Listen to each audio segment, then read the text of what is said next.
She was the idolized top student and campus belle of the entire school, and I'm a worthless dunce who knows nothing. To help me get into the same university, she risked being caught and secretly passed me the answers during the exam. But when the results were announced, I came in last in the entire class. Yet she looked at me with an expression I couldn't comprehend. I suddenly realized that she seemed to be hiding a tremendous secret. My name is Lin Chen, and I'm just an ordinary office worker. When I woke up again, I found myself back in my high school days at the age of 18. The familiar desks around me, the yellowed walls, and my slightly awkward school uniform-clad friend Song Mingxian all clearly told me this wasn't a dream. Lin Chen pinched his thigh hard, the pain felt so real. I've truly been reborn. Hey, Lin Chen, what are you doing? Hurry up and prepare for the exam. Song Mingxuan's voice snapped me back to reality. Next, a tall and thin middle-aged man stepped onto the podium. It was our homeroom teacher, Mu Jiangwo, nicknamed the Mummy. He spoke with a heavy accent, and every time he opened his mouth, he could make everyone want to laugh. He announced that the vacation was over, and the school term exams had begun.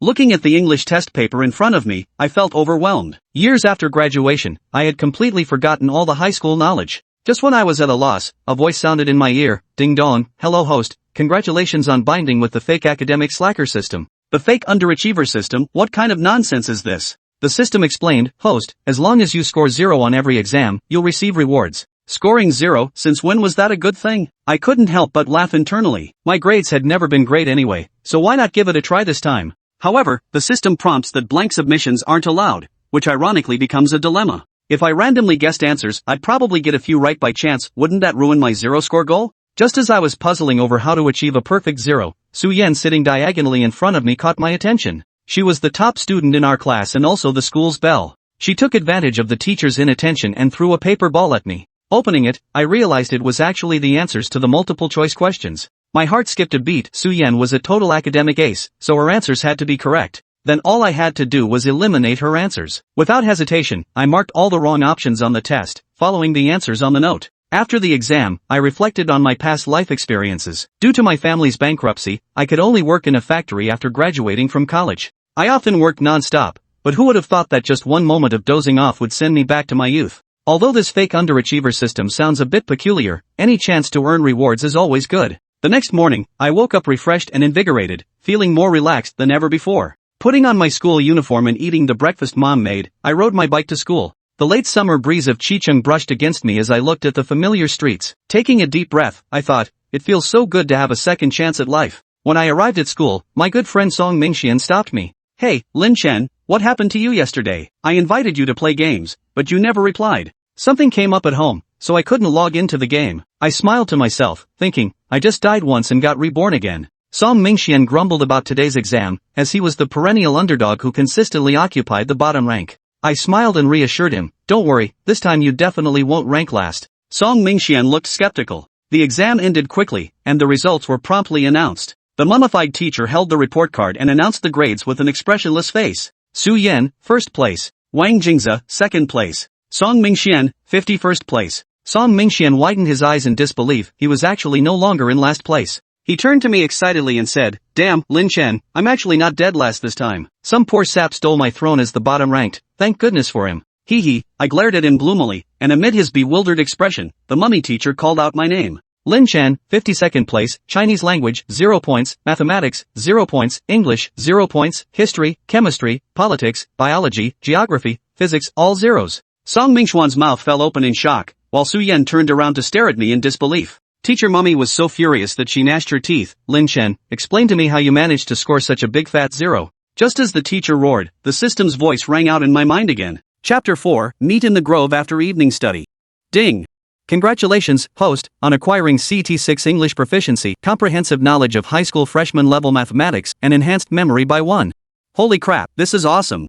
Lin Chen listened to the system's rewards, feeling a flood of knowledge surge into his mind.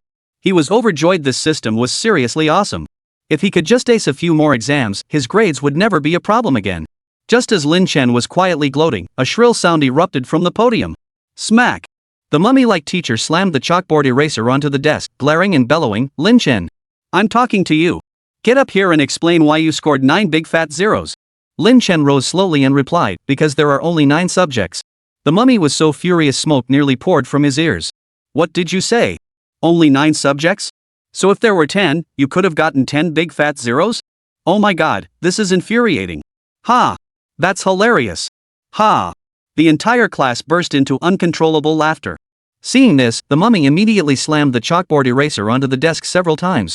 What's so funny? What's so funny? All of you, stop laughing. If you keep laughing, you'll be standing outside for the rest of the class.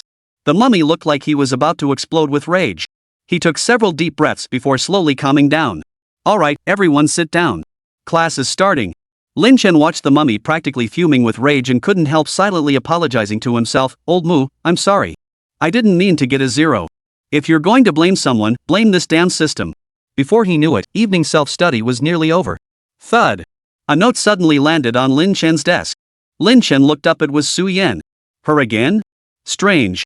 He was sure they'd never exchanged notes before. That day, Su Yan had looked at him several times with an expression of wanting to say something but holding back. Now she was passing him a note. What was going on?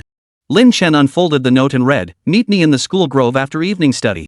I need to talk." What? After evening study? The grove.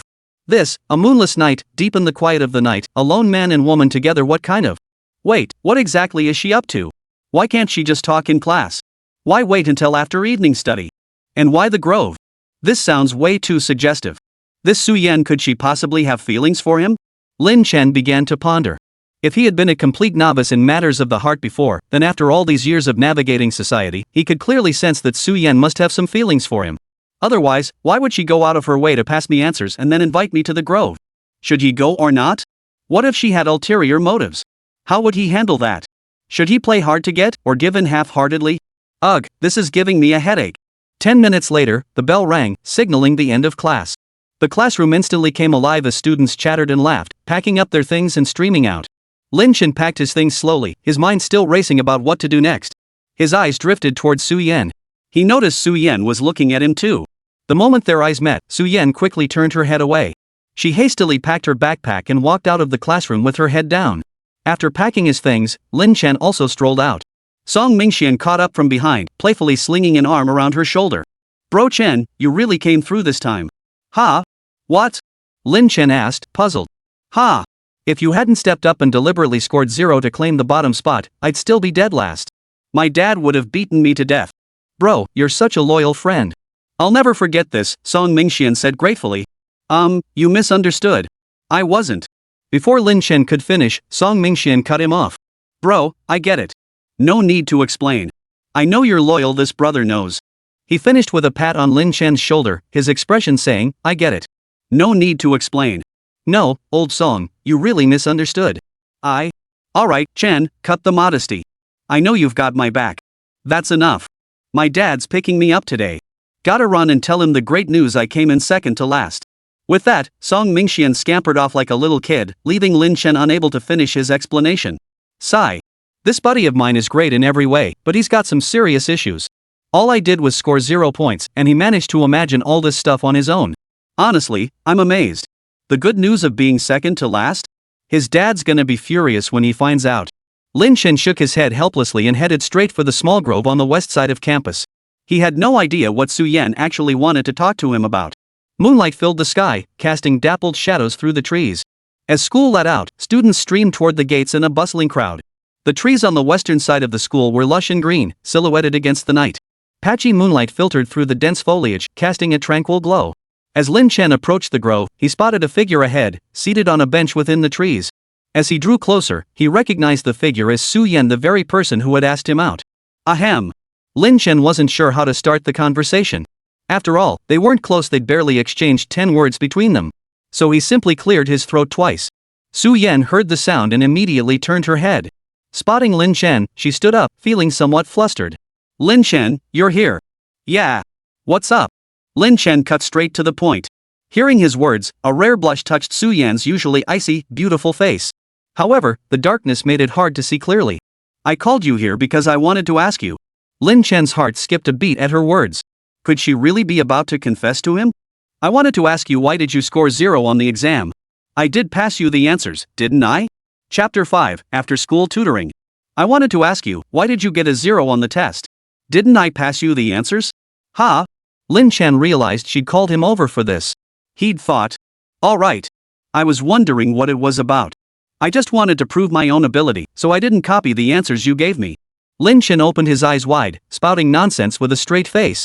Proving your abilities? So getting 0 points in all 9 subjects is your ability? Su Yan asked incredulously. Sure, Lin Chen's grades hadn't been great before, but they weren't this terrible. Lin Chen scratched his head. Who said my ability is 0 points? How should I explain this? I did it for Song Mingxian. Lin Chen improvised on the spot, suddenly recalling Song Mingxuan's earlier words. Since that fool believed it, he might as well play along. You know Song Mingxian and I are close friends. His dad threatened to beat him to death if he ended up last again this time. So I sacrificed myself to take that last place spot for him. Lin Chen declared with righteous indignation, not even blushing. But you couldn't have scored 0 in every single subject, could you? Su Yan asked, looking puzzled. Lin Chen sighed and shook his head. Ah, you have no idea how bad Song Mingxuan's grades are. With his brain, if I didn't score 0s, I wouldn't have stood a chance of beating him and taking last place. Seeing Lin Chen's earnest expression, Su Yan gradually began to believe him. After all, Song Mingxuan's grades were truly pitiful. Su Yan nodded, her heart skipping a beat as she gazed at Lin Chen's sharply defined profile. From now on, she said, I'll tutor you. Help me with tutoring? Lin Chen froze slightly. Tutoring? Had he heard correctly? Su Yan was actually offering to tutor him? Su Yan nodded shyly. Yes. Your grades are so poor. How are you going to attend the same university as me in the future? How are you ever going to get into the same university as me? Su Yan thought to herself, though she couldn't bring herself to say it directly to Lin Chen. With your current grades, you might not even get into an ordinary university. I'll tutor you from now on. Lin Chen glanced at her. Having navigated the real world for several years now, how could he possibly miss the intentions of this young girl before him? Lin Chen smiled and said, Hey, Miss Campus Belle, why the sudden desire to tutor me? Su Yan's fair face flushed crimson at his words. Thankfully, it was already dusk, and Lin Chen couldn't see her blush. Su Yan cleared her throat uncomfortably. We're classmates, right? Helping each other out is only natural. Lin Chen couldn't help but chuckle. That excuse was truly lame. With so many struggling students in our class, why single me out for tutoring? Seeing the smile on Lin Chen's lips, Su Yan tightened her grip on her backpack strap. He couldn't have noticed something, could he? I was just trying to show some classmate love. Besides, our desks are close together, so it's more convenient for tutoring. Su Yan forced out an explanation, her heart pounding with anxiety. Lin Chen scratched his nose. Alright, I'll take your word for it. Oh, I see. Well, thanks then. You agreed? Su Yan's eyes instantly lit up with a captivating glow. She hadn't expected Lin Chen to agree so quickly. Yep. Lin Chen nodded in agreement. Since she'd been so kind to offer tutoring, and she was such a beauty, why would he refuse? Alright, it's getting late. We should head back soon. It had been 20 minutes since school ended, and most students had already left campus. Su Yan smiled and nodded, looking nothing like her usual aloof goddess persona. So the two of them walked out of the grove together. Under the bright moon, they walked side by side along the school's concrete path. Su Yan couldn't help but glance at the person beside her. Seeing his handsome profile, she felt her cheeks flush slightly. Every time she saw Lin Chen, she became like this, unconsciously flushing, her heart racing, and an irresistible urge to draw closer to him. Lin Chen caught her bashful expression out of the corner of his eye, and a ripple stirred within him. This Su Yan, she must have feelings for him, right? Otherwise, why would she be so eager to tutor him?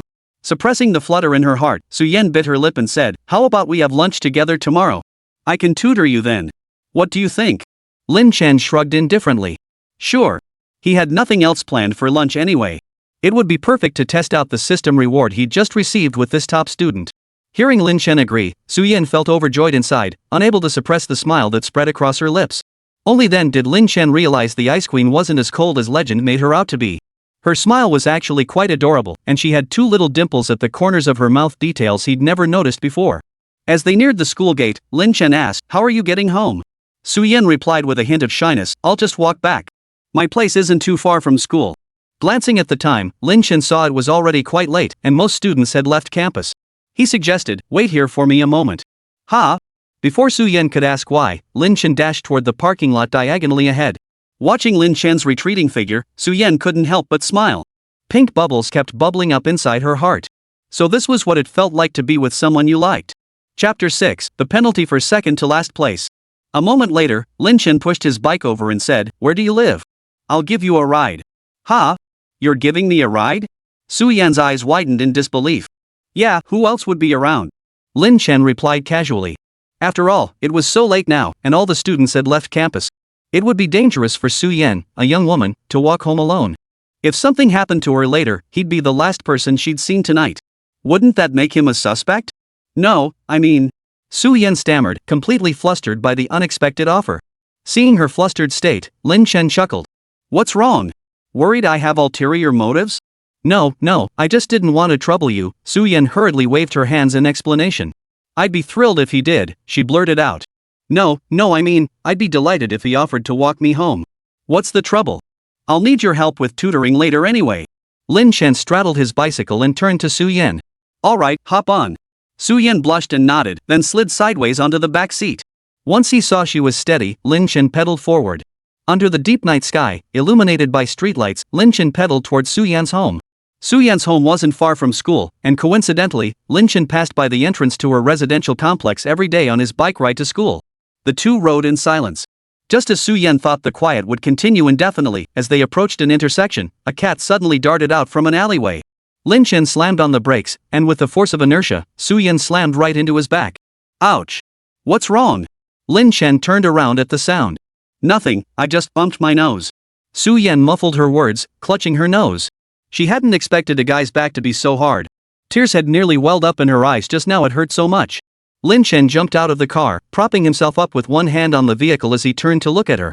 Su Yan held her nose with one hand, her large eyes glistening with tears. Under the streetlight, they shimmered like fallen shooting stars, making her look utterly pitiful. Seeing her like this, she was nothing like the icy beauty she was at school. She was nothing but an adorable little kitten. Ouch, that must hurt. Lin Chen had felt the impact on his back when she bumped into him earlier, and it must have been quite painful. Su Yan watched Lin Chen's unmoved expression, and the glistening in her eyes intensified. It hurts so much. Can't you comfort me? Fine, it doesn't hurt anymore. Is that good enough? Lin Chen found himself reaching out to ruffle her hair, offering a half-hearted comfort.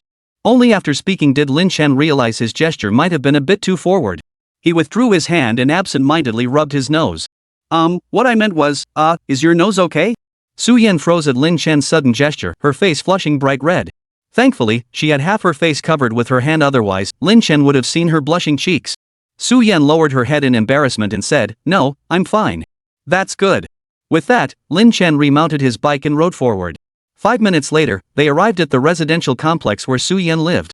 Su Yan dismounted from the back seat and said to Lin Chen, thank you for bringing me home. Then, remembering her earlier embarrassment, she turned her head away, unable to meet his gaze, her ears flushing slightly pink. Lin Chen smiled and said, You're welcome. I should be thanking you for tutoring me.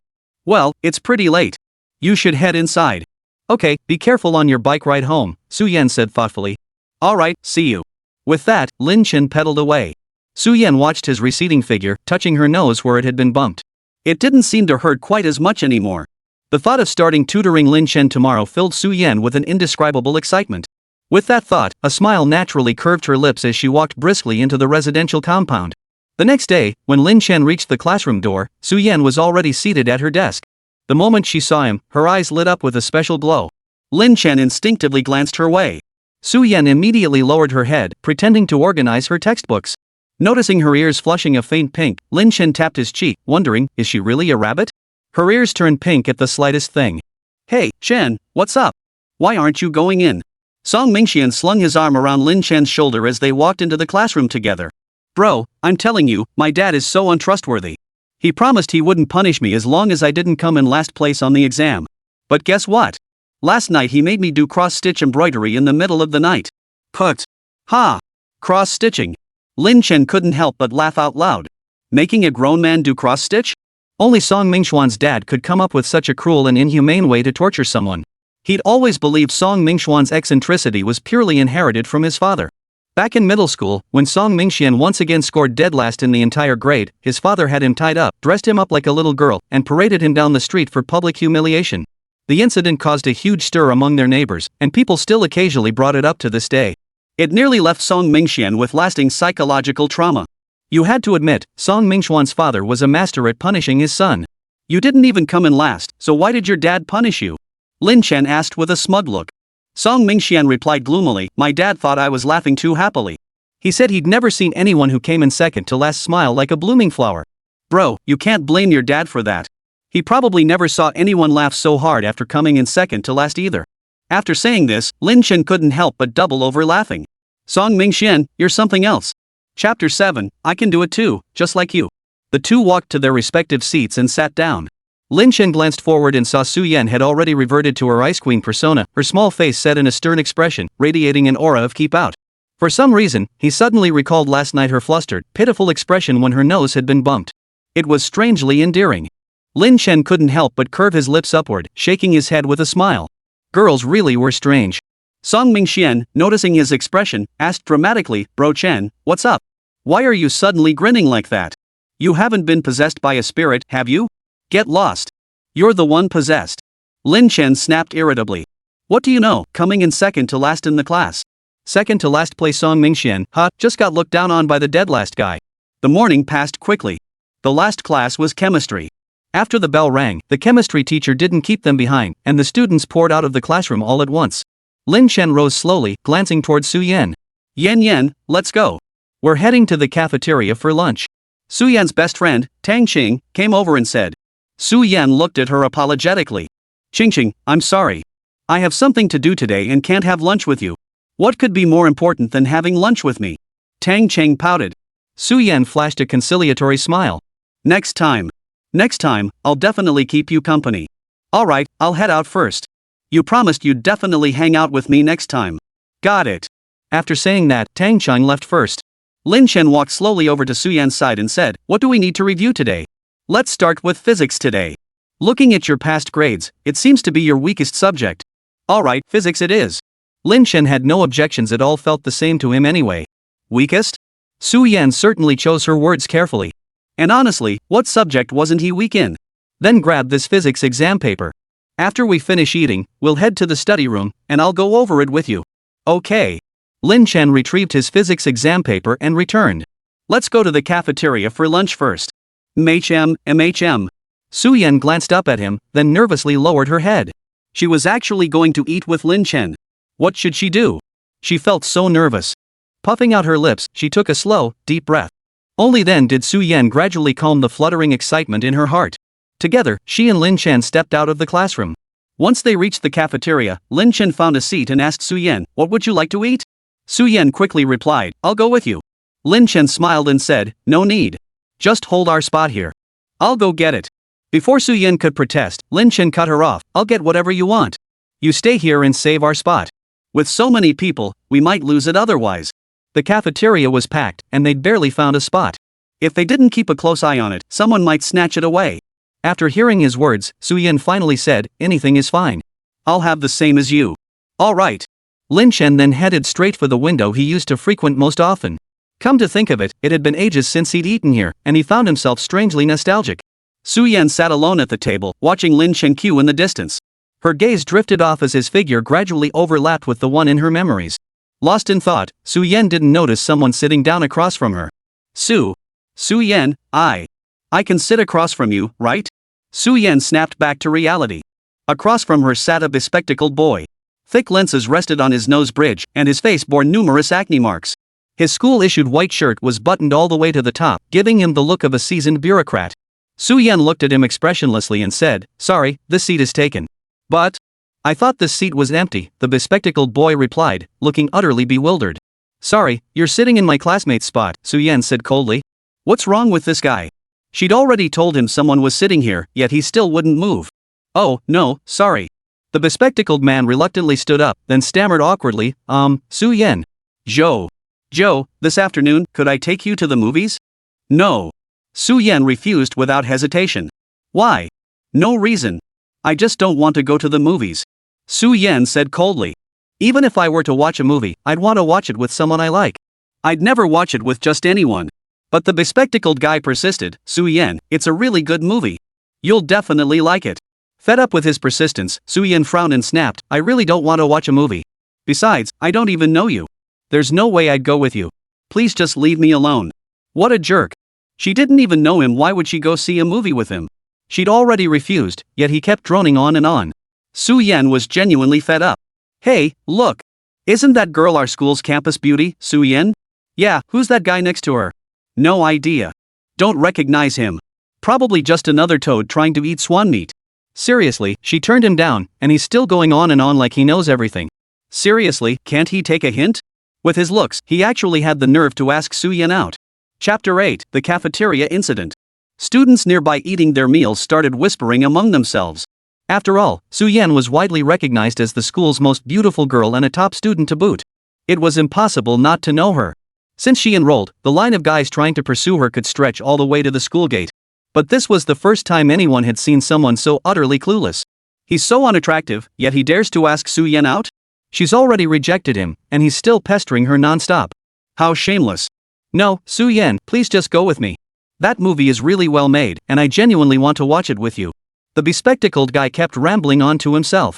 Seeing him still yapping on, Su-yen stood up to leave. Seeing her attempt to leave, the bespectacled man actually reached out to grab her. But before his hand could even touch her, someone shoved him away. She really didn't want to go to the movies with you. Lin Chen. The moment Su-yen saw Lin Chen arrive, her eyes lit up with a captivating glow. Lin Chen had just bought their food and arrived when he saw the bespectacled man persistently pestering Su-yen, even attempting to grab her arm. How dare he? Forget Su-yen, even he felt his appetite wane at the sight of the guy. Lin Chen immediately stepped forward and shoved the guy aside. Are you okay? Lin Chen asked, looking at Su-yen. Su-yen shook her head. I'm fine. Seeing Lin Chen so concerned for her, Su-yen felt an overwhelming sweetness in her heart. How could anything be wrong now? Who the hell are you, sticking your nose in here? The bespectacled guy snapped back, his resentment clear. Lin Chen set down his tray and shot the bespectacled boy a cold glance. Why don't you say you're looking for trouble? Someone like you wants to date Su-yen? You're not worthy. Lin Chen's tone dripped with contempt. The boy's acne-covered face flushed crimson at the rebuke. Am I not worthy, but you are, the boy retorted weakly. Ha! That's hilarious. How dare you even say that, you four eyes? This guy's looks put him a million miles ahead of you, and you still have the nerve to say that? Exactly. I don't think he's nearsighted, he's blind. Who is that guy? He's actually pretty handsome. I think it's Lin Chen from Class 1, Grade 11. Grade 10, Class 1? That's Su-yen's class, right? The students gathered around watching the scene burst into laughter at the bespectacled guy's remark. Even those who didn't recognize Lin Chen could tell just by looks that he was leagues ahead. Anyone with eyes could tell who was a better match for Su-yen. Humph! Lin Chen snorted with utter disdain, not even glancing at the bespectacled guy before pulling Su-yen down to sit beside him. Let's eat. Lin Chen ignored the bespectacled boy entirely and addressed Su-yen. Su-yen sat down, glancing at Lin Chen. A faint smile touched her lips as an indescribable feeling washed over her. In short, as long as Lin Chen was by her side, nothing else mattered. Lin Chen couldn't be bothered with him either, picking up his chopsticks and digging right in. The bespectacled man listened to the murmurs around him, his face gradually turning a deep, angry shade of purple. Clenching his fists, he shot Lin Chen a hateful look before turning and storming off. Seeing the bespectacled man finally leave, Su-yen let out a quiet sigh of relief. She looked at Lin Chen and said, Lin Chen, thank you for just now. If you hadn't come over in time, I really wouldn't have known what to do. Lin Chen smiled and replied, no big deal. Are you free this weekend? Sure, why? Su-yen replied instinctively. Want to catch a movie this weekend? Lin Chen asked casually. Sure. Su-yen agreed without hesitation. Su-yen hadn't expected Lin Chen to suddenly ask her out. Her heart instantly filled with joy, and she couldn't help but smile. People around them were stunned by the scene, each of them barely believing their ears. Holy crap, am I seeing this right? Su-yen actually smiled. Yeah, it's been so long since we started school, and this is the first time I've ever seen Su-yen smile at a guy. And isn't Su-yen the one who never eats with guys? Are they dating or something? Probably. Just look, she actually agreed to go see a movie with him this weekend. My world just collapsed. My goddess actually agreed to go see a movie with a guy. Lin Chen was momentarily stunned by Su-yen's quick agreement. He hadn't expected his goddess to be so easy to ask out, he'd only mentioned it casually. Ahem, alright, let's eat. It'll get cold if we don't hurry. Lin Chen cleared his throat. He'd bought his favorite sweet and sour spare ribs from this window today, and they wouldn't taste good if they got cold. With that, Lin Chen picked up his chopsticks and began eating. Still tasted just like before. Su-yen relaxed upon hearing this, glancing at the dishes Lin Chen had bought, yam with wood ear mushrooms, fish-flavored shredded pork, sweet and sour spare ribs, all her favorites. How did he know to pick these? Could this be what they call a telepathic connection? Su-yen happily ate the dishes Lin Chen had bought, wondering why the sweet and sour spare ribs seemed especially sweet today. After finishing their meal, the two headed to the school's study room. The school had set aside several study rooms specifically for students who didn't want a nap during their lunch break, providing a quiet place to study instead. After all, classrooms can get pretty noisy during breaks sometimes. But generally, aside from seniors, hardly anyone comes to the study room during lunch breaks. Thus, the study room in the sophomore building was completely deserted at this hour. The two walked straight into the study room and sat down at the front row. Chapter 9, You are heartless, you are unjust.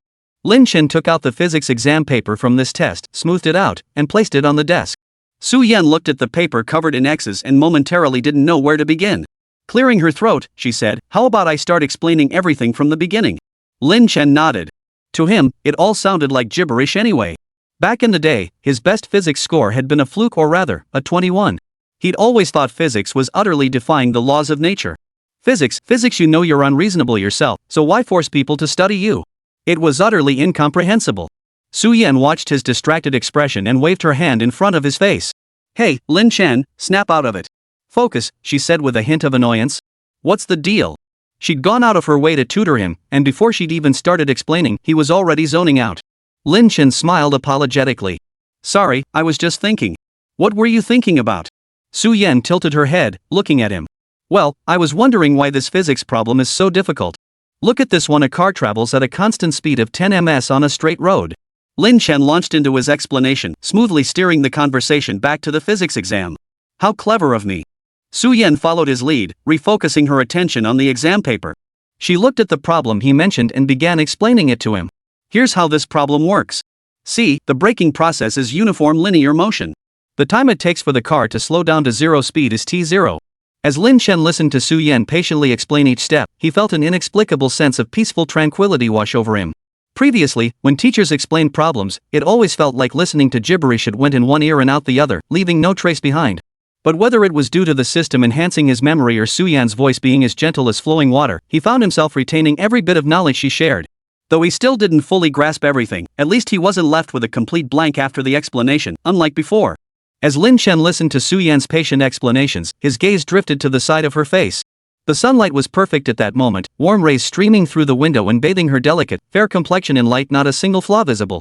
Tilting his head to observe her, Lin Chen realized he'd never truly noticed before how strikingly beautiful Su Yan was.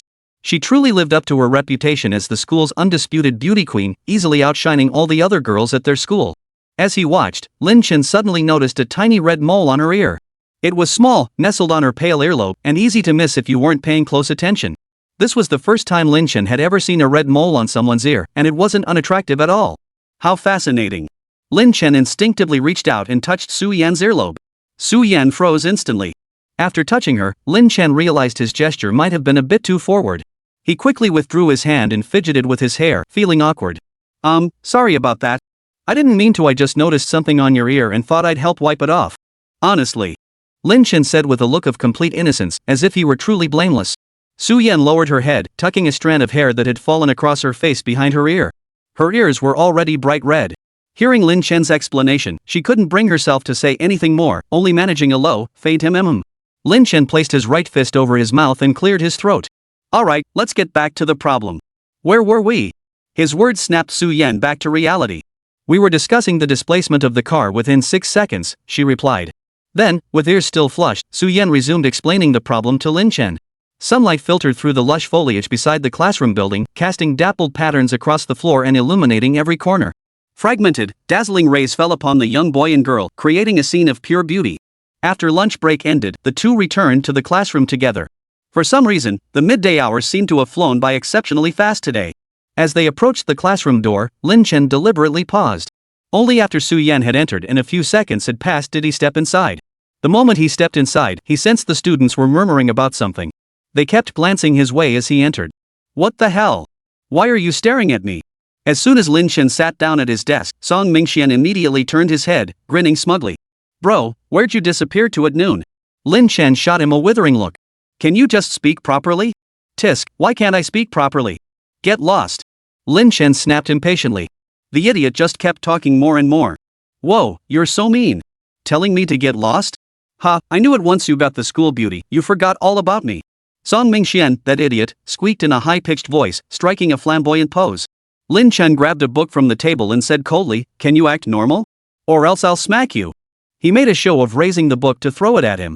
Song Mingxian held his hands up in front of him, grinning. "Brother Chen, I'm sorry. Lin Chen finally set the book down on the table, shooting him a disapproving glare. "What's wrong with you?" Seeing the book put down, Song Mingxian grinned and leaned in again. Brother Chen, heard you had lunch with the school beauty today? Lin Chen shot him a cold glance. Who told you that? Chapter 10, This world is so unfriendly. Everyone's talking about it. You have no idea how famous our school beauty is around campus. Man, I hadn't even made it back to class yet this afternoon when I heard them discussing it. What were they saying? Lin Chen pressed. That you had lunch with the school beauty in the cafeteria today? What's the big deal? Don't you guys eat in the cafeteria? Lin Chen shrugged indifferently. But this is different. You were alone with her, sharing a table. You know our campus beauty is famously an ice queen. She's never eaten with a guy before. Song Mingxian exclaimed dramatically. Seriously?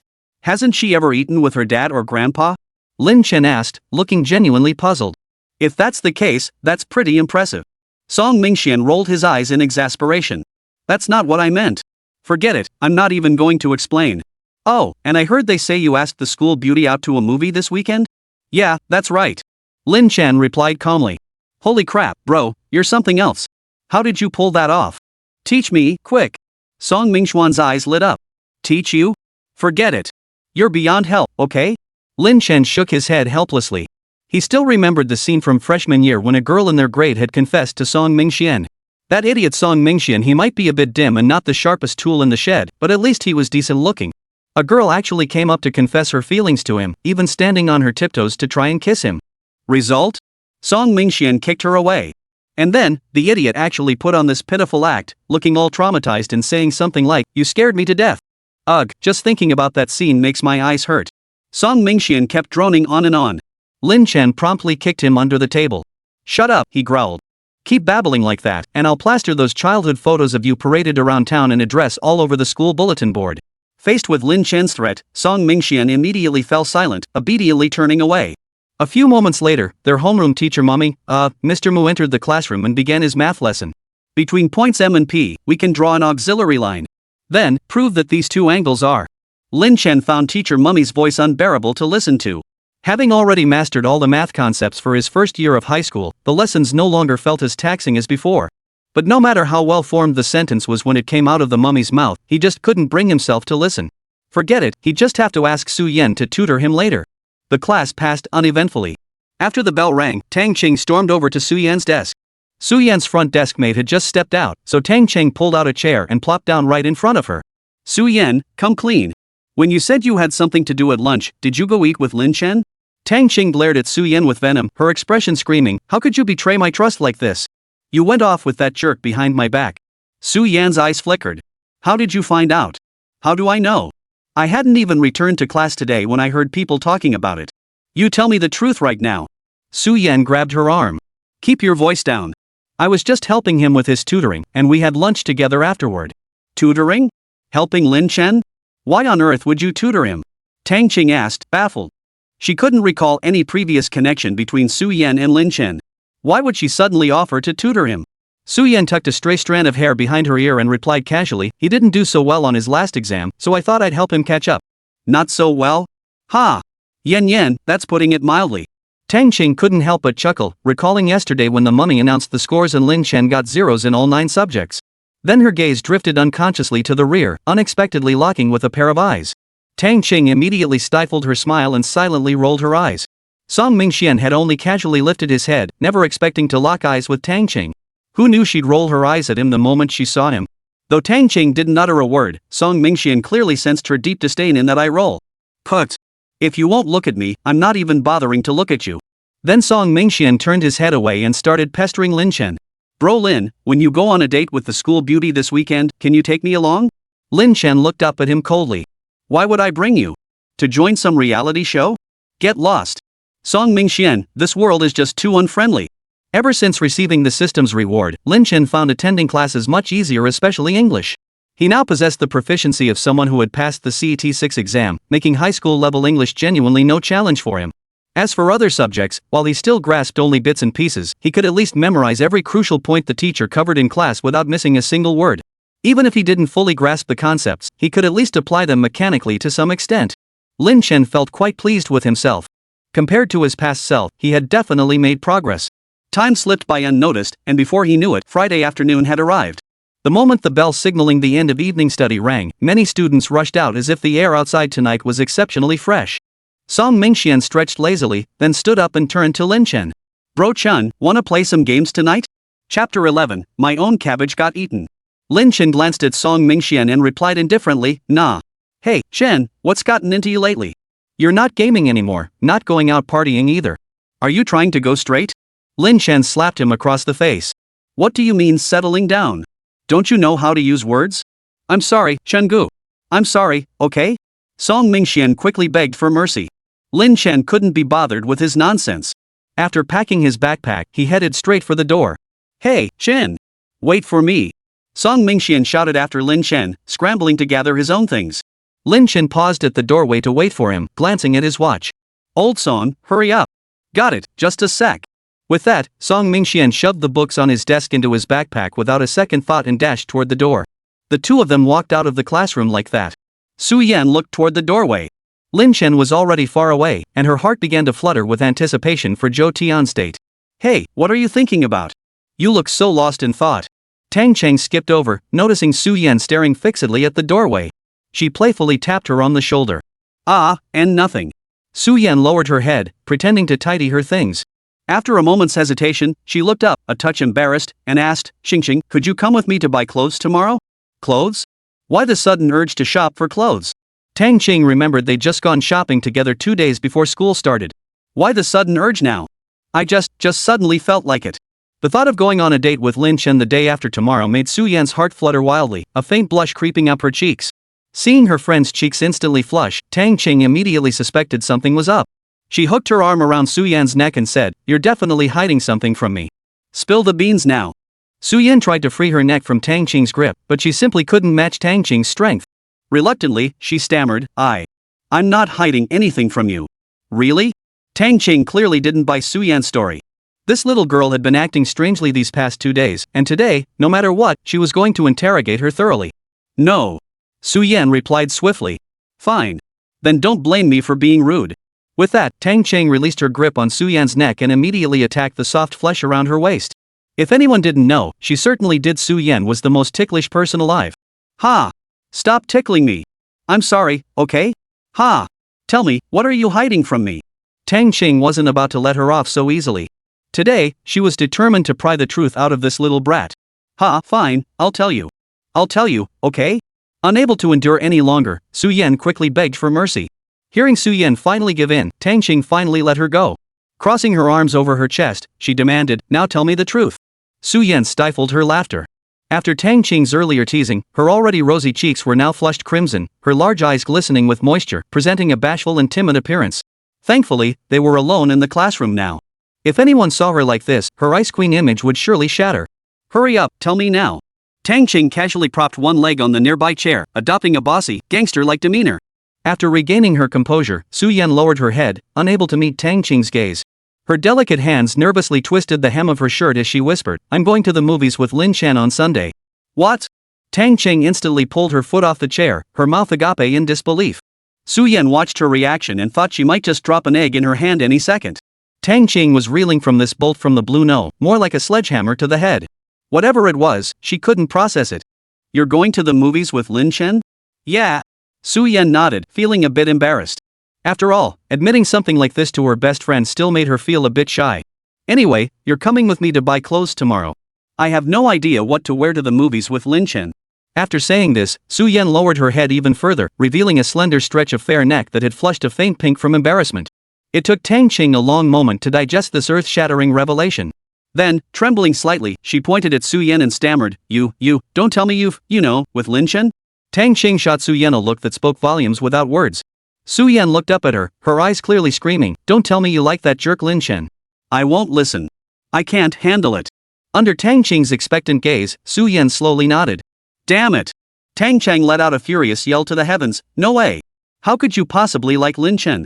His grades are terrible. Sure, he's okay looking, but look at him hanging out with that idiot Song Mingxian all the time. He can't be that great of a person. Don't talk about him like that. Lin Chen's a really nice guy. Su Yan immediately shot back when Tang Cheng dissed Lin Chen. TSK. I barely mentioned him, and you're already defending him. Tang Cheng clutched her chest inside, looking like her cabbage had been trampled by a pig. Alright, let's go. The school gates will close soon. Su Yan slung her backpack over her shoulder and tugged Tang Cheng toward the exit. No way.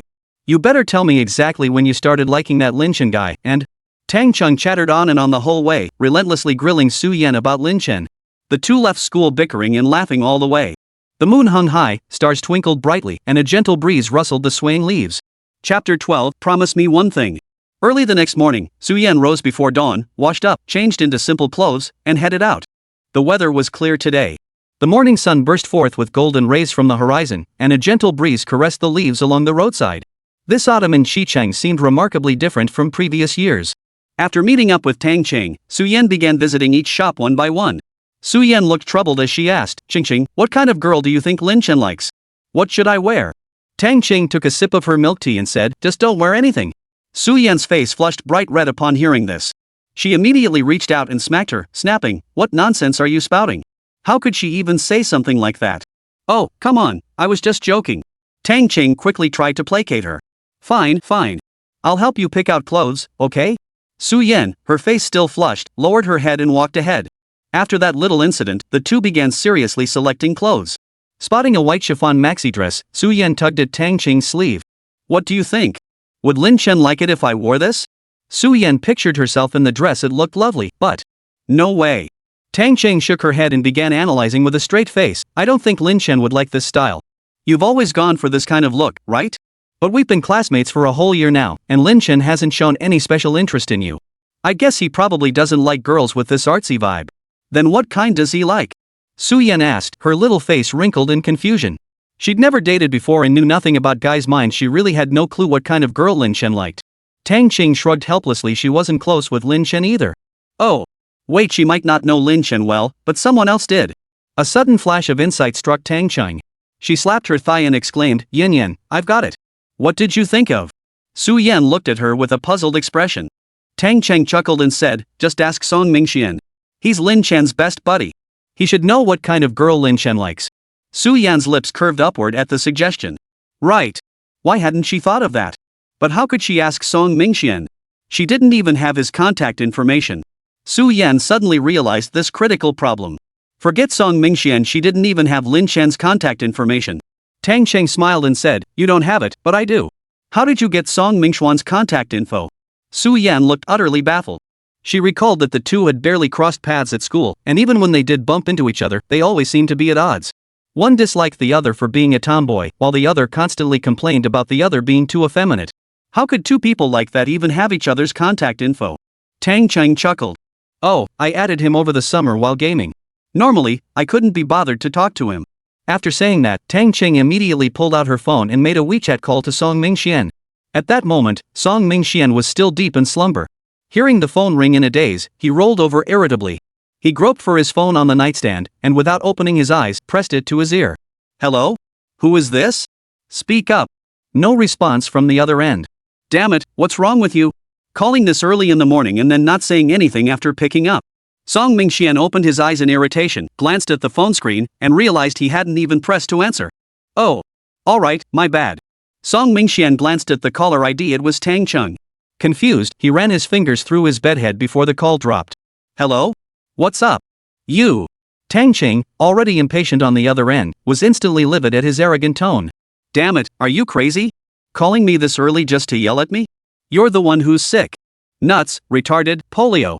Whoa, did you eat gunpowder this morning? Su Yan, listening to the two of them start yelling at each other, quickly tugged at Tang Ching's arm and frantically signaled to her. Only then did Tang Ching remember why she'd called Song Mingxian in the first place. She cleared her throat and said, Ahem, okay, enough of this nonsense. I need to ask you something. What is it? Song Mingxian asked, sounding annoyed. Do you know what kind of girls Lin Chen likes?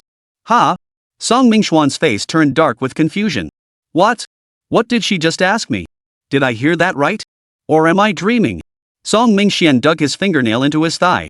Damn. That really hurt. The sharp pinch instantly banished all traces of sleepiness, confirming he wasn't dreaming. Tong Qing, having heard no reply from Song Mingxian, grew impatient and repeated her question. Hey, do you know what kind of girl Lin Chen likes? Now wide awake and sharp, Song Mingxian shot back without hesitation. Definitely not someone like you. Get lost. I asked what type he likes, not what he dislikes. Oh, but why should I tell you, tomboy? Song Mingxian thought smugly. Ha, you'll be begging me someday. You, Song Mingxian. Are you going to tell me or not? Tang Qing clenched her fists, suppressing her rage, and gritted her teeth. Fine, I'll tell you. But you have to agree to one condition. Song Mingxian lounged on the bed like a big shot, legs crossed, speaking with leisurely ease. Chapter 13, What the hell are you wearing? Song Mingxian, are you trying to get yourself killed? Tang Qing looked like she wanted to leap through the screen and tear him limb from limb. TSK. You're the one who needs me right now, okay? Just say yes or no. If you don't agree, I'm hanging up. Tang Cheng on the other end of the line took a deep breath, forcing down the rage in her chest. You little bastard, Song Mingxian. You better pray you never fall into my hands. Fine, I agree. What are your terms? Let go of me now. The moment Song Mingxian heard Tang Qing's agreement, he was overjoyed, practically grinning from ear to ear. He chuckled, well, I haven't figured that out yet. I'll let you know when I do. Tang Qing snorted impatiently. Fine. Then tell me right now what kind of girl Lin Shen likes. But you better not back out after I tell you. Like I'd back out? You're the one who needs to hurry up and stop beating around the bush. Song Mingxian thought for a moment before speaking. Brother Chen, he probably likes girls who are a bit more loli-like? Lolita-like? Yeah, but why are you asking this out of the blue? You. Hey. Before Song Mingxian could finish, Tang Cheng hung up impatiently. Blabbermouth, all girly. Tang Cheng muttered as she put her phone away, then turned to Su Yan. Heard that? Your Lin Chen likes them a bit more lowly-like. To get this info for you, I practically sold out my country, almost had to cede territory and pay indemnities. Su Yan watched Tang Qing's pouting lips and chuckled softly. Alright. I knew you were the best. Lunch is on me today, okay? She finished with a wink at Tang Cheng. Tang Cheng smiled and said, alright, let's go. First, I'll help you pick out some clothes. She then pulled Tang Qing toward a nearby shop, silently muttering to herself, Lolita type? What kind of weird fetish is that? After a day of battle, Su Yan finally picked out tomorrow's outfit with Tang Qing's help. Carrying the purchased clothes home, Su Yan still felt a bit anxious. Would Lin Chen like her dressed like this? What if he didn't? And this outfit, well, it wasn't ugly, but wearing it out felt a bit too embarrassing. Su Yan lay face down on her bed, her mind a whirl of mixed emotions, anxious yet hopeful as she kept imagining tomorrow's scenes. Meanwhile, Lin Chen remained completely unaware. Just after dinner tonight, that brat Song Mingxian started bombarding him with frantic WeChat messages. Bro Chen, let's play games. Bro Chen, log in already. Bro Chen, we're one short. Just need you. Bro Chen, don't you want your little cutie anymore? Boo-hoo. He even attached a crying into a handkerchief emoji. Lin Chen stared at the WeChat message from Song Mingxian, thoroughly disgusted and covered in goosebumps. He sent back a voice message, clearly annoyed, get lost. Can't you talk to me like a normal person? Song Mingxian, then hurry up and log in. We're waiting for you. Lin Chen sighed helplessly. Then he remembered he really hadn't played games in ages. He opened his laptop, logged into his PUBG account, and accepted Song Mingxuan's invitation. Then, he embarked on a fun 4-player squad journey with Song Mingxian and 2 other friends. Meanwhile, Song Mingxuan's goldfish memory had already erased any trace of Tang Qing's earlier inquiry about Lin Chen, and he didn't mention it to Lin Chen at all. The next day, the sun was already high in the sky, its bright rays streaming through the curtains and illuminating every corner of the room. Meanwhile, Lin Chen was still sound asleep in bed. Last night, Song Mingxian and the others had played games until past 3 in the morning. Finally, Lin Chen had been so exhausted he couldn't keep his eyes open any longer and had logged off. He swore never to play games with that jerk Song Mingxian again. The guy was a 280-pound slob who was impossible to carry. He could crash a car on flat ground, miss enemies standing right in front of him, and on top of that, he was always yelling and screaming. Lin Chen almost wanted to reach through the internet cable and shut that mouth of his. Lin Chen slept until he woke naturally. When he opened his eyes, daylight had long since filled the room. He reached for his phone on the nightstand and glanced at the time, 9:58. Oh, only 9:58. What? It's already 9:58? Lin Chen bolted upright. Damn it! He had agreed to meet Su Yan at 10 a.m. on Sunday at the cinema on the 3rd floor of Central Plaza. This was bad. Damn it, who could tell him how to get up, get ready, and fly to Central Plaza in just 2 minutes? Lin Chen grabbed his hair in frustration. He shouldn't have played games with that jerk Song Mingxian yesterday. PlayerUnknown's Battlegrounds really is a time suck. Lin Chen rushed through his morning routine, threw on a t-shirt and jeans, and dashed out the door. His mother sat on the sofa, watching her son dart out the door like a rocket, gone in a flash. Before she could even ask if he wanted breakfast, Lin Chen was already out the door. Sigh. Just as expected, once sons grow up, they never stick around the house anymore. After stepping out, Lin Chen hailed a taxi and headed straight for Central Plaza. By the time he finally made it to the 3rd floor cinema, it was already 10:42 a.m., full 42 minutes late. Su Yan had been sitting on the sofa in the theater lobby, occasionally glancing toward the entrance. This Lin Chen, how could he be over half an hour late? It was outrageous. Just as she was thinking this, Lin Chen's figure suddenly appeared at the theater entrance. Lin Chen, over here. Su Yan immediately stood up and waved, her earlier displeasure vanishing the instant she saw him. Lin Chen spotted Su Yan and walked straight toward her. The moment he saw her outfit, he froze in place. Without a second thought, he blurted out, "Holy crap, what the hell are you wearing?" Chapter 14, losing that fan was quite the adventure. Me? Su Yan felt flustered, her fingers unconsciously tugging at her skirt hem. Yesterday, at Tang Qing's urging, she'd bought this light blue, knee-length Lolita dress with a bow and white lace trim at the hem. To match the outfit, she'd even donned a white beret today, a stark departure from her usual style. Su Yan nervously bit her lip. Does he dislike it? You don't think it looks good? Su Yan asked. Lin Chen scratched his head. It's not that it's unattractive, it's just, you suddenly dressing like this feels a bit strange. Weird? But you always liked this style. Su Yan blurted out without thinking, only realizing her slip-up afterward as she immediately lowered her head. Her two delicate hands fidgeted nervously with the straps of her dress. Oh my god, why did I just blurt that out so bluntly? So embarrassing. What? When did I start liking this? Lin Chen looked utterly bewildered. I don't. I'm innocent. I've never had that kind of preference. Su Yan glanced at him before sheepishly lowering her head again. Who told you I like that type? Lin Chen asked, puzzled. It was Song Mingxian. He said you like the lowly type. Su Yan hesitated before speaking. Song Ming Xian. Lin Chen gritted his teeth. That little bastard was out there spreading rumors about him all day long. Damn it, that little bastard ruined my entire reputation. Suppressing his rage, Lin Chen immediately pulled out his phone and dialed Song Mingxian. Hey, Shen, what's up? Calling me this early? Miss me? It took Song Mingxian a while to pick up, yawning with a voice thick with sleepiness. You. Song Mingxian, what kind of rumors are you spreading about me out there? Lin Chen snapped. What? Me? What rumors did I spread? I'm innocent. Song Mingxian instantly sobered up at Lin Chen's words. His mind raced, sifting through memories from last night all the way back to when they were both naked. And no, Chen Ji. I swear I've never spread rumors about you or slandered you. Song Mingxian declared solemnly, practically ready to rush over and swear on his life right in front of Lin Chen. Then who told Su Yan I like? Lin Chen glanced at Su Yan, then lowered his voice to the person on the other end of the line. Who told Su Yan I like lowly-type girls? Ha? What? When did I ever tell Su Yan that? Song Mingxian scratched his head, utterly baffled. He hadn't even exchanged a single word with Su Yan. How could he possibly have told her something like that? I never said anything like that to Su Yan. I only mentioned it to Tang Qing yesterday. Song Mingxian added with a sigh. After hearing this, Lin Chen felt like he could have rushed straight over to his house, pried open his skull, and looked inside to see what was really going on in there. Who in their class didn't know Tang Qing and Su Yan were best friends? Telling Tang Qing was practically the same as telling Su Yan. Damn it, how did I ever end up with such a dim-witted brother? Bro, what's up?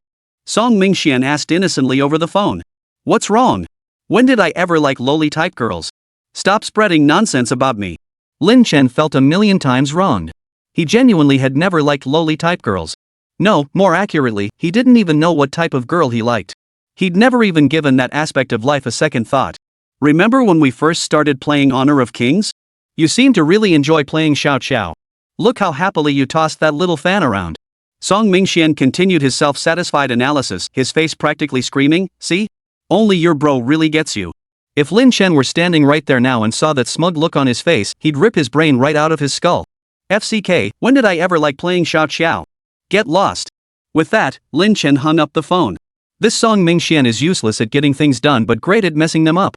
When did I ever care about playing Xiao Xiao? And losing the fan? After hanging up, Lin Chen thought it over carefully. He did play Xiao Xiao a few times. But that was only because his preferred jungler and marksman roles were already taken, and Xiao Xiao was the only mage available in his hero list at the time. So he played Xiao Xiao for 2 games. After buying other mage heroes, he never touched her again. One misstep leads to eternal regret. How could Song Mingxian even remember that? Lin Chen tapped his cheek impatiently before turning to look at Su Yan. Clearing his throat awkwardly, he said, well, Song Mingxian was just talking nonsense. I don't have a thing for lowly girls or anything. Oh. Su Yan realized she'd made a huge blunder and felt incredibly embarrassed, wishing she could find a place to hide right away. And the outfit she was wearing now? Utterly mortifying. The more Su Yan thought about it, the more flustered she became, her neck flushing pink. Lin Chen didn't notice any of this.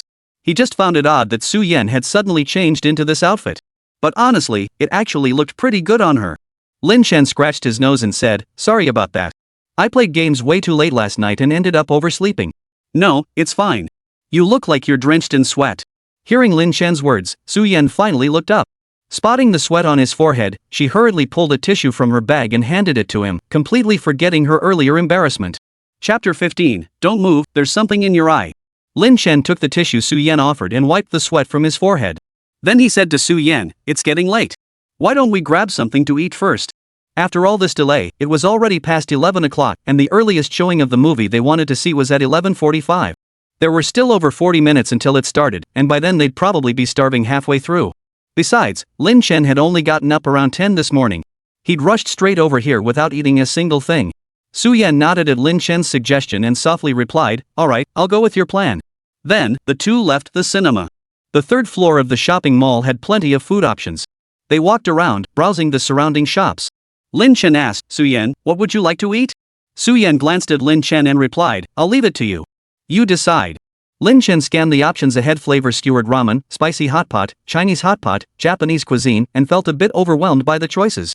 Lin Chen sighed, then pulled out his phone to send a WeChat message to Song Mingxian. "Any good food recommendations around Central Plaza?" Song Mingxian replied instantly, "Hee, Chen, you're not mad anymore? Central Plaza? What are you doing there?" "Heard a new hot pot place just opened on the third floor of Central Plaza. Pretty tasty. Called Longcheng Hot Pot. What's up? You planning to go?" Lin Chen smiled after reading Song Mingxuan's message. "Third floor? What a coincidence." After reading it, Lin Chen didn't reply to Song Mingxian. Instead, he turned to Su Yan and said, "I heard a new hot pot place opened here, and it's pretty good. Why don't we try it?" Su Yan nodded, having no objections whatsoever. So the two headed to Longcheng Hot Pot. The place was bustling, especially on a Saturday. Nearly every table was taken. Luckily, they arrived just in time to snag the last available seat. After sitting down, the server brought over the menu for them to order. Lin Chen took the menu and began listing their choices. "Let's start with 2 portions of lamb slices, 1 portion of beef slices, then a serving of shrimp paste, and a serving of white rice noodles." Then he looked up at Su Yan and asked, "Do you like shiitake mushrooms?" Su Yan shook her head. "Not really." "Oh, then let's add a serving of mushrooms." "Su Yan." Lin Chen promptly checked the box next to mushrooms on the menu. As the saying goes, when a girl says she doesn't like something, she actually does. Not really like translates to actually quite like. "Do you like eating spinach?" Su Yan said directly, "I don't." "If you don't like it, that means you do." "Okay. Then here's another serving of spinach." Su Yan looked utterly bewildered. "What? Did I hear that right?" Lin Chen ordered a few more dishes before handing the menu back to the waiter. The two sat at their table waiting for their food. Lin Chen's phone kept ringing. Hearing it, Su Yan couldn't help but say, "Lin Chen, your phone won't stop ringing. Is someone trying to reach you?" Lin Chen glanced at it casually and said, "It's Song Mingxian. Don't worry about it." "Oh." Su Yan murmured softly. Suddenly, she felt a pang of envy toward Song Mingxian. After all, she didn't even have Lin Chen's WeChat yet. Su Yan picked up the glass beside her and took a small sip of lemon water, her mind racing with thoughts of how she could get Lin Chen's WeChat. Just then, Lin Chen suddenly spoke up, "Su Yan, don't move. There seems to be something in your eye." Su Yan's heart skipped a beat. "What? Something in my eye? No way. That would be so embarrassing." Her entire body stiffened as she froze in place, a wave of despair washing over her. Oh no, was she going to make a bad impression on Lin Chen on their very first date? Lin Chen leaned forward slightly, then raised his hand towards Su Yan's eye. Su Yan instinctively closed her eyes, her heart sinking in despair. Oh no, oh no. Rip. A slight sting on her eyelid made Su Yan snap her eyes open. Lin Chen held the item he just peeled off her eyelid between his fingers. "You had something on your eye. I took it off for you." Su Yan stared at the object in Lin Chen's hand, frozen in place. She took a deep breath and gritted her teeth, saying, "Those are double eyelid stickers." "Double eyelid tape? What's that for?" Lin Chen asked with genuine curiosity. He'd lived 2 lifetimes, yet this was his first time encountering such a thing. "It's to make single eyelids into double ones," Su Yan explained helplessly. "But you already have double eyelids. Why would you need to use something like that?" Lin Chen asked in confusion, glancing at Su Yan's eyes. They were indeed double-lidded. Because I was so excited about watching a movie with you tonight that I couldn't sleep last night. My eyes were a bit puffy when I woke up this morning, so I used the double eyelid tape to fix them." But how could she possibly explain this to him? Su Yan sighed, momentarily at a loss for how to explain it to him. Thanks to Lin Chen, she'd finally gotten a taste of what a straight guy was like today. Su Yan sighed helplessly, lightly rubbing her forehead. It's a bit complicated to explain. Anyway, it's just something girls use for makeup. Oh, okay. Lin Chen nodded, half understanding. Girls really were a mysterious species, they had all sorts of strange things. Soon, their ordered dishes arrived. Lin Chen hadn't eaten breakfast and was now ravenously hungry. As soon as the food hit the pot and started cooking, he dove in, eating with his head down. Su Yan watched silently, knowing he must be starving, and quietly began eating herself. Chapter 16, No way, I can't let you pay. A little while later, Su Yan saw the mushrooms in the pot were cooked. She picked one up, intending to place it in Lin Chen's bowl. Lin Chen was eating heartily when he suddenly saw Su Yan reaching for a mushroom. Instinctively, he yanked his bowl backward, leaning back as if startled. Su Yan's movement froze instantly, leaving her rooted to the spot. I just wanted to serve you a piece of shiitake mushroom. Su Yan said with a hint of hurt. She was just trying to help him out. Was his reaction really that extreme? Lin Chen shook his head quickly. Thanks, but I absolutely hate mushrooms. What? 1,000 question marks filled Su Yan's mind. He'd just asked if she liked mushrooms, and she'd said no. Yet he'd ordered them without a second thought. She'd assumed he liked them himself. If you don't like mushrooms, why did you order them?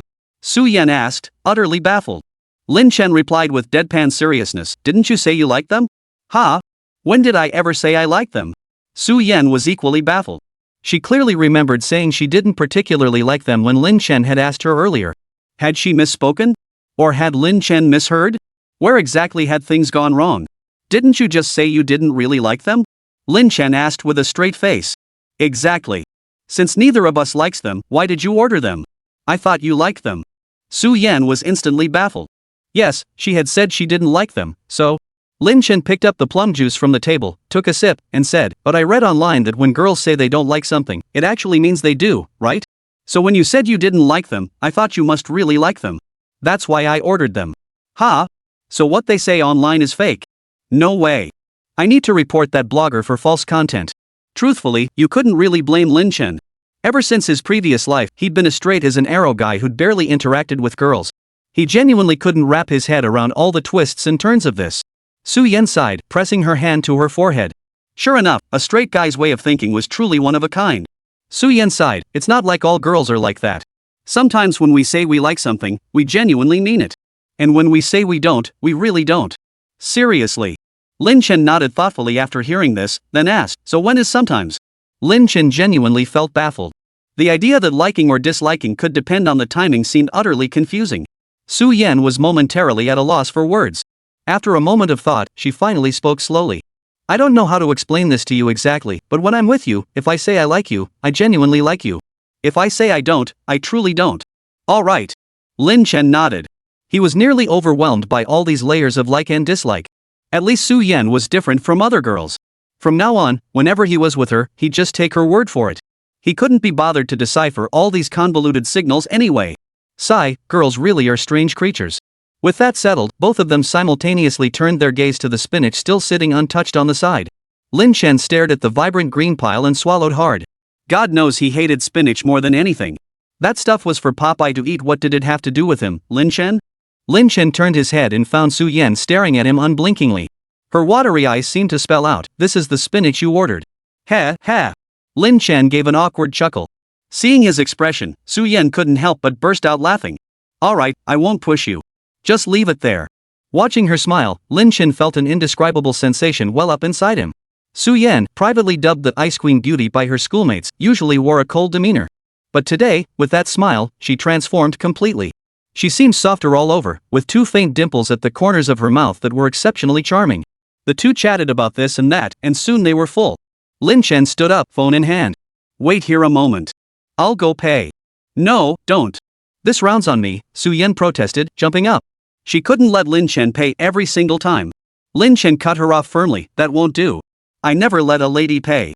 Though I've never actually gone out to eat alone with a girl before. But in this situation, he couldn't possibly let a girl pay. Wouldn't that be embarrassing? Besides, he wasn't short on cash. Even though his mom was always nagging him, she still gave him plenty of pocket money. Su Yan thought for a moment before suggesting, how about we split the bill? I'll transfer it to you via WeChat later. Su Yan thought to herself, this way she could officially add Lin Chen on WeChat. Just as Su Yan was feeling a little pleased with herself, Lin Chen waved his hand dismissively and interrupted her, it's fine. You can just treat me next time. Then Lin Chen simply took his phone and went to pay. Sigh. Su Yan pouted helplessly. All she wanted was to add him on WeChat. Why was it so difficult? But then, as she replayed his words in her mind, a flutter of sweetness stirred in her heart. Next time? Did he mean there would be a next time? The thought instantly lifted her spirits. Chapter 17, Sis, I'm scared. After Lin Chen settled the bill, the two of them walked out of the hot pot restaurant together. Even though it was past the peak dining hours, a long line of people still waited outside the hot pot restaurant, a testament to its immense popularity. Plus, Lin Chen had to admit the food tasted genuinely good. He couldn't deny it though. Song Mingxian was a bit of a scatterbrain. When it came to eating, drinking, and having fun, he was pretty reliable. With that thought, Lin Chen pulled out his phone and graciously replied to Song Mingxian's WeChat. 8. Tasty. Song Mingxian? Lin Chen couldn't help but chuckle. He tucked his phone away and didn't bother replying further. Then, the two returned to the same movie theater and bought tickets for the next showing. Today they were going to see a major domestic blockbuster that had just hit theaters. The theater was packed, and with it being the weekend, many families had brought their children along. Though these preschoolers couldn't possibly understand what was happening on screen, that didn't stop them from contributing a ticket to the film's box office. When it was time to enter, they presented their tickets and were admitted into the theater. Su Yan had purchased the tickets, deliberately choosing seats in the middle for the best viewing experience. They found their seats according to the numbers and sat down, waiting quietly for the movie to begin. A few more people trickled in, some with children, creating a bit of noise. But after Lin Chen and Su Yan sat down, they remained silent throughout. Su Yan folded her hands in front of her, occasionally stealing glances at Lin Chen. Several times she wanted to speak up and start a conversation, but she simply didn't know what to say. Just then, a child sitting behind Su Yan delivered a deliberately annoying kick to her seat. Feeling the nudge, Su Yan turned to see a 4 or 5-year-old child. Su Yan couldn't be bothered to argue with him, so she turned back and sat properly, ignoring the child. But the child showed no sign of stopping. Instead, he kicked Su Yan's seat repeatedly, getting worse and worse. This time, even Lin Chen beside her felt the impact. Lin Chen wasn't one to swallow his anger. What was so special about a kid? Did children get away with misbehavior without consequences? That just spoils them. You little brat, have you no manners? Didn't your parents teach you not to kick and touch things in public places? Lin Chen turned around and glared at the child, his voice sharp. But the kid just shrugged indifferently, sticking out his tongue and making a face at Lin Chen. Furious, Lin Chen immediately stood up, ready to give the kid a proper scolding. Su Yan saw Lin Chen trying to get up and scold the child, so she quickly grabbed his arm. Lin Chen, just let it go. He's just a kid.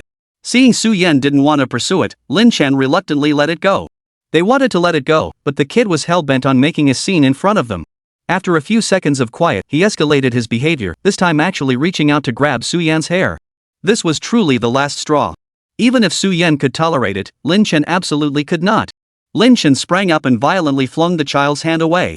Startled by the force, the child burst into tears. The child's parents, who had been as quiet as mice, pretending not to see or hear anything, finally stopped playing dumb. What are you doing? What did our child do to you? Lin Chen snorted coldly. What did I do? He was kicking chairs and pulling people's hair. Don't you know to control your child in public? The parent, equally uncivilized, showed no remorse whatsoever. Instead, they shouted back. He just kicked you once. Look what you've done to scare our child. If something serious happens, can you even take responsibility? Lin Chen scoffed. I merely pulled his hand away. Is that really such a big deal? Is your child destined to overthrow the Qing dynasty and restore the Ming? Or inherit the imperial throne? Why treat him like he's so precious? The boy's mother pointed at Lin Chen. He barely touched you. Is it really worth getting into a fight over a child? Seeing the parents show no remorse, even adopting a "our kid bumped into you so what" attitude, Lin Chen was furious. He reached out and swiftly slapped the child, then quickly pulled Su Yan into his arms. Sis, I'm scared. Su Yan was completely bewildered by Lin Chen's sudden actions. Who could explain what was happening? What was Lin Chen doing? He actually hugged her. Su Yan felt her heart racing wildly, thumping so hard she could barely breathe. You, what are you doing? The little boy's mother pointed at Lin Chen with trembling fingers, clearly not expecting him to pull such a stunt. Su Yan's mind raced, and she finally snapped back to her senses. She lifted her head and gave the child's mother a gentle smile. Then, she said calmly, it was just a little bump. Is it really worth getting upset over a child? Hearing Su Yan's words, the mother's lips trembled with fury. She pointed at the two of them, unable to speak, a surge of anger choking her. Lin Chen raised an eyebrow and smiled. Straightening up, he stepped out of Su Yan's embrace and, with the posture of a victor, pulled her back into their seats. The surrounding passengers, who had witnessed the entire scene, murmured their approval of Lin Chen and Su Yan's actions. After all, unruly children and parents who let them run wild were nothing short of a scourge in today's society. Chapter 18, Want to join us? After sitting down, Su-Yen turned to look at Lin Chen, her eyes sparkling with unexpected admiration. She never imagined he had this side to him. Though his earlier behavior had been somewhat shameless, she found herself thinking he seemed even more handsome now. And then, he had actually hugged her. Even though it was just an accidental gesture, in that moment, her heart felt like it was about to leap out of her chest. Whether it was because Su-Yen's gaze was too intense or not, Lin Chen sensed she was staring at him and turned his head to look. Su-Yen caught his gaze and quickly averted her eyes, lowering her head in embarrassment. Lin Chen noticed the sliver of her fair neck exposed, tinged with a faint blush. It suddenly dawned on him that he'd just hugged her, and he felt a wave of awkwardness wash over him.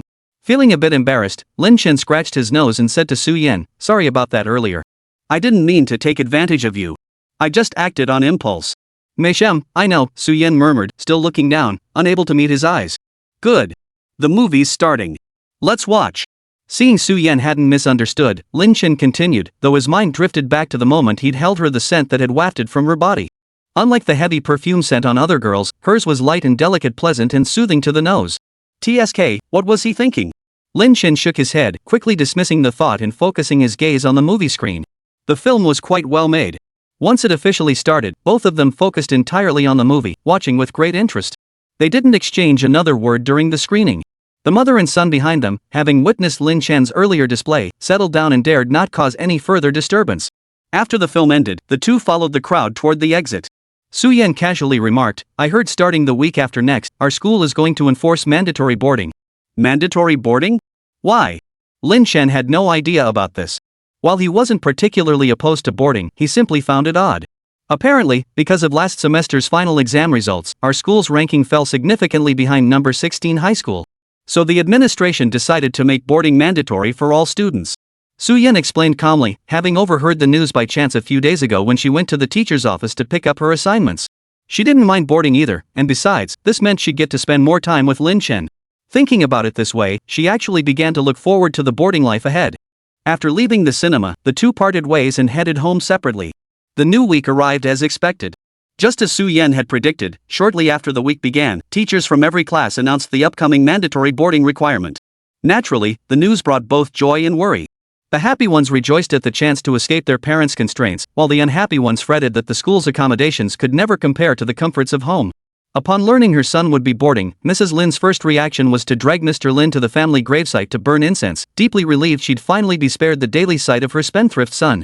This prompted Lin Chen to question for the 1843rd time whether he was truly his mother's biological son.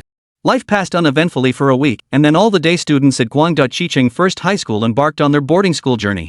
Dorms were assigned by class, and by coincidence, Lin Chen and his best friend Song Mingxian ended up in the same room. Song Mingxian was naturally overjoyed, while Lin Chen, though outwardly disdainful, was secretly pleased. Besides, they'd been inseparable since childhood, so he was already used to it. On Monday, after students had their parents help them arrange bedding and essentials in their dorms, classes commenced as usual. As evening self-study neared its end, Song Mingxian had a sudden whim.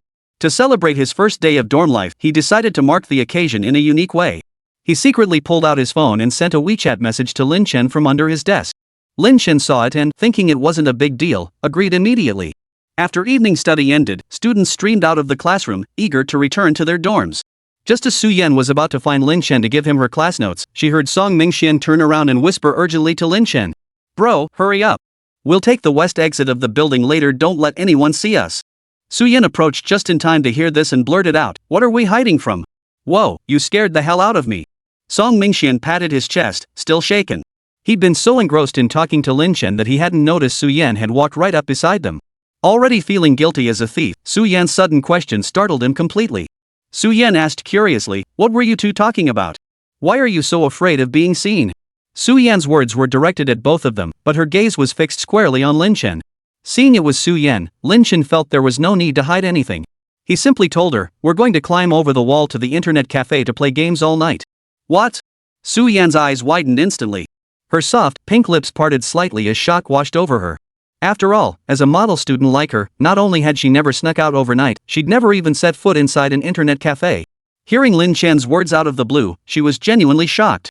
Song Mingxian, ever the troublemaker, grinned and asked Su-Yen, "What do you say, school beauty? Want to join us?" He finished with a wink in Su-Yen's direction. Chapter 19, don't worry, I've got your back. Me? Suyen pointed at herself in a daze, her eyes brimming with astonishment. Heaven knows she'd never done anything like this before. What should she do? Should she refuse? But she really wanted to be with Lin Chen. Just as Suyen was wrestling with her inner conflict, someone suddenly jumped from behind her and wrapped an arm around her neck. Hey, Yen Yen, what are you two talking about? It was Tang Cheng. She raised an eyebrow at Suyen, teasing her about being with Lin Chen. Seeing it was Tang Cheng, Song Mingxian didn't hold back. We're inviting the school beauty to climb the wall with us and play games, he blurted out. What? Climb over the wall to play games? How thrilling. Tang Cheng's eyes lit up instantly as she exclaimed dramatically. So, wanna join us? Song Mingxian extended the invitation. After all, one more person wouldn't hurt, and Tang Cheng was actually pretty good at gaming. Without hesitation, Tang Cheng agreed immediately. She then nudged Suyen beside her and said, Yen Yen, what do you say? Let's go together. Me? Oh, come on, it's just climbing over the wall to the internet cafe. If you don't even experience that in your student days, it'd be so boring. Suyen nervously bit her lip, still feeling hesitant inside. Lin Chen knew instantly that a straight-A student like her, always ranking first in the entire grade, had never done anything like this. He spoke up directly, it's fine. If you feel uncomfortable, you don't have to come. Just keep it a secret for us. I'm in. Suyen blurted out the moment she heard Lin Chen's words. How could being with him ever be awkward? Ha! That's more like it. Tang Qing beamed with delight upon hearing Suyen's agreement. With their decision made, the four of them packed their bags and tiptoed along the west side of the classroom building to the low wall at the school's edge. Holy crap, I never knew our school had a place like this. Tang Qing marveled at the low wall before them. It seemed tailor-made for students like them who skipped class. I was the one who found it first, Song Mingxian said smugly, wearing an expression that screamed, see? I'm awesome, right? Tang Qing rolled her eyes at him. Pfft, what's there to brag about? Is skipping class and climbing walls something to be proud of? Lin Chen chuckled, promptly unstrapped his backpack, and flung it with force over the low wall. With a light leap, he grabbed the top of the wall with both hands, then pushed off with his feet, effortlessly perching on top. Song Mingxian and Tang Qing followed suit, scaling the wall one after the other. As a seasoned offender, Song Mingxian handled it with practiced ease. Though Tang Qing was a girl, she'd spent 2 years as a sports scholarship student in middle school. Scaling walls was child's play for her. Suyen, however, was a different story. While the other three scaled the wall with ease, Suyen stared at the low barrier before her, her legs suddenly trembling. A wave of hesitation began to wash over her. Give me your hand. Just as Suyen wavered, unsure what to do, Lin Chen suddenly reached out his hand to her. Seeing Lin Chen's outstretched hand, Suyen's unease vanished instantly. It felt as though with Lin Chen by her side, nothing could stand in her way. Suyen bit her lip, slowly reaching out to place her hand in his. The instant their skin touched, a jolt of electricity surged through Suyen's heart, making her whole body feel as if she'd been electrocuted. His palm was broad and dry, unlike her own soft and delicate skin, yet it felt warm and strong. After taking Suyen's hand, Lin Chen said, jump up hard. I'll pull you. Okay. Obediently following Lin Chen's instructions, Suyen pushed off with her feet and leaped upward. Simultaneously, Lin Chen pulled her hand with all his strength, hauling her directly onto the wall. Seeing Suyen safely perched atop the wall, Lin Chen released her hand and leaped over to the other side. After landing, Lin Chen turned to Suyen and said, jump down. I'll catch you. Suyen trusted Lin Chen implicitly, so she leaped straight toward him. Lin Chen stepped forward and caught her as she landed. In that moment, Lin Chen felt a delicate fragrance envelop him, the same subtle, comforting scent he'd noticed at the movie theater. Moreover, Suyen in his arms felt even softer than he had imagined, making him momentarily feel an irresistible urge to hold her close. But thoughts were one thing. Once Suyen steadied herself, Lin Chen released her. In the moonlight, Lin Chen could faintly see a blush spreading across Suyen's delicate, beautiful cheeks, making her look even more charming and alluring. Let's go. Song Mingxian and Tang Qing also jumped down, speaking up immediately, completely oblivious to the subtle tension between the two. Hearing Song Mingxuan's words, Lin Chen snapped back to reality and cleared his throat to cover his reaction. Ahem, let's go. Then the four of them set off in a lively procession toward the internet cafe. This one. They arrived at the entrance of a cybercafe called Blog. Lin Chen and Song Mingxian had visited this place before the environment and equipment were decent, and it wasn't far from the school. So the four of them went inside and booked 2 private booths. Song Mingxian, that clueless fool, had actually wanted to share a booth with Lin Chen, but Tang Cheng dragged him away immediately. What a moron, completely lacking in tact. After shoving Song Mingxian into the private room, Tang Qing gave Suyen a thumbs-up gesture outside the door before heading straight inside. Though she wasn't exactly thrilled about sharing a room with that idiot Song Mingxian, she endured it for the sake of her sister's happiness. Chapter 20, Sudden Twist. Seeing Song Mingxian and Tang Qing enter their private room, Lin Chen and Su Yan slipped into the adjacent one. After booting up their computers, Su Yan nervously asked, "Lin Chen, what games do you usually play?" "I used to play Dota and LOL. Now I mostly play PUBG." Lin Chen answered truthfully, then paused before asking, "Have you played games before?" Su Yan answered honestly, "Does Miracle Nikki count?" Lin Chen couldn't help but smile as he looked at her earnest little face and her dewy eyes, as bright as a fawn's. He hadn't expected their aloof school beauty to have such an adorable side. Su Yan flushed even more at his smile, her already shy heart racing. How could he be like this? She'd only played Miracle Nikki, and besides, what was wrong with Miracle Nikki? It was just a game. Seeing Su Yan's pouting lips, Lin Chen realized his earlier laugh had been a bit too much. He quickly apologized, I didn't mean it like that. I just think you're so amazing. Who knew you played Miracle Nikki?" Su Yan. "Oh no, this is even more awkward. What do I do?" Lin Chen scratched his head. "Damn, what was I even saying just now? No, I wasn't mocking you. I genuinely think it's impressive. I've never played it myself, really." Lin Chen forced out an explanation, though even he didn't know what kind of nonsense he'd just spouted. Put. Su Yan watched him scrambling to explain and couldn't help but laugh. "Alright, I get it. No need to explain." Seeing her smile, Lin Chen finally relaxed. "Alright, as long as she didn't misunderstand me. So what do you want to play?" Lin Chen thought to himself, I can't exactly come to the internet cafe to play Miracle Nikki all night. Su Yan felt a bit lost when he asked that, then tentatively suggested, "Can you teach me how to play PUBG?" Lin Chen nodded immediately. Sure. Even though Su Yan was a complete newbie at gaming, he'd managed to guide someone as hopeless as Song Mingxian through it. What else could he not handle? Song Mingxian, totally caught in the crossfire. Then, Lin Chen sent Song Mingxian a WeChat message, "Do you play PUBG?" Song Mingxian, "No." Lin Chen, "Then give your game account to Su Yan to use." Then, Lin Chen had Su Yan log into Song Mingxian's PUBG account. He gave her a brief overview of the game. Once he saw Su Yan had grasped the basics, he immediately took her into a duo mode match. Soon, Su Yan saw her character appear on what looked like an island. Lin Chen explained beside her, "This is the spawn island. After the 60-second countdown ends, we'll board the plane heading to the main island." "Oh, okay." Su Yan nodded. After the 60-second countdown ended, Su Yan saw a plane appear on the screen. Under Lin Chen's guidance, Su Yan selected the parachute option to follow him. "Just stay right behind me the whole time," Lin Chen said, glancing at her. Su Yan stared intently at the computer screen. Upon hearing his words, she nodded earnestly. Seeing how obedient she was, Lin Chen couldn't help but curve his lips upward. How well behaved she was. Lin Chen then glanced at the flight path for this game and marked a point near M City. On the PUBG map, M City offered decent resources without the intense competition found at major hubs like the airport. Since he was bringing Su Yan, a complete newbie to the game, it was better to choose a less crowded spot to land. As the plane flew over M City, Lin Chen jumped straight out.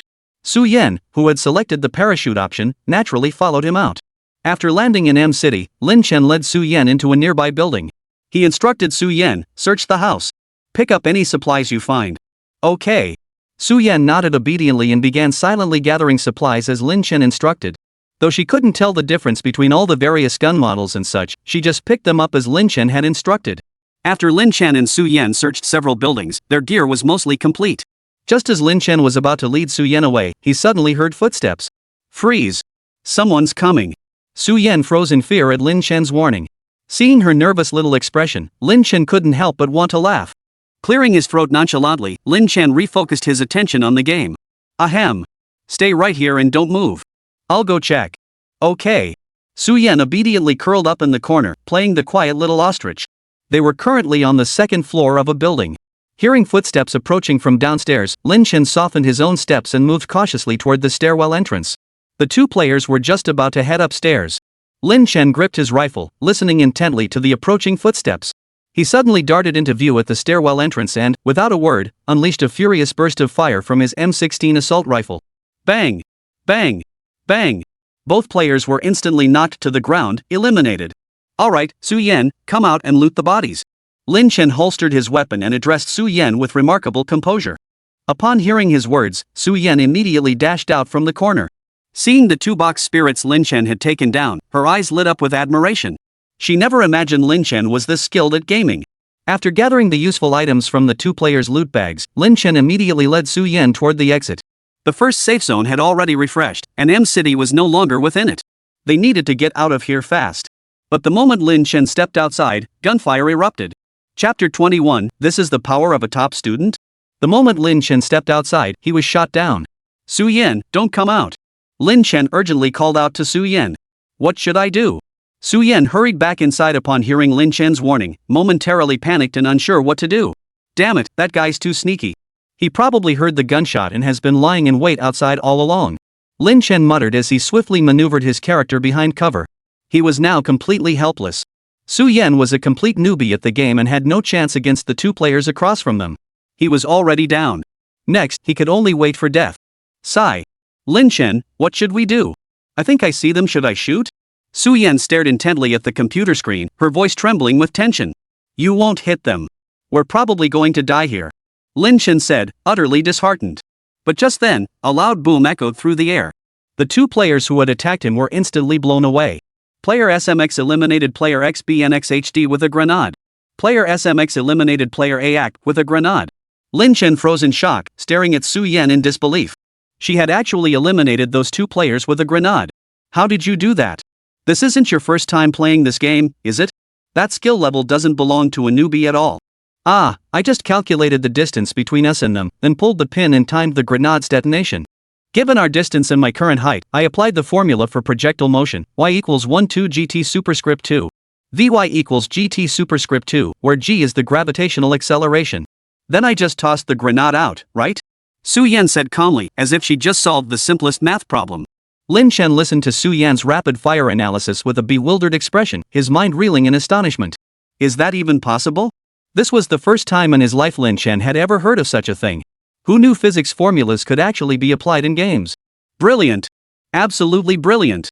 Was this the mark of a true academic genius? Even gaming skills were this impressive.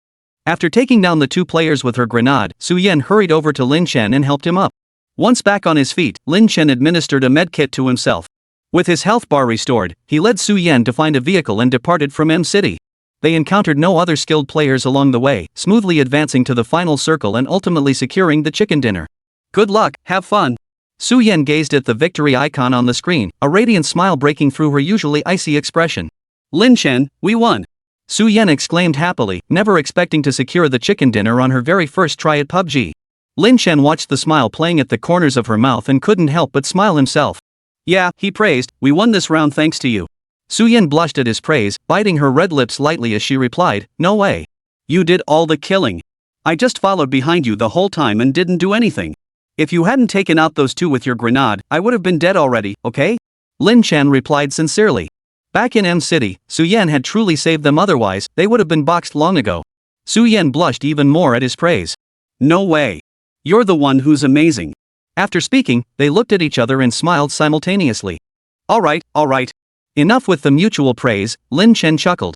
He never expected Su Yan, a complete gaming novice, to perform so well on her first try. She was leagues better than that useless teammate Song Mingxian. So Lin Chen played several more rounds with Su Yan. Su Yan's progress was nothing short of remarkable. Gradually, she became the one leading the charge while Lin Chen quietly looted behind her. Yet Su Yan seemed completely unaware of this shift, continuing to shower Lin Chen with praise. Lin Chen scratched his nose, not quite sure how to respond. During the game, Lin Chen's phone battery was running low, so he dashed over to Song Mingxuan's private room next door to borrow a charging cable. The moment he stepped into the adjacent room, Lin Chen froze. He'd assumed Song Mingxian didn't play PUBG and might be into League of Legends or CS:GO instead. But to his utter surprise, he found Song Mingxian playing Honor of Kings with Tang Qing. That's right, they'd climbed over the wall to stay up all night at the internet cafe, and he was sitting there with his phone, playing Honor of Kings on his phone while his computer was running. Lin Chen froze the moment he entered, his expression screaming, where am I? Who am I? What the hell is this guy doing? Meanwhile, Song Mingxian was yelling, hey, get me a support player to help me out. Furious, Tang Qing kicked him hard. Are you retarded? You're playing Kaiwenji, what do you need a support for? You're the support, damn it. Holy. The enemy's Shangwan Wanner just took off. Shut the up. Lin Chen glanced at Tang Qing, who was on the verge of breaking down, and silently sighed to himself. Then, grabbing the charging cable, he immediately slipped away. You've got to hand it to Tang Qing hanging out with Song Mingxian at the internet cafe playing mobile games? She's got some nerve. After returning to his private booth, Lin Chen played a few more rounds of PUBG with Su Yan. It had to be said, geniuses were geniuses, they picked things up fast. After pulling an all-nighter gaming, Su Yan had finally mastered the game. Later, deep into the night, Lin Chen simply couldn't stay awake any longer. After logging off the game, he collapsed face down on the table and fell asleep. Su Yan beside him was also exhausted. Resting her head on her arm, she watched Lin Chen with her eyes half closed. Lin Chen was fast asleep, his fine strands of hair falling messily over his tightly closed eyes. The light cast a faint silhouette across his face. Su Yan turned her head to look at him, unable to resist reaching out to brush his eyelashes. Lin Chen stirred slightly, and Su Yan immediately pulled her hand back. Like a child caught doing something wrong, afraid he might notice. Seeing he remained fast asleep, showing no sign of waking, she finally relaxed. As she continued to watch Lin Chen's sleeping face, Su Yan drifted off unconsciously, a faint smile lingering on her lips. Chapter 22, A Reward Beyond Imagination. Ring ring. Ring ring. So sleepy. Su Yan was fast asleep when the sudden ringing of an alarm clock startled her. She groggily climbed off the desk, but the overwhelming drowsiness made her collapse back down. She reached out, groping for her phone on the desk. She grabbed it, silenced the alarm, and took a deep breath before slowly opening her bleary eyes. Rubbing her eyes, she looked around at the unfamiliar surroundings and finally realized she had stayed up all night at the internet cafe with Lin Chen and the others. Glancing at the time, Su Yan hurriedly shook the still sleeping Lin Chen awake beside her. Lin Chen, wake up. We need to get back to school right away. What time is it? Lin Chen was fast asleep, mumbling with his eyes still closed. It's already 6:20. If we don't get up now, the teachers will find us. Su Yan started to panic. This was her first time doing something so rule-breaking she couldn't risk getting caught by the teacher. Hearing Su Yan's words, Lin Chen snapped awake. He scrambled off the desk, rubbed his bleary eyes, and managed to clear his head. He turned to look at Su Yan beside him and noticed a strand of her usually jet-black, silky hair sticking up. But it didn't look ridiculous at all. Instead, it gave her a slightly dazed and adorable look. Lin Chen couldn't help but smile. Under Su Yan's puzzled gaze, he reached out and gently smoothed down the stray strand. So soft. Lin Chen hadn't expected Su Yan's hair to be this soft, completely different from his own. Su Yan stared blankly as Lin Chen touched her hair, her heart racing. Good heavens, such a jolt first thing in the morning? After smoothing her hair, Lin Chen withdrew his hand as if nothing had happened, though a barely perceptible ripple stirred within him. He tapped his nose with a crooked finger and said to Su Yan, "Come on, let's go wake those two up." Su Yan nodded shyly. Lin Chen, wait a moment. Just as Lin Chen was about to push open the private room door, Su Yan suddenly called out to him. What is it? Lin Chen, which university do you plan to apply to in the future? Su Yan asked with eager anticipation. She hoped to attend the same university as Lin Chen someday, which was why she'd been tutoring him all this time. She just hoped his grades would improve, and then they might have a chance to attend the same university. Lin Chen frowned slightly and replied, I don't know. I'll just see where I end up. Truthfully, Lin Chen was deeply conflicted about this. Ever since receiving the system's rewards, he was no longer the academic underachiever he'd been in his previous life, especially in English and math. But the catch was, his system was different. He only earned rewards when he scored 0 on exams. Moreover, the larger the scale of the exam, the greater the reward. A nationwide exam like the Gaokao naturally offered rewards incomparable to ordinary tests. How did the system put it? For a mega exam like the college entrance exam, the rewards were beyond his wildest imagination. Lin Chen couldn't help but feel a surge of anticipation for these rewards he couldn't even begin to imagine. Thus, when Su Yan asked about it, he genuinely didn't know how to respond and could only give a vague answer. But Su Yan was clearly dissatisfied with his answer. How can you just take it as it comes, Lin Chen? I'll tutor you properly. Who knows, you might even get into Qingda University. Qingda was the university Su Yan yearned for most. She desperately hoped to attend it alongside Lin Chen someday. Lin Chen smiled obediently and said, Qingda? That's the best university in the country. I'm not some super genius like you. How could I possibly get in? Lin Chen. Alright, let's go. We'll be late if we don't hurry. Lin Chen didn't want to discuss this anymore, so he cut Su Yan off. Alright. Su Yan reluctantly nodded, gathered her things, and followed Lin Chen to the adjacent private room. After rousing Song Mingxian and Tang Qing, the group hurried toward the school. Morning reading started at 7, and with less than half an hour left, they had to get back to school and into the classroom before 7. They sprinted all the way, the autumn breeze brushing against their cheeks as the morning sun bathed them in golden light. The four of them practically stumbled into the classroom as the morning study bell rang. They were a second away from being late. Phew, that was close, Su Yan said, patting her chest. That was terrifying. Lin Chen and the other three, however, remained unhurried. After all, they were well versed in this sort of thing. Lin Chen took his time sitting down at his desk, set down his backpack, casually pulled out a book, opened it, and placed it on the table. Then he simply laid his head down on the desk and began catching up on sleep. He'd only gotten 4 hours of sleep last night and was utterly exhausted. Song Mingxian and Tang Qing also laid their heads on their desks to catch up on sleep. But Su Yan, widely regarded as the model student by both teachers and classmates, dared not sleep so openly in class like they did. Su-Yen slapped her own face, forcing herself to stay alert. She pulled out an English reader and began reading. After reading one article, Su-Yen couldn't help but yawn, then turned her head to glance at Lin Chen. He was sound asleep with his head on the desk, and all Su-Yen could see was his dark silhouette. Su-Yen turned her head away, silently making up her mind. She decided that starting today, she would tutor Lin Chen diligently, determined to help him get into Qingda University. She hoped he would remain a part of her life for many years to come. Chapter 23, Little Cabbage, turned yellow in the field. Lin Chen slept through the entire morning reading period. After waking up, he still felt drowsy, drifting through the rest of the morning in a haze until noon finally arrived. The moment the bell rang, students sprinted out of the classroom, fearing they'd miss their chance to grab lunch. As the saying goes, 1 second late to class means half an hour in the cafeteria. Lin Chen yawned as he rose from his seat, preparing to head outside. Lin Chen, heading to the cafeteria for lunch? Lin Chen waved him off. Nah, I'm heading back to the dorm to catch up on sleep. Come to think of it, she hadn't slept in his dorm bed yet. Su-Yen had intended to tutor him, but seeing his exhausted expression, she couldn't help but soften. Alright, we'll start tomorrow then. Besides, she was pretty tired herself. Better head back for a nap first. So that afternoon, both of them headed back to their dorms to catch up on sleep. After waking from her nap, Su-Yen worried Lin Chen hadn't eaten and made a special trip to the campus supermarket to buy him bread and milk. When she arrived at the classroom, only a few people were there. Taking advantage of the moment when no one was paying attention, Su-Yen placed the bread and milk on Lin Chen's desk. Then she quickly returned to her own seat. When Lin Chen arrived, he was a bit surprised to see the bread on his desk. Then he caught Su-Yen discreetly mouthing to him, "Lunch." Lin Chen smiled and murmured a quiet thank you. A moment later, the class bell rang. The homeroom teacher, Mummy, strolled in carrying textbooks. The first period was his math class. Ahem, he began, before we officially start class, I have an announcement to make. The fall sports meet is about to begin. Sports committee members, please come to my office after class to pick up the registration forms. There are many events in the sports meet, and I hope everyone will sign up enthusiastically. As soon as Mummy finished speaking, whispers began to ripple through the crowd. Awesome, another sports meet. That means 2 days off from classes. What's so great about that? Last year I signed up for the 800-meter race and nearly died from exhaustion. Exactly. I'm not signing up this time either. Last year the Mummy forced me to do shot put, and I nearly got thrown out by the ball myself. Yeah, I'll just keep being a simple-minded slacker. Quiet, everyone. This is class time. Discuss questions after class. Next, we'll continue with spatial vectors. Open your textbooks to page 16. A point P in space lies on plane MAB. After announcing the schedule, the Mummy resumed his dialect mini-lesson. The entire lesson left Lin Chen with a splitting headache. Bro, what events are you signing up for in the sports meet? Song Mingxian turned to ask him after class. Lin Chen had always been quite athletic, but after a moment's thought, he decided against it. He certainly didn't want to end up panting and gasping like some kind of animal. With so many boys in their class, he'd rather leave the opportunities to them. I'm not signing up. Can't be bothered.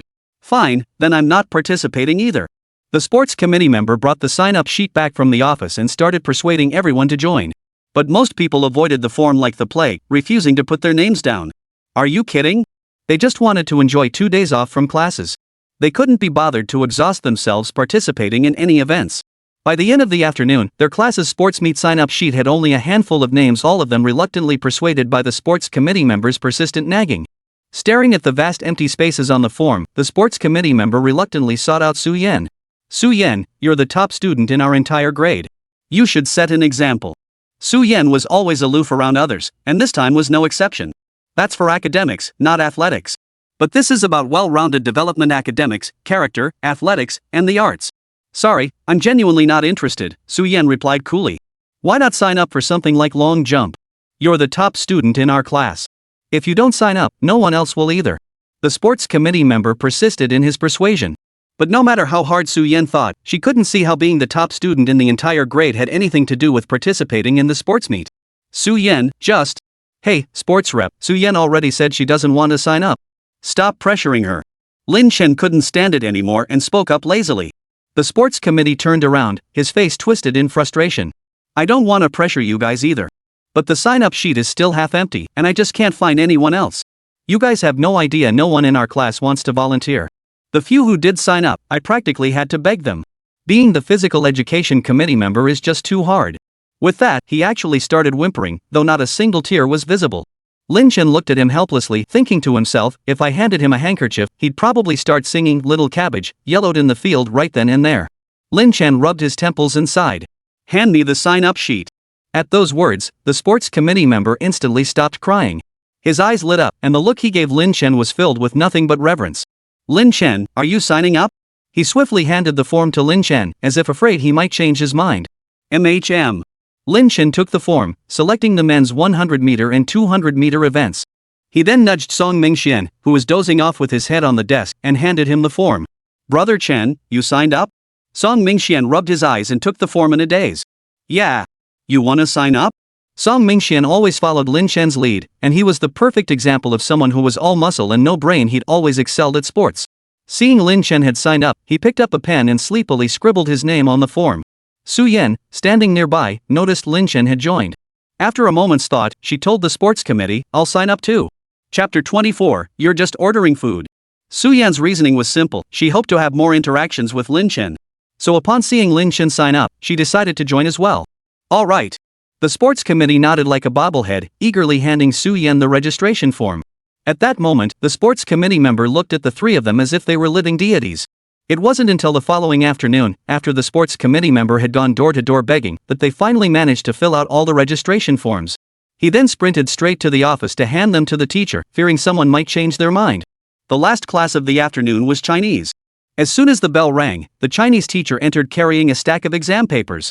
He divided them into several stacks and had the students in the front row pass them back one by one. A short quiz filling in the blanks for the classical Chinese passages they'd studied earlier. Not many questions, it could be finished in less than a class period. Ugh, another test. Classical Chinese was my worst nightmare. Just reading it was a struggle. My head was spinning. It had only been a few days since school started, and already we were being tested. Many students in the classroom murmured complaints under their breath, clearly resistant to this pop quiz. Lin Chen, however, felt a surge of excitement, itching to get started. Who would have thought that the very thing he used to dread most would now become what he looked forward to the most? Even though it was just a small in-class quiz, every little bit counts. The moment Lin Chen received his test paper, he began writing furiously, his pen flying across the page without pause. Before long, every blank space was filled to the brim. Just as the Chinese teacher had said, the volume of questions wasn't large. In less than 20 minutes, quite a few students had already finished their papers. Before the bell even rang, the Chinese teacher collected all the papers. After dinner, the class settled into quiet self-study, maintaining a calm atmosphere until the third evening study period. The third evening study period was also the last class of the day. As soon as class began, the Chinese teacher strode in, carrying a stack of papers and wearing 5-centimeter heels, looking fierce. It felt as though she might stomp right through the floorboards. This class will take up just a moment of your time to discuss this afternoon's quiz results.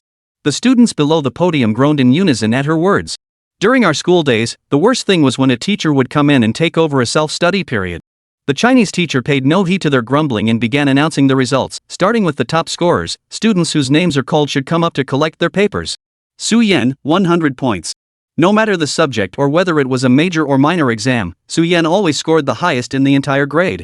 She had long since grown accustomed to this. He Lily, 95 points. Chen Chao, 95 points. Song Mingxian, 10 points. The moment Song Mingxian heard his name called, he scurried up to the podium to retrieve his exam paper. The Chinese teacher shot him a look, exasperated. There were 20 blanks, worth 5 points each. You only got 2 right. What do you have to say for yourself? The teacher was about to lecture him further, but upon seeing his expression, one that seemed to say, I actually got 2 right? How awesome am I? She swallowed her words. Suddenly finding nothing more to say, she waved him back to his seat. Then, glancing at Lin Chen's seat, he sighed deeply and said, and finally, there's one more student I simply can't understand. How could someone get 0 points on such simple questions? Lin Chen's heart leapt at those words. TSK, got this in the bag. The moment he heard Song Mingxuan's name, he knew he was the last one. Now the reward was his for the taking. Up front, Su Yan had been waiting since the teacher handed out the papers for Lin Chen's name to be called. But it never came. Hearing the Chinese teacher's words, her heart sank. 0 points? How could that be? Su Yan immediately turned to glance at Lin Chen. He looked completely unfazed, as if the 0 scorer wasn't him at all. The Chinese teacher at the podium noticed his detached expression and instantly felt a surge of anger.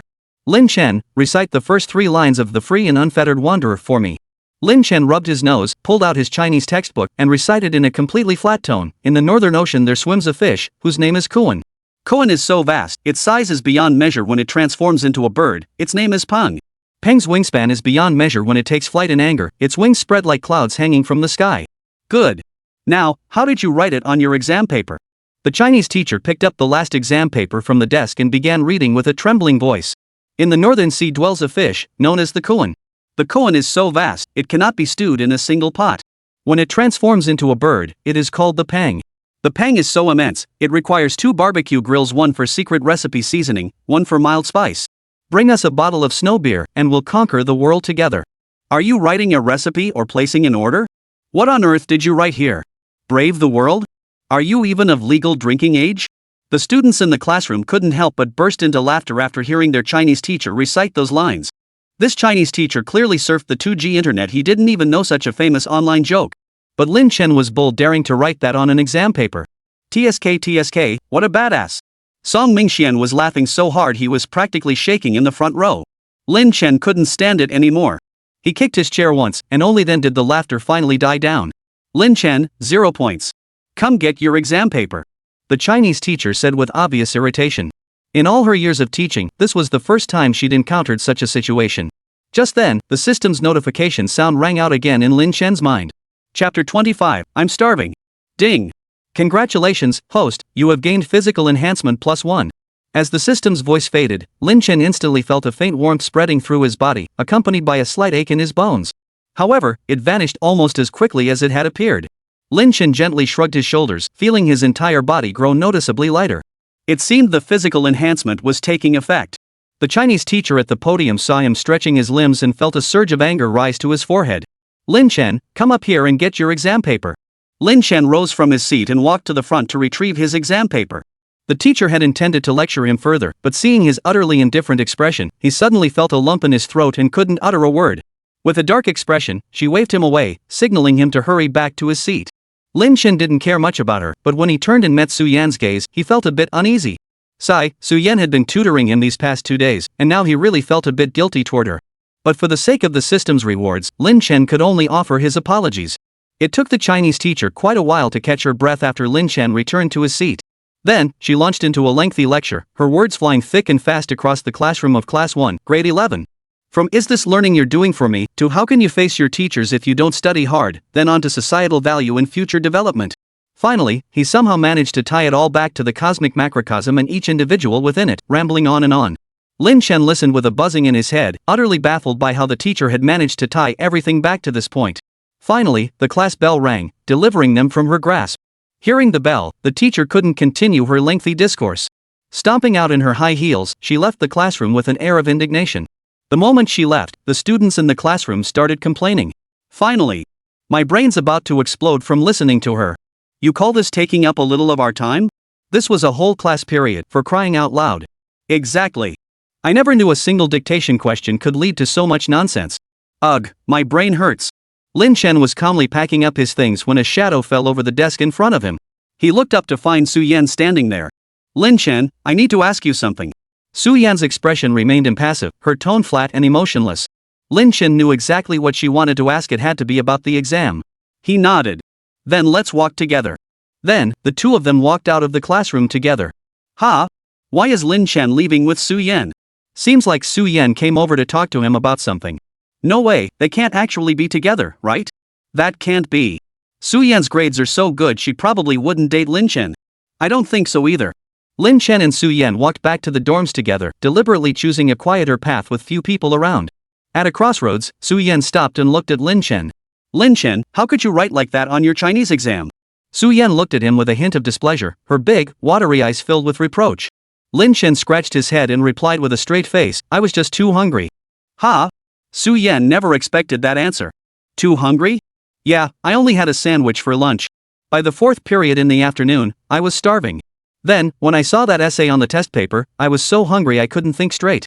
My brain just short-circuited, and I ended up writing that joke I'd seen online instead. Come to think of it, I owe it to the bread you brought me. Otherwise, I probably wouldn't have had the strength to even hold a pen. Lin Chen said earnestly, his eyes brimming with sincerity. If I'd known, I would have packed you more snacks. Su Yan frowned, her face crumpled with self-reproach. There was nothing she could do about it. The moment she heard Lin Chen say he'd been starving, her heart went out to him, and she couldn't bring herself to care about his 0 score anymore. It's fine, it's just a pop quiz. Lin Chen shrugged indifferently. Phew, guess I dodged a bullet this time. Truthfully, he hadn't wanted to deceive Su Yan, but he simply couldn't bring himself to tell her the whole story. Besides, it wasn't exactly a lie, he really had been starving at the time.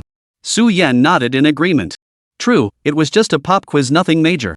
What mattered most was his health. Here's what we'll do, Lin Chen, Su Yan proposed. From now on, I'll eat all 3 meals with you.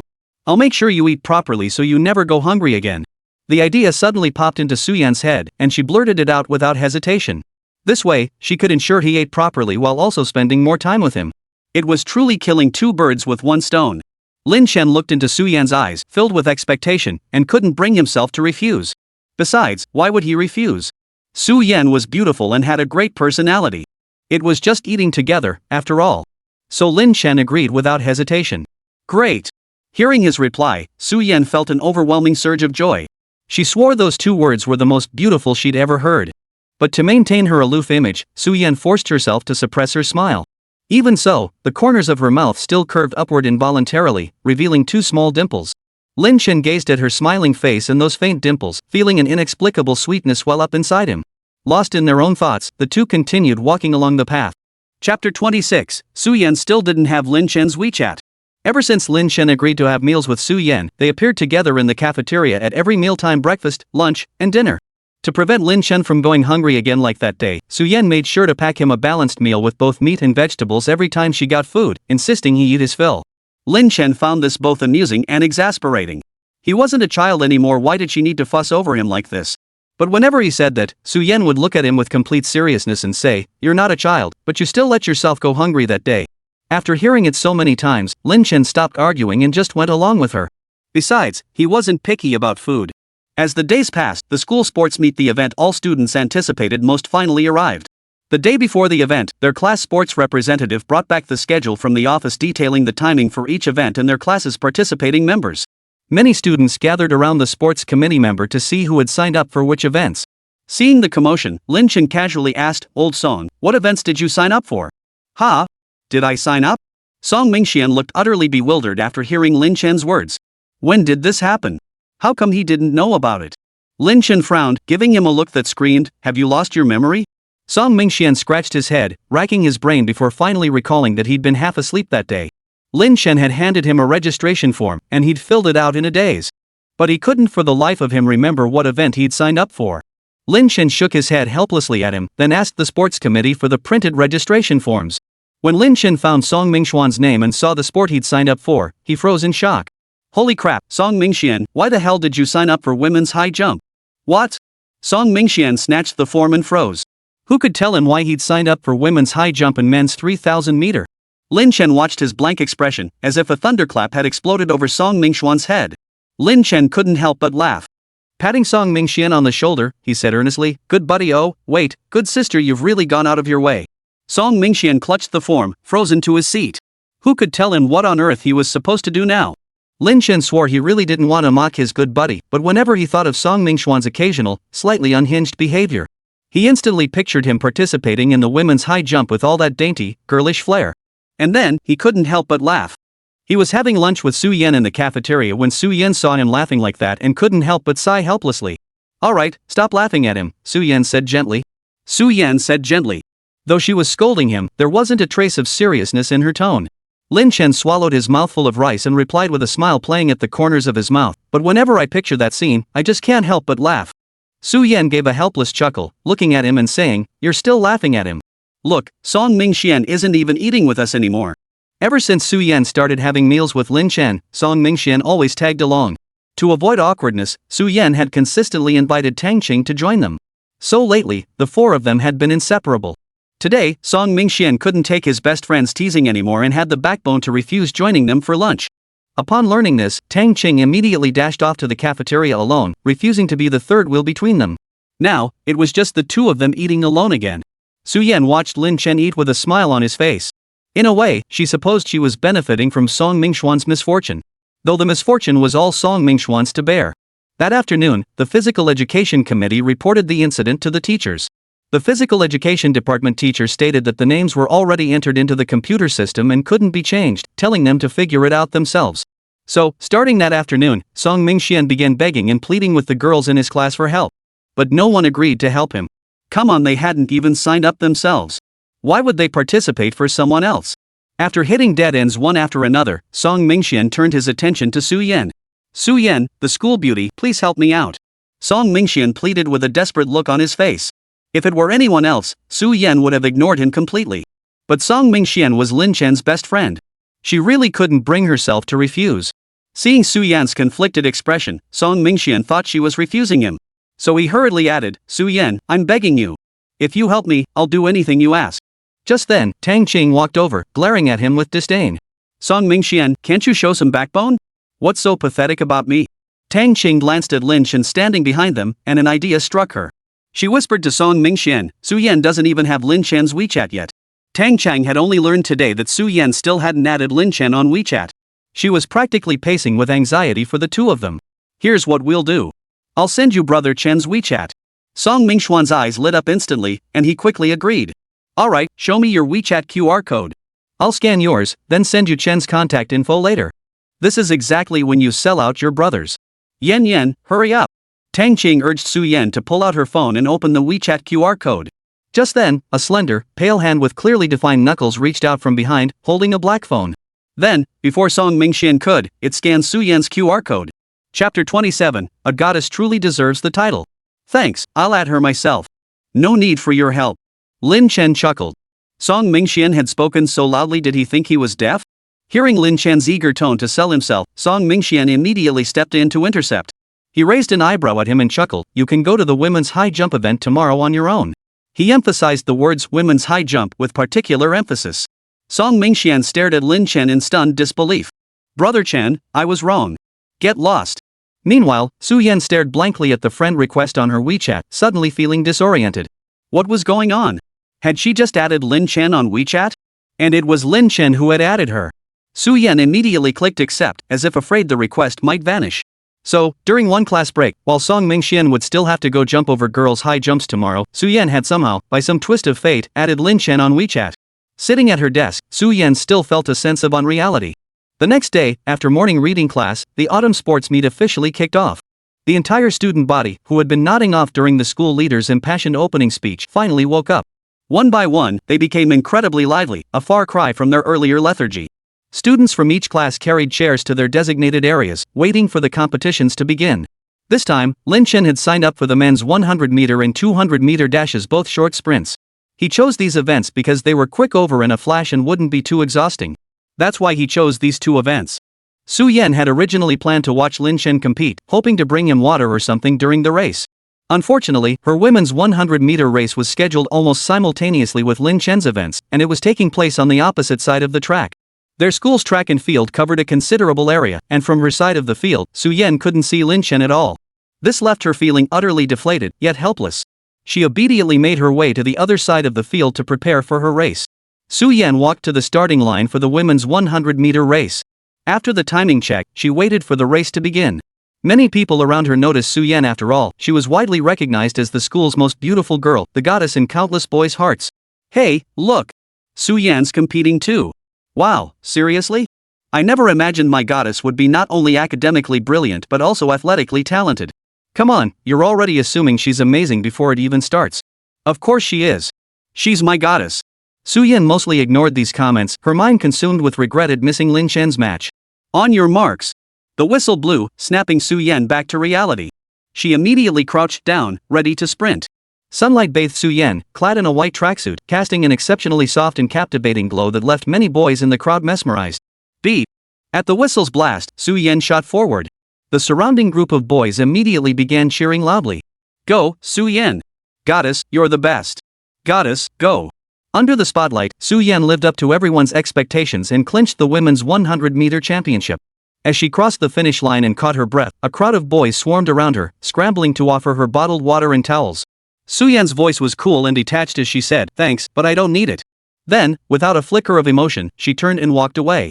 All she wanted to do now was hurry over to find Lin Chen. Maybe she could still catch his match. Lin Chen had always been quite athletic, and after undergoing systematic physical training, his abilities were even more impressive. After 2 races, both the 100-meter dash and the 200-meter dash, he came in first place. By the time Su Yan arrived, Lin Chen had already finished running. She hadn't gotten to see him in action as she'd hoped. Hearing about his results, she felt immense joy for him, yet also profound regret. If only she hadn't signed up for the race herself, she could have watched Lin Chen compete. Suppressing her disappointment, Suyen approached Lin Chen and said, "Lin Chen, I heard you came in first in both events." "Congratulations." Lin Chen smiled, wiping sweat from his forehead. "Just the regular routine. How about you? What place did you get?" Suyen's face lit up with a smile at his question, replying with a touch of embarrassment, "First place." Lin Chen was genuinely surprised. He'd assumed a girl who looked as delicate as Suyen wouldn't have much athletic ability. Turns out she's actually pretty fast in the sprints. But then again, it made sense.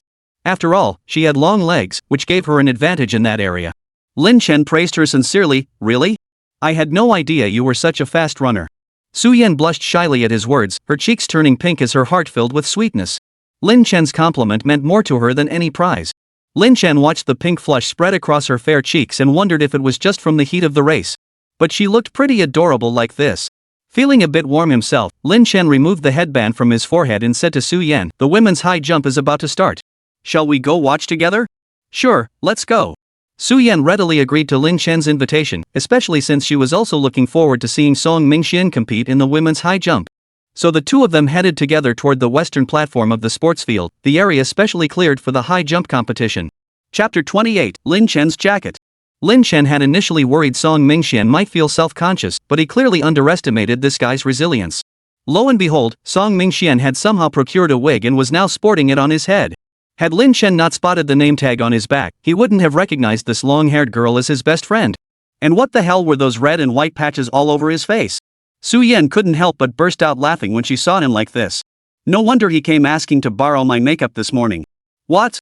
Lin Chen stared at Suyen with an expression that screamed, "Did I hear that right?" "This morning, actually. He suddenly came over asking to borrow my makeup. But I don't usually wear any when I'm at school. So I ended up asking He Tingting from our class to lend him some instead." Lin Chen shook his head helplessly with a wry smile. Well, only Song Mingxian would pull something like that. Song Mingxian was currently preening and posing among a group of girls. Spotting Lin Chen and Suyen approaching, he flashed them a flirtatious wink. Lin Chen felt like his breakfast was about to come right back up. Beep. High school sophomore girls long jump. Get ready. The starter blew the whistle, and the female long jumpers lined up in order. As luck would have it, Song Mingxian was first in line. Song Mingxian sashayed to her starting position, striking several poses as if she were a celebrity athlete. Lin Chen could only roll his eyes. Ugh, painful to watch. Then, with an exaggeratedly graceful flick of her delicate finger, Song Mingxian leapt into the air. Crack. The moment he landed, Lin Chen thought he heard a sharp crack. Holy, that hurt like hell. After hearing Song Mingxian's blood-curdling scream, Lin Chen was certain he had indeed heard a sharp crack. Watching Song Mingxian collapse onto the mat clutching his ankle, Lin Chen and Suyen immediately rushed over. Oh no, did he twist his ankle?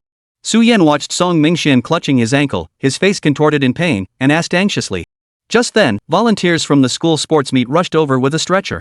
Lin Chen and Suyen followed along, escorting Song Mingxian to the infirmary. Only the referee remained behind, utterly bewildered. Did girls these days scream like tough guys? After examination by the school nurse, Song Mingxian's foot wasn't seriously injured. However, he definitely wouldn't be able to run the 3,000-meter race that afternoon. Song Mingxian looked at Lin Chen with pitiful eyes. Brother Chen, the 3,000-meter race this afternoon. As he spoke, he reached out to grab Lin Chen's hand. Lin Chen immediately took a step back, giving him a disgusted look. Can you speak properly? Putting on a wig doesn't mean you're actually a girl. If Lin Chen hadn't been considering his injury, he would have smacked him silly. So you've got to help me with that 3,000-meter run this afternoon. Song Mingxian said with the audacity of a dead pig fearing no boiling water. You're asking for a beating, aren't you? Lin Chen made a move as if he really was going to punch him, but Suyen quickly grabbed his arm. Calm down, Lin Chen. He's already hurt. Don't pick a fight with him. Exactly. Song Mingxian squeaked in a high-pitched voice, utterly fearless. You still won't stop. Lin Chen raised his hand to strike him again. Suyen quickly stepped between them, then turned to Song Mingxian. Song Mingxian, speak normally right now. Ahem, Chen, I'm counting on you for the 3,000-meter race this afternoon. Song Mingxian cleared his throat, his tone finally returning to normal. Lin Chen lowered his raised hand and gave a soft nod. Well, duh. Song Mingxian was his brother after all, of course he'd help him out. Alright, you've kept us busy until almost noon. You stay right here. Suyen and I are going to grab lunch. Then remember to bring me lunch. Hearing this, Lin Chen grabbed Suyen's arm and walked away without looking back, ignoring the sarcastic calls trailing behind them. Suyen stared at Lin Chen's hand gripping her arm, her heart suddenly racing. Lin Chen, he actually pulled me. This can't be a dream, right? Rounded up, this counted as holding hands, right? Su Yan gently bit her pink lips, her face radiant with a smile. She felt as though she and Lin Chen were growing closer and closer. Lin Chen, however, remained completely oblivious, continuing to pull her toward the cafeteria. Though Lin Chen claimed he didn't care about Song Mingxian, he still bought him lunch and delivered it to the infirmary. Then, he and Su Yan stayed with him in the infirmary until the afternoon competition before heading to the field. Autumn was gradually setting in, and though it was afternoon, the heat had eased considerably. When they reached the 3,000-meter registration area, most athletes had already gathered. The registration area buzzed with activity, surrounded by a crowd of onlookers. Lin Chen wore a black tracksuit today, with a thin black jacket still on his body. Anticipating he'd get hot once he started running, Lin Chen unzipped the jacket and took it off. Without much thought, Lin Chen turned to Su Yan and asked, "Can you hold my jacket for me?" Su Yan nodded frantically inside her head. Of course she could. But outwardly, she remained calm as she took it, replying softly, "Sure." Then she walked alone to the registration desk. After completing his registration, Lin Chen headed straight toward the starting line with the other athletes. One of the competitors arrived with an enormous entourage, surrounded by several henchmen. The center of attention was a dark-skinned, muscular man basking in the adulation of his entourage. This competition is a foregone conclusion. Our boss is definitely going to win first place. Exactly. Our boss is so strong, he's a surefire champion. Exactly. Just look at the other competitors, they all look weak as hell. Yeah, look at number 14, skinny and pale. No chance. Chapter 29, this brand of water tastes awful. Lin Chen stared at the number tag pinned to his chest. The number glared back at him, 14? That's me. Thanks, I totally got called out. Seriously, are these people blind? Where am I pale? I've got a perfectly healthy wheat-colored complexion, okay? However, after glancing at the complexion of the big guy beside him, Lin Chen decided it wasn't worth getting worked up over. After all, compared to the complexion of the so-called boss they mentioned, even a piece of coal would look pale in his presence, let alone himself. On your marks. As the referee's command echoed, Lin Chen crouched low, hands braced against the ground, ready to spring into action. There was no time left for further thoughts. Beep. The whistle blew, and Lin Chen shot forward, taking the lead from the start. The cheers from the crowd surged and ebbed, filling the entire playground. Their school's track was 400 meters per lap, meaning a 3,000-meter race required 7.5 laps. From the moment he started, Lin Chen maintained his lead, pulling ahead by more than half a lap over the second-place runner, that coal ball-faced guy. Everyone around them looked utterly stunned, especially the coal ball guy's crew of sidekicks. Holy crap, how is that pretty boy running so fast? Holy crap, he's already pulled ahead of our boss by more than half a lap. Relax, the 3,000 meters is all about endurance. That pretty boy's running so fast now, he'll definitely run out of steam soon. Exactly. Our boss will overtake him in no time. Lin Chen was already no slouch in sports, and with the system's recent stamina boost, this 3,000-meter race was a piece of cake for him. He effortlessly left the other competitors in his wake, and by the fourth lap, he'd already opened up a gap of nearly a full lap over the runner-up. Right now, that coal ball guy was running a few dozen meters ahead of him, utterly humiliated. His mind was in shambles. This was utterly humiliating. He was about to be lapped. But Lin Chen remained completely unaware. He had no time to spare worrying about what the other man was thinking. Su Yan clutched Lin Chen's jacket, her eyes fixed on his figure darting along the track as she silently cheered him on. She bought a bottle of water from a tent around the track and headed straight for the finish line. She believed Lin Chen would definitely win the championship, because in her eyes, he was the most outstanding one. No, not just in her eyes, Lin Chen truly was exceptional. When Su Yan reached the finish line, many people nearby immediately noticed her, filled with curiosity. Hey, isn't that the school beauty? What's she doing here? What? My goddess is here? Holy crap. Goodness, why would the campus beauty be here? Quick, check if my hair's messed up. Damn, if I'd known I'd see the campus beauty today, I would have dressed up properly. Get real. Even if you dressed up, the school beauty wouldn't give you the time of day. At this moment, Lin Chen had already completed 6 laps, with just 1.5 laps left to finish. A few people who had just crossed the finish line watched the figure on the track and asked curiously, who's in first place now? It's number 14, the one in the black tracksuit. Oh, but he's only got a 10-meter lead on second place. Wait, he's already lapped the second-place runner twice. What? 2 laps? Holy cow, is he flying? Finally, under everyone's gaze, Lin Chen claimed first place in the men's 3,000-meter race. After crossing the finish line, Lin Chen bent over, hands braced on his knees, breathing heavily. Su Yan spotted Lin Chen crossing the finish line and immediately walked over, handing him the bottled water she was holding. Lin Chen, are you tired? Have some water first. Recognizing her, Lin Chen naturally took the bottle from her hand, unscrewed the cap, and drank deeply. Su Yan looked up at Lin Chen's raised profile, a captivating smile curving her lips. The onlookers were all dumbfounded. Who could explain what was happening here? Holy crap, am I seeing things? The school beauty is actually giving that guy water. Holy crap, who is that guy? Oh my gosh, the school beauty actually smiled. Holy cow. Ah. Why? Who is that guy? The surrounding crowd was consumed by envy and resentment. If looks could kill, Lin Chen would have been executed 1,000 times over by now. But the guy himself was completely oblivious. After finishing the water, he wiped his mouth and made a typically clueless comment, "Thanks. But this brand isn't as good as Nongfu Spring." "Oh, I'll get you Nongfu Spring next time," Su Yan said regretfully. She genuinely hadn't known Lin Chen preferred Nongfu Spring mineral water. "Don't make me do it again. 3,000 meters is too exhausting, I don't want to run that far again." Lin Chen waved his hand dismissively. Though running 3,000 meters wasn't much for him, he really didn't want to be surrounded like a monkey again. Surrounded by a group of boys glaring at him, Lin Chen was filled with confusion. Why were they all staring at him so fiercely? He'd only come in first place, was it really necessary? Lin Chen pushed back his sweat-dampened hair and said to Su Yan, "Let's go." He really didn't want to be treated like a monkey by these people anymore. Su Yan nodded, mentally noting Lin Chen's preference, and the two headed toward their classroom together. The remaining crowd stood dumbfounded, watching their receding figures. Meanwhile, the cold ball-faced guy who'd been so confident he'd win first place finally dragged himself across the finish line, barely hanging on. But no one even noticed. Chapter 30, Whose car is this? As they strolled forward, Su Yan turned her head to glance at Lin Chen, took a deep breath, and finally asked, "Lin Chen, what are your plans for the National Day holiday?" Holiday?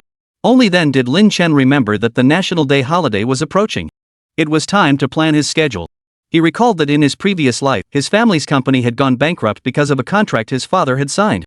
The other party was a foreign enterprise. They had tampered with the contract and specifically bribed the translator at his family's company, so his father had no idea about the loopholes in the agreement. When the scandal broke, his family ended up paying billions in damages, ultimately leading to the company's collapse. Lin Chen recalled that the contract had been signed on October 1st of that year. His father had originally planned to take his mother on a trip during the National Day holiday. But because of that contract, he had to stand his mother up, which caused her to throw a huge tantrum at home. Lin Chen remembered this incident vividly. Now that he had been given a second chance, he would never let such a thing happen again. "Lin Chen, what are you thinking about?" Seeing Lin Chen hadn't answered her for a while, Su Yan couldn't help but ask. Lin Chen snapped back to reality, scratched his head, and said, "I don't know. I haven't decided yet. So, do you want to go hiking? I heard the sunrise at Suewa Mountain is especially beautiful, and it's right in Anzhou City not too far away." After speaking, Su Yan watched Lin Chen nervously, her heart brimming with anticipation. "Please, Lin Chen, just say yes." Lin Chen reflected that it had indeed been ages since he'd traveled anywhere. After his family's bankruptcy in his previous life, he'd never had the spare cash for vacations. Besides, Suewa Mountain wasn't far, just in the neighboring city. Taking the bullet train would get them there in half an hour. Seeing Lin Chen deep in thought, Su Yan feared he might refuse her request. So she quickly added, If you don't want to hike, we could take the cable car instead. That way, you won't get tired." "Lin Chen, please? Just come with me." Lin Chen was a bit baffled by her urgent expression. He hadn't actually said he wouldn't go, had he? "I never said I didn't want to hike," he replied. "I just have something planned for the first couple days of the holiday. So let's go on the 3rd. Okay. Whatever you say." Su Yan's heart leapt with joy. She couldn't help but let the corners of her mouth turn up, revealing 2 faint dimples. The two continued walking forward. Lin Chen, however, didn't notice Su Yan's excitement at that moment. He was currently thinking about how to sabotage his father's contract signing on October 1st. With the sports meet successfully concluded, the National Day holiday quietly arrived. In the classroom, the homeroom teacher droned on tirelessly about holiday arrangements, while the students' minds had long since drifted elsewhere. The teacher sighed at their restless, distracted expressions and gave up on further lecturing. Finally, the bell rang, and the little chicks in the classroom immediately grabbed their backpacks and dashed out. The air outside the classroom was so refreshing. Lin Chen, however, took his time packing up. Song Mingxian had twisted his ankle and was picked up by his father immediately after the sports meet ended. Alone, he had no reason to rush. Su Yan glanced back at Lin Chen, who was still taking his time packing up.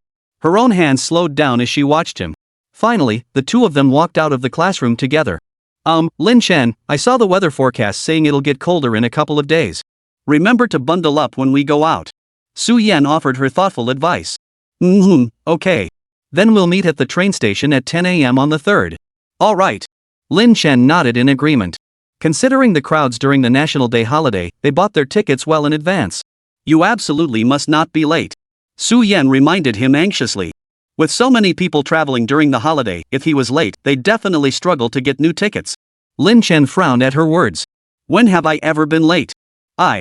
Lin Chen met Su Yan's clear gaze and suddenly recalled that time they went to the movies together. He'd been over 40 minutes late. Alright, he was in the wrong. Feeling a bit embarrassed, Lin Chen scratched his nose and promised, don't worry, I definitely won't be late this time.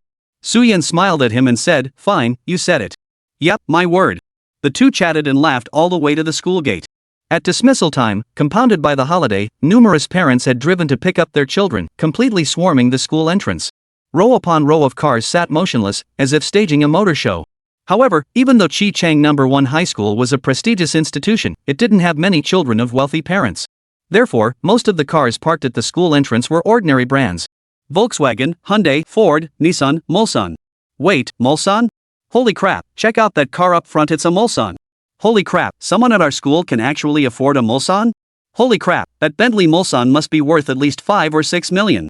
And that license plate 4/8. Holy crap, rich people. Whose car is this? Who knew our school had such a rich kid?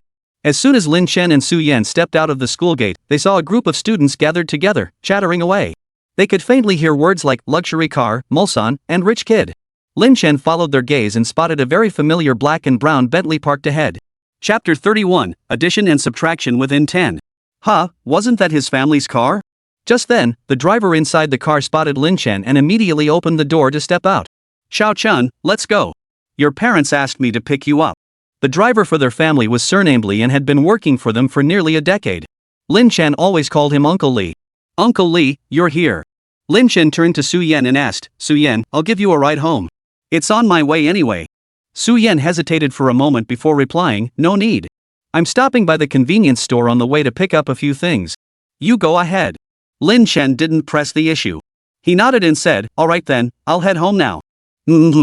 See you. Su Yan replied with a smile. See you. With that, Lin Chen walked toward his car, got in, and drove off without looking back. Watching the receding car, Su Yan felt a strange, indescribable sensation welling up inside her. She had known Lin Chen came from a wealthy family, but never imagined it was this affluent. Suddenly, the gap between them felt far greater than she had ever imagined. Meanwhile, the crowd around them continued to buzz with loud chatter. Holy cow, who was that guy? Seems like it's Lin Chen from Class 1, Grade 11. Who knew his family was this wealthy? Exactly. He always wears just his school uniform around campus, you'd never guess he's a rich kid. TSK, truly a case of the real deal not showing off. Seriously, does his family even need another son? After returning home and finishing dinner, Lin Chen's first move was to go whisper in his mom's ear. He'd thought it through these past 2 days. He absolutely had to go to the company tomorrow to stop the signing. But knowing his dad's temperament, he probably wouldn't agree to let him go. After all, in his dad's eyes, going himself would only mean causing trouble. So he had to find someone who could rein his father in. And that person was undoubtedly his mother. Mom, aren't you and Dad planning to go out for the National Day holiday? Lin Chen asked his mother, feigning complete ignorance. Go where? Your father only has eyes for work these days. Where's his wife and all this? Sure enough, the moment he mentioned it, Mrs. Lin exploded like a barrel of gunpowder, firing off a torrent of complaints. What's wrong? Did Dad upset you again?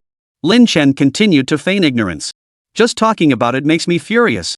Your dad and I had planned to go on a trip together tomorrow, but yesterday he suddenly told me he had to sign a contract at the company tomorrow and stood me up. It's infuriating. That's just too much, isn't it? Lin Chen said with a look of righteous indignation. You bet. He's got me so worked up I could explode.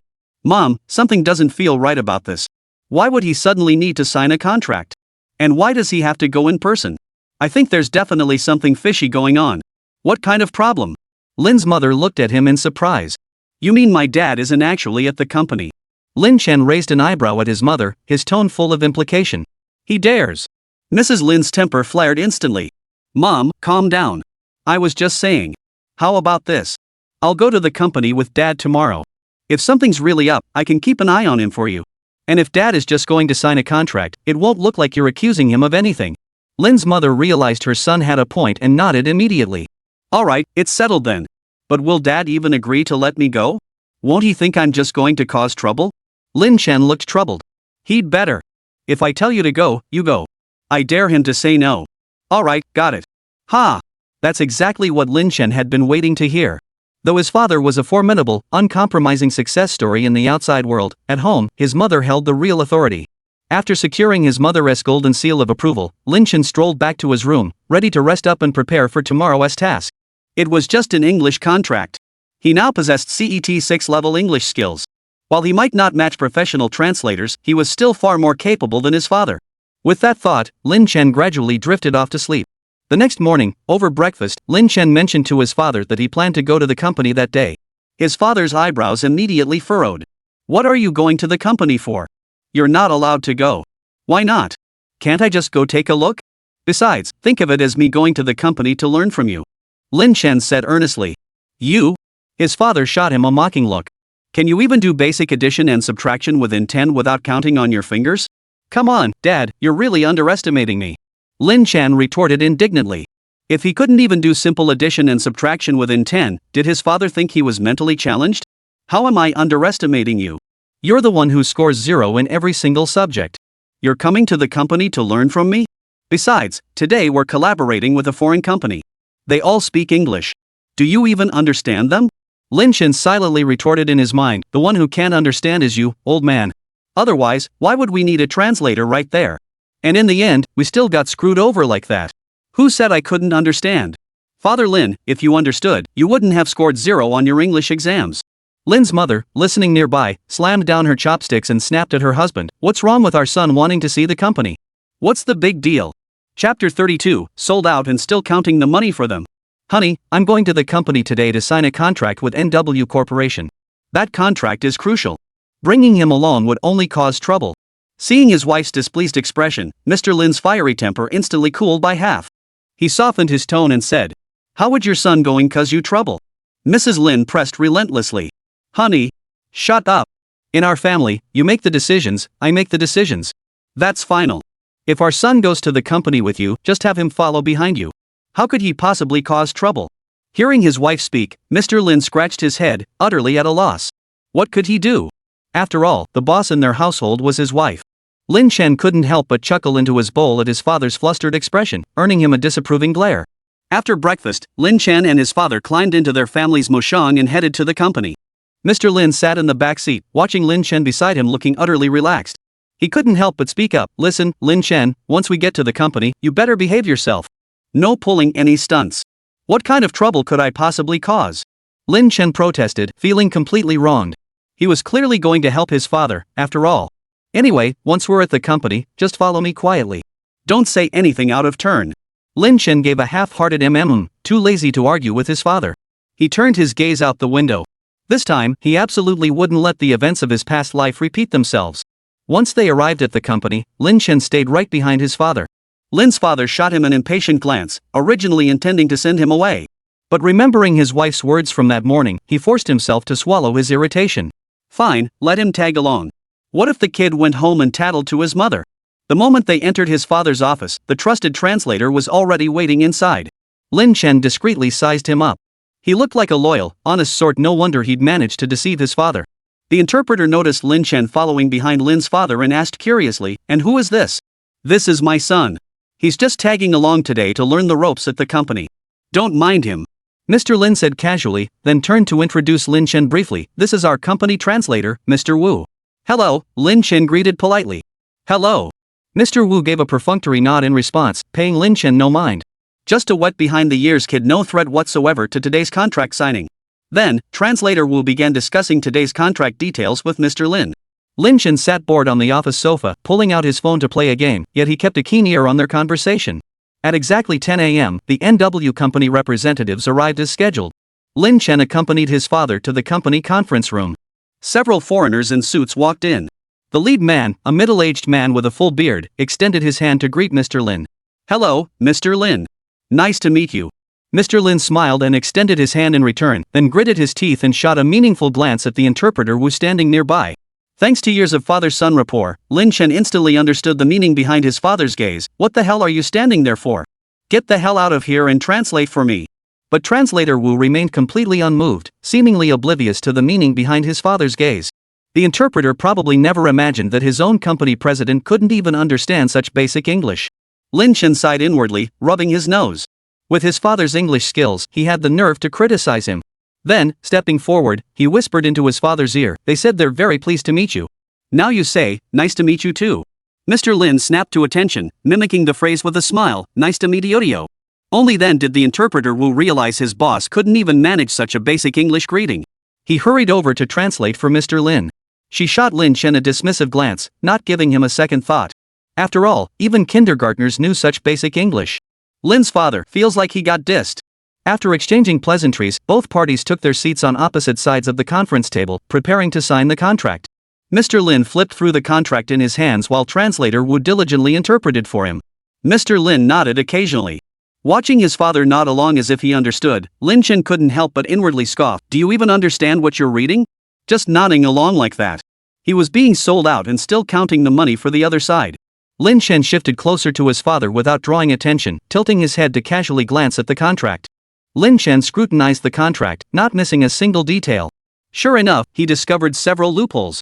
With Wu's diligent translation, Lin's father finished reading the contract and nodded frequently. The other company's representative, the one with the bushy beard, noticed this and exchanged a knowing glance with translator Wu. Though Mr. Lin failed to notice, Lin Chen observed every detail. The man with the bushy beard spoke up, "Mr. Lin, if you think there's no problem with the contract, we can sign it." Wu, the interpreter, faithfully translated beside him. "He says, if you find no issues with this contract, we can proceed with signing it now." Mr. Lin nodded and replied, "Yes, no problem." Hold on. Chapter 33, Who told you that? Before Mr. Lin could finish his sentence, Lin Chen cut him off. "I have a few questions." "What questions?" "Shut up." Father Lin glared at him warningly. What kind of trouble was this brat stirring up now? Lin Chen looked at his father with a serious expression. "Dad, I just reviewed the contract and noticed a few things that don't seem right." "Reviewing contracts? Do you even understand what you're reading?" Lin's father looked at him with obvious disdain. Lin Chen sighed, not bothering to argue with his father. He turned directly to Translator Wu and asked, "Translator Wu, this sentence should mean that if there are any issues with the product, Lin Enterprises will be fully responsible, right? But I distinctly remember you translating it differently when you were with my dad earlier?" Lin Chen pointed to a section of the contract, asking with a look of sincere inquiry. This. Translator Wu's heart skipped a beat, and panic immediately set in. Who could tell him what was going on? Hadn't his boss been complaining just a couple days ago about his son getting zeros on every single exam? But how could someone who scored 0 in English possibly translate this sentence so precisely? And this clause, Party B reserves the right to terminate this cooperation at any time. Lin Chen didn't wait for his answer before asking again. "I recall you told my father that this clause stated Party A has the right to terminate the cooperation at any time." Translator Wu was caught off guard by Lin Chen's barrage of questions, instantly flustered as cold sweat began to beat on his forehead. Hearing Lin Chen's words, Lin's father also felt puzzled. How come his son seemed so articulate? He glanced at Wu beside him, noticing the unnatural expression on his face and the beads of sweat on his forehead. Mr. Lin, these are highly specialized business terms. Young Mr. Lin is still in high school, how could he possibly understand them?"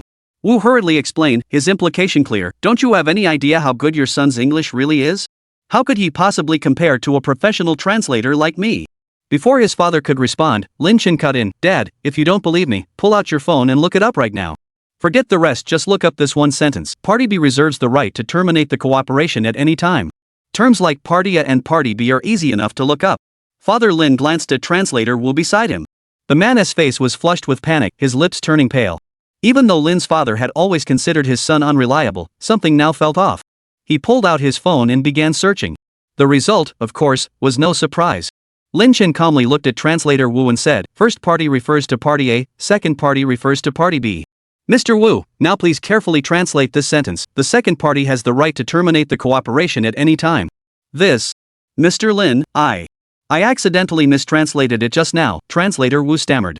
"Translated incorrectly? Mr. Wu, as a professional translator, how could you possibly misinterpret such a crucial term?" Lin Chen asked with exaggerated tone. The representatives from the other company across the table also began to look flustered. Who could tell them what was happening? A complete unexpected twist had disrupted their entire plan. When Mr. Lin had just confirmed that Translator Wu's interpretation was incorrect and fatally so, suspicions had already begun to stir within him. Now, seeing the panic on the faces of the opposing company's representatives and Wu himself, he instantly understood. "So they've all conspired to screw me over, huh?" Father Lin's expression darkened as he said in a sharp tone, "Since the contract contains errors, there's no need for us to sign today. Xiao Zhou, please escort these executives from NW Company out." Father Lin instructed his assistant to escort the opposing company's executives out. After speaking, he ignored their attempts to persuade him to reconsider and stood up, walking directly out of the conference room. Lin Chen stood up and followed his father out. As he passed by Wu the translator, he let out a contemptuous snort. After returning to the president's office with his father, Lin Chen's father looked at him with surprise. "Son, how did you spot the issues with the contract?" Lin Chen frowned, replying with puzzled confusion, "I saw it with my own eyes." "No, I mean, how could someone who scored 0 on their English exam possibly understand the terms in that contract?" "Getting a 0 on an English exam doesn't mean I'm bad at English," Lin Chen stated matter-of-factly. "My English is perfectly fine now. I only got 0 points because I was forced into it, okay? But if you're so good at English, why did you get a 0? Lin's father looked at him with disdain. "There's no inherent connection here. Can't we stop judging someone's ability by their scores? Even if I scored 0 on the college entrance exam someday, I'd still make something of myself." Lin Chen said this with a calm expression, effectively giving his father a heads up in advance. "Let's see what you can do if you score 0 on the college entrance exam," Lin's father retorted sharply. "You only scored a little over 200 on your college entrance exam back then, and look at you now, you're a CEO, Lin Chen replied nonchalantly. "Who told you I scored over 200 on my college entrance exam?" Lin's father snapped, clearly stung. After all, scoring just over 200 points on the college entrance exam was his lifelong dark secret, something he'd never once mentioned to Lin Chen. Damn it! He'd see who had the nerve to spill his dark secret to his son. He'd teach them a lesson they'd never forget. It was Mom. Chapter 34, Failure Exams? Come home and take over the family business.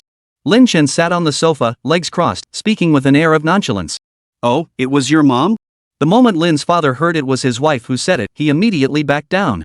Well, if his wife said so, then fine. What's the big deal? He only scored around 200 on the college entrance exam. Besides, she told me, not some stranger. What's the big deal? Lin Chen watched his father perform a split-second face change right before his eyes and couldn't help but chuckle quietly. He then cleared his throat lightly, pretending nothing had happened. He then spoke up, "Dad, I think you really should look into this properly. After all, a contract like this must pass through many hands. It couldn't have been hidden by just one translator." Lin's father nodded, acknowledging his son's point. A contract of such importance wouldn't just pass through translator Wu's hands. The fact that no one had spotted the issue meant there was a mole within the company. This time, he was determined to get to the bottom of it. Then, looking at Lin Chen with a smile, he asked, "You've done your old man such a huge favor this time. Go ahead, tell me what reward you want." Lin Chen hadn't expected his father to be so generous this time. He hadn't even considered the possibility of receiving a reward. After a moment's thought, Lin Chen smiled and suggested, "Dad, how about giving me some investment capital?" "Investment capital? What on earth do you need that for?" Lin's father stared at him in astonishment. "For investing, of course. I'm almost an adult now. It's time to start building my own ventures." Lin Chen replied with utmost sincerity. He'd been thinking a lot lately. He absolutely couldn't waste his days away like he had in his previous life. Besides, he was someone who had been given a second chance at life. Knowing so much about the future, he had to make good use of this advantage. After hearing Lin Chen's words, Lin's father thought it over carefully. Indeed, his son had a point. Though he'd been harsh with his words, he only had this one son. Sooner or later, the company would have to pass into his son's hands. He might as well let him start learning the ropes now. If he really couldn't get into college, he could always come back and take over the company. Besides, he had saved the day this time. Without him, who knew how much money they would have lost? After weighing these thoughts, Lin's father waved his hand decisively. "All right, I'll approve it. 500 million. If you find promising projects, invest directly. If you have questions, consult Assistant Joe. 50 million? Lin Chen was stunned, completely unprepared for his father's generosity. Wow, he really had underestimated his father all these years. What? Think it's too little? No, not at all. 50 million was already beyond his expectations. How could he possibly think it was too little? All right. I'll have Assistant Joe set up an account for you and transfer the funds over. All right, if you have any questions or need clarification, go discuss them with Assistant Joe in the office next door. He's a top graduate from Tsinghua University. I need to handle this contract matter first." Lin's father waved him off, effectively dismissing Lin Chen. Lin Chen understood his father had urgent matters to attend to. His goal had already been achieved, so he simply walked out. Assistant Joe led him to an adjacent office. After sitting down, Assistant Joe smiled and asked, "Young Mr. Lin, are there any industries you're particularly interested in?" Lin Chen replied immediately, "The entertainment industry." "Entertainment industry? You mean film production?" Assistant Joe inquired immediately. After all, domestic television and film production were booming domestically, and profits came quickly. Hearing Lin Chen mention entertainment, Assistant Joe immediately thought of this sector. He glanced at Lin Chen again. This Mr. Lin was quite handsome. Was he considering investing in a project to star in himself? Or had he fallen for some actress and wanted to fund a project to promote her? Lin Chen never imagined that in just a few seconds, Assistant Joe had already conjured up so many scenarios in his mind. He hastily waved his hands and clarified, I'm not talking about investing in movies. I want to invest in a short video platform. Short video platform? Assistant Joe looked utterly bewildered. What on earth was that? Exactly. Lin Chen replied calmly. He'd thought it through. Short videos didn't exist yet, but in a few years, this industry would skyrocket and flourish. Platforms like Douyin and Kuaishou would become incredibly popular. Therefore, Lin Chen planned to seize this opportunity and be the first to create such a short video platform. What exactly is that? Assistant Joe asked, puzzled. Forgive my ignorance, but I've never heard of such a thing. Lin Chen paused briefly before offering a simple explanation to Joe. It's a mobile app. Once opened, you can watch videos, typically short clips ranging from 10 seconds to a few minutes. Anyone can register, shoot videos, and publish them.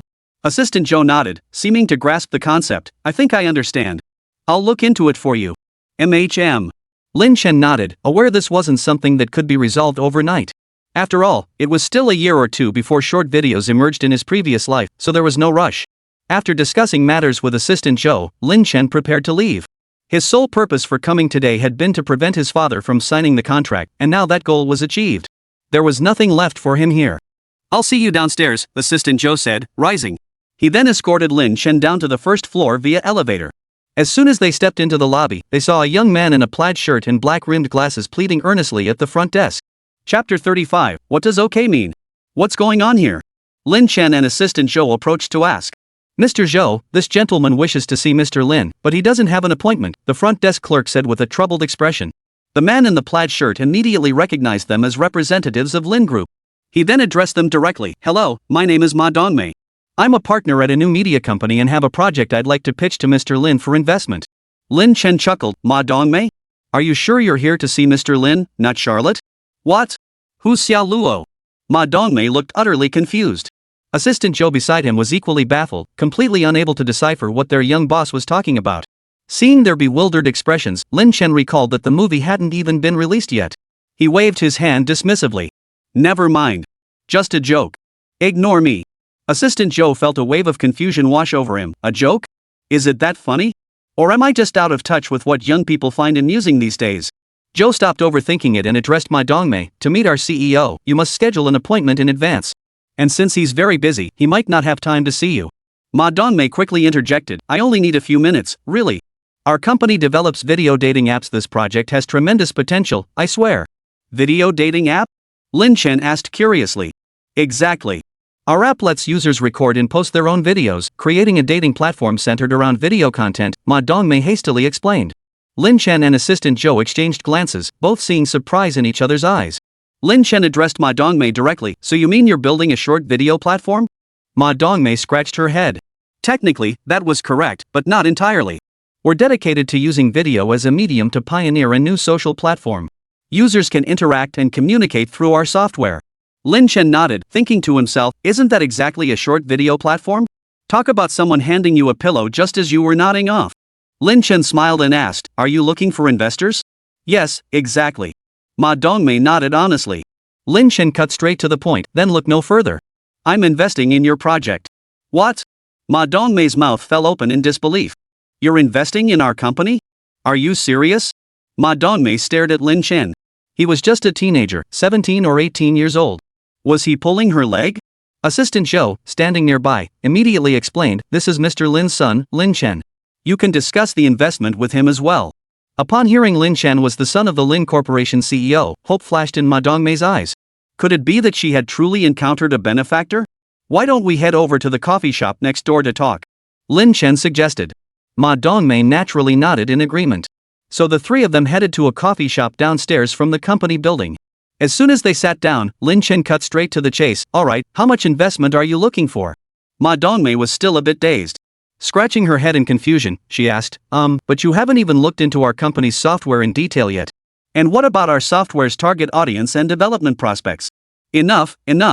I have a general understanding. Just tell me how much investment you need. Lin Chen cut her off directly. I know this industry better than you do, okay? No, if you want to invest in our software, you must first understand it clearly. Our software primarily targets young people, followed by middle-aged and elderly individuals in their 40s, 50s, and even 60s.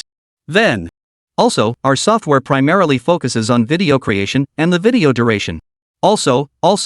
Finally, Lin Chen listened as he sputtered on, finishing his long spiel just as his coffee ran dry. Finally, he heard those last two words. After listening, Lin Chen rubbed his temples in exasperation and said, "Alright, I've heard everything you have to say. Can I invest now?" Ma Dongmei grinned widely, revealing a mouthful of pearly whites. Of course. After learning about our software and still deciding to invest, we couldn't be happier. You have no idea how much we've been hoping for this investment. Stop. Lin Chen raised his hand to cut him off. Just tell me how much investment you need. Ma Dongmei sheepishly flashed Lin Chen an OK sign. Lin Chen was baffled. What the hell? I asked how much he wanted, and he tells me OK? I asked how much investment you need, and you give me an OK sign? What does that mean? Ma Dongmei hurriedly explained, well, I mean, 30 million? Lin Chen asked uncertainly. Ma Dongmei shook her head. No. 300 million? Lin Chen raised his hand to rub his chin, quickly calculating in his head. His dad had only given him 50 million, that left him short by 250 million. No way. He'd have to go talk to his dad properly. 300 million wasn't exactly pocket change, but the short video platform would earn far more than that in the future. Lin Chen spoke up, 300 million isn't impossible, but I need to discuss it with my dad first. In his mind, Lin Chen was already strategizing how to convince his father. Ma Dongmei hastily waved her hands. No, Mr. Lin. You misunderstood, it's not 300 million. What? Lin Chen and assistant Zhou were instantly dumbfounded. Not 300 million? Then how much is it? Chapter 36, The Farthest Distance in the World. Lin Chen silently added a zero in his mind. Suddenly he felt a bit hesitant about broaching the subject with his father. Besides, even if he did ask his father probably couldn't come up with that much money anyway. Ma Dongmei frantically explained, Mr. Lin, I meant 3 million would be enough. Lin Chen. 3 million? Alright, he'd been overthinking it. Seeing Lin Chen suddenly fall silent, Ma Dongmei thought he'd changed his mind. She hurriedly added, Mr. Lin, if you think 3 million is too much, we could adjust it down a bit. 2,900,000 would work too. Lin Chen snapped back to reality and glanced at her. Did he look like someone who needed that extra 10,000? Lin Chen cut straight to the point. Fine. 3 million it is. I'll invest. Really? Ma Dongmei instantly jumped up in delight, her smile stretching almost to her ears as she repeatedly thanked Lin Chen. The look in his eyes as he gazed at Lin Chen was practically the same as if he were looking at his own father. Lin Chen smiled and said, alright, take me to your company later so I can have a look. Then draft up a contract. If everything checks out, I'll invest right away. Oh, and what's your company called? Ma Dongmei immediately answered, Suo. Suo. Lin Chen murmured the two characters under his breath. Thinking he disliked it, Ma Dongmei quickly offered, if you're not satisfied, I can change it right now. Ah, that won't be necessary. Lin Chen waved his hand. After all, it was just a name. He felt that as long as the software was popular, the name itself wasn't that important, and besides, this name was actually quite good. Okay, Dad. Ha? Lin Chen looked utterly confused. I meant Big Spender Daddy, Ma Dongmei hastily explained. She'd been so excited earlier that she'd accidentally let it slip. After a brief discussion, Ma Dongmei wasted no time taking Lin Chen and assistant Zhou to their small company. Lin Chen took a quick look around. The company was indeed small, including Ma Dongmei. There were only about 10 people. No wonder they were scrambling to find investors. Ma Dongmei then demonstrated their product, Suo, to Lin Chen. He took a look, though slightly different from Douyin and Kuaishou from his previous life. It was essentially the same. It was a short video app, and after reviewing it, Lin Chen found it quite impressive.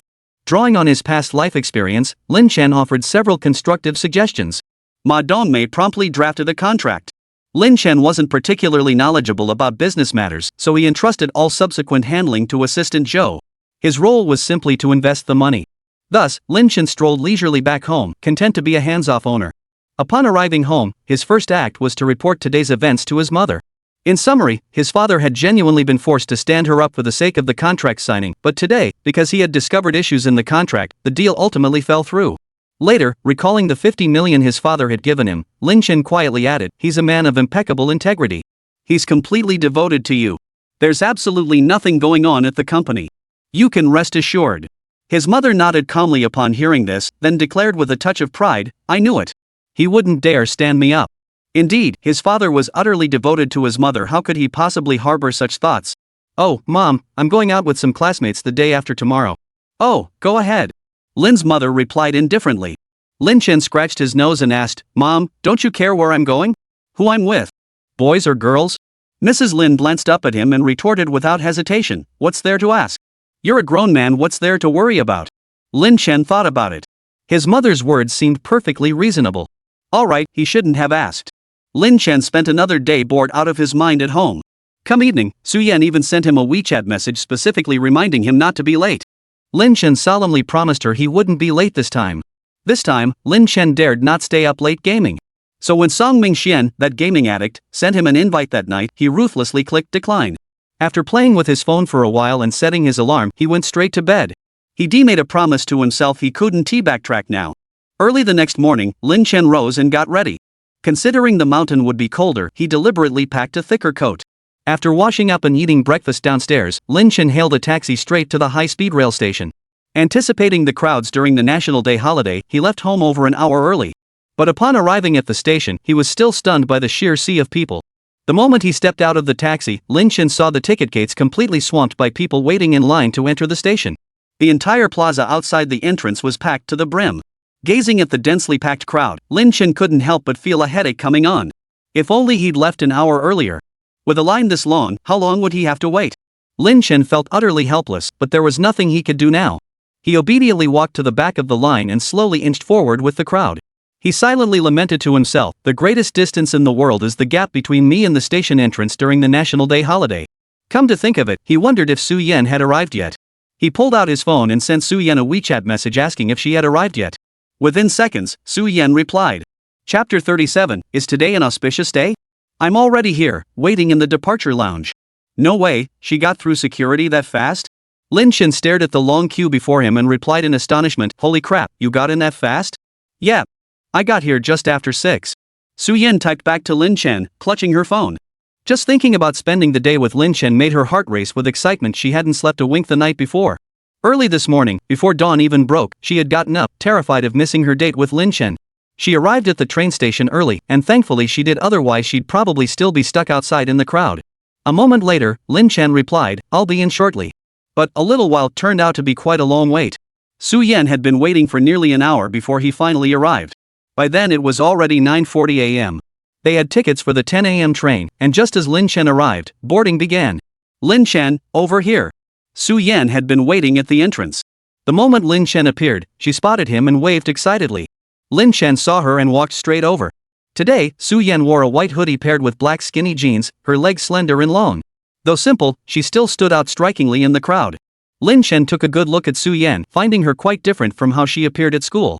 Su Yan was tall, roughly 5 feet 6 inches by his estimate, with fair skin and a delicate oval face framed by large, almond-shaped eyes that sparkled with a gentle, serene quality. Yet at school, she rarely smiled, giving her an aloof air. Today, however, a faint smile instantly lit up her face the moment she saw him. 2 shallow dimples appeared at the corners of her mouth, and with the 2 rabbit ears on her hoodie's hood, she looked utterly adorable. It was a stark contrast to her usual self. Spotting him approaching, Su Yan hurried forward. Ticket inspection has started. Let's hurry, she said. Lin Chen nodded, and together they headed to the second-floor ticket hall to begin the process. The crowds during the National Day holiday were overwhelming. They were practically pushed along mechanically by the throng of people all the way to the platform. While descending the stairs, someone accidentally bumped into Su Yan. She instantly lost her balance and was about to tumble down. Resigned, Su Yan closed her eyes, despair flooding her mind. This is it. I'm done for. I'm definitely going to break something. What am I going to do? I haven't even gotten to go out with Lin Chen yet. Just as Su Yan braced herself for impact with the stairs, an arm suddenly wrapped around her waist, pulling her into a secure embrace. Su Yan immediately caught a whiff of a crisp, clean pine scent. She lifted her head to find Lin Chen holding her. How are you? Are you okay? Lin Chen asked, looking at her. Su Yan felt her heart racing wildly. This was completely different from their embrace at the movie theater last time. Back then, Lin Chen had merely given her a light hug. This time, he held her firmly against him. His crisp, cool scent enveloped her, and Su Yan felt as though she might stop breathing altogether. Seeing Su Yan hadn't responded, Lin Chen worried, could something really be wrong? Su Yan, what's wrong? Did you twist your ankle? Hearing Lin Chen speak again, his voice tinged with a barely perceptible hint of concern, Su Yan finally snapped back to reality. Ah, I'm fine. Just a little startled. Hearing her say she was fine, Lin Chen released his arms from around her. As long as you're okay, let's hurry. Our car will be here soon. We can't be late. MHM. Su-Yen nodded, her face flushed, still reliving the moment when Lin Shen had held her. The two continued pushing through the crowded crowd toward the platform. Lin Shen was being jostled relentlessly, suddenly longing for the comfort of yesterday's stay-at-home day. Sigh. If only he'd known, he wouldn't have come out to deal with this crowd during the National Day holiday. After the train pulled into the station, they found their seats according to the numbers on their tickets. They had bought tickets together, so their seats were next to each other. Shortly after sitting down, the train began to move. Su-Yen gazed out the window at the rapidly receding scenery, and her mood brightened instantly. Su-Yen took out her phone and snapped a photo of the train window, commemorating her first trip out with Lin Shen. Lin Shen watched her gesture, glanced out the window himself, and remarked with puzzlement, "This scenery isn't anything special, is it?" Su-Yen smiled at him without replying, "The scenery isn't special. What's special is the person beside me." A few moments later, a conductor came by to check passengers' tickets and IDs. When it was Lin Shen and Su-Yen's turn, they smoothly presented their tickets and IDs. As Su-Yen handed her documents to the attendant, she caught a glimpse of Lin Shen's ID. They say ID photos are the ugliest, but Su-Yen thought Lin Shen's looked quite handsome. His face appeared slightly more youthful in the photo, his hair a bit shorter than now, giving him a clean, crisp look. Then, Su-Yen suddenly noticed Lin Shen's birthday printed beside his photo. Date of birth, November 24, 1998. November 24, 1998. Su-Yen was instantly filled with surprise and delight. After the flight attendant finished checking the documents, Su-Yen excitedly said to Lin Shen, "Lin Shen, you were born on November 24, 1998, right?" Lin Shen met Su-Yen's sparkling gaze and froze for a moment before nodding. "Yeah, why?" Lin Shen was baffled. Why was Su-Yen so happy that he was born on November 24th? Could it be that this day held some special fortune? Chapter 38, No extra rooms available. Su-Yen smiled, her almond-shaped eyes crinkling slightly. "Lin Shen, did you know? We actually share the same birthday." "Really?" Lin Shen was genuinely surprised. "No way. That's such a coincidence." Su-Yen beamed as she pulled out her ID and handed it to Lin Shen. Lin Shen took it and looked. Name, Su-Yen, date of birth, November 24, 1998. Lin Shen never imagined he and Su-Yen were born on the exact same day, month, and year. This was just too coincidental. "This is the first time I've ever met someone born on the exact same day as me. It feels pretty magical," Lin Shen said sincerely. But for Su-Yen, it wasn't just magical, it was sweet. To share the exact same birthday with someone she liked, this was fate, pure and simple. Yes, it wasn't coincidence, this must be fate. So many threads bound her to Lin Shen, the same birthday, the same city, and years later, meeting again in the same school and class. The more Su-Yen thought about it, the happier she felt, her beautiful eyes sparkling with radiant light. "Hey Lin Shen, were you born in the morning or at night?" Su-Yen asked curiously. "Wouldn't it be amazing if we were born at the exact same time? That would be such a deep connection." Lin Shen smiled and replied, "I was born around 9 in the morning. What about you?" Su-Yen let out an almost imperceptible sigh, a tiny bit disappointed. "I was born in the evening." "Oh, what a pity we weren't born at the same time. Still, being born on the same day of the same year makes me incredibly happy." Noticing the faint trace of disappointment on her face, Lin Shen chuckled softly. "Haha, even if it's only half a day's difference, I'm still older than you. You'll have to call me brother. Clearly, Lin Shen and Su-Yen were focused on different things. He thought she was disappointed because she was younger than him. But Su-Yen wasn't in the mood to dwell on that now. The moment she heard Lin Shen say she should call him brother, her cheeks flushed uncontrollably. She recalled some girls at school calling their boyfriends brother, but this felt different somehow. A passing attendant stared blankly at the pair huddled over an ID card, giggling nonstop. She thought to herself, these days, people can laugh this hard just looking at an ID? The world of young people was beyond her. 40 minutes later, the train pulled into the station on schedule. Lin Shen and Su-Yen grabbed their bags and pushed their way through the crowded passengers to the exit. They waited in line for quite a while before finally getting into a taxi. The taxi driver was an enthusiastic middle-aged man. Upon hearing they were heading to Manhwa, he immediately launched into a passionate lecture. Honestly, this is the perfect time to hike, not too cold, not too hot. If you want to catch the sunrise, start climbing around 9 at night. That timing's just right. Right now, sunrise usually happens between 5:30 and a little past 6. If you go too early, you'll freeze on the mountain, and if you go too late, you might miss it. There are places to rent coats up there, so you don't need to bring too much stuff, it'll just weigh you down. You lovebirds can buy a padlock to hang on the iron gate and make a wish. The moment they got in the car, the driver started chatting non-stop. Lin Shen couldn't even get a word in. Later, when the driver mentioned that he and Su-Yen were a couple, Lin Shen couldn't help but interrupt, "Uncle, you've got the wrong idea. We're not a couple." "Oh, I get it. You two are clearly students." Schools don't allow early romance, right? I understand, the driver said with certainty. No, uncle, you really have the wrong idea. We're just. Lin Chen tried to explain again, only to be cut off immediately.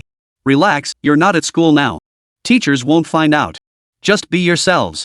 I've been through this stage too, kid. I get it. The driver said with great understanding, his face wearing a look that said, I get it. Seeing the driver like this, Lin Chen gave up on explaining. Su Yan beside him didn't bother explaining either. The driver had declared them a couple, and she felt a quiet flutter of happiness in her heart. Amidst the driver's incessant chatter, the two arrived at their destination. Su Yan had already researched the route beforehand. Just as the driver had suggested, 9 o'clock at night was the perfect time to start the climb. After getting off the bus, they immediately found a hotel, planning to rest for the afternoon before starting their climb at night. As they approached the hotel front desk, the staff member immediately inquired, "Hello, are you here for lodging?" Lin Chen immediately replied, "2 single rooms." Suddenly, a scene from a romantic drama flashed through Su Yan's mind. Whenever the male and female leads checked into a hotel together, the staff would always apologetically inform them, "I'm sorry, we only have 1 double bedroom left." And within 10 miles, this was the only hotel available. Just as Su Yan was lost in her daydreams, the hotel staff member suddenly said apologetically, "I'm sorry, but we only have 1 standard room left at the moment." Su Yan was utterly speechless. She had only imagined this scenario moments ago, never expecting such a romantic drama plot to actually happen to her and Lin Chen. Lin Chen frowned upon hearing this. Only 1 standard room left? No other rooms available? The staff nodded. Yes, it's a holiday season, and this is a tourist area. We get a lot of guests every day. I doubt you'll find any vacancies at the other hotels nearby either. Chapter 39, What did you go by? Lin Chen hesitated for a moment before saying directly, "Alright, we'll take this one." Su Yan, standing nearby, flushed bright red upon hearing this. Isn't this moving a bit too fast? Are they really going to share a room? Even though it's a standard room with 2 beds, it's still kind of awkward. Let's go. Lin Chen held the room key he'd just gotten and turned to Su Yan. Okay. Su Yan replied, then lowered her head and followed behind Lin Chen, her mind already running wild with thoughts. What should I do? I'm really going to share a room with Lin Chen? Oh my gosh, I'm so nervous. Just as Su Yan had already imagined a dozen scenarios in her mind, the two of them arrived at their room door. Lin Chen handed the key card to Su Yan. Here, go on in. Ah, what about you? Su Yan was momentarily taken aback. You stay here. I'll go check other hotels to see if there are any available rooms. Lin Chen said with the utmost propriety. Even though his mental age was in his 20s, Su Yan was only 18. He couldn't possibly feel comfortable sharing a room with her. Besides, he'd never shared a room with a girl before. The thought made him feel a bit awkward. Su Yan took the key card in a daze. What kind of development was this? Alright, you should get some rest. I'll check the hotels next door. But with so many tourists out now, what if there are no vacancies? Su Yan asked with concern. No worries. Worst case, I'll just find a cafe or something to rest for a bit. Lin Chen shrugged nonchalantly. His current stamina was much better than before, so skipping an afternoon rest wouldn't matter. With that, Lin Chen turned to leave. Su Yan immediately called out to him, Lin Chen, if there are no rooms available, just come back. We have 2 beds anyway. After saying that, Su Yan felt a bit embarrassed herself and lowered her head shyly. Lin Chen chuckled at her words. Alright, you rest first. Then Lin Chen turned and walked away. Su Yan opened the door and stepped inside, collapsing onto the bed and burying her face in the pillow in embarrassment. Oh my gosh, Su Yan, what on earth were you saying just now? Su Yan regretfully pounded the pillow twice. Would Lin Chen think she was a frivolous girl after what she just said? Ah. What should I do? She was just worried there wouldn't be enough rooms, and Lin Chen wouldn't be able to rest properly. After all, they still had to go hiking that night. A moment later, while Su Yan was still regretting her earlier inappropriate words, her phone suddenly buzzed. She picked it up to see a WeChat message from Lin Chen. Don't worry, I found a room. It's at the nearby Junyu Hotel. We'll meet at the entrance at 6:30 p.m. After reading it, Su Yan felt a mix of relief and disappointment.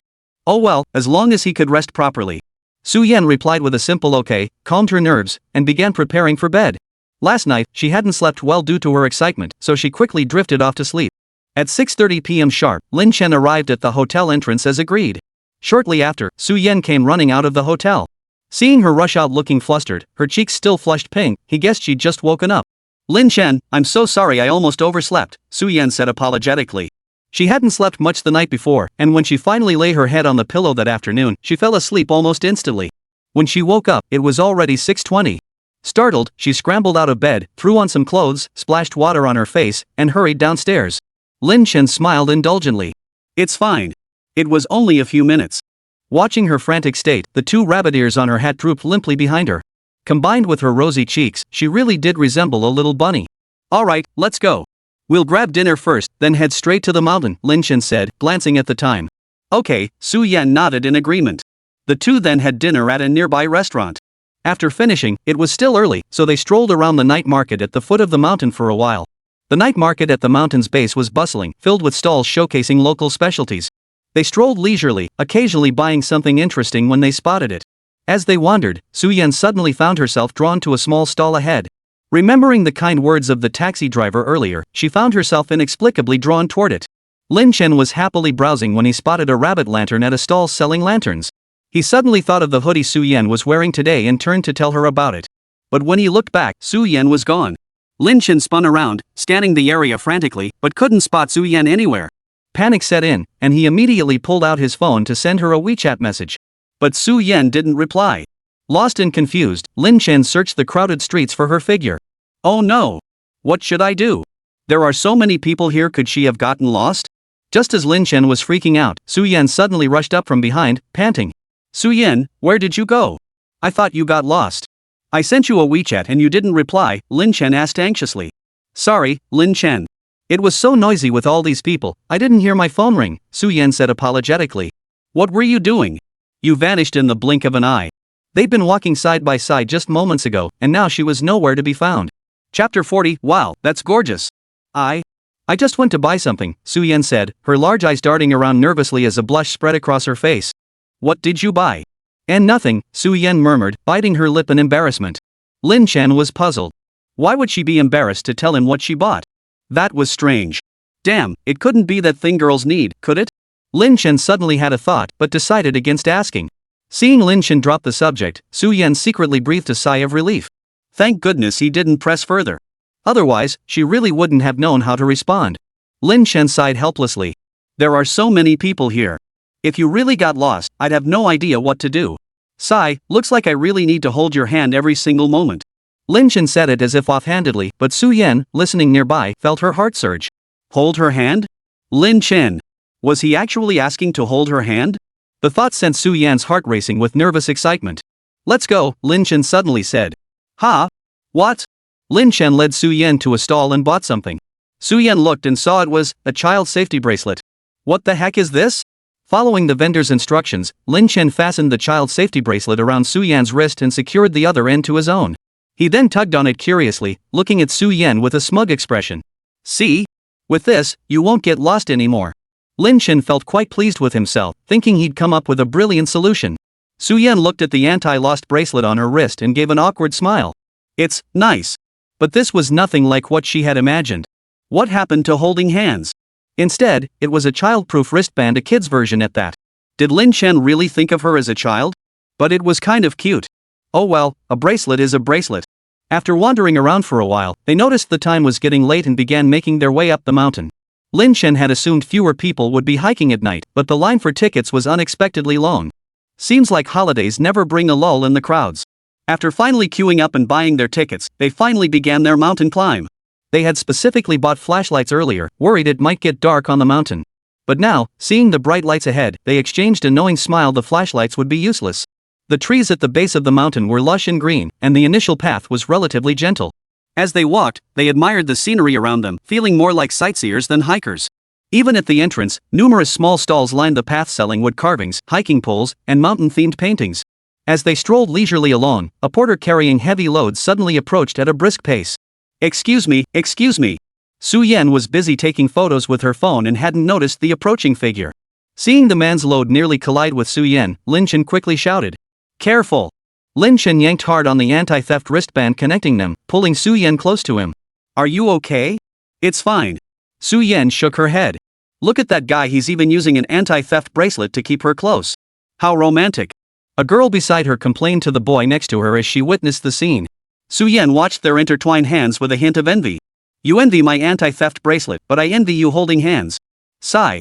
She glanced unobtrusively at Lin Chen beside her, but he showed no reaction whatsoever. Truthfully, Lin Chen had heard the girl's words.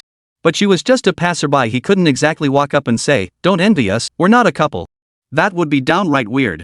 He suspected Su-Yen might, perhaps, possibly have feelings for him. Otherwise, why would she treat him so differently? But Su-Yen had never actually said she liked him.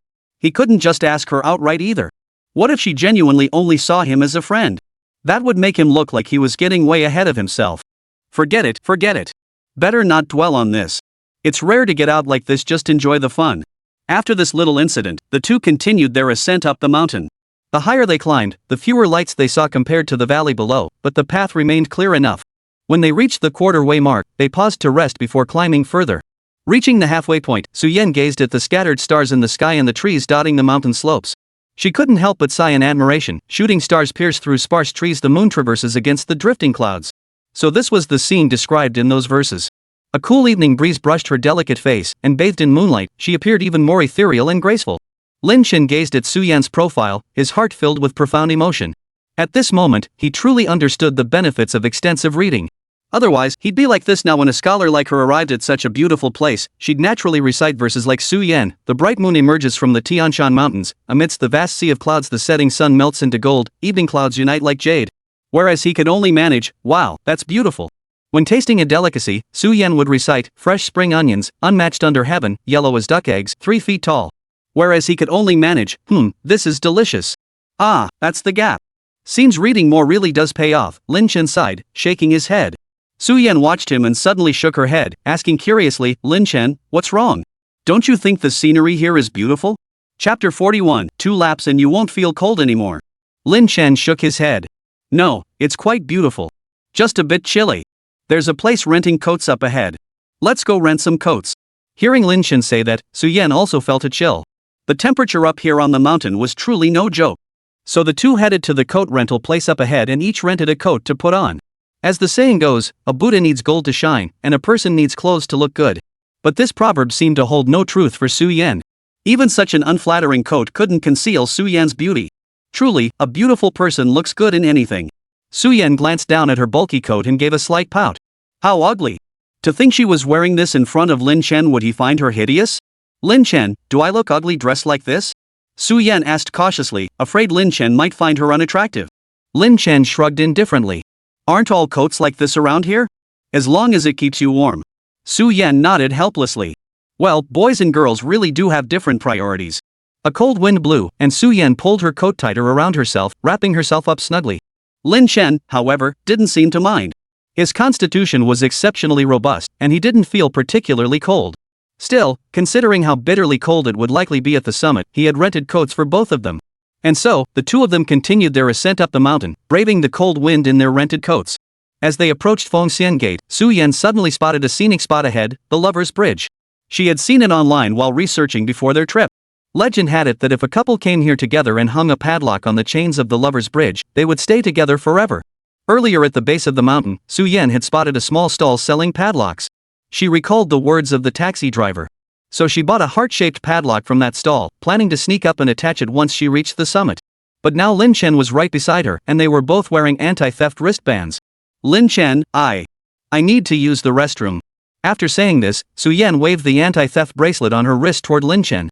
Lin Chen immediately understood and unclipped the bracelet from her wrist. I'll be right back. Su-Yen gave a faint smile, then turned and ran off to the side, the 2 rabbit ears on her hat swaying gently with her movements. Su-Yen circled around and arrived at the Lover's Bridge. She took out the small love lock she'd bought at the night market down the mountain, pressed her palms together, and silently made a wish. Lover's Bridge, though I didn't come here with my boyfriend, I came with the boy I've liked for so long. Unlike other couples wishing for eternal togetherness, I have only one small wish, to be with him. Please, please. After her heartfelt prayer, Su-Yen carefully hung the padlock onto the chain of the Lover's Bridge. Watching the padlock clasp tightly onto the chain, Su-Yen smiled with satisfaction. Lin Chen waited quietly for Su-Yen. The moment she returned, his first action was to slip the anti-theft bracelet onto her wrist. Su-Yen gave the bracelet a little shake on her wrist and suddenly thought it wasn't so bad being treated like a child by him. What are you smiling about? Lin Chen asked, puzzled. Su-Yen scratched her head and said, I just suddenly realized this bracelet is actually pretty nice. Lin Chen glanced down at it. Ha! He honestly couldn't see what was appealing about this garishly colorful bracelet. If it weren't for preventing Su-Yen from wandering off, he never would have bought it. Alright, he really didn't understand girls' sense of style. The higher they climbed, the stronger the wind grew. Su-Yen pulled her coat tighter around herself, still feeling the chill. She kept blowing warm breath onto her hands, her nose already turning red from the cold. Su-Yen noticed a young couple nearby. The boy had pulled the girl into his arms and wrapped her completely in his coat. Seeing this, Su-Yen felt an overwhelming pang of envy. She glanced at Lin Chen beside her and blurted out without thinking. "Lin Chen, I'm still a little cold."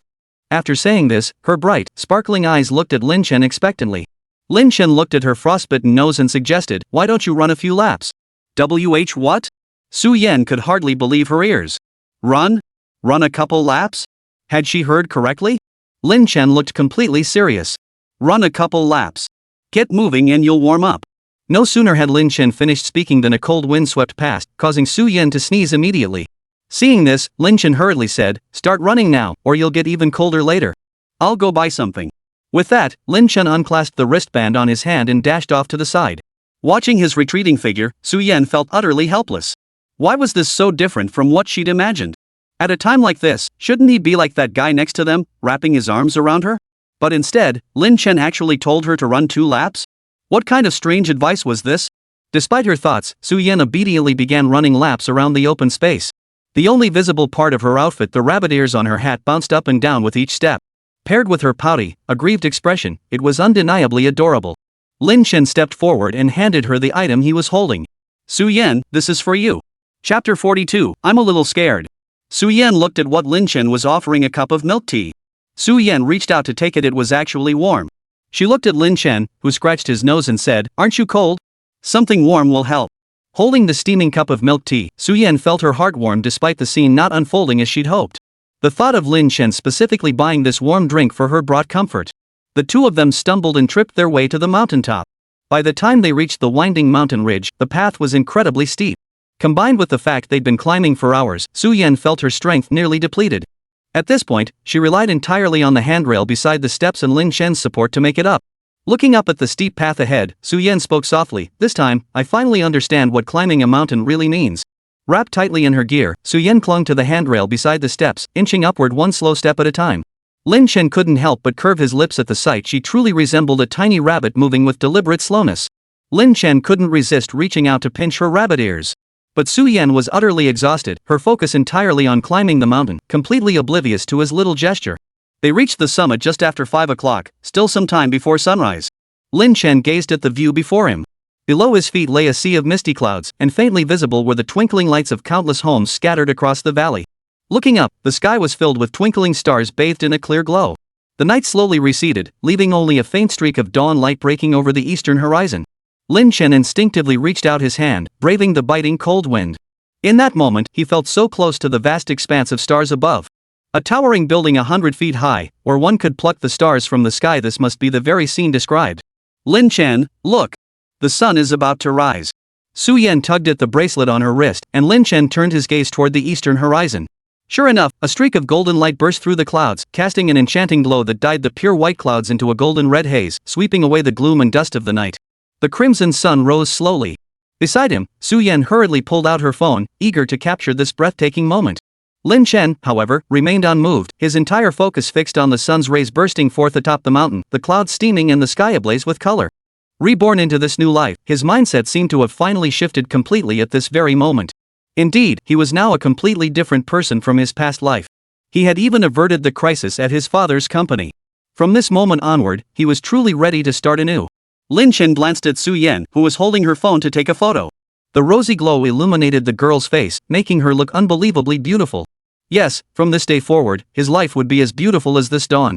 Lin Chen took a deep breath, a look of relief spreading across his face. Su-Yen caught the moment and quickly snapped a photo with her phone while Lin Chen wasn't looking. Around them, several couples, captivated by the scenery, couldn't help but embrace each other and began kissing openly, oblivious to their surroundings. Su-Yen happened to glance at the young couple to her left. Her cheeks flushed slightly as she turned her head away, only to discover that right beside her and Lin Chen was another young couple. They were clinging to each other, about to kiss. Lin Chen noticed Su-Yen's flushed cheeks and followed her gaze. He promptly raised his hand to cover her eyes. He added with a serious expression, "Kids aren't allowed to watch, it might give you a sty." "I'm not a kid anymore," Su-Yen protested weakly. "You're not even 17 yet. How can you not be a kid?" Lin Chen retorted with righteous indignation. "But we were born on the same day. Doesn't that make you a kid too?" But I'm still half a day older than you. Su Yen.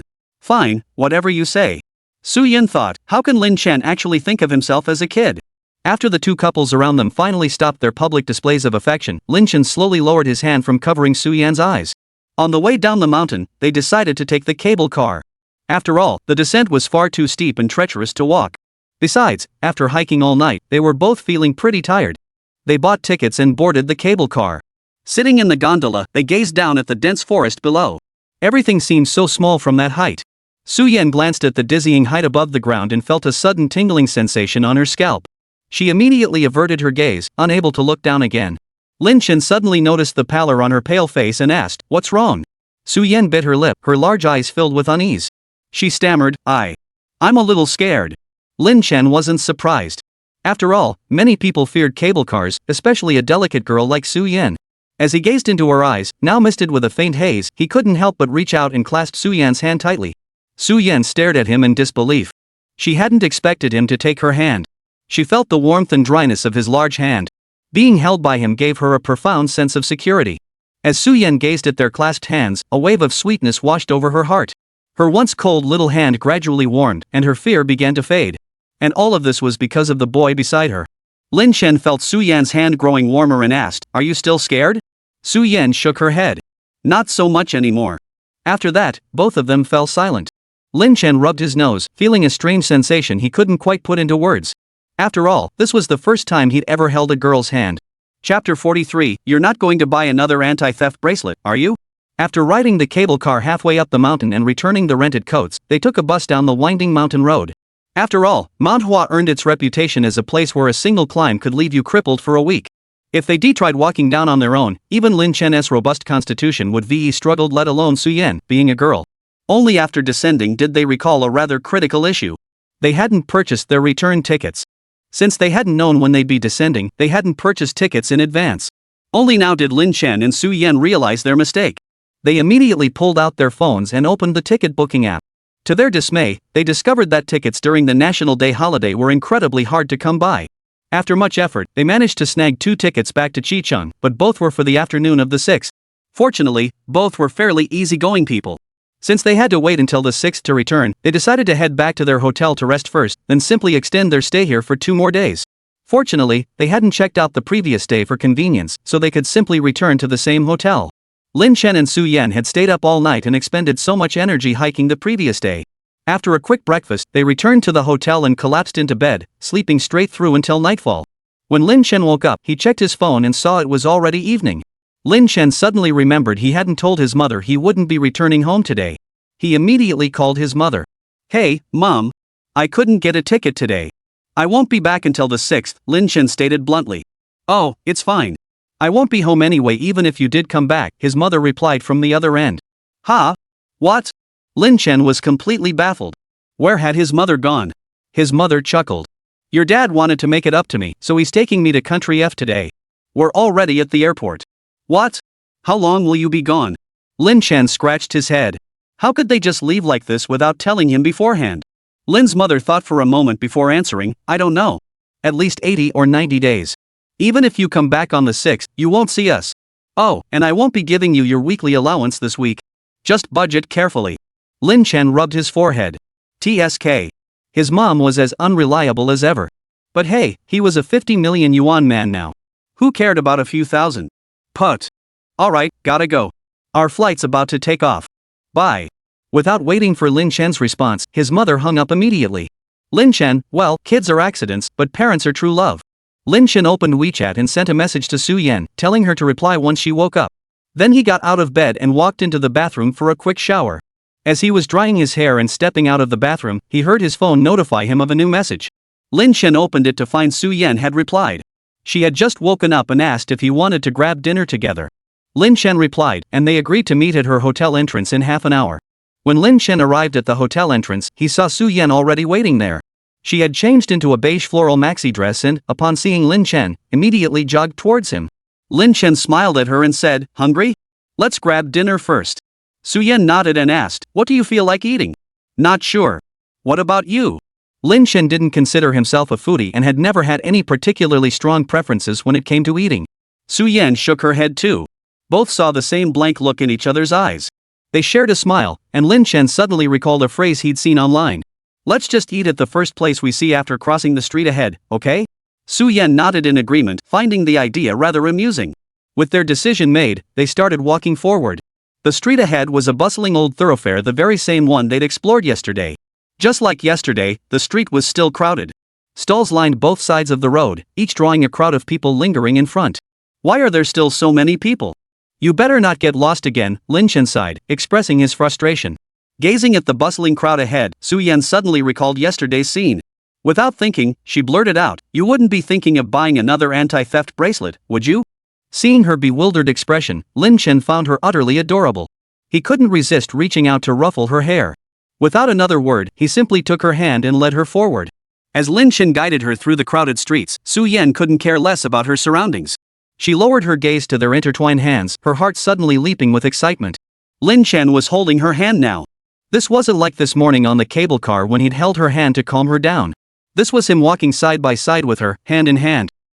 Wait, maybe he's just worried I'll wander off again, so he's holding my hand? Thoughts swirled through Su Yan's mind, pink bubbles of hope bubbling up inside her, yet she feared she might be misreading the situation. She was utterly torn. As her mind raced with wild imaginings, they had already crossed the old street and arrived at the first shop at the corner they'd mentioned. Chapter 44, A Strange Souvenir. Lin Chen glanced up at the shop's name, Flower Building Pavilion. Sounds nice enough. Why not this one? Lin Chen asked Su Yan beside him. Still lost in the moment of Lin Chen holding her hand, Su Yan snapped back to reality at his question and nodded blankly. Together, they stepped inside. It was a small restaurant rich in local character. The interior wasn't luxurious, but it had a unique charm. Lin Chen and Su Yan found a window seat and sat down. A waiter approached with the menu. "Hello, just the two of you? Here's our menu, please take a look," the server said with a smile. Lin Chen glanced at the menu and noticed most dishes were spicy. "Can you handle spicy food?" he asked. Su Yan gave a slight nod. "Just a little." After considering his options, Lin Chen ordered several recommended dishes and specifically requested they be prepared mildly spicy. As they neared the end of their meal, Lin Chen noticed Su Yan's lips flushed bright red from the spice. Only then did he realize that when she said a little, she truly meant just a little. "Is it too spicy?" Lin Chen asked with concern.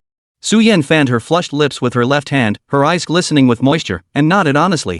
He hadn't expected this restaurant's mild spice to be this intense. Seeing her pitiful little expression, Lin Chen couldn't help but smile. "I'll buy you some candy after we leave." "Candy?"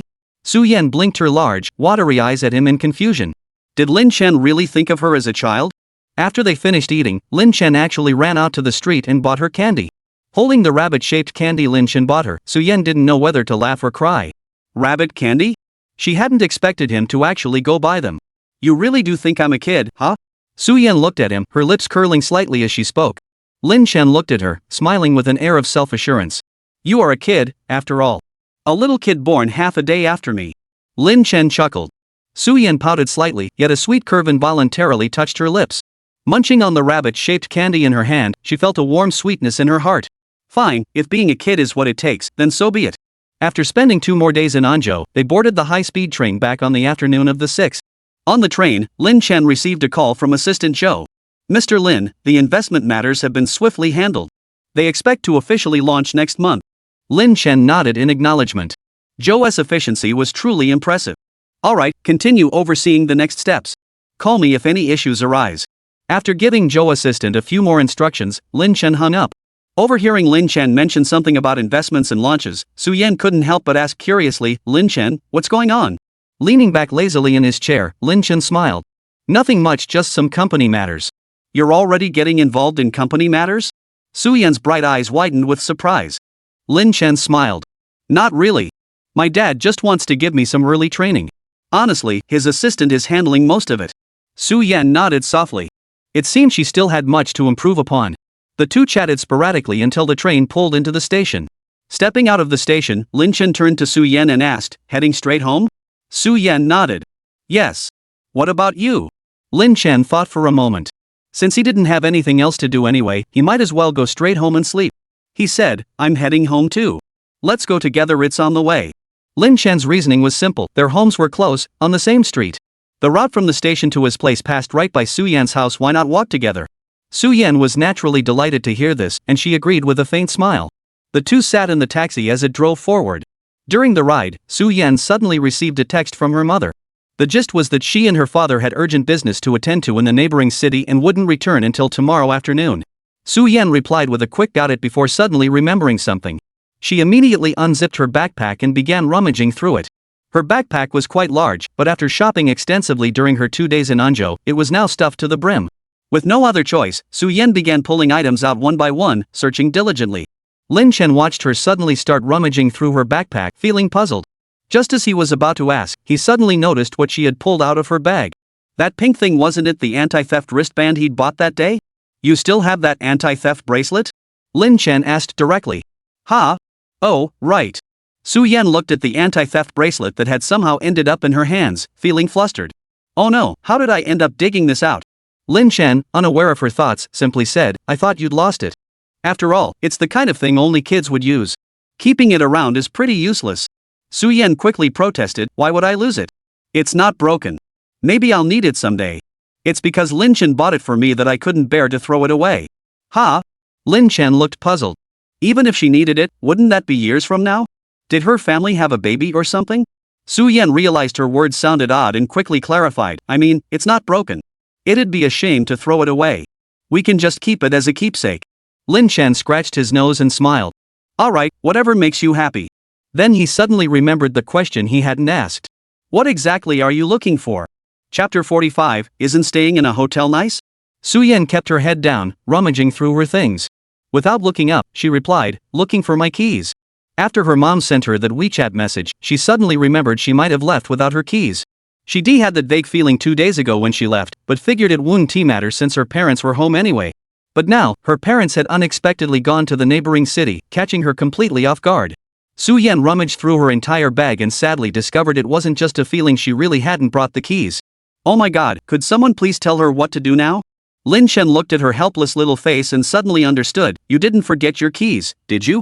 Though phrased as a question, Lin Chen delivered it with the certainty of a statement. Su Yan flushed crimson with embarrassment and gave a slight nod. Oh my gosh, how could she have forgotten her keys?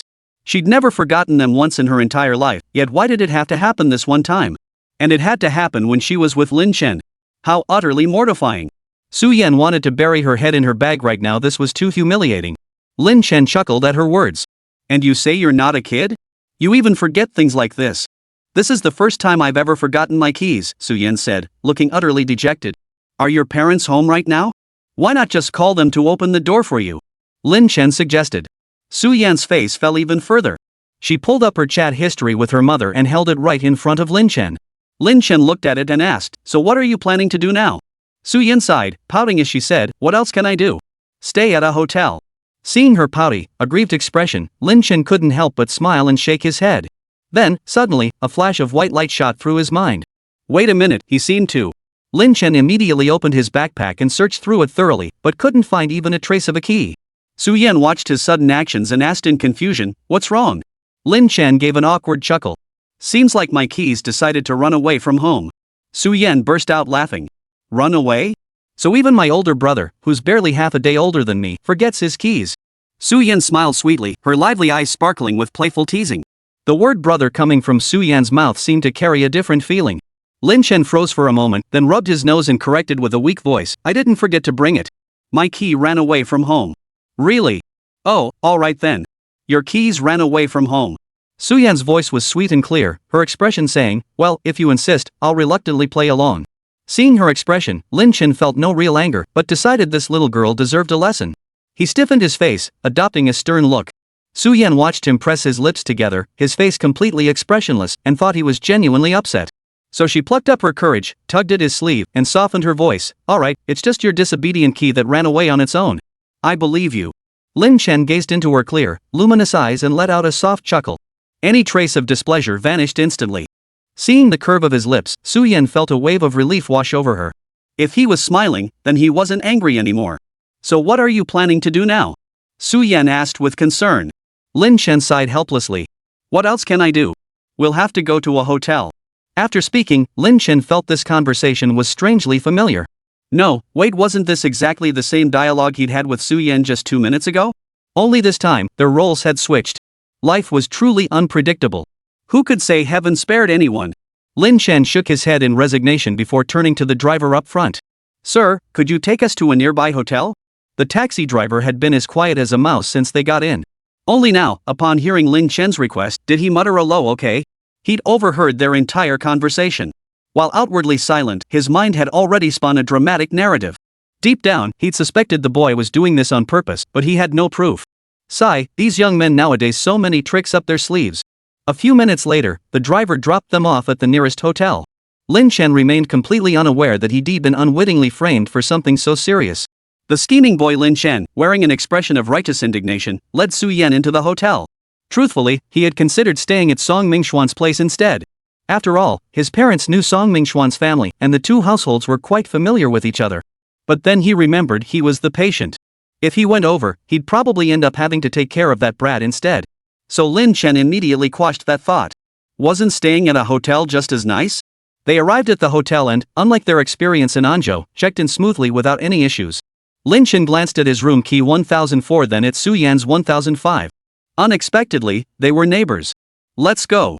Two homeless souls, returning from their trip, once again proudly checked into a hotel on their first day back. Lin Chen sighed and rubbed his temples. He never imagined that during this 7-day holiday he'd only be able to afford a hotel. The next day, after her parents returned, Su Yan went back home. Meanwhile, Lin Chen was still stuck in the miserable hotel. Just before falling asleep, he felt like he'd forgotten something important, but he couldn't quite place it. Ah, never mind. And so, Lin Chen drifted off to sleep. It wasn't until the next day, when he stepped through the school gates on the first day back, that he suddenly remembered what he'd forgotten. Chapter 46, that person was at the sub-district office. Oh no, he hadn't written a single word of his holiday homework. The first 2 days of break had been consumed by his father's company matters. How could he possibly focus on homework? Of course, even without his father's company matters, he wouldn't have been in the mood to do homework. As for the days that followed, forget about homework, he hadn't even brought his backpack. Sigh, well, even if he had brought it, it wouldn't have mattered. Lin Chen strode fearlessly into the classroom, where he immediately spotted Song Mingxian flitting about like a butterfly. Lin Chen walked in and stared at him in surprise. Your foot's better already? Brother Chen, you're here. Song Mingxian rushed over, excited like a silly fool. It healed yesterday.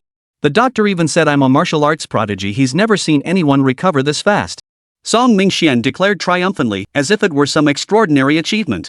So you're planning to go to Shaolin Temple? Lin Chen asked with a light chuckle. Ha? Why? What for? Song Mingxian asked, completely baffled. Lin Chen shook his head, not bothering to answer. As expected, this guy's reaction time was hopeless. Not long after, Su Yan also arrived in the classroom. The moment she entered, Su Yan's gaze immediately fell upon Lin Chen's seat. Their eyes met unexpectedly. They shared a wordless smile, an unspoken understanding quietly blossoming between them. Song Mingxian, who was turning back to speak with Lin Chen, didn't notice Su Yan entering. He only saw Lin Chen suddenly curve his lips into a smile. Startled, he shuddered. Bro, are you possessed? Why are you suddenly smiling at me? Lin Chen rolled his eyes at the remark. Do you even deserve my smile? Why wouldn't I be worthy? I'm Song Mingxian. The homeroom teacher, looking like a mummy with a stack of papers in hand, walked in expressionless. Didn't you hear the prep bell? Walking up from the first floor, your class is the loudest. Clear your desks. Get ready for the exam. Let's see how well you'll do this time. Hearing the mummy's words, Lin Chen instantly perked up. Holy crap, he'd completely forgotten about their school's tradition of mandatory exams after every break. This is awesome. For the first time in his life, Lin Chen found the mummy's voice strangely melodious. The students grumbled as they tidied their desks, then began their first exam. After finishing one side of the exam paper, Su Yan had intended to pass Lin Chen some answers. But when she turned to look, Lin Chen was furiously scribbling away without pause. Su Yan smiled to herself, thinking, looks like my tutoring sessions have paid off. She abandoned the idea of passing him answers, deciding instead to observe how his tutoring had affected him. Lin Chen stared at the Chinese exam paper. Whether it was due to Su Yan's consistent tutoring or the enhanced memory granted by his system. In any case, he felt he knew many of the questions, especially the classical poetry recitations. He wasn't completely lost like before. But under the system's threats and bribes, Lin Chen had no choice but to perfectly avoid all the answers he knew. What about unworldly? How do you pronounce the character? Ain by Kandayan. Lin Chen thought, if it's about being unworldly, then definitely pick A. Then came the classical poetry fill in the blanks. Lin Chen's pen flew across the page. At midnight, ghosts knock on doors, passers-by on the road lose their souls. After searching for him 1,000 times in the crowd, I suddenly turned around only to find him at the neighborhood office. He couldn't even imagine what the graders would think when they saw this. TSK, Lin Chen dared not even think about it. After finishing the first exam, Song Mingxian suddenly turned to Lin Chen with a look of sudden realization. Brother Chen, he said, you mean since I'm a martial arts prodigy, I should go to Shaolin Temple to learn Kung Fu? Lin Chen shot him a helpless look. He thought it would take at least until tomorrow for him to catch on. Yeah, who knows? Maybe you could even become a martial arts master or something, Lin Chen said, half joking, half serious. He wasn't entirely joking. If Song Mingxian had this kind of talent, why not give it a shot? He remembered from his past life that Song Mingxian hadn't even gotten into a decent university, just drifting through life aimlessly. Though Lin Chen often teased him, he genuinely considered Song Mingxian a friend. Naturally, he didn't want him to drift through life aimlessly like he had in the past. Since academics held little promise for Song Mingxian, why not explore other avenues? Shaolin Temple might be a bit far-fetched, but he could certainly choose a field where he has talent or genuine interest to pursue. Anything was better than wasting his days away like this. Song Mingxian, however, remained oblivious to Lin Chen's thoughts, rambling on, but Shaolin Temple only serves vegetarian food. You know I go weak in the knees and feel exhausted if I don't have meat for a day. There's no need to insist on Shaolin Temple. But with your current grades, getting into university will be tough. You'd be better off developing a talent you have. Lin Chen advised earnestly. Little did he realize Song Mingxian missed the deeper meaning entirely, continuing his rambling. If not Shaolin, then where? A Mei? Wudong? Or am I supposed to join the beggars' sect? No way. My dad would beat me to death if he found out I was begging for food. Lin Chen had long since grown accustomed to his friend's nonsensical antics. But Tang Qing, sitting in the next row, couldn't help but roll her eyes. What kind of nonsense is he spouting now? Chapter 47, The Grade Director Arrives. In the subsequent exams, Lin Chen just made up answers willy-nilly. For the multiple-choice questions on the math paper, he deliberately avoided the correct answers for the ones he knew. For the ones he didn't know, he skipped A, B, C, and D and just picked E. As for the essay questions, he just scribbled nonsense. When asked to prove two lines were parallel, he wrote about the significance of the Battle of Red Cliffs. By the end, the graders were convinced they were marking a humanities exam. English was even more ridiculous. When asked to translate Penguin Emperor, he wrote, the King of QQ. When asked to translate Panda, he wrote, Bearcat. In short, Lin Chen was absolutely certain he'd achieve another glorious milestone, this time the glorious milestone of scoring 0 in all 9 subjects. After the exam, Lin Chen and Su Yan headed to the cafeteria for lunch. Su Yan asked, Lin Chen, how do you think you did this time? Lin Chen thought for a moment before nodding. Not bad, I guess. After saying that, Lin Chen scratched his nose awkwardly. Once the results came out and Su Yan found out he'd scored 0 again, he wondered what she'd think. She'd poured so much effort into tutoring him every day, only for him to score 0 again. Sigh, honestly, I really didn't mean to. If you're going to blame anyone, blame this weird system. As the two were walking, Song Mingxian suddenly dashed up from behind and tackled Lin Chen from behind. Song Mingxian, what are you doing? Is there a ghost chasing you or something? Lin Chen snapped irritably. There is. Really, there really is a ghost. Song Mingxian gasped, panting heavily. What? What kind of nonsense are you spouting in broad daylight? No, wait. You two, move apart. Song Mingxian declared, forcefully wedging himself between them. Listen up, guys. Hot off the press, our Dean of Discipline has started cracking down on couples dating. He's heading this way to the cafeteria right now and has already caught several pairs. Damn, why? Is the principal bored out of his mind? Lin Chen asked, looking utterly confused. Their school wasn't particularly strict. While they didn't allow dating like all high schools, they didn't actively enforce it either. As long as students didn't get too out of hand, teachers sometimes turned a blind eye. What's gotten into him today? Song Mingxian finally caught his breath and explained, word is he caught a young couple during the big break today. Apparently, it was super awkward. Probably traumatized him for life. I came all this way just to warn you too. Hurry up and keep your distance, watch out for getting caught later. Lin Chen chuckled. What's there to fear? Su Yan and I aren't even dating. Song Mingxian stared at them in disbelief. No way. You two aren't together? But you were still together during the National Day holiday. Lin Chen immediately covered his mouth with his hand. Shut it. We're completely innocent, nothing happened between us.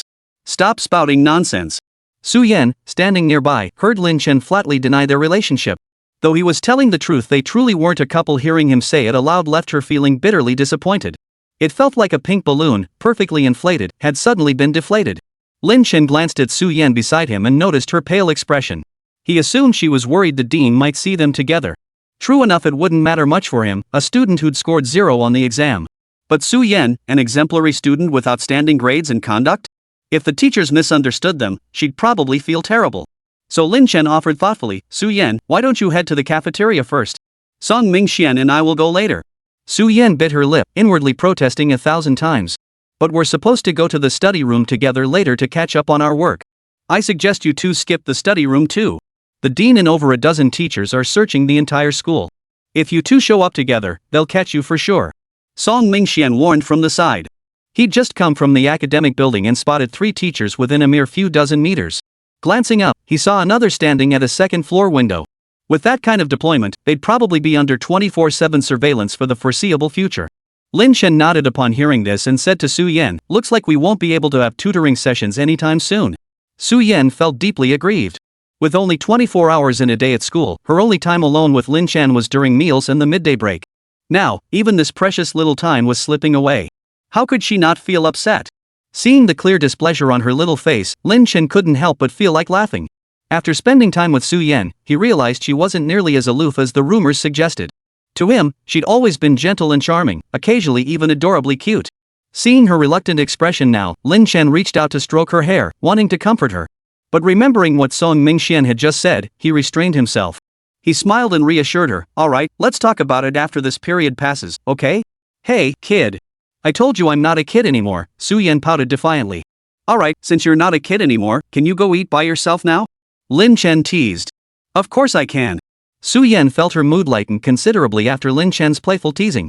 Sigh. Fine, I'll go by myself then. Just as Su Yan was about to head to the cafeteria alone, Song Mingxian suddenly widened his eyes in terror and whispered anxiously, oh no, oh no. The dean is coming. What should we do? Lin Chen dared not turn his head, glancing sideways with his peripheral vision. Sure enough, their grade director was striding over with an imposing air. Chapter 48, this is a skill in itself. Oh no, oh no. We gotta get out of here fast. Song Mingxian said, his face white with fear. Now.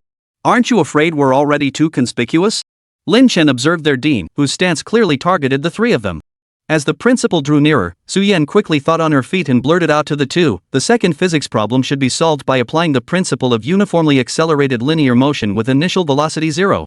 During the initial acceleration phase, the train's velocity is directly proportional to time, meaning v equals at. The moment Lin Chen heard Su Yan start explaining the problem, he snapped out of it. He promptly pinched Song Mingxian, who was still trembling beside him, and the 2 quickly adopted a humble, eager-to-learn posture. When the dean of students approached them, he heard Su Yan diligently explaining the problem to the pair. The dean sighed inwardly with satisfaction. After all, Su Yan was the top student in the entire second-year high school division. Last semester, she had even represented their school to win the championship in the Olympiad math competition. In the eyes of the teachers, she was nothing short of an elite student. Seeing her here explaining problems to 2 male classmates filled him with nothing but satisfaction. Look at her. Even on the way to the cafeteria, she finds time to tutor her classmates. Not only is she academically outstanding, but she's also so willing to help others. Just as the principal was mentally staging a grand drama of the academic superstar girl working tirelessly, even tutoring classmates on her way to lunch, Lin Chen and the others seemed to notice him for the first time. They exclaimed in surprise, "Hello, principal." "Good. All of you are doing well," the principal replied warmly. Then, Lin Chen turned to Su Yan with sincere gratitude. "Su, we won't disturb your meal. I'll go back and study these problems some more." "Sure. If you have any questions, just come ask me," Su Yan replied politely. Watching this scene of camaraderie, the principal nodded approvingly with a satisfied smile. Alright, everyone should go eat now. We can discuss the problems after lunch." Yes. Goodbye, director." With that, the 3 deliberately spaced themselves apart and split into 2 groups heading toward the cafeteria. Phew, that scared the hell out of me. Song Mingxian patted his chest. Thank goodness Su Yan reacted quickly just now, they'd narrowly avoided disaster. Lin Chen shot him a helpless glance, a faint pang of annoyance stirring within him. This meant he wouldn't be able to eat with Su Yan anymore. Over the past few days, he'd grown accustomed to coming to the cafeteria with Su Yan every day. Now he realized he'd only be able to eat with Song Mingxian from now on. Ugh, his mood instantly soured. Noticing his gloomy mood, Song Mingxian quickly asked, "Bro, what's up?" Lin Chen glanced at him and sighed. "Bro, it's not that I dislike you. It's just that after getting used to gourmet delicacies, suddenly switching to stinky tofu from the night market, I just can't bring myself to be happy about it." With that, Lin Chen walked toward the cafeteria with a heavy sigh. Song Mingxian stood there scratching the back of his head, utterly baffled. Stinky tofu? He was sure they weren't serving stinky tofu at school today. Ever since that incident on the way to the cafeteria, Su Yan and Lin Chen hadn't even exchanged a single word these past 2 days, let alone gone to eat or study together. First, they had no time alone together. Second, the classroom was already crowded, and with so many eyes around, it was simply too difficult for them to communicate. On top of that, the teachers had been cracking down hard lately. Not only could they not speak, but even an extra glance might get them noted down in the teachers' little notebooks. In short, Su Yen was truly suffering inside. It wasn't until Friday's class that the results of this exam were announced. Mummy walked into the classroom with his black thermos, his footsteps heavy. He slammed the thermos down. He stared at the students below the podium and let out a long sigh. This time, both the top student and the bottom student in the entire grade were in our class. The top spot, no need to guess who that was. The students below nodded in unison like chicks pecking at grain. Needless to say, it was definitely Su Yen. As for the last place, everyone's gaze instinctively shifted to Song Mingxian, seated in front of Lin Chen. Although Lin Chen had scored zeros on all 9 subjects last time, none of the classmates had seen his exam papers. Most assumed he hadn't even attempted any questions and simply handed in blank sheets. His past grades weren't great either, but compared to Song Mingxian, who consistently held the bottom spot in the grade, they were still significantly better. Under the class's collective gaze, Song Mingxian himself felt certain this dubious honor was his for the taking. As the saying goes, if not me, then who? Just as Song Mingxian braced himself to face his fate, Mummy spoke with a voice devoid of any emotion. Lin Chen. 0 points in all 9 subjects. Total score, 0. Ranked dead last in the entire grade. Holy crap, is this for real? Good heavens, why is it Lin Chen again? I recall he scored 0 last time too. No way. Even guessing randomly shouldn't result in 0 on every single question. 0 in all 9 subjects? Talk about a talent. The students in the classroom instantly erupted into whispers upon hearing Lin Chen's scores. After all, getting zeros in all 9 subjects? That's a skill in itself. Su Yen looked utterly stunned. 0 points. How could that be?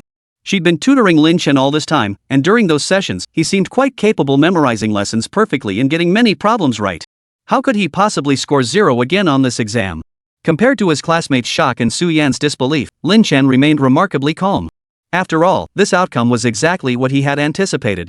Just then, the system notification chime sounded as expected. Chapter 49, Boosting Your Visibility. Congratulations, host, on achieving another milestone. Congratulations, host, on acquiring all high school chemistry knowledge, enhanced memory by 2, and a business investment buff. As the system's voice faded, Lin Chen instantly felt a flood of information surge into his mind, adding yet more bizarre knowledge to his thoughts.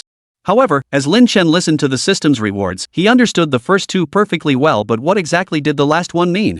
Pondering this, Lin Chen directly inquired within his mind. System, what exactly does this business investment buff do? Answering host, the business investment buff ensures that all your future investments will only yield profits and never losses, while also bringing unexpected windfalls. Holy crap, is it really that good? Lin Chen couldn't help but curve his lips upward. Didn't that mean he could invest recklessly from now on? After all, he wouldn't lose anything. This system really delivers. The mummy on the podium nearly exploded with rage upon seeing Lin Chen actually smile after learning his results. Lin Chen, come to my office after class. After speaking, he took several deep breaths to suppress the rage threatening to erupt from his core. After class, the mummy summoned Lin Chen to his office for a 2-hour lecture. The gist was that in all his years of teaching, he'd never encountered a student who scored 0 on 2 consecutive exams. He then launched into a long, rambling lecture. He talked until Lin Chen's head was buzzing. Finally, the dismissal bell came to his rescue. Though the mummy was notorious for dragging classes on, when it came to ending them, he was more eager than anyone. After school, he practically wanted to bolt straight home. The reason? Just like his dad, he was scared of his wife. When Lin Chen returned to the classroom, all the students had already left, leaving only Su Yen behind. Su Yen saw him return and immediately asked with concern, Lin Chen, are you okay? Did the teacher punish you? Although Lin Chen's latest 0 score had startled her, she was more concerned about whether he'd been punished. Lin Chen met her worried gaze, shook his head with a smile, and said, it's fine. He just chatted with me about family matters. What? Small talk? Su Yen exclaimed in surprise. Yeah. Lin Chen replied while gathering his things. At first, the teacher was dead serious, earnestly urging him to study hard and strive for progress every day. But somehow, the conversation veered off into, you wouldn't understand, teachers have it tough too. Every day they have to go home and cook for their wives, blah blah blah. Over the course of 2 hours, Lin Chen even learned how many ancestors his family had. Sigh. Who knew the mummy could be so talkative in private? It gave him a headache. Su Yen relaxed upon hearing Lin Chen hadn't been punished. Now that he hadn't been punished, it was time for her to interrogate him properly. Mr. Lin Chen, care to explain why you scored 0 again this time? Su Yen tilted her head, smiling at him, though the warmth didn't reach her eyes. Lin Chen smiled wryly, thinking, what was bound to happen has finally happened. Just as Lin Chen opened his mouth, Su Yan cut him off, pointing a slender finger at him. Hey, don't try to say it's because of Song Mingxian again that you deliberately held back for him. Lin Chen met her gaze a look that screamed, you won't fool me, I'm not that gullible, and couldn't help but reach out to ruffle her hair. Then he said, no. Su Yan touched the spot Lin Chen had just rubbed, her cheeks flushing a faint pink. Then why? Could it be you're hungry again? Recalling his previous excuse, Lin Chen scratched his nose awkwardly. No. I just wanted to show off my presence. Sense of existence? Su Yan stared at Lin Chen in utter bewilderment. Show off your presence? What kind of reason is that? Lin Chen explained, namely, I feel like my presence is way too low. Like during the 3,000-meter race at the last sports meet besides you, who else on the entire field even knew who I was? Su Yan recalled the 3,000-meter race. Everyone knew he'd won first place, but it seemed true that hardly anyone knew his name. Seeing Su Yan seemed convinced, Lin Chen continued, look, we've been in high school for over a year now. Beyond our classmates, basically no one knows me. I don't want to graduate only to be just another faceless nobody in everyone's eyes. So you want to make yourself known by scoring 0 points? Su Yan wasn't sure whether to be angry or feel sorry for him. It was true Lin Chen had always kept a low profile. Beyond his classmates, few students in the school really knew him. But still, he couldn't just get a 0 because of that. Lin Chen placed his right fist over his mouth and cleared his throat. Ahem, he said. I just wanted to get noticed, you know? But I've memorized everything you taught me. Su Yan felt a pang of sympathy hearing his words. High schoolers often craved attention at school. Since entering middle school, she had consistently ranked first in her grade, naturally drawing attention. She had never experienced the feeling of being unrecognized, as Lin Chen described. With that thought, all her anger toward Lin Chen instantly vanished. Truthfully, she hadn't been able to stay mad at him anyway. Su Yan looked at him. Who says you don't have anyone paying attention to you? Chapter 50, don't I even deserve a contact label? Out of 52 students in the class, I only pay attention to you. Su Yan said with genuine sincerity, her clear eyes sparkling with brilliance. She truly meant every word. She'd always believed that even among the thousands at school, Lin Chen was the most dazzling presence. But the moment the words left her mouth, regret washed over her. Oh my god, why did I just blurt that out? Would Lin Chen think that was too blunt? So Su Yan scrambled to explain, what I meant was, you really stand out in class. You have a strong presence. And it's not just me, the other students in class actually pay attention to you too, really. After speaking, her large eyes stared at him unblinkingly, as if afraid he wouldn't believe her. Lin Chen couldn't help but smile at her frantic attempts to explain. Alright, he said, I get what you mean. Su Yan thought, are you sure you really get it? Never mind. Best just let this topic drop. Truthfully, Lin Chen wasn't entirely oblivious to Su Yan's thoughts. But with the school cracking down so hard right now, he saw no point in dragging Su Yan into trouble with him. Besides, he wasn't entirely sure how deep Su Yan's feelings for him truly were, nor could he pinpoint the nature of his own emotions toward her. Was it simply because he found her attractive, or had the time they'd spent together lately fostered a sense of dependence? Lin Chen didn't want to rush into a relationship with her based on mere adolescent infatuation. That would be irresponsible both to himself and to Su Yan. In the end, it was best to let things unfold naturally. Both silently agreed to drop the subject. After gathering their things, they left the classroom. It was Friday, and students eagerly packed up and left school. Lin Chen and Su Yan lingered in the classroom a bit longer. By the time they emerged, the parents who had come to pick up their children at the school gate had mostly dispersed, leaving the area less crowded and bustling than usual. Still feeling a bit awkward about what had happened in the classroom, Su Yan walked silently beside Lin Chen. Lin Chen, however, remained oblivious. His mind was preoccupied with thoughts of where he would be spending the weekend. He wondered if his parents had returned from their overseas trip yet. Due to the time difference, he hadn't been able to call them. Lin Chen pulled out his phone to check. It had been 21 hours since he sent WeChat messages to both his mom and dad, but neither had replied. Ugh, was he going to have to stay in a hotel again? Lost in thought, he'd even mentally booked which hotel he'd stay at. Suddenly, he spotted a familiar car at the school gate. Holy crap, that's their family car. The person inside spotted Lin Chen too, immediately opening the door and stepping out. It was Uncle Li, their family driver. Xiao Chen, hop in. Ever since his parents left for their overseas trip, they'd given Uncle Li time off. Now that Uncle Li was here, did that mean his parents had returned too? If so, he wouldn't have to stay at the hotel. Lin Chen instantly perked up, then turned to Su Yan and said, Su Yan, I'll give you a ride. It's on my way anyway. Su Yan looked at the car parked before her, hesitated for a moment, then waved her hand. No, thank you. I can go back on my own. Hearing her refusal, Lin Chen assumed she was embarrassed about the earlier incident and didn't press her further. Alright, I'll head out then. Yeah. See you. After bidding farewell, Lin Chen got into his Mushang and headed home. Su Yan watched the car drive away, letting out a soft sigh as her thoughts swirled. Upon arriving home, Lin Chen was indeed greeted by his long-absent parents. "Dad, Mom, you're back? I sent you messages but got no replies. I thought you were still abroad." Lin Chen slipped on his slippers and sank into the living room sofa. "Ah, there's nothing like coming home. WeChat? You sent a WeChat?" His mother, who was busy arranging the pile of luxury goods she'd bought abroad, looked up at him in confusion upon hearing this. Lin Chen looked utterly bewildered as he replied, "Yeah, I sent it to you last night." Lin's mother immediately grabbed her phone and opened the WeChat messages. Lin Chen leaned over to look. His mother's WeChat list was filled with messages, and his own message from last night was buried at the bottom. And it was still unread. Oh well, probably just buried under her flood of messages. Just as Lin Chen was trying to console himself, his mother suddenly exclaimed in utter astonishment, "So this person is you? Ha?" Lin Chen stared blankly at his mother, utterly confused. What did she mean? His mother didn't recognize his WeChat? His mother smiled, showing no trace of apology. "I just switched phones recently. All my old chat history is gone, and I didn't change your contact name. I thought you were some stranger who saw I was abroad and wanted me to bring you something back." Lin Chen felt a pang of hurt. Was he not even worthy of a proper contact name in his own mother's phone? "Mom, you don't change your contacts labels? How do you know who's who when people message you?" Lin Chen looked at his mother in confusion. His mother lowered her head to continue arranging her shopping haul, replying nonchalantly, "I update the contacts for people I know well. Strangers who have nothing better to do wouldn't bother chatting with me anyway."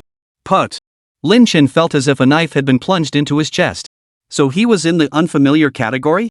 Fine, he really didn't deserve it. Deeply wounded by his mother, Lin Chen turned his gaze to his father and asked, "Dad, you didn't change my label too, did you? I sent you a WeChat message too." Chapter 51, When Giving Gifts, Give Brain Gold. His father was sitting on the other sofa reading the newspaper. Hearing his words, he didn't even lift his head, just glanced at him out of the corner of his eye. Then, his brow furrowed as he replied coldly, "I have your WeChat?" Lin Chen. Right. He shouldn't have asked. Lin Chen now had every reason to suspect he was an abandoned child they'd picked up off the street. This world was just too unfriendly. "Oh, I heard from Secretary Zhou that you've invested in a new media company." Mr. Lin set down his newspaper and rubbed his brow as he spoke. Lin Chen nodded. "Yeah, that new media company has real potential. They're currently developing a short video app that should launch soon." "Short video app? What on earth is that?" Lin's father was utterly baffled, clearly unfamiliar with such things. "Well, Dad, you know what videos are, right?" Lin Chen thought for a moment. Since his father was completely out of touch with current trends, he decided to give him a simple, precise explanation. "Of course I know what a video is. What kind of question is that?" Mr. Lin shot him a look that screamed, "What don't I know?" Then, he suddenly asked, "What exactly is a video?" Lin Chen. "What do I do if I suddenly feel like laughing?" Lin Chen pressed his right fist to his mouth, clearing his throat with feigned seriousness. "It's a general term for the technology that captures, records, processes, stores, transmits, and reproduces a series of static images as electrical signals." Seeing his father still looking utterly confused, Lin Chen decided to simplify it. "You know, the TV shows and movies you watch every day? Those are videos." "Oh." Lin's father finally nodded, feeling like he'd just discovered a whole new world. As for short videos, as the name suggests, they're extremely brief clips only about 10 to 20 seconds long, Lin Chen explained slowly to his father. Lin's father furrowed his brow. "So, that's all you invested in?" Lin Chen nodded. What did he mean by just this? He could hear the disdain in his father's tone. Who would even watch this stuff? Lin's father said with obvious disdain. "Dad, you don't understand what young people are into these days. I guarantee you, once this app launches, it's going to be huge." Recalling the explosive popularity of short video platforms in his past life, coupled with the added boost of his current investment expertise, Lin Chen felt utterly confident in his investment in the Suwo app. Seeing Lin Chen's unwavering certainty, his father couldn't help but sneer inwardly. "Humph, young man, you've simply never been beaten down by society." Seeing his father's expression, Lin Chen knew he didn't believe a word. "Dad, I promise you this short video app will be a hit. Just wait and see." His father offered a forced smile. "Fine. I'll wait and see." After speaking, he began silently calculating in his mind what to do. He now felt his son wasn't cut out for academics, and it seemed he wasn't much good at business either. Sigh. This feels so hopeless. How did I end up with a son like this? If only I could return him. Lin Chen headed upstairs to his room to shower, completely unaware that his father had already mentally branded him as a failure at everything. Anyway, everything would be revealed once the software launched. Days passed uneventfully, one after another, until suddenly it was late autumn. The lush ginkgo trees on campus had turned golden overnight. Su-Yen glanced at the calendar. It was already November 10th. Lin Chen's birthday was just 2 weeks away. What should she get him as a gift? Lin Chen probably didn't need anything, but she didn't even know what he liked. Sigh, what should she do? Su-Yen rested her chin on her desk, her brow furrowed in worry, her mind completely blank. Yen, what's wrong? Are you feeling unwell? After evening study hall, Tang Qing walked over, about to invite her back to the dorm. Seeing her listlessly slumped over the desk, she immediately asked with concern. I'm fine. Just thinking about something. Su-Yen stood up from her seat and began gathering her things. Then why do you look so gloomy? What's wrong? Tell me. Tang Qing linked her arm through Su-Yen's as they walked back to the dorm together. Su-Yen glanced around. Seeing no one nearby, she lowered her voice to Tang Qing. I'm just fretting over what gift to give Lin Chen. A gift? For Lin Chen? Why would you give him a gift? Tang Qing looked utterly perplexed. It wasn't a holiday or anything. Why give Lin Chen a gift? His birthday is coming up soon, and I want to give him something special. Su-Yen said somewhat sheepishly. This was the first birthday she'd spent with Lin Chen, and she absolutely had to give him something extraordinary. Tang Qing blurted out, then just give him 2 boxes of brain gold. Since Lin Chen always scores 0 on tests, it'll help him boost his brain power. Tang Qing. Su-Yen stopped in her tracks, glaring at her indignantly. Don't you dare talk about Lin Chen like that. But he really does get zeros every time. Tang Qing said with a straight face. Su-Yen shot back with a look of disapproval. So what if he gets zeros? Anyway, Su-Yen stopped mid-sentence, swallowing the rest of her words. She bit her lip, a blush creeping across her cheeks. Tang Qing teased immediately. Anyway, you just what? I'm not telling you. Anyway, you're not allowed to talk about Lin Chen like that. He's actually really smart. Su-Yen said earnestly. Tang Qing, fearing Su-Yen might genuinely get upset, quickly laughed it off. Alright, I'm just joking. You wanted to know what Lin Chen likes, right? I have a way. Chapter 52, pull out my little notebook. Really? What's the trick? Su-Yen looked at Tang Qing with delight, her eyes brimming with anticipation. This? You'll find out soon enough. Tang Qing raised an eyebrow and smiled, then pulled her phone from her bag and started typing away. A moment later, after they reached the dormitory, Tang Qing said excitedly to Su-Yen, Yen, I know what your Lin Chen likes. Su-Yen blushed at the phrase your Lin Chen. What do you mean my Lin Chen? Don't go saying things like that. Fine. Not yours, okay? Then hurry up and tell me what Lin Chen likes. Su-Yen asked eagerly. Tang Qing glanced at her and began to tease. Lately, I've been so sleep deprived I can't be bothered to get up and buy breakfast. What should I do? Being her best friend, Su-Yen instantly understood what she meant and immediately offered, I'll buy breakfast for you for a whole week. Ugh, my wrists are killing me, and I still haven't finished my history notes. Tang Qing pretended to rub her wrist. Su-Yen smiled and nodded. I'll write it for you. And my English notes too. I'll do it. I'll write everything for you. Is that not enough? Just tell me already. Su-Yen immediately took charge of all Tang Qing's class notes. Tang Qing burst out laughing upon hearing this. Alright, since you're being so earnest, I'll tell you.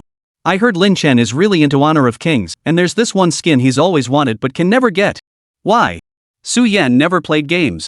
Her first ever gaming experience was when she and Lin Chen climbed over the wall to sneak into the internet cafe last time. She knew absolutely nothing about Honor of Kings. So Tang Qing had no choice but to start from scratch, explaining everything about Honor of Kings to Su-Yen. Su-Yen nodded thoughtfully. So basically, you can't buy this skin with money, it's all about luck? Exactly. Tang Qing snapped her fingers. Are you sure Lin Chen likes this one? Su-Yen asked, still unsure. Of course. I specifically asked Song Mingxian about it just now. Hearing that she'd asked Song Mingxian, a flicker of doubt crossed Su-Yen's mind. But last time she asked Song Mingxian, and Lin Chen ended up not liking little Lolis at all. Can we really trust him this time? Tang Qing recalled the previous mix-up and immediately assured her, don't worry. I already gave him a talking to about his false intel last time. He just promised me again this time, it's absolutely reliable. Hearing Tang Qing's confident tone, Su-Yen let go of her doubts. Alright, then let me think it over. After lights out, Su-Yen lay in bed, pondering seriously. Lin Chen wasn't short on money, he could buy those expensive items himself. Since he wanted this skin so badly, she had to find a way to help him get it. Yes. That's it. Su-Yen silently made up her mind. In the days that followed, the teachers at school remained strict as ever. They practically wanted to install 24-hour surveillance on every student. Seeing the patrol teachers stationed every 5 meters in the cafeteria, Lin Chen couldn't help but sigh helplessly. Being watched like this was truly unbearable. Thanks to these teachers, he and Su-Yen hadn't even been able to eat together during this period, let alone speak face to face. Although he and Su-Yen weren't actually dating, the school's latest policy stipulated that any male and female students seen standing too close together or acting alone would be harshly recorded in the teacher's notebooks. Lin Chen idly poked at his rice before glancing forward absent-mindedly. Unexpectedly, his gaze met Su-Yen's. Su-Yen was looking at Lin Chen too. The moment their eyes met, both Lin Chen and Su-Yen couldn't help but curve their lips into a smile.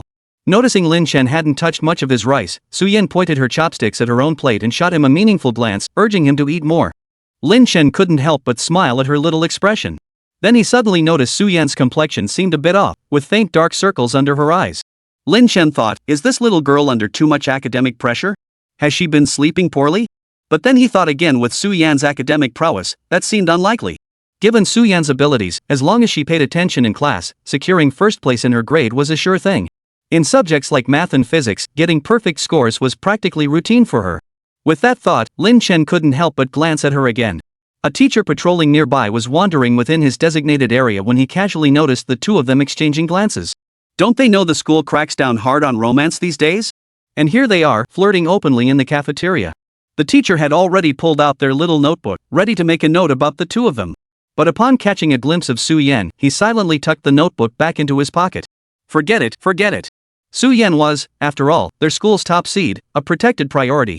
Just a glance between classmates? I'll pretend I'm blind and saw nothing.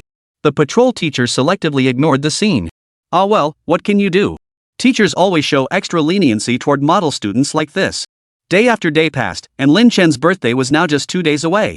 Fortunately, this year his birthday fell on a Saturday.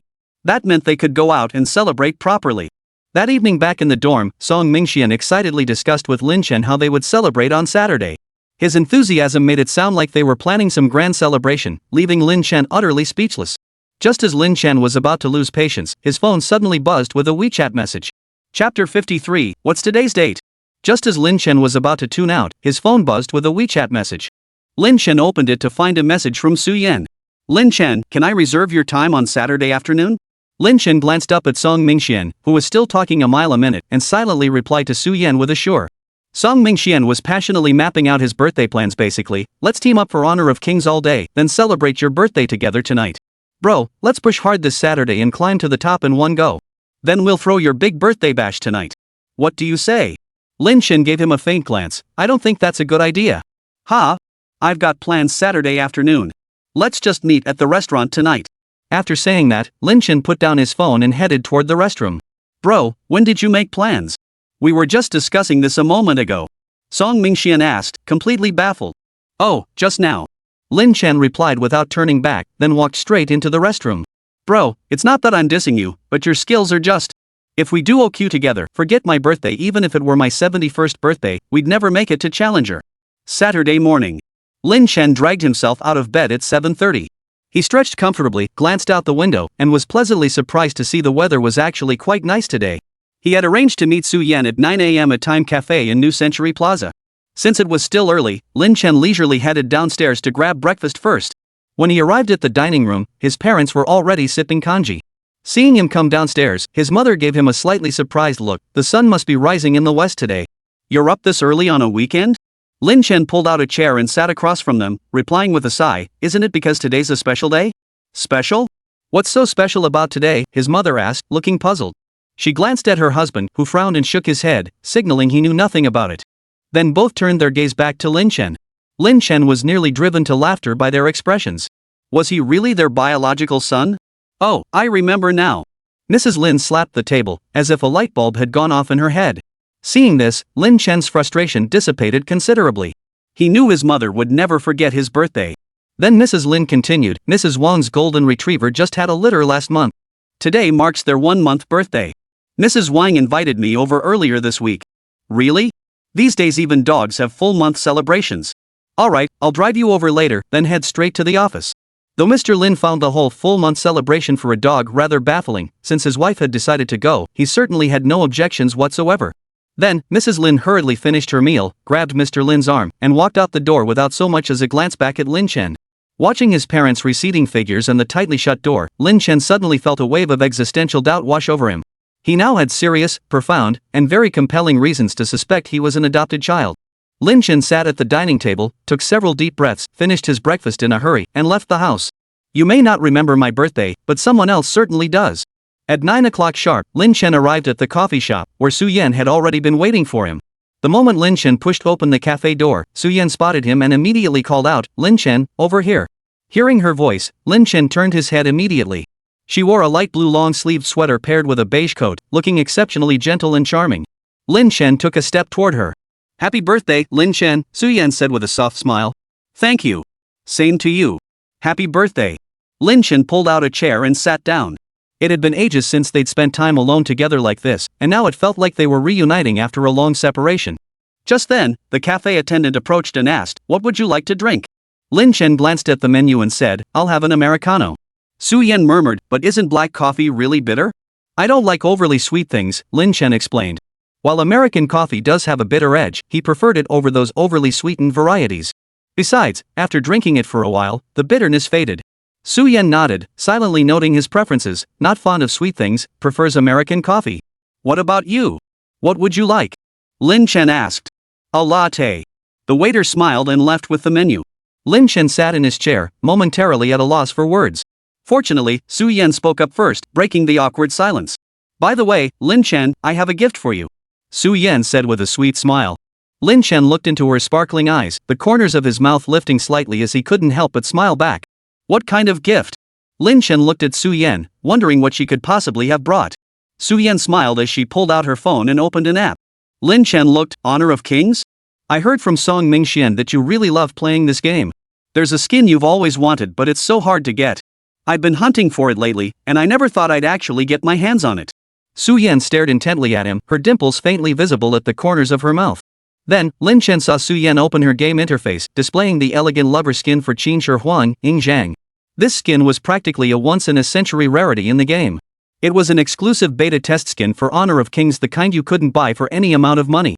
Chapter 54, Because I Can't Reach the King tier. When Lin Chen first started playing the game, Ying Zhang was his absolute favorite mage hero. Among mages, Ying Zhang's damage output was absolutely top tier. Plus, the character design was well executed, nothing like the ugly models of Zhang Fei or Niuemo. So for a while, Lin Chen genuinely enjoyed playing this character. Since he wasn't short on cash, he naturally wanted to buy a set of nice-looking skins. But unfortunately, this particular skin for Ying Zhang was exclusive to the beta test, something ordinary players simply couldn't obtain. Over time, his passion for the game gradually waned, and he stopped obsessing over it. He never imagined Su Yan would actually manage to get her hands on this skin today. It genuinely surprised him. "Lin Chen, I heard from Song Mingxian that you usually play Honor of Kings on the QQ server. Let me add you as a friend and gift you the skin," Su Yan said with a faint smile as she looked at him. "How did you get this skin? It's a beta exclusive skin, you can't even buy it with money." Lin Chen stared at her in disbelief. Su Yan chuckled, her expression slightly embarrassed. "It's really nothing special. Back in the spring, I met a few top players while participating in the Math Olympiad. A few days ago, when I was searching for this skin, I casually mentioned it to them. Turns out one of them knew someone on the game's development team who could get it for me. That coincidental?" Lin Chen was equally astonished, though he realized it made sense. Anyone who competed alongside Su Yan and earned the title of pro was bound to be extraordinary. That person was pretty generous, just handed you the skin like that? Lin Chen took a sip of the coffee that had just been brought over and asked. "Not exactly. He was teaming up with some friends for an online math competition and needed one more player. He happened to ask me for help. After the competition ended, he gave me the skins." Su Yan explained in a light-hearted tone, as if it were the simplest thing in the world. Lin Chen suddenly remembered something and asked, "We have classes every day. Where do you find the time to help them solve problems?" Su Yan bit her lip lightly, her gaze drifting downward as she replied casually, "During breaks after class, and sometimes I'd do a few more problems back in the dorm at night. It doesn't take that long." After speaking, she avoided Lin Chen's eyes, lowering her head to take a small sip of coffee. Lin Chen knew instantly she was lying, otherwise, why wouldn't she even dare look at him? She really was a kid who couldn't lie. Then he recalled seeing her at school a couple days ago. The faint dark circles under her eyes left no doubt she'd been burning the midnight oil on problems. Add me as a friend quickly. I'll send you the skin." Su Yan quickly changed the subject, terrified Lin Chen would catch on to something. Seeing the eager look in her eyes, Lin Chen swallowed the words he'd been about to say. Fine, he'd let it slide for now. Sure. Then, Lin Chen pulled out his phone. They added each other on QQ, and Su Yan immediately gifted him the skin. Su Yan stared at her now empty interface, feeling utterly satisfied. For the past 2 weeks, she'd been helping that genius with math Olympiad problems, often staying up until 1 or 2 in the morning before having to rise at 6 the next day. She hadn't gotten a single good night's sleep during this period, but seeing the contentment on Lin Shen's face as he received her gift made it all feel worth it. Lin Shen watched her beaming face, and an indescribable feeling welled up inside him. Truth be told, times had changed. He'd long since lost his passion for the game and no longer held the same obsession for this skin. But seeing how much effort Su Yan had put into getting this skin for him, he felt this birthday gift was incredibly precious. As they sipped their coffee, Su Yan asked curiously, "Lin Chen, do you really enjoy playing this game? I loved it when it first came out. Now it's okay, I play a couple rounds occasionally." Lin Chen opened Honor of Kings, gazing at the skin Su Yan had gifted him, deeply moved. "Why?" Su Yan asked, sounding a little deflated. If he didn't enjoy the game anymore, then the skin she gave him would be useless. Lin Chen sighed. "Because I can't reach the king tier." Lin Chen's rank had remained stuck at Platinum I, a level he'd only barely managed to reach. He'd been stuck in the gold tier for over half a year before his cousin finally helped him scrape into Platinum. And since then, he'd never managed to break through. Forget reaching the top tier, he'd never even made it to Diamond. Truthfully, his skills weren't terrible, he just lacked natural talent for competitive gaming. Eventually, he lost interest and gradually stopped playing. "Is it that hard to reach Challenger?" Su Yan asked. Having never played the game herself, she naturally had no idea how challenging it was to reach the top tier. Lin Chen nodded. "Well, it was pretty tough for me. Forget reaching Challenger, he had no idea how much effort it took just to maintain Platinum I. Every time a new season started, watching his rank plummet made his heart ache. Then there was Song Mingxian, who always dragged him into ranked matches. Ever since that night they duo queued and lost 6 stars in one go, Lin Chen refused to play ranked with Song Mingxian again. Matching was the last line they drew in their friendship. If only he could find a decent teammate. That thought suddenly reminded Lin Chen of the night he played games with Su Yan. "Su Yan, how about we play together?" Chapter 55, It's not skill that's missing, it's a god-tier teammate. Lin Chen suddenly suggested. Though Su Yan was a gaming novice, she was no dummy. Besides, even if she played poorly, she couldn't possibly be worse than Song Mingxian. After all, Lin Chen had never seen anyone play Kaiwenji who needed a support player to carry them. Su Yan waved her hand apologetically. "I'd rather not. I've never played this game before. I'm afraid I'll just slow you down." "It's fine. Let's just play a couple of ranked matches first. If we lose, it won't cost us any rank points." Lin Chen shrugged it off. "I've seen the worst players out there. What's there to be afraid of?" Seeing Lin Chen's sincere invitation, Su Yan couldn't bring herself to refuse. After Lin Chen briefly introduced Honor of Kings to Su Yan, the two began their first match. "Lin Chen, which hero should I pick?" Su Yan asked nervously. "What do these heroes' skills even do?" Lin Chen glanced at her hero roster. Su Yan was a new account, with only 6 heroes in total. Their team already had a marksman and an assassin. Lin Chen glanced at the list and suggested, "Why don't you pick Zhang Fei? I'll take the marksman role, and you can follow my lead." Su Yan nodded, glanced at Zhang Fei in the list, and couldn't help but complain, "But this Zhang Fei is so ugly." Su Yan pouted in disdain but still followed Lin Chen's advice and selected Zhang Fei. Lin Chen watched her reluctant little expression and couldn't help but curve his lips upward. Soon, the countdown ended, and the loading screen appeared. Lin Chen glanced at both teams' lineups and couldn't help but chuckle. Was this Honor of Kings meets Three Kingdoms kill? Or Little Lu Ban's journey through the Three Kingdoms? Our team: Sun Shangxian, Lin Chen, Zhang Fei, Su Yan, Guan Yu, Zhou Yu, Zhao Yun. Enemy lineup: Liu Bei, Lu Shan, Zhuge Liang, Dao Chun, Lu Ban. Little Lu Ban, shivering uncontrollably, "Did I just time travel?" Game loaded. Both teams spawn at their respective fountains. "Welcome to Honor of Kings. Su Yan, follow me to the bottom lane." Lin Chen instructed Su Yan, who then controlled the unattractive Zhang Fei to follow behind Lin Chen's Sun Shangxian. Sun Shangxian's role is marksman, a farming-focused hero. Early game, she focuses on farming minions to build up her strength. Once she gets her core items late game, she becomes unstoppable, rolling through enemies and taking out half their health with a single shot. Lin Chen and Su Yan quietly farmed minions in the bottom lane, steadily accumulating gold, occasionally trading shots with the enemy's Little Lu Ban. The enemy Little Lu Ban, hopping along on his stubby legs, would periodically taunt them by firing his second skill. Lin Chen couldn't help but want to teach that brat a lesson, seeing how cocky it was acting. So Lin Chen directly told Su Yan, "Su Yan, go hide in the middle of the brush." "Okay." Su Yan slipped into the bottom lane brush unnoticed while the enemy Little Lu Ban wasn't paying attention. As 2 waves of minions converged, Lin Chen's Sun Shangxiang and the enemy Little Lu Ban engaged in a head-on clash. Suddenly, Su Yan burst out of the brush, unleashing her first skill, Prison of Light, which instantly pushed the enemy Little Lu Ban out from behind. Xiao Luban was left utterly bewildered as he was shoved all the way back to our tower. Immediately after, Zhang Fei used his second skill to shield Sun Shangxiang, who continued to unleash relentless damage on little Luban. Finally, a skill 1 roll and strike finished off the short-legged hero right beneath the tower. First blood. Lin Chen's Sun Shangxiang, with Zhang Fei's support, successfully secured first blood. Su Yan, I never would have guessed you were this skilled, Lin Chen praised sincerely. Su Yan gave a shy smile. Oh, come on. You're the one who killed it, okay? If you hadn't pushed it under the tower with your first skill just now, I probably would have died before it did. Lin Chen wasn't exaggerating. In terms of gold, he was slightly behind the enemy's little Luban. Without Su Yan's clutch play, he would have been the one to lose the first blood. Let's go back to farming the lane. Then, Lin Chen led Su Yan back to the bottom lane to farm safely. After farming several waves and with the enemy little Luban feeding 2 more kills, Lin Chen's Sun Shangxiang had finally built up her gold. Then, Lin Chen began roaming the entire map with Su Yan. Lin Chen maneuvered Sun Shangxiang into the enemy jungle to begin stealing camps. The enemy Liu Bei had just finished clearing the top lane minions when he spotted his jungle being invaded. He immediately set up his cannon and rushed over. Spotting the fragile marksman Sun Shangxiang, he sneered inwardly. This squishy little thing is here to feed, right? He immediately launched his attack. Sun Shangxiang dodged with her first skill, a roll, and both sides began a frontal artillery exchange. Just as Liu Bei thought victory was assured, a burly figure suddenly burst from the brush. Zhang Fei had been lurking in the bushes, waiting for Liu Bei to come right to him. He unleashed his ultimate ability, transforming instantly and roaring so fiercely it stunned Liu Bei. Seizing the moment, Sun Shangxiang unleashed her ultimate ability. Together with Zhang Fei, they finished off Liu Bei. Su Yan, well done. Watching Su Yan's flawless execution, Lin Chen felt his excitement surge. Geniuses truly are in a league of their own. As a support, Su Yan's anticipation and coordination were astonishingly precise.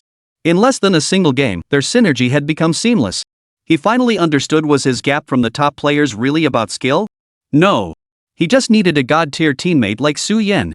Just then, Lu Chan from the opposing team suddenly erupted in the chat. Damn it. Zhang Fei, you bush-camping bastard, how dare you kill my dad? Su Yan saw it and clenched her lips in anger. She'd never been cursed at like this before. Lin Chen, equally enraged, immediately fired back in the chat. Kid, you know why your dad and I are marksman and warrior while you're support? Chapter 56, Showboating to the max. To see who a enemy Lu Chan? Lin Chen our team's Sun Shangxiang, because Uncle Zhang Fei is your real father. Put. Su Yan burst out laughing at Lin Chen's remark. Lin Chen chuckled softly, let him try spouting that nonsense again. Both sides players, upon seeing this, rushed to the public chat to join the fun. ZZZ enemy Zhuge Liang, Lord, you've been cuckolded? Urge our team's Guan Yu, Zhang San, you've cuckolded our big brother? Dragon Overlord our team's Zhao Yun, Little Chan, heard Liu Bei got cheated on? Closing the moon enemy Daochan, Brother Zilong, I heard Liu Bei got cheated on? QAQR Zhou TSK, Liu Bei, don't cry Lu Bu will go green with you. 250 enemy Lu Ban, where am I? Who am I? What should I say? Urge our side, Guan Yu, nephew, starting today, I'm your second uncle. Su Yan couldn't help but laugh at the flood of comments on the public chat. These netizens were truly talented. Then, with Lin Chen and Su Yan's seamless coordination, they successfully destroyed the enemy's crystal at the 16-minute mark. Lin Chen's Sun Shangxiang, protected by Zhang Fei, achieved an impressive 11:03 kill-death ratio, earning her the undisputed MVP title. Lin Chen glanced at his stats and couldn't help but chuckle. Su Yan, you're incredible. If it weren't for you, I'd have died countless times. Su Yan blushed at the compliment. It's mostly because you're such a great leader. The two exchanged a glance and couldn't help but laugh. Afterward, Lin Chen played a few more matches with Su Yan, who tried out heroes of various roles. Watching Su Yan's mind-blowing gameplay, Lin Chen was utterly stunned throughout. Especially when Su Yan, playing Luna, double-killed the enemy's Shangwan Wanner and Kai. With only a sliver of health left, she instantly swapped into her resurrection armor and instantly took down the enemy's full health Han Xin. Hearing the game announce triple kill, Lin Chen could scarcely believe his eyes. Su Yan, how did you pull that off? That speed was simply unbelievable. Su Yan looked back at Lin Chen with a blank expression. Is that so hard? I just saw I was low on health, and Han Xin was coming at me full health. So I sold an item right away and bought the resurrection armor. Su Yan asked, sounding puzzled, as if it were the simplest thing in the world. Alright, that's impressive. Lin Chen exclaimed. Su Yan smiled. It's really nothing. When I saw Han Xin approaching, I calculated his speed and the distance between us. That timing was just enough for me to buy the resurrection armor. That worked? Lin Chen's eyes widened in astonishment. What's the big deal? Su Yan looked at him with a calm expression. Nothing. What else could Lin Chen say? Perhaps the world of geniuses was simply beyond the comprehension of ordinary mortals like him. Watching Su Yan's flawless gameplay, Lin Chen decisively dragged her into a ranked match. However, since Su Yan was currently bronze tier and Lin Chen was platinum, they couldn't queue together. So Lin Chen suggested she use his alt account instead. "This is my alt account. Just log in," Lin Chen said casually, then shared the password with Su Yan. Isn't this a bit?" Su Yan felt uneasy. After all, this was Lin Chen's secondary account. Knowing his password like this, though it secretly made her a little happy, might it be an invasion of his privacy? Lin Chen reassured her, "It's fine. This alt is just for casual gaming. Only a couple of friends are on it. You can use it freely. It's just a gaming alt, nothing to hide." Hearing this, Su Yan stopped refusing and logged into his account. Then, the two began their ranked match. Throughout the day, Lin Chen's initial thoughts were, Su Yan might be a newbie, but with her intelligence, she shouldn't be too bad. Even if she is, it doesn't matter, I've seen worse. Later, his thoughts gradually shifted to, a top student is a top student even when gaming. By the end, Su Yan had carried him. Yes, Su Yan, a complete newbie who'd only played for half a day from Platinum I all the way up to Diamond 2. The look in Lin Chen's eyes as he watched Su Yan could no longer be described as mere astonishment. Could this be the legendary talent-based player? Her gameplay instantly taking down a full health Han Xin with a low health dodgy, making Ming Shireen play like Zhuge Liang. She was nothing short of a gaming genius. By the time they finished playing at 5:30 p.m., Lin Chen's rank had reached Diamond I with 5 stars. Next up, the promotion match. "Su Yan, this is the promotion match. Whether we reach the king tier depends entirely on this game," Lin Chen said solemnly. He never dreamed that one day he'd be able to duo queue with Su Yan and climb all the way to Diamond I just one step away from Glory King. Lin Chen glanced at the time. It was already 5:30 p.m. He had arranged to meet Song Mingxian and the others at the reserved restaurant at 6:30 p.m. "Su Yan, after this game, win or lose, we're out of here." Su Yan felt a bit nervous herself. Hearing Lin Chen's words, she nodded mechanically. She could sense how badly Lin Chen wanted to reach the king tier, so she was determined to play her best in this match. Throughout the day, Luna had been Su Yan's strongest pick. Yet, to her surprise, the enemy team banned Luna right at the start of this match. Su Yan had no choice but to settle for Diaochan instead. Lin Chen reassured her, "It's fine. You play Diaochan really well too." Su Yan pressed her lips together, her gaze fixed intently on the phone screen. After hero selection, the game loaded and they officially entered the match. Though Su Yan hadn't gotten Luna this round, just as Lin Chen had said, her Diaochan play was absolutely on fire. Chapter 57, Don't Move, Close Your Eyes. This time, Lin Chen picked Ding Zhang and deliberately switched to the beta skin Su Yan had gifted him today. Whether it was the skin or the fact that Lin Chen's skills had improved after spending the day with Su Yan. Either way, Lin Chen felt incredibly comfortable this round. His Ying Zhan was like a mobile laser cannon, unleashing ultimate after ultimate to utterly destroy the enemy mid laner. Su Yan's Diaochan was even more impressive. She quietly farmed early on, but once her gold rolled in late game, she became a true master. Diaochan's inherently graceful movement combined with Su Yan's nimble execution made it nearly impossible for enemies to close in. Her second skill proved crucial. Su Yan masterfully timed its activation, maximizing the 0.3-second invincibility effect through precise prediction. The enemy players watched as Diaochan unleashed her ultimate, then cycled through her first and second skills, dancing merrily within the skills circle. She then proceeded to secure a double kill on their teams Jinji and Han Xin. CNCNCN our team's Zhuangzhou, our Diaochan is 666. 233333 enemy Hua Mulan, damn it, why does my Diaochan only know how to swing on the swing? Their teams Baiqi and Zhuangzhou were both incredibly skilled and worked together seamlessly. This game was a solid win. Except, their marksman, Marco Polo, seemed like a real pain in the ass. No, scratch that, he absolutely is a pain in the ass. After Su Yan snagged the blue buff with Diaochan, Marco immediately typed in the chat, "Diaochan, don't take blue. Leave all the jungle for me." Lin Chen couldn't help but roll his eyes. "You're a marksman fighting Diaochan for blue? Are you stupid?" But he and Su Yan were busy fighting against their opponents Hua Mulan and Di Renjie at the moment, leaving no time to type back. They simply ignored him. Then, he watched as their team's Marco Polo started spamming the chat. "Duanmu Erduar Marco Polo, Baiqi, don't steal my gold. Leave the top lane minions for me. Katfar Baiqi, who the hell are you, Shabi? Duanmu Erduar Marco Polo, what good are you teammates to me? Duangmu Erdogar Marco Polo, Baiqi, hurry up and take down the lord." Baiqi muttered asshole under his breath before dashing toward the dragon pit. "Baiqi, Dark Lord has been defeated. Duangmu Erdogar Marco Polo, Zhuangzhou, go take the lord." "Zhuangzhou, me, a support, take the lord? Fine, I'll do it." Then, "Zhuangzhou, ruler has been defeated. Duanmu Erduar team's Marco Polo, Diaochan, hurry up and join the team fight." Then, Diaochan. Double kill. Triple kill. Quadra kill. Penta kill. Diaochan, 5 consecutive legendary kills. Ace. CNCNCNR Zhuangzhou, Daochan 666, let's go push this wave. Then Ing Zhang, Daochan, Zhuangzhou, and Bai Qi grouped up, ready to take it down in one push. Catfar Bai Qi, where's Marco Polo? Where's he gone? Let's initiate. Super Minion defeated our Marco Polo. Lin Chen and Su Yan burst out laughing at the sight of Marco Polo getting killed by a super minion. Then, thanks to Su Yan's amazing Daochan performance, they secured a pentakill and wiped the enemy team. They pushed straight to the enemy high ground and destroyed their crystal in one go. Victory!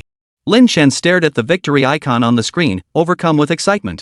Lin Chen, we won, Su Yan said, her voice trembling with excitement. Su Yan, thank you.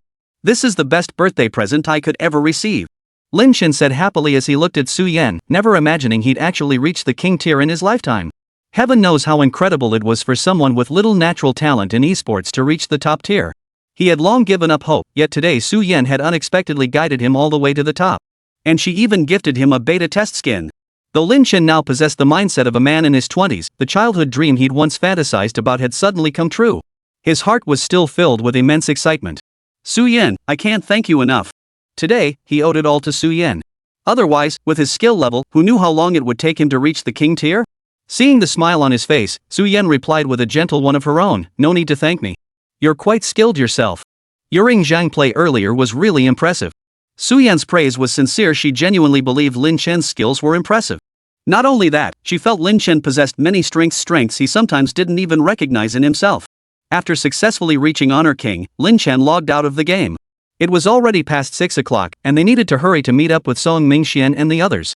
Let's go, Su Yan. Time for dinner. Lin Chen said to Su Yan with a smile. Su Yan nodded, and the two left the coffee shop, heading together toward the restaurant they had reserved. The restaurant was located near New Century Plaza, just a 10-minute walk away. By now, the sun had long since dipped below the western horizon, and the sky had grown dark. The square was illuminated by dazzling lights. Walking at a leisurely pace, Su Yan turned to glance at Lin Chen. In the glow of the lights, the young man's profile appeared softer than usual. As Su Yan glanced at him, walking side by side through the bustling square, a sense of peaceful tranquility washed over her. How wonderful it would be if things could stay this way forever. Su Yan couldn't help but think to herself, a gentle curve forming on her lips. Just then, Lin Chen abruptly stopped in his tracks. Lin Chen, what's wrong? Su Yan asked in confusion when she saw him halt abruptly.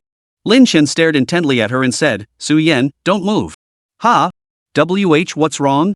Lin Chen raised his left hand, gently cupping the side of her neck as he spoke in a low voice. Don't move. Close your eyes. Chapter 58, you can open your eyes now. Su Yan froze in place upon hearing his words. Close my eyes? Feeling the warmth of his hand pressed against her neck, Su Yan felt as though she couldn't breathe. Lin Chen, what is he going to do? Su Yan, close your eyes. Su Yan listened to Lin Chen's deep voice, her heart pounding so hard she could barely hear it. Instinctively obeying him, she closed her eyes. Then she felt Lin Chen slowly lower his head, his breath drawing ever closer to hers. What should she do? Could Lin Chen possibly be about to do that to her? Su Yan kept her eyes tightly shut, her heart racing with both anticipation and nervousness.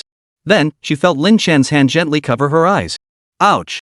The next second, Su Yan felt a slight sting on her eyelids. Su Yan instinctively opened her eyes to see Lin Chen holding something between two fingers of his right hand. Lin Chen spoke calmly to Su Yan, you have something in your eye. Su Yan stared at the false eyelashes in his hand, utterly speechless. That's not something, it's my false eyelashes, okay?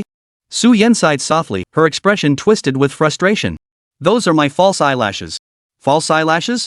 Lin Chen looked utterly astonished, as if he just heard some earth-shattering news. You don't have eyelashes? Why would you need to wear fake ones? After saying that, Lin Chen bent down to take a closer look at Su Yan's eyes. Of course I do. These lashes are actually quite long.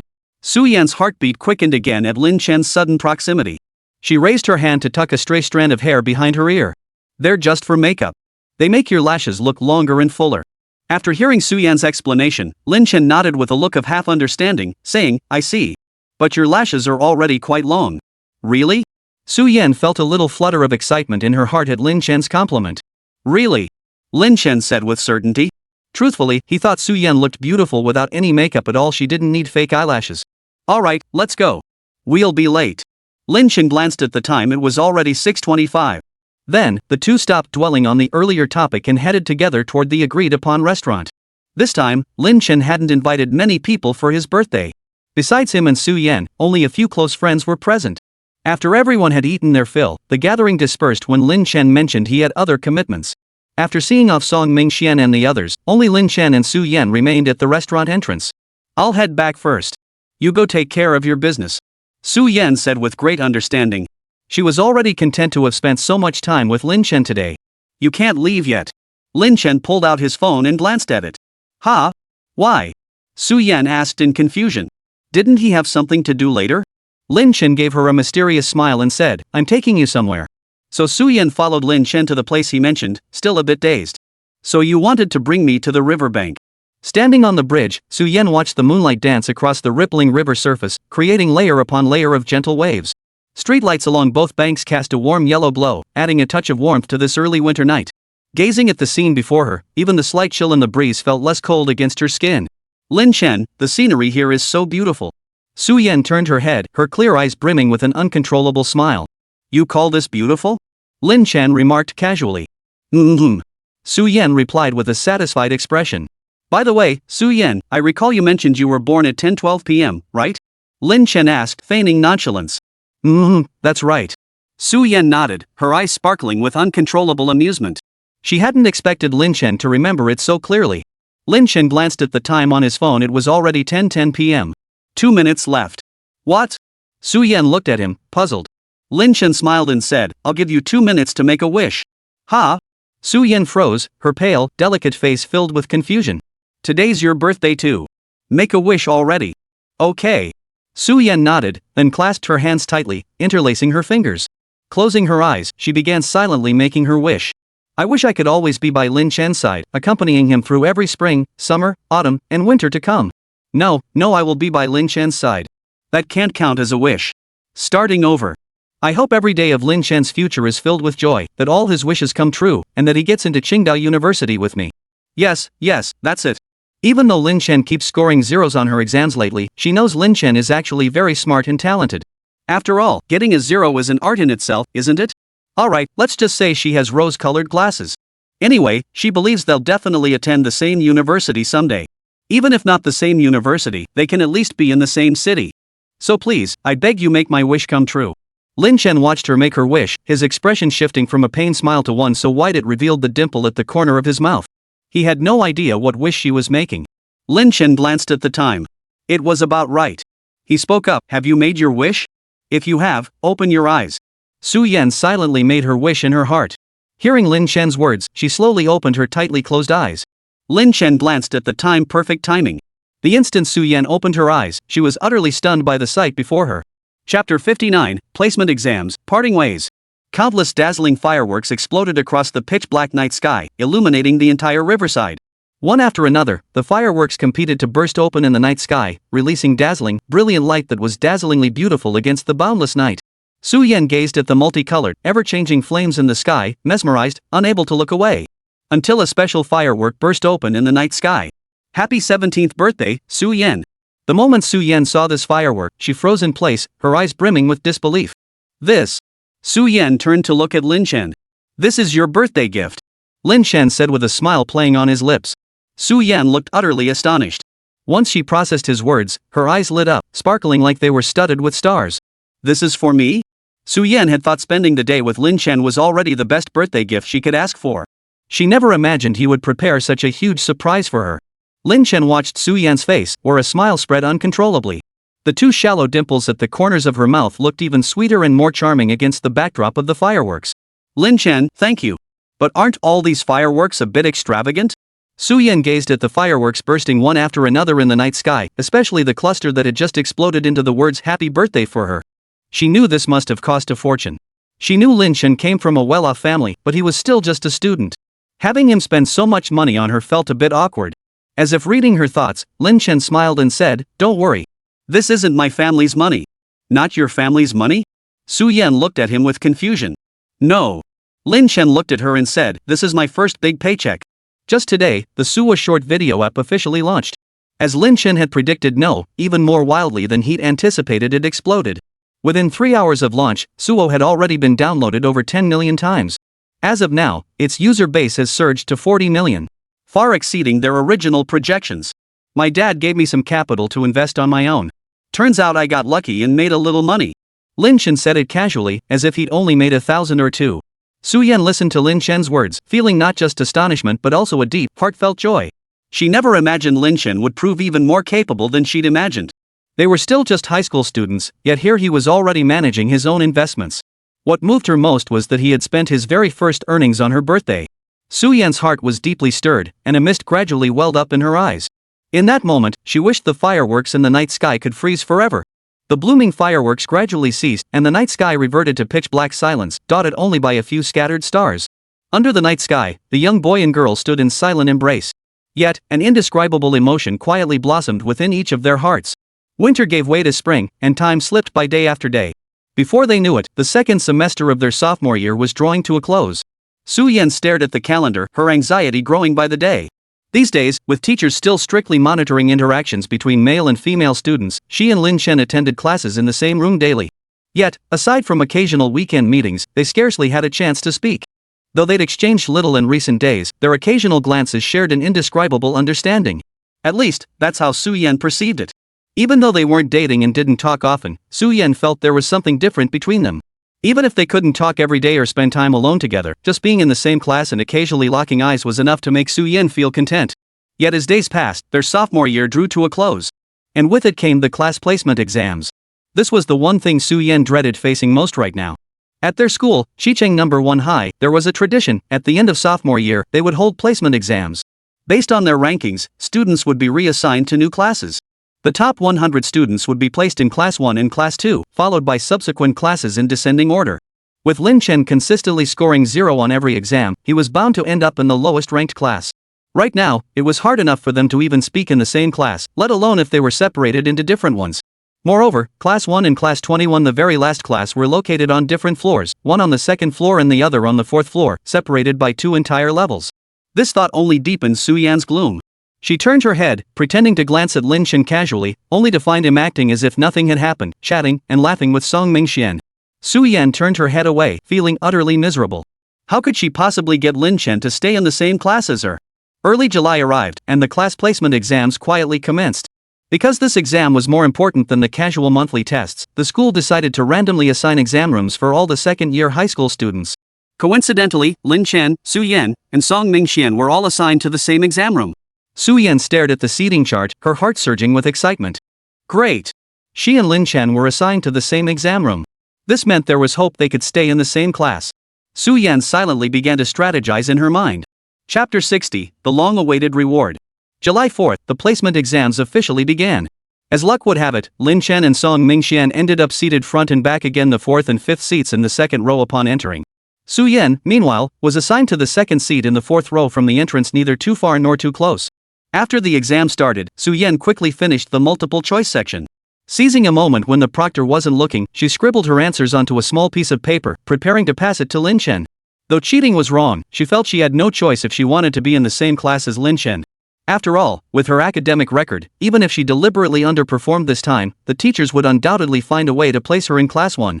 Sigh. So she had no choice but to resort to this desperate measure. Su-Yen glanced up at the proctor and saw him buried in his phone. She crumpled the note into a ball, then, like a little ostrich, kept her head down while tilting it slightly to gauge the distance between herself and Lin Chen. What should she do? It seemed a bit far away. Su-Yen anxiously scanned Lin Chen's seat. What should she do? Her gaze inadvertently swept past Song Mingxian, who was sitting in front of Lin Chen. Got it. Su-Yen mentally calculated the trajectory of a horizontal throw, then weighed the small paper ball in her hand. After gauging the force, she flicked the ball toward Song Mingxian. The paper ball landed precisely on Song Mingxian's head. Bouncing off his skull, it landed directly on Lin Chen's desk. Song Mingxian felt something hit his head. Looking up, he caught Su-Yen's gaze directed right at them. Su-Yen felt awkward about hitting Song Mingxian out of the blue, so she immediately pressed her palms together and flashed him an apologetic expression. Song Mingxian was utterly bewildered. Holy crap, was this really Su-Yen? Who could explain why the usually icy beauty was suddenly making such an adorable expression? Lin Chen happened to look up and witness the entire scene. Why was Su-Yen making that expression at Song Mingxian? A vague sense of unease stirred in Lin Chen's heart. But when his gaze shifted to the note on his desk, he instantly understood what was going on. Lin Chen hesitated, then opened the note while the teacher wasn't looking. Then he compared it to his own answers. Yep, sure enough, he'd avoided every single correct answer. After confirming his multiple choice answers had deliberately missed every correct option, Lin Chen once again unleashed his skill for making things up. When asked what came after without the colorful phoenix's wings to fly together, Lin Chen picked up his pen and wrote, "A plucked phoenix is no better than a chicken." When asked about the line "White egrets fly before Mount Shisi," he casually added, "Turtles crawl by the eastern village river." Lin Chen used every single joke he'd seen online without missing a single one. As for the essay section, Lin Chen feared that writing a single Chinese character would earn him points from the grader. So he simply wrote, "Dear Liwa, welcome to Chichang." Then during the English exam, he unleashed every last bit of his lifelong bolting skills. How do you spell hot spring in English? That's obviously galugulu water. Car accident? Easy to car bang. As for math sequences and physics problems? Pure nonsense. For the math essay questions, he wrote classical Chinese poetry. On physics exams, he'd write about how temperate maritime climates form. In short, there's nothing Lin Chen couldn't make up, only things teachers couldn't imagine. After several exams, Lin Chen flawlessly avoided all correct answers thanks to the solutions passed by Su Yan. The difference was, unlike his first exam, he wasn't completely clueless this time. Meanwhile, Song Mingxian, seated directly in front of him, felt like his head was about to explode from the constant pounding. In every exam, a small note would land precisely on his head before dropping onto Lin Chen's desk. After the final exam ended, Song Mingxian whispered, "Brother Chen, what's written on those little notes Su Yan tosses to you during every exam?" Lin Chen looked at him with a puzzled expression. The answers, of course. What else could it be?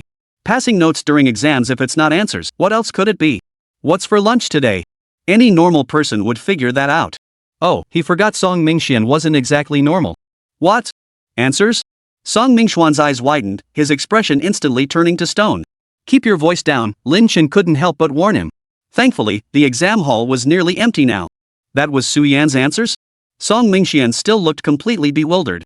Yeah. Lin Chen stared at him speechlessly. Who else could it have been? So the correct answers had been floating right above my head these past 2 days, and I just couldn't grasp them. Song Mingxian said regretfully.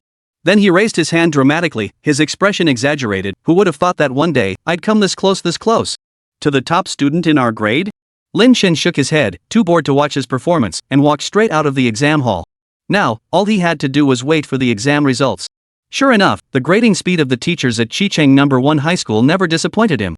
By the afternoon of the day after the exam, the results were already out. Since this served as both the class placement exam and the sophomore final exam, the teachers printed out the results and had the class monitor post them on the wall beside the blackboard. Song Mingxian was the first to dash forward and check the results. "Damn, Chen, you're dead last again." Lin Chen sat at his desk, his expression showing no surprise at Song Mingxuan's words. After all, this outcome had been entirely expected. He sat quietly, waiting for the system to distribute its rewards. But to his surprise, the system's reward was slow in coming this time. What was going on? Every time the results were announced, the system would immediately distribute rewards to him. But this time, the system's reward still hadn't arrived. Lin Chen was thoroughly puzzled when he saw Song Mingxian bounding excitedly toward him. "Chen, you're amazing, you actually scored 2 points this time." "What?" Chapter 61, Scraping by Word. No way. Lin Chen looked utterly incredulous. How could this be? He had deliberately avoided every correct answer. How could he possibly have scored 2 points? Something's wrong. Definitely wrong. Lin Chen rushed to the front as if refusing to believe it, glancing at the score sheet. Lin Chen, bottom of the entire grade, total score, 2 points. Lin Chen glanced at it and discovered he'd scored a mere 2 points in math. What was going on? Who could explain this? The multiple choice section was worth 5 points each, so it definitely wasn't a fluke where he accidentally got one right. And he just made up answers for all the open-ended questions. How could he possibly have scored any points? Just then, the class monitor returned from the office carrying the test papers for each subject. Lin Chen couldn't wait for him to hand them out one by one. He grabbed the math paper and started searching for his name. He wanted to see exactly how he'd managed to score a mere 2 points. Lin Chen flipped through the stack of math papers and soon found his own. He pulled it out and examined it closely, discovering that the teacher had actually given him 2 points on the second to last major question. What the hell? It was a geometry problem with 3 parts. Part 1, determine which angle is congruent to another. Part 2, prove that line segment MN is perpendicular to line segment XY. Part 3, prove that plane ABCD is parallel to plane WXYZ. Lin Chen glanced at his answer: withered vines, ancient trees, dusk crows, small bridges, flowing water, homes, ancient roads, west wind, lean horses. The sun sets in the west, the heartbroken one is far from home. Fearing the teacher might mark it wrong, he deliberately avoided writing the word solution. But the teacher actually gave him points, 2 points, no less. This was downright unfair. No way. He had to confront the math teacher, their homeroom teacher, the mummy, and have a serious talk. He'd recited an ancient poem for the math problem, and the teacher gave him only 2 points? It was an outrage.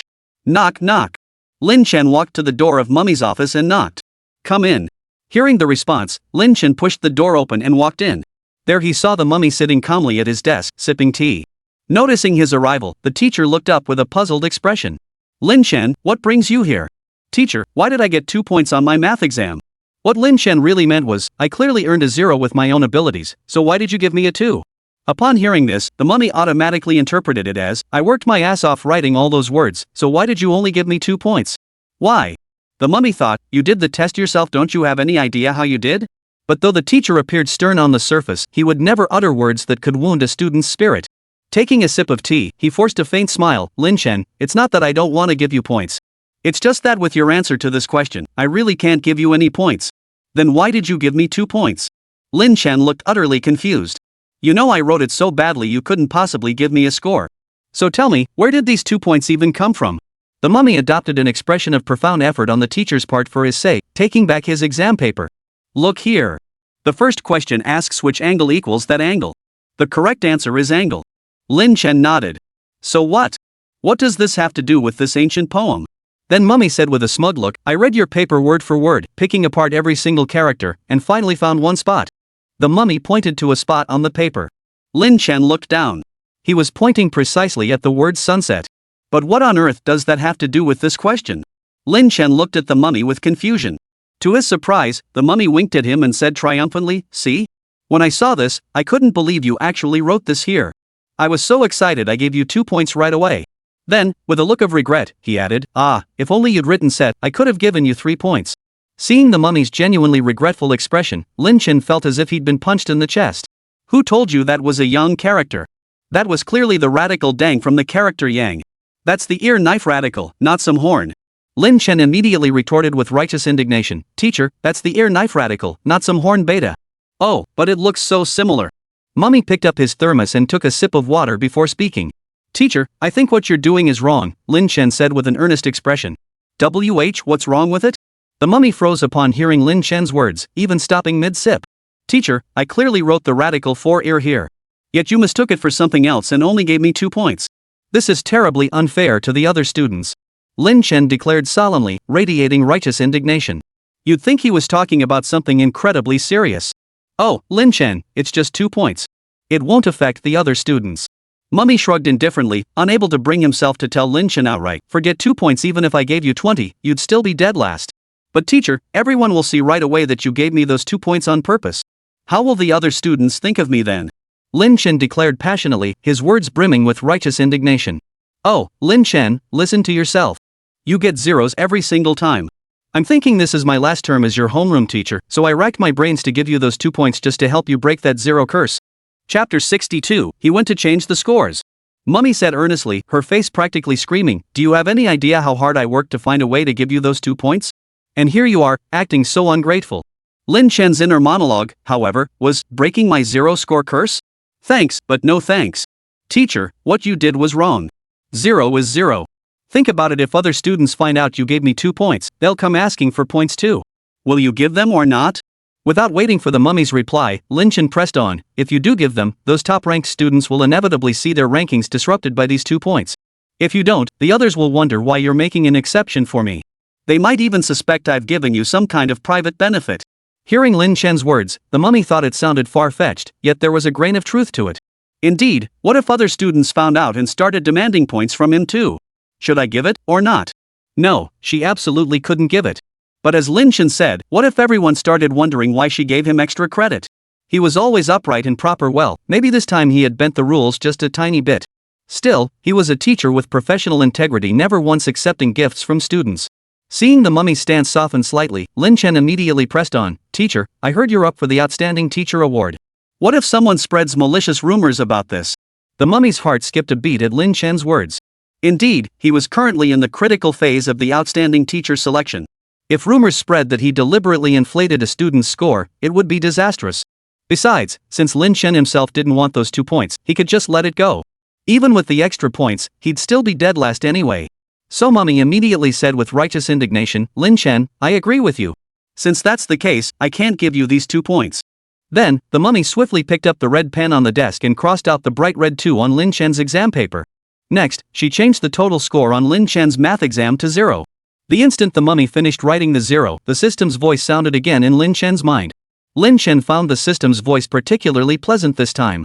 Congratulations, host, on acquiring complete knowledge of high school mathematics, English level 8 proficiency, physical strength +2, and advanced talent in firearm design. Hearing the system's rewards, Lin Chen couldn't help but feel a surge of excitement, a faint smile curling the corners of his mouth. He hadn't expected this reward to be so substantial. After the mummy finished grading Lin Chen's paper, he looked up and caught the faint smile playing on the boy's lips. He couldn't help but mutter to himself, in all his years of teaching, this was the first time he'd ever seen a student who scored 0 points smile so happily. After giving it some thought, I decided it wasn't worth the effort to say anything to him. Over the past year of his sophomore year, he had grown accustomed to Lin Chen scoring zeros. Besides, starting next semester, he wouldn't be Lin Chen's homeroom teacher anymore. He certainly didn't want to spend his final days with the students, leaving them with the impression of a nagging teacher.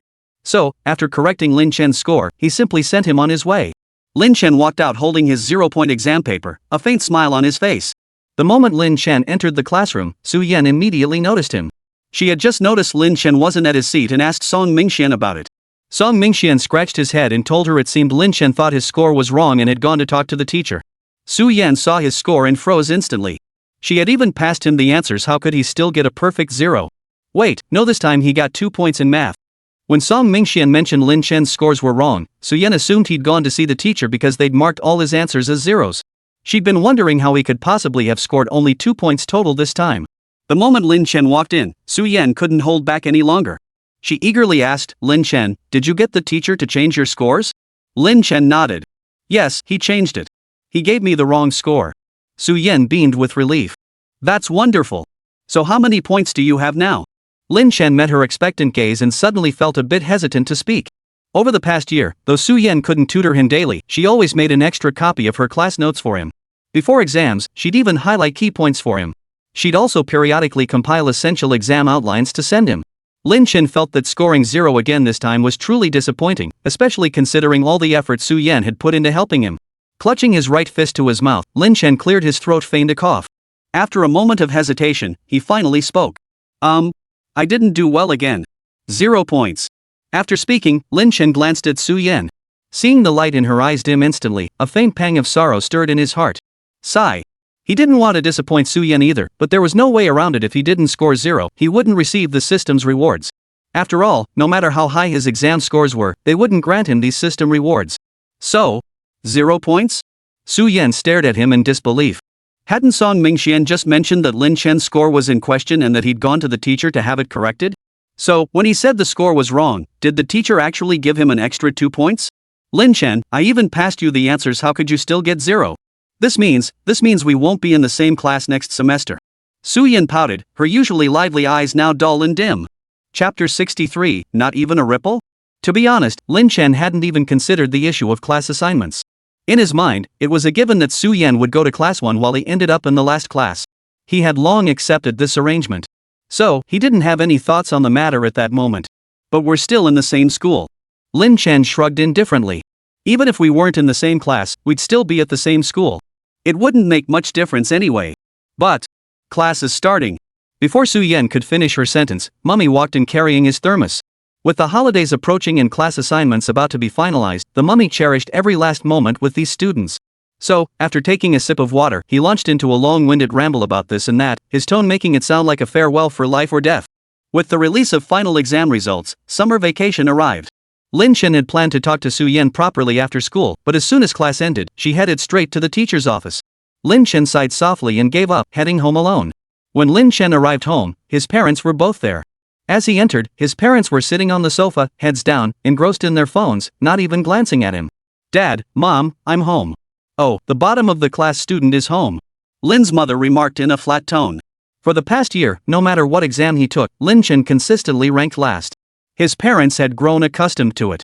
Lin Chen. A heavy blow to the head. His father didn't even spare him a glance.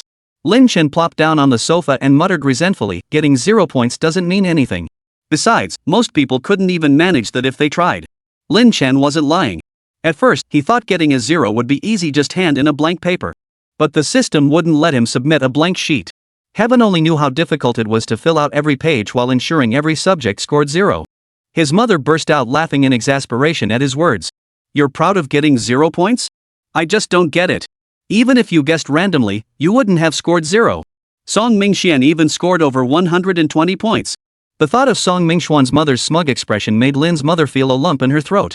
Lin Chen's grades had been poor before, but at least he occasionally scraped by with a passing score. That was still far better than Song Mingxian, who consistently scored only 20 or 30 points in every subject. And now this. Just thinking about it made Mrs. Lin furious.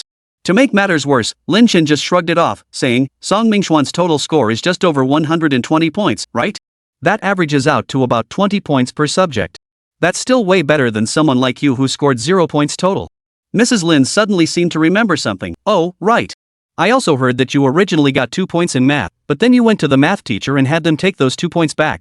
Lin Chen replied with a straight face, the teacher gave me the wrong score. I couldn't very well cheat, could I? His mother rolled her eyes silently in exasperation. Then, as if giving up, she said, fine, do whatever you want. If you don't get into college next year, you can go work as a lowly assistant at your father's company.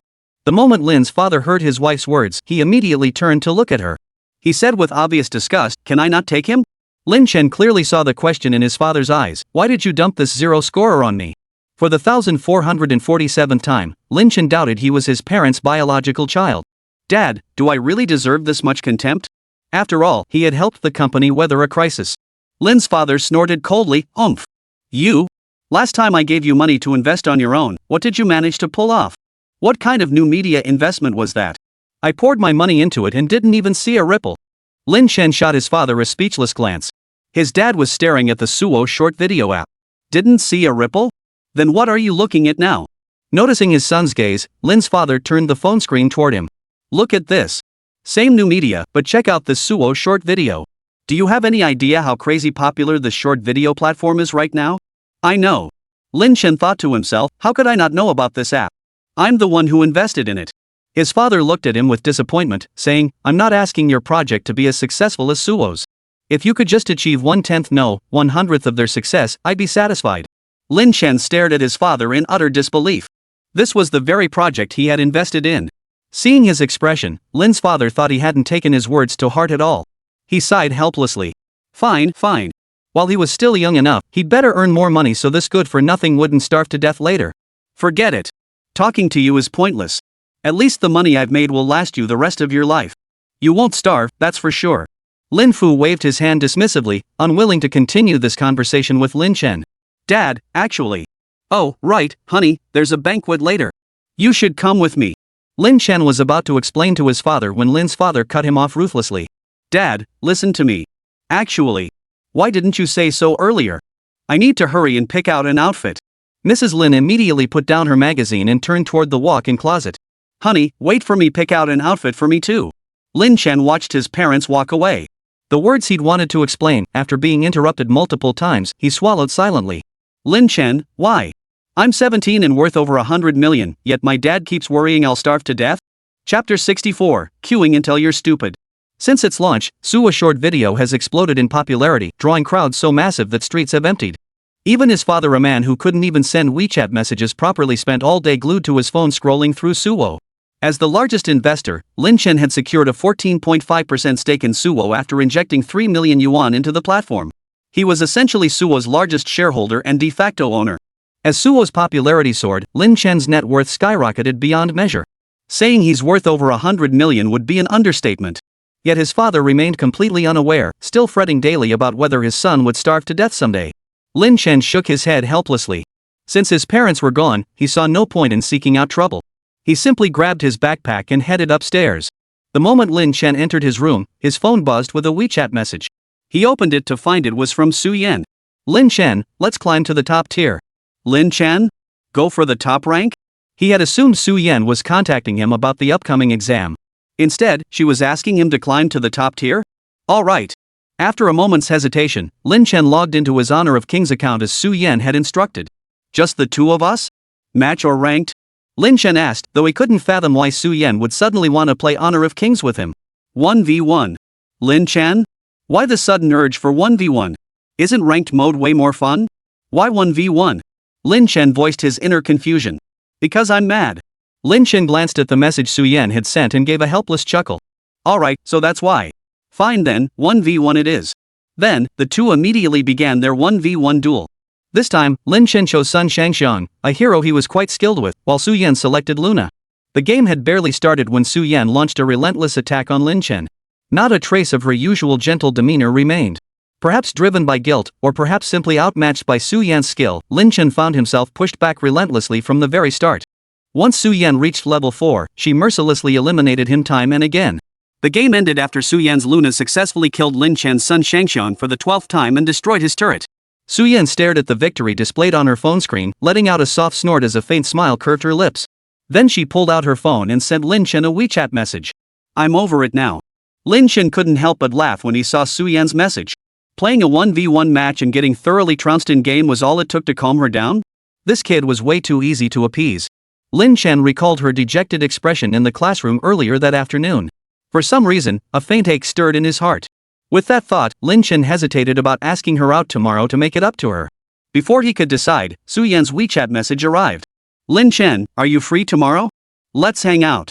Reading the message, Lin Chen couldn't help but chuckle. He hadn't expected their thoughts to align like this. Sure. Su Yan, where do you want to go? Lin Chen, what about you? Su Yan, amusement park? Lin Chen, sounds good. Su Yan, aquarium? Lin Chen, that works too. Then the two began planning tomorrow's outing, officially turning the page on the class placement exams. After all, there's no problem that can't be solved with a one-on-one date. After a night of discussion, they finally decided to visit Happy Castle Amusement Park together the next day. After all, upon careful consideration, an amusement park seemed the most fitting choice. The arrival of summer vacation undoubtedly brought the greatest joy to students still in school. By 9 o'clock in the morning, a long line had already formed at the entrance of Happy Castle Amusement Park. Most were parents bringing their children to play. Su Yan frowned slightly at the long line stretching ahead. With a line this long, it would probably take over an hour just to get in. Suddenly, she felt like crying. Just as Su Yan was fretting over the serpentine line ahead, her view was suddenly blocked by two pieces of paper. She looked up to find Lin Chen standing right in front of her. Lin Chen, you're here? I thought you'd be late again. Su Yan said with a smile in her eyes. The moment she saw Lin Chen, her whole mood instantly lifted. Do I look like someone who's always late? Lin Chen joked. I'm actually always punctual, except for that one time we went to the movies together. Su Yan chuckled, not taking it to heart. After all, whether he was late or not, as long as he showed up in the end, that was all that mattered. Let's go. Where? Su Yan asked in confusion, still waiting in line. Oh no, could Lin Chen have seen the long line and decided not to come in? Then their date would be ruined. The thought made Su Yan's face instantly fall. She'd been looking forward to today's amusement park trip so much last night. Lin Chen, oblivious to her thoughts, tapped her little head gently with the 2 tickets in his hand. Of course we're going to the amusement park, where else would we go? Lin Chen watched her with amusement. Had this kid been waiting in line so long she'd gone soft in the head? Didn't we all agree to go to the amusement park?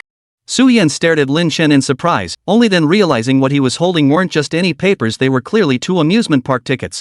Tickets? But there's still such a long line up front. How did Lin Chen get these tickets? Lin Chen, how did you get the tickets?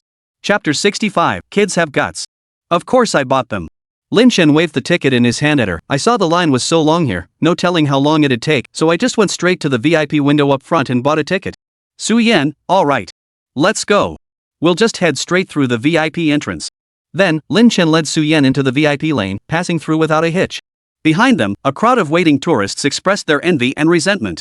Look at that guy, he just took his girlfriend to buy VIP tickets, a young woman grumbled to her boyfriend. Come on, I'll take you to buy some too. She then dragged the girl straight to the VIP window up front. After inquiring, they learned regular tickets cost $360 each, while VIP tickets were $1360 each. Well, never mind. Are kids these days all this loaded? Then they slunk back to rejoin the queue, only to find that because they'd left their spot earlier, they now had to start all over again. Gazing at the seemingly endless line stretching ahead, the 2 young people felt like crying. As soon as they entered the amusement park, Lin Chen and Su Yan realized the crowds inside were no less dense than outside. Though not as packed as during the National Day holiday, the crowd stretched as far as the eye could see. Surveying the throng ahead, Lin Chen cautioned Su Yan, "You've got to stick close to me this time. Don't get separated again." Su Yan pouted in annoyance. Did he really think she was a child? Then, as if remembering something, she gave Lin Chen a mysterious smile. Don't worry, I won't get lost this time. Ha! Then, Su Yan pulled something out of her bag. Lin Chen looked closely. It was the anti-theft wristband he'd bought during their mountain high-class National Day holiday. Without waiting for Lin Chen's reaction, Su-yen tied one end of the bracelet securely around his wrist. Then she attached the other end to her own wrist. After securing them, she held up the anti-theft bracelets toward Lin Chen, her eyes sparkling with a gentle smile. "This way, we won't get separated." Lin Chen looked at her, smiling helplessly, his eyes holding a barely perceptible trace of affection. "Let's go. What do you want to do?" "What about you?" Su-yen turned to ask him. "Anything's fine with me," Lin Chen replied nonchalantly. Unlike Song Mingxian, he wasn't afraid of heights or ghosts. He was fine with any attraction at the amusement park. "Me too." Su-yen blinked her big eyes. "Put." The two couldn't help but smile at each other. Then Lin Chen made a decision. "In that case, let's go with the principle of proximity. We'll start with the one closest to us." Su-yen naturally nodded in agreement to Lin Chen's suggestion. After all, what we play isn't important, what matters is who I'm playing with. So the two headed straight for the nearest attraction, the pirate ship. Since Lin Chen had purchased VIP tickets, they enjoyed special privileges not only at the entrance but also while riding the attraction. So, once again, under the envious stares of the crowd, they walked straight through the VIP entrance without waiting in line. After all, that extra 1,000 yuan wasn't spent in vain. "Are you sure you can handle this?" Lin Chen asked, feeling uneasy as wave after wave of blood-curdling screams echoed from the pirate ship. To his surprise, Su-yen looked ahead calmly and replied, "Absolutely." Then, as if afraid he wouldn't believe her, she added, "Honestly, the pirate ship isn't that scary. It's just like swinging on a swing. What you call fear is really just an unfamiliarity with weightlessness. If you really get scared, you can scream but don't aim it at the sky. You might end up gasping for air." Watching Su-yen calmly explain this to him, Lin Chen was now 100% certain. This kid really wasn't scared. Alright, he'd overthought it. After riding the pirate ship, Lin Chen couldn't help but smile at Su-yen's unflappable composure. "What are you laughing at?" Su-yen heard Lin Chen's laughter and asked in confusion. "Nothing. Just suddenly realized you're a pretty bold kid." Lin Chen had initially assumed Su-yen was the delicate type, but as they spent more time together, he discovered she held many surprises. Perhaps that was what made her so unique. "Could you stop calling me a kid?" Su-yen pouted in displeasure. She was only half a day younger than him. Lin Chen grinned, waving the anti-lost bracelet on his wrist. "You're wearing a kid's anti-lost bracelet and still claim you're not a child." Su-yen couldn't argue with that, so she just shot him a sullen look. Seeing her pouty expression, Lin Chen couldn't help but reach out and ruffle her hair.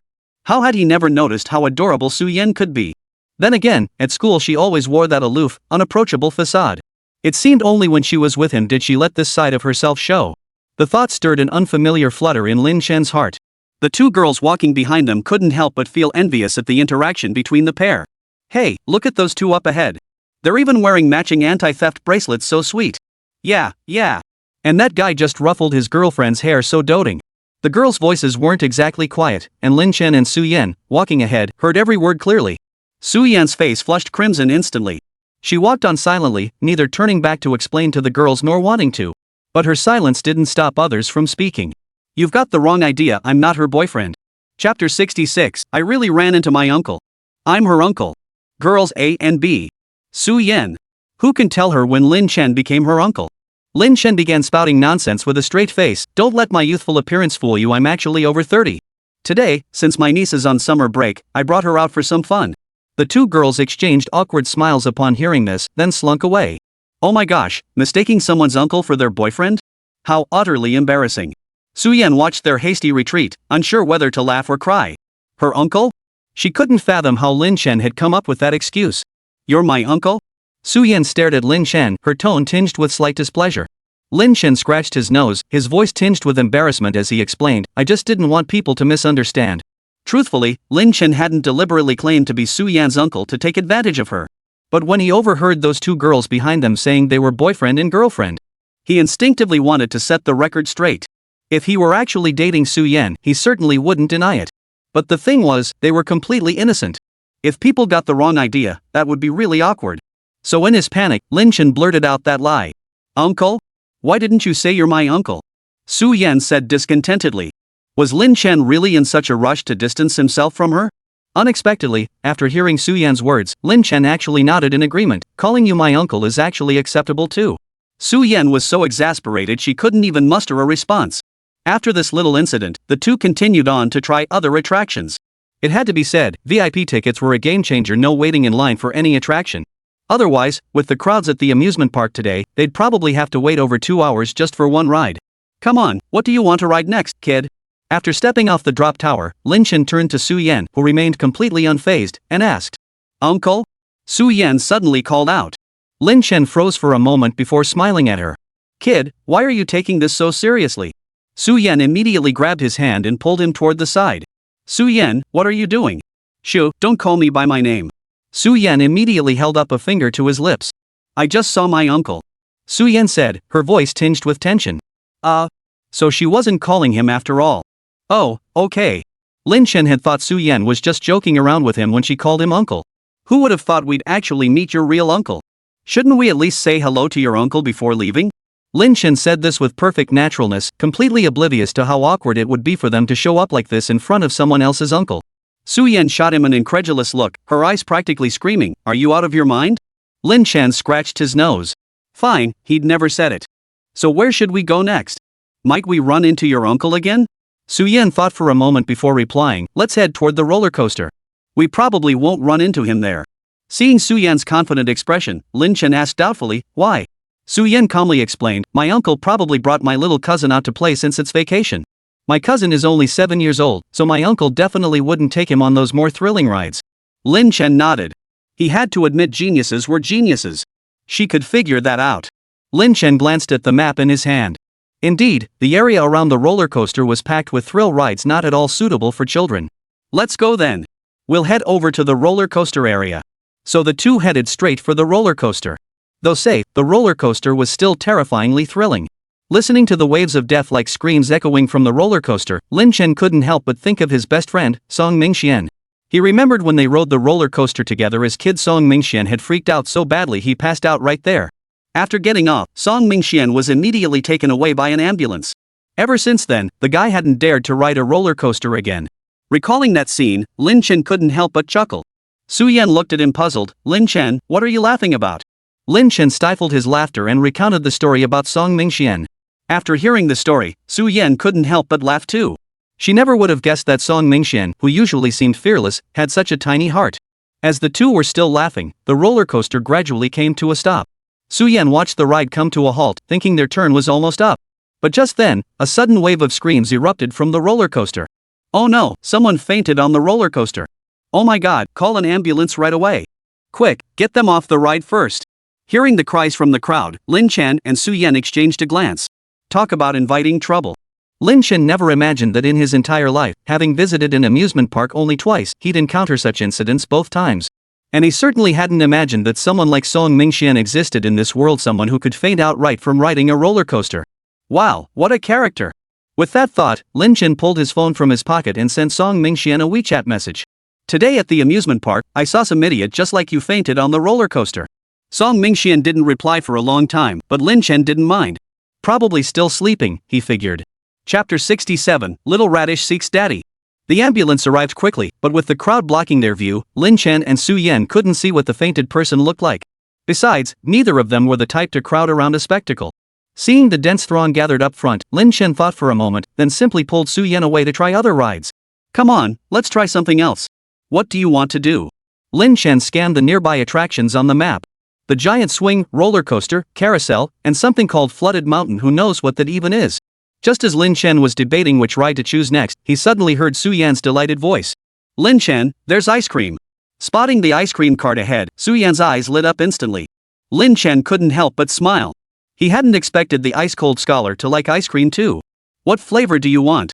Pulling Su Yan toward the ice cream cart, Lin Chen felt a bit overwhelmed by the array of flavors. Without hesitation, Su Yan declared, "I'll have the tiramisu flavor." "All right." Lin Chen promptly ordered her a tiramisu-flavored ice cream. Seeing he'd only ordered one, Su Yan was about to ask why he wasn't having any, when she suddenly remembered Lin Chen didn't like sweet things. Right, someone who even orders black coffee wouldn't touch something as sweet as ice cream. Su Yan took the ice cream and began eating it in small bites. Turning her head, she gazed at Lin Chen's handsome, graceful profile. Her heart felt sweeter than the ice cream itself. She remembered years ago, on another sunny summer day, also at an amusement park, also with such a sweet ice cream. A young boy had burst into her life just like that. Su Yan continued eating her ice cream as she and Lin Chen walked toward the next attraction. As they walked, someone suddenly ran up from behind and accidentally bumped into Su Yan. Ouch! Caught off guard, Su-yen stumbled forward.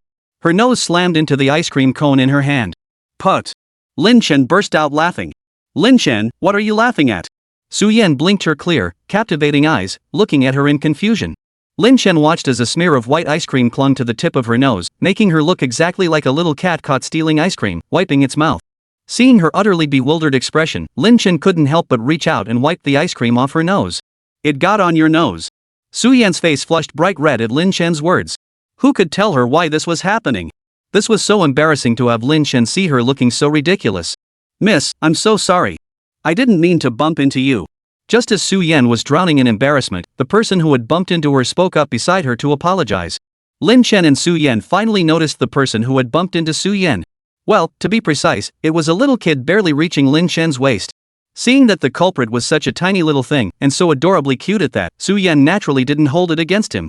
Besides, the little kid had apologized so politely. It's okay, little one. Su-yen said soothingly. Big brother and big sister, could you help me find my dad? Upon hearing his words, Lin Chen and Su-yen immediately realized the child was alone, with no adults nearby. Little one, did you get separated from your dad? Su-yen asked softly, her voice filled with concern. I think so. Little Radish thought for a moment, then frowned and said seriously. Lin Chen couldn't help but laugh at his response. What do you mean, I think so? Do kids these days all talk this funny? So, little one, where exactly did you get separated from your dad? Little Radish Head thought carefully before answering, I don't know.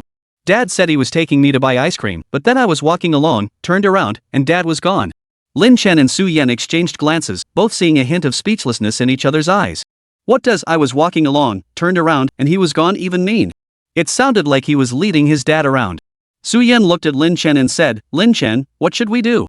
Lin Chen thought for a moment and said, here's what we'll do. Let's take him back toward the ice cream truck and look around. If we can't find his dad, we'll take him to the public address system and make an announcement to find his father. Su-yen nodded in agreement. Then, the two of them led the little guy toward the ice cream truck. Little one, what color was your dad's jacket?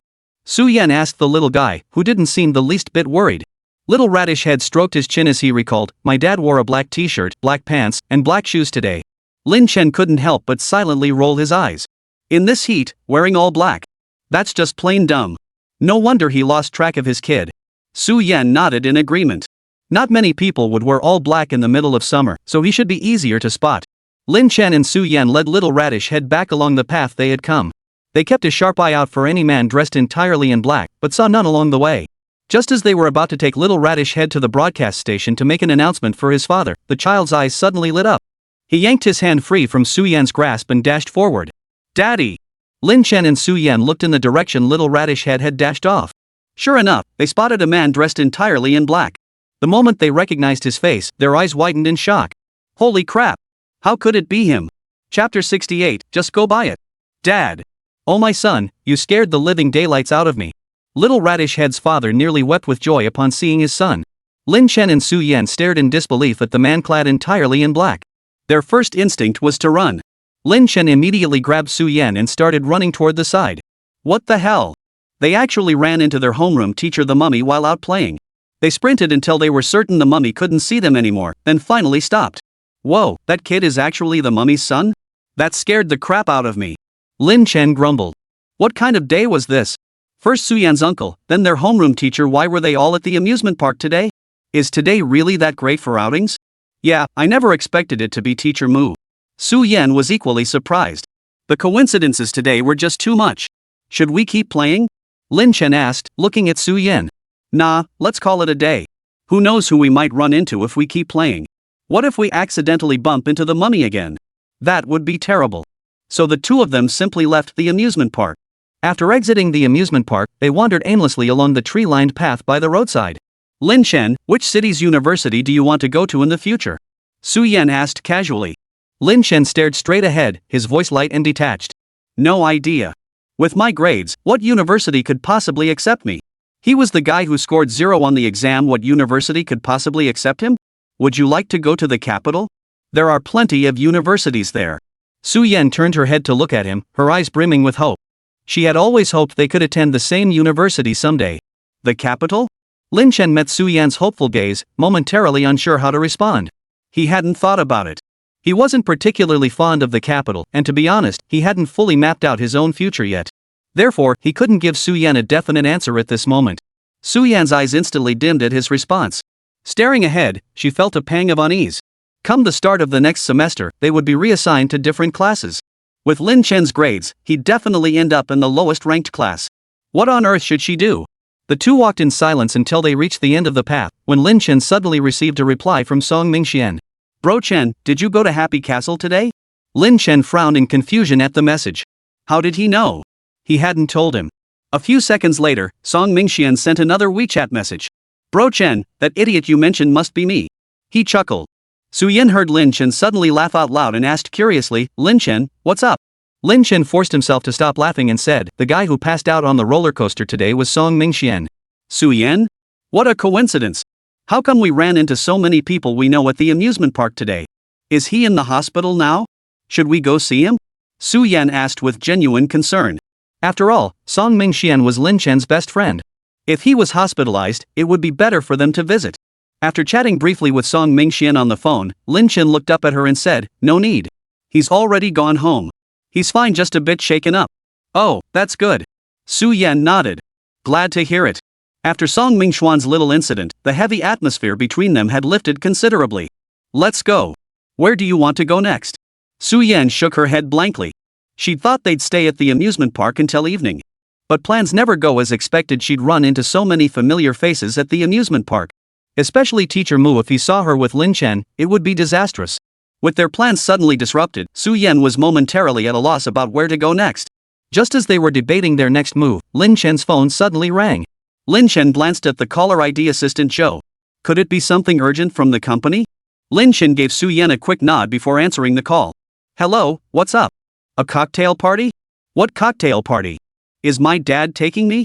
Me? All right. Lin Chen hung up the phone, still pondering what assistant Zhou had just said. In a couple of days, the business district in Xichang was hosting a cocktail party, inviting the heads of some of the more prominent companies in the city. Lin Chen had initially assumed his father wanted to bring him along, but it turned out the invitation was actually for him. It made sense, though. As a rapidly rising new media company over the past year, Suo had been a sensation since its launch, with numerous companies extending olive branches for collaboration. As Suo's largest shareholder, Lin Chen's invitation was perfectly natural. Lin Chen had occasionally attended cocktail parties with his parents before, but he rarely went anymore since growing up. He found those events utterly boring. But since he had nothing else to do, attending for fun wouldn't hurt. But what should he wear? When he attended cocktail parties before, he was still young and wore suits his mother picked out for him. But ever since he started middle school, he couldn't be bothered to accompany them to those tedious gatherings. Now his wardrobe was filled with casual clothes, completely unsuitable for a cocktail party. Lin Chen thought for a moment and decided to just go to the mall and buy a new outfit. Glancing at the time, it was just past 3 p.m. still early enough. So Lin Chen said to Su-Yan, Su-Yan, come with me to the mall to buy a suit. Buy clothes? Su-Yan looked at him in surprise. Why would he suddenly want to buy clothes out of the blue? Chapter 69, are you sure this isn't the same thing? Yeah, I'm attending a cocktail party in a couple of days and need to buy a formal outfit, Lin Chen explained honestly. A cocktail party? For a moment, Su-Yan doubted her own ears. Lin Chen was going to a cocktail party? But come to think of it, his family runs their own company. Attending cocktail parties and such should be pretty normal for him. So Su-Yan didn't ask any further questions and simply nodded in agreement. Then, the two hailed a taxi and headed to a shopping mall in the city center. The third floor of this mall specialized in clothing, mostly high-end luxury brands. As soon as they stepped off the elevator, Su-Yan asked, Lin Chen, which store do you want to go to for clothes? Lin Chen spoke up directly, just go to the nearest store and pick up anything. Just grab anything? That's not acceptable. Su-Yan looked at him with disapproval. After all, they were going to a cocktail party, it couldn't be too casual, could it? Lin Chen shrugged indifferently. It's fine. As long as it's a suit. They all look the same anyway, right? Su-Yan frowned slightly. Was that really the case? She'd never bought a suit herself and didn't know what looked good. Oh well, might as well take a look. Just as Lin Chen suggested, they walked into the men's clothing store closest to the elevator. Welcome. The moment they entered, they were greeted warmly by the staff. Hello, how may I assist you? A staff member in uniform approached them, wearing a professional smile. I'd like to buy a men's suit. Lin Chen stated directly. Is it for you? Lin Chen looked at the staff member blankly. Well, obviously not. He specifically said a men's suit, could it possibly be for Su-Yan? The staff member quickly realized he'd asked a rather silly question and immediately offered, please follow me over here to take a look. Then, the store staff led the two to the suit section. You can take a look at these suits, there are store's best-selling styles this season. Lin Chen stared at the row of suits the clerk pointed to, a huge question mark forming in his mind. Are you sure these aren't all the same suit hung in a row? They all look identical. Lin Chen, which one do you think looks better? Su Yan asked, looking at the suits before them. Lin Chen frowned slightly. Aren't they all the same? Su Yan? Of course they're not. They're different, okay? Su Yan gave him a look of disapproval. Seeing the confusion in Lin Chen's eyes, Su Yan began patiently explaining. See, this all-black one has a pretty basic style, nothing too flashy, but it's simple and versatile. Su Yan pointed to the suit directly in front of Lin Chen, then gestured to another one beside it. That charcoal gray one is a bit more fashionable, but it's pickier about who can pull it off. She then smiled, appraised Lin Chen with a glance, and nodded. But you have great proportions. It'll definitely look good on you. And that tailcoat. Listening to Su Yan's relentless analysis of each suit's differences, Lin Chen felt his head spinning. How could there be so many variations on a suit? To him, they all looked the same. Still, he felt more and more certain that bringing Su Yan along had been the right decision. Otherwise, he'd have been completely overwhelmed. Lin Chen, which one do you like best? Su Yan pointed out a few that looked decent to Lin Chen before turning to ask. Lin Chen's mouth twitched. Despite Su Yan's detailed explanations, he honestly couldn't spot any differences. Lin Chen exhaled softly. Just pick one for me. I'll go with your choice. Hearing this, Su Yan felt not the slightest irritation, but instead a sweet warmth spread through her heart. It felt just like when a couple went shopping for clothes together, and the boyfriend, clueless about fashion, handed over all the decisions to his girlfriend. Su Yan smiled almost imperceptibly before selecting two pieces she thought suited him best. Lin Chen, try these two on. They look pretty good. Lin Chen looked at the two garments she'd selected without objection and headed straight for the fitting room. Su Yan watched him disappear into the fitting room, then sat down on the nearby sofa, bored, waiting for him to emerge. During the wait, Su Yan received a WeChat message from her best friend, Tang Chang. Yan, I've got something super hilarious to tell you. Su Yan replied immediately, what? Tang Ching, me and that idiot surname Song went to Happy Castle today. Guess what happened? Su Yan couldn't help but chuckle upon reading the message. How come everyone went to Happy Castle today? Does the place have some kind of magic? Without waiting for Tang Ching's reply, Su Yan shot back, he passed out on the roller coaster? Tang Ching replied, yep, lol, I died laughing. First time in my life I've seen someone pass out on a roller coaster. They even had to call an ambulance. Then, as if suddenly realizing something, she immediately sent another message. Holy crap! How did you know? Su Yan didn't hide it and said directly, because I went today too. You were there too? How come I didn't run into you? Who did you go with? By yourself? Su Yan thought for a moment. Since Tang Chang already knew everything about her anyway, she decided to just tell her. I went with Lin Chen. Tang Ching, Lin Chen? Holy crap, you two are moving fast already going on dates together? Not at all. It wasn't a date. Don't make things up. She really did want to go on a date with Lin Chen now, but what they had wasn't quite that. A real date meant going out with a boyfriend or girlfriend. What they were doing was just classmates hanging out together. Oh, wait, soon they wouldn't even be classmates anymore. How depressing. Just as Su Yan was silently sighing to herself, the fitting room door suddenly swung open. Chapter 70, I didn't mean to take advantage of you. Su Yan looked up at the sound and froze in surprise. There stood Lin Chen, dressed in a crisp black suit over a pure white shirt, buttoned all the way up. A look of pure admiration filled Su Yan's eyes. They say a man in a suit is the most handsome, and it was certainly true. So, how do I look in this suit? Su Yan nodded wildly in her mind, yes, absolutely. But outwardly, she maintained her composure, giving a slight nod and saying, it looks pretty good. Lin Chen glanced at his reflection in the mirror and thought he looked pretty good. He declared, alright, I'll take this one.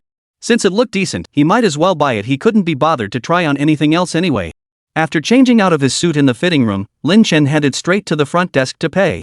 As the two were paying at the counter, a store employee couldn't help but compliment them, noticing how perfectly the handsome man and beautiful woman complimented each other. Sir, you and your girlfriend look so good together. Su Yan's face flushed instantly at the compliment. Do they really look that good together? Su Yan couldn't help but sneak a peek at Lin Chen's profile, her lips curving into a smile. Just as Su Yan was quietly delighted inside, Lin Chen suddenly spoke up. You've got the wrong idea.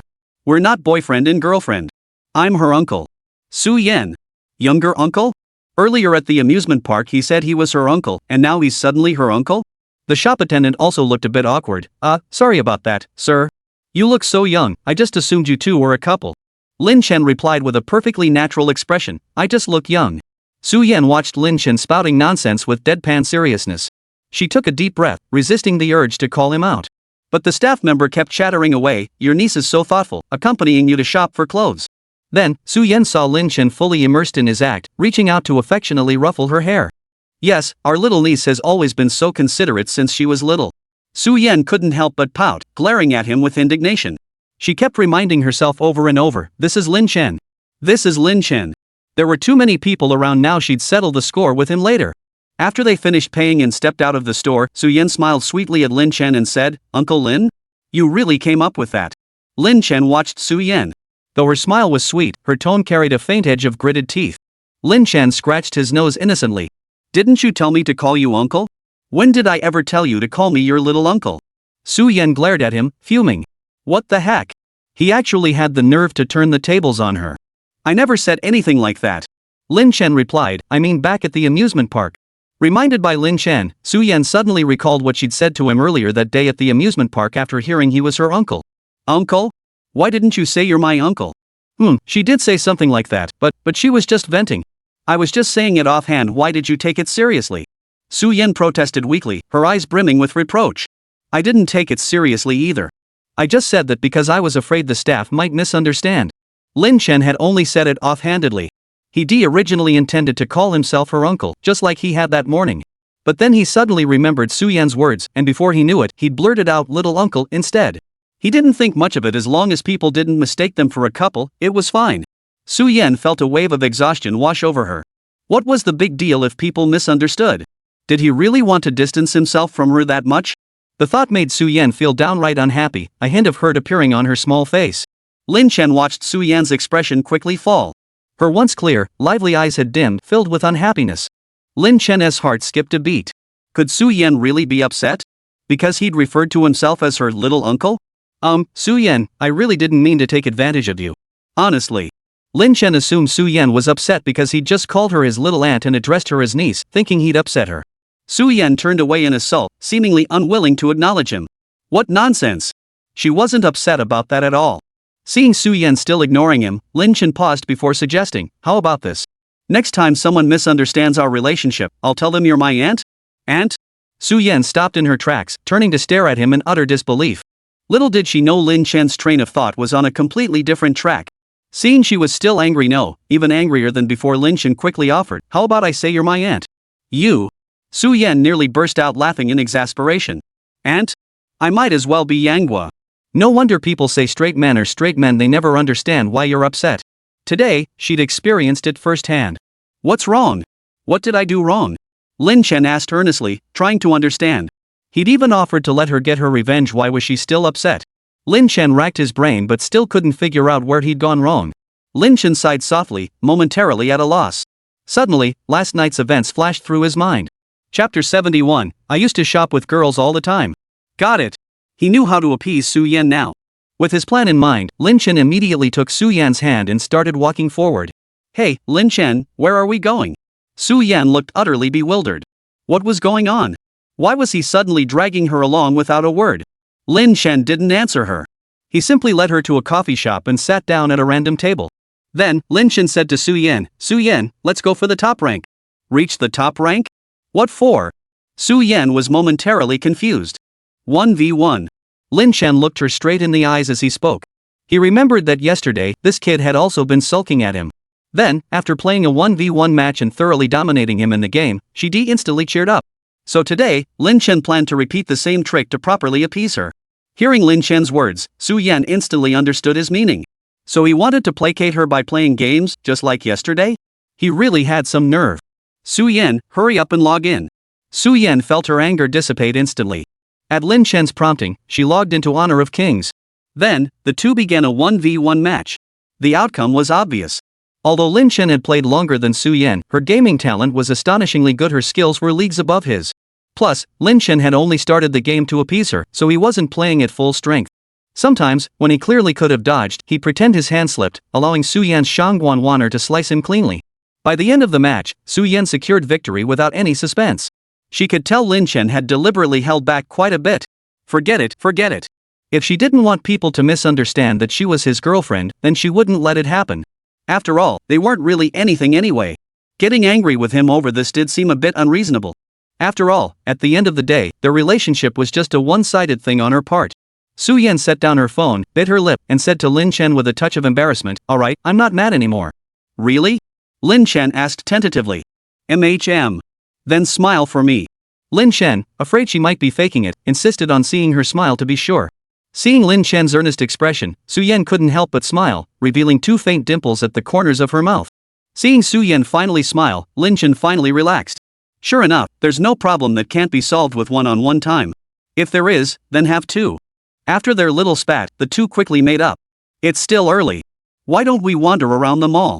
Su Yan glanced at the time. It was just past 4. Lin Chen had no objections.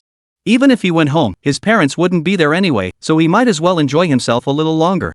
"Alright, let's go. Just wander around." Chatting casually, they wandered until they found themselves at a cosmetics counter. "Miss, would you like to check out our lipsticks? We just got the new collection today." Su Yan felt a flicker of interest, but remembering that guys usually dislike browsing in women's stores, she shook her head and started to walk away. Lin Chen seemed to have noticed that fleeting moment of interest. He spoke directly to her, "If you want to see them, just go in and take a look." Su Yan asked uncertainly, "Won't you find it annoying?" Lin Chen smiled indifferently. "It's fine. I'm used to it." Used to it? Could it be he'd accompanied other girls shopping before? And quite often. Otherwise, how could he be so used to it? But hadn't Lin Chen never had a girlfriend? Is it just that I didn't know, or did Lin Chen like her but they didn't end up together? But either way, it was depressing. Su Yan bit her lip, hesitating before finally asking, "Lin Chen, did you often go shopping with girls before?" Without a second thought, Lin Chen nodded. "Yeah, all the time." "Very often? Could it really be the girl he liked?" Su Yan felt an overwhelming pang of pain in her heart, though she couldn't quite put her finger on why.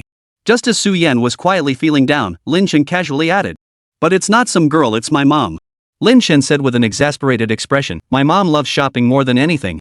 When I was little, she never cared about my feelings. She'd drag me out shopping every other day. I was practically forced to get used to it." "Oh, it's your mom?" Su Yan brightened instantly, a faint smile curling her lips. So it was his mom. She'd been worrying for nothing. Who else could it be? Lin Chen looked at her in puzzlement. No one. Su Yan quickly turned her head away and pretended to browse through the lipsticks. If he found out she'd just imagined such a dramatic scene in her head, he'd definitely laugh at her. No, absolutely not. Fortunately, Lin Chen wasn't the type to pry into every little detail. He turned his head and immediately stopped dwelling on it. Staring at the array of lipsticks before her, Su Yan felt a pang of indecision. All these new shades looked so pretty. What should I do? Which color would look best? Lin Chen, which color do you think looks best? Why don't you help me pick one? Su Yan suddenly had an idea and turned to Lin Chen. Why not have Lin Chen pick one for her? That way, this lipstick would definitely hold special meaning. Lin Chen stared at the array of lipsticks before him and couldn't help but feel overwhelmed. Aren't they all red? What's the difference? Lin Chen stared at the lipsticks before him. They were all red, and he couldn't really tell them apart. Ha! This one doesn't seem red, and it actually looks pretty nice. So Lin Chen turned to Su Yan and said, how about this one? Su Yan looked at the lipstick Lin Chen was pointing at and instantly felt a wave of exasperation wash over her. Chapter 72, The Color of Blood. Death Barbie Pink? Heaven knows this was the shade every girl dreaded most, the hardest to pull off. 1,000 objections surged in Su Yan's mind, yet Lin Chen persisted with eager enthusiasm. This shade is uniquely different. Try it on. Unique? It certainly was unique. Seeing the hopeful look on Lin Chen's face, Su Yan found herself unable to refuse. Fine, I'll try it, Su Yan conceded resignedly. But just so you know, you're not allowed to laugh at me later. Lin Chen? It's just putting on lipstick. Why would I laugh at you? Though puzzled, Lin Chen nodded in agreement. Alright, don't worry. I promise I won't laugh at you. Su Yan picked up the lipstick and applied a thin layer to her lips in front of the mirror. It doesn't look as scary as I imagined. The salesperson, seeing Su Yan finished, immediately began lavishing praise. You look absolutely stunning in this shade, Mississippi. It really brings out your elegance. Listening to the salesperson's praise, Su Yan still felt uncertain. After all, to sell products, they could make even someone like Ruohua sound like a goddess. Turning her face away, Su Yan looked at Lin Chen with a hint of embarrassment. Lin Chen, does this color look good on me? Lin Chen glanced at her, a fleeting, almost imperceptible look of astonishment flashing in his eyes. He replied sincerely, it looks really good. He was telling the truth. This shade truly made Su Yan's lips look beautifully rosy. With your fair skin, you can totally pull off this death pink Barbie shade, the salesperson said with a smile. Death Barbie pink? Lin Chen asked in confusion. Why would this lipstick have such a strange name? It's what people call this shade. Since it looks odd on many people, that's how it got its name. Seeing Lin Chen's confusion, Su Yan explained it to him. Oh, I see. Lin Chen nodded, half understanding. Well, he'd only ever heard her mom ramble daily about which shade of lipstick belonged to whom and what number it was. He never imagined lipsticks not only had numbers but also nicknames. It was pretty fascinating. But seeing Su Yan wear this lipstick, he didn't think it looked deathly at all. But I think this color looks pretty good on you. Just as Su Yan was agonizing over whether to buy the lipstick, Lin Chen suddenly spoke up. Really? Su Yan asked, still unsure. Lin Chen nodded earnestly. With that, Su Yan smiled at the salesperson and said, I'll take this one.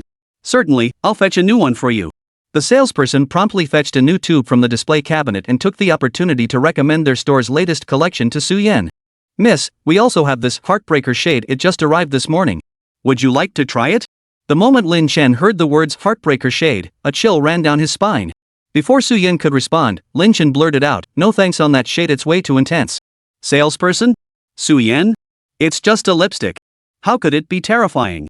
Su Yan looked at him in confusion. Didn't everyone say guys loved the lipstick colors girls wore, the ones that slay men?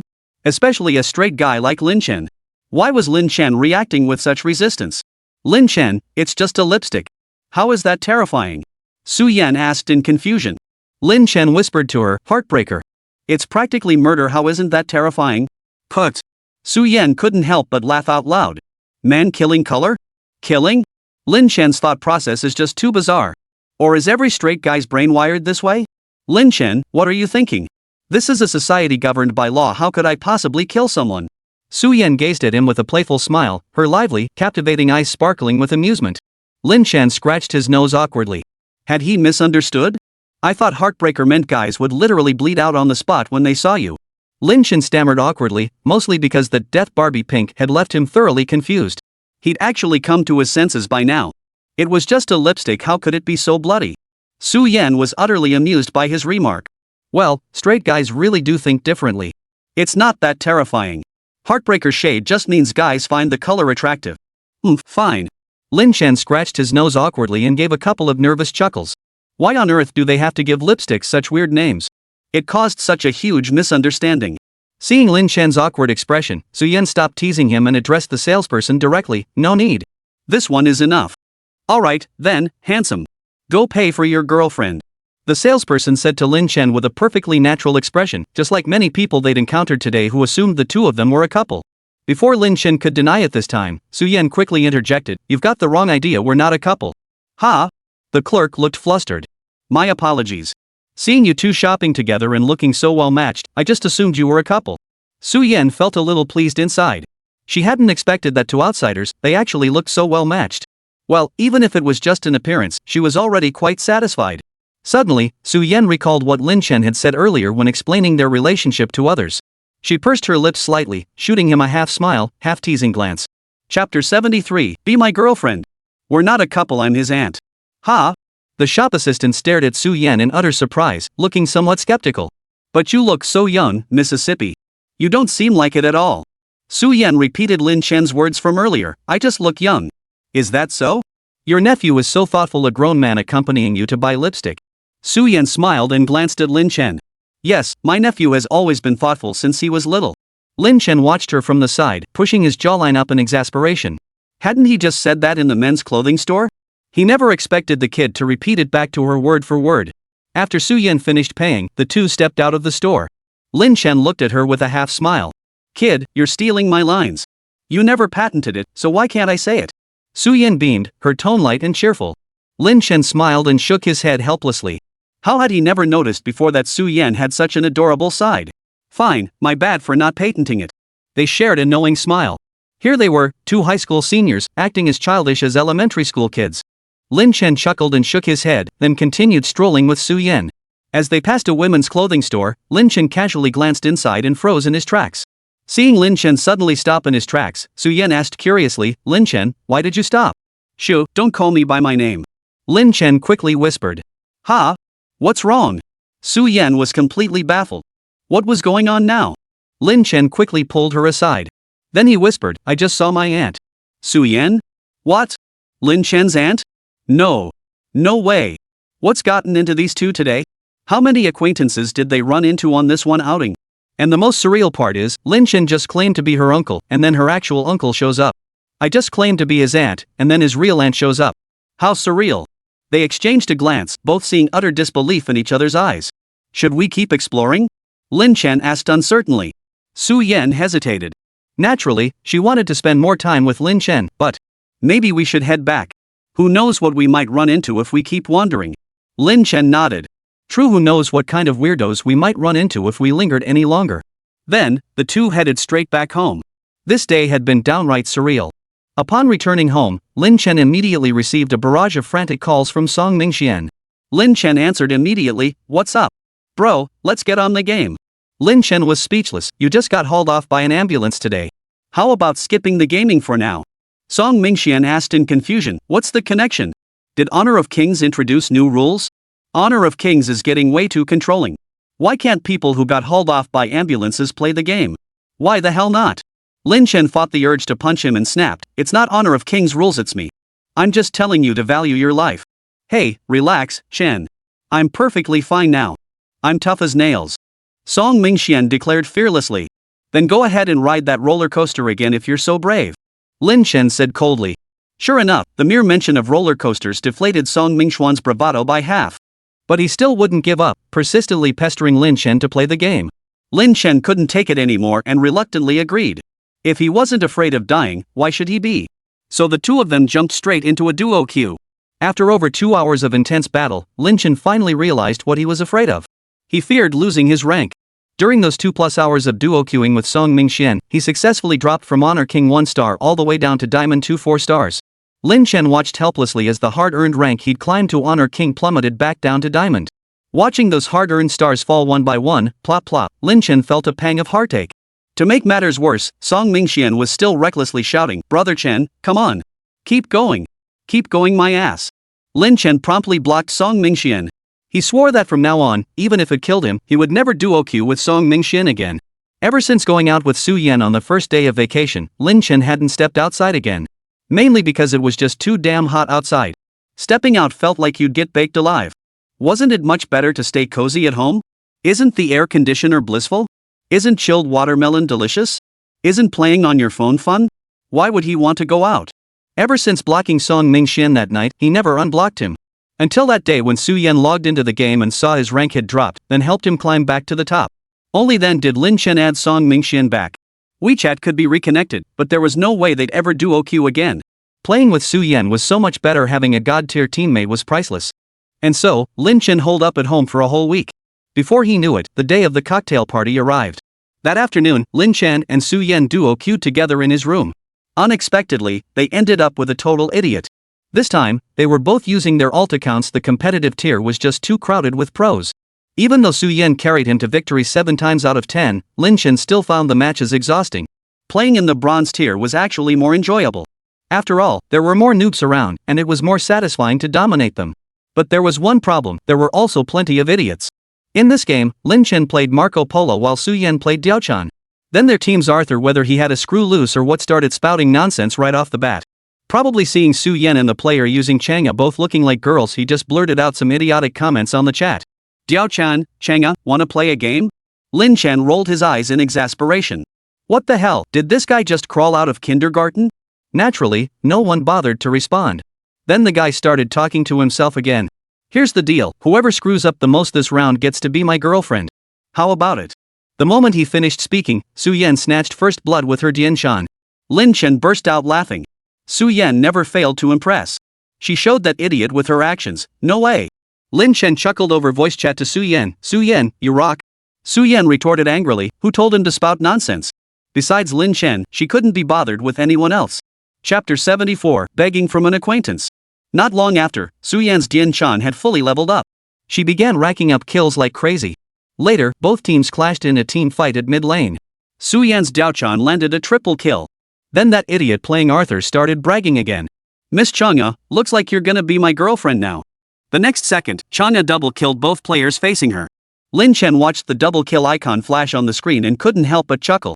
He could almost hear the sound of that idiot's face slapping against the ground. But the funniest part was when the Chang'e player actually replied in the public chat. "Off, I'm a guy. No way I'm doing that with you." Ha, that was one painful slap in the face. Lin Chen couldn't stop laughing. This idiot was just asking to be humiliated. Then, Lin Chen couldn't help but vent to Su Yan over voice chat. What kind of idiot is this? It's hilarious. Su Yan found it hilarious too, but when she glanced at the player controlling Arthur, the very idiot Lin Chen was referring to, she suddenly sensed something was off. Lin Chen, take a look at that Arthur's game name. Huh? Why would I need to see his username? Lin Chen asked curiously. What's so interesting about that idiot's name? Well, you'll see when you look. Su Yan hesitated before replying.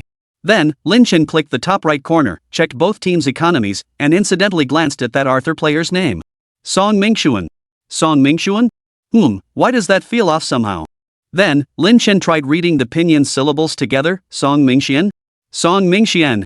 Holy crap. Is this for real? Could it be that coincidental? Could this be Song Mingxuan's alternate account? Lin Chen said uncertainly, could this guy be Song Mingxuan's alternate account? Su Yan thought for a moment and said, I don't know. Why don't you ask him? Lin Chen considered it and said, let's finish this game first. As two honor kings, Lin Chen and Su Yan were naturally in their element in this bronze match, dominating the battlefield. Though Lin Chen's king tier skill was a bit inflated, it was more than enough to handle these stubborn bronze noobs. After finishing the game, Lin Chen couldn't be bothered to play anymore. He told Su Yan and logged out.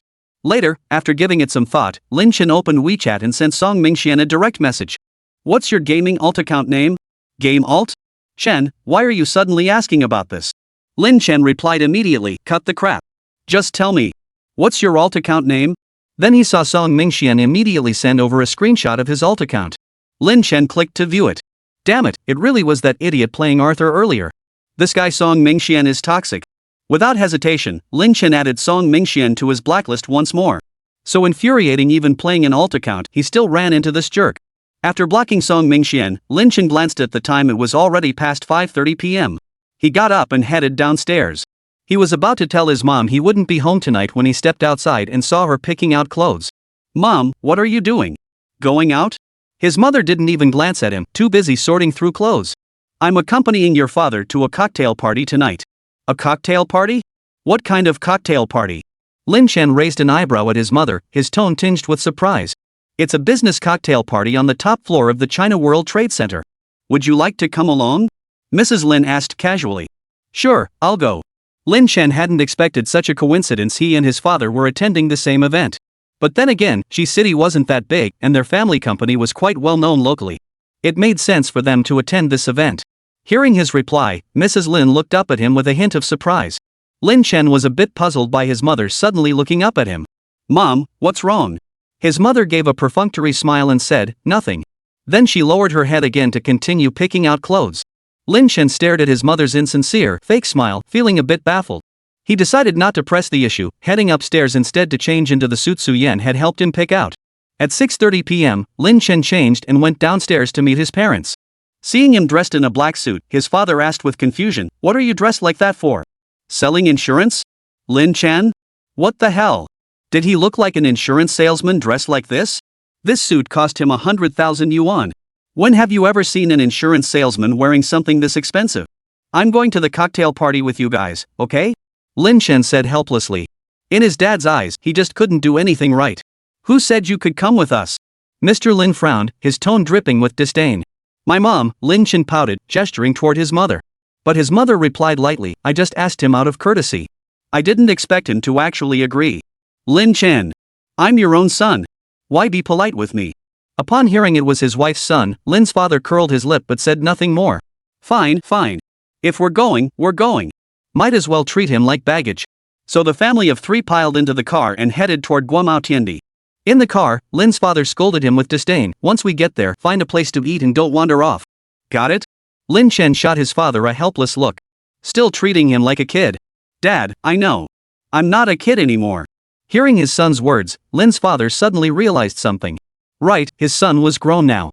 In another year, he'd be taking the college entrance exams. But with his grades, getting into college was probably out of the question. He could come home to inherit the family business, but his son didn't seem to have any business acumen either. He'd given him tens of millions to learn investing on his own, but the kid hadn't invested a single thing. Ugh, he's good for nothing. Maybe today I should take him out to meet some of my friends. If he squanders the fortune I left him and ends up begging, at least he'll know where to go. Given the bonds between these old friends and me, they'd surely feed him out of respect for me. Father Lin couldn't help picturing his son begging for food in his mind. Then, suddenly, he found it kind of funny. He chuckled. Chapter 75. Who on earth is this guy? After laughing, Lin's father felt a twinge of guilt and immediately stifled his amusement. Lin's mother glanced at him and asked, "What are you grinning at?" Mr. Lin glanced at Lin Chen, then leaned close to Mrs. Lin's ear and whispered. The moment Mrs. Lin heard her husband imagining their son begging for food, she felt an urge to give him a good talking to. Even if their son was hopeless, he was still her flesh and blood. How dare he even think such a thing? But as she listened to her husband's description, she couldn't help but picture the scene in her mind. Then she couldn't help but laugh. Seeing his wife laugh so freely and unrestrainedly, Lin's father could no longer hold back his own amusement and joined in the laughter. Lin Chen had no idea how pitifully wretched his parents had imagined him to be. Hearing his parents' laughter, Lin Chen frowned and glanced back at them, now doubled over in merriment. He couldn't help but wonder, what on earth has gotten into them? Could it be they're too excited about the cocktail party? Seriously, their mental fortitude is pretty weak. Half an hour later, the Lin family of 3 arrived together at the top floor of the International Trade Center. Assistant Joe, Mr. Lin's chief assistant, was already waiting at the entrance. Mr. Lin, Mrs. Lin, young Mr. Lin, you're here. Secretary Joe greeted them politely. After entering the cocktail party, Mrs. Lin separated from her husband and the others to chat with her group of girlfriends. Mr. Lin, meanwhile, took Lin Chen to meet his old business associates, with Assistant Joe close behind. At that moment, Mr. Lin had only one thought in mind, to introduce his son to these old acquaintances and establish a familiar presence among them, laying a solid foundation for his son's future career as a beggar. Old Sue, long time no see. Mr. Lin addressed a pot-bellied middle-aged man. Oh, Lin, it's been ages. The middle-aged man immediately responded with warm greetings. Lin Chen stood awkwardly nearby, smiling politely as he watched them. Listening to their overly social chit-chat made his teeth ache. Alright, he'd just stay quietly in the background. But alas, just as he wished to fade into obscurity, someone insisted on thwarting his plans. And who might this be? Old Sue noticed Lin Chen standing nearby and asked directly. Oh, this is my good-for-nothing son. Then he turned to Lin Chen and said, Lin Chen, this is your Uncle Sue, the CEO of Timing Enterprises. Hello, Uncle Sue. Lin Chen greeted him with a polite smile, inwardly rolling his eyes at his father. Why couldn't he just say I'm your son? Why add the word good for nothing? Oh, so this is little Chen. He's grown so tall in the blink of an eye. Mr. Su exclaimed with sudden realization, his face softening with affection as he looked at Lin Chen. Lin Chen twitched his lips. The way he put it made it sound like he'd actually seen him before. After all, Lin Chen had a pretty good memory. He could guarantee he'd never met this Uncle Su before. Xiao Chen should be in high school now, right? Mr. Su asked warmly. Yes, he'll be entering his senior year soon. Is that so? My goodness, he's already in high school. Time sure does fly. Mr. Su remarked with a look of deep reflection. Lin's father nodded, wearing a polite smile. Indeed, who could disagree? He felt an inexplicable sense of relief wash over him. Thankfully, Mr. Su hadn't asked about Lin Chen's grades. But just as Mr. Lin exhaled that sigh of relief, Mr. Su pressed on. How did Xiao Chen do? What place did he get this time? Just what I feared. Lin Chen silently sighed to himself. Just as he thought. The moment someone hears student, the next question is always about grades. The moment Mr. Lin heard the word grades, he gave an awkward chuckle. Hey. My son's grades are just average. Let's not talk about it. Let's not talk about it. Mr. Su tactfully dropped the subject. Well, every family has its own troubles. Out of respect for their long friendship, he'd spare him the embarrassment for now. Mr. Lin raised his hand to wipe the cold sweat that had suddenly beaded on his forehead.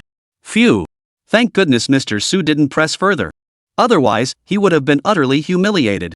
After all, if you asked around all of Chi City, you probably wouldn't find another family whose child scored a grand total of 0 points. TSK, only his good-for-nothing son could manage that. Father Lin shot Lin Chen a vicious glare before resuming his small talk with Mr. Su beside him. As they chatted, Mr. Su asked, Old Lin, have you heard of that company called Suo? Mr. Lin replied with exaggerated enthusiasm, Of course I've heard of it. Who in all of Chicheng hasn't heard of that company? Yeah, I heard the company's real owner is here today too. Mr. Su said mysteriously to Mr. Lin. Really? But I thought their boss never shows his face? Mr. Lin expressed great surprise at this. As far as he knew, Suo's owner was extremely secretive and had never shown his face. I heard it from Chen, the CEO of Yunqi, Lin's father said. Rumor has it that Suo's backer is very young. His father is also a company CEO, and he's investing with money his father gave him. Mr. Su whispered to Mr. Lin in a tone dripping with gossip. Really? That's impressive. Any parent with such a talented young son would be over the moon. Truly, the new generation is pushing the old aside. Then wash the old waves right onto the beach. Lin's father silently added in his mind, I wonder whose child this is, so full of promise. He then shot Lin Chen a subtle glance. It was truly a case of comparing sons to sons, enough to drive a father mad. If his own son had even a tenth of that potential, he'd be satisfied. He'd gladly be washed ashore himself. But alas, what a pity! Lin Chen observed his father impassively from the side. The young achiever you're referring to, isn't that your son, yours truly? Assistant Joe stood nearby, equally puzzled. Didn't the boss know that young Master Lin was actually Suema's CEO? Should I go tell him? Or is Mr. Lin deliberately being modest? I just don't get it. Do you know the boss's last name? Mr. Lin pondered for a moment, asking with a hint of curiosity. After all, there were only so many prominent figures in Chi City, perhaps they knew each other. Seeing his father like this, Lin Chen couldn't help but rub his forehead. He hadn't expected these bosses to be so gossipy in private. I heard it's Mr. Lin. Before Mr. Su could finish his sentence, he was abruptly interrupted. Mr. Lin turned to see a young man wearing glasses approaching him. Mr. Lin, who is this guy? Why is he calling me over? Do I even know him? Chapter 76, I'll believe that when I see it. Though Mr. Lin didn't recognize the man before him, his years of navigating the business world prompted him to flash a polite smile. He extended his hand, ready to shake the man's. Mr. Lin, it's been ages. The young man wearing glasses spoke with evident excitement. He reached out and took Lin Chen's hand firmly. Long time no see, Lin Chen replied politely. This bespectacled young man was Ma Dongmei, the R&D director of their company, Suo. Lin's father stood awkwardly to the side, one hand outstretched, watching the man walk right past him. Who am I? Where am I? What am I doing? So the Mr. Lin he was referring to wasn't me, but my son? Assistant Joe, it's been a while. Assistant Joe politely shook his hand in return. Ah, Mr. Lin, who might this be? Ma Dongmei finally noticed the two people standing beside them and asked. Lin Chen pointed to his father and introduced, this is my dad. The gentleman beside him is Mr. Su from Maoyuan Industrial. Mr. Lin, it's a pleasure to finally meet you in person. Ma Dongmei exclaimed excitedly upon recognizing Mr. Lin. Mr. Lin gave an awkward chuckle. Who could tell him why, at barely over 40, he'd already become old Mr. Lin? You're. Mr. Lin recalled he had never met this person before. Only then did Ma Dongmei realize she hadn't introduced herself. She quickly said, Mr. Lin, I'm Ma Dongmei, the R&D director at the company you invested in. Oh, so it's you. So this was the company that her good-for-nothing son had invested in. Sigh, what's this Ma? Ma what? Your name is Ma. Ma Dongmei. Ma Dongmei smiled politely and said, it seems Mr. Lin has a bit of a memory lapse. Oh, Ma Dongmei. Mr. Lin silently complained to himself, this Ma Dongmei looks like she's not the sharpest tool in the shed, and she's the R&D director? No wonder my tens of millions poured in without a peep. No wonder. Mr. Lin awkwardly tugged at the corner of his mouth, glanced at Lin Chen, and shook his head in disdain. Lin Chen caught his father's disapproving gaze and felt a wave of confusion wash over him. What on earth is his problem now? Oh my goodness, Director Ma, it's so good to finally see you. Just then, a man in his 30s approached from the side, looking every bit the industry elite. Mr. Zhang, it's been ages, Ma Dongmei said politely. Mr. Lin and Mr. Su recognized the newcomer instantly, their expressions shifting from surprise to utter astonishment. Isn't this Mr. Zhang from Chung Tian Advertising? The leader of the advertising industry in Qicheng.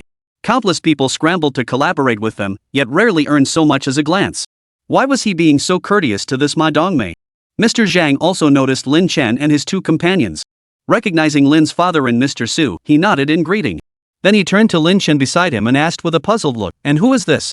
Mr. Lin, upon hearing Mr. Zhang's question, immediately opened his mouth to introduce him, only to be beaten to the punch by Ma Dongmei beside him. This is our SpeedMe's largest shareholder and our behind-the-scenes boss, Lin Chen, Mr. Lin. Ma Dongmei explained with a smile, her tone implying, see? This is our boss. Pretty impressive, huh? Yes, this is. Mr. Lin chuckled and continued, I was about to say my son, but when I realized what Ma Dongmei had said, I quickly swallowed those 3 words. What did Ma Dongmei just say? The real boss behind Suo Company is Lin Chen. Father Lin stared at Lin Chen, utterly bewildered. Who could explain what was going on? The legendary mastermind behind Suo is his son? Wasn't Suo the new media company his son had invested in before? So that former wave who was washed up dead on the beach was really himself. Lin's father felt the world had become a bit surreal. Just a couple days ago at home, what had he said to Lin Chen? I don't expect the project you're investing in to be as successful as Suo's.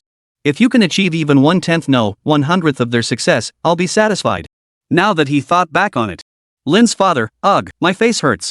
He never imagined his son would become the boss of Suo Short Video, which is now all the rage. And just today, he was fretting about whether his son would end up begging for food someday. So you're Mr. Lin. Pleased to meet you.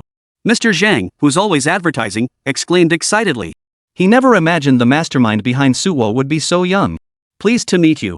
Lin Chen replied politely. Mr. Su beside him looked equally stunned. Old Lin, why didn't you tell me your son runs Suwo? That's not very considerate of you. Father Lin, if I told you I just found out myself, would you believe me? Mr. Su turned to Mr. Lin. Like hell I would believe you. You provided all the investment capital for your son. How could you not know your son is the boss of Sumi? Father Lin looked utterly innocent. I genuinely didn't know. Heaven only knows after giving the money to his son, he never asked about it again. How could he possibly know his son invested in Suwo? But Mr. Su clearly didn't buy it. Furious, he snapped, cut the crap. Just now you were feigning concern, asking me what Suwo's boss's surname was just so you could brag about it later, right? TSK. What's the boss's last name? It's Lin. Fine, it's Lin. Mr. Su's tone was sharp, feeling betrayed by a longtime friend, no less. Mr. Lin's temper flared at this remark. He retorted bluntly, yes, his last name is Lin. So what? He's my son. Does your son have such capability? Ha? Humph. Brag all you want, my son is my boss. So what? So what? Ha. Don't think I don't know. My wife heard it from yours, your son gets zeros on every test. What's so great about that? Hearing Mr. Su's words, Mr. Lin's temper flared. Hey, you know damn well my son gets zeros every time. You deliberately asked about his grades earlier just to embarrass me, didn't you? Ha! So what if he gets zeros? Doesn't my son still own Sume? Besides, my son just doesn't bother with exams. Look at your little son, he's over 4 years old and can't even say daddy. And you're... blah blah blah. Mr. Su's face instantly turned the color of liver. Chapter 77, The Terror of Ballet Domination. Lin Chen watched as his father ruthlessly exposed all of Mr. Su's dirty laundry. Then, he shook his head in horror. TSK, so this is how fragile old men's friendships really are? Over such a trivial matter, he'd actually dug up embarrassing stories from over a decade ago. And to think his father even remembered it. Finally, Lin Chen couldn't bear to listen any longer. He motioned to Ma Dongmei and assistant Zhou, and the three of them managed to pull the two old men apart who were bickering like children. Alright, Dad, there are people watching. Mind your image. Lin Chen quickly interjected. Several people nearby had noticed the commotion and were now looking their way. At Lin Chen's words, his father immediately shut up, cleared his throat, and quickly smoothed out his suit. Ahem. You can lose an argument, but you absolutely must maintain your dignity. Put. Old Su actually doubts my character? I couldn't care less about him. Humph. Lin's father gave a slight snort and walked away with an air of pride, refusing to stoop to the level of that Su fellow. Watching his father's haughty demeanor, Lin Chen couldn't help but find it amusing. How could someone his age still act like a child? Lin Chen chuckled and shook his head, quickening his pace to catch up with his father. He'd have to keep a close eye on him to prevent his father from causing any more trouble. But after accompanying his father for just a short while, Lin Chen regretted his decision. Oh my goodness, Mr. Lin. I hear your son is my boss at Speed. Yes, that's my son, Mr. Lin replied with a smile. Lin Chen. His dad, who couldn't even pass the college entrance exam in Chinese, was suddenly acting all high and mighty. Mr. Lin, so your son is the boss of Sumi? That's impressive. Mr. Lin, not at all, not at all. Lin Chen watched as he humbly denied it, yet the wrinkles around his eyes crinkled with laughter. Goodness, Mr. Lin, how did you raise such an accomplished son? Truly remarkable. Mr. Lin chuckled, not really. I mostly just let him run free. Lin Chen, that's the only honest thing his dad ever said. Lin Chen accompanied his father for a while, but eventually couldn't stand being paraded around like a monkey anymore. He made an excuse to step outside for some fresh air. Meanwhile, old Lin flitted about like a colorful butterfly, moving among countless men as they showered praise upon his son. You have to hand it to the old man, in less than a night, he'd successfully convinced himself to embrace the title of Mr. Lin. After the cocktail party ended, on the way back, Lin's father felt a whirlwind of emotions.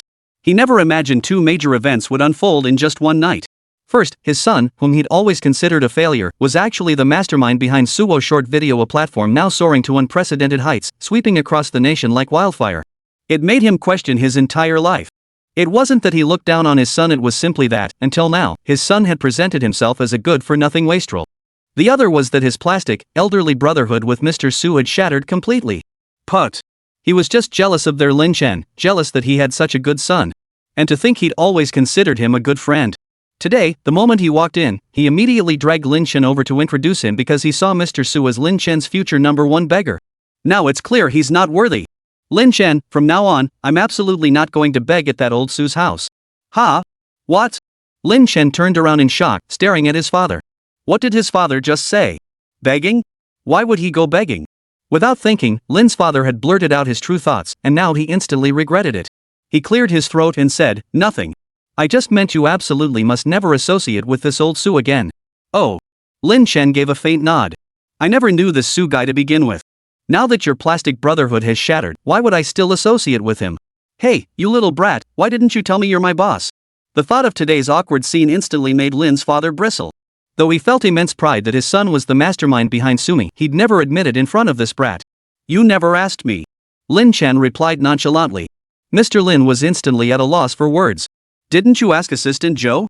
At the time, when his father had sent Assistant Joe to help him, he'd assumed the assistant would inform his father. But to his surprise, his father acted as if he knew nothing about it. Father Lin felt a pang of guilt. Assistant Joe had intended to tell him, but upon hearing his son had invested in some new media company, he flew into a rage. New media? What the hell is that? Mr. Lin's first thought was, we're done for. We'll have to pay. Then, in a fit of rage, he cut off Assistant Joe before he could say anything else. Shut up. I don't want to hear it. From now on, don't tell me a single word about that good-for-nothing's investments. He certainly didn't want to give himself a heart attack over this. Mr. Lin rubbed his nose and turned away, unwilling to continue the topic. Lin's mother, however, accepted the news with remarkable calm. She knew her son couldn't possibly be a complete failure. Well, it's because you don't pay enough attention to your son that you didn't even know about this little thing. The thought of her husband acting like a schoolyard bully at the cocktail party instantly soured Mrs. Lin's mood. Her group of close friends had witnessed the entire scene, and she felt utterly mortified. Mr. Lin shot Mrs. Lin a look, thinking, don't care about our son? As if you're any different. Didn't you also have no idea he was my boss? But even if he had 2 more guts, he wouldn't dare say that to Mrs. Lin. Instead, he forced a smile at his wife and lowered his head, pretending to be mute. Mrs. Lin rolled her eyes at him, too lazy to engage further. Then, suddenly remembering something, she immediately addressed Lin Chen. Oh, Lin Chen, since you have a talent for this, why don't you try taking the arts entrance exam? Art school entrance exams? Lin Chen looked at his mother in confusion. He didn't have any talents. What kind of entrance exam was he supposed to take? You could try directing or something. It'd be perfect for a career in this field later on. His mother said enthusiastically. Since her son had a knack for media work, why not give it a shot? Her son probably didn't stand much chance on the college entrance exam anyway. Maybe the arts exam was his ticket out. Besides, he was already so skilled at editing videos, clearly he had talent. The more she thought about it, the more convinced she became this was the way forward. Chapter 78, Don't Disturb My Rest. I'm already in my senior year, it's too late now. Besides, arts exams test actual skills, and I don't have any. Lin Chen suddenly recalled the nightmares of his childhood and immediately shook his head in refusal. When you were little, I specifically signed you up for classes. But you? You refused to go back after just 1 day. How is that my fault? His mother retorted. Now you realize you have no talents? Too late. Lin Chen replied flatly to his mother, that's because you signed me up for ballet, okay? Out of over 50 kids in the class, I was the only boy. The memory of that scene sent a shiver down Lin Chen's spine.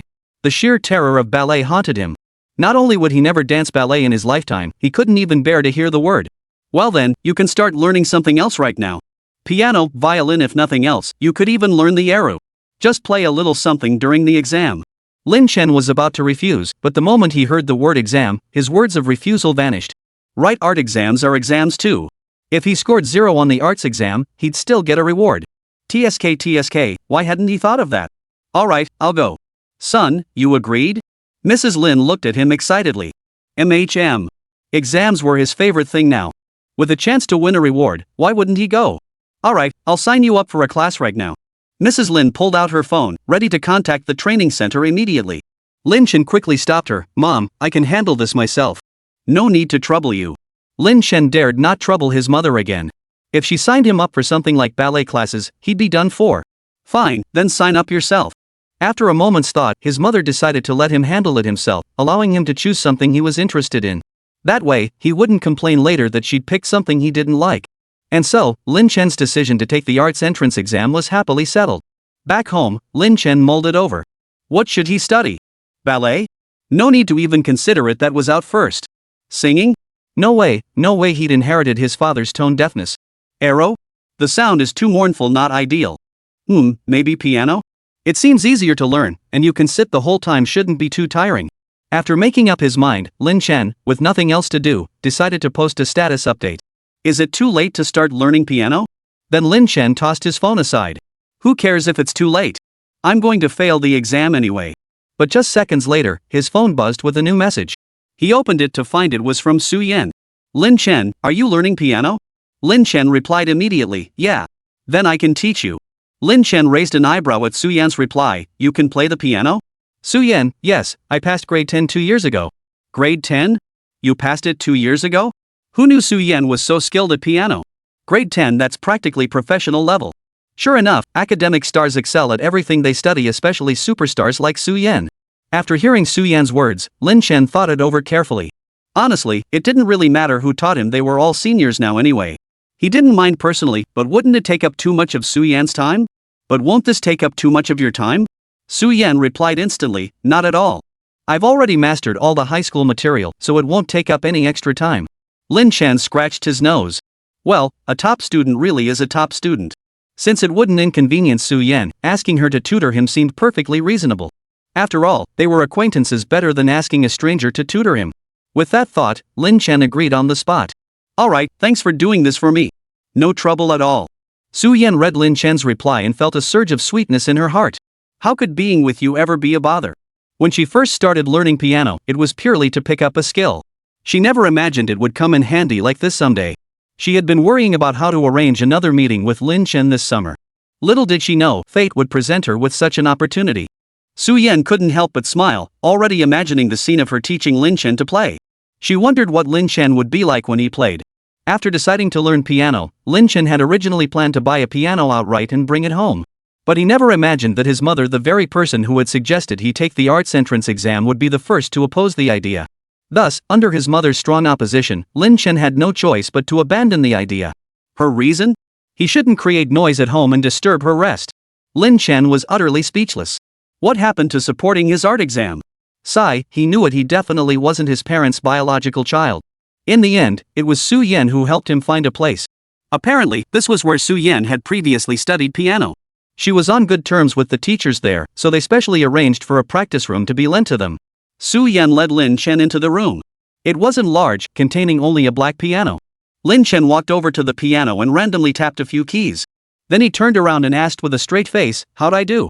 Su Yan smiled without speaking, her eyes crinkling at the corners as she watched him. Lin Chen scratched his nose and couldn't help but laugh too. Given his earlier chaotic stumbling, Su Yan probably couldn't bring herself to praise it even if she tried. Then let's officially begin the lesson now, Su Yan said to Lin Chen. Alright.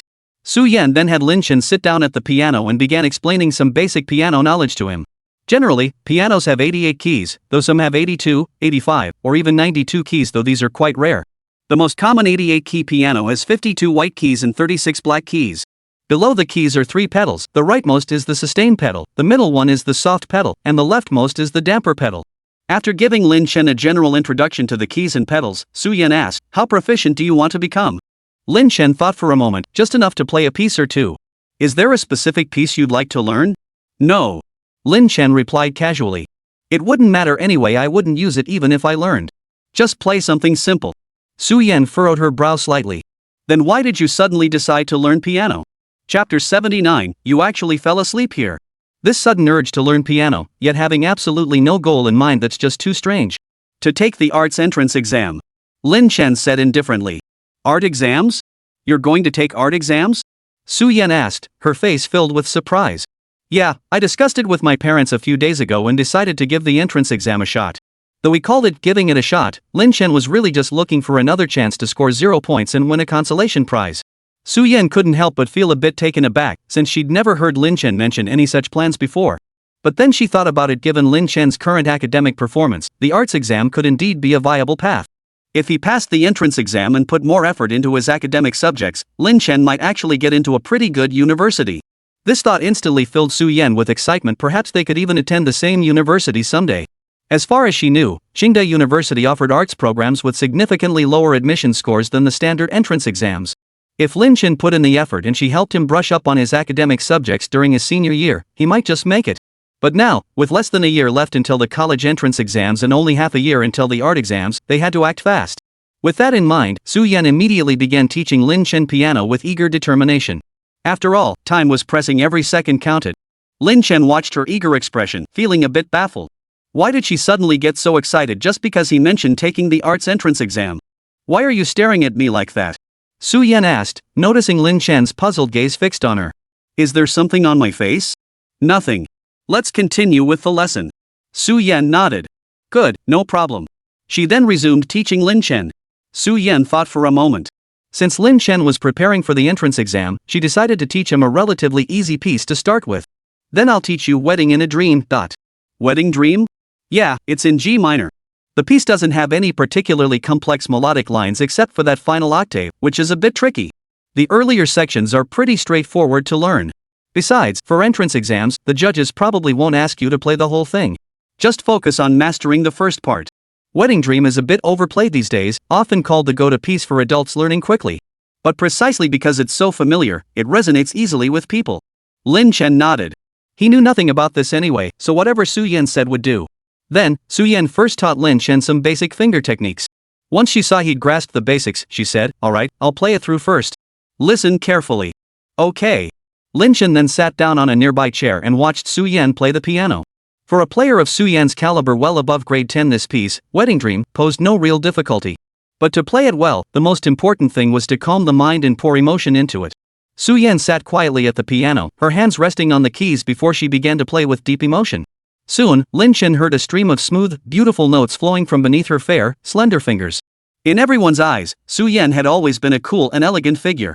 Although Lin Chen had never studied piano and wasn't particularly familiar with Wedding Dream.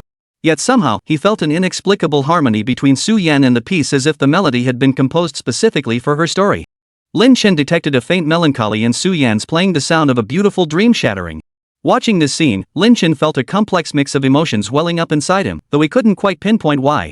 Su Yan was now completely absorbed in playing Wedding in a Dream, pouring all her emotions into it.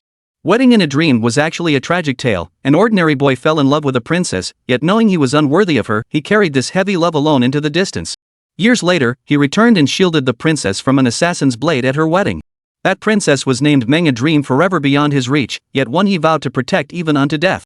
Each section of this piece evokes distinct emotions, sometimes warm as a spring breeze caressing the face, sometimes tender as a rainbow after the first rain, and sometimes sorrowful as tears welling in the eyes. As Su Yan played the melody, she felt as though she herself had become the character within the music. She too had once cherished an unattainable dream, a person she adored deeply yet dared not approach. Now, she was willing to sacrifice everything to be near him. Fortunately, she was luckier than the person in the melody. At the very least, she could now sit by his side.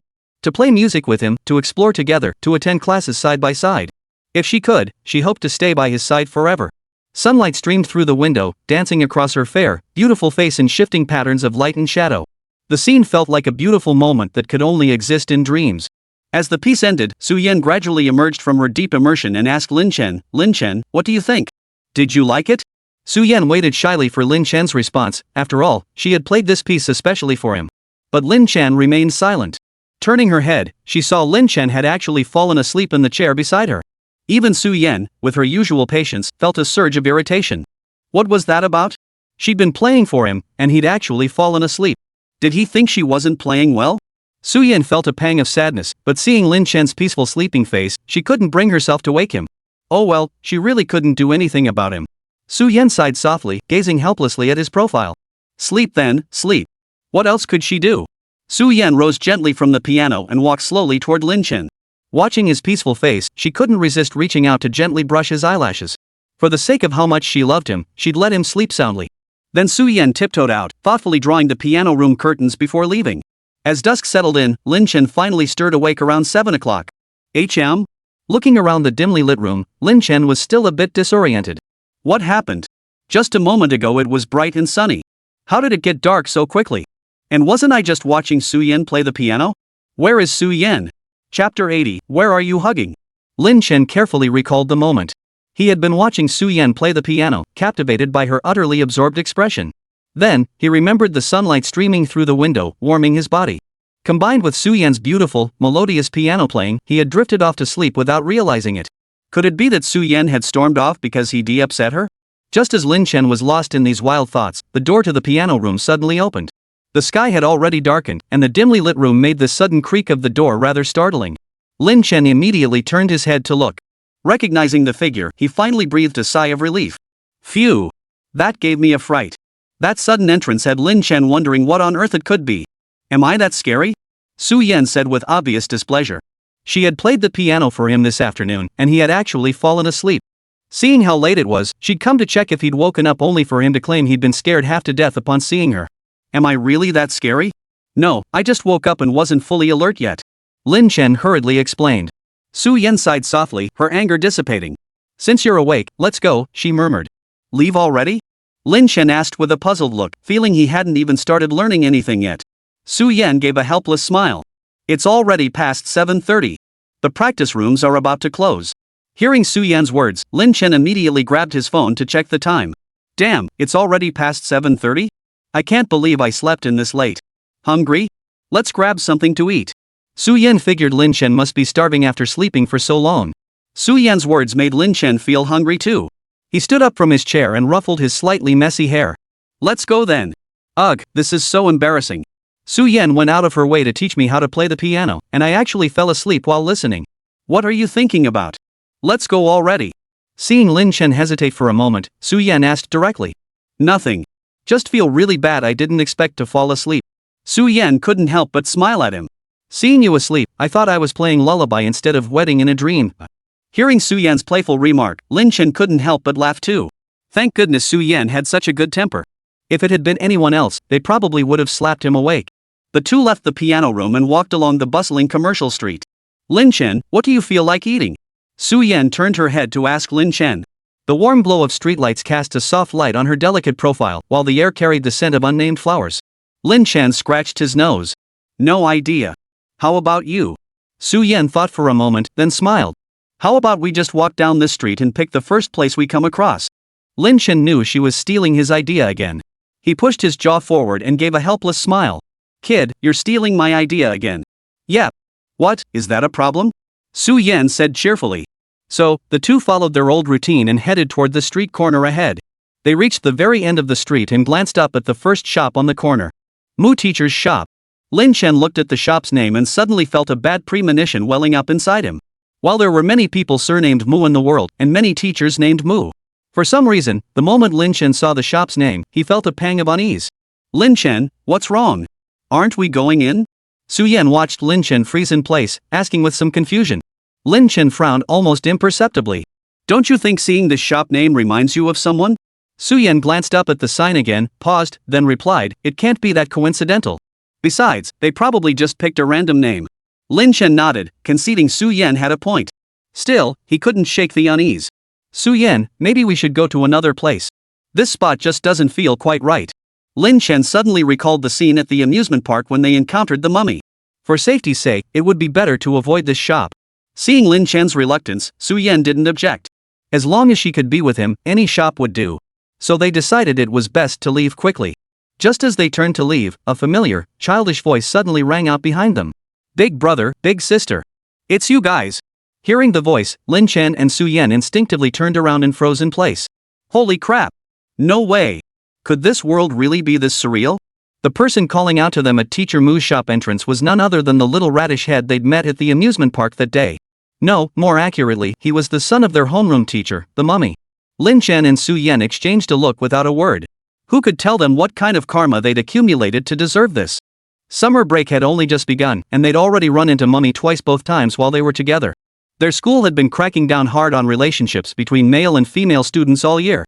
If Mummy saw them together now, it would be disastrous. Though Lin Chen felt like a 20-something inside, he was still technically a high school student. It was best to avoid any unnecessary misunderstandings. Besides, he and Su Yan weren't even dating. If the mummy got the wrong idea, it would be terrible for Su Yan. After all, she was a model student. He couldn't let her be unfairly misunderstood by the teacher. As Lin Chen pondered this, the little radish head suddenly lunged toward them. Big brother and big sister, it's been so long. The little one was dressed in a blue Doraemon outfit, looking utterly adorable. Su Yan watched, resisting the urge to pinch her cheeks, and politely said, long time no see. We have things to do, so we'll be heading out now. Then, exchanging a glance, they turned to leave. Ha! Big brother and big sister, please don't leave just yet. Little radish head lunged forward, trying to grab Su Yan's leg. Lin Chen reacted instantly, swiftly scooping him up by the collar. Hey, little brat, what are you hugging for? Put me down. I don't want sister to leave. Little Radish Head kicked his tiny legs frantically. Then he turned and shouted into the shop, Daddy, come out quick. Chapter 81, Are you two dating? Lin Chen and Su Yan's eyes widened instantly at the little Radish Head's words. Holy crap, the mummy's here too. Lin Chen instantly released his grip on little Radish Head's clothes and turned to leave with Su Yan. Just then, a man burst out of the shop. Stop. What are you doing? A tall, slender man heard his son's voice and immediately dashed out of the shop. There, he witnessed his son being bullied by two people. Then, upon closer inspection, he realized how familiar these two bullies looked. Lin Chen? Su Yan? The moment Lin Chen and Su Yan heard that familiar voice, they felt their hearts sink. Oh no, what should we do now? Was it too late to run now? The two turned slowly to exchange a glance, their eyes screaming three words, we're done for. Lin Chen exhaled a barely perceptible sigh. What was there to fear? He and Su Yan were completely innocent, they had nothing to hide. Besides, the school never said male and female students couldn't go out together to learn piano. Teacher Mu Naimu, what a coincidence. Lin Chen mechanically turned his head, his face plastered with a standard fake smile. Hello, Teacher Mu. Su Yan greeted him politely, forcing a smile. Oh, it's you two. The mummy was taken aback to find it was his two students. What are you two doing here? Were they the ones bullying his son just now? The mummy wasn't just a devoted husband, he was also a kid-obsessed dad. Seeing his son bullied, he wouldn't let it slide, even if the culprits were his own students or the principal himself. What did you two do to my son at the entrance just now? Ha! Lin Chen, Su Yan. What did they do? Dad, these two older kids are the ones who helped me find you at the amusement park that day. Little Radish piped up with the explanation. What? You mean when you got lost that day, it was these two who helped find me? Mummy stared at Little Radish Head in shock, thinking, this is way too coincidental. Meanwhile, Lin Chen and Su Yan thought, oh no, now the amusement park incident is out too. They're really screwed this time. Even though they were just ordinary classmates now. Just as they both thought they were doomed, who would have guessed that the next second, the mummy actually flashed a charming smile. Well, given his face, it wasn't exactly charming. The mummy suddenly grinned, his mouth stretching almost to his ears, and exclaimed with genuine emotion, thank you both so much. Ha! The plot twist felt a bit off. Sure, they did help him find his son that day, but didn't he find it odd that the two of them were walking so close together? Didn't the school keep track of even minor infractions, like boys and girls walking less than a meter apart? Could it be he was so overwhelmed by emotion he hadn't processed it yet? If that's the case, they'd better slip away first. Lin Chen immediately said, Teacher Mu, it was nothing. No need to thank us. We've got things to do, so we'll be heading out now. After saying that, he gave Su Yan a quick glance, and the two turned to leave. Hey! Wait, you two. The mummy saw them trying to leave so quickly, no way. You two, stop right there. Oh no, had the mummy caught on this quickly? Lin Chen and Su Yan froze instantly in place. This time, they were truly doomed. Resignedly, they turned to face the mummy, bracing themselves for their fate's judgment. Why the rush? Come in for a meal, it's on the teacher. The mummy said in a warm and friendly tone. Lin Chen and Su Yan stared at him in disbelief, utterly shocked the mummy would say such a thing. They had assumed the mummy would confront them about being together. No, thank you, teacher. We couldn't possibly accept that. Lin Chen immediately declined. He certainly didn't want to dine with the mummy, this meal would surely give him indigestion. But the mummy's enthusiasm was simply irresistible. Oh, come on, what's there to be shy about? Come on in, let me treat you to your teacher's wife's cooking. The mummy grabbed Lin Chen's arm and dragged him into the shop without waiting for a response. Su Yan watched as Lin Chen was pulled inside, exhaled a deep breath, and resignedly followed them into the shop. Little Radish, seeing them enter his home, scampered after them. Come sit here. Order whatever you like, no need to be polite, Teacher Mu said warmly. Unable to withstand Teacher Mu's warmth, Lin Chen and Su Yan exchanged a silent glance before slowly taking their seats. This feels just like walking into a trap. Here, take the menu. See what you'd like to eat? The mummy enthusiastically ushered them in, sliding the menu right in front of them. Lin Chen was in no mood to order food. What was this mummy's deal? Could he be doing this on purpose? Playing mind games with them? No way. Not to mention, after spending 2 years with the mummy, he was certain the mummy simply didn't have the brainpower for that. The mummy chuckled cheerfully, go ahead and order, you two. No need to be shy. Lin Chen and Su Yan exchanged a glance before mechanically picking up the menus. Lin Chen watched the mummy beam at them with a dazzling smile. He forced a smile, his lips barely twitching. Then he steeled himself. It's just a meal, what's the big deal? Besides, he and Su Yan weren't actually together. Even if the mummy wanted to investigate them, he had nothing to fear. With that thought, Lin Chen suddenly felt nothing to fear. Just a meal, what's the big deal? Teacher Mu, please recommend a few of your signature dishes for us. Lin Chen said with a smile. Alright, then. Let me treat you to our restaurant's signature dishes. All of them are your teacher's wife's specialties. Mummy chuckled cheerfully, then promptly headed to the kitchen to have his wife start preparing. Su Yan breathed a sigh of relief, patting her chest. Phew! That scared the life out of me. Then she turned to Lin Chen and asked, Lin Chen, don't you think it's weird that Teacher Mu didn't ask us why we're together? Lin Chen scratched his nose and said, probably didn't register yet. No sooner had Lin Chen finished speaking than Little Radish ran up to them, asking in a babyish voice, brother and sister, are you boyfriend and girlfriend? Just then, Mummy emerged from the kitchen. Lin Chen's heart skipped a beat. Ha, now she's definitely caught on. Chapter 82, you two are actually that kind of relationship. The moment Little Radish heard the question, Su Yan immediately waved her hands in denial. No, we're not boyfriend and girlfriend. This was the first time in her life that Su Yan had ever denied her relationship with Lin Chen so vehemently. Being misunderstood by others was one thing, but if the mummy got the wrong idea, she'd surely pin all the blame on Lin Chen. Their school had seen such precedents before. At their school, if anyone was caught dating or even suspected of dating, both parties would face disciplinary action. But if one of them was an exceptional student, given the school's consistent leniency toward such high achievers, the blame would inevitably be pinned entirely on the other person. And comparing her to Lin Chen? It was obvious. One was the top student in the entire grade, while the other was dead last, and not just last, but dead last with a total score of 0. Given this disparity, if Teacher Mu mistakenly assumed they were dating, Lin Chen would be finished. She absolutely couldn't let Lin Chen get disciplined. So Su Yan immediately denied it. Seeing the mummy emerge, she hurriedly began explaining. We really aren't boyfriend and girlfriend. He just came to learn piano from me today. Honestly. But she never imagined Little Radish head wasn't a child easily fooled. Little Radish tilted his head, staring at them with wide eyes, and declared, but you two went to the amusement park together that day. Oh no! This kid just spilled the beans. How was she supposed to explain this to the mummy now? Mummy had already walked over to them, pulled out a chair, and sat down directly across from the two of them. Did you just say these two brothers and sisters are boyfriend and girlfriend? Mummy asked with a serious expression. Little Radish nodded blankly. Lin Chen and Su Yan's hearts immediately skipped a beat. How to put it? While they were indeed just ordinary friends who'd hung out a few times. But with the school being so strict about relationships between male and female students, they had gone to the amusement park together and eaten meals together. And they'd even run into their homeroom teacher. Now, they really didn't know how to explain themselves. Lin Chen felt a wave of helplessness wash over him. That little brat. He should have just handed him over to the amusement park staff that day. No way was he going to help him find his dad. Oh well, if the mummy really does ask, I'll just take the blame myself. Su Yan is the top student in the entire grade. What's wrong with asking her for tutoring? Just as Lin Chen was about to explain, the mummy suddenly spoke up. Did you two go to the amusement park together that day?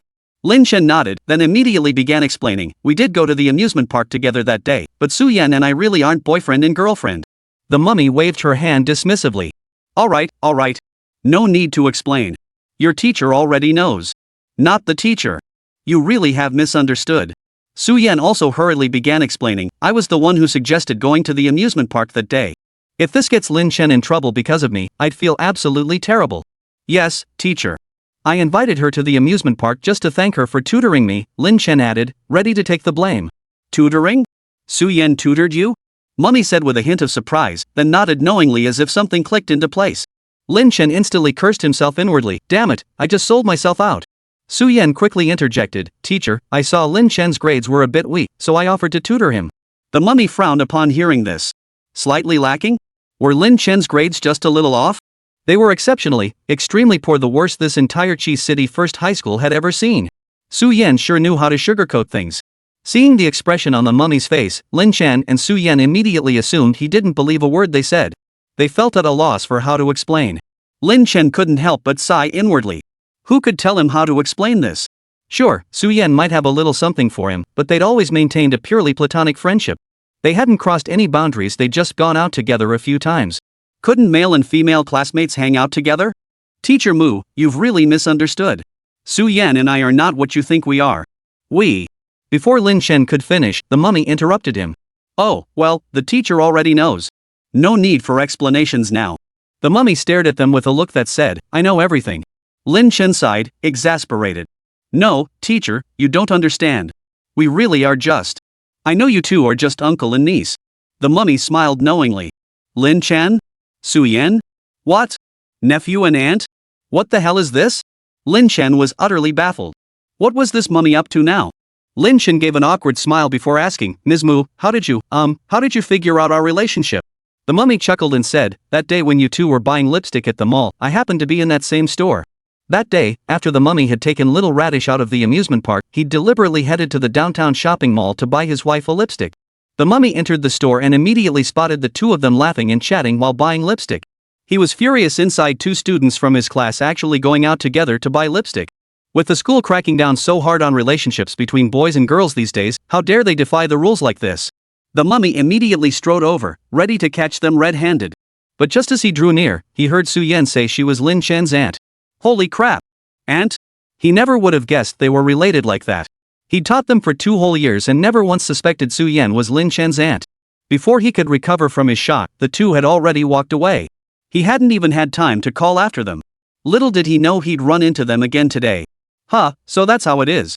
I didn't realize you were there that day too, Teacher Mu.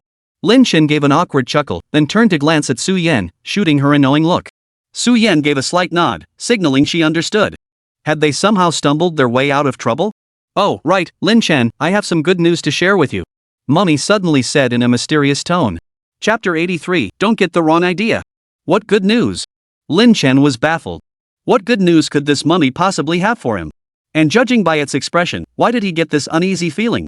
Haha, I'll still be your homeroom teacher next semester. After saying this, the mummy grinned at Lin Chen, his face wearing an expression that seemed to say, surprised? Unexpected? Lin Chen. Su Yan. Excuse me, but how is this considered good news? Ms. Mu, are you saying you'll be homeroom teacher for class 21 next semester? Lin Chen asked tentatively. Could it be that coincidental? Yes, how about it? Happy? Mummy chuckled. This was a challenging assignment from the school leadership. If he could turn around the worst class, his outstanding teacher award was practically guaranteed. Lin Chen forced a smile. Happy? Of course I'm happy. Yeah, right, happy my ass. Oh, Lin Chen, I overheard you guys saying Su Yan taught you piano today? Lin Chen nodded. Yeah. My family wants me to take the arts entrance exam. Since Su Yan plays piano really well, they asked her to teach me. Mummy nodded knowingly, his gaze toward Lin Chen growing even more sorrowful. He now understood why the two refused to reveal their relationship at school. Honestly, if he were Lin Chen, he'd probably do the same. After all, they were relatives attending the same school. Crucially, one was top of the class while the other was dead last. Such a stark contrast. If anyone at school found out, Lin Chen probably wouldn't be able to hold his head up again. Sigh. He could totally picture the scene. Hey, Lin Chen, your aunt's the top student in the grade. Wow, that's impressive. Lin Chen, why is your aunt number 1 while you're dead last? TSK. Have you heard? They say this Lin Chen is the nephew of the top student in the grade. The mummy conjured up a grim mental image and couldn't help but shake his head in exasperation. This summer, he even had his aunt come over to tutor him in piano. Must be rough living at home. Sigh. Thinking about it, Lin Chen really is a kid who's had it rough. Her gaze toward Lin Chen grew even more pitying. Lin Chen caught the mummy's gaze on him and instantly felt goosebumps rise all over. What kind of look was that? So weird. He had no idea he'd already become a little cabbage in the mummy's mind. Before long, the dishes arrived, and the mummy warmly invited them to eat. To be honest, this was the first time Lin Chen and Su Yan had ever seen the mummy smile so cheerfully. It was probably because they had helped find his son last time. The two finished the meal feeling rather awkward. Accustomed to the mummy's perpetually expressionless face, they found his constant, unceasing smiles today decidedly unnerving. After the meal, they bid farewell to the reluctant mummy. Lin Chen exhaled a deep sigh of relief. Phew, finally done. Su Yan couldn't help but chuckle as she recalled the scene. Who would have thought Teacher Mu was like this in private? But was it really okay that Teacher Mu had misunderstood the nature of her relationship with Lin Chen? Lin Chen, do you think this is okay? Su Yan asked uncertainly. After all, what if Teacher Mu discovered the truth later? Lin Chen had considered this too, but explaining things to the mummy now would probably make things even worse for both of them. After a moment's thought, Lin Chen said, let him keep misunderstanding. We won't be in the same class anyway, so he won't say much about it. Su Yan had been agonizing over whether to explain the situation to Teacher Mu, but upon hearing Lin Chen say they wouldn't be in the same class anymore, a wave of unease washed over her. Yet Lin Chen seemed utterly unconcerned. Then, recalling what Teacher Mu had just said, Su Yan suddenly had an idea.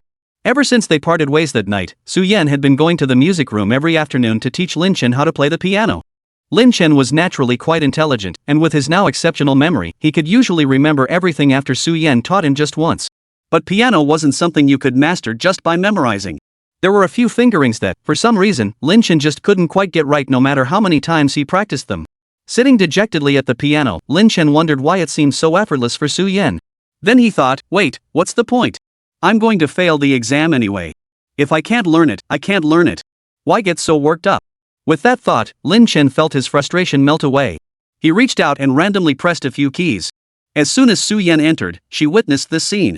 Thinking Lin Chen was upset because he couldn't master those fingerings, she immediately walked over and said, Lin Chen, don't worry. Those fingerings are indeed tricky to practice. With your intelligence, you'll get it down with a. She immediately walked over and said, Lin Chen, don't worry. Those fingerings are indeed tricky to master.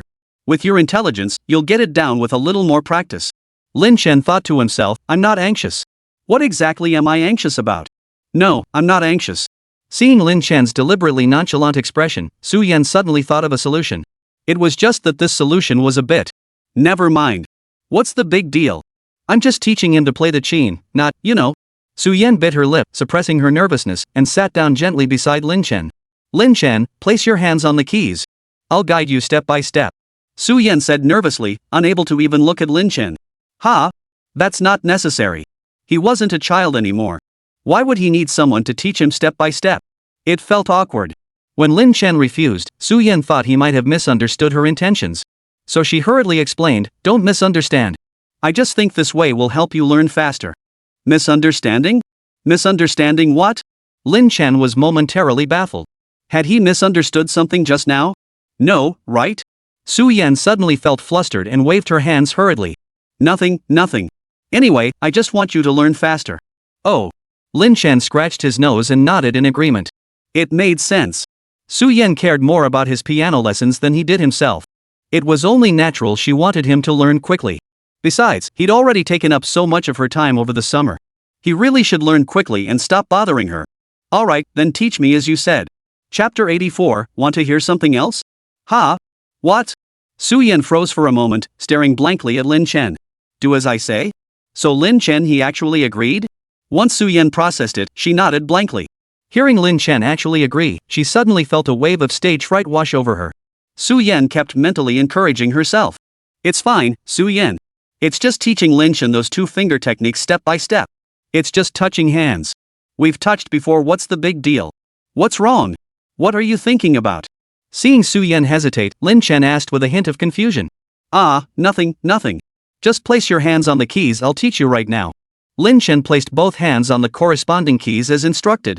Su Yan took a deep breath, then slowly raised her hands, placing her pale, delicate palms over Lin Chen's. The instant her fingers touched his, Su Yan felt another wave of electricity surge through her heart. This was the first time she had initiated physical contact with him, and it felt entirely different from the times he had taken her hand for other reasons. Suppressing the flutter in her heart, Su Yan guided Lin Chen's fingers through the two fingerings, repeating the practice over and over. Then, in a soft voice, she murmured in Lin Chen's ear, this finger needs to flick directly from here. Yes, practice it a few more times. You'll get the hang of it. Lin Chen gazed at Su Yan's delicate profile, bathed in a soft halo of sunlight. On this clear summer afternoon, she looked exceptionally beautiful. After Su Yan guided Lin Chen through several practice sessions, he suddenly felt like he grasped the technique. It must be said, Su Yan's method was truly effective. Feeling he'd grasped the technique, Lin Chen attempted to play it on his own. A smooth stream of notes flowed from his fingertips, finally overcoming the section that had previously stumped him. Su Yan listened, smiled at him, and said, Lin Chen, you're so talented. You learned it so quickly. Not at all. It's mainly because you taught me so well, Lin Chen replied modestly. Since you've done so well, here this is for you. Su Yan said mysteriously, pulling something out of her bag and handing it to Lin Chen. Lin Chen took it and saw it was a small card with a cartoon rabbit drawn on it. A wish card? Lin Chen read the words aloud with a smile, then looked at Su Yan and asked, what does this mean? Su Yan smiled faintly, her large eyes sparkling as she looked at him. It means you can use this to ask me to grant you one wish in the future. Any wish? Anything I can do for you. Su Yan answered with a smile. Lately, she'd been racking her brain over how to stop Lin Chen from scoring 0 on his exams. After much deliberation, she'd come up with this solution. Whenever Lin Chen performed well or showed improvement on a test, she would give him a card to help him exchange for his wish.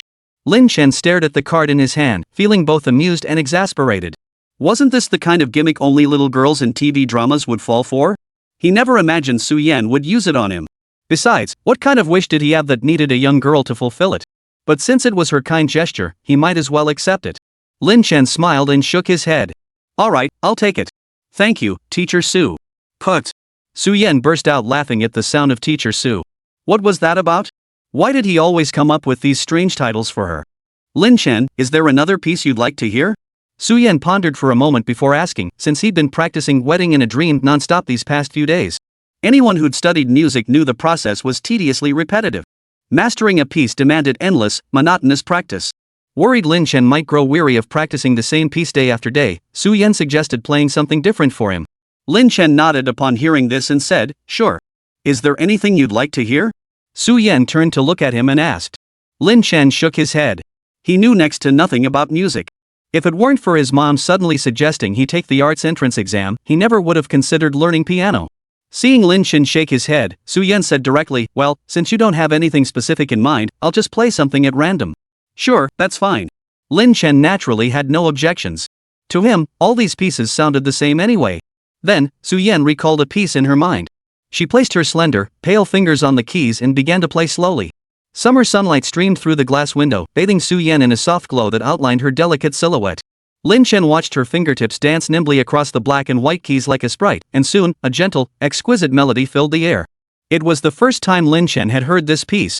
He didn't know the story behind it, but listening to Su Yan play today, he felt a subtle sense of healing wash over him. Su Yan was completely immersed in the music, a gentle breeze brushing against her cheek as she focused solely on the piece. As the piece concluded, Su Yan paused her playing and turned to smile at Lin Chen. What's the name of this piece you played? Lin Chen asked, having truly never heard this piece before.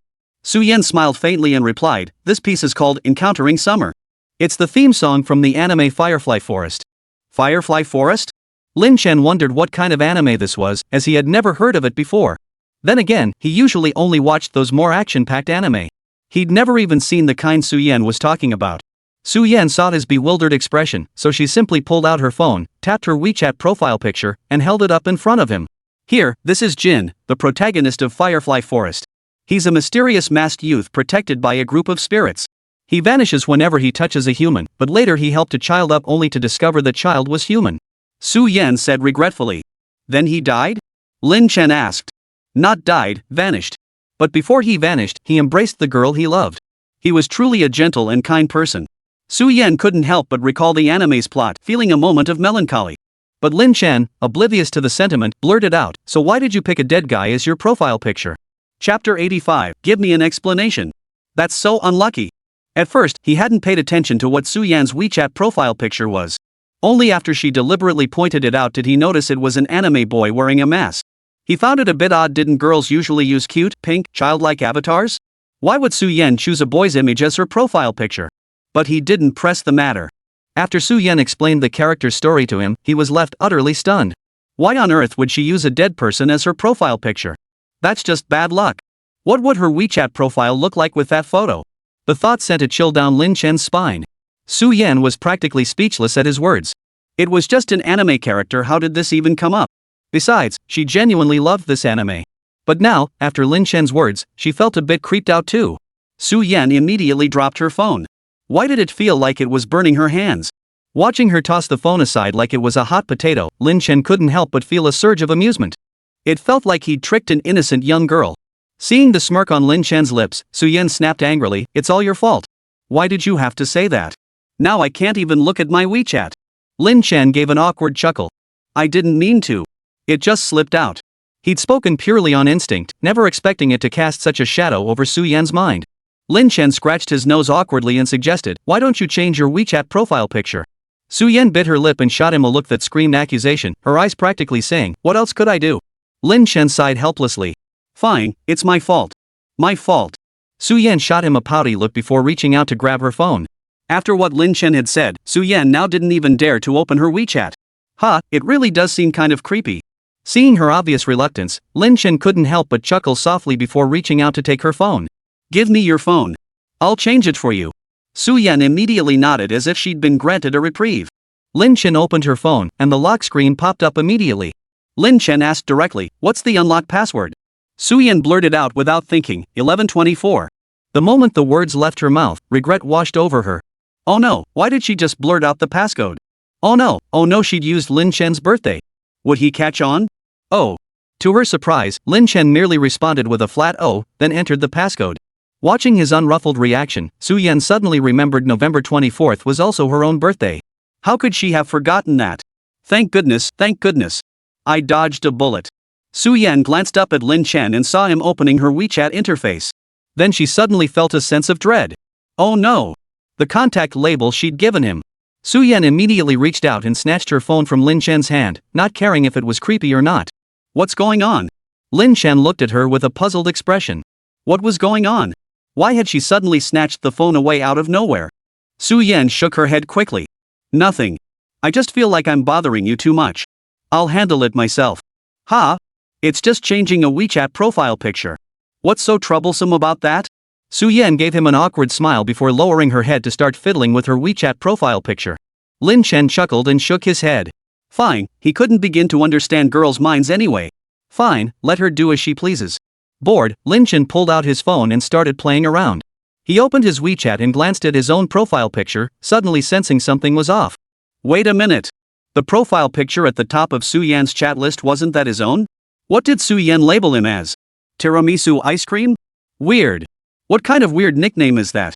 Lin Chen blurted out, Su-Yan, what did you put as my nickname in WeChat? Su-Yan's heart skipped a beat. Oh no, he must have seen it. Ha? No, it's just... Lin Chen? Seeing her stammering like that, Lin Chen knew she wasn't telling the truth. So that tiramisu ice cream must have been for him after all. What was Su-Yan thinking, giving him such a girly nickname? So who is that tiramisu ice cream person in your WeChat? Lin Chen cut straight to the chase. He absolutely couldn't tolerate being labeled with such a trashy nickname. Su-Yan inwardly screamed, oh no, he really saw it. How was she going to explain this? Ha? Tiramisu ice cream? Are you craving ice cream? I'll go buy some for you right now. Su-Yan pretended not to understand, feigning innocence as she stood up to go buy ice cream and escape the situation. But Lin Chen wasn't about to give her that chance. He reached out and grabbed her arm. First explain to me why my nickname is tiramisu ice cream. Su-Yan had almost escaped the scene, only to have her arm yanked back by fate. Oh my god, how was she supposed to explain this to him? Well, that day we went to the amusement park together, you bought me a tiramisu flavored ice cream, right? I thought it was pretty tasty, so I casually changed your nickname to that. Really? After saying this, Su-Yan looked at Lin Chen with sincere eyes. Lin Chen gave a helpless chuckle. You think I'd buy such a far-fetched excuse? Come on, tell me the truth, why did you give me such a girly nickname? How is it girly? Su-Yan protested indignantly. What's girly about it? It's sweet and meaningful, okay? Well, for guys, sweet does kinda sound girly. Forget it. I should just get out of here fast. Knowing Lin Chen's personality, he'll probably forget about this soon enough. So, as soon as Lin Chen wasn't paying attention, Su-Yan tried to turn and run away. But Su-Yan forgot that Lin Chen was still holding her arm. As Su-Yan turned to leave, Lin Chen sensed her attempt to escape and instinctively tightened his grip on her arm, pulling her back with a slight tug. Ah! Chapter 86, you've never experienced this before, have you? In the blink of an eye, Su-Yan fell directly onto Lin Chen. Their noses touched, and their lips were mere centimeters apart. Su-Yan stared at Lin Chen, her eyes wide and unblinking, utterly stunned by this unexpected turn of events. Lin Chen, staring at Su-Yan's face mere inches away, suddenly felt flustered. He had genuinely only intended to pull her back, never expecting things to turn out like this. Are you okay? Lin Chen asked, his voice tinged with unease. Su-Yan stared at him steadily, her response coming instinctively, I'm fine. Then should you get up first? Lin Chen turned his face away, feeling a bit too embarrassed to look at Su-Yan after all, this position was rather awkward. Oh. Su-Yan snapped out of it at Lin Chen's words and scrambled to her feet, flustered. Lin Chen also scrambled to his feet, adjusting the corners of his shirt though they weren't particularly disheveled to begin with. Did you hit your head? Lin Chen touched his nose, asking somewhat sheepishly. And no, I'm fine. Su-Yan stammered, her head bowed in embarrassment. Alright, glad you're okay. Lin Chen felt a bit embarrassed too. Though he was technically a young man in his 20s, he hadn't really interacted much with girls over the years, let alone in a situation like this. I was just trying to help you up. I didn't expect it to turn out like this. Lin Chen explained sincerely. Yeah, I know. Su-Yan replied with her head bowed, her cheeks slightly flushed. She knew Lin Chen's character well enough. Besides, she had clearly sensed that Lin Chen had only intended to help her up. However, after this little incident, Lin Chen had completely forgotten about the WeChat nickname matter. Both of them unconsciously let the little incident slide. Lin Chen thought for a moment. He was pretty much done with his training anyway, and summer break had already dragged on for so long. He felt bad about taking up any more of Su-Yan's time.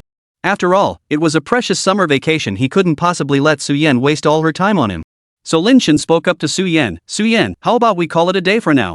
Sure, let's continue practicing tomorrow. Su-Yen smiled faintly and nodded in agreement. What I meant was, let's just stop here for this summer. I've pretty much mastered this piece anyway. Seeing Su-Yen seem to have misunderstood him, Lin Chen clarified directly. Ha? Su-Yen's eyes widened as she stared at Lin Chen in disbelief, unable to process what she just heard. What did Lin Chen mean by that? Did he think she wasn't teaching him well? Or was it because of what happened earlier that he didn't want her to teach him anymore? Lin Chen, do you not want me to tutor you anymore? Su-Yen stared intently at Lin Chen, terrified he genuinely disliked spending time with her and had chosen to end her tutoring. Ha? No, it's just that I feel like I've already taken up so much of your time this summer, so I don't want to keep bothering you anymore. Is that really it? Su-Yen asked uncertainly, her clear, lively eyes fixed on Lin Chen without blinking. Of course. Don't you have your own things to do this summer? Lin Chen smiled and countered. He just felt that such a long summer break shouldn't be entirely wasted on teaching someone else piano. A precious vacation like this should be spent doing something meaningful. To his surprise, Su-Yen shook her head. No. Nothing? Lin Chen stared at Su-Yen in surprise, completely taken aback by her answer. Su-Yen sighed softly, sitting down beside him. My summers are usually spent doing homework, attending all kinds of extracurricular classes, or joining summer camps. Honestly, it's pretty boring.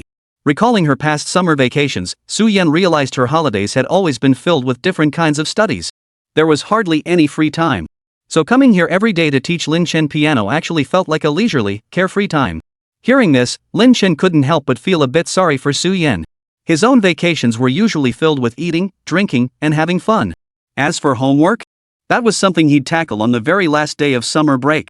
Comparing their experiences, Lin Chen couldn't help but think Su-Yan's summer break sounded incredibly dull. He reached out and gently rubbed her head. Poor thing, she didn't even get to experience a normal summer break. Watching Lin Chen's gesture, a barely perceptible flicker of delight crossed Su-Yan's eyes. Most people around her thought she was aloof and hard to approach, but Lin Chen always treated her like a child, just like he was doing now. Thinking back, it seemed no one had ever spoken to her like this before. Su-Yen smiled slightly, looking up at Lin Chen and asking, so what should a normal summer vacation be like? Lin Chen replied naturally, well, it should be all about eating, drinking, and having fun, of course. What? You've never experienced that before, have you? Su-Yen shook her head honestly. She truly hadn't experienced it at all. This thought sparked an idea in Su-Yen. She smiled at Lin Chen and said, Lin Chen, how about you take me out to have some real fun during the remaining days? I want to experience what a true summer vacation feels like. Lin Chen considered it. What could be wrong with that? He replied immediately, that's no problem at all. But do you know what the standard essentials of summer vacation are? What is it? Su-Yen blinked her big eyes, her face brimming with curiosity. Lin Chen smiled mysteriously. That's right, you absolutely must procrastinate on your vacation homework until the very last day. Ha? Su-Yen looked at him in confusion. What kind of essential thing is that? It just sounds so weird. Lin Chen looked at her and said, what? Isn't that how we all spend our summers? So you mean you haven't even started your summer homework yet? Su-Yen caught the hidden meaning in his words and asked directly. Of course not. Who starts their summer homework this early? Lin Chen replied with an expression of utter certainty. Are you kidding? Who in their right mind would start summer homework this early? Su-Yen shot Lin Chen an awkward glance before pointing at herself. Me? Ha? What did you say? Lin Chen asked, puzzled. I've already finished my summer homework. Chapter 87, A Matter of Life and Death. Ha? All of it? No way. There's still plenty of time left before summer break ends, yet Su-Yen has already finished all her summer homework? Is this what the world of good students is like? I really can't wrap my head around it. Is that so strange? Su-Yen asked tentatively. She usually starts her homework the moment summer break begins. She thought everyone else did the same. It is strange. Lin Chen nodded. Who finishes all their summer assignments right at the start? Don't people just keep putting it off and off until the very last minute? The two of them were momentarily speechless. Well, that's the difference between the top student in the grade and the bottom one, I guess. Lin Chen rubbed his nose helplessly. Alright, then. For the rest of the break, I'll show you how to have some real fun. Let me give you a taste of what a normal summer vacation is like. Su-Yen nodded happily. Perfect. This meant she could spend the rest of the summer with Lin Chen. After today's piano lesson ended, Lin Chen bid farewell to Su-Yen and headed home. The moment he entered, he saw his mother sitting on the living room sofa. Hearing him return, Mrs. Lin looked up and said, You're back? Lin Chen replied, then changed his shoes and walked into the living room. How's your piano going? His mother asked casually. Lin Chen thought for a moment and said, it's going okay. Would you like me to play something for you? But the moment she heard this, she waved her hands hastily in refusal. No, I don't want to hear it. Her expression radiated utter resistance, as if Lin Chen weren't about to play for her but rather pour mercury into her ears. Seeing his mother's reaction, Lin Chen sighed helplessly. Mom, do you really have to act so repulsed? Someone watching might think I'm trying to pour mercury into your ears. Mrs. Lin looked puzzled. Isn't that exactly what you're doing? Lin Chen. Then why did you ask me earlier? If you hadn't asked, none of this would have happened. Lin Chen felt deeply wounded. After all, it was his mother who had suggested he take the arts entrance exam in the first place. Now she was actually criticizing his piano skills like this. Mrs. Lin gave an awkward laugh and said, I was just making polite conversation. Who knew you'd take it seriously? Lin Chen felt utterly speechless inside. Seriously? Is that something a real mother would say? Fine. If you won't listen, then forget it. With that, Lin Chen stormed upstairs in a huff. If you don't want to listen, plenty of others will. For the rest of the summer break, Lin Chen did exactly as he'd said, taking Su Yen to explore every nook and cranny of Chi City. He even took her to bars and gaming centers, giving her a taste of what it truly meant to eat, drink, and be merry. The consequence of this summer of indulgence? With only one day left before school started, Lin Chen hadn't written a single word of his summer homework. Lin Chen ran his fingers through his hair in frustration. This was terrible, he hadn't even started his summer assignments. What was he going to do? Plus, the mummy had mentioned that he'd still be his homeroom teacher next semester. He wasn't afraid of anything else, but he really didn't want to endure the mummy's nagging a second time. After a moment's thought, Lin Chen dialed Assistant Joe's number directly. Hey, Assistant Joe, where are you? Alright, head over to my company now and wait for me. Remember to bring Ma Dongmei and the others. After hanging up, Lin Chen packed his backpack and headed straight out the door. Upon arriving at Suo Company, Lin Chen saw that Assistant Joe, Ma Dongmei, and a group of Suo's technical backbone were already there. Mr. Lin, you're here. What brought you here? Ma Dongmei immediately stepped forward to ask. Assistant Joe had urgently summoned them all just now, and his first thought was that something major had happened. Lin Chen set his backpack down on the table and began, it's not a major issue, but it is somewhat urgent. Ma Dongmei pressed, what's the urgency? Is there a bug in the platform system? Or did someone report us? No way. Their back-end monitoring hasn't flagged any issues. Lin Chen smiled faintly and replied slowly, it's not about the platform. It's about my life or death tomorrow. What? That's serious? Ma Dongmei, Assistant Joe, and the rest of the core team were all stunned.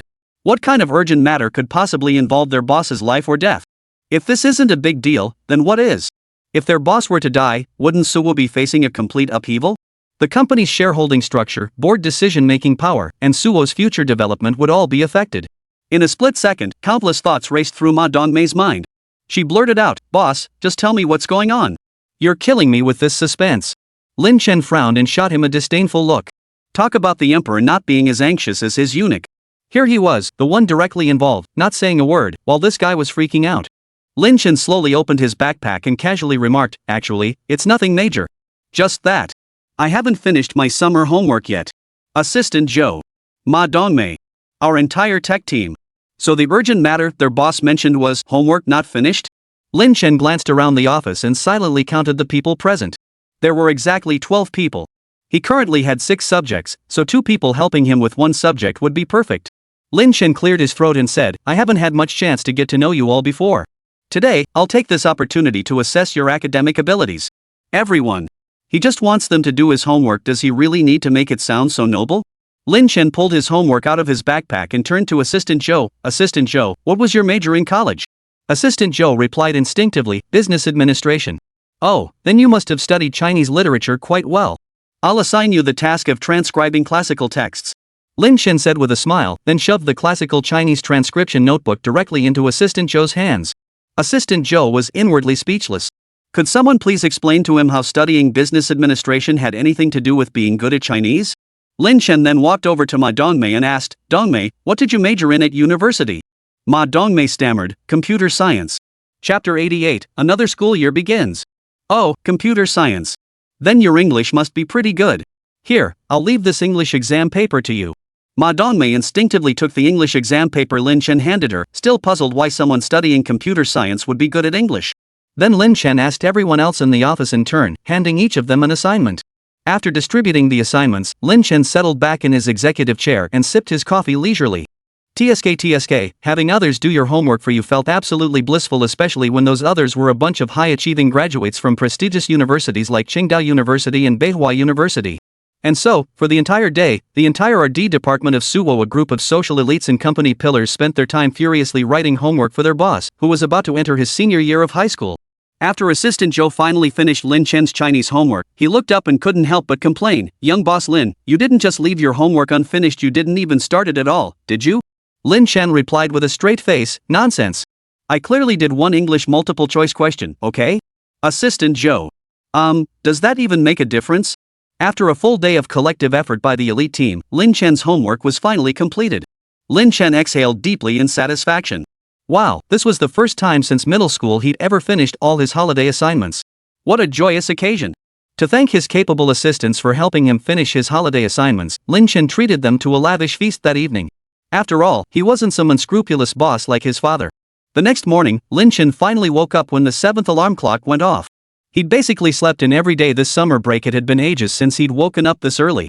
Lin Chen yawned with his eyes still closed, then stumbled half asleep to the bathroom to wash up. Only after splashing cold water on his face did he fully wake up. He slipped into his long and used school uniform and headed downstairs for breakfast. As soon as he descended the stairs, he found his father and Li Lingmu already seated at the breakfast table. They both looked up in surprise at his appearance. "Morning, Dad and Mom." Lin Chen pulled out a chair and sat down at the table. Glancing at the spread, he realized there was no breakfast for him. "Where's my breakfast?" His mother frowned slightly. "Breakfast? What breakfast? You sleep until noon every day. What breakfast would you need?" Lin Chen sighed in exasperation. "But that was during summer break. Today's the first day of school, of course I need to get up early and eat breakfast." After he finished speaking, his parents exchanged a glance before looking at him in surprise. "You're starting school today?" Lin Chen. Who could tell him why his parents were acting this way? Could it be he really was adopted? His father looked at the empty table before him and asked, "What would you like to eat?" Lin Chen sighed and replied, "Whatever. Just something simple. It's already this late, there's no time to make anything complicated." Mr. Lin gave him an awkward smile and said, "What I mean is, if you want something, just go buy it yourself." Lin Chen froze in place. Well, no need to doubt it anymore. He could confirm he definitely wasn't their biological child. Lin Chen sighed helplessly, slung his backpack over his shoulder, and walked straight out the door. Who could tell him if there was anyone else in this world as clueless as his parents, not even knowing when his school term started? The September morning air was refreshingly cool. A gentle breeze swept by, lifting spirits, but Lin Chen had no time to notice. His sole thought was the breakfast. When Lin Chen arrived at school, many students were already in the classroom. However, since everyone knew today would involve class reassignments, they all tacitly agreed not to unpack their belongings from their backpacks. As Lin Chen entered the classroom, he spotted Su Yan already seated. Their eyes met, and they shared a knowing smile. This scene was witnessed by Mummy, who had just entered the room. The mummy thought to herself, Su Yan is such a wonderful aunt. She's usually so cold and distant, yet she flashes such a warm, loving smile when she sees her nephew. Noticing Mummy's arrival, Lin Chen headed straight for his seat. After a while, the students in the classroom gradually arrived, with only Song Mingxian, who sat in front of Lin Chen, still absent. Lin Chen stared at the empty seat before him and couldn't help but secretly pull out his phone to send Song Mingxian a WeChat message. "Why aren't you here yet?" But Song Mingxian never replied. Seeing that only Song Mingxian was missing, the mummy decided it wasn't worth waiting any longer. He announced, "Today is the first day of school and also the day we assign classes. I will now read out the class assignments for everyone. Su Yan, Class 1, He Tingting, Class 1, Wang Jingze. Lin Chen, Class 21. Next, everyone should take their belongings to their new classes according to the list I just read." After Mummy finished speaking, the students in the classroom began gathering their belongings and heading toward their new classrooms. Lin Chen picked up his backpack and headed straight for the door. Class 21 was on the 4th floor, which meant he'd have to climb 2 extra flights of stairs every day from now on. Sigh. As Lin Chen passed by Su Yan, she seized the moment when no one was looking and tugged at the hem of his shirt. Lin Chen stopped abruptly, looking at Su Yan in confusion. "What is it?" "Lin Chen, goodbye." Su Yan blinked her eyes and said cheerfully. Lin Chen was puzzled. Hadn't Su Yan been quite upset about the class division earlier? Why did she seem so cheerful now? But Lin Chen didn't dwell on it. He smiled and murmured softly, "Okay, goodbye." Then he walked straight toward the door. Since he'd learned over summer break that Class 21, his current homeroom, would be taught by Mummy, Lin Chen showed no surprise when he saw Mummy entering the classroom. Come to think of it, Mummy wasn't really that bad. Aside from being a bit of a nag and a chatterbox, she was actually quite nice. With that thought, Lin Chen felt that having Mummy continue as his homeroom teacher might actually be quite a good thing. After entering the classroom, Mummy cleared his throat and announced, "Today is the first day of the new semester. Following our school's tradition, we'll begin with the opening exam. Everyone, put away your belongings and prepare for the exam." The students in the classroom murmured their complaints, but reluctantly tidied up their desks. Chapter 89, New Classmate? New Desk Partner? Lin Chen swiftly tidied his desk, though there wasn't much on it to begin with. Unlike the others, he now looked forward to exams more than anything else. As soon as the test papers were distributed, Lin Chen picked up his pen and began writing immediately. After a year of practice, scoring 0 points had become second nature to him. Reciting ancient poetry? Ha! He never matched the next line to the one before. What's this about a single writer in the red dust? The concubine smiles. Chickens fly, dogs jump. How much sorrow can you bear? Tired and sleepy? Drink Red Bull. As for the reading comprehension section, Lin Chen simply copied an entire English essay into the answer space. For the final Chinese essay section, Lin Chen noticed over an hour remained before the exam ended. With nothing better to do, he started doodling all over the essay space. In the end, he traced out a QR code. Who knows what reaction the grading teacher would have when they saw it. After finishing the entire exam, Lin Chen glanced at the clock 11:16. He looked ahead. Why hadn't Song Mingxian arrived yet at this hour? During lunch break, Lin Chen sent several more WeChat messages to Song Mingxian, but received no reply. Lin Chen couldn't help but worry. Had something happened to him? It wasn't until less than 10 minutes before the math exam began that afternoon that Song Mingxian finally rushed in. "Man, I'm exhausted." Not knowing where to sit, Song Mingxian headed straight for Lin Chen. He dumped his backpack on Lin Chen's desk and bent over, gasping for breath. Seeing him practically collapse from exhaustion, Lin Chen couldn't help but ask, "What were you doing? Why are you so late?" After finally catching his breath, Song Mingxian stammered, I overslept." Lin Chen stared at him speechless. He'd been worrying whether something had happened to this guy, only to find out he'd overslept. Seriously, what a mess. Lin Chen asked in confusion, "Didn't your parents wake you up?" Surely his parents hadn't overslept too? Song Mingxian replied with a look of bitter resentment, "Don't even mention it. My parents completely forgot about my first day of school today. Honestly, I forgot too. I slept in like it was still vacation, then leisurely had lunch with my parents. It wasn't until I saw your WeChat message that I remembered today was the first day of school." Ha! Lin Chen stared at Song Mingxian in disbelief. They truly were the closest of buddies who would have thought even their misfortunes would mirror each other so perfectly?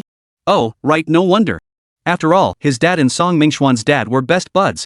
So it wasn't surprising at all that Song Mingxuan's parents could pull something like this. But thankfully, he was still far more reliable than Song Mingxian. At least he hadn't forgotten about the first day of school. Lin Chen shook his head with a helpless smile and said to Song Mingxian, "All right, sit down." He then lifted his chin, gesturing toward the seat in front. "That spot's reserved for you." Song Mingxian lit up instantly. "Ha, Chen Ji, this is awesome. Now the bottom 2 spots in our grade are locked down in our corner again." Lin Chen sighed, rubbing his forehead. He genuinely couldn't understand what there was to be happy about. It wasn't exactly something to be proud of. He'd originally just wanted a quiet spot near the corner where no one would bother him, so he'd sat down in the very back row by the window. Song Mingxian hadn't arrived yet, so Lin Chen figured since they were used to sitting next to each other anyway, he might as well save the seat in front for him. But he never expected this guy would actually get all smug about it. Seriously, he couldn't fathom how his brain worked. All right, hurry up and get your things ready. The exam starts soon." Because of Song Mingxuan's exaggerated laughter, quite a few people in the classroom had turned to look at them with puzzled expressions. Lin Chen had no desire to be gawked at like a monkey, so he hurriedly urged him to pack up and end the topic. A short while later, the mummy walked in holding the math exam papers, and the test began. Having learned his lesson from last semester's math exam where he'd lost 2 points, Lin Chen was extra cautious this time. He was terrified the mummy might mistake the ear cleaning tool for a pencil and mark him down by 2 points again. After finishing the multiple choice section, Lin Chen turned to the open-ended problems. With meticulous care, he wrote out one lengthy essay after another. Every character was written with meticulous neatness, as if to prevent the mummy from mistaking them for mathematical symbols. After 2 days, the opening exams were finally over. After finishing the final exam, Lin Chen stretched comfortably. He figured this reward was practically guaranteed. Lin Chen and Song Mingxian headed to the cafeteria for dinner together. On their way back, they ran into the mummy right outside the classroom door. "Hey Lin Chen, done with dinner?" Mummy asked with a cheerful smile. Lin Chen gave an awkward chuckle, feeling puzzled. What was the mummy up to now? Why was he suddenly smiling at him so strangely? "Yes, Teacher Mu. Finished eating? Now that you're in senior year, you must eat well to have the energy to study." Seeing the mummy about to launch into his usual lecture mode, Lin Chen quickly interrupted. Teacher Mu, evening study is about to start. We should head in now. At the mention of evening study, the mummy immediately nodded. Alright, hurry inside. Lin Chen and Song Mingxian immediately entered the classroom. Song Mingxian looked utterly terrified, whispering repeatedly in Lin Chen's ear, holy crap, did the mummy just smile? Holy crap, I didn't know the mummy could actually smile. That almost scared the hell out of me. Bro, why was the mummy acting so concerned about you just now? You're asking me? Who should I ask? Lin Chen was equally puzzled. The mummy had never shown him such warmth before. Could it be because he helped find her son? Come on, it was just a small favor. Besides, how long ago was that? After the two returned to their seats, the mummy also walked in. He stepped up to the podium, cleared his throat, and announced, I'll take a moment of your time to adjust the seating arrangements. Come on, these two rows everyone, push your desks together. The students in the classroom were all taken aback. In their school, the classrooms were typically arranged in single rows facing the front. It was said that the school leadership had arranged it this way to make it easier for them to speak. Thus, the concept of having a desk partner had never really existed at their school, not explicitly forbidden, but simply discouraged. What was Mummy thinking today, suddenly making them merge their seats? Then, Mummy addressed the student next to Lin Chen. Hey, you next to Lin Chen, move your things up front. You'll sit in the second row, leaving Lin Chen's spot open. Lin Chen looked at mummified with confusion. Was he not worthy of having a desk partner? Once everyone had adjusted their seats, the mummy spoke again. Today, we have a new student joining our class. Please give them a warm welcome. Chapter 90, Promotion Path, Locked In. The moment the mummy finished speaking, the students in the classroom began chattering excitedly. No way, did I hear that right? Someone's actually transferring into our class? We're class 21, the worst class in the entire grade, and someone actually wants to join us? Good grief, is this new kid just plain crazy? No wonder everyone was shocked. After all, this class placement was based on last semester's final exam scores. If Class 1 and Class 2 are considered elite classes, then their class is essentially a gathering of every underachiever in the entire grade. And now, someone actually wants to transfer into a class like theirs? It was utterly baffling. Lin Chen raised an eyebrow, finding it rather peculiar. Why on earth would anyone choose to join their Class 21? Then, in the next second, Lin Chen saw a familiar figure walk into the classroom and was utterly astonished. Holy crap! Was he seeing things? The person walking in was none other than Su Yan? It wasn't just Lin Chen who couldn't believe it. Every student in Class 21 was stunned upon seeing Su Yan. Holy crap, is that Su Yan? Holy crap, the top beauty and top student in the entire grade is actually joining our class? Wait, is this some kind of joke? Su Yan actually coming to our class?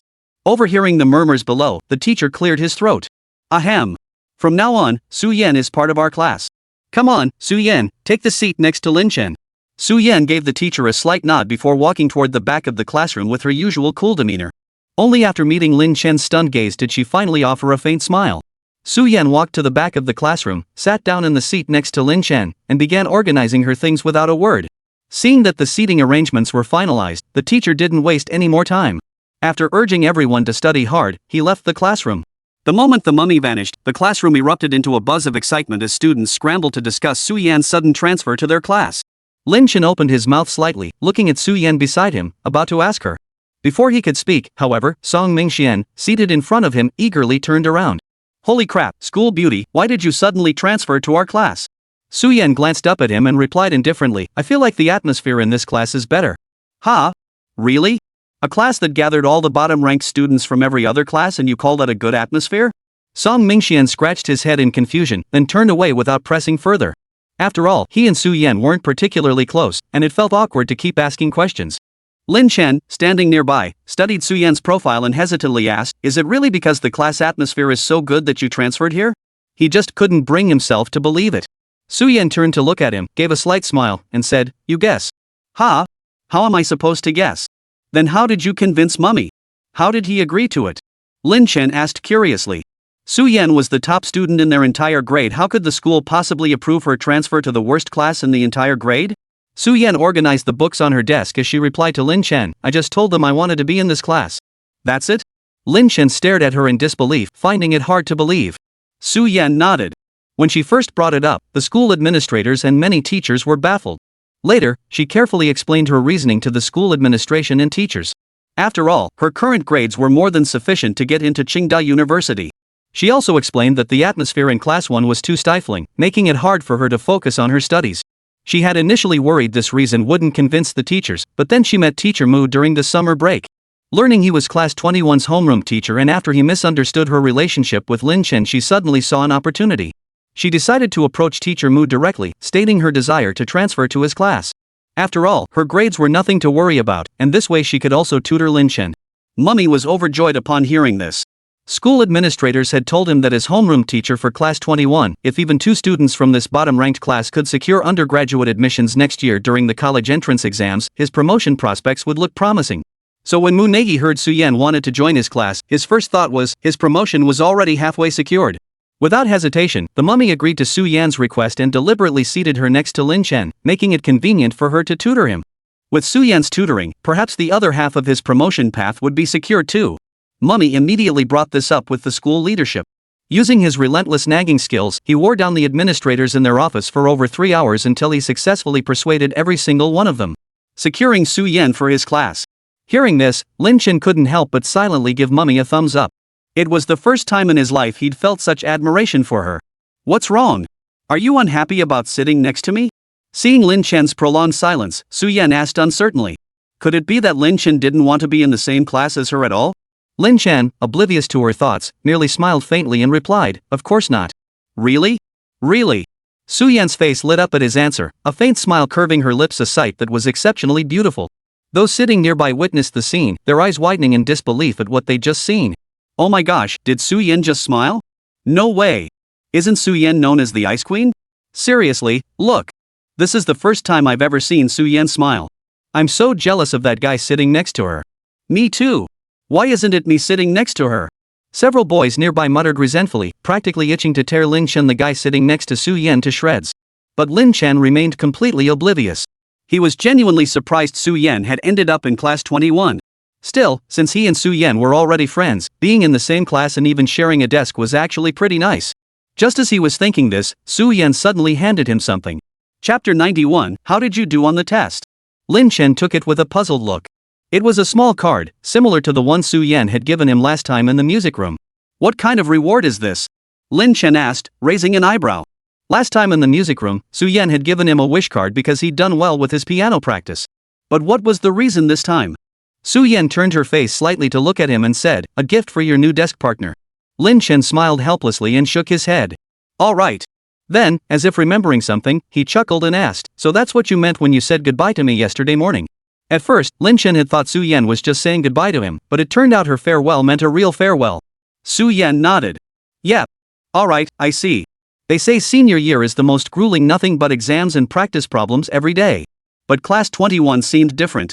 Perhaps because it was filled with the top underachievers in the entire grade, the school teachers didn't hold much hope for them anyway, so they didn't bother enforcing strict discipline. Lin Chen and Song Mingxian both agreed that being at the bottom of the class had its perks. After class, Song Mingxian turned back to share some gossip he just heard. Hey, guys, got some fresh gossip for you. Want to hear it? Song Mingxian raised his eyebrows suggestively at them with a sly, gossipy grin. Su Yan, unimpressed by such gossip, gave him a dismissive shake of her head. Lin Chen was even more blunt, spit it out if you want to talk. If not, turn around and leave. Song Mingxian pouted, looking deeply aggrieved.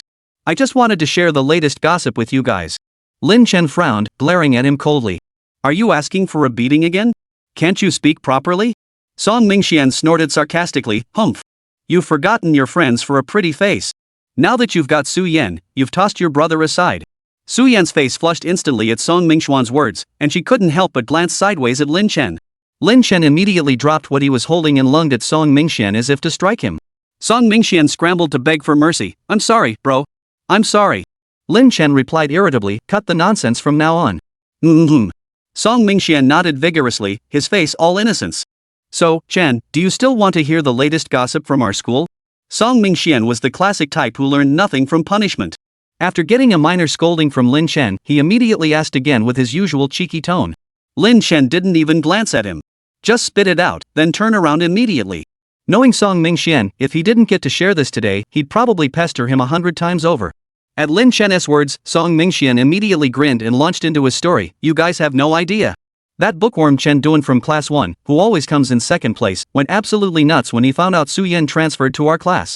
Right in front of his whole class, he shouted, now that Su Yan's gone, I'll be number 1. Ha, don't you think he's being silly? Even though Su Yan isn't in class 1 anymore, rankings are calculated for the entire grade. She's still number 1 in the whole school. Don't you think he's just overwhelmed by the pressure and acting foolish? Lin Chen was speechless upon hearing this. He had to admit, Su Yan's decision back then had been truly wise. In a class like Class 1, where everyone treats their rankings like their life depends on it, who knows what Su Yan would have become if she'd stayed there for a whole year. Thinking about it this way, transferring to their class had been an absolutely correct decision. Su Yan, however, didn't seem to care much. Honestly, it didn't matter to her which class she was in. What truly mattered was that Lin Chen was in this one. The moment the topic of exam rankings came up, Su Yan immediately asked, "Lin Chen, how did you do on the entrance exam this time?" Lin Chen looked at Su Yan's concerned expression and scratched his nose awkwardly. "How did I do? How else could it be? Of course, I got zeros across the board." But how could he possibly say that to Su Yan? Lin Chen gave an awkward chuckle, finding it too hard to say. Seeing his discomfort, Su Yan instantly understood. After all, Lin Chen had held the dubious honor of being the lowest ranked student in the entire grade for a full year, and every single test had been a 0. Sigh. Su Yan sighed helplessly. How could she possibly help Lin Chen improve his grades? The class bell rang, and Lin Chen and Su Yan, each lost in their own thoughts, spent the evening self-study period like that. After the session ended, Lin Chen and Su Yan walked out of the classroom together. After a moment's thought, Su Yan spoke up, "Lin Chen, even if you get a 0 on this test, it's okay. I'll tutor you thoroughly from now on. Your academic performance will definitely improve." Lin Chen smiled at her. He hadn't expected that after not saying a word throughout the entire class, she was actually worried he'd feel bad about getting a 0. Heaven only knew that scoring 0 wouldn't upset him, it would actually make him incredibly happy. After all, the reward from the system was something no score could ever buy. But Lin Chen couldn't bring himself to explain this to Su Yan. He just smiled and said, "It's fine. I'm used to it." "How could you be used to it? You'll definitely break the 0 score curse someday." Su Yan countered skeptically, "How could anyone ever get used to scoring 0? Lin Chen brushed it off, "Alright, I get it. I'll work harder from now on." Su Yan nodded in satisfaction at his promise. As long as he had the will, that was enough. She resolved to tutor him diligently from now on. Su Yan silently resolved in her heart. The last class of the next morning was Mummy's class. The bell rang, and Mummy walked in carrying his chipped thermos. "Ahem," he began, "before we begin, I'll announce the results of our entrance exams." The students below listened with eager anticipation. The reason was simple, they had all been among the top students in their previous classes, the bottom ones, that is. This was their first exam since being divided into new classes, so naturally they were curious about their standing in their new groups. After all, even among the bottom feeders, there must be some hierarchy. They wanted to see who would emerge as the top dog among this bunch of academic underachievers. The mummy surveyed the eager faces in the classroom and declared directly, "This time, both the top student in the entire grade and the bottom student in the entire grade are in our class." Chapter 92, Are you trying to follow suit? When Mummy said this, none of the students in the classroom showed any surprise. Who the top student was practically a foregone conclusion, right? Su Yan was the school's renowned beauty and top student, consistently ranking first in every exam. It was simply a given. As for the last place? Well, that goes without saying. The entire bottom 50 of the grade were gathered here. The real question was which of these former class bottom students would break through the pack and successfully defend their title as the absolute worst. The students below began murmuring among themselves. "Hey, who do you think will be our class's bottom ranker this time?" "No idea. Probably that Lin Chen again? He always scores 0, right? No way, 0 points? Even guessing blindfolded would score higher than that." "Exactly. Besides, our class is packed with the bottom-ranked students from every other class. Who knows who'll come out on top?" "You're right. I've been the bottom of the class since elementary school. I'll be damned if anyone takes that spot from me this time." The mummy listened to their conversation with a headache, thinking, "Do you think I'm dead or deaf? Are you talking so blatantly because you're worried I can't hear you? Who'll come out on top? Good heavens, anyone listening would think you're competing for the top spot in the entire grade. Ugh, this is just too much to watch." The mummy slammed his thermos down hard on the desk, only for whoever was inside to splash out, drenching his hand. Ouch! The mummy sucked in a sharp breath from the burn, but with so many students watching, he immediately suppressed his reaction. He swiftly turned away and blew hard on his scalded hand several times before finally calming down. The students below hadn't noticed his behind-the-scenes actions. His mere act of setting down the thermos had silenced them, ending their chatter. The mummy turned back and continued, "I needn't say who took first place, right? I'm sure you can all guess." "Yes, that's right, our very own Su Yan." Lin Chen watched him with a hint of exasperation. It was just announcing the scores, yet the mummy was putting on such a show, making it sound like he was performing stand-up comedy. Su-Yen scored 144 in Chinese, 150 in math, 147 in English, and 288 in science. Her results are truly outstanding. Come on, everyone, give her a round of applause. The students in the classroom obliged with a round of applause. Su-Yen, however, felt utterly exasperated. Why did announcing grades have to feel like an awards ceremony? Su-Yen stubbornly lowered her head, wishing she could bury it in the desk. Lin Chen glanced at her slightly flushed ears and chuckled inwardly. Who knew our little bookworm could be so easily embarrassed? Then Lin Chen deliberately clapped for Su-Yen. Hey, classmate, nice work on the test. Su-Yen's ears flushed even redder at his teasing, and she shot him a reproachful glance. Then, the mummy spoke again. The student who ranked last in the entire grade is also from our class. He is. As the mummy dragged out the suspense, Lin Chen grew increasingly irritated by the drawn-out tone. Bro, it's just the bottom of the class. What's so suspenseful about that? Can't you just get on with it? Lin Chen had been waiting for the mummy to call out his name, but to his surprise, the mummy launched into a lengthy speech. This bottom-ranked student, he continued, though currently last in the entire grade, isn't destined to stay there forever. With effort, improvement is certain. After rambling on for what felt like forever, the mummy finally felt thirsty. He picked up the thermos on the lectern, took a sip of water, and then slowly continued. This time, the student ranking dead last in the entire grade is our classmate Lin Chen. Alas, with a total score of 0 points, he has secured the bottom spot for the 14th consecutive time. With that, the mummy shook his head in deep lament. A wave of frustration washed over Lin Chen. Thanks a lot. It's just being last in the class, and you're actually keeping track of how many times it's happened. This is ridiculous. The very next second, the long-awaited system notification chimed in Lin Chen's mind. Ding! Congratulations, host, on acquiring Level 8 English proficiency, comprehensive high school biology knowledge, and Level 8 piano skills. Upon hearing the system's reward, Lin Chen's heart leapt with delight. Grade 8 piano skill? This system is surprisingly considerate. Could it be that it knows I've been learning piano lately and specifically gave me this skill? While he hadn't planned on becoming a master pianist, it never hurt to have another skill under his belt. This grade 8 piano skill was actually quite useful. Su-Yen had been worried Lin Chen would be upset about scoring 0 again this time. She turned to glance at him anxiously. Instead, she found him not only not upset, but with a faint smile playing at the corners of his mouth. He seemed genuinely pleased. Confused, Su-Yen turned her head away. How could he possibly be happy after scoring 0? She must have misread it. After giving herself a psychological explanation, Su-Yen turned her gaze back to the podium. Up there, the mummy was announcing the scores from the top of the class. The usual bottom of the class bunch flashed smiles upon hearing their scores. After all, having grown accustomed to consistently ranking last or second to last, suddenly finding themselves among the top students felt rather unsettling.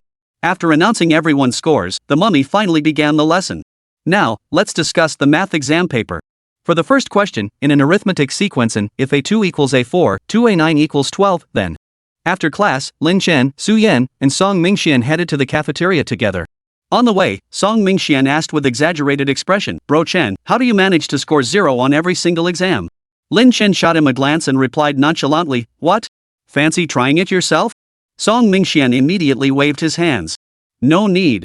Back when he consistently ranked last, scoring barely 20-30 points per subject, his dad would get so furious every single time. If he got a 0 on this test, his dad would beat him to death. The thought sent a chill down Song Mingxian's spine. Better not push his luck. Watching their interaction, Su-Yen couldn't help but smile slightly. Though Lin Chen always seemed cold and sharp-tongued towards Song Mingxian on the surface, she could tell that deep down, Lin Chen had always regarded Song Mingxian as his best friend. This realization made Su-Yen feel Lin Chen was even better than she'd imagined. Chapter 93, They're Actually Dating. Lin Chen glanced at Su-Yen casually, only to find the kid inexplicably smiling. He immediately asked, Kid, what are you laughing at? You were walking just fine a moment ago. Su-Yen snapped back to reality. Was I smiling? Really? Seeing her bewildered expression, Lin Chen couldn't help but reach out and ruffle her hair. Still playing dumb with me? You don't even know if you were laughing or not. Just as Su-Yen was about to retort, a furious shout erupted from nearby. What are you two doing? Hearing the voice, Lin Chen and Su-Yen instinctively stopped in their tracks. Their senior year homeroom teacher was striding toward them, looking furious. He stopped right in front of them, his face flushed with anger. What were you two doing back there? Ha! I spotted you from a distance. The school explicitly banned close contact between male and female students last year. Not only were you two walking together, but you were laughing and joking all the way. Then you actually started getting physical. Hearing the head teacher's words, Su-Yen's heart skipped a beat. Oh no, she'd spent so much time with Lin Chen over the summer that she'd gotten used to walking side by side with him. She'd almost forgotten that teachers would be patrolling the campus again after the break. What should she do now?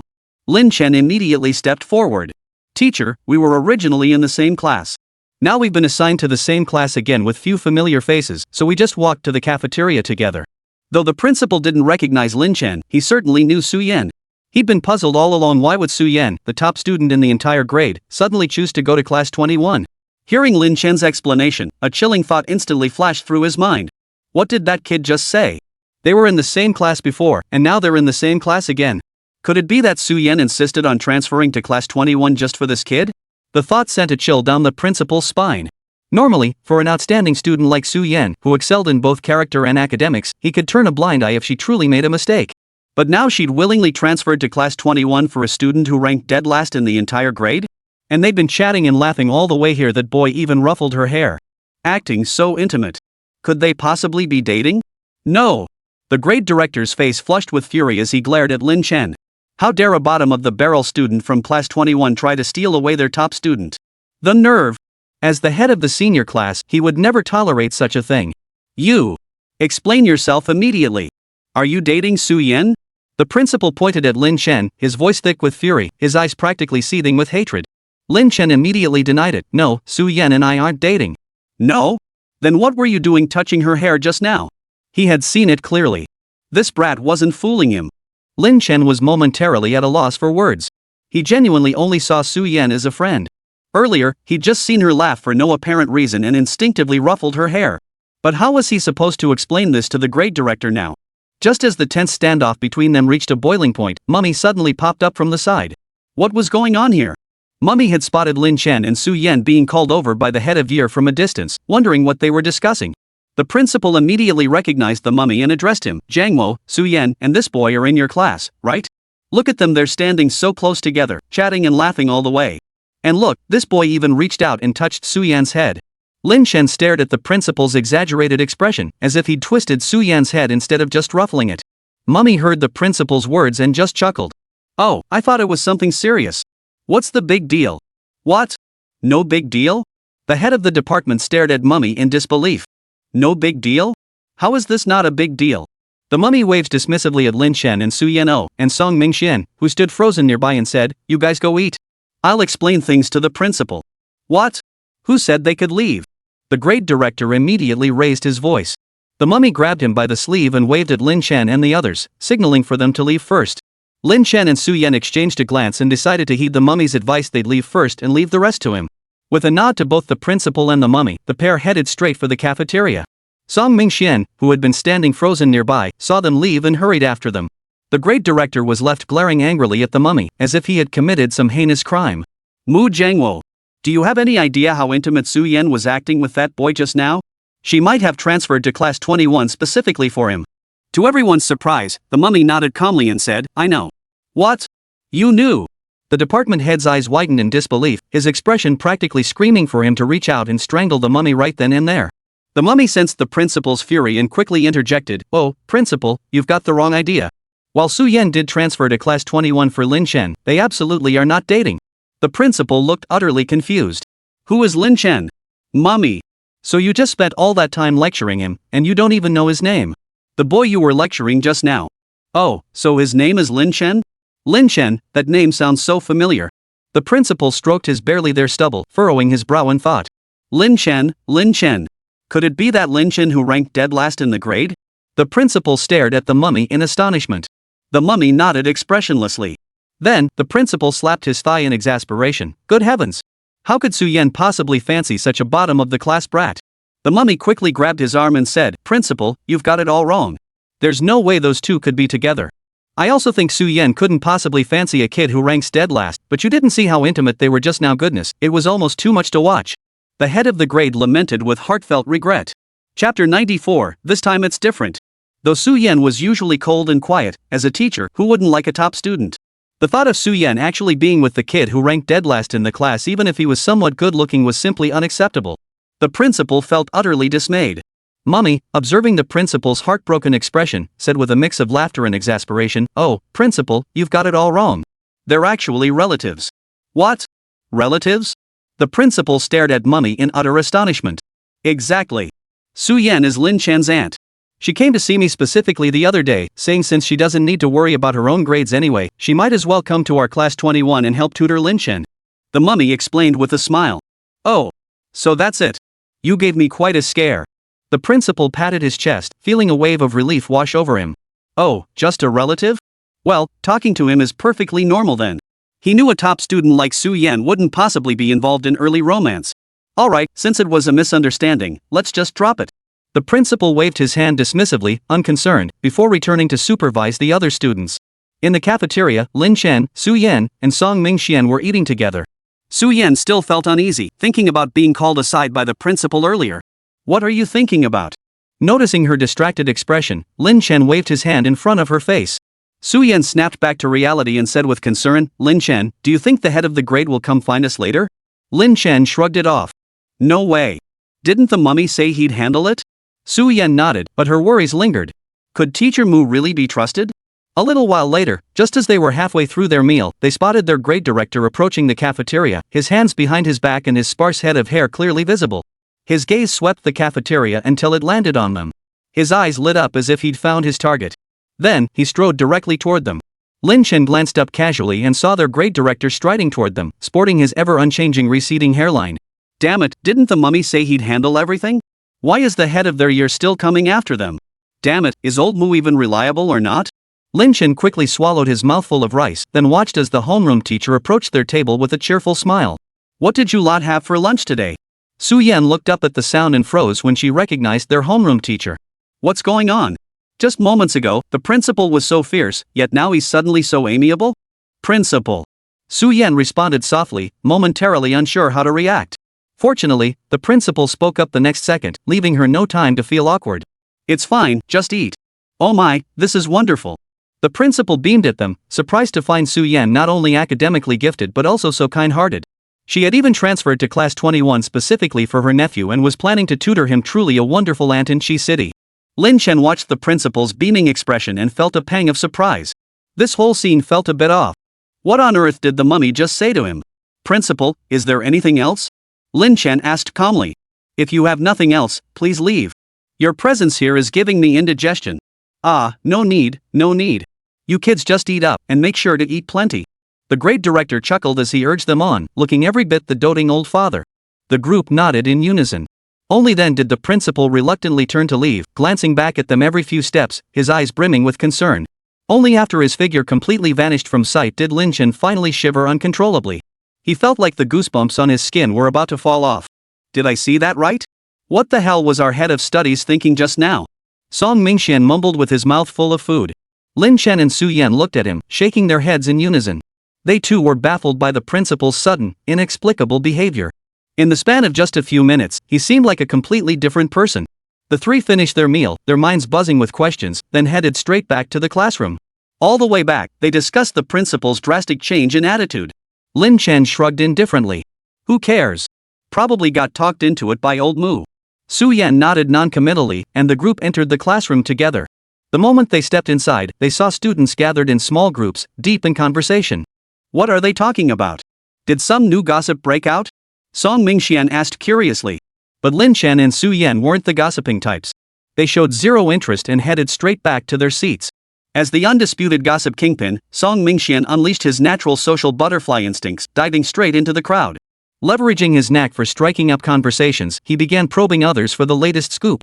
A few minutes later, Song Mingxian returned, all excited, with the latest scoop he'd managed to dig up.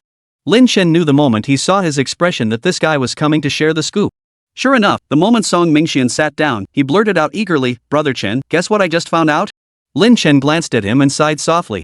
If you have something to say, just get it out. Song Mingxian immediately grinned and said, Brother Chen, they say our school is about to hold its 60th anniversary celebration. Lin Chen glanced at him and replied flatly, so what? What does that have to do with us? It's not like I'm organizing it. It's not us organizing the celebration, but we can participate, Song Mingxian said, raising an eyebrow at him. What's there to participate in? Lin Chen looked at him in confusion. What's there to participate in? It's just some school-wide assembly where the principal gets up to read some stale, boring speech. Dead dull. Ah, but this time it's different, Song Mingxian said with feigned profundity, his face practically screaming, ask me already. Lin Chen kicked his chair and snapped, spit it out already. Chapter 95, have you forgotten? Song Mingxian chuckled, dropping the suspense. Who knows what the school's thinking, but they've decided to hold a 60th anniversary gala on the day of this month's celebration. Seriously? Lin Chen asked, sounding skeptical. After all, their school was notorious for avoiding such cultural events. It's true. I just confirmed it. Someone overheard the teachers talking about it in the office. Guess it must be true then. But what does that have to do with us? Lin Chen couldn't help but shoot down the idea. Even if they do hold a gala, we're seniors now. The school probably won't let us participate. Su Yan, who was nearby, nodded in agreement. Lin Chen had a point. Song Mingxian sighed dejectedly. Ugh, I was hoping for another chance to have some fun. Lin Chen shook his head helplessly. While Class 21 was indeed the bottom-ranked class in the entire grade and thus subject to looser discipline. But for something like the school anniversary, he doubted their entire senior class would be involved. Even with their class being the least strict, they wouldn't make an exception for this. Yet Lin Chen never imagined that during afternoon class, the mummy would announce it. Ahem, students, before we begin class, I have something to announce. Mummy set down his thermos as usual, cleared his throat, and began speaking.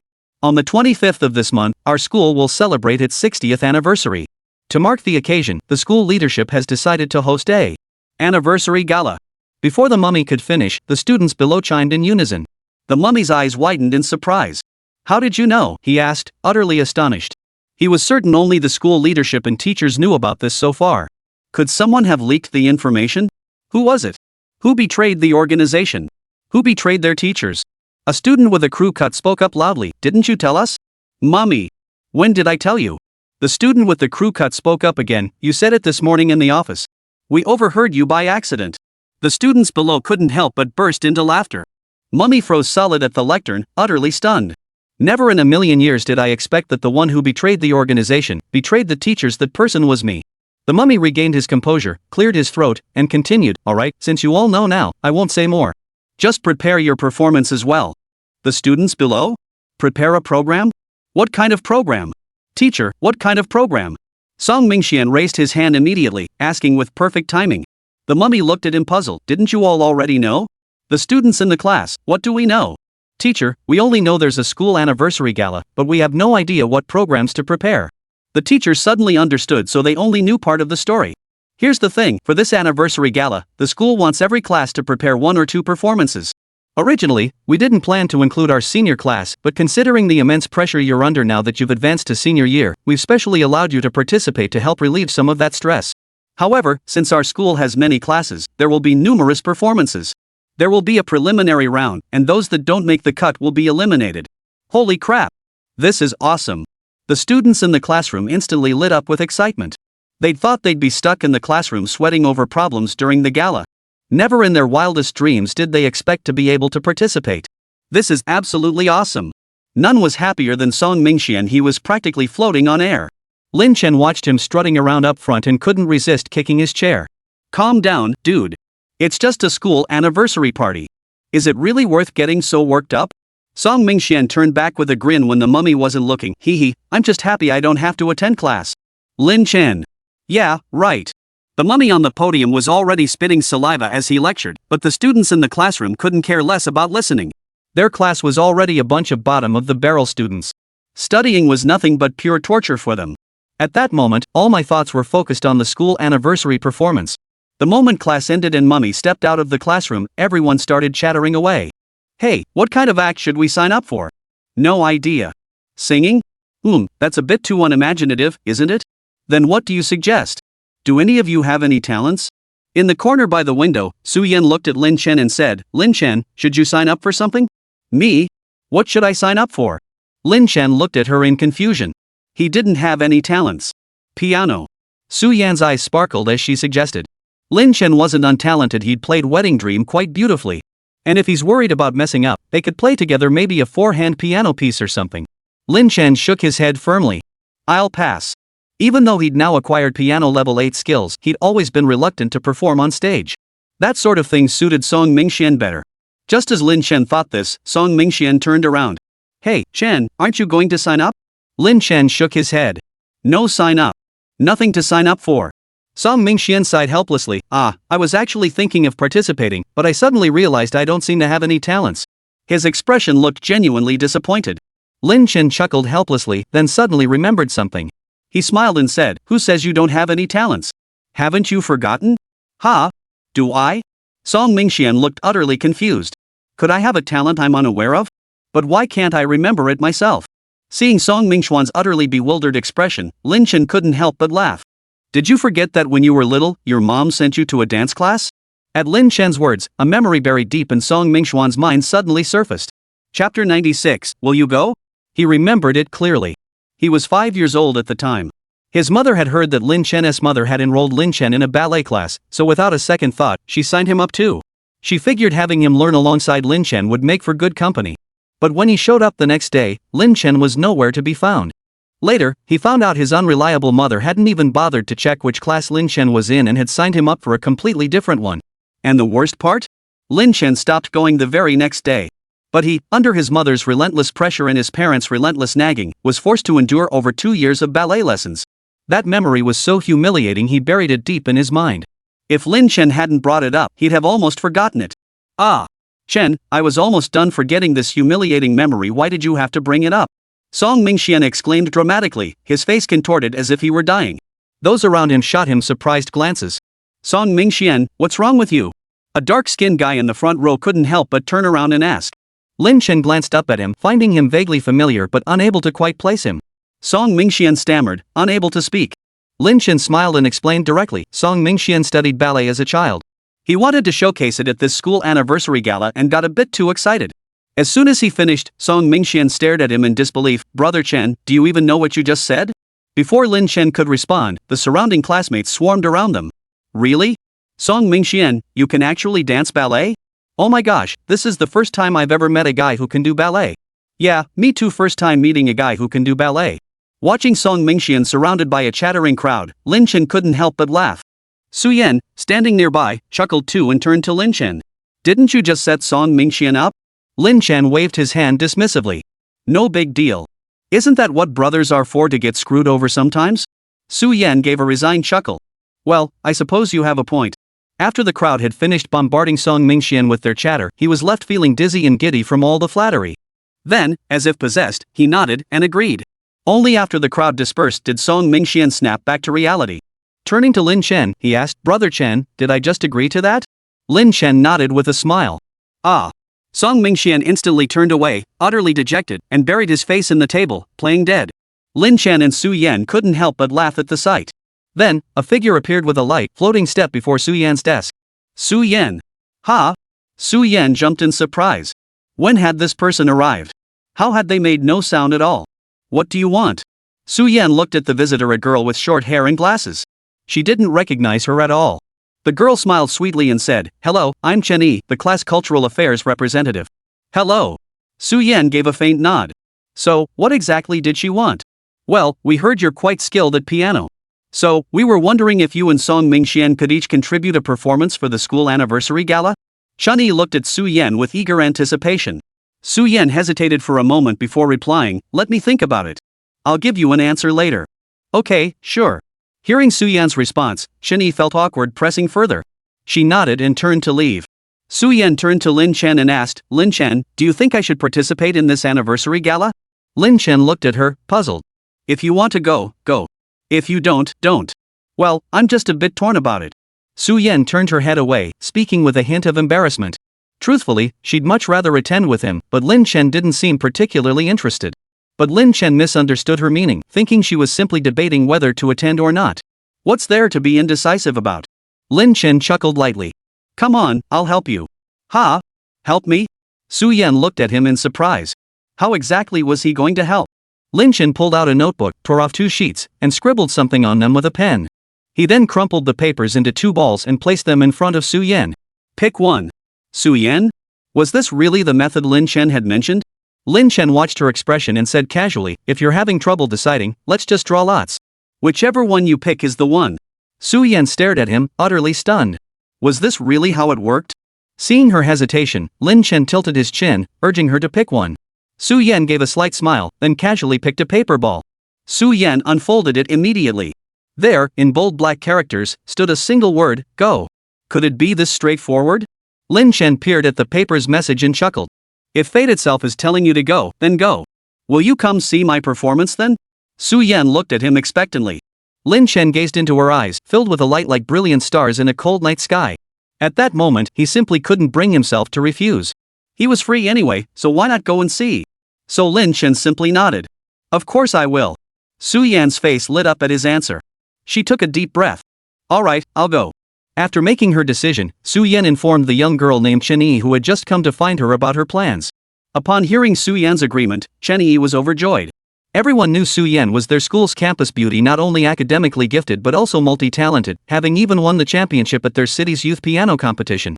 With her representing their class, winning was practically guaranteed. Although their homeroom teacher, Mr. Mummy, outwardly claimed rankings didn't matter and that failing the preliminary round was no big deal, those who knew him understood the old man actually placed great importance on such things. While Song Mingxuan's ballet routine was certainly eye-catching, Chen Yi couldn't shake the feeling that he wasn't entirely reliable. Now that Su Yan agreed to go, forget the preliminary round, she'd probably win an award at the school anniversary gala itself. Chapter 97, What kind of grudge is this? After confirming her participation in the school anniversary gala, Su Yan began selecting the pieces she would perform. This was no big deal for her, she played many pieces exceptionally well anyway. Meanwhile, Song Mingxian was being pressured by his classmates, who had high hopes for him, to start rehearsing immediately. Song Mingxian felt utterly miserable about this. God knows why he ever agreed to this. Ah! Was it too late to die now? Meanwhile, Lin Chen, the very instigator of this whole mess, stood by, arms folded, even gloating over the situation.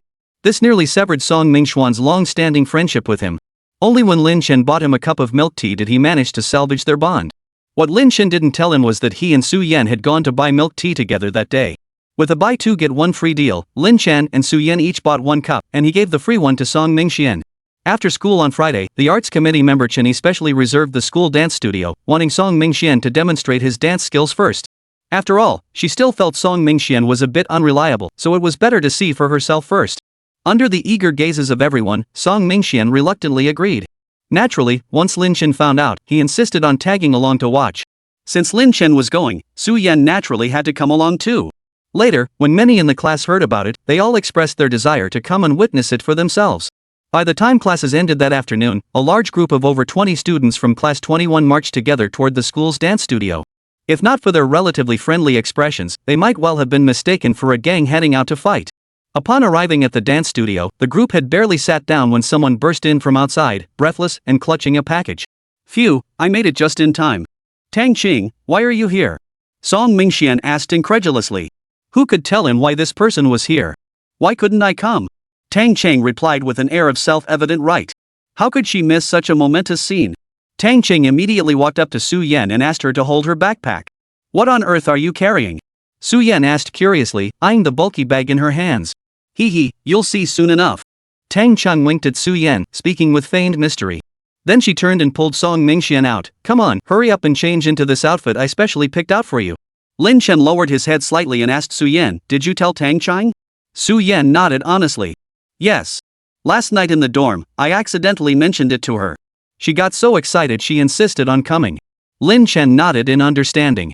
Of course, given her and Song Mingxuan's love-hate dynamic, how could she pass up a chance to see him make a fool of himself?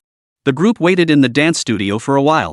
During that time, a student with a center-parted hairstyle kept fetching tea and water for the dark-skinned person. The more Lin Chen looked, the more familiar the face seemed. Later, witnessing this scene, Lin Chen was inexplicably reminded of the coal-ball-faced guy who run the 3,000-meter race with him at last year's sports meet. Could this be the same person? Ha! Never would have guessed that after a year apart, this guy would end up in the same class as me, and he'd even lightened up a bit. Still pretty dark, but at least now you could barely recognize him if he got tossed into a coal pile. Noticing Lin Chen staring in that direction, Su Yan couldn't help but ask, Lin Chen, what are you looking at? Lin Chen grinned. That dark-skinned classmate over there. Su Yan followed his gaze and asked in confusion, what's so interesting about him? Lin Chen chuckled. Don't you remember? Last year when I ran the 3,000 meters, he was right beside me. I think he even came in second. Su Yan had no recollection of this, but then again, her eyes had been fixed solely on Lin Chen back then. How could she have noticed anyone else? Just as the two were discussing this coal ball guy, the dance studio door suddenly swung open. Lin Chen, Su Yan, and everyone else in the dance studio instinctively turned toward the entrance. The moment they recognized the figure at the doorway, they burst into laughter. Ha! I can't take it anymore, I'm dying of laughter. Song Mingxian, what the heck is this costume? Ha, my goodness, you're not planning to perform at the school anniversary gala dressed like this, are you? I can't take it anymore, I'm literally dying of laughter. After Tang Qingsheng had dragged Song Mingxian out by force, he'd been coerced into changing into this utterly humiliating outfit in the dressing room. Truth be told, it was just an ordinary white ballet tutu. But seeing it on a man over 6 feet tall like Song Mingxian was downright ridiculous. Lin Chen couldn't help but double over laughing at the sight. Then he immediately pulled out his phone. "Old Song, look this way." Song Mingxian instantly flew into a rage, lunging forward to snatch the phone. But Lin Chen wasn't about to let him succeed. Before he could get close, Lin Chen swiftly tucked the phone away. "Ah! Lin Chen, delete it right now," Song Mingxian demanded, fuming. Lin Chen raised an eyebrow, utterly unconcerned. "I won't delete it. What are you gonna do about it?" I. Song Mingxian stammered for a while, unable to think of anything he could actually do to Lin Chen. He could only glare at Lin Chen with a mournful expression, his face full of accusation. Lin Chen suppressed his amusement and stated directly, "Alright, just dance a bit for everyone. If you do it well, I'll delete it." "You mean it?" Song Mingxuan's eyes lit up instantly. "I am. Don't lie to me. Just dance when I tell you to. Stop all the nonsense," Lin Chen urged him impatiently. Then, Song Mingxian walked to the center of the dance studio with a pout on his face. Su Yan turned to Tang Qing, who had just sat down beside her, laughing so hard she was doubled over. "This is your doing, right? What grudge does Song Mingxian have against you that you'd set him up like this?" Tang Qing managed to suppress her laughter. "Not at all. I just thought this outfit suited him perfectly." She couldn't help but burst into exaggerated laughter again. Su Yan shook her head helplessly, wondering what method Tang Cheng had used to coerce Song Mingxian into changing into that outfit. These two really were a pair of lovable rivals. Song Mingxian stood in the center of the dance studio, signaling Chen Yi to start the music. The moment the music began, Song Mingxian started gliding across the floor, dancing with the steps etched in his memory. Chapter 98, Don't you think it's good? The onlookers were already laughing uncontrollably at his outfit. Now, watching his clumsy dance moves, they couldn't help but burst into laughter. "Ha! Song Mingxian is dancing like a complete fool. Ha, I'm literally dying laughing. Are you sure this is the four little swans, not a fat duck quacking?" Everyone in the dance studio was practically doubled over laughing at Song Mingxian. Hearing their exaggerated laughter, he simply couldn't continue dancing. His face flushed crimson as he pouted, "Humph. You guys insisted I dance, and now you're mocking me?" With that, he stamped his foot dramatically and ran out whimpering. This antics had everyone in the dance studio doubled over with laughter. Just what kind of oddball was this Song Mingxian? Lin Chen couldn't stop laughing either, bending over double. Su Yan watched him laugh until he could barely breathe and couldn't help but reach out and pat his back. "Alright, look what you've done, you've laughed Song Mingxian right out of here." Though she teased him aloud, she couldn't help thinking how handsome Lin Chen looked even when laughing so wildly. Once everyone finally stopped laughing, they began discussing the performance lineup for the school anniversary gala. Song Mingxuan's ballet solo probably wouldn't be feasible. What else should their class submit for another performance? Does anyone else have any talents they can showcase? Chen Yi, the arts committee member, asked cautiously. From the start, she'd suspected Song Mingxian was a bit unreliable. No, not just a bit, but extremely unreliable. And her intuition proved to be right. Everyone in the dance studio shook their heads, indicating they had no talents worth showcasing. Just as everyone was at a loss, the dark-skinned cold-ball-faced guy stepped forward. Well, I actually wrote a script. Not sure if it'll be useful." Lin Chen and the rest of Class 21 in the dance studio were utterly stunned. A script? Written by this coal-black guy? Seriously? Zhang Liulu, is this for real? A bespectacled male student asked incredulously. Zhang Liulu? Lin Chen stifled a chuckle. Who would have thought this coal-black, big brother-type guy was actually named Zhang Liulu? Could he possibly have a sister named Zhang Huahong?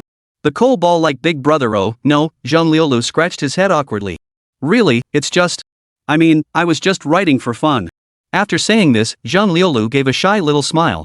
Seeing his expression, Lin Chen found himself wanting to laugh even more. This big guy had quite the unexpected cute side to him. "So what kind of script did you write?" Lin Chen asked curiously. Judging by Zhang Liulu's tough guy demeanor, Lin Chen wondered if it might be some passionate genre or something like young and dangerous style material. But to his surprise, Zhang Liulu blushed slightly and replied, "I'm writing an adaptation of Snow White." After saying this, he still looked embarrassed as he lowered his head, nervously twisting his shirt with both hands, looking exactly like a wronged little wife. Not only was Lin Chen completely dumbfounded, but everyone in the dance studio including Su Yan froze in place. "Wait, did I hear that right, dude? Snow White? Who knew you had such a girly side? TSK, never would have guessed you were this kind of guy." Everyone expressed utter astonishment. Who would have thought that beneath the intimidating exterior of this big brother lurked the heart of a little princess? "I'm writing an adapted version of Snow White. What's girly about that?" Zhang Liulu weakly protested. Sure, he looked tough on the outside, but years of being dragged by his mom to watch idol dramas and cartoons had inevitably rubbed off on him. Lin Chen couldn't help but chuckle at his pouty expression, and the laughter spread like wildfire among the others. Outside the door, Song Mingxian, who was about to push it open, saw everyone in the dance studio laughing uncontrollably. He assumed they were still laughing at him. He gave a proud snort and dashed back out. The dancers in the studio managed to stifle their laughter. Lin Chen then turned to the bashful Zhang Liulu and asked, "So what did you write for this adapted version of Snow White?" Zhang Liulu, seeing Lin Chen ask her, immediately felt like she'd found a kindred spirit and began chattering away. "Well, a couple days ago, I heard from Chen Yi that Song Mingxian was a bit unreliable, so I rushed to write this script. I changed the characterization of each figure. For example, Snow White's stepmother, I envisioned her as a wicked woman who loves dance, but because she broke both her legs, she's intensely jealous of the beautiful and talented Snow White. As for the 7 dwarfs, I felt their original portrayal was too weak, so I gave them the skills of the 7 little brothers." Anyway, after Zhang Liulu rambled on, everyone just looked utterly confused. Who am I? Where am I? What kind of story have I just heard? After Zhang Liulu roughly explained the script she'd spent 2 nights writing, she looked at everyone's reactions with eager anticipation. "So, what do you think? Is my script any good? Well, how should I put this? This script is truly bold and innovative.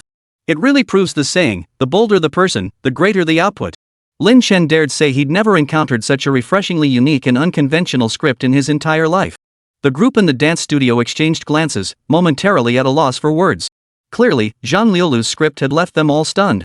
"What's wrong? Is my script not good?" Zhang Liulu asked, feeling a bit uneasy. "It's great. Who said it wasn't? It's fantastic," Tang Cheng exclaimed with exaggerated enthusiasm. "Really?" Zhang Liulu's eyes lit up instantly, as if she'd found a kindred spirit. Tang Cheng nodded vigorously. "Really, I think it's fantastic. Can I sign up to perform now?" Sure. But aren't you from a different class?" Though delighted, Zhang Liulu hadn't let excitement cloud her judgment. This girl looked unfamiliar, she definitely wasn't in their class. "That doesn't matter. Anyway, I'm not signing up for myself. I'm signing someone else up." Tang Cheng shrugged indifferently. She was currently in class 3, but since her best friend Su Yan and that goofball Song Mingxian were both in class 21, she considered herself part of class 21 too. Chapter 99, scared them both away? Signing someone else up? Who for? Zhang Liulu scratched her head and asked. Song Mingxian. Tang Cheng replied with an expression of utter certainty. That evil stepmother from Snow White, didn't it say she could dance? That's practically tailor-made for Song Mingxian. Zhang Liulu immediately found Tang Cheng's reasoning compelling. Yeah, now that you mention it, it really does fit. But I already started writing that Snow White's stepmother studies street dance. No worries though, I can change it and have her do ballet instead. Great! Tang Cheng snapped her fingers with a smile. And just like that, the matter was happily settled without the person involved even knowing. Lin Chen and Su Yan exchanged a simultaneous glance, silently lighting a candle for Song Mingxian in their hearts. Bro, no need for words. Rest in peace. Just as the two silently lamented for Song Mingxian, Zhang Liulu turned her gaze toward them. Su Yan, Lin Chen, would you two like to play a role too? Lin Chen, Su Yan. Not a chance. Lin Chen waved his hands immediately. I'll pass. I've never had any acting experience. Su Yan, standing beside him, also declined. Though the script was indeed quite novel, it still felt a bit off. Better not to get involved. But I wrote the roles of Snow White and the Prince specifically with you two in mind. Zhang Liulu said with a look of disappointment, her tone tinged with a barely perceptible hint of reproach. Lin Chen, Su Yan? What the heck? Based on them? Wait, why on earth would you base it on them? Zhang Liulu watched their stunned expressions, scratched her head awkwardly, and explained, I just thought you two had such great chemistry, so I wrote it that way. Su Yan stared at him in astonishment. Chemistry? You mean between him and Lin Chen? A flicker of joy suddenly stirred in Su Yan's heart. What if she suddenly felt like acting? She turned her head slightly to glance at Lin Chen, only to find him deep in thought. Just as Su Yan was about to ask him, Lin Chen suddenly spoke up. So you're saying that male lead with the cheesy, domineering CEO vibe is based on me? Zhang Liulu was momentarily at a loss for words, stammering, let me explain. No, I won't. Lin Chen said expressionlessly. The onlookers couldn't help but chuckle. You know what? Lin Chen just nailed that vibe. Earlier, when Zhang Liulu was describing her script, everyone had already learned that the male lead in her version of Snow White was a prince possessed by the spirit of a domineering CEO from a romance novel. His first line upon entering the scene was, Woman, you've successfully caught my attention. Lin Chen stared at Zhang Liulu with a face darkening with exasperation. Just how many cheesy idol dramas had he watched to write a script like this? After speaking, Lin Chen sighed helplessly. What on earth was going on here? Su Yan, watching Lin Chen's expression, couldn't help but chuckle. She gently nudged him. Lin Chen, why don't you just play the part? I think you'd be perfect for this role. Su Yan stared at him unblinkingly, her large eyes brimming with anticipation. Unable to withstand that gaze any longer, Lin Chen instinctively reached out to cover her eyes. Don't look at me. It won't help. I have no interest in playing some cheesy, domineering CEO. Caught off guard by his sudden move, Su Yan blinked nervously twice, her long lashes brushing against Lin Chen's palm. Lin Chen immediately felt this gesture might have been a bit inappropriate and quickly withdrew his hand. For some reason, his palm felt oddly tingly. What was that about? But with everyone discussing the roles, no one noticed the small interaction between the two. Sigh. Now that the leads and the second female role are set, what about the other parts? Who's going to play the 7 dwarfs? I don't want to play a dwarf, my height won't allow it. As if our heights were any better. I want to play the 6th dwarf. When I watched the little water spirits as a kid, the 6th brother was always my favorite. Lin Chen and Su Yan stood by, speechless. When did they say they wanted to act? I don't think I said I wanted to act. Besides, I already have a performance scheduled. Su Yan suddenly chimed in. After all, she'd already decided to perform a piano piece and probably wouldn't have time to rehearse with them. Of course, the most important thing is that this script is really a bit, how should I put it? It's not exactly to her liking. And judging by Lin Chen's expression, he didn't seem too keen on taking the role either. Oh, come on, playing the piano doesn't conflict with this, and besides, who could be more perfect for the role of Snow White than you? Exactly. This role was practically written just for you. Exactly, Su Yan. There aren't many girls in our class to begin with. If you don't take it, we'll never find anyone else. The classmates in the dance studio chimed in with their persuasive pleas, and Su Yan suddenly felt a headache coming on. Oh my gosh, who could save her? Just as Su Yan was at a loss for how to refuse them, Lin Chen suddenly spoke up. Song Mingxian is outside the door. Everyone, catch him and make him play the stepmother role. Hearing this, everyone rushed toward the door, eager to catch Song Mingxian. But when they reached the entrance, there was no sign of him anywhere. When they finally snapped back to reality and looked back into the dance studio, they suddenly realized Lin Chen had actually taken Su Yan and slipped out the back door. Holy crap, they're running away. Stop right there. Lin Chen saw them and immediately grabbed Su Yan, pulling her toward the exit. One was last year's men's 3,000-meter long-distance champion, the other the women's sprint champion. How could this group of old, weak, and disabled people possibly catch up to them? Last year's men's 3,000-meter runner-up, Zhang Liulu, had never been able to keep up with Lin Chen. He'd been lapped twice, and after that crushing defeat, he'd given up running altogether. Watching their figures vanish into the distance, she felt like crying but couldn't. Was the script she wrote really that bad? Had she actually scared away the male and female leads? What if I really want to cry? Just as Zhang Liulu was about to give up, his sidekick with the center-parted hair suddenly appeared and whispered something in his ear. A smile instantly spread across Zhang Liulu's face. Perfect, that's exactly what we'll do. Lin Chen and Su Yan sprinted all the way, finally shaking off the crowd. Whoa, why did you suddenly drag me out like this? Su Yan gasped lightly. Lin Chen asked with a smile, what? You actually want to play this role? Chapter 100, you're back already. Su Yan opened her mouth to speak, then paused before saying, and you? You really don't want to play this role? Su Yan had initially been quite resistant to this script. But when she heard Zhang Liulu say the male and female leads were modeled after her and Lin Chen, she felt a tiny flicker of wavering. Besides, if Lin Chen was willing to act, then she definitely would be too. Su Yan looked at Lin Chen expectantly, waiting for his answer. Lin Chen answered without hesitation, of course I don't want to act in it. Zhang Liulu's writing is way too melodramatic and Mary Sue-ish. Su Yan momentarily didn't know whether to feel relieved that Lin Chen didn't want to act in this bizarre, melodramatic script, or regretful that she wouldn't get to perform alongside him.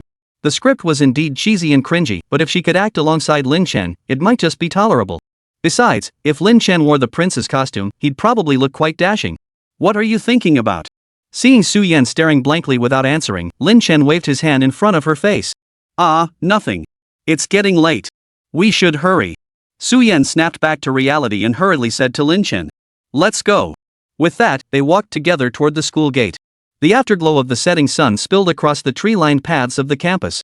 The two walked through the dappled light and shadow, a gentle early autumn breeze brushing past their ears, creating a wonderfully comfortable and pleasant feeling. Lin Chen had firmly decided not to participate in this stage play, but unexpectedly, on Monday, he was summoned directly to the mummy's office. Lin Chen was still puzzling over why the mummy would suddenly summon him out of the blue. The moment he entered the office, Mummy beamed at him, making Lin Chen feel uneasy. Lin Chen, the mummy began, I hear our classmate Zhang Liulu has written a stage play and wants to invite you to play the male lead. Lin Chen nodded blankly, surprised that even the mummy knew about this. I've already read the script for this play, and I think. The mummy stroked his chin, seemingly struggling to find the right words. Seeing the teacher's furrowed brow, Lin Chen spoke up directly. Teacher, you also think this script is particularly good. Before Lin Chen could finish his sentence, the mummy suddenly perked up like he'd been injected with adrenaline, exclaiming loudly, good. Lin Chen? Good? He actually thinks this script is good? Ha! Lin Chen, you think it's exceptionally good too, right? Well, it seems we're on the same wavelength. The mummy declared triumphantly, his eyes brimming with pride. Lin Chen's face darkened. He had clearly meant to say it was incredibly cheesy. Never expected the mummy to passionately declare it was good. What kind of taste is that? But seeing the mummy so excited, Lin Chen couldn't bring himself to crush his enthusiasm. He forced a smile and said, yeah, it's pretty good. Well then, you're cast as the male lead in this stage play. What? Lin Chen stared at the mummy in shock. When had he agreed to play the male lead in this stage play? What's wrong? Did I get too excited? The mummy asked cheerfully. Lin Chen fought the urge to roll his eyes. Excited? I'm excited my ass. Excited. Teacher, I really have no talent for acting, so I think this leading role. Just a practice role for you. The mummy seamlessly cut off Lin Chen's words, cutting him off mid-sentence. No, teacher, I'm fine, teacher, I believe in you. As he spoke, the mummy even gave Lin Chen a thumbs-up gesture. Lin Chen instantly felt a wave of exasperation wash over him. Wait, who said you believed me? Lin Chen tried repeatedly to refuse, but each time the mummy cut him off. After enduring the mummy's relentless nagging for over 2 hours, Lin Chen finally agreed to the task in a daze. Back in the classroom, Lin Chen couldn't help but sigh softly. How had he ended up with a homeroom teacher as talkative as this mummy? Sigh. He knew it. Whenever Mu called him over, it never meant anything good. Seeing Lin Chen return looking so dejected, Su Yan assumed Teacher Mu had criticized him. Concerned, she asked, Lin Chen, what's wrong? If Teacher Mu said anything, don't take it to heart. Lin Chen sighed helplessly, rubbing his forehead. This time, I really can't just brush it off. This time, old Mu had assigned him to perform in a stage play. Even if he didn't take it to heart, could he really refuse to perform? What? Is it that serious? What did he say to you? Su Yan asked anxiously, thinking the mummy must have said something harsh. He just told me. Su Yan, Teacher Mu is looking for you. Before Lin Chen could finish speaking, someone suddenly called out Su Yan's name from outside the door. Hearing the mummy call her, Su Yan feared something was wrong. She stood up and told Lin Chen, I'll head to the office first. We'll talk when I return. Lin Chen nodded, and Su Yan got up to go to the mummy's office. Watching Su Yan's retreating figure, Lin Chen thought to himself, by the time she gets back, she'll probably already know what's going on without me having to say anything. The mummy had just pulled him aside for a little ideological persuasion, successfully brainwashing him into agreeing to play the male lead in the stage play.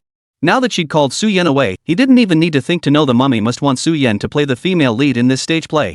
Given the mummy's tendency to ramble on, Su Yan probably wouldn't be back for at least an hour or two. Sigh, the two of them were truly in the same boat. Just as Lin Chen assumed he wouldn't see Su Yan for the rest of the morning, she unexpectedly returned after only a few minutes. Seeing Su Yan re-enter the classroom, Lin Chen froze in place. His gaze followed her every move until she sat down beside him. Lin Chen, why are you staring at me like that? The moment Su Yan entered the classroom, she noticed Lin Chen staring intently at her, making her wonder if something was on her face. Lin Chen glanced at his wristwatch. 9:27. Only 4 minutes remain before Su Yan exits. Did the mummy really let Su Yan go that easily? No way. Lin Chen stared at Su Yan in astonishment and asked, what did the mummy tell you when he called you to his office? Chapter 101, there's actually this kind of plot twist. Su Yan replied calmly, Teacher Mu just wanted to discuss the stage play with me. But didn't Teacher Mu just call Lin Chen in too? Why does he look so strange? Lin Chen thought, just as I suspected. But something doesn't add up. Given the mummy's personality, how could he possibly let Su Yan off so easily? Could it be that since Su Yan is such a top student, he felt awkward about brainwashing her? The mummy just let you off that easily? Lin Chen asked incredulously. Su Yan nodded. Yeah. He didn't brainwash you or try to persuade you to play the female lead? Lin Chen absolutely refused to believe the mummy would let Su Yan off so easily. Su Yan looked at him curiously. No, I already agreed to play the female lead. Why would he need to brainwash me? You agreed? Lin Chen exclaimed in surprise. Su Yan nodded under Lin Chen's astonished gaze. You agreed so easily? Why? Lin Chen was utterly baffled. This kid had been reluctant to act just last Friday, how could he agree so quickly? Su Yan lowered her head, momentarily unsure how to respond. She recalled that just then, in the office, Teacher Mu had told her he wanted her to play the female lead in this stage play. She had intended to refuse, but teacher Mu immediately added that Lin Chen had already agreed to play the male lead. Upon hearing that, she immediately nodded her agreement. But she couldn't just tell Lin Chen directly, could she? Wouldn't that make him think she had no backbone? Ah, it's nothing. I just didn't want teacher Mu to nag endlessly, so I agreed right away. Su-Yen lowered her head, avoiding Lin Chen's gaze as she spoke evasively. Lin Chen nodded in understanding. Su-Yen did have a point after all, he knew firsthand just how relentless Mu teacher could be when she started nagging. But when he glanced back, he noticed a suspicious flush of pink creeping into Su-Yen's ears. That was a bit unusual. From what he knew of Su-Yen now, this kid only blushed when she was embarrassed or lying. So, had this kid just lied to him? After the male and female leads and the second female lead were confirmed for the stage play, the supporting roles were gradually cast as well. A small number volunteered to perform, while the rest were all coerced by the mummy's intimidating presence, leaving them no choice but to participate. For their play, the mummy granted them special permission to rehearse during lunch breaks. Chen Yi, the class cultural affairs representative, specifically borrowed an empty classroom from the student council to serve as their rehearsal space. During the first lunch break on Monday, the entire cast and crew gathered in this empty classroom for their inaugural meeting. The main participants included, Lin Chen is the prince male lead, Su-Yen is Snow White female lead, Song Mingxian is the dancing queen female supporting role, Zhang Liulu is the head writer and director, along with the 7 dwarfs and several extras. Once everyone was present, they each received their scripts. Lin Chen, the domineering CEO prince, embodied the archetypal Disney prince with that classic, over-the-top CEO vibe straight out of old-school romance novels, essentially the Snow White version of Daimyoji. Su-Yen is Snow White, a fallen princess who perseveres relentlessly. After meeting the 7 dwarfs, she partners with them to build a business empire of her own. Song Mingxian is the dancing queen, Snow White's stepmother, a cruel woman obsessed with ballet. Her crippled legs fueled her jealousy towards Snow White's grace and talent. The 7 dwarfs, think of them like the 7 little gourd brothers from Chinese folklore, each possessing unique abilities. This is the final draft you're receiving now. To align with our school's 60th anniversary theme of positivity and progress, I've deliberately crafted the story to be highly inspirational. Zhang Liulu declared confidently, wow, what a divine script he's written. Everyone who received the script except Song Mingxian was left with a look of utter bewilderment. Could someone please explain what on earth this was supposed to be? Inspirational? Forgive me for saying so, but where exactly did you see the inspirational elements? Song Mingxian had initially resisted playing the stepmother in Snow White, but upon reading the script, his eyes instantly lit up with a peculiar gleam. TSK, this dark female character is basically Disney's version of Xinhuan, huh? He absolutely loved these dark, powerful female lead stories. Even though he was only the second female lead in this production, his screen time didn't limit his performance. He declared, from today onward, he was Song Mingxian, the wheel. As for Lin Chen and Su-Yen, they forced themselves to endure the cringe-worthy scenes while flipping through the script all the way to the end. To their utter shock, the script concluded with Zhang Liulu arranging a certain scene for them. Everyone knows Snow White is awakened by the prince's kiss in the end, but they'd have to perform it in front of the entire school. If they actually performed that, the principal and others would probably tear them apart on the spot. Su-Yen blushed fiercely as she read the script's description. Lin Chen hadn't yet reached that scene. He was still fighting the urge to abandon the script when he caught a glimpse of Su-Yen's face suddenly flushing. What's wrong? Su-Yen, what's wrong? Are you hot? But that couldn't be right, summer was over, and it wasn't particularly hot now. Su-Yen quickly closed the script and said shyly, nothing. Nothing at all. Seeing Su-Yen's clearly reluctant expression, Lin Chen didn't press further. Fine, if she didn't want to talk about it, then so be it. Then Lin Chen lowered his head and continued flipping through the script. Seeing Lin Chen lower his head to read again and realizing the pivotal scene between the leads was about to begin, Su-Yen quickly reached out and pressed down on his script. What is it? Lin Chen looked at her in surprise. Why was she suddenly grabbing his script and stopping him from reading on? Well, I've already read the rest of the script. I can just tell you what happens. Su-Yen said anxiously. What if Lin Chen saw the plot developments ahead? No, she had to find Zhang Liulu before he saw it and get him to rewrite the script. Though she had once fantasized about Lin Chen, this was absolutely not the place for it. If the entire faculty saw this, Lin Chen would be finished. No way. Absolutely not. Lin Chen chuckled at her lame excuse, I have the script right here. Why would I need you to read it to me? Chapter 102, is this really Su-Yen? Anyway, you absolutely can't keep reading. Su-Yen bit her lip, her voice weak and uncertain. Lin Chen frowned in confusion, about to say something more, when Zhang Liulu suddenly rushed over from the side. Lin Chen, Su-Yen, you two are here. Finished reading the script? I even added a kissing scene just for you two. Lin Chen. Su-Yen lowered her head in exasperation. What on earth was Zhang Liulu talking about? Oh no, now Lin Chen knows everything. Added a kissing scene? Are you kidding me? Lin Chen was utterly speechless. They were supposed to perform this at the school anniversary gala in front of the entire faculty and student body, and she'd pulled this stunt on him. Was Zhang Liulu trying to get herself killed? But Zhang Liulu actually said with a straight face, "Yeah, I thought it was bad and wanted to cut it, but Teacher Mu said it's fine. After all, it's just the two of you acting, so it doesn't matter." Lin Chen, what do you mean it doesn't matter since it's just the two of them performing? What the hell is going on in that mummy's brain? Lin Chen flatly refused. I don't care if old Mu agrees or not. I definitely don't agree. You delete it right now. Ah, that's just great. Zhang Liulu said reluctantly. What's so great about it? Delete it. Lin Chen snapped irritably. Seeing the two at an impasse, Su Yan interjected, Lin Chen, why don't we just let it go? It's only the forehead, after all. After saying that, Su Yan's face flushed instantly. Oh my god, how did she just say that out loud? Seeing Su Yan's slightly flushed cheeks, Lin Chen thought she was embarrassed, which only strengthened his resolve to delete that part. Zhang Liulu, I'll say this one last time. If you don't comply, I'll hand over all your shoujo manga from your desk to the mummy. Lin Chen threatened menacingly. Zhang Liulu's face paled instantly at Lin Chen's words. She stammered, how did you know? He had thought he'd been hiding it well all along. How did Lin Chen find out? Seeing his reaction, Lin Chen knew he'd guessed correctly. That day when he'd passed by his desk, he'd spotted Zhang Liulu nervously stuffing a book into the desk drawer.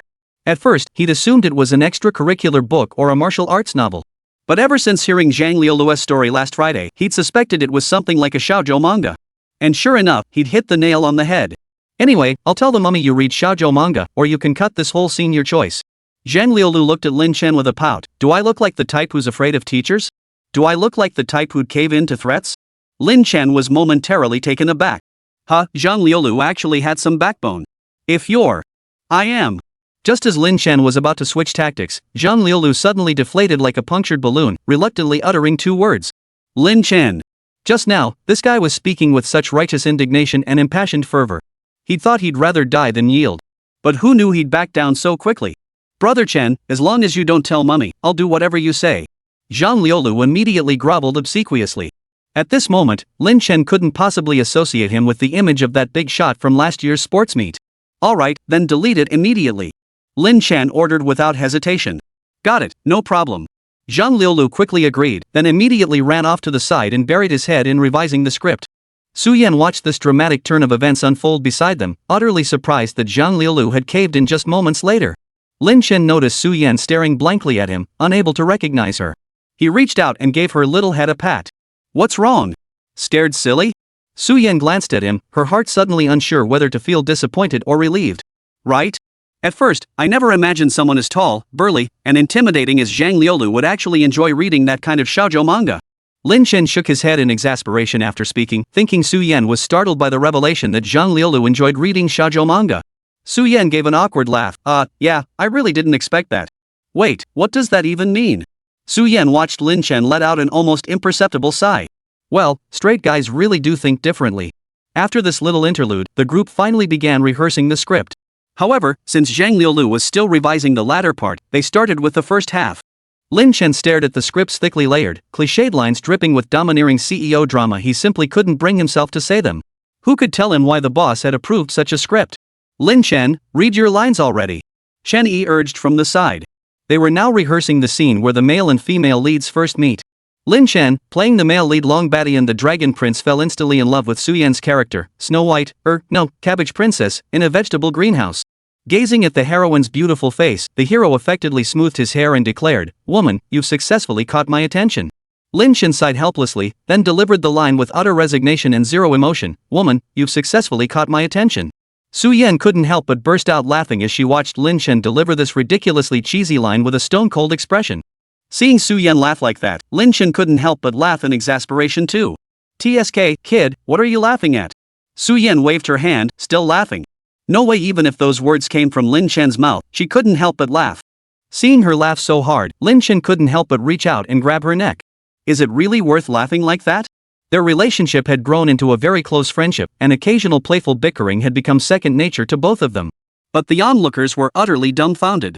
Who could tell them that the person beaming before them was truly the Su Yan they knew?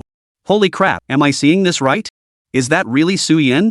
Yeah, this is the first time I've ever seen her smile. My goodness, my goddess is already stunning when she's aloof, but who knew she'd be even more breathtaking when she smiles? Can someone tell me what's going on between Lin Chen and my goddess? How come they're acting so close? Exactly. Su Yan is even his desk partner. How lucky is he? Chapter 103, is this the legendary wall dunk? Just as the onlookers were buzzing with speculation, the classroom doors suddenly swung open. How's your rehearsal going? Mummy asked with genuine concern the moment he stepped inside. Then, she looked up and saw the scene before her. A group of people were huddled together, deep in discussion, while Lin Chen and Su Yan stood embraced in the center. No one knew why they were holding each other like that. Everyone turned to see who had entered and gasped. At first, they were merely surprised to see the mummy. But the moment they registered Lin Chen and Su Yan's current state, terror instantly gripped them. Oh no! Lin Chen and Su Yan were caught like this by the mummy. This was disastrous. Hearing the commotion, Lin Chen and Su Yan both turned their heads toward the doorway. The mummy approached them with a blank expression. Just as everyone thought he was about to fly into a rage.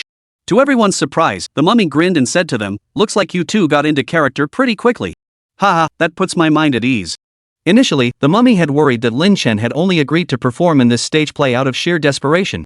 But now, seeing Lin Chen's fully immersed state the moment he entered, all his doubts vanished instantly. He was adapting perfectly well, not a trace of reluctance remained. The surrounding students stared wide-eyed, utterly incredulous that those words had come from the mummy. Wait, teacher, are you blind? They're practically hugging each other. What exactly are you reassuring them about? Then, the mummy added something even more unbelievable. Go ahead and act freely. Embrace, hug, whatever, just act naturally. The mummy abruptly stopped mid-sentence, swallowing the words on the tip of his tongue. The reason he'd insisted on casting Lin Chen and Su Yan as the leads was precisely because of their relationship. Even scenes involving hand-holding or hugging wouldn't be an issue. But that other thing, just the final scene, and it was only a forehead kiss. That shouldn't be a problem, right? After all, he couldn't resist kissing his own adorable little nephew a few times. What's the big deal? Lin Chen and Su Yan were utterly speechless, while the surrounding Class 21 students felt their worldviews shatter. What? Who could tell them what they just heard? Hugging and cuddling, is that really something a homeroom teacher should be saying? Su Yan sighed, pressing her hand to her forehead. Oh no, did the mummy think she was Lin Chen's real aunt? She'd never admitted it to him. At most, she hadn't outright denied it when she transferred to be in his class. As for the rest, that she transferred to their class specifically to tutor her nephew, or that she didn't want to admit their relationship to spare him school pressure. All of that was purely the mummy's own imagination. It had absolutely nothing to do with her. Perhaps sensing the rehearsal room's slightly awkward atmosphere after her arrival, Mummy graciously excused herself. You all continue rehearsing. I'll be on my way. With that, she turned and walked out, even closing the door behind her. The group of unsuspecting onlookers left behind exchanged bewildered glances. What on earth was going on? Lin Chen released his arms from around Su Yan's neck and sighed, rubbing his nose in exasperation. Why did he feel like the mummy had been acting increasingly strange lately? What's gotten into the mummy lately? Why does he seem so weird around us? Lin Chen couldn't help but wonder aloud. Ever since the class split, he'd often catch her grinning at him like an idiot. Especially when he and Su Yan were together, the amusement in the mummy's eyes was practically impossible to hide. It was starting to feel downright creepy. Huh? Really?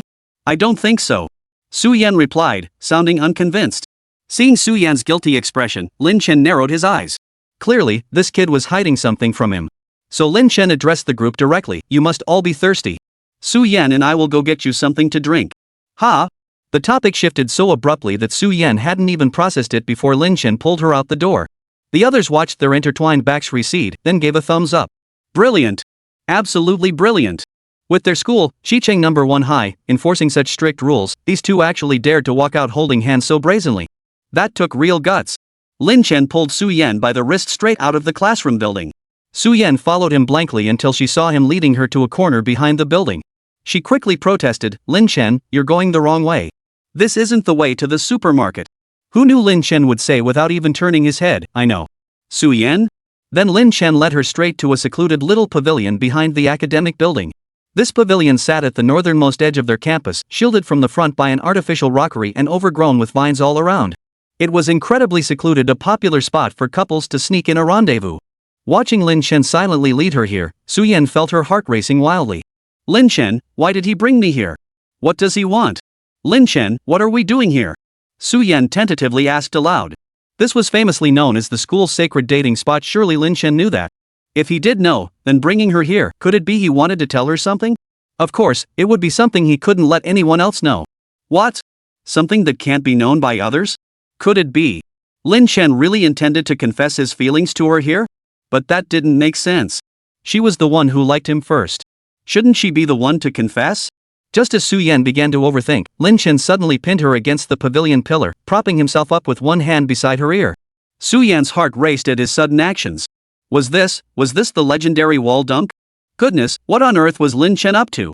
Lin Chen watched Su-Yen's tense expression, letting out a soft chuckle before slowly lowering his head toward her. As Lin Chen's face drew closer, Su-Yen felt her heart pounding like a wild deer trapped in a cage. Lin Chen, he couldn't possibly be about to do that, could he? Oh my goodness, she wasn't ready for this. As Lin Chen's face drew ever closer, Su-Yen nervously closed her eyes instinctively. In that moment, all surrounding sounds seemed to cease. The rustling wind, the chirping insects, nothing reached her ears. All she could hear was her own heartbeat, growing faster and more urgent, pounding so hard it felt like it might leap out of her throat. Chapter 104, You're Different from Them. With her eyes shut, Su-Yen waited nervously for what would happen next. Yet, she waited for a long time, and Lin Chen still made no move. Watching Su-Yen's tense, closed-eyed expression, Lin Chen felt puzzled. What was with this kid's face? Why so nervous? Does she think I'm going to hit her? The thought made Lin Chen chuckle involuntarily. Hearing the laughter, Su-Yen tentatively opened her eyes. She found Lin Chen's face mere inches from hers, his expression a mix of amusement and amusement. Lin Chen, what are you doing? Su-Yen asked nervously, her small hands clutching the hem of her school uniform skirt. Seeing her flustered state, Lin Chen couldn't help but reach out and gently tap her head. What on earth was this kid thinking about all day? He was a grown man, how could he possibly hit a girl? That would be utterly ungentlemanly. Luckily, Su-Yen had no idea what he was thinking. Otherwise, she'd pry open his skull just to see what kind of nonsense filled his head all day. She'd thought he was going to give her a sweet romantic drama moment, but instead, he'd imagined an action movie. Who knows whose mind is filled with such nonsense all day long? I just wanted to ask you, why has Mummy been acting so weird lately, especially around us? Huh? Really? I haven't noticed anything. Su-Yen turned her face away, pretending to be completely unaware. Denial won't work, Lin Chen teased. You've got guilty conscience practically written all over your face. Su-Yen protested weakly, what? I'm not guilty of anything. She was just feeling a little guilty. If you didn't do anything wrong, then why are you feeling guilty? Lin Chen knew she was guilty just by the way her eyes darted around. I'm not feeling guilty at all, Su-Yen bit her lip in flustered confusion. There was no way she'd tell him about this. What if Lin Chen found out and got angry? What happened at the mall that day was just a joke between them. Seeing Su-Yen stubbornly refusing to speak, Lin Chen couldn't help but nudge his cheek. Fine. Since you won't say it, then. Then, Su-Yen watched as Lin Chen pulled out a card and placed it before her. Here. First wish card. I just want to know why the mummy's been acting so weird lately. This? Wasn't this the wish card she'd given him? She never imagined Lin Chen would use it at this moment. Wasn't this like shooting herself in the foot? Su-Yen lifted her eyes to look at Lin Chen, about to make one last desperate attempt to speak. But Lin Chen saw right through her intentions. This wish card was given to me by you. You're not going to back out now, are you? No way, I wouldn't do that. Su-Yen protested softly. Back then, she'd given Lin Chen the wish card purely because she'd been brainwashed by romantic dramas. Didn't they always portray it so romantically in those shows? The male lead would hand the female lead a wish card, asking her to make his wish come true, like walking home hand in hand, going to the amusement park together, or catching a movie. Just thinking about it felt romantic. But why did it turn into this with Lin Chen? I want you to tell me why my teacher has been acting so strange lately? The difference was just too huge. Su-Yen sighed helplessly and conceded, well, during summer break, didn't Teacher Mu overhear the joke we made in the mall?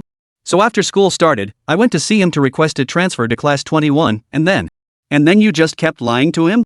Lin Chen cut her off mid-sentence, his expression a mix of amusement and skepticism. No, I didn't lie to him. He completely made it up in his head. I just couldn't bring myself to tell him the truth. Su-Yen protested softly. She swore she hadn't lied to Teacher Mu, she'd only mentioned wanting to transfer to class 21. She never imagined he'd conjure up such a heartwarming, loving drama in his head after hearing that. Then he'd even proactively contacted the grade director and class 1's homeroom teacher to arrange her transfer to class 21. Most crucially, for reasons unknown, he'd even arranged for her and Lin Chen to become deskmates. Watching Teacher Mu orchestrate this entire sequence, Su-Yen thought it best not to reveal the truth just yet. So, she really hadn't lied at most, she'd only withheld part of the truth. After listening to Su-Yen recount the entire sequence of events, Lin Chen couldn't help but sigh in exasperation, pressing his hand to his forehead. How could this mummy come up with such wild imaginings all day long? He was truly amazed. No wonder he'd insisted so strongly that Su-Yen and he play the male and female leads in the stage play, probably because he assumed they were related and thus didn't need to avoid each other. If he ever found out they weren't actually related at all, who knew what kind of reaction he'd have? Seeing Lin Chen's silent expression, Su-Yen cautiously reached out and tugged at his sleeve. Lin Chen, you're not mad, are you? I swear, I really didn't mean to deceive him on purpose. Seeing Su-Yen's pitiful expression, Lin Chen shook his head helplessly and smiled. It's not your fault. Why would I be angry with you? Really? Su-Yen asked with a smile, her tone carrying a hint of unmistakable coaxing. Really? Lin Chen nodded, then turned and said, let's go. Where? Su-Yen asked in confusion. Are we going back already? Lin Chen smiled and said, didn't you say you wanted to buy them something to drink? Oh. Su-Yen obediently replied, nearly having forgotten about it herself. She quickly jogged a few steps to catch up with Lin Chen. Once they reached the school supermarket, Lin Chen and Su-Yen headed straight for the beverage section, selecting drinks. Coke, Sprite, orange juice. I'll grab a few extra bottles so they can choose later, Su-Yen murmured to herself. Lin Chen followed behind her with the basket, watching her carefully select drinks. He couldn't help but say, just pick what you like first, then buy some for them. Su-Yen glanced at the shelves and replied, it's fine. I'll just grab a few more bottles of Coke for them. What about you? Milk tea? Lin Chen asked directly. Su-Yen thought for a moment, then shook her head. That wouldn't be right. I'm getting everyone regular drinks, but buying me bubble tea? Lin Chen chuckled. What's wrong with that? You're not the same as them. Su-Yen was taken aback by his words, her eyes widening in surprise as she looked at Lin Chen. Just then, a figure appeared on the other side of the shelf, having overheard Lin Chen's words. Chapter 105, Unexpected Turn of Events. The person standing beside the shelves was none other than their homeroom teacher, Principal Wang. After witnessing their intimate behavior on the way to the cafeteria that day, he had caught them and intended to give them a stern lecture. However, after hearing from Mummy that they were relatives, he had decided against it. Today, with nothing pressing on his mind, he'd wandered into the school supermarket to restock his small storage room. Little did he expect to run into the two of them buying drinks right here. He was still debating whether to go over and say hello when he heard Lin Chen tell Su-Yen, you're different from them. TSK. Why did that sound so ambiguous, so off? Could it be that Mu Jiangwo had tricked him into coming that day just to protect his own students? After all, Mu Jiangwo was notorious for being overly protective of his own. Just as he was about to step forward and call them over for a thorough interrogation, Lin Chen spoke again. Lin Chen smiled, ruffling Su-Yen's hair as he said, you're my aunt, right? Su-Yen couldn't help but glare at him, hearing the teasing in his words. Seriously, was this guy ever going to stop? This joke had been dragging on since summer break. After selecting their drinks, the two walked together to the cash register to pay. Director Wang watched the entire scene unfold silently from behind them, letting out a satisfied sigh. Ah! So Su-Yen really was Lin Chen's aunt after all. Mu Jiangwo hadn't lied to him. Ah, it seemed he'd been overthinking things. Director Wang shook his head, the sparse hair on his scalp swaying gently with the motion. He then turned and headed toward the snack section to restock his little stash. Meanwhile, Lin Chen and Su-Yen remained completely unaware of the series of internal changes unfolding in Director Wang's mind just moments ago. After buying drinks, Lin Chen took Su-Yen to a milk tea shop and bought her a cup.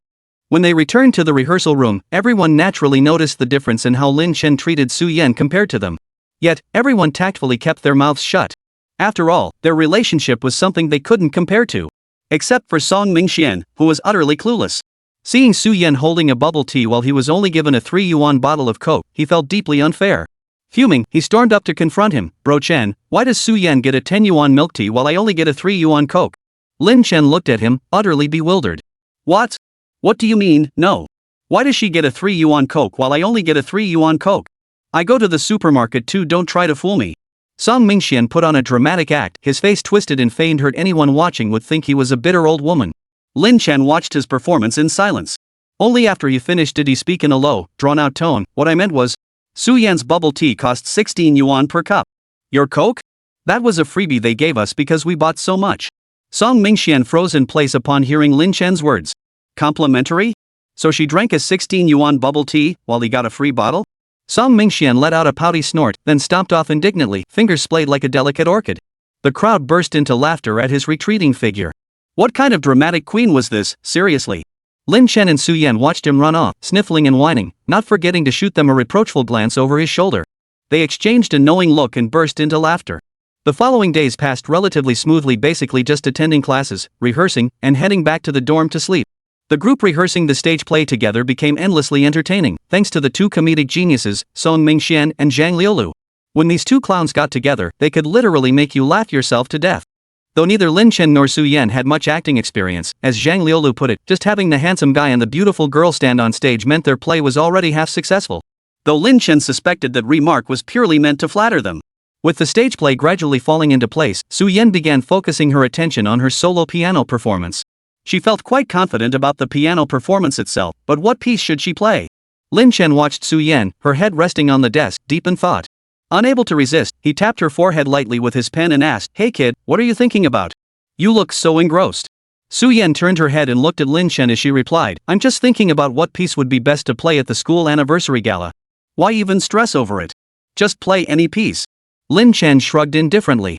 With Su Yan's skill, any piece she played would blow everyone away. Su Yan's expression turned serious. "How could I just play any old piece? Teacher Mu specifically instructed me to choose a piece that resonates with the gala's theme." Lin Chen instantly felt a wave of dread wash over him. The theme for this year's gala was striving, aspiring, persevering, and staying true to our original aspirations. What kind of piano piece could possibly align with that? That mummy sure knows how to give people a hard time. Lin Chen thought for a moment before saying to Su Yan, "Don't worry. Just play a piece you like. I'll handle the whole theme correspondence thing. I'll talk to old Mu for you." Su Yan immediately jumped up from the table, her eyes sparkling with excitement. "Really? How will you explain it to Teacher Mu?" Lin Chen smiled and replied, "You don't need to worry about that. I've got a plan." Su Yan nodded with a smile. If Lin Chen said so, she trusted him completely. Watching Su Yan's obedient expression, Lin Chen suddenly noticed her hair was slightly disheveled from leaning on the table earlier. Without hesitation, he reached out to smooth it down. Su Yan blushed, lowering her head as sweetness filled her heart. Several people nearby witnessed the scene and murmured in unison, "Can't even watch." And this was in the classroom. Couldn't these two show a little restraint? At a time when the entire school strictly forbade male and female students from getting too close, mere mortals like them would get called into the grade director's office for a half-hour lecture on proper conduct if they even crossed the 1-meter mark with someone of the opposite sex. Yet these two were openly hugging and kissing in the classroom. Worse still, with them behaving so improperly, their parents seemed completely oblivious. And he's often smiling like some doting old dad watching them. It was infuriating. But they were utterly powerless, forced to silently watch their display. After receiving Lin Chen's assurance, Su Yan quickly selected the piece she would perform at the school anniversary gala. Just as she headed to the music room with her chosen sheet music to borrow a piano for practice, she was abruptly informed that piano performances wouldn't be allowed at the school anniversary gala. Chapter 106, How did you know? "Teacher, why?" Su Yan asked in confusion. Earlier, when she visited Teacher Mu's office, he had been very supportive of the idea and even urged her to give her best performance. Why was the piano performance suddenly cancelled? The music teacher replied apologetically, "You know, our school has never prioritized cultural activities. Other schools have their PE teachers' classes taken over, but in my 3 years teaching at First High, I've only taught 7 lessons total. I don't even know where some classrooms are located. So they only bought one piano for show. Now look, it hasn't been used in years and is completely broken. Couldn't you just get it repaired?" Su Yan asked calmly. She rarely showed emotion except around Lin Chen or her family. The music teacher, a young woman in her mid-20s, usually didn't put on airs with these students she rarely saw. Hearing Su Yan's words, she looked apologetic. "I did inquire," she continued, "but the piano technician said many parts have deteriorated from long disuse. Repairing it is uncertain, and even if possible, it would cost a fortune." The school administration heard this and immediately gave up on the idea, saying that since no one played it anyway, it might as well just stay there as decoration. Su Yan was momentarily at a loss for words. Without a piano, she simply couldn't perform her piano solo. Well. I'd better go back and tell Teacher Mu and the others. They'd better hurry and prepare another act. What? The piano is unusable? Mummy asked in shock. He had thought his class's 2 performances for the school anniversary gala were locked in early and both outstanding. All that was left was to take the stage and receive the award. But now, just when he'd even prepared his acceptance speech, the school suddenly tells him the piano is broken? This was nothing short of a bolt from the blue for Mummy. Although he had always told his class 21 classmates that participation is what matters, deep down, he still really hoped to win an award. But now that the school piano was unusable, he was completely helpless. "Well, since that's how it is, Su Yan, you go ahead and head back. I'll ask around our class to see if anyone else has a talent they can perform." Mummy waved his hand regretfully. Su Yan stepped out of the office as instructed. With the piano solo cancelled, Su Yan devoted all her energy to rehearsing the stage play. Though she hadn't been thrilled about taking on this play initially, now that she'd committed to performing, she was determined to do it well. Lin Chen watched her return from Mummy's office looking as pumped up as if she'd been injected with adrenaline, and couldn't help but feel puzzled. Had Mummy brainwashed Su Yan again? Alright, let's start rehearsing from the beginning again. Zhang Liulu held a paper megaphone and declared with great authority. Alright, Act 1, begin. The script opened with the heroine leading 7 little dwarves watering newly planted cabbages in a vegetable greenhouse, when the hero made a grand entrance. Lin Chen suppressed his smile and walked in with a straight face. He simply couldn't pull off such cheesy, pretentious struts, so he just shoved his hands in his pockets and walked in expressionless. Then, he saw the beautiful and charming female lead, accompanied by her 7 little dwarves, watering the plants in the greenhouse. The male lead thought to himself, what a pure, unpretentious, and natural girl she is. He then ran a hand through his hair and said to her with deliberate coolness, "Woman, you've successfully caught my attention." Then, she rolled her eyes at him. What a complete airhead. The male lead then launched into relentless, dogged pursuit of the female lead. Lin Chen stared at the script's cringy as hell lines, finding them utterly unbearable to utter. So everyone watched as Lin Chen delivered his lines one word at a time, his face completely expressionless. Fortunately, Su Yan possessed remarkable patience, forcing herself to act it out with him. The entire crew around them struggled to stifle their laughter, except for Zhang Liulu and Song Mingxian. They watched the two perform with dead serious expressions, their eyes gradually filling with tears as they became completely absorbed in the scene. When Lin Chen and Su Yan finally finished their scene, they walked to the side, relieved. Phew, finally a chance to breathe. Lin Chen plopped down onto a nearby chair, sighing with relief. Zhang Liulu turned to look at him, her expression brimming with excitement. Lin Chen, you were absolutely brilliant just now. Lin Chen? Are you out of your mind? Calling what I just did great acting? I wasn't even acting, I was just reading the lines. Speaking of lines, Lin Chen suddenly thought of something and blurted out, Zhang Liulu, what kind of TV shows have you been watching all day? How could you write lines like that? Hearing Lin Chen's words, a faint blush of embarrassment spread across Zhang Liulu's dark complexion, barely noticeable unless one looked closely. When I was little, I used to watch those romantic dramas with my mom all the time.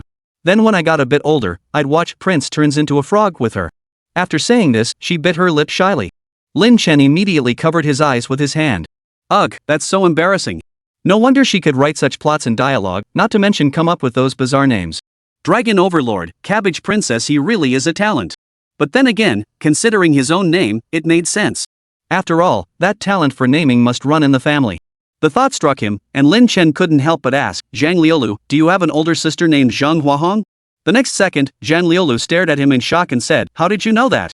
Lin Chen thought to himself, I guessed correctly. Then, unexpectedly, Zhang Liulu added, but it's not my sister, it's my brother. Lin Chen. Alright, you win. Wait, no, your brother wins.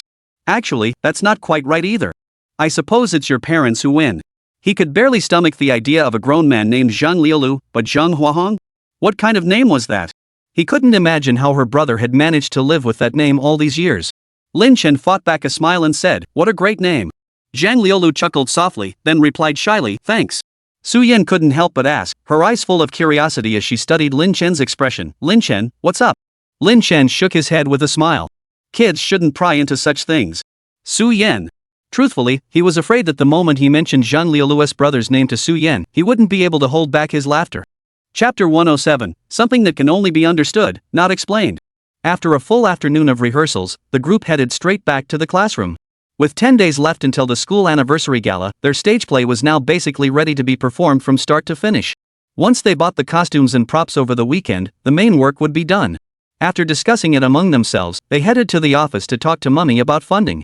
Lin Chen had intended to head straight back to the classroom, but unexpectedly, Zhang Liulu pulled him along to the office. Her reasoning? Having Lin Chen there made her feel safer. Lin Chen was speechless. You're so big and strong, what exactly are you lacking in security? But in the end, he was forced to accompany her to the mummy's office. Ha? What brings you two here? Mummy asked in surprise, puzzled why these two had suddenly appeared in his office together. Zhang Liulu didn't beat around the bush. She got straight to the point, Professor, we're here to discuss the funding for this performance. Lin Chen clearly saw Mummy's pupils visibly widen in shock upon hearing the word funding. Then, stroking a non-existent beard, he spoke earnestly, well, regarding the funding issue. I've given it some thought. Let's use the class fees we collected at the beginning of the semester to cover this performance. Lin Chen quickly calculated in his mind, at the start of the semester, each student in their class had contributed 20 yuan, totaling 50 students. That added up to 1,000 yuan. But surely they'd spent quite a bit over these past 2 weeks? Teacher, how much of our class fund is left? The teacher pulled out the small money pouch from her drawer, specifically designated for the class fund, counted it carefully, and said, there's currently 627 yuan and 50 fun left. Over 600 yuan, teacher? Is that enough? Zhang Liulu didn't really have a clear idea about the budget for this performance either. But he thought about it. They needed to buy costumes for over 20 people. Even if they rented them instead of buying, it would still cost a lot. Add in props and other necessities, and this money might not be enough. The mummy scratched his head and said, well, it does seem a bit short. How about this, I'll sponsor you a little. Then Lin Chen and Zhang Liulu watched as the mummy rummaged through his pockets and pulled out a 50-cent coin. Yes, 50 cents. Teacher, you mean your sponsorship is just 50 cents? Zhang Liulu asked in disbelief, unable to believe her eyes. It wasn't just Zhang Liulu. Lin Chen also found it hard to believe. Old Mu had been teaching at the school for over a decade. His salary shouldn't be low. Plus, his wife ran a small restaurant that seemed to be doing pretty well the last time he visited. He couldn't possibly be so stingy as to only offer 50 cents. Mummy, meeting their disbelieving stares, gave an awkward chuckle. Well, haha, you see, my wife keeps a tight rein on the finances. This is all the pocket money I've managed to save up and I'm giving it all to you guys. Mr. Mu, come on. Lin Chen stared at the pitiful 50-cent coin, utterly speechless. He knew the mummy was henpecked, but he hadn't imagined it was to this extreme. Mummy wore a pained expression as he sighed. Oh, it's nothing, Lin Chen.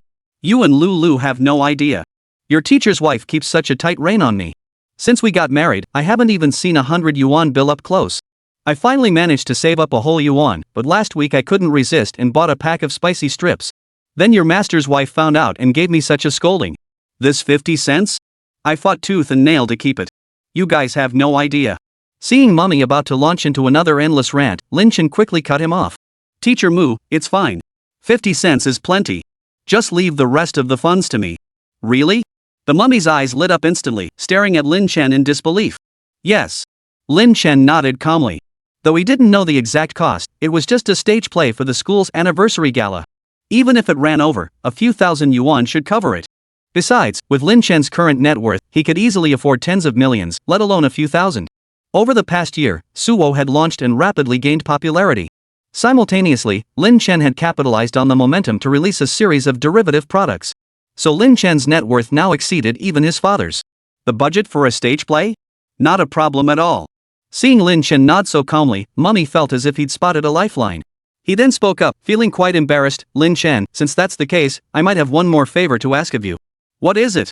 Well, you know that piano solo performance by Su Yan in our class got cancelled, right? I didn't know. Lin Chen replied bluntly. Why should he know? Su Yan's piano solo was cancelled? Why didn't that kid tell me? No wonder she's been acting so weird since she came out of the mummy's office. Could it be because the performance got cancelled that she's upset? Teacher, why did they suddenly cancel Su Yan's performance? Lin Chen asked in confusion. He remembered the school teachers had all been looking forward to Su Yan's performance. It was both technically demanding and incredibly sophisticated. It could be said she single-handedly elevated the overall quality of this school anniversary gala. How could it just get cancelled like that? Ah, this matter, it's a long story. Then the mummy launched into a long-winded explanation of why the school had cancelled the piano performance. Lin Chen felt his head spin, but after listening to the mummy's lengthy explanation, he managed to distill a few key points. Namely, the school couldn't afford to repair the piano, much less buy a new one. So, no piano meant no piano performance. I understand, teacher. Lin Chen nodded. Lin Chen, are you really sure you understand? The mummy, fearing he might not grasp the true meaning behind her words, raised an eyebrow and then casually made a gesture of counting money with both hands. Lin Chen shook his head with a smile. Don't worry, teacher, I really get it. Then, Lin Chen and Zhang Liulu walked out of the office together. On the way, Zhang Liulu rubbed her head and frowned. Lin Chen, what did you mean by that last thing you said to old Mu? What's this understanding business? I didn't get a single word of it. Lin Chen smiled faintly, adopting an air of profound mystery. It's something that can only be understood, not explained. Then he turned and headed straight back to the classroom. Chapter 108, when did we make this arrangement? Thanks to Lin Chen's generous financial support, their stage play equipment was no longer a concern. As Lin Chen put it, just spend freely. I'm covering the costs. Thus, Zhang Liulu, the play's chief writer and director, happily bowed to her generous benefactor. From then on, she affectionately referred to Lin Chen as Mr. Lin. Mr. Lin, are you thirsty? Would you like some water? Mr. Lin, are you tired? Please sit down and rest for a moment. The surrounding audience members couldn't help but cringe at the sight. Zhang Liulu, enough already. You look like a big, burly man. Can you please stop talking like a sissy? Song Mingxian shot back with a cutting remark. Hearing this, Lin Chen shot Song Mingxian a surprised look. Could anyone be more effeminate than you? After he finished speaking, it was just in time for Song Mingxian's scene. Then everyone saw the very person who had just mocked Zhang Liulu for being effeminate immediately curl his fingers into a delicate gesture, pinch his throat, and say in a high-pitched, girly voice, "Here I come." Lin Chen felt a chill run down his spine. He vowed never to tell anyone he knew this guy. After the midday rehearsal ended, everyone began discussing who would go shopping for the performance costumes over the weekend. As the director, Zhang Liulu naturally took charge and asked, "Who wants to come with me?" The chatter erupted in a flurry of voices. Lin was immediately ruled out. Joking aside, making their sugar daddy run errands? Did they want to lose their sponsorship funds? Then someone suggested, why not have Su Yan go with you? She's the female lead and the school beauty, her taste is bound to be impeccable. All eyes immediately turned to Su Yan. Su Yan was instantly torn. Helping pick out clothes wasn't the issue, she just didn't want to go shopping with any guy other than Lin Chen. She wasn't particularly fond of interacting with other guys to begin with. If she ended up shopping alone with Zhang Liulu, wouldn't that be awkward as hell? But outright refusing felt rude after all, it was just for group shopping. Just as Su Yan felt utterly torn, unsure how to refuse, Lin Chen suddenly stepped forward. Su Yan has plans this weekend and can't go with old Zhang. Ha? You have plans, Su Yan? Su Yan stared blankly at Lin Chen. How come she hadn't known she had plans this weekend? But since Lin Chen had already stated it in front of everyone, Su Yan could only nod guiltily. Well, if that's the case, since Su Yan has plans, we can just find someone else to go. Then let's have our arts committee member come along. Chen Yi thought about it, she didn't have any plans for the weekend either and nodded in agreement. And just like that, the plan to buy performance costumes over the weekend was settled. Back in the classroom, Su Yan couldn't help but ask Lin Chen, how come I didn't know I had plans this weekend? Lin Chen looked at Su Yan's bewildered expression and smiled, saying, we're going out together this weekend. Su Yan? When did this happen? How come I didn't know about it? Su Yan exclaimed in surprise. When had she agreed to go shopping with Lin Chen? Could she have forgotten? No way, her memory was usually sharp, and besides, how could she possibly forget something involving Lin Chen? Watching Su Yan start to ponder seriously, Lin Chen couldn't help but chuckle. He reached out and ruffled her hair, saying, don't think about it. It was just a moment ago. Just now? Yeah. What's wrong? Don't want to go? Lin Chen smiled, asking casually. Who said I don't want to go? Su Yan bit her lip lightly, unable to suppress the smile spreading across her lips. Lin Chen asking her out? How could she possibly not want to go? Alright, then. See you Sunday morning at New Century Plaza. Okay. Su Yan nodded without hesitation. Seeing her agree so readily, Lin Chen couldn't help but tease her playfully. You didn't even ask what we're going to do. Aren't you afraid I might sell you out? Su Yan shook her head with a smile. Not a chance. He was Lin Chen, after all. How could he? Lin Chen smiled helplessly. This kid really trusted him. After making their plans, they both lowered their heads and got back to their own tasks. Meanwhile, the surrounding onlookers, or rather, the grain-eating crowd, declared they'd just been fed another serving of dog food. Though the two had never explicitly said they were together, everyone sensed something was up between them. Otherwise, how could Su Yan, that famously aloof ice queen, ever smile so sweetly at Lin Chen? That kind of treatment was unheard of for any guy in the entire school. Truthfully, they hadn't done anything overly intimate, but, well, it was just this inexplicable vibe. Bottom line, I suspect they're a couple, but I've got zero proof. After a while, the crowd of spectators grew tired of digging deeper. They were perfectly content to sit quietly in the classroom and enjoy the show. Before we knew it, Friday afternoon arrived. After rehearsal in the practice room, Lin Chen specifically reminded Su Yan on their way back to class not to forget about the weekend plans. Su Yan replied with absolute certainty, I won't forget. But what about? On the contrary, what? Lin Chen raised an eyebrow, his tone tinged with a hint of warning. His memory wasn't bad either. The moment Su Yan spoke, he knew the kid was probably referring to the time they went to the movies last year and she was late. Su Yan flashed him a smile and replied cheerfully, that person knows exactly who they are. Oh, you little rascal, you dare make things up about me, huh? With that, Lin Chen reached out to grab her. Seeing this, Su Yan darted away with agile movements. Lin Chen laughed as he gave chase. The surrounding class 21 students rehearsing together collectively groaned, this is too much to watch. Seriously, these two are way too obvious. If you tell me there's nothing going on between them, I won't believe it for a second. Exactly. When have you ever seen our school flower act so lively? Seriously, what is it about Lin Chen that makes our school beauty treat him so differently? The group chattered excitedly while Lin Chen caught up to Su Yan ahead. Though Su Yan had long legs and ran fast, she couldn't possibly keep up with Lin Chen. Lin Chen blocked her path with a light chuckle and asked directly, was that about me earlier? Su Yan glanced at him and immediately conceded, I was just joking, really. Seeing this, Lin Chen didn't press further. After all, he'd only been teasing her himself. Seeing Lin Chen let her off the hook, Su Yan smiled and turned to head back to the classroom. But then she noticed his school uniform collar was untucked. She stepped forward and straightened his collar. The crowd of onlookers behind them were just sighing about getting another dose of sweet romance when suddenly, a familiar yet terrifying figure rounded the corner. Oh no! Chapter 109, Lin Chen, what are you doing? Principal Wang. The onlookers, who had been enjoying the sweet moment, immediately fell silent upon recognizing the approaching figure. Unspoken thoughts echoed in their minds. Oh no, the two of them flirting got caught by the grade director. They're dead meat now. Just as everyone expected Director Wang to explode in anger, he instead smiled warmly at the pair. Su-Yen, Lin Chen, I hear your class is rehearsing a stage play lately. Keep up the good work. I'm rooting for you. He even gave them a thumbs-up gesture, leaving the onlookers utterly dumbfounded. Who could explain what was going on? Old Wang watched Su-Yen adjust Lin Chen's collar without batting an eye, still smiling warmly. What on earth was going on? Not just them, Lin Chen and Su-Yen were equally bewildered. Last time in the cafeteria, Director Wang had already acted strangely. What could possibly be the reason this time?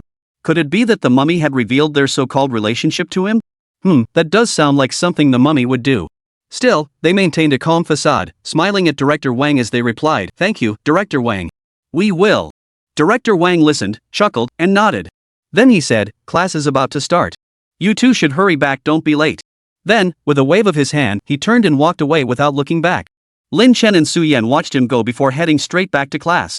Only the crowd of onlookers remained, frozen in place with wide eyes and a string of question marks floating above their heads. The afternoon passed quickly. Lin Chen packed his backpack and walked out of the school gate with Su-Yen. Lin Chen, will your family's driver pick you up tonight? Su-Yen and Lin Chen strolled together along the tree-lined paths of the school grounds. Yeah, probably. Unless something unusual comes up, it's usually Uncle Lee who picks me up. The two chatted casually all the way to the school entrance. Lin Chen glanced around left and right, but still didn't see his family's car. Lin Chen, what's wrong? I don't see our family car anywhere. Lin Chen looked around in confusion. Maybe something came up on the way? Maybe. Lin Chen took out his phone to send Uncle Lee a WeChat message, but upon opening the app, he realized he didn't seem to have Uncle Lee's contact. Never mind, I'll just wait here for a bit. Su-Yen, you go back first. I'll wait here for a bit. Lin Chen said to Su-Yen, thinking it wouldn't be right to have a girl wait here with him. It's okay, I'll stay with you. I don't have anything else to do anyway. For Su-Yen, every single moment spent with Lin Chen was precious. She wasn't about to let him leave alone like this. It was still early anyway, she might as well stay with him a little longer. Lin Chen spoke up directly, it's almost dark. It's not safe for a girl like you to be out alone. But you're a guy too, it's not safe for you either, Su-Yen retorted immediately. Lin Chen gave a helpless laugh.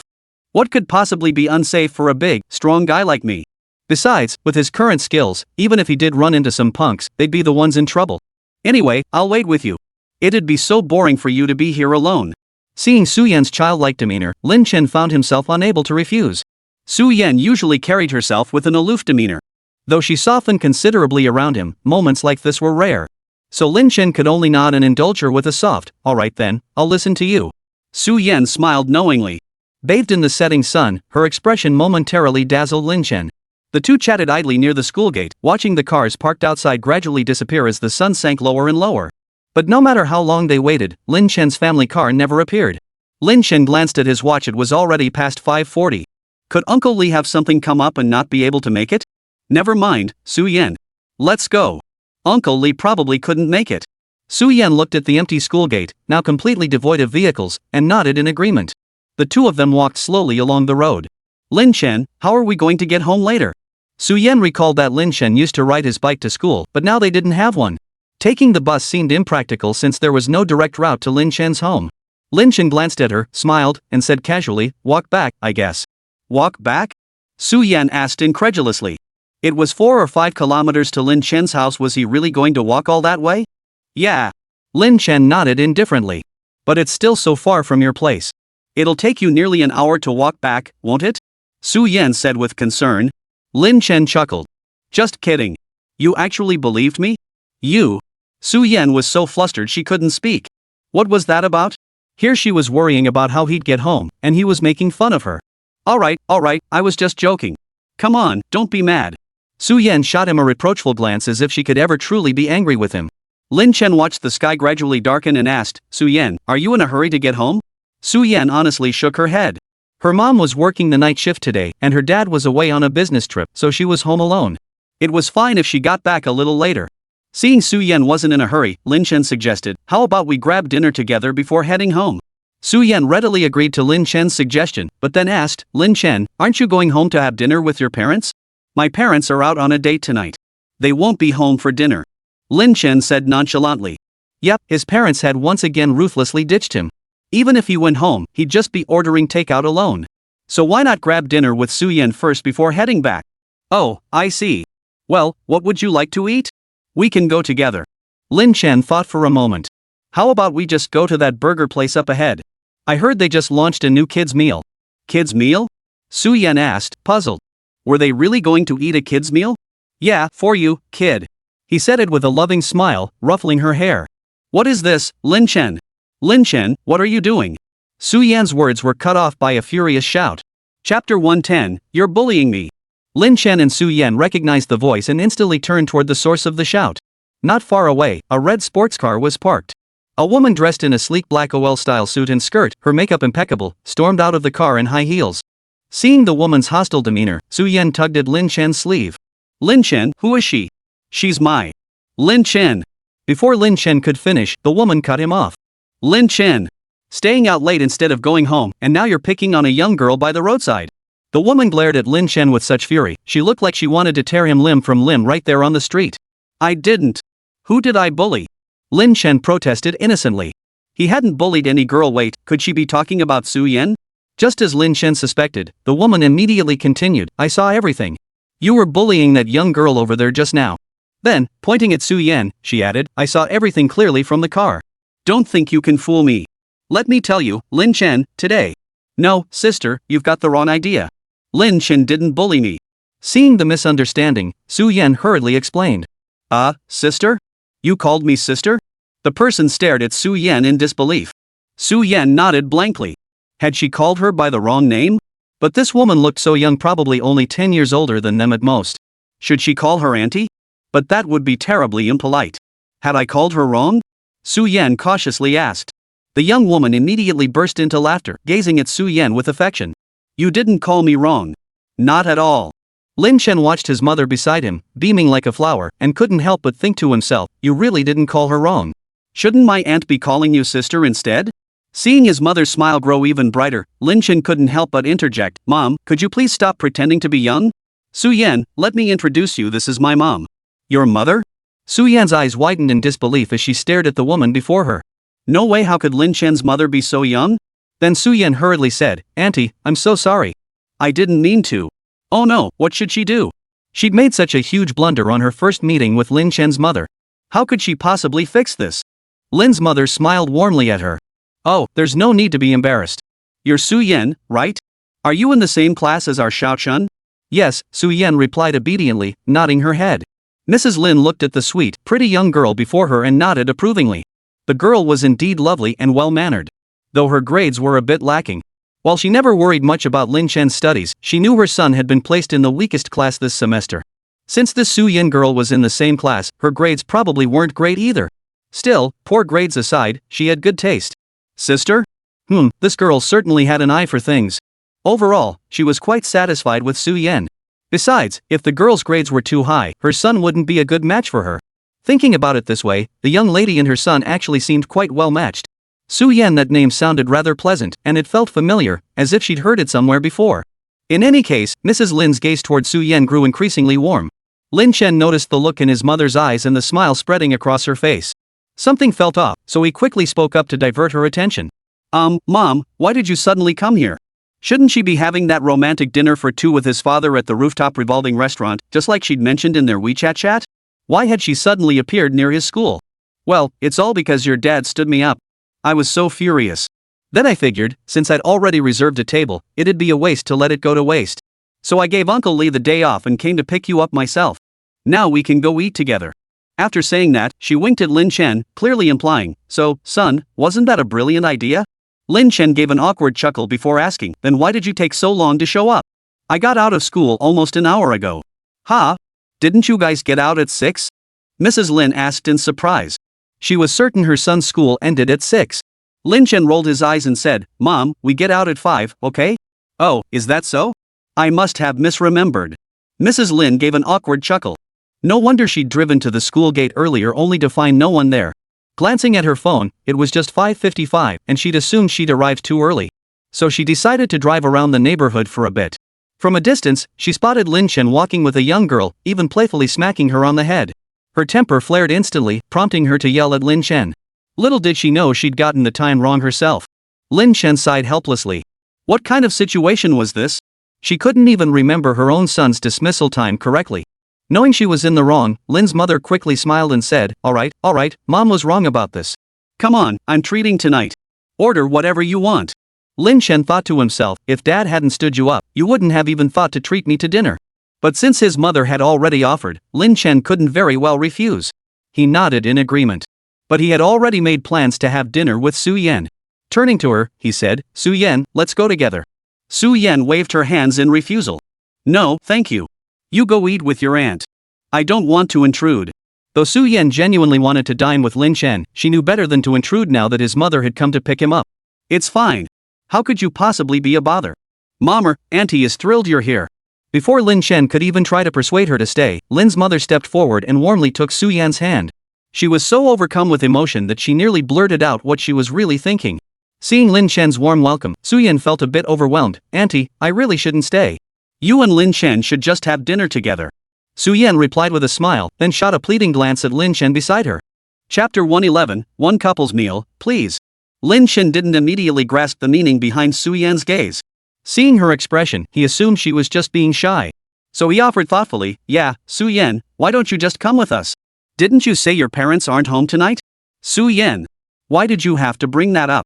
Mrs. Lin, overhearing this, felt a sudden pang of unease. Su Yan's parents weren't home tonight? Oh no, had she interrupted something important with her son?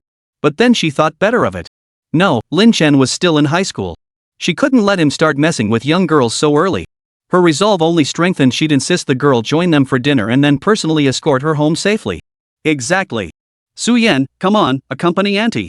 If you feel uncomfortable with Lin Chen around, we can leave him behind. Lin Chen. So, am I really adopted? Su Yan was clearly startled by Mrs. Lin's words. Leave Lin Chen behind? That's impossible. No, Auntie, I don't feel uncomfortable with Lin Chen here. I just feel like I might be disturbing you. Lin's mother smiled and said, no bother at all. How could it be a bother? Come on, let's hurry up and go. We don't want to be late. And so Su Yan was half dragged, half pulled by Mrs. Lin into the car. Su Yan was pulled into the front passenger seat, while Lin Chen had no choice but to squeeze into the back seat alone. Throughout the ride, Mrs. Lin was intensely curious about Su Yan, chattering away nonstop with questions. Su Yan, how old are you? 17, Auntie, Su Yan answered politely. 17. What a coincidence, our Lin Chen is also 17, Mrs. Lin remarked with surprise. Listening to his mother's words, Lin Chen silently rolled his eyes. There are even more coincidences than that. Besides, half of their senior class is 17. What's so coincidental about that? Then he heard Mrs. Lin ask again, did Su Yan and Lin Chen just meet this semester? Su Yan shook her head.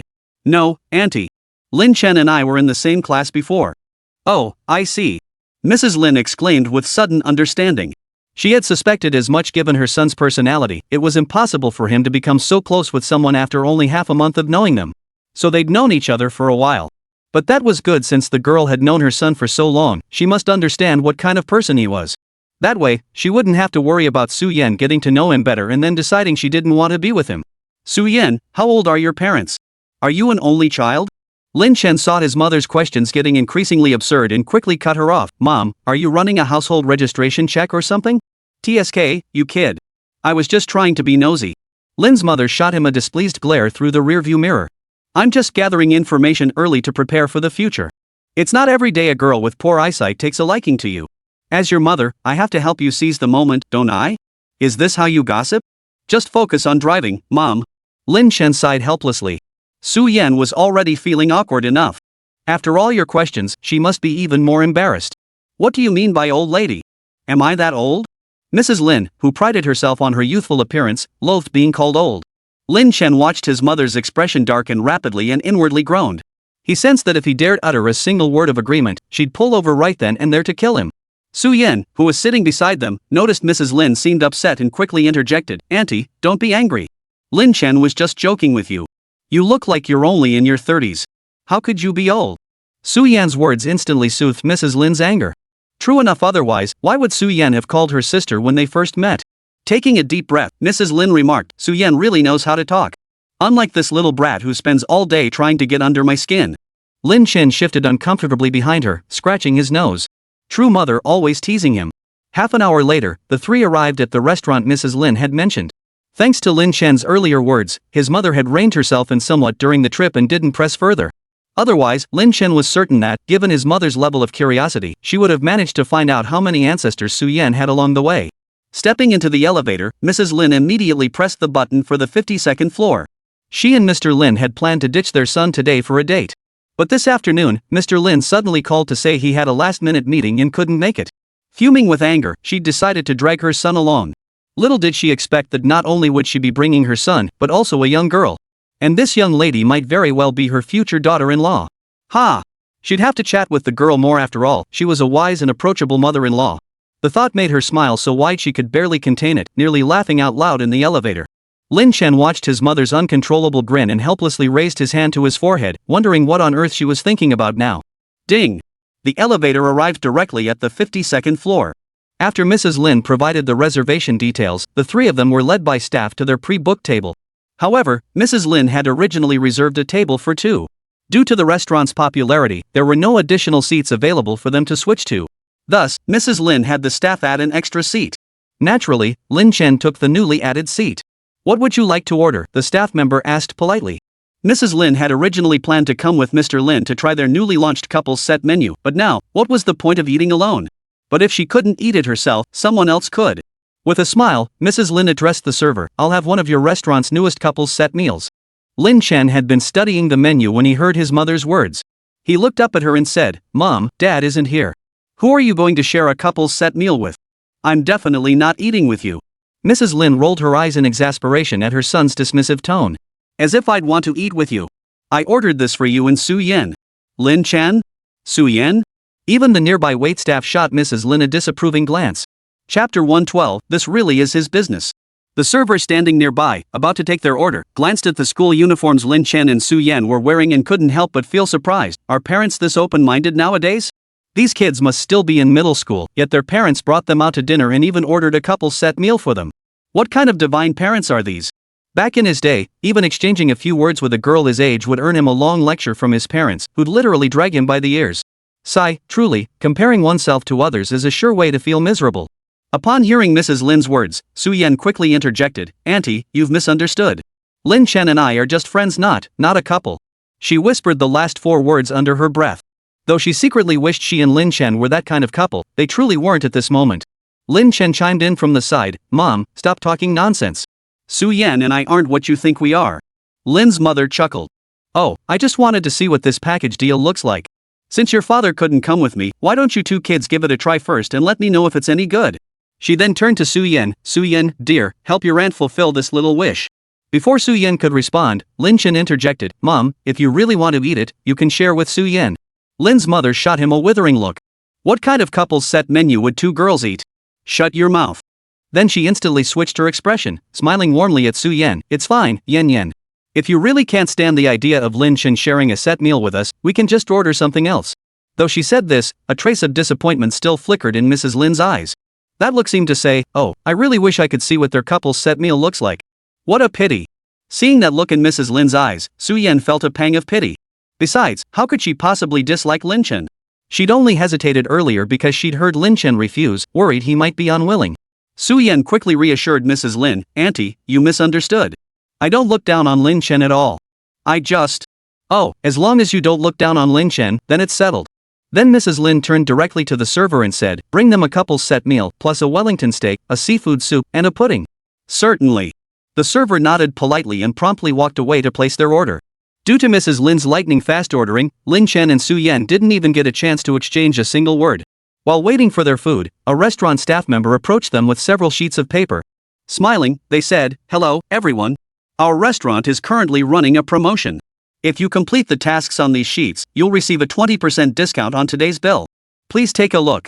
With that, they handed the papers to Lin Chen and his companions. Lin Chen glanced at them. Oh, math problems. Who could tell him why, even after graduation, he still couldn't escape math's clutches? Lin's mother stared at the problems with a headache. She'd graduated years ago. These questions might as well be gibberish to her now. What kind of restaurant promotion uses math problems? Confused, Mrs. Lin asked, your restaurant sure has an unconventional way of running promotions using math problems for a giveaway? The waitress smiled politely and replied, our boss's son just won second place in the provincial math competition, so our boss came up with this unique idea. Mrs. Lin gave a forced smile. So this was just a way to show off his son. She glanced at Lin Chen again. Well, what could she expect from someone who scored 0? Besides, was she the type to be stingy over a few bucks?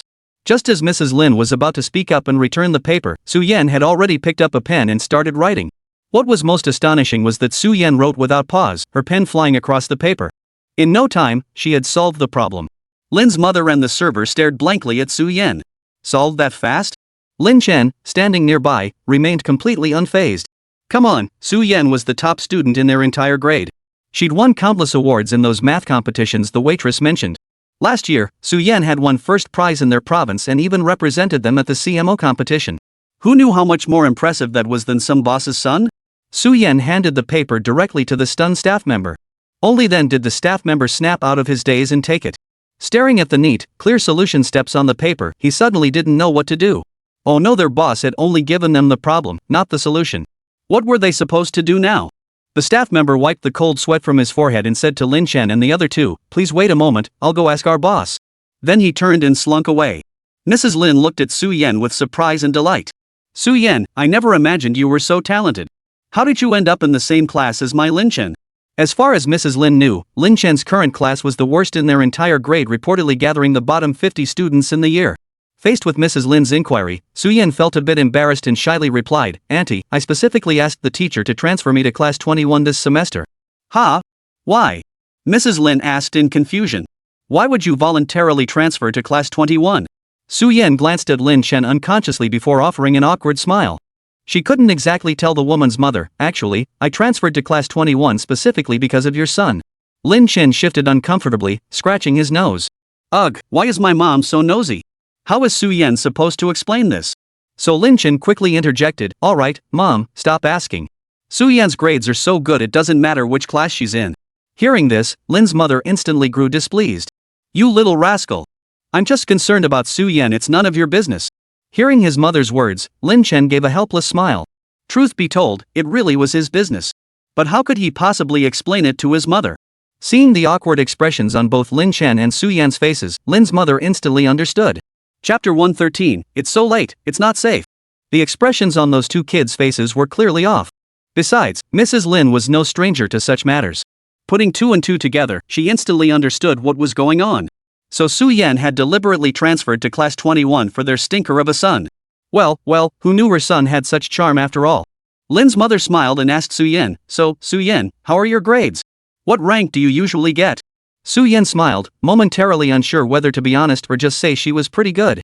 If she told Lin Chen's mother outright that she consistently ranked first in the entire grade, wouldn't that be a bit too boastful? Just as Su Yan was agonizing over her response, Lin Chen piped up, Mom, Su Yan has always been number 1 in the entire grade. First in the entire grade. That's amazing, Yen. Lin's mother stared at Su Yan in utter shock. When she first saw Su Yan solve that math problem with such ease, she'd suspected this young girl wasn't the academic underachiever she'd initially assumed. But she never imagined she was the top student in the entire grade. No wonder the name sounded so familiar. So this was the top student whose name appeared on every report card, with perfect scores in multiple subjects. Lin's mother's gaze towards Su Yan grew even more intense, tinged with a barely perceptible hint of worry.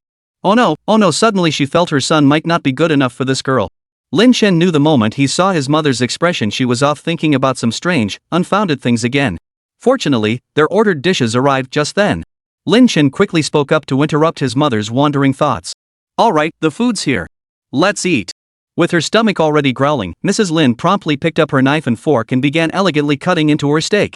Meanwhile, Lin Chen and Su Yan dug into the special couple's set meal Mrs. Lin had specifically ordered for them. It must be said, the food at this restaurant was truly delicious. No wonder his mother insisted on coming here. Especially the couple's set meal for Lin Chen and Su Yan, it was exquisitely prepared and utterly delicious. As she ate, Mrs. Lin discreetly observed the two of them. Heh, you little rascal. You promised you wouldn't accompany me on this couple's meal, yet here you are, happily enjoying it with that young lady. And Su Yan, this girl clearly has feelings for her son. Ah, nothing escapes her keen eye.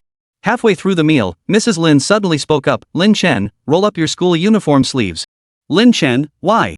What the hell is she up to now? Another one of her weird ideas? Just pull them up when I tell you to. Hurry up. Mrs. Lin urged impatiently. So Lin Chen had no choice but to obey his mother and roll up his school uniform sleeves. The other one. Mrs. Lin gestured with a slight lift of her chin. So Lin Chen reluctantly pulled up the other sleeve too. Then he watched as his mother pulled out her phone and tapped it against the dishes on the table. Lin Chen's two slender, clean hands were captured in the frame. Mom, what are you doing? Lin Chen asked, puzzled by her series of strange actions. After snapping the photo, his mother fiddled with her phone, not even glancing at him as she said, kids shouldn't ask so many questions. Just eat your food. Lin Chen. Su Yan couldn't help but smile as she watched Lin Chen finally get his comeuppance. She never imagined he acted like this in front of his mother. Noticing the smile playing on Su Yan's lips, Lin Chen couldn't help but whisper to her, what are you giggling about, kid? Eat your food. Su Yan sighed lightly in annoyance. She just couldn't understand she was only half a day older than him, yet why did Lin Chen always call her kid and treat her like a child? Whatever. She wasn't going to bother arguing with him. Let him call her whatever he wanted. The meal went fairly smoothly, save for a few playful jabs from Mrs. Lin directed at Lin Chen. Su Yan found it rather amusing she hadn't expected his mother to be so entertaining and easygoing. Yen, are you full? Would you like to order dessert? Mrs. Lin asked gently. No thanks, Auntie. I'm full, Su Yan replied with a smile. Mom, why didn't you ask me if I'm full? Lin Chen remarked softly from the side. Mrs. Lin shot him a glance, why should I ask you? Lin Chen, right, she's definitely my real mom. Su Yan watched their interaction and couldn't help but cover her mouth and giggle. Mrs. Lin linked arms with Su Yan and led her toward the exit. Lin Chen sighed resignedly, then followed behind them. After leaving the restaurant, Mrs. Lin drove Su Yan back home. On the way, Mrs. Lin's phone kept ringing incessantly. Hearing the ringing, Su Yan couldn't help but speak up, Auntie, your phone keeps ringing. Is something wrong? Lin's mother glanced at her phone, then turned it off completely. Nothing, she said nonchalantly. Just some insurance salesperson. Annoying. Su Yan nodded upon hearing this and said nothing more. Soon, the car pulled up to the entrance of Su Yan's residential complex. Su Yan unbuckled her seatbelt and politely said to Mrs. Lin, Auntie, thank you for tonight. I'll head home now. Mrs. Lin, growing increasingly pleased with Su Yan, smiled warmly and said, no problem. Come visit us sometime when you have time. Then, glancing at the pitch-black sky, she added, it's too late now. Let Lin Chen walk you inside. Lin Chen, sitting in the back seat, felt inexplicably called upon. Auntie, it's fine. I'm already at the entrance. I can manage on my own, Su Yan waved her hand in refusal. If Lin Chen walked her in, his mother would be left waiting alone here. That wouldn't be right. It's fine. It's so late, and it's not safe for a girl to be out alone. Su Yan was about to refuse again when Lin Chen unexpectedly opened the door and stepped out. Come on, I'll walk you in. It was already very late, and the sky was so dark. Letting Su Yan, a young woman, walk back alone, not only would his mother worry, but even he felt uneasy about it. Seeing Lin Chen had already stepped out, Su Yan no longer refused. She smiled at Mrs. Lin and said, well then, Auntie, I'll be going now. Goodbye. All right, goodbye. Mrs. Lin waved cheerfully as she bid farewell to Su Yan. Then she watched her son and Su Yan walk together into the residential compound. With a knowing smile, she rolled down the car window and leisurely admired the night scenery. Honestly, the scenery around Su Yan's neighborhood was quite nice.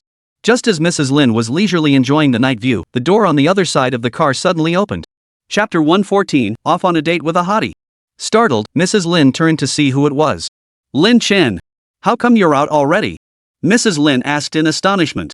It's been less than 5 minutes, right? Lin Chen looked at his mother with confusion. He already safely delivered Su Yan home. How could that be considered fast? I safely delivered Su Yan home. That's not fast, is it? His mother looked at him helplessly. You didn't just drop her off at her doorstep and come straight back, did you? What else would I have done? Lin Chen looked at his mother in confusion. Was he supposed to take Su Yan out for a late-night snack before dropping her off? His mother sighed, pressing her hand to her forehead. She looked at him with exasperation, wondering how she could have raised such a clueless son. She'd practically handed him the opportunity on a silver platter. At that moment, when he dropped the girl off at her doorstep, especially since no one else was home, shouldn't he have casually stepped inside for a glass of water? Then they could have shared a tender farewell. Then the girl could walk him out to the gate, where they'd exchange reluctant goodbyes and sweet nothings. Maybe even hold hands, share a hug, that sort of thing. Seriously, how could he be worse than his own father? Lin's mother sighed deeply. Under her son's puzzled gaze, she started the car and drove off. The moment they arrived home, before Lin Chen could even change his shoes, his father came rushing out. "Honey, you finally," Dad said anxiously, only to stop abruptly when he realized it was Lin Chen. Frowning, he said, "Why is it you? What are you doing back here when you have nothing better to do?" Lin Chen replied with utter resignation, "Dad, it's Friday. Of course I'm coming home." Father Lin sighed, no longer bothering to argue. "Come back if you want." Lin Chen changed his shoes, noticing his father's anxious expression. He spoke softly, "Dad, you're waiting for Mom, aren't you?" "Of course I am. Why else would I be waiting?" Lin's father shot him a disapproving look and snapped irritably. Lin Chen leisurely sat down on the sofa, took a sip of water, and then spoke slowly, "Oh, you're waiting for Mom? I just saw her." "What? Where is she? Where did you see her?" Hearing that Lin Chen had seen his mother, Lin's father immediately rushed over and asked. Holding his water glass, Lin Chen watched his father's frantic expression and replied unhurriedly, "I forgot. You little brat, you're messing with me, aren't you?" Thinking Lin Chen was just teasing him, Lin's father instantly flew into a rage. Lin Chen shrugged indifferently. "Who's messing with you? I really did see my mom. Not only did I see her, but we even had lunch together and came back together. So what if I stood her up again? Is it really worth getting this worked up over?" Seeing Lin Chen's unconcerned expression, Lin's father felt his anger flare even more. "You little brat. What good would it do you if your mother and I divorced? And here you are, just watching the show. Divorce?" Lin Chen was taken aback. So what if he stood his mom up once? How did that escalate to divorce? Besides, his mom seemed perfectly happy during dinner tonight. She never even mentioned divorce. "No, Dad, aren't you overthinking this?" Lin Chen believed his father was overthinking things, imagining his mother wanting a divorce. Father Lin sighed and sat down beside Lin Chen, saying with regret, "I had planned to go out to dinner with your mother tonight." Lin Chen nodded and said directly, "I know. Not only do I know, but I actually had dinner with her." Mr. Lin shot him a look. "What do you know?" "The thing is, I had to attend a last-minute meeting and stood her up." "Then your mother. As he spoke, Lin's father suddenly covered his face and began to cry. Lin Chen was startled and quickly grabbed a tissue from the table to hand it to his father. "Dad, don't cry. What's wrong with Mom?" Lin Chen was puzzled. His mom seemed perfectly fine. She'd been smiling and chatting away with Su Yan over dinner tonight, acting like nothing was wrong. Mr. Lin dabbed at his tears with the tissue while sniffling, "Your mother, tonight she went out with." Just as Lin's father was speaking, the front door suddenly opened. Turning around, he saw Lin's mother returning home. "Honey, you're back. Here, let me get your bag." Father Lin hurriedly rose to greet her. Lin Chen rolled his eyes in exasperation at his father's fawning manner. But Mrs. Lin paid no attention to her husband's fawning. She dodged his hand and said, "Go away." After changing her shoes, she walked straight to the sofa and sat down, completely ignoring her husband's attentions. Mr. Lin, looking dejected, pressed close, "Honey, I was wrong today. Don't be angry." Without even glancing at him, Mrs. Lin picked up her glass, took a small sip of water, and said, "Why would I be angry? I went and ate that couple's special at that place anyway. Oh, and guess what?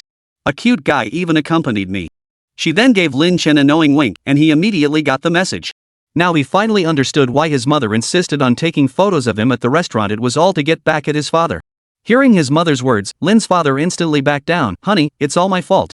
You don't have to make jokes like this just to get back at me." Lin's mother retorted, "What joke? That young man is handsome, has a great physique, and oh, right, he's richer than you." Lin Chen quickly grabbed a pillow to cover himself, unable to suppress a chuckle. Truth be told, his mother's words weren't entirely off the mark.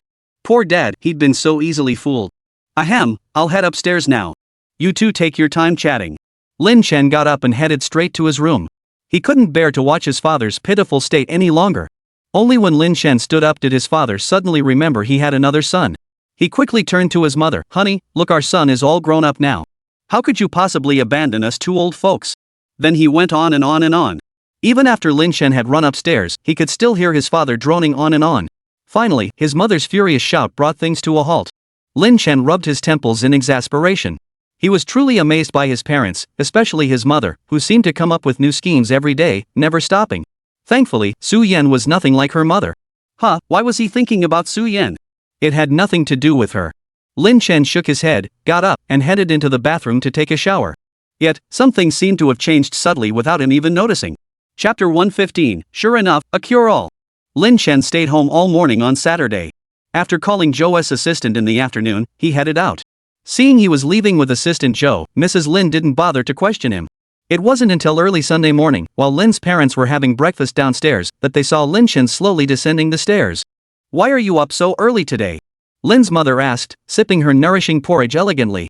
Given Lin Chen's usual habits, he wouldn't wake up until late morning on Sundays. Why was he up so early today? Lin Chen pulled out a chair and sat down. I'm going out today. With assistant Zhou again? Mrs. Lin inquired, feigning disinterest. No. Lin Chen took a sip of milk and began eating his breakfast. Then who is it? Mrs. Lin asked, her curiosity clearly piqued. No one. Lin Chen replied without looking up. If he told her, his mom would just start gossiping again. But a top-tier gossip like Mrs. Lin wasn't about to be fooled so easily. Was it Su Yan? Lin's mother asked with a smile, but Lin Chen found her grin particularly creepy at that moment. Mom, could you please not smile so creepily? Su Yan and I are just classmates. Oof. Clearly unconvinced, Mrs. Lin let out a cold snort. At that moment, Lin's father timidly asked from the side, who is Su Yan? Lin Chen, still fuming from the night before, snapped back irritably, none of your business. Go eat your dinner. Oh. Lin's father immediately lowered his head, shoveling rice into his mouth without daring to utter another word. Watching his father's timid demeanor, Lin Chen found himself both amused and exasperated. Mrs. Lin tapped her bowl with her chopsticks in annoyance. Tisk, stop grinning like that. Tell me straight, who are you going out with?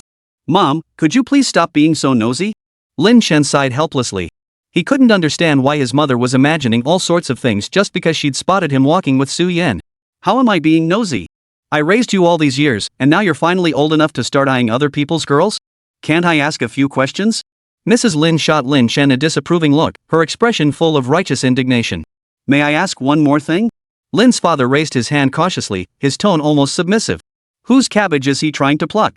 Lin's mother shot him another withering glance. Mind your own business and eat your dinner. Oh. Lin's father lowered his head and obediently began eating. Watching their interaction, Lin Chen chuckled and asked, you two still haven't made up? Who in their right mind would want to make up with him? Mrs. Lin snorted coldly, turning her head away, refusing to acknowledge Mr. Lin. Father Lin shot Mother Lin a pitiful look and quickly explained, honey, I really didn't mean to stand you up that day. Something unexpected came up, and I had to call an emergency meeting. I know, Mrs. Lin replied. That's why I didn't stop you from going. I just found a young, handsome guy to accompany me to dinner. What? You won't go with me, but you won't let anyone else accompany me either? Mrs. Lin declared with righteous indignation. Had Lin Chen known that the person dining with his mother that day was actually himself, he might have been even more shocked than his father at that moment. Father Lin was rendered speechless by Mother Lin's retort. He wanted to argue back, but he simply couldn't find a valid reason. Lin Chen couldn't help but chuckle at the sight of his father's flustered expression. Then, he immediately earned a withering glare from his father. You still have the nerve to laugh? Your mother and I are in this state, and you can still laugh? What's so funny about this? Lin Chen chuckled cheerfully, waving both hands in front of his father. Just eat your meal. Why are you stretching like that? Are you crazy? Already seething with frustration, Lin's father was pushed over the edge by his son's provocation. Lin Chen glanced at his father, then shook his head helplessly. Forget it. He'd hinted this much, yet his father still didn't get it. Fine. If he couldn't even recognize his own son's hands, he deserved to be fooled. Lin Chen finished his meal quickly, then dashed upstairs. He changed into fresh clothes and prepared to head out. Seeing Lin Chen come downstairs and change clothes, his mother immediately stepped forward to stop him. Son, where are you going? Do you need mom to drive you? Lin Chen hastily waved her off. No need. I can manage. Oh, just let mom drive you.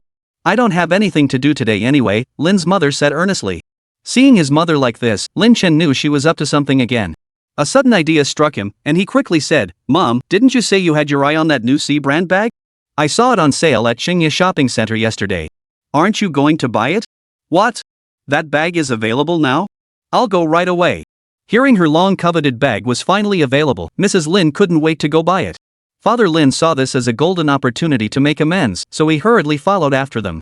Watching his mother's frantic figure, Lin Chen couldn't help but sigh inwardly. Indeed, a handbag cures all ills. Yesterday, he and assistant Zhou had gone to Qingye Shopping Center and happened to see the very bag his mother had been raving about lately. And most importantly, Qingye Shopping Center and New Century were located in opposite ends of the city, one in the north, the other in the south, over 2 hours apart by car. This way, there was absolutely no chance he would run into his mother. So Lin Chen strolled leisurely toward New Century Mall. His meeting with Su Yan was scheduled for 9:30. Arriving just after 9, he found her still absent. So Lin Chen casually stopped at a nearby milk tea shop to grab a cup. He then waited leisurely at the entrance for Su Yan. Before long, he spotted a figure in a light blue striped dress. It was Su Yan. Spotting Lin Chen from afar, Su Yan immediately broke into a light jog. Lin Chen, why are you here so early? I'm not late, am I? Su Yan jogged up to Lin Chen and quickly pulled out her phone to check the time. Seeing her flustered state, Lin Chen couldn't help but smile and say, alright, no need to check. You're not late. As he finished speaking, Su Yan also pulled out her phone and glanced at the time. It was only 9:15. Phew, thank goodness I'm not late. Lin Chen chuckled. Why so nervous? Even if you were late, I wouldn't blame you. At most what? Su Yan asked curiously. Chapter 116, Why would I lie to you? At most, I just head back home. Lin Chen said teasingly. Ha? Su Yan looked at him with a pout. This isn't following the script at all. Normally, guys should sweet-talk girls with lines like, it's okay if you're late. I'll wait forever for you. But with Lin Chen, it turned into heading home. Seeing Su Yan's face immediately fall, Lin Chen couldn't help but laugh. Alright, I was just teasing you. How could I possibly go straight back? Why do you always tease me? Su Yan pouted, her tone lacking any real reproach. Lin Chen smiled as he handed Su Yan the freshly bought bubble tea. Here, I got you some milk tea. Consider it my apology. How about that? Su Yan took the still warm bubble tea from Lin Chen. Glancing down, she saw it was her favorite coconut pearl milk tea, and her heart instantly warmed with delight. Happy now? Mei Shem, Su Yan murmured softly as she sipped her drink. Then let's go inside. Then the two of them walked into the mall together. Lin Chen, what are you planning to buy? Su Yan asked between sips of her bubble tea. A few days ago, Lin Chen had suddenly insisted she accompany him to New Century without explaining why. It's not that I need to buy anything. It's that you need to buy something. Lin Chen said indifferently. Ha? I need to buy something? But I don't need anything. Su Yan looked utterly confused. Wasn't Lin Chen the one who wanted her to accompany him? How did it become about her buying something? Lin Chen replied calmly, you're performing a piano solo at the school anniversary gala. Shouldn't you buy a dress? Su Yan, She realized she'd forgotten to tell Lin Chen that her piano solo had been cancelled. Lin Chen, I forgot to tell you my piano solo was cancelled. Su Yan said, feeling a bit embarrassed. Here she was, wasting a perfect weekend. Lin Chen had specifically come out to shop for clothes with her only for things to turn out like this. She should have told him earlier that day. Then he wouldn't have wasted his time. But to her surprise, Lin Chen casually replied, I know. You knew? Su Yan stared at him, her wide eyes filled with disbelief. If you knew, then why did you still ask me to come shopping with you? Su Yan's mind was filled with questions. If Lin Chen already knew, why did he still come out with her? Lin Chen glanced at her with a smile in his eyes and said, just go buy it. Who knows? Maybe tomorrow when you get to school, they'll tell you your piano solo performance has been reinstated. Su Yan sighed softly, her voice low and dejected. How could that be possible? Our school doesn't even have a decent piano to use. Where would they find a piano performance? Lin Chen gently rubbed her disappointed little head and chuckled, who knows? Maybe there will be one. Come on, let's go buy some clothes first. Don't girls love shopping for clothes the most? Lin Chen remembered his mother's golden rule, summed up in 3 words, shop. Shop. Shop. So whenever his dad upset her, his mom would go on a shopping spree. After a day of retail therapy, her anger would dissipate and this time would likely be no different. Su Yan listened to Lin Chen's gentle voice and suddenly felt happy. Right, even without the performance, she could still buy pretty dresses. She'd wear them for Lin Chen. Okay. Then the two headed straight for the women's clothing section on the 2nd floor. Hello, welcome. The staff at the entrance greeted them politely. The moment Lin Chen stepped inside, the overwhelming array of clothes left him feeling dizzy. Suddenly, he regretted dragging Su Yan along to shop for clothes. What should he do? He truly felt he didn't belong near women's clothing stores. The sheer number of colors and styles made his head spin. Lin Chen, what color do you think would look best on me? Su Yan waited expectantly for Lin Chen's answer. Having someone she liked help her pick out clothes was absolutely perfect. Lin Chen frowned at the dazzling array of clothes in the store and said, they're all okay. Seeing Lin Chen's blank expression, Su Yan thought for a moment and picked up a black sleeveless dress. Lin Chen, what do you think of this black one? Lin Chen glanced at it and replied indifferently, it looks pretty good. What about this one? Seeing Lin Chen wasn't particularly impressed by the black dress, Su Yan picked up a light blue long dress and asked. Lin Chen examined it briefly and said, not bad. What about this one? Su Yan picked up a red off-the-shoulder mini dress and asked Lin Chen. Lin Chen scratched his nose hesitantly. It's okay, I guess. Su Yan nearly burst out laughing at his response, pretty nice, not bad, okay, are you reciting a nursery rhyme or something? Lin Chen gave a helpless chuckle. Honestly, I'm really bad at picking clothes, especially women's clothes. Hearing this, Su Yan suddenly recalled the last time she'd accompanied him to buy a suit. If she hadn't been there to help him choose, he probably would have grabbed the very first suit he saw upon entering the store and headed straight to the checkout. Never mind. I won't put you through that. I'll pick something myself. Su-Yan knew Lin Chen genuinely wasn't good at this sort of thing, so she didn't press him further and began selecting items herself. With nothing to do, Lin Chen plopped down on a nearby sofa and started playing with his phone. The salesperson nearby shook her head helplessly, thinking, sigh, no matter how handsome a guy is, when he accompanies his girlfriend shopping for clothes, they all act the same sitting on the sofa playing with their phones, and when their girlfriend asks if something looks good, they only ever say, anything is fine. After idly scrolling through his phone for a while, Lin Chen heard Su-Yan's voice. Lin Chen, does this look good on me? Lin Chen looked up to see Su-Yan wearing a white, off-the-shoulder knee-length dress. She was looking at him shyly, her hands fidgeting with the hem of the dress, her eyes full of anticipation. Lin Chen had to admit, Su-Yan truly looked lovely in that dress, though admittedly, that was largely because she was naturally beautiful. But the moment he saw her just now, it truly made him feel a flash of light before his eyes. Beautiful. Really beautiful. Lin Chen answered honestly, and he truly meant every word. Really? Su-Yan's eyes instantly sparkled, like stars in the night sky. Really? Why would I lie to you? Lin Chen stood up, his voice tinged with a smile. Alright, I'll take this one. Su-Yan smiled as she spoke, then turned and headed to the fitting room to change out of her clothes. When Su-Yan emerged again, she discovered Lin Chen was no longer on the sofa. Chapter 117, Let Go of Me. Strange. Lin Chen was sitting here just a moment ago. How could he vanish in the blink of an eye? Su-Yan looked around, searching for Lin Chen's figure. Little one, what are you looking for? As Su-Yan searched around in confusion, someone suddenly tapped her on the shoulder. She turned to find Lin Chen standing behind her, having appeared there without her noticing. Looking for you. He vanished in the blink of an eye. Who else would I be looking for? How could I get lost? I'm a grown man. Lin Chen teased. I just didn't see you when I came out. Where did you go? Su-Yan looked at Lin Chen, her eyes filled with concern. I went to buy you clothes. Come on. Lin Chen grabbed her hand and started walking toward the exit. Go? Where? I haven't bought my clothes yet. Su-Yan protested. Right here. Didn't I tell you I was buying you clothes? Lin Chen held up the shopping bag in his hand for Su-Yan to see. Su-Yan stared at him in surprise. You already paid for them? Yeah. Lin Chen nodded casually. Why did you pay? These are my clothes, I should buy them myself. Su-Yan said with a hint of displeasure. This was her dress, how could she let Lin Chen pay for it? With that, Su-Yan immediately pulled out her phone to transfer money to Lin Chen. How much? I'll transfer it to you. Seeing Su-Yan's earnest expression, Lin Chen quickly stopped her. Really, it's not necessary. It's just a dress. That won't do. Su-Yan insisted earnestly. This was a matter of principle. How could she let Lin Chen spend money on clothes for her? They weren't even dating yet. How could she let him pay for her? Besides, even if they did end up together someday, she couldn't accept his money. Alright, I can't argue with you.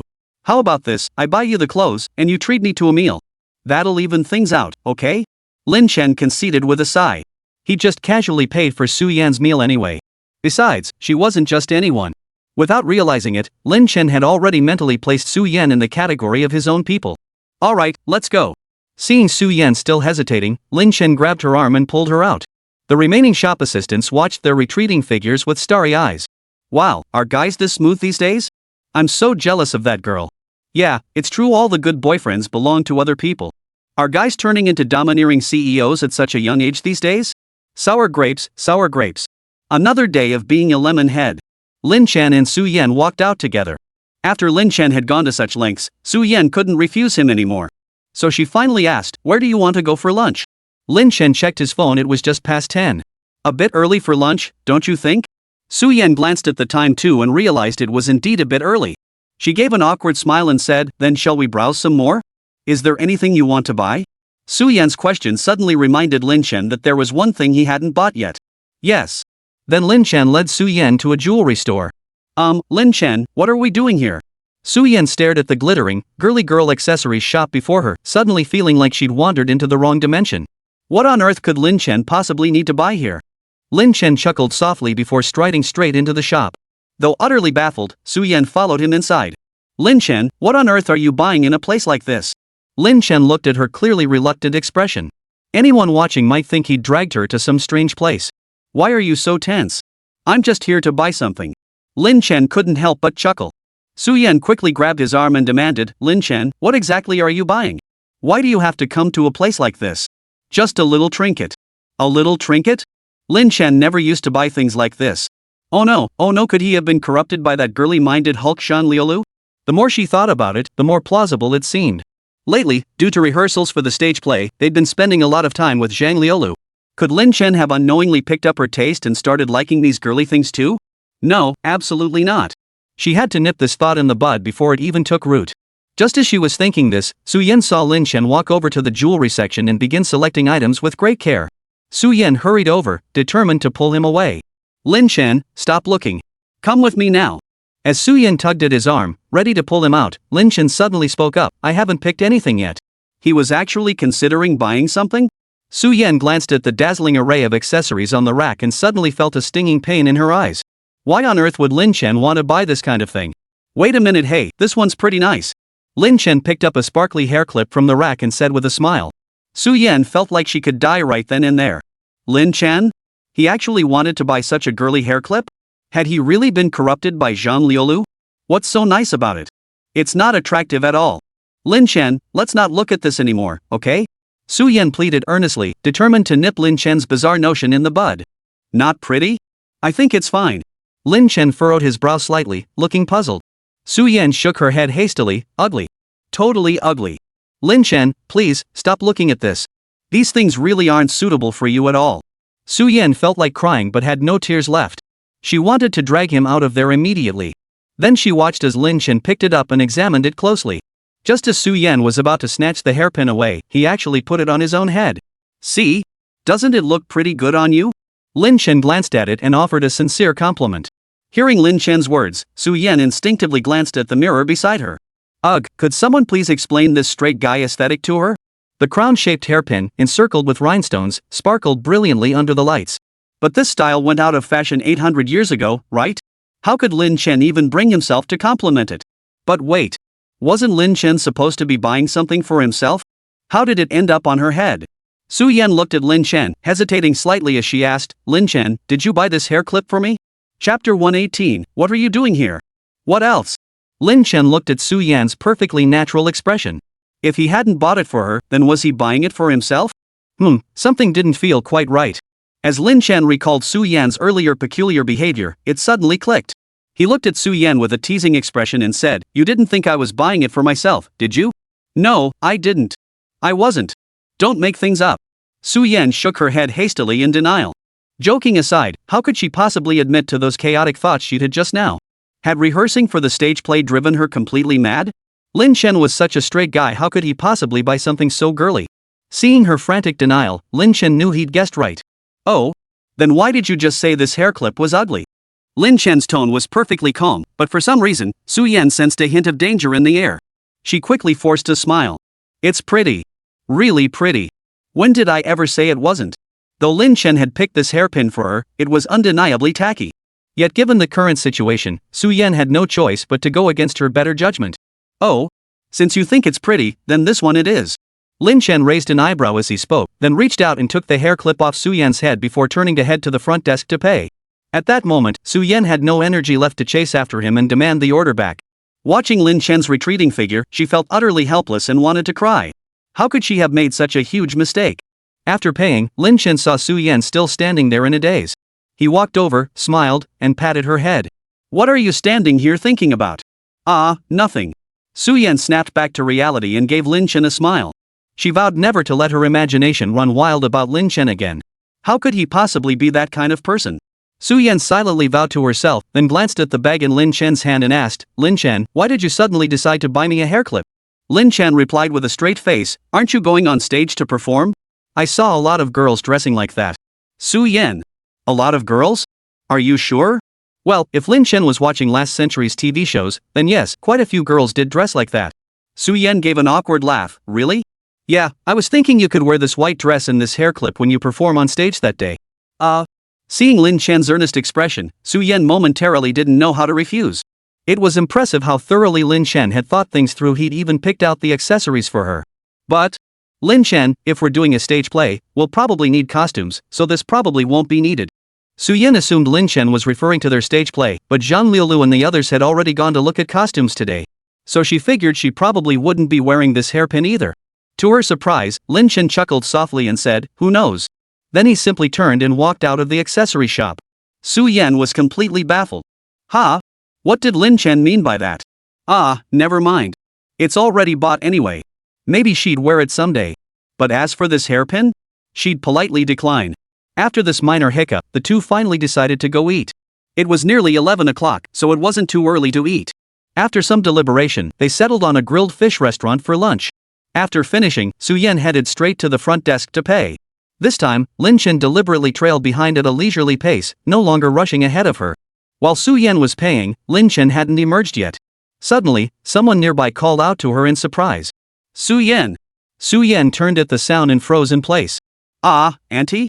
Su-yen stared in astonishment at the woman approaching her. With her radiant beauty and impeccably refined appearance, who else could it be but Lin-chen's mother? Oh my, Yen.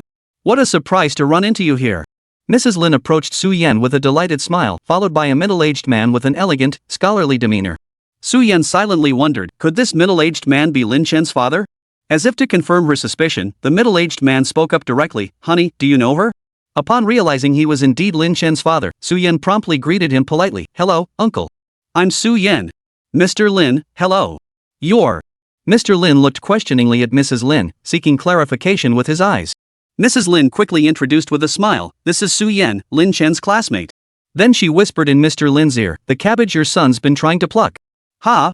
Before Mr. Lin could process the meaning behind Mrs. Lin's words, she was already beaming as she walked over to take Su-yen's hand, asking warmly, Yen, are you dining alone today? Su-yen hesitated before replying, no, I'm with Lin-chen. Father Lin watched as someone emerged from inside. He hadn't paid much attention at first, but suddenly noticed the figure looked vaguely familiar. Then, upon closer inspection, he realized it was none other than his own good-for-nothing son. Father Lin looked at him and immediately snapped, Lin-chen, what are you doing here? Mr. Lin looked at the three people standing at the door and momentarily wondered if he'd walked into the wrong place. What was going on? He'd only stepped out for a moment. How had Su-yen ended up gathered here with his father and mother? And shouldn't he and his mom be at Chengye shopping center in the north of the city? Why had they suddenly ended up here? Lin-chen stepped forward, puzzled. Dad, Mom, what are you doing here? I haven't asked you yet, what the hell are you doing here? Mr. Lin snapped irritably. He'd just managed to appease his wife and was enjoying a quiet shopping trip with her when he ran into this little brat. Seriously, with this giant third wheel around, how was he supposed to have a proper date with his wife? Upon hearing her husband's idiotic question, Mrs. Lin rolled her eyes at him. Are you blind? Can't you see that? Father Lin. What exactly am I supposed to see? Seeing her husband's blank expression, Mrs. Lin shook her head in exasperation. Forget it with his emotional intelligence, she shouldn't expect anything from him. Then, Mrs. Lin suddenly recalled how she'd encountered Su-yen earlier, and anger flared up inside her. Chapter 119, haven't you ever seen a couch before? Lin-chen. How could you let Su-yen, a young woman, pay the bill? Mrs. Lin immediately yelled at Lin-chen in a furious tone. She had seen it clearly. Su-yen was paying the bill at the door. This good-for-nothing boy went out to eat with her and actually made the girl pay. With his attitude, when will he ever get a girlfriend? She was absolutely furious. Mom, it's not like that. Lin-chen rushed to explain, but momentarily lost his words. He really hadn't wanted Su-yen to pay either. Auntie, you've got the wrong idea. I insisted on paying. Please don't blame Lin-chen. Su-yen saw Lin's mother scolding Lin-chen and quickly began explaining. But I couldn't let a young lady pay. You have no gentlemanly manners whatsoever. How did I raise you? Mrs. Lin continued scolding Lin-chen. From childhood, she had taught Lin-chen that when going out with girls, he must never let them pay. On the surface, she claimed it was a matter of gentlemanly conduct, but privately, she feared her son might struggle to find a wife. She hoped that by being generous, perhaps some young woman might be charmed by his money and take a liking to him. Even if they were after his money, that would be far better than ending up a lifelong bachelor. But Lin-chen seemed utterly incapable of understanding her well-intentioned advice. Finally, a girl liked him, and such an outstanding one at that, yet Lin-chen didn't know how to make a good impression. Auntie, you've really misunderstood. Lin-chen bought me clothes first, and I felt so bad about it that I insisted on treating him to dinner. Su-yen hurriedly explained the entire situation to Lin-chen's mother in detail. Once she understood the whole story, she finally gave Lin-chen a satisfied look. Not bad. She knew all these years of raising her son hadn't been in vain. He even knew to buy clothes for a girl on his own initiative. Lin-chen caught the look in his mother's eyes and knew exactly what she was imagining. He quickly interjected, Mom, Dad, you two want to keep shopping, right? Go ahead. Su-yen and I don't have anything else to do, so we'll head out first. He shot his father a meaningful glance. There was no way he and Su-yen could stay with his mother any longer. Given her temperament, who knew what she might do next? Mr. Lin seemed eager to enjoy some alone time with Mrs. Lin and didn't want two third wheels hanging around. Catching Lin-chen's look, he quickly chimed in, right, honey. Didn't you want to check out the latest styles at that shop up ahead? Let's go. But Mrs. Lin wasn't listening to a word they said.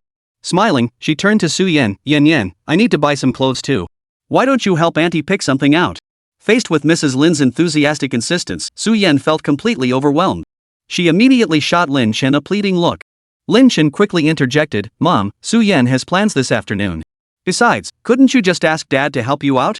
As he spoke, Lin Chen shot a meaningful glance at his father. Mr. Lin promptly nodded to Mrs. Lin. Exactly, honey. I'll accompany you. Get lost. Like you'd have the eye for anything? Mrs. Lin shot Mr. Lin a disdainful look. Seeing he was about to say something else, she silenced him with a withering glare. Mr. Lin immediately fell silent, scared stiff. Seeing his father back down so readily, Lin Chen sighed heavily. TSK.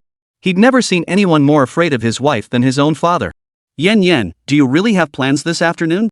Why don't I accompany you to take care of your errands first? Mrs. Lin looked at Su Yan with eager eyes, grabbing her arm and refusing to let go. Faced with Mrs. Lin's earnest gaze, Su Yan couldn't bring herself to refuse. With a smile, she said, Auntie, it's nothing urgent. I'll gladly go dress shopping with you first. Alright, let's go. With that, Aunt Lin pulled Su Yan forward, paying no attention whatsoever to Mr. Lin and Lin Chen trailing behind. Lin Chen watched his father's disappointed expression and shrugged helplessly. Don't you know what kind of person your own wife is? Shaking his head, he resignedly followed after them. As soon as Mrs. Lin pulled Su Yan into the store she had her eye on, she launched into a frenzied shopping spree.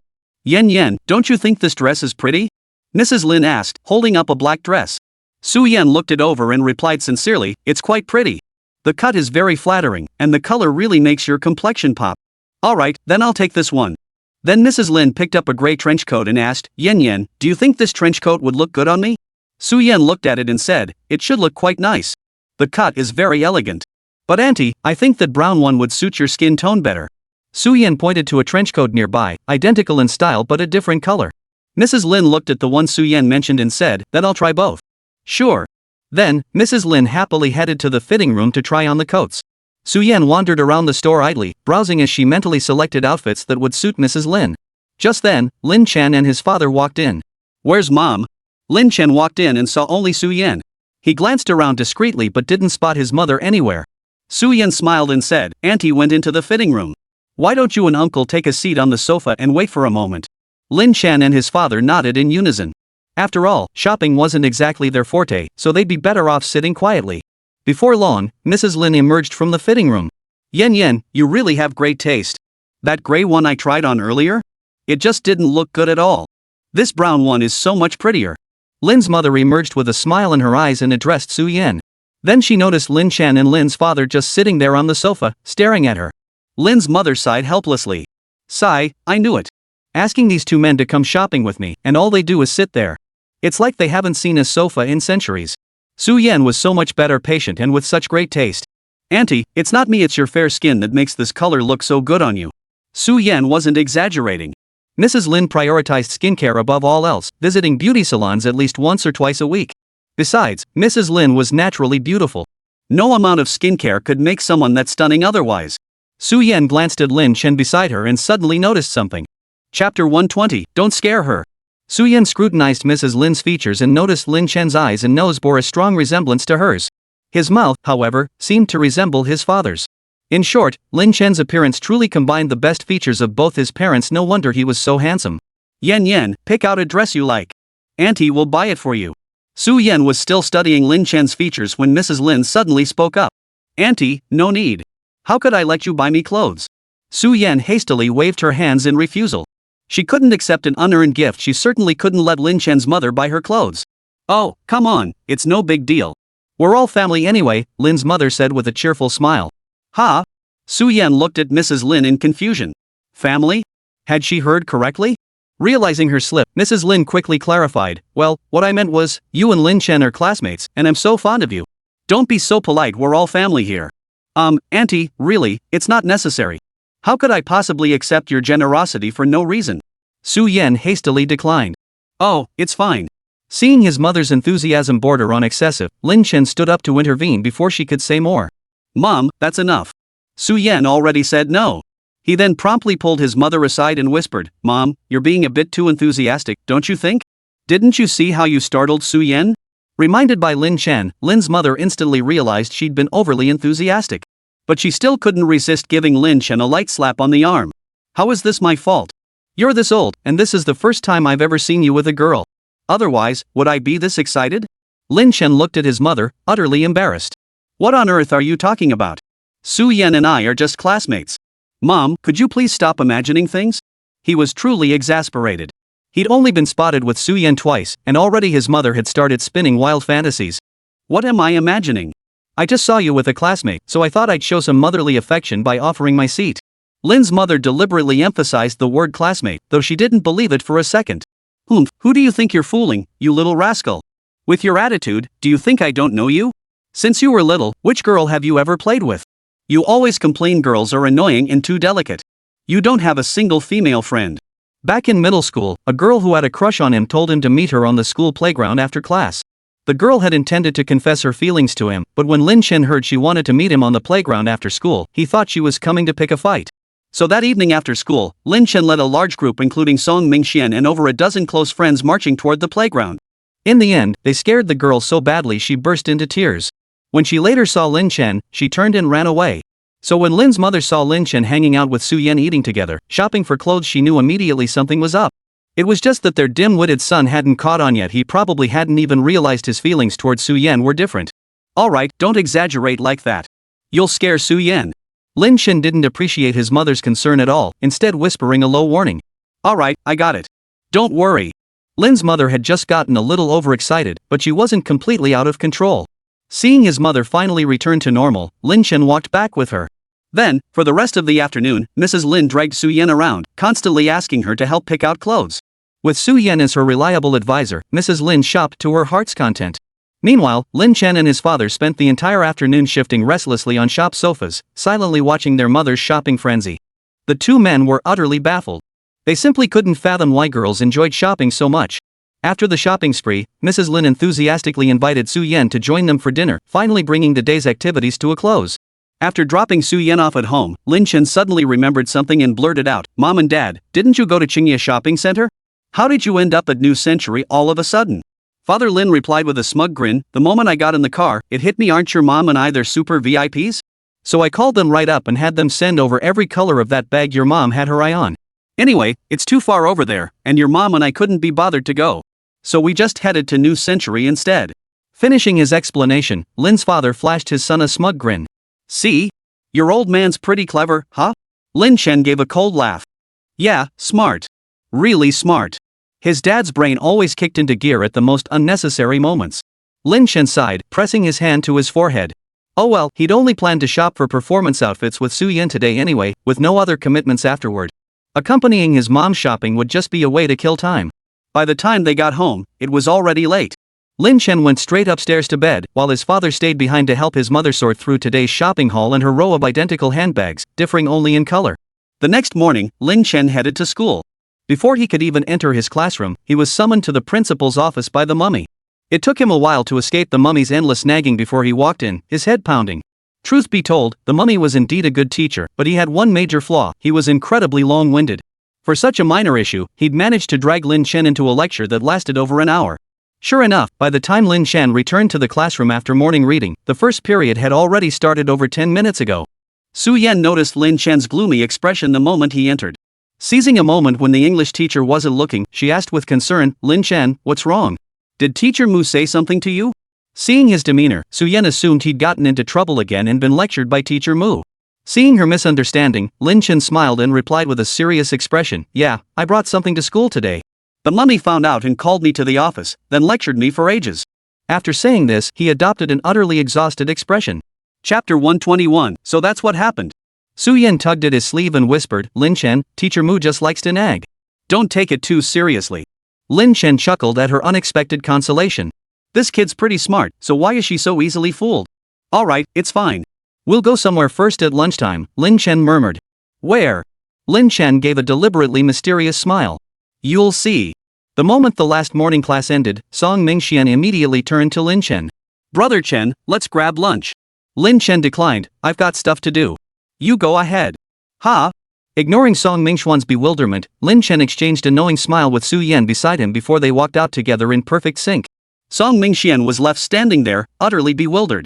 He sensed that the relationship between these two seemed to be growing closer and closer. Ah, friends forgotten for a pretty face. Lin Chen led Su Yan out of the academic building, walking steadily westward. Lin Chen, where exactly are we going? Su Yan asked curiously. You'll see soon enough. Then, Lin Chen led Su Yan to the school's arts building. Their school had two academic buildings: music, art, and other artistic subjects were all housed in the separate arts building. Su Yan stared at the three large characters for arts above the entrance, still puzzled. Why on earth would Lin Chen bring her here? Lin Chen, what are we doing here? Seeing her bewildered expression, Lin Chen couldn't resist teasing her a little. Have you heard the story about our school? What story? Su Yan asked curiously. Could it be that Lin Chen brought her here just to tell her a story? You know that locked classroom at the end of the third floor in the art building, right? Lin Chen said mysteriously. Yeah, I've heard about it. Su Yan nodded. She'd heard that classroom had been abandoned for years, never used by anyone. Rumor has it, there was once a violin student at our school who had a crush on a senior 1 year above her. She arranged to confess her feelings to him in that music classroom. Unexpectedly, he rejected her outright. Unable to handle the rejection, she hanged herself from the ceiling fan in that very music classroom. Ever since, they say strange sounds occasionally drift from that music room, like someone playing the violin. But there wasn't even a violin in there. One day, a teacher heard the sound again and went to investigate. Guess what he saw? Lin Chen's voice was hushed as he walked and asked. Su Yan asked in a flat tone, what did he see? He saw a figure dressed in red standing by the bed, playing a bloodstained violin. The ceiling fan whirred above them. Then the figure turned, its eyes glowing an eerie green light, and the teacher fainted on the spot. After that, the school locked the classroom, forbidding anyone from entering. Lin Chen finished speaking and turned his face to gauge Su Yan's reaction. To his surprise, Su Yan walked forward without flinching, responding calmly. Oh. That's her reaction? Just a simple oh? Lin Chen had expected her to be terrified. When he told Song Mingxian about it, the guy nearly fainted on the spot. But with Su Yan? Not a flicker of reaction. Su Yan, aren't you scared? Lin Chen asked in astonishment. Su Yan gave him a puzzled look. What's there to be scared of? That ghost story you told doesn't even hold water, okay? Ha? Doesn't hold water? Why? Su Yan stopped in her tracks, her expression calm as she continued. First off, that so-called piano music is nothing but infrasound at work. Then, combined with electromagnetic field interference, people start seeing these so-called ghosts. At the end of the day, it's all just self-induced hallucinations created by the human brain. It's all because your mental state has been influenced to some degree. People who are more susceptible to interference then experience hallucinations, convincing themselves they've encountered a ghost. And finally, given the quality of our school's electric fans, that girl would have fallen off in less than a second if she'd even managed to hang herself up. Lin Chen couldn't help but chuckle as he watched Su Yan calmly deliver her logical analysis. Sigh, it seems the ghost stories I tell can only fool someone like Song Mingxian, who's as dumb as a rock. A straight-A student like Su Yan wouldn't be scared at all. Well, so in the eyes of you academic elites, ghost stories can all be explained by scientific principles, huh?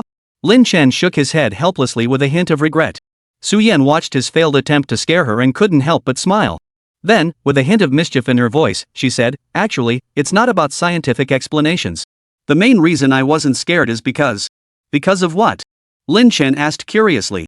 Because of the quality of our school's electric fans. Su Yan looked at him with a twinkle in her eyes. Lin Chen chuckled. You're right. With the quality of their fans, they feel like they're about to fall off the ceiling any moment, let alone holding someone up there. I bet the fan would crash before you even got up there. They shared a knowing smile. Lin Chen sighed softly. Alright, since I couldn't trick you, let's hurry up and get on. MHM. Su Yan nodded in agreement. Then Lin Chen led Su Yan to the piano room on the 4th floor. Lin Chen, why are you bringing me to the piano room? The pianos here are broken and unusable. Su Yan asked in confusion as Lin Chen led her to the piano room door. She remembered telling Lin Chen over the weekend that the school's piano was broken and completely unusable, which was why her own piano performance had been cancelled. But to her surprise, Lin Chen showed no intention of leaving. Instead, he smiled at her and said, come inside and see for yourself. Ha? Go inside and take a look? Su Yan looked at her in confusion. Why on earth would we go in to take a look? Let's go. Lin Chen spoke as he reached to push the door open. But just as his hand touched the handle, ready to pull it open, the sound of piano music suddenly drifted out from inside. Yet when Lin Chen peered through the glass panel in the door, he saw no one inside. Su Yan, did you hear that? Lin Chen turned back at her in disbelief. Su Yan's expression had also changed slightly, and she gave a faint nod. That ghost story I made up? How did I actually run into it myself? Chapter 122, Am I Just Being Overly Sensitive? Lin Chen gripped the door handle of the piano room and pushed it open. The piano's sound reached their ears with greater clarity, though it didn't sound particularly smooth or beautiful. The moment they stepped inside, the piano music abruptly stopped. Lin Chen and Su Yan exchanged glances, about to step forward to investigate, when a small figure emerged from behind the piano. Little radish head? Lin Chen and Su Yan exclaimed in unison upon recognizing the child. Little radish head spotted Lin Chen and Su Yan, immediately ran over, wrapped his arms around Su Yan's waist, and said sweetly, "Sister, it's you." Lin Chen felt inexplicably annoyed by the scene. He grabbed the little one by the collar and yanked him off Su Yan. "You little brat. You only see the pretty sister and not me?" He really needed to have a serious talk with old Mu about how he was raising this kid. Seeing Su Yan and just hugging her like that, didn't he know about modesty? Men and women shouldn't touch each other casually. Besides, was Su Yan even someone he could hug? The little radish head puffed out his cheeks in a huff, looking like a tiny pufferfish. Su Yan watched his adorable expression and asked, "Little radish head, why did you come running here all by yourself?" Little radish head answered in his babyish voice, "I came looking for my dad. Then when I got here, I remembered him telling me at home that the school got a new piano. I got curious and ran up to check it out." A new piano? Hearing Little Radish Head say that, Su Yan realized the piano here was actually brand new. Earlier, she'd been too preoccupied wondering where the piano sound was coming from to notice. When was this piano replaced? Didn't the school say there was no funding? Su Yan asked in astonishment. She clearly remembered the music teacher stating that day that the school hadn't approved any funds for purchasing a piano. So, where did this piano come from? Suddenly struck by a thought, Su Yan turned to Lin Chen. "Lin Chen, you didn't bring me here just to see this piano, did you?" Lin Chen nodded. "Yes. But the school said there was no budget for a new piano. How could it suddenly?" Su Yan looked into Lin Chen's smiling eyes. A thought flashed through her mind, and she hesitantly asked, "You didn't buy this piano, did you? Why wouldn't it be?" Lin Chen countered. "So you really did buy it?" Su Yan understood immediately upon hearing Lin Chen's words. There was no doubt he had bought this piano. Why would you suddenly want to buy a piano?" Su Yan asked in confusion. Why would Lin Chen suddenly think to buy a piano for the school? Could it be because there was no piano available for the school anniversary gala, so he specially bought one? No way. Should she ask him? But what if it wasn't the case? Wouldn't that make her seem overly sentimental? Maybe Lin Chen just saw the school's piano was broken and kindly sponsored a new one out of friendship. Lin Chen watched her conflicted expression, chuckled softly, then shrugged indifferently. "I just spotted a piano I liked over the summer, but my mom wouldn't let me buy it because she didn't want me disturbing her rest. Then the school's piano broke, so I bought this one and put it here. It's perfect, I can come practice whenever I want." "Oh, so that's it." Su Yan felt a pang of disappointment, but also felt relieved she hadn't asked out loud just now. Otherwise, it would have been unbearably awkward. She'd clearly overthought it. There was no way Lin Chen would buy a piano just for her school celebration performance. What Su Yan didn't know was that after saying that, Lin Chen silently added in his mind, "Of course, the main reason was so you'd have a piano to play at the school anniversary gala." However, Lin Chen felt that saying it out loud might sound a bit too suggestive, so he kept it to himself. Lin Chen placed his right fist over his mouth and cleared his throat lightly before speaking. "Why don't you try out the sound quality of this piano first?" This was the very piano he'd had his eye on during the summer break. He'd originally planned to buy it, but ultimately had to abandon the idea due to his mother's strong opposition. When Mummy mentioned that Su Yan's piano performance had been cancelled because the school's piano was broken, he immediately decided to buy this one. So on Saturday, he had assistant Joe accompany him to Qingye Shopping Center to purchase this very piano. But unexpectedly, before Su Yan could even play it, this little radish head had already snatched it away. Overhearing their conversation, the little munchkin piped up in a babyish voice, "Pretty sister, can you play the piano? I want to listen." Lin Chen shot him a disapproving look and snapped, "You little brat, why are you so troublesome? You came here all by yourself. Don't you think your dad would be worried sick if he couldn't find you?" The little rascal gave a defiant little snort and declared, "No way. Ever since I got lost at kindergarten last time, my dad specially bought me a Genius Kid smartwatch. He can track me on his phone and see exactly where I am," the little guy said proudly. Lin Chen snorted coldly. These days, even little brats were using such high-tech gadgets. No sooner had Little Radish finished speaking than the piano room door swung open. Lin Chen and Su Yan turned to see the mummy standing there. "Daddy!" Spotting his dad, Little Radish immediately ran over and threw himself into Mummy's arms. Just as the little guy had said, mummified Dad had waited in vain for his son to come to his office.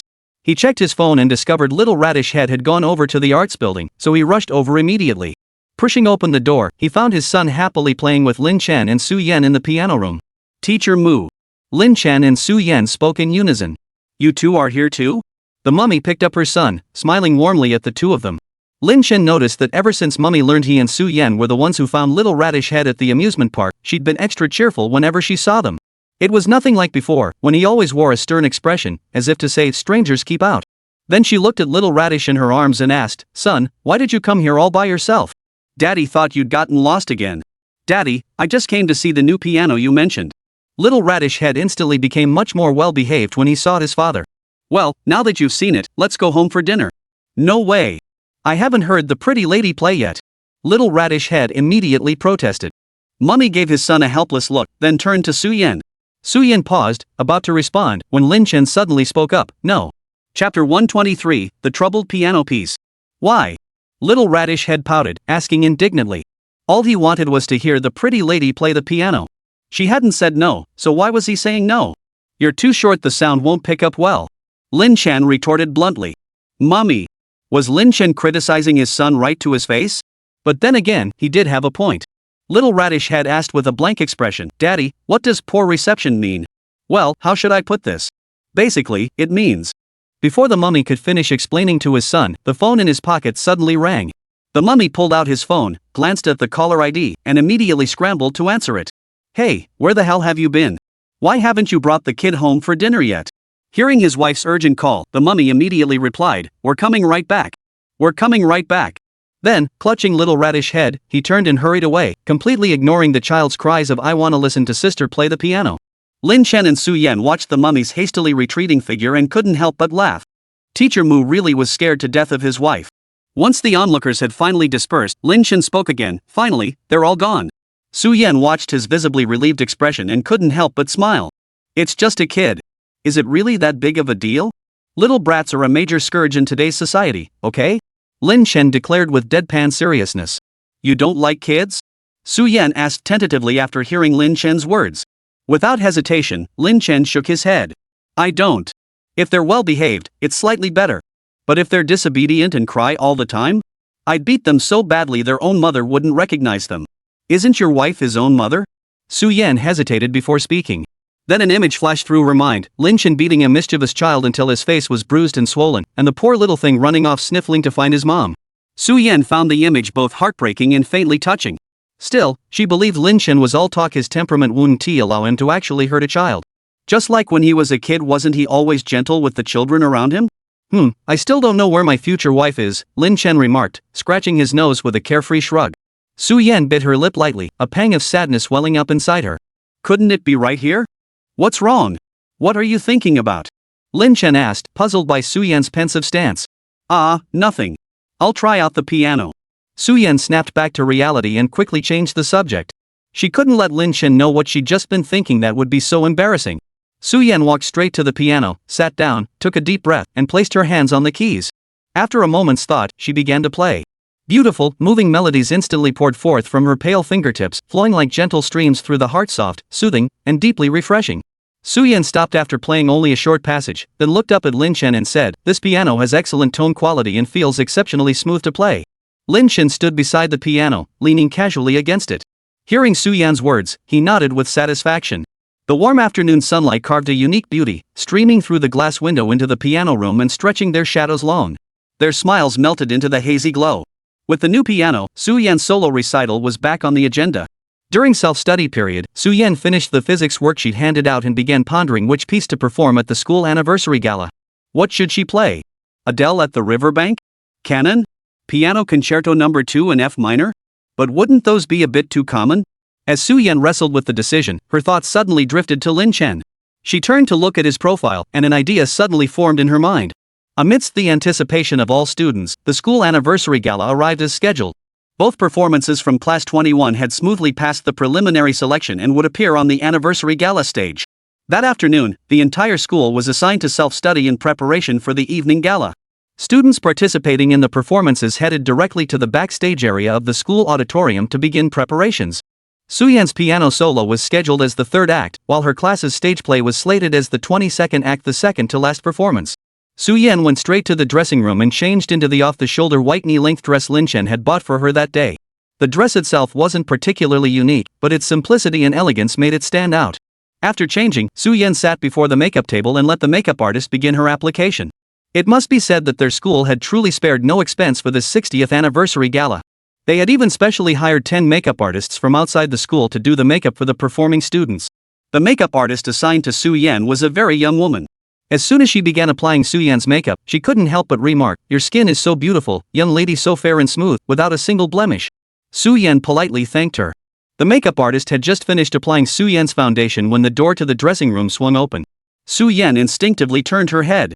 The moment she recognized the visitor, a distinct sparkle lit up her eyes. "Lin Chen, what brings you here?"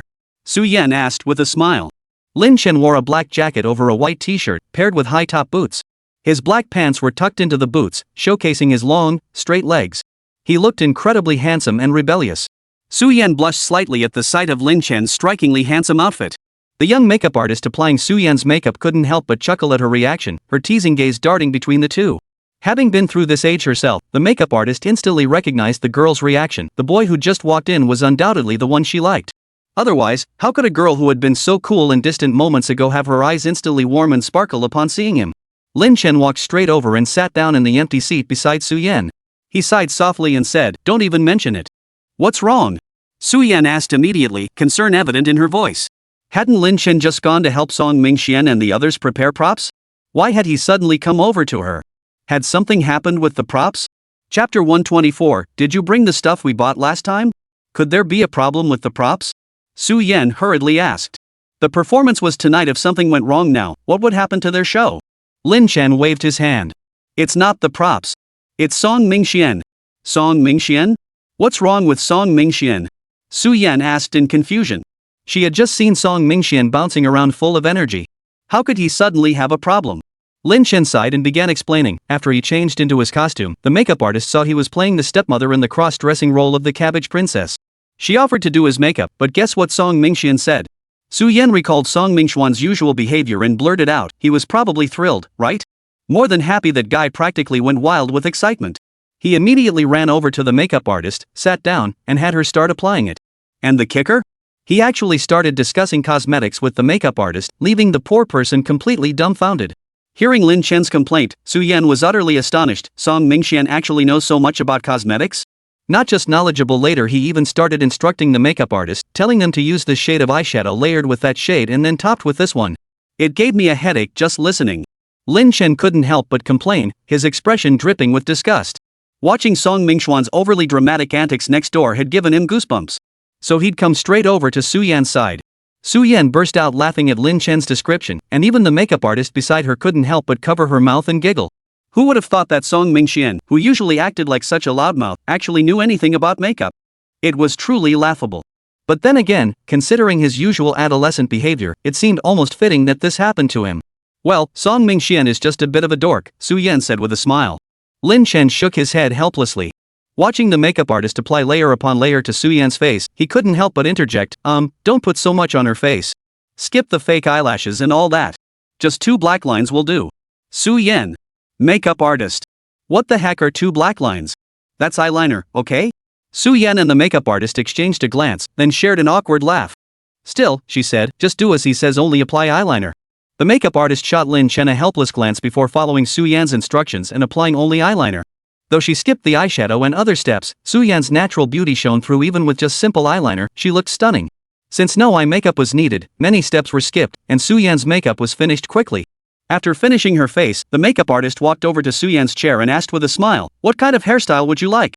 Just as Su-Yen was about to speak, Lin Chen cut in. "Su-Yen, didn't you bring that hair clip we bought last time?" Su-Yen sighed inwardly.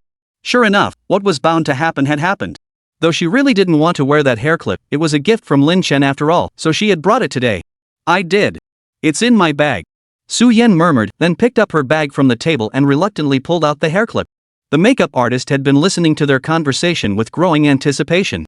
She hadn't expected this guy to not only be handsome but also so considerate toward his girlfriend, even buying her a hair clip. But the moment Su-Yen pulled out the hair clip, the makeup artist's expression instantly turned. Well, it was hard to describe. The young girl slowly pulled out a glittering, rhinestone-encrusted crown hair clip from her bag. A large blue gem sat prominently in the center, instantly evoking the vibe of the fairy-themed TV show Barala Little Fairy. What kind of straight guy's taste is this? This hair clip was way too tacky. If her boyfriend ever gave her something this cringeworthy, she'd break his legs.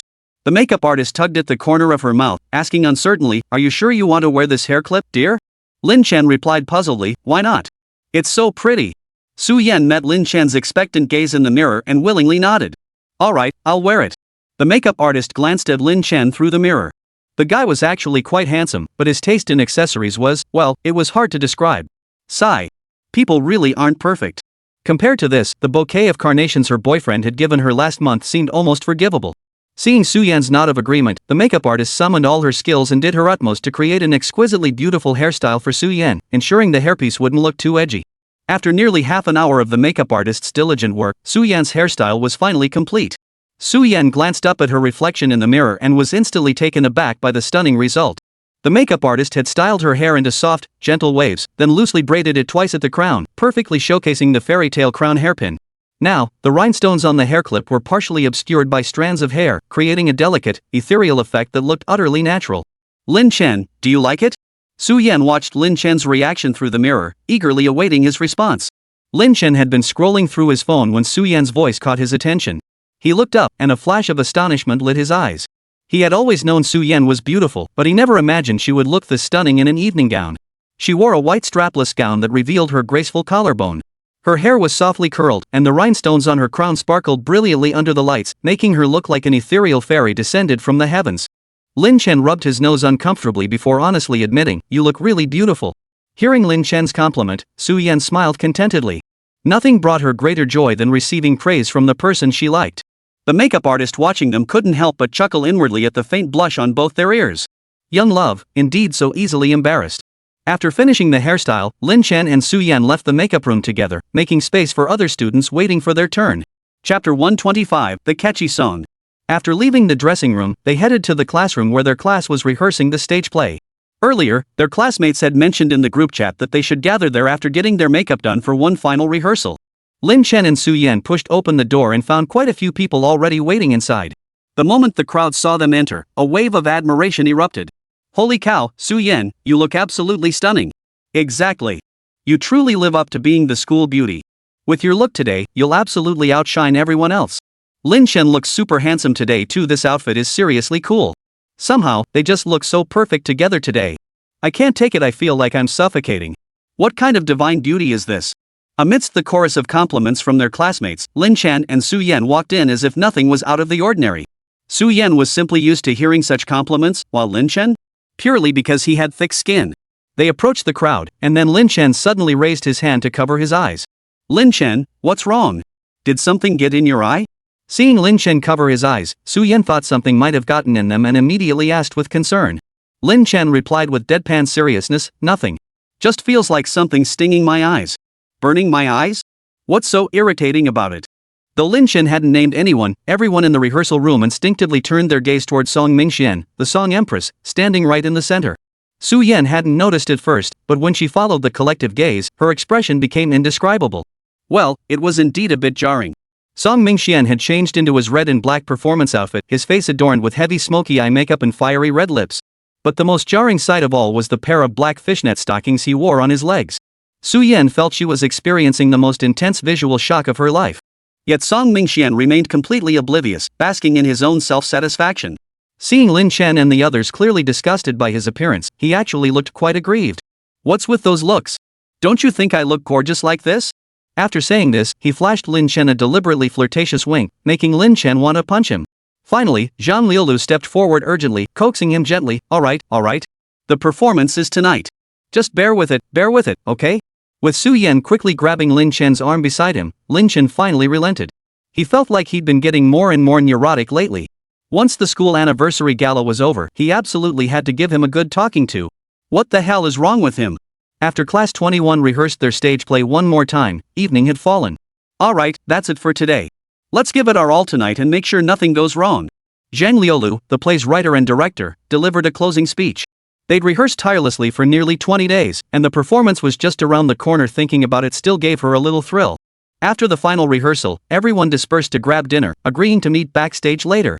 Since the start of the semester, Lin Chen had consistently eaten with Su Yan and Song Mingxian unless circumstances dictated otherwise. But today, upon seeing Song Mingxuan's ridiculous getup, Lin Chen decisively abandoned him, grabbing Su Yan's arm and walking away. That guy Song Mingxian was dressed like that and kept striking all these ridiculous poses.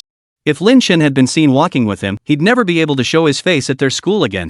Seeing his pained expression, Su Yan couldn't help but chuckle as she reassured him, Song Mingxian just likes to stir things up. He'll calm down once today's performance is over. Lin Chen gave a cold chuckle. Knowing Song Mingxian, this phase would likely last a while. After dinner, everyone participating in tonight's performance arrived backstage early to prepare. The sound system blared loudly from the stage, audible even backstage. After a lengthy, old-fashioned opening speech concluded, the 60th anniversary celebration gala of Chi City First High School officially commenced. The first act commenced. As the opening performance, the school had deliberately chosen a lively song and dance routine. Lin Chen was sitting on a chair backstage, playing with his phone, when suddenly the melody of Good Fortune Comes filled the air. This wasn't lively, it was downright festive. I wonder if they're performing a traditional folk dance up front. Lin Chen rubbed his temples, silently complaining to himself. Su Yan's piano solo was scheduled third, so she had arrived early to prepare backstage. Su Yan was waiting in the green room, where the curtain offered a clear view of the stage. The moment the cheerful melody of Good Fortune began, her curiosity piqued and she glanced outside. What she saw left her momentarily stunned. She immediately pulled out her phone, snapped a photo, and sent it to Lin Chen. Lin Chen was silently complaining about the Good Fortune music when his phone suddenly buzzed twice. Lin Chen glanced at it. It was a WeChat message from Su Yan. How does this kid have time to text me when she should be waiting backstage? Lin Chen thought, but he opened the message anyway. Put. After seeing the picture Su Yan sent, Lin Chen couldn't help but burst out laughing. This really was a Yanko dance. He was genuinely baffled. What were the students at their school thinking? They were all post-95s, yet here they were performing a traditional folk dance at the school anniversary gala. It was beyond belief they'd even come up with this idea. A few minutes later, the infectious Good Fortune Comes finally ended, giving way to a crosstalk skit prepared by the sophomore class. Then, finally, it was Su Yan's turn to perform. A male and female MC stood on stage, delivering their pre-written lines. 60 years since its founding, pioneering the path through mountains and forests, overcoming hardships and obstacles, writing a magnificent chapter. Successive generations of leaders passed on the torch, forging ahead with determination, achieving remarkable accomplishments, nurturing generations of outstanding students, and composing a melody of enduring beauty. Next, let us all enjoy the piano solo Salutations d'Amour, performed by Su Yan from Senior 3 Class 21. A wave of enthusiastic applause erupted from the audience. Su Yan's popularity at Xicheng No. 1 High School was nothing short of extraordinary. After all, she had reigned as the school's most beautiful girl for 3 consecutive years and consistently held the top spot in her grade. Countless students in the audience viewed her as a goddess. The moment Su Yan took the stage, excitement surged through the crowd. Chapter 126, Missing Out on the Whole World. Su Yan wore a strapless knee-length white dress, her hair softly curled. Rhinestones in her hair sparkled brilliantly under the stage lights, making her look like an angel descended to earth. Oh my god, how could Su Yan be this stunning? My goddess truly glows with beauty. I can't take it, I'm going to suffocate. How can anyone be this beautiful? Her looks are beyond compare. Su Yan walked calmly to the piano and sat down, every movement radiating an indescribable elegance. The stage lights gradually dimmed, leaving only a soft spotlight focused on Su Yan. Su Yan slowly raised her hand and placed it on the keys. Moments later, a melody of soft, flowing notes poured forth from her fingertips, instantly soothing the soul. The audience gradually became entranced by her music. The girl on stage was completely absorbed in her performance. Her slender, fair fingers, each stroke of visual and auditory delight, created a perfect symphony. Beyond their own school, the anniversary celebration had specially invited several prominent figures from Chi City. Among them was an alumnus of Chi City No. 1 High School, now a professor at a renowned music academy. Upon hearing Su Yan's performance, he couldn't help but praise, our Chi City First High truly is a treasure trove of talent. Her piano playing is truly exceptional. Is she an arts major? Director Wang, seated nearby, chuckled and replied, no, she's our top student in the senior class. Piano is just her hobby. The music professor nodded with a hint of regret. He had assumed she was an arts major. What a pity, with such exceptional piano skills, she would undoubtedly have been a standout candidate for their music department. But since she's the top student in her grade at Xicheng No. 1 High School, she's undoubtedly aiming for Kyungpook National University. Our music academy probably won't be able to recruit her. Principal Wang and teacher Mu couldn't help but nod repeatedly, their expressions beaming with pride. After all, one was Su Yan's grade director and the other her homeroom teacher. They naturally shared in her glory. The piano music gradually softened and faded to silence. As the stage lights brightened, Su Yan rose and walked to the center of the stage, bowing gracefully. The audience erupted in thunderous applause. You're amazing. Goddess, Su Yan, you are the pride of First High. Goddess. Goddess. Su Yan offered a polite smile before descending the stage with a cool, composed expression. All she wanted now was to hurry backstage to find Lin Chen. After all, she had played this piece especially for him. She wondered if he could hear it clearly backstage. But the acoustics in their school auditorium weren't great either. He should have been able to hear it clearly. After leaving the stage, Su Yan headed straight for the green room where Lin Chen and his group were waiting. The moment she pushed open the door, she was met with a barrage of flattery from her classmates. Su Yan, your piano playing just now was absolutely breathtaking. Exactly. Even someone as tone deaf as me was completely mesmerized. Of course. Don't you know who our Su Yan is? She's the school beauty of First High. Su Yan, are you thirsty? Would you like some water? A boy in charge of props approached her with a bottle of mineral water, his face flushed with shyness. Su Yan shook her head distantly. Thanks, but no thanks. Then, Su Yan walked straight toward Lin Chen, only to find him staring down at his phone, completely oblivious to her entrance. Only when Su Yan stopped right in front of him did Lin Chen feel a shadow fall over him and lift his head. Finished your performance? Lin Chen spoke slowly upon recognizing Su Yan. Su Yan? What do you mean, are you done performing? Did he not hear it? Or was that just a casual greeting? Su Yan nodded and said, I'm done performing. Could you hear it clearly from here? Was it good? Su Yan looked at Lin Chen expectantly, waiting for his response. Instead, she saw Lin Chen slightly furrow his brow before lifting his hand to remove his headphones. What did you just say? Su Yan stared blankly at Lin Chen. He wore a thin black jacket over his performance costume, and now he pulled the jacket's hood over his head. Su Yan hadn't realized he'd been wearing headphones the entire time. Seeing Su Yan's lips moving as if she were speaking, Lin Chen frowned in confusion before finally removing his headphones. What's wrong? What did you just say to me? Seeing Su Yan hesitating to respond, Lin Chen asked again. Su Yan's pink lips parted, but she didn't know what to say. Feeling a bit disappointed, she bit her lower lip. He'd been wearing headphones the whole time and hadn't heard a word she'd said. Did he not hear her playing the piano either? She had played this piece especially for him, and he hadn't even heard it. I just wanted to ask you how you liked the piece I played earlier. Su Yan asked softly, clinging to a sliver of hope. Lin Chen slipped his phone into his jacket pocket and replied, the noise up front was too loud, so I kept my headphones on the whole time. The implication was clear, he hadn't heard a single note of her playing. Su Yan felt utterly crushed. Over 3,000 people in the entire school had probably heard it, yet the one person she most wanted to play for hadn't heard a thing. What kind of situation was this? Seeing Su Yan's dejected expression, Lin Chen scratched his nose and hesitantly asked, did I miss something? You missed the whole world, okay? Song Mingxian, sporting heavy smoky eye makeup, cut in abruptly. Lin Chen glanced at him, finding the sight truly painful to the eyes. He quickly turned his head away, unable to bear looking directly at him. If you don't move away, I swear I'll make you miss out on the whole world. Believe it or not. Oh my, you're so fierce. Song Mingxian said, pouting exaggeratedly. Lin Chen immediately stood up from his chair, making a move as if to hit him. Seeing this, Song Mingxian bolted away like he was escaping. He really was constantly testing the limits of how far he could push his luck. Su Yan couldn't help but laugh at their playful bickering. Lin Chen and Song Mingxian truly were the best of brothers. Lin Chen might complain about Song Mingxian, but he always ended up helping him.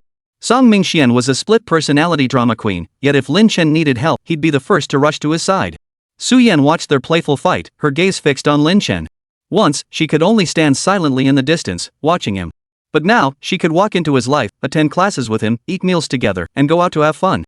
For her, this was already a kind of happiness. If he hadn't heard the song she played for him just now, then so be it. There would be other chances. She could play it for him privately someday just for him alone. Chapter 127, Two Iron-Headed Fools. After Su Yan's piano solo, there were still nearly 20 acts before their stage play would take the stage. The Class 21 troupe chatted, scrolled through phones, or even dozed off in the green room. Lin Chen played with his phone for a while before growing bored. He stretched his stiff neck and sighed wearily. Su Yan, sitting nearby, heard his sigh and asked with concern, what's wrong? Why the sudden sigh? Lin Chen glanced at her and replied indifferently, nothing. Just a bit bored. Su Yan listened to the sound of poetry recitation drifting from the front. It was indeed rather dull. After a moment's thought, Su Yan suggested, why don't we play a game? Lin Chen figured they had nothing better to do sitting around anyway, so why not play a couple rounds together?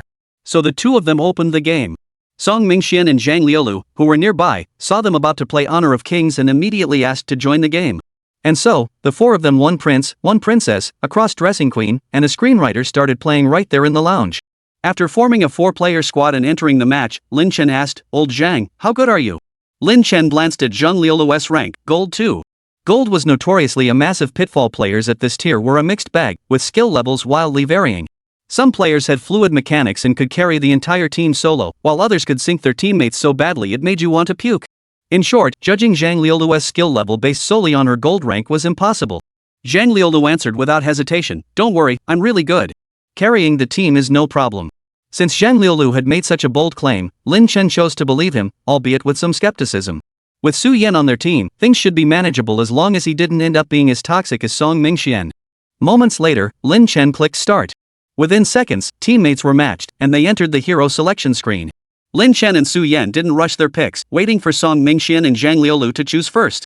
After all, Su Yan had witnessed just how toxic Song Mingxian could be. Better to let him pick first and then adjust their own selections based on the team composition. Song Mingxian and Zhang Liulu were decisive, each grabbing a hero, one picked by Li Shoyue, the other chose Zhang Fei. After a brief discussion, Lin Chen and Su Yan settled on Ying Zhang and Luna respectively. The third teammate, randomly matched, selected the tanky Arthur.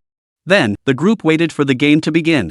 Lin Chen shot Song Mingxian a worried glance and snapped, "You stay inside the tower the entire game. Don't come out unless you absolutely have to. Got it?" Given Song Mingxian's skill level, Lin Chen's main expectation was simply that he wouldn't constantly feed the enemy. Song Mingxian replied, "Bro, don't worry. My Bai Li's lasso is dead accurate." Lin Chen, Su Yan, Zhang Liulu. The three stared at Song Mingxian in utter disbelief. "A lasso? What lasso does Bai Li Shoyue have?"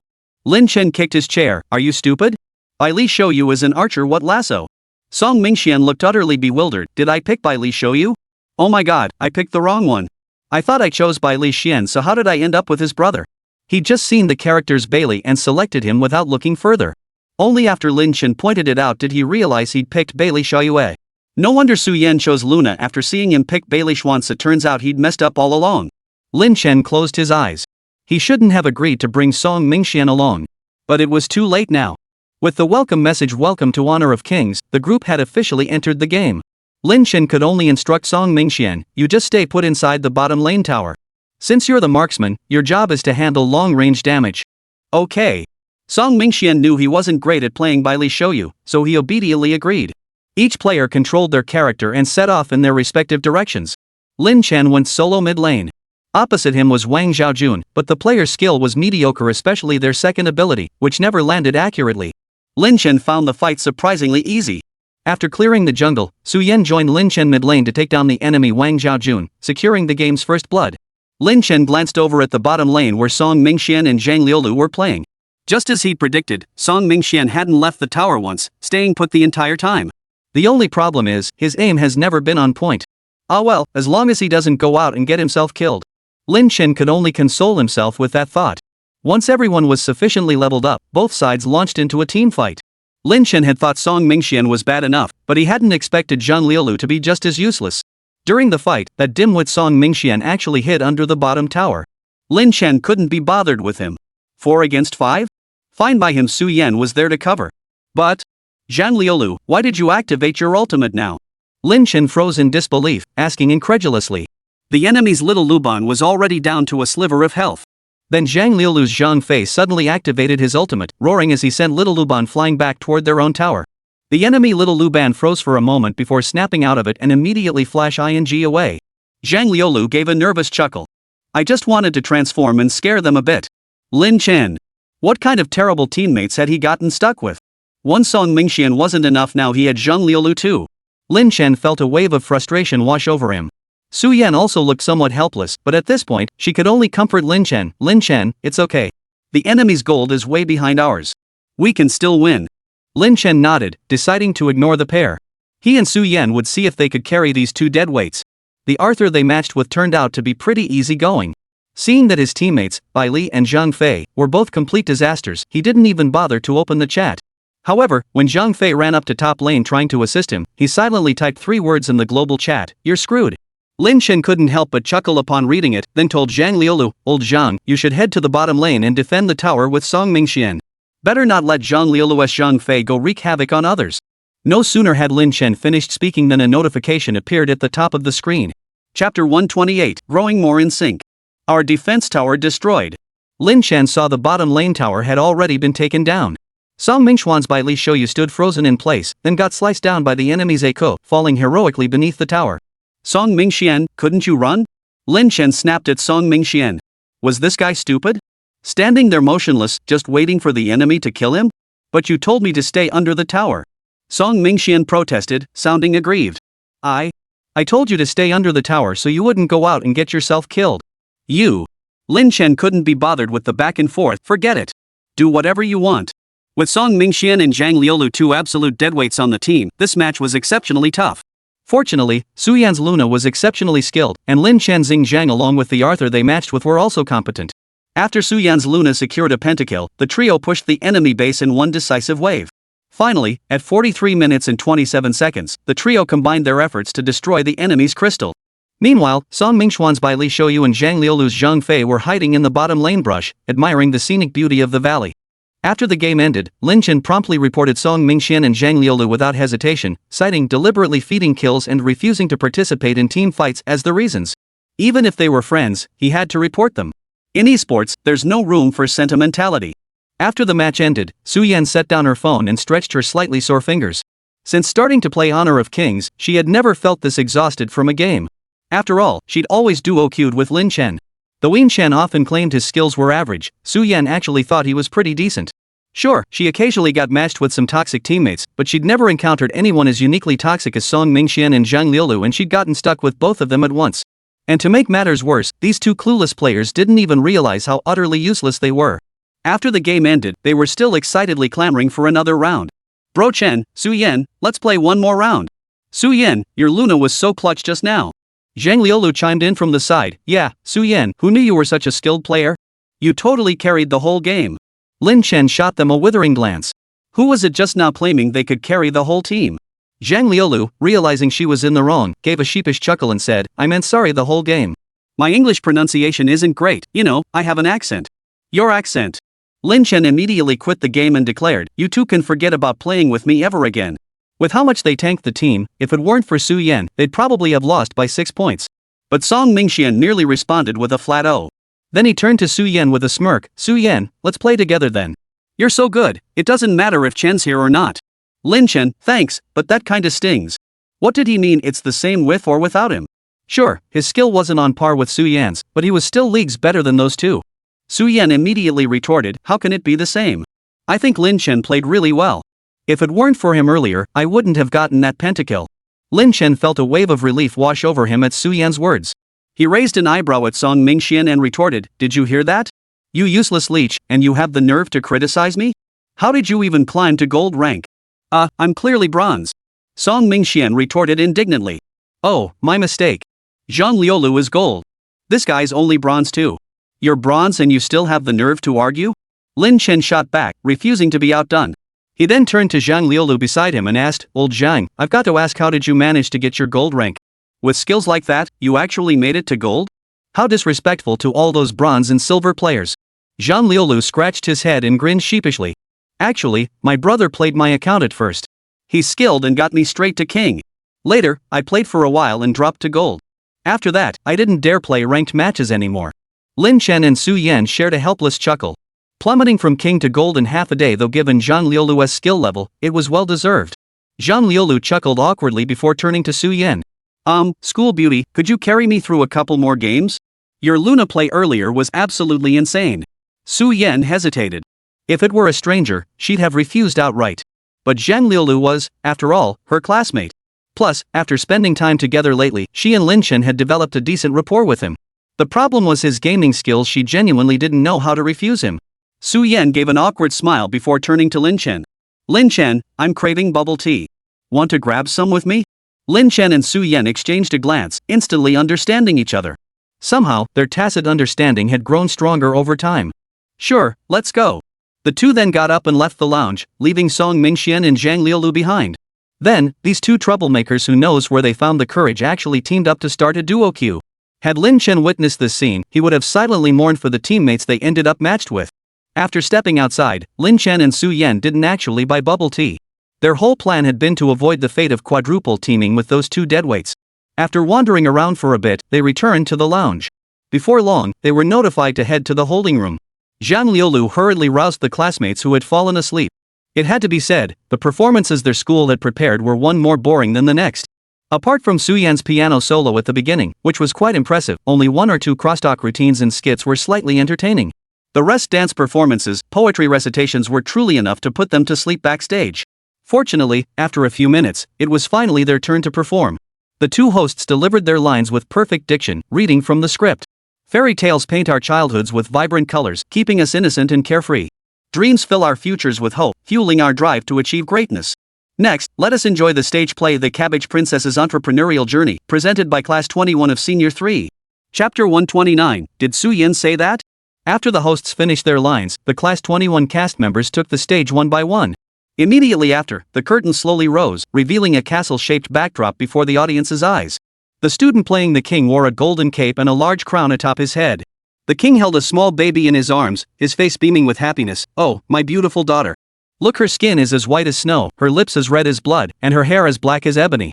Listening to this awkward line in the green room, Lin Chen couldn't help but roll his eyes. Was this really not some kind of monster? And beautiful? The king on stage was completely absorbed in his performance. Holding the cloth doll, he exclaimed cheerfully, "Since my daughter is so beautiful, why not call her Snow White?" Then the curtain fell again, and Chen Yi, the class cultural affairs officer, began narrating. Snow White grew up, blossoming into a radiant beauty with talents in song and dance. After Snow White's mother passed away, the king married a new queen. This new queen was a dancer who adored ballet. Then, everyone saw a figure in a black and red gothic dress gracefully pirouette from the side to the center of the stage, spinning in circles. "Oh, my graceful movements! I am the most beautiful dancer in this land." After completing her pirouettes, the queen came to a halt facing the audience and exclaimed in a strained voice. The audience below immediately burst into laughter upon seeing her face. The mummy stared at Song Mingxuan's exaggerated smoky eye makeup, blood-red lips, and the garish fishnet stockings on his legs, finding the sight unbearable. He immediately raised his hand to cover his eyes. This kid has gone way overboard sacrificing for this stage play. Yet the performers on stage felt no sense of sacrifice whatsoever, reveling instead in the experience. Queen Song drew the mirror from her waist and asked in an affected tone, magic mirror, tell me who is the fairest woman in this land? Is it me? Magic mirror, don't you know what you look like?" Queen Song responded with an affected "Oh, of course I know. You needn't say more. I know I am the most beautiful woman in this land." Audience below the stage, ugh. The curtain slowly rose once more. When Queen Song reappeared before the audience, she was now seated in a wheelchair. "My legs are broken," she said. "I can never dance again." Covering her face, Queen Song began to weep. Just as the audience below began to feel sympathy for her, Queen Song quickly regained her composure and declared, "Even if I can no longer dance, I remain the fairest woman in all this land." With that, Queen Song produced the magic mirror once more. Magic mirror, tell me who is the fairest woman in this land?" "Magic mirror, certainly not you." Queen Song immediately shrieked, "Then who is it? How could there possibly be a woman more beautiful than me in this world? The entire audience below the stage, that woman out there is even more blindingly ugly than you." The magic mirror slowly declared, "The fairest of them all is Snow White." "What?" Queen Song gritted her teeth and declared, "No, I cannot allow it. I absolutely forbid any woman more beautiful than me to exist on this land." Immediately, the curtain rose again, revealing Su Yin, the heroine of this stage play, finally appearing before everyone. Su Yin now wore a white puff-sleeve gown draped with a light blue cape, her hair adorned with sparkling diamond trimmings. At that moment, the beautiful Snow White was being hunted down by guards sent by the wicked Queen of Song. Snow White fled to a dead end, with no path ahead. The guards raised their swords to strike, but suddenly, a figure in yellow appeared. "Let go of that girl." The dwarfer, no, Manhwa made his dazzling entrance, as the background music instantly switched to the theme of the Gourd brothers. Clang, clang, clang. Manhwa used his impenetrable armor to successfully repel the guards sent to assassinate Snow White. Seeing Snow White homeless, Manhwa brought her back to the Gourd brothers' home. From then on, Snow White lived under a new identity, cultivating vegetables alongside the 7 Gourd brothers in the idyllic countryside. One day, Snow White, or rather, Cabbage Princess, was watering cabbages in the greenhouse with 5th brother. Suddenly, a group of people emerged from the greenhouse, led by a man in leather attire surrounded by his entourage. "Young Master Long, please look, this is our vegetable greenhouse, utilizing the latest irrigation technology," said a plainly dressed man with a smile. Lin Chen, playing the arrogant dragon Prince Long Badian, nodded haughtily before his gaze was instantly drawn to a beautiful figure ahead. The Cabbage Princess sensed someone approaching and glanced over lightly. In that instant, Long Badian was utterly captivated by her beauty. He strode forward, stopping before Princess Cabbage, and delivered an utterly cheesy, Mary Sue-esque line, "Woman, you have caught my attention." Though he'd rehearsed it countless times, Lin Chen still felt a wave of disgust wash over him, giving him goosebumps. Su Yan looked up into his eyes, suppressing a smile as she said, "Please step aside. You're blocking our watering." "Ha! Holy crap, that's hilarious. What kind of ridiculous lines are these? Who wrote this script? I can't believe my goddess actually said that. Enough already. Screenwriter, come out here. What good does it do you to kill me with laughter? The audience below the stage was also cracking up at these ridiculous lines. The teacher in the faculty section covered his face in embarrassment. Who could tell him what kind of script these kids had written? On stage, Lin Chen and Su Yan were utterly exasperated by the ridiculous, cheesy lines, but they had no choice but to grit their teeth and keep acting. Ever since meeting Princess Cabbage in the vegetable greenhouse, Long Badian had pursued her relentlessly. Cabbage, tell me how much funding do you need for this vegetable project? I'll invest. Lin Chen demanded with domineering authority, is $1 billion enough? If not, I'll add another $1 billion. Without a moment's hesitation, the Cabbage Princess refused. Don't even think about buying my affection with money. I'll never fall for a spoiled rich kid like you. With that, the Cabbage Princess walked away without looking back, leaving Long Badian standing there, his expression utterly desolate. The curtain slowly descended, and then Queen Song reappeared on stage. Magic mirror, tell me who is the fairest of them all. Chapter 130, oh no, I'm going to be disfigured. The magic mirror declared without mercy, Snow White, of course. Surely not you. What? Snow White isn't dead? Impossible. I must kill her. Queen Song snarled, Magic mirror, tell me where Snow White is now. Magic mirror, GPS location failed. Your Majesty, you'll have to find her yourself. What? Smack. Queen Song was so furious she smashed the magic mirror to pieces, then spun her wheelchair around and stormed off. The audience below the stage were all in stitches, nearly laughing themselves silly. That queen's magic mirror was utterly useless. Then, the curtain rose again, revealing Long Badian on stage, planting vegetables alongside Princess Cabbage in his pursuit of her. Why would you do this? Princess Cabbage looked at Long Badian with deep emotion. I just realized you were right that day. I'm nothing but a spoiled rich kid who can't do anything. So starting today, I'll work hard to become a man worthy of you to support myself with my own hands. The Cabbage Princess nodded tearfully, alright, Badian. From today onward, we'll farm together. The audience below the stage burst into laughter, but surprisingly, their esteemed principal was moved to tears. These kids are truly inspiring. What is this? This is a story showing us how a good-for-nothing playboy, influenced by a classmate of outstanding character, strives to better himself. How deeply moving. The dean of students sitting beside him shot him a puzzled look. Was that really it? Somehow, it felt off. Ah well, whatever the principal says goes. He'd just cry along. And so, the protagonists spent their days in the countryside, living a life of hard work and fulfillment. Until one day, a woman in rags, pushing a wheelchair, arrived at their village. This was Queen Song, who had traveled over mountains and rivers to find Princess Cabbage. Covered in grime and dirt, the Queen of Song was unrecognizable to the Cabbage Princess. Seeing this disheveled, disabled woman, the kind-hearted Cabbage Princess quickly poured her a cup of water. Old woman, are you all right? The Cabbage Princess asked with concern. Old woman? Queen Song exclaimed in disbelief. Old woman? She was the most beautiful woman in the land, how dare she call her an old woman? This Snow White, I must teach you a lesson. Queen Song gritted her teeth and said, young lady, I have an apple here. I've been saving it all this time. To repay you, I'll give it to you. Queen Song pulled a half-red, half-green apple from her bosom and held it out before Cabbage Princess. Cabbage Princess hastily waved her hands. No, old woman. This apple you've guarded so diligently, how could I possibly eat it? Queen Song persisted, humph. Do you despise this old woman's offering, that's why you refuse?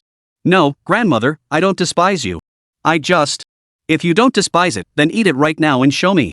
Queen Song immediately cut off Princess Cabbage's words. Queen Song shoved the red side of the apple directly to the Cabbage Princess's lips without waiting for a response. The Cabbage Princess could only take a small bite. Is it good? Queen Song watched as Princess Cabbage took a bite, her face twisting into a sinister grin. Princess Cabbage murmured softly. Queen Song nodded with satisfaction, then took a large, forceful bite from the green side of the apple. From that day forward. Before Queen Song could finish her sentence, she suddenly clutched her stomach in agony. How could this be? How could this happen? My stomach hurts so much, this. She glanced down at the apple in her hand and cried out in agony, I made a mistake. The green side is the poisonous one. With those words, Queen Song's eyes closed and she collapsed in her wheelchair. She poisoned herself to death, how about that? This queen's IQ is lacking. From now on, this land will be your final resting place.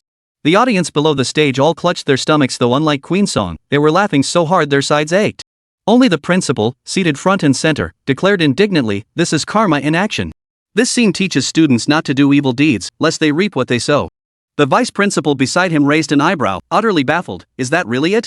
This is just Queen Song being utterly incompetent, isn't it? On stage, the Cabbage Princess frantically cried for help. An old woman has fainted. Hearing her cry, the male lead Long Badian and the 7 little gourd brothers rushed over. What's wrong, little cabbage? What happened? Long Badian asked with concern, breathing a sigh of relief upon seeing the cabbage princess was unharmed. The cabbage princess pointed at the Queen of Song, who was collapsed in her wheelchair. This old woman took a bite of an apple and then fainted from the pain. Urwa quickly scanned her with his laser vision and declared, she's been poisoned. That apple contained a deadly toxin. What? Can this old woman be saved? Snow White asked in disbelief. I just ate that apple myself, and so did the old woman, but I'm perfectly fine. Why did the old woman faint? It's already too late. Before Urwa could finish speaking, Queen Song, lying in her wheelchair, suddenly twitched. This twitch was no small matter. Her leg kicked out and struck the first child standing nearby. The classmate playing Dewa didn't notice at first. After all, this scene wasn't in their original script. Why did the Queen of Song suddenly come back to life? Caught completely off guard, Dawa's body lurched uncontrollably to the side after the kick, colliding directly with their female lead, Su Yen. The impact sent Su Yen tumbling sideways, but right beside her lay the real hoe they'd bought specifically to portray the hardships of farming life. To make it look more authentic, Zhang Liulu and the others had specifically bought a real hoe. If Su Yen fell in her current position, the sharp edge of the hoe would surely strike her face. Couldn't that ruin her looks? But Su Yen had no time to react. She fell straight backward, instantly closing her eyes as she resigned herself to her fate. Chapter 131, Settling the Score. In the blink of an eye, just as Su Yen closed her eyes, prepared for her intimate encounter with the stage, she suddenly felt an arm wrap around her waist. The expected pain never came. Opening her eyes, Su Yen saw it was Lin Chen. Seeing the danger, Lin Chen had instantly sprinted forward, wrapped his arm around her waist, and pulled her into his embrace. How are you? Are you okay? Lin Chen asked with concern. What the hell was Song Mingxian doing, adding drama to the situation?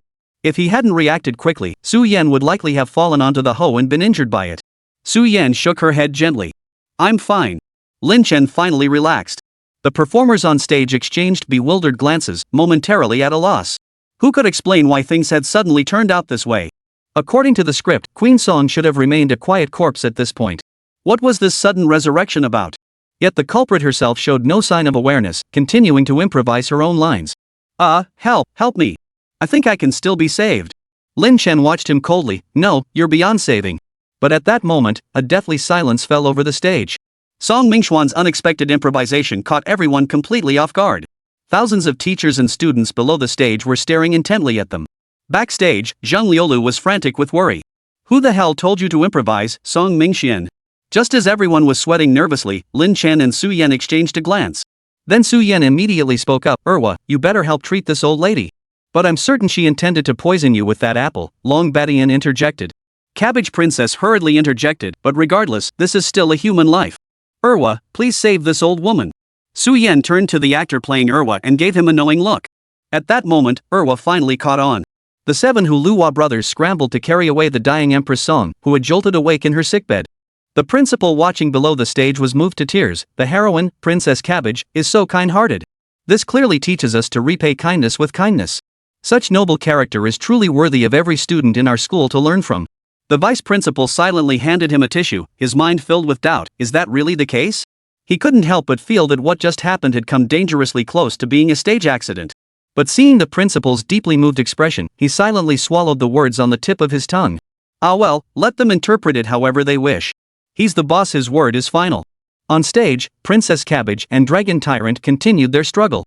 Zhang Liulu quickly adjusted her narration. The kind-hearted Cabbage Princess forgave past grievances and healed Queen Song. Moved by the princess's generosity, Queen Song reformed her ways and became a new person. Later, Princess Cabbage and Dragon Overlord expanded their vegetable farming enterprise together, while the 7 Gourd brothers each shone in their own fields. Princess Cabbage won over the wicked queen with her kindness and tolerance, and through her unwavering dedication to her dreams, she led Long Badian and the Gourd brothers toward glory. May everyone possess a dream that inspires unwavering dedication, driving you to strive diligently toward becoming a better self. Shine brightly in the future, bringing honor to our alma mater and our esteemed teachers and leaders. As the closing words fell, the principal seated at the center immediately rose to his feet and applauded enthusiastically. Led by the principal, the audience erupted into thunderous applause. Tears glistened in Principal Yen Han's eyes as he gazed at the stage with deep satisfaction. Excellent. Truly excellent. A stage play that seemed like a fairy tale, yet contained so much thought-provoking and inspiring spirit. These students from their school were truly remarkable to have conceived such an uplifting, motivational play about striving for excellence. And to top it off, they didn't forget to inspire their fellow students to bring glory to their alma mater. It was truly moving. Amidst the thunderous applause, the curtain fell on this remarkable stage production. Lin Chen and Su Yan finally breathed a sigh of relief after stepping off stage. That was a close call. They never expected Song Mingxian to pull that stunt out of nowhere.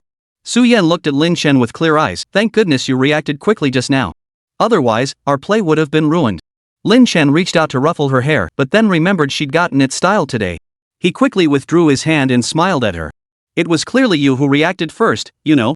What does that have to do with me? Su Yan's eyes sparkled with amusement. But if it weren't for you, I probably would have fallen flat on my face. Fine. Lin Chen gave a helpless chuckle, then gazed into her sparkling eyes before reaching up to pinch her delicate nose. Alright, let's go, little cabbage. Then he headed straight for the lounge. Su Yan touched the spot where he'd pinched her nose, lowering her head with a soft chuckle, her eyes brimming with undisguised sweetness. She hurried to catch up with Lin Chen's pace. Lin Chen, where are you going? Lin Chen gave a cold laugh. Settling a score. Before Lin Chen could reach them, Song Mingxian, who'd forced himself into the spotlight, had already been thoroughly beaten by the 7 Hulua brothers and Zhang Liulu working together. You thought you could fake your own death. You thought you could play the victim. You thought you could steal the spotlight. Song Mingxuan's face, once adorned with smoky makeup, was now a mangled mess. His expression twisted in misery as he begged for mercy. I'm sorry. I'll never do it again. Please, big brothers and sisters, just let me go. Next time? You want a next time? Dream on. Then, they unleashed another round of brutal beatings on Song Mingxian. Lin Chen and Su Yan walked into the break room just in time to witness the scene, and they couldn't help but burst into laughter. Lin Chen shook his head regretfully. Looks like he won't have to lift a finger after all. Su Yan watched Song Mingxian getting beaten up pretty badly and couldn't help but feel a little sorry for him. Lin Chen, she said, shouldn't we go over and stop this? I think Song Mingxian has learned his lesson. Lin Chen gave Song Mingxian a dismissive glance. It's fine. Leave him be. He deserves a lesson, a taste of society's harsh reality. Otherwise, he'll never learn. Lin Chen couldn't help but recall how Su Yan had nearly fallen badly on stage because of this jerk. If he hadn't reacted quickly, she would have ended up disfigured. Thinking about it now, Song Mingxian hadn't even been punished enough. Chapter 132, Best Performance Award? After everyone had finished teaching Song Mingxian a lesson, they headed to the dressing room to change out of their performance costumes. After all, it felt rather awkward to remain dressed like that. After all the performances on stage concluded, several school administrators and special guests formally scored each act, preparing to award first, second, and third prizes. Hey, do you think our class will win an award this time? The student playing Siwa asked curiously. After all, they'd rehearsed hard for over 20 days, and it would be a bit disappointing to come away empty-handed. Shen Yi, their class cultural affairs representative, said, I don't know if our stage play will win, but Su Yan's piano solo should definitely be in the running. Lin Chen nodded in agreement beside him. Su Yan's performance was undoubtedly flawless, no need to say more. As for their class's stage play, well, that's a whole different story. Not that he's complaining, but honestly, this play is pretty cringy. The plot and dialogue are downright awkward, and then there's that whole thing Song Mingxian pulled off. Sigh. If those judging teachers had rather unique tastes, then their play might actually stand a chance at winning an award. Just as they were talking, Zhang Liulu rushed over. Hurry up! They're about to announce the results. Let's go up front and see. Although they'd been waiting backstage during the performance, their school auditorium was spacious enough, and all the performers were perfectly fine. So everyone involved in the school anniversary gala performance moved from backstage to the front, waiting for the scores to be announced. After taking their seats in the audience, Su Yan turned her head to ask Lin Chen, do you think our stage play will win an award? Lin Chen thought for a moment and shook his head. I don't know. Probably not, but what? Su Yan looked at him curiously. Lin Chen chuckled softly. But I think your piano solo will definitely win an award. Su Yan pouted slightly. Did you even hear me play? How can you be so sure it'll win? Lin Chen smiled but said nothing more. Soon, a male and female host walked onto the stage holding the final judging results. Next, we will first announce the winners of the third prize.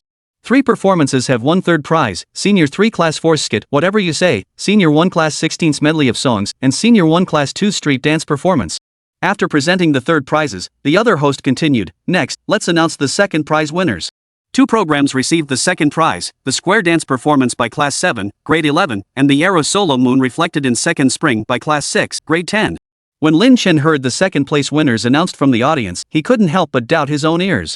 They actually thought of performing Moon Over 2 Springs at the school anniversary gala? And what's more, it actually won an award. Judging by the school leader's thought process, his class's stage play might actually have a chance at winning. But with only the first prize left, Su Yan's solo performance tonight was practically guaranteed to take it. In that case, it seemed their stage play was out of the running for tonight's awards. As Lin Chen pondered this, the second place trophies had already been awarded on stage. Next up was the grand prize for this anniversary gala. The winner of the first prize at this anniversary gala is... The tuxedo-clad male host deliberately built suspense, pausing before announcing, the piano solo by Su Yan from Senior 3, Class 21. The moment the host finished speaking, thunderous applause erupted from the audience. I told you so. Winning was a sure thing. Lin Chen whispered to Su Yan. Su Yan lifted her gaze to meet his, her voice tinged with disappointment. But our stage play didn't win. Lin Chen comforted her, it's okay. Having you win an award for our class is great enough. Go get your prize. Su Yan nodded reluctantly before rising to walk up to the stage to accept her award. While Class 21 celebrated Su Yan's win, a hint of disappointment lingered. After all, for over 20 days, though they themselves found the performance rather cheesy and silly, they'd rehearsed every lunch break, pouring a lot of effort into it. Not even securing third place left them feeling somewhat disappointed. Ah, too bad our stage play didn't win an award. Alright, enough moping. We still have Su Yan, right? Exactly. It's already amazing that our class has Su Yan winning first prize. Exactly. Our class snagged a first prize, how impressive is that? The Class 21 students began consoling themselves. Lin Chen remained silent. To say he wasn't disappointed would be untrue, but their play not winning was, after all, somewhat expected. After all, Lin Chen was mentally in his 20s, so naturally he was much better at managing his emotions than these underage kids. Su Yan returned holding the first place trophy. She had barely sat down when the two hosts on stage announced, we have now awarded the first, second, and third prizes. However, given the sheer number of outstanding performances at this anniversary gala, our principal has decided to add a Best Performance Award. The moment the MC finished speaking, whispers immediately rippled through the audience. No way, is this for real? Does that mean our class's performance has a chance? I wonder which act will win this Best Performance Award. Hurry up and announce it, I'm so excited. Su Yan overheard and turned to Lin Chen, asking, Lin Chen, do you think it might be our stage play? Lin Chen met her hopeful gaze, gently ruffled her hair, and said, it's very possible. It wasn't that Lin Chen was trying to comfort Su Yan. It was just that, while their stage play was ridiculous, it was still quite entertaining compared to the other performances. At the very least, the audience had been laughing their heads off watching it, unlike how they'd been nodding off during the other acts. Then, the male host on stage announced with a beaming smile, and the winner of the Best Performance Award at this school anniversary gala is... The male host deliberately stretched out the words, building anticipation among everyone below the stage. The students in the audience all waited expectantly for the host's answer, their eyes practically leaping onto the stage to snatch the paper with the final result from his hands. Chapter 133, Time Flies. All the performers held their breath, especially those from Senior 3 Class 21. Lin Chen turned his head slightly to glance at Su Yan sitting beside him and whispered, nervous? Su Yan gave a slight nod. A little. Lin Chen chuckled softly before whispering in her ear, then take a look at old Zhang. Following his gaze, Lin Chen saw Zhang Liulu sweating profusely from nerves, her hands shaking like she had Parkinson's. Su Yan couldn't help but cover her mouth and giggle softly. Are you sure he won't have a seizure any minute now? Lin Chen shook his head with a smile. Who knows with him? If the results show it's Class 21, Senior Year. What? Before Lin Chen could finish his sentence, the enthusiastic MC on stage cut him off. The winner of the Best Performance Award at our school anniversary gala is Senior 321 class's stage play, The Cabbage Princess. Thunderous applause erupted from the audience. Lin Chen, that was our show. Su Yan smiled at Lin Chen, her voice brimming with unhidden delight. She seemed even happier than when she'd just won her own award. After all, this was a performance she and Lin Chen had collaborated on together. Winning an award for it naturally filled her with immense joy. A faint smile touched Lin Chen's lips as he met Su Yan's clear, bright eyes and nodded. Yes, it's ours. Meanwhile, Zhang Liulu was being urged to go up on stage to receive her award. Old Zhang, hurry up and go get your award. What are you sitting there for?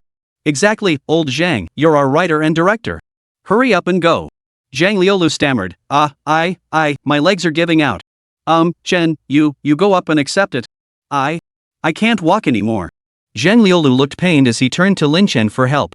Lin Chen glanced at her trembling legs and couldn't help but feel both amused and exasperated. It was just an award from the school anniversary gala. Was she really that overwhelmed? Seeing Zhang Liulu's helpless state, those nearby could only persuade Lin Chen, why don't you go up and accept the award? After all, you're our leading man. Yeah, the male lead. We're counting on you. Lin Chen thought for a moment, then glanced again at Zhang Liulu's still shaking legs. Reluctantly, he nodded. Then he stood up and walked onto the stage to receive the award. Honestly, Lin Chen felt a bit out of place in such a setting. Being surrounded by so many people made him feel like a monkey in a zoo. After receiving the award, Lin Chen returned directly to his seat and handed the trophy to Zhang Liulu. Here you go, head writer. Your trophy. As this award had been added at the last minute, the trophy itself was hastily produced. The words Best Performance Award on the base were still hand-engraved, giving it a somewhat cheap appearance. Even so, Zhang Liulu held the heavy trophy tightly, her eyes brimming with tears of excitement.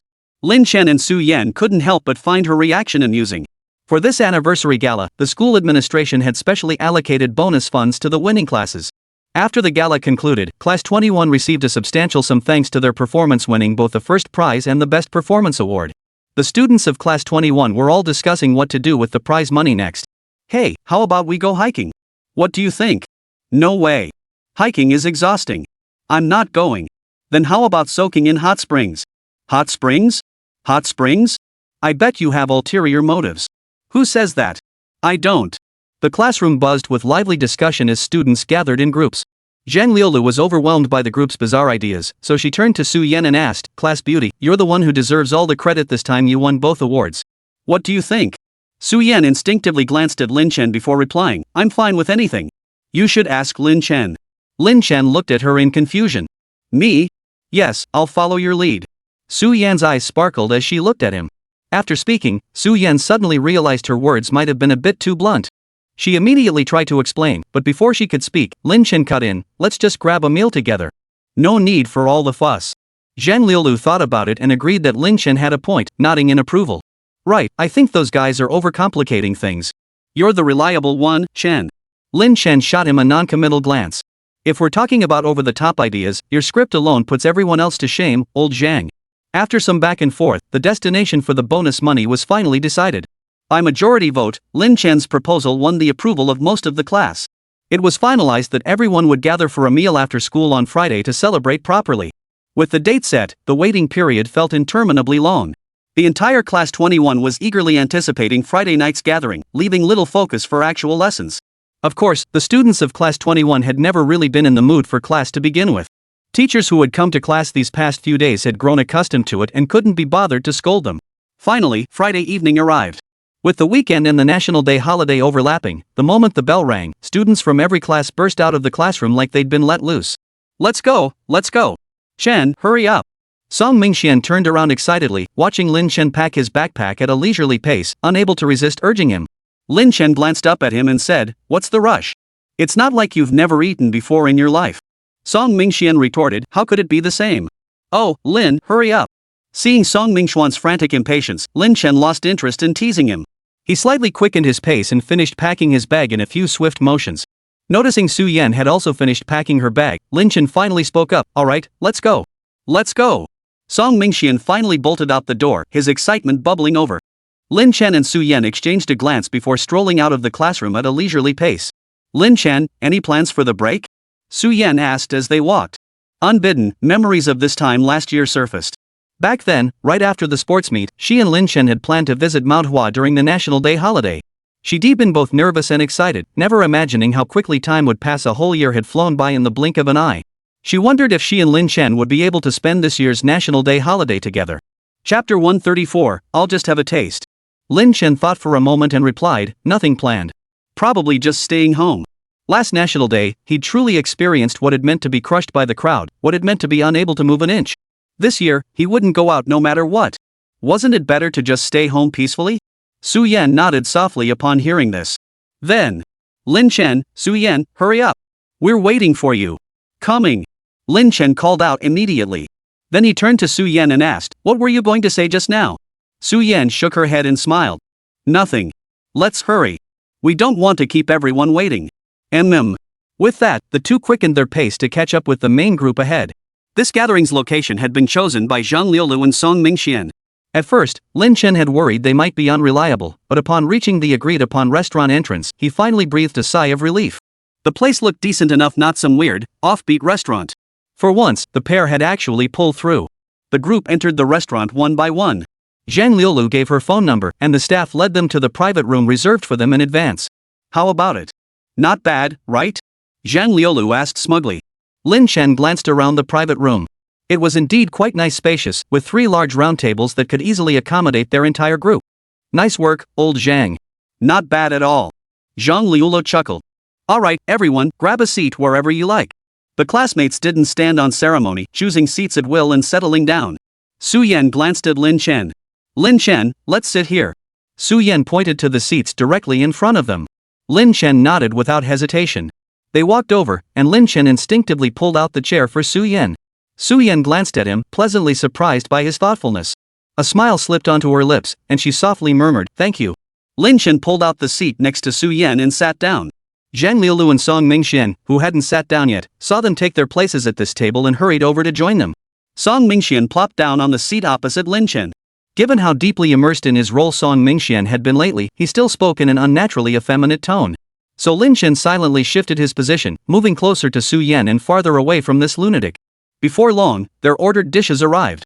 The waiter politely inquired, "All your pre-ordered dishes are served. Would you like to add anything else?" Lin Chen glanced at the table and simply told the server, "Add another order of sweet and sour spare ribs." "Certainly, please wait a moment." With that, the server exited the private room. Su Yan stared at Lin Chen in surprise. Sweet and sour spare ribs were her absolute favorite dish. Had Lin Chen ordered it especially for her? Should she ask him? But if he hadn't, wouldn't that make her seem overly presumptuous? Besides, she had never actually told Lin Chen she liked sweet and sour spare ribs. Just as Su Yan was agonizing over whether to ask Lin Chen, Song Mingxian suddenly spoke up beside her. "Oh my, brother Chen, I knew you were the sweetest. You knew I loved sweet and sour spare ribs, so you specially ordered them for me." Lin Chen couldn't stand his overly dramatic act any longer. He shoved him aside and snapped, "Get lost." He inwardly cursed, "Who the hell said I ordered it for you?" But Su Yan, overhearing Song Mingxuan's words, took them at face value. After all, Lin Chen and Song Mingxian had been brothers for years. It made perfect sense that he'd know his preferences. Though she tried to reassure herself this way, a tiny pang of disappointment still lingered. "Come on, let's start eating. Hurry up and eat, I'm starving." The dishes were already on the table. Since everyone present was classmates from the same class, they didn't hold back. They picked up their chopsticks and dug right in. Lin Chen took a bite of the food. It tasted pretty good. After eating for a while, someone suddenly suggested having some wine. The moment they spoke up, a bunch of people immediately chimed in. Yeah, let's order some drinks. Eating without drinks is no fun at all." "Exactly, let's get a few bottles of beer." "A few bottles? Are you kidding me? That wouldn't even be enough for me alone." "Cut it out, stop bragging. Just wait and see how much I can drink later." As the group clamored for drinks, Zhang Liulu hesitated, her expression uncertain, unable to speak up. Lin Chen had been in his 20s in his previous life. How could he not have tasted alcohol? Come to think of it, he hadn't had a drink in ages since his rebirth. Hearing them talk about it today, he found himself feeling a bit nostalgic. He turned to Zhang Liao and said, "Old Zhang, since everyone wants to drink, let's have a little." Zhang Liulu murmured, "Brother Chen, it's not that I don't want to, but we're a bit short on funds. You know how stingy our school is. This bonus only adds up to 3,500 yuan. Lin Chen froze, surprised by this reason. "No problem. Just go ahead and order. I'll cover whatever's missing." Zhang Liulu's eyes lit up as she looked at Lin Chen, as if she'd just seen a savior. "Mr. Lin, please allow me to address you as Mr. Lin." Zhang Liulu clasped her hands together, her expression exaggerated. Lin Chen chuckled at her antics. All right, cut the nonsense. Go get the drinks served." "Got it." Zhang Liulu immediately scampered downstairs with a smile to order drinks. Watching her scurry off, Lin Chen couldn't help but chuckle and shake his head. Turning back, he found Su Yan staring at him intently, not blinking once. "What's up? Why are you staring at me like that?" Su Yan blinked. "Can I have a little drink later?" Lin Chen chuckled softly. "So that's why." Lin Chen reached out and ruffled her hair, speaking as if soothing a child. "No, little ones can't drink alcohol." "What's that supposed to mean? We share the same birthday. Why can you drink but I can't?" Su Yan retorted indignantly. "So what if you're half a day older? You call me kid all the time." Lin Chen pressed his temples in exasperation, momentarily stumped by her question. Su Yan did have a point. Boys and girls are different. How are they different? Su Yan tilted her head, her clear eyes fixed on him. "I just want to take a sip."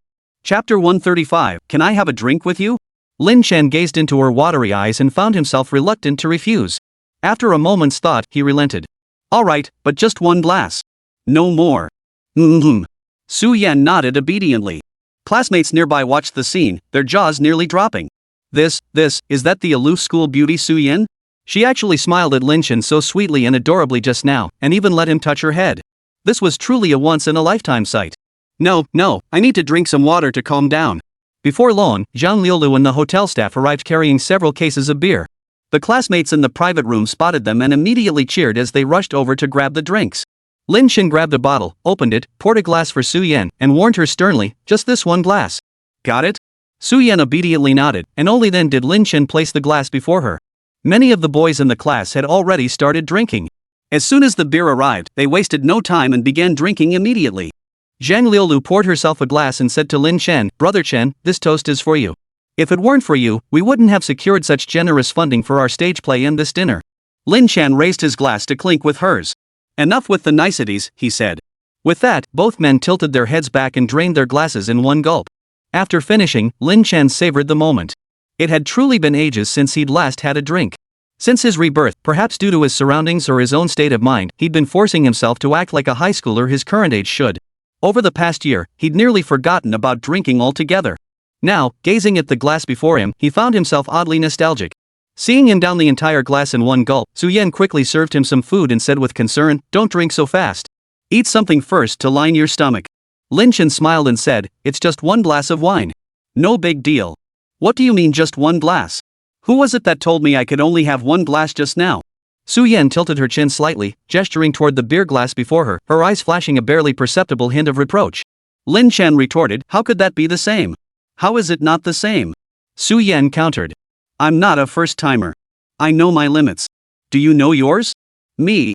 Su Yan paused, then murmured softly, "I don't know." "Well, that settles it." Lin Chen reassured her. "So just behave yourself tonight. You're only allowed this one glass. Don't get yourself drunk." The reason Lin Chen wouldn't let Su Yan drink was precisely because he knew she'd never touched alcohol before and had no idea how much she could handle. If a girl gets drunk, she has no idea how dangerous that can be. Su Yan knew Lin Chen had a point, so she obediently replied, "I know. You should eat more, though. Be careful not to upset your stomach." After saying that, she piled more food onto Lin Chen's plate. Song Mingxian, watching from the side, pouted with a hint of grievance. "I drank too. Why isn't anyone serving me food?" Lin Chen gave him a dismissive glance. "You've got hands, you know. Serve yourself." "Humph." Song Mingxian turned away in a huff, crossed his arms, and let out a sarcastic snort. "Why?" They grew up together, yet here he was. Lin Chen had just taken a sip of wine, and suddenly the school beauty was fussing over him, serving food and showing concern. He wasn't asking for much, not even the school beauty, just the class beauty. "Oh, wait, any girl would do." Lin Chen heard his sullen grunt but couldn't be bothered. The whole charade was over. Did he think he was Snow White's stepmother, acting all sweet and whiny all day? But Zhang Liulu noticed him and picked up a piece of braised pork, intending to place it on his plate. "Here, bro, let me serve you." Before the braised pork even reached Song Mingxuan's plate, he immediately covered his own plate. "I don't want yours. I want it from a girl." "Put. Ha!" Everyone at the table couldn't help but burst into laughter. Lin Chen shot him a helpless look and said, "Can you stop using that someone business?" "No way." Song Mingxian declared with a touch of pride. "Then which girl is going to serve you like that?" "Hey, Lin Chen, that's not fair. Isn't old Song pretty close with that Tang Qing from class 4? Have her serve you." A boy with a bowl cut at their table chuckled. "Get lost. Who said I'm close with her?" Song Mingxian immediately stood up to protest. "Oh come on, if you're not close, then why are you stuttering?" Who stuttered?" Listening to their banter, Lin Chen couldn't help whispering to Su Yan, "So, what's the deal with Song Mingxian and Tang Cheng lately?" Su Yan replied softly, "I only know that when we went to the amusement park, they went together too." "Oh, right." Song Mingxuan's silver rank was earned with Tang Cheng coaching him.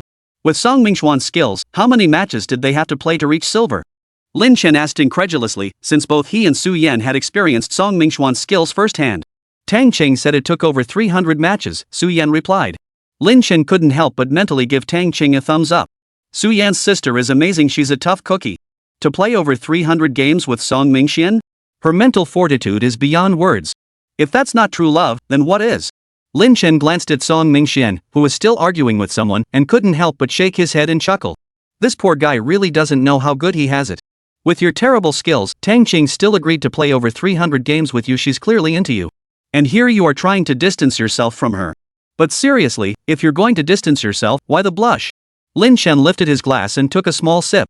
Looks like this buddy of mine isn't entirely indifferent to her after all. Ah, well. Let him figure it out on his own. Lin Chen, may I offer you a toast? Just as everyone was still chatting and laughing with Song Mingxian, a short-haired girl at their table suddenly stood up and spoke. Lin Chen glanced over. The girl's cheeks were flushed, her expression full of anticipation. Perhaps due to shyness, even her voice trembled slightly. Lin Chen furrowed his brow slightly, puzzled. Who was this girl? Why did she want to drink with him right off the bat?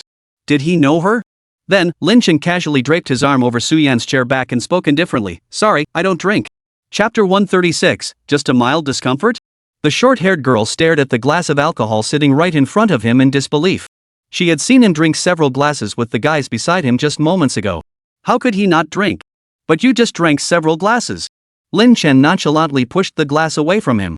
Not anymore. Without acknowledging the girl's expression, he picked up a piece of sweet and sour spare ribs and placed it on Su Yan's plate, murmuring, "Eat more." Seeing Lin Chen's deliberate avoidance, the girl sensed the awkwardness and quietly sat back down. Noticing the awkward tension at the table, the others quickly started cracking jokes to lighten the mood. Here, Director Zhang, let me toast you. Zhang Lulin, flattered by the attention, promptly raised his glass and downed it with the man.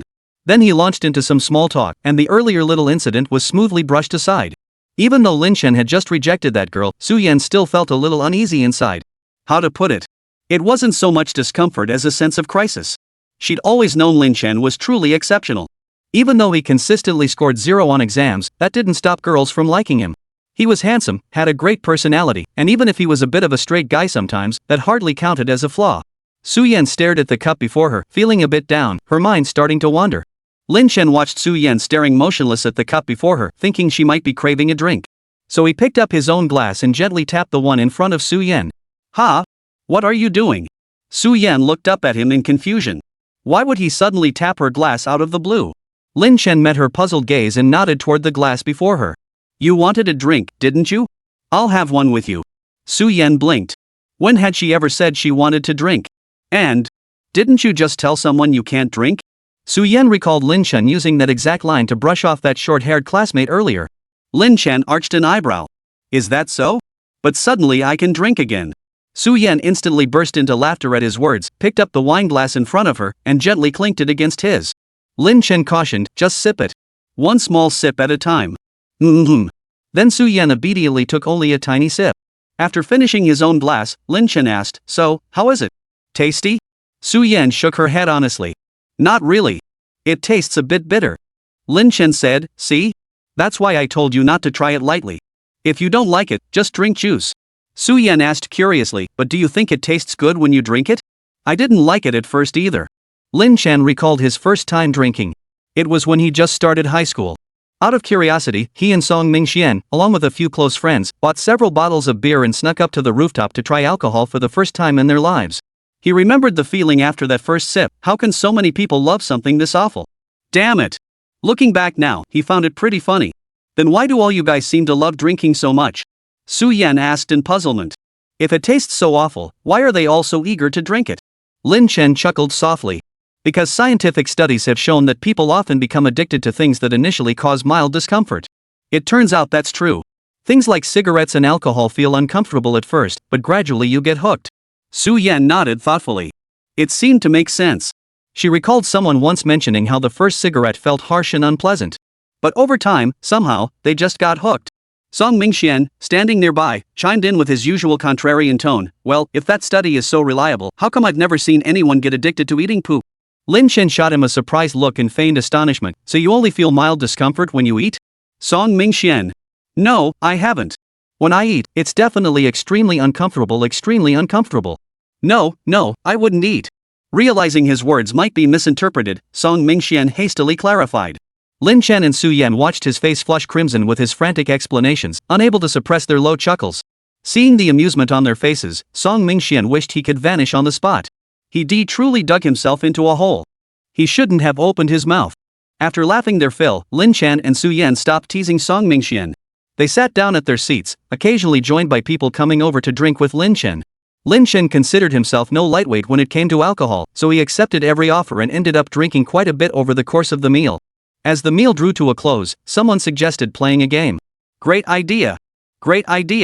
We're off tomorrow anyway, so staying up late tonight is no problem. Exactly. What do you guys want to play? Come on, speak up.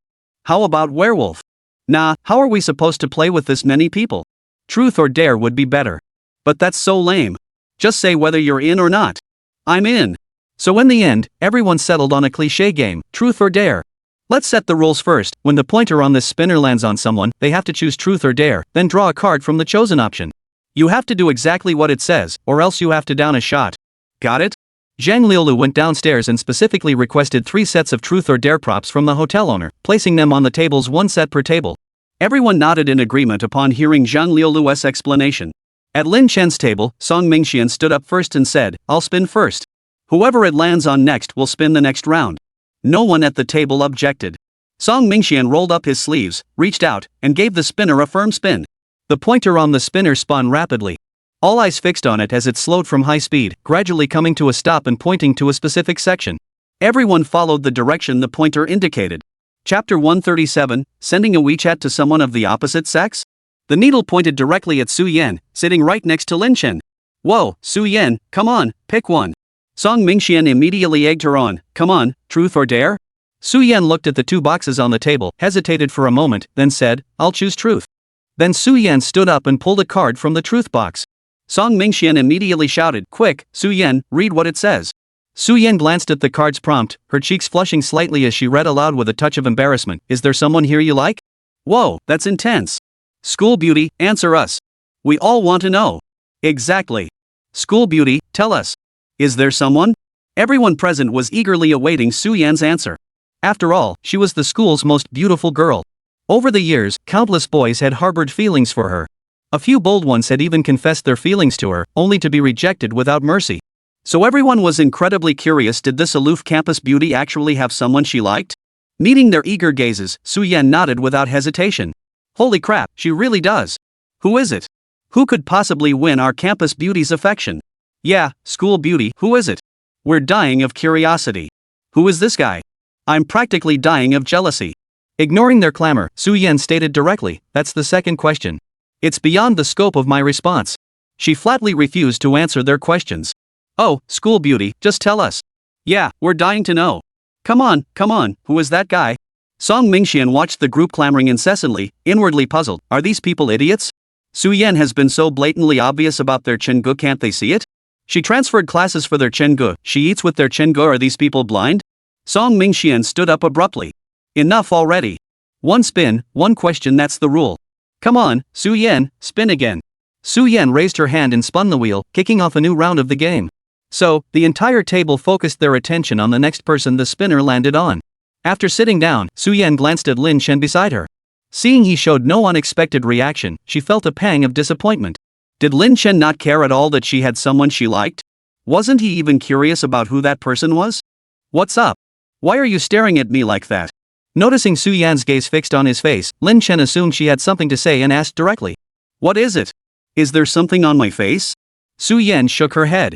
Lin Chen, just now I. Lin Chen. Before Su Yan could finish her sentence, she was abruptly interrupted. Lin Chen, hurry up. It's your turn, pick one now. Lin Chen finally noticed the pointer on the spinner had landed on him. He muttered under his breath, what kind of damn luck is this? Lin Chen acted decisively, pulling a card straight from the dare box. Brother Chen, let me see what it says. Song Mingxian immediately leaned in impatiently. Upon reading the contents, he couldn't help but let out a shriek. Holy crap! Send a message to someone of the opposite sex on WeChat saying, you're the most beautiful girl I've ever seen. The crowd immediately started cheering after hearing Song Mingxuan's words. Chen, send it already. I want to see who you're messaging. Wow, Chen, send it already. Exactly. Hurry up and grab your phone to find a female friend to send it to. Lin Chen, hearing everyone's urging, didn't hesitate. He pulled out his phone, scrolled through his contacts, and followed the card's instructions to compose a WeChat message to a female friend. Sent. As soon as Lin Chen finished speaking, Song Mingxian beside him snatched his phone away and checked who Lin Chen had just messaged. Underage bunny? Old Lin, who's this? Song Mingxian asked with a mischievous grin. TSK, who would have guessed?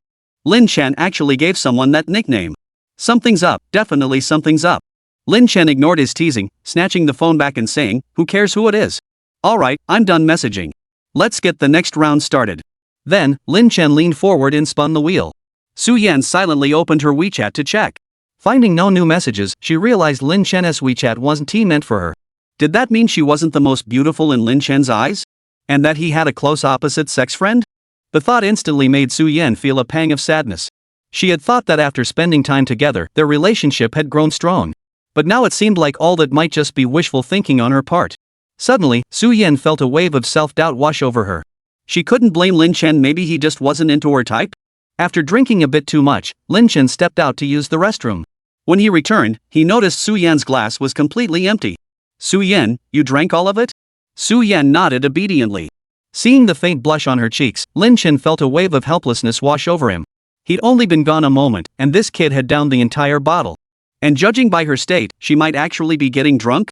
Su Yan, can you still hear me clearly? Lin Chen asked with concern.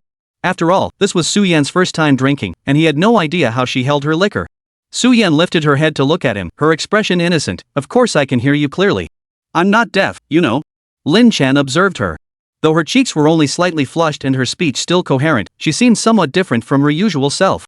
Judging by this, she really was a bit drunk. He shouldn't have let her drink. With such a low tolerance, daring to imitate others. What if he hadn't been here? Lin Chen spoke softly, are you drunk? Let's leave first. He reached out to take her arm and help her up. But Su Yan immediately pressed down on his arm, pouting in protest. When did I ever get drunk? Right now. Lin Chen sighed helplessly. Now he could confirm this kid was genuinely drunk. He gently lifted Su Yan to her feet and announced to the group, Su Yan and I will be heading out now. You all continue enjoying yourselves. Chapter 138, which young lady is it? Hearing Lin Chen and Su Yan were leaving, everyone immediately tried to persuade them to stay. Hey, Lin Chen, why are you leaving so early? Stay a little longer. Exactly. It's barely even that late. Lin Chen, Su Yan, you two should stay a bit longer. It's a holiday tomorrow, so no need to get up early. Exactly. Everyone's still having a blast. Su Yan was already feeling a bit tipsy, her gaze hazy as she looked around. She opened her mouth to say something, but Lin Chen cut her off with a firm, no. No, we're heading back first. Then, Lin Chen led Su Yan straight out of the private room. Lin Chen, why are we leaving so early? As soon as they stepped out of the private room, Su Yan's cheeks flushed pink, and she asked with a dazed expression. Lin Chen couldn't help but chuckle softly at her tipsy little face, you're drunk. I need to get you home quickly.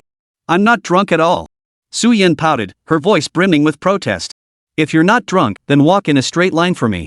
Why should I walk in a straight line? I'm not doing it.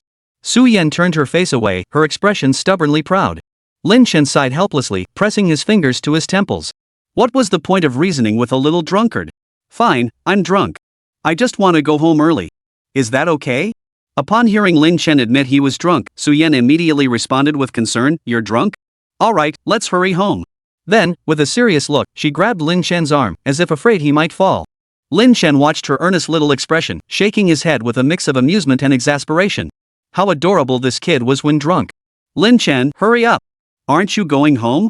Seeing Lin Chen still standing there, Su Yan tugged his arm firmly. Alright, let's go. Lin Chen obediently followed her out of the restaurant. Su Yan's home wasn't far, just a 10-minute walk. So Lin Chen walked her home, figuring the fresh air would help sober her up. Su Yan staggered along unsteadily. Concerned, Lin Chen reached out and took her arm. Su Yan stopped abruptly, staring at Lin Chen's hand on her arm and blinking. Lin Chen, why are you holding my arm? Lin Chen paused, I just noticed you're unsteady on your feet. I'm not unsteady at all.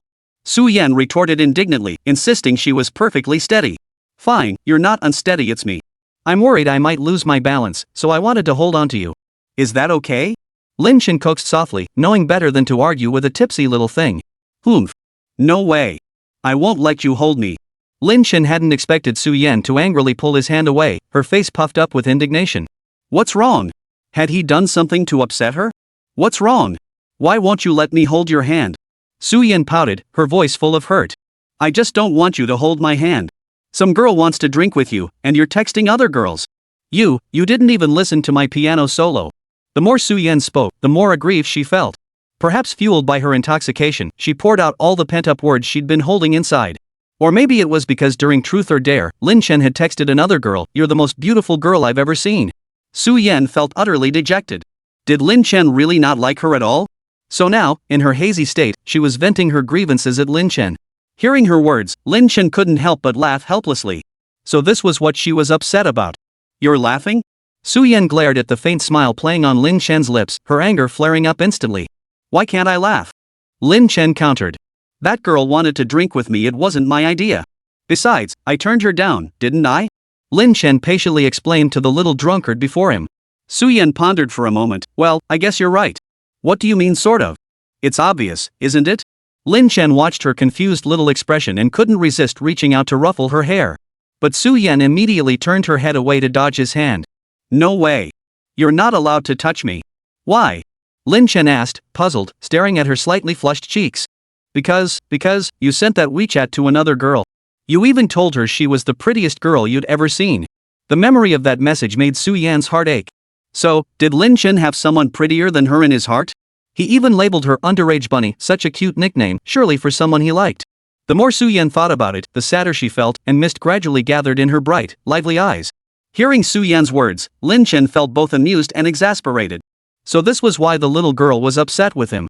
Seeing the sadness in her eyes, Lin Chen reached out to ruffle her hair and asked, "Don't you ever check your secondary account messages?" "What? My secondary account?" Su Yan lifted her head in confusion. "What secondary account?" Seeing her adorably clueless expression, Lin Chen couldn't help but ruffle her hair.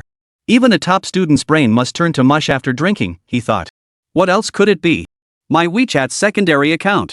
After Lin Chen's reminder, Su Yan hazily recalled that during summer break, she'd registered a secondary WeChat account to play games, all to avoid Song Mingxian while hanging out with Lin Chen. But what did that have to do with the question just now? Seeing Su Yan still looking confused, Lin Chen sighed softly and said to her, "Give me your phone."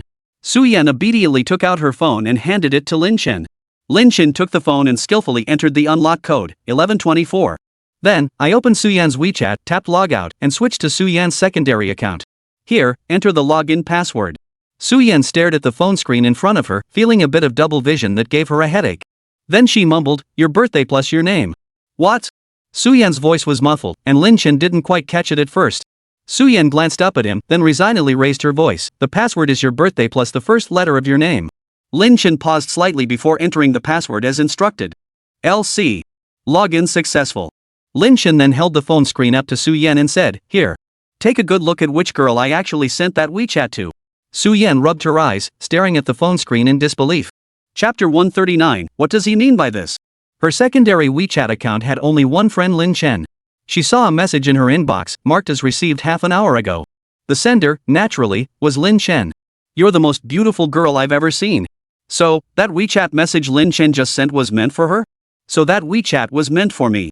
Su Yan said, pointing at herself with disbelief. Lin Chen nodded gently. He had thought that if he sent it directly to Su Yan's main account, her classmates might see it and start teasing her again.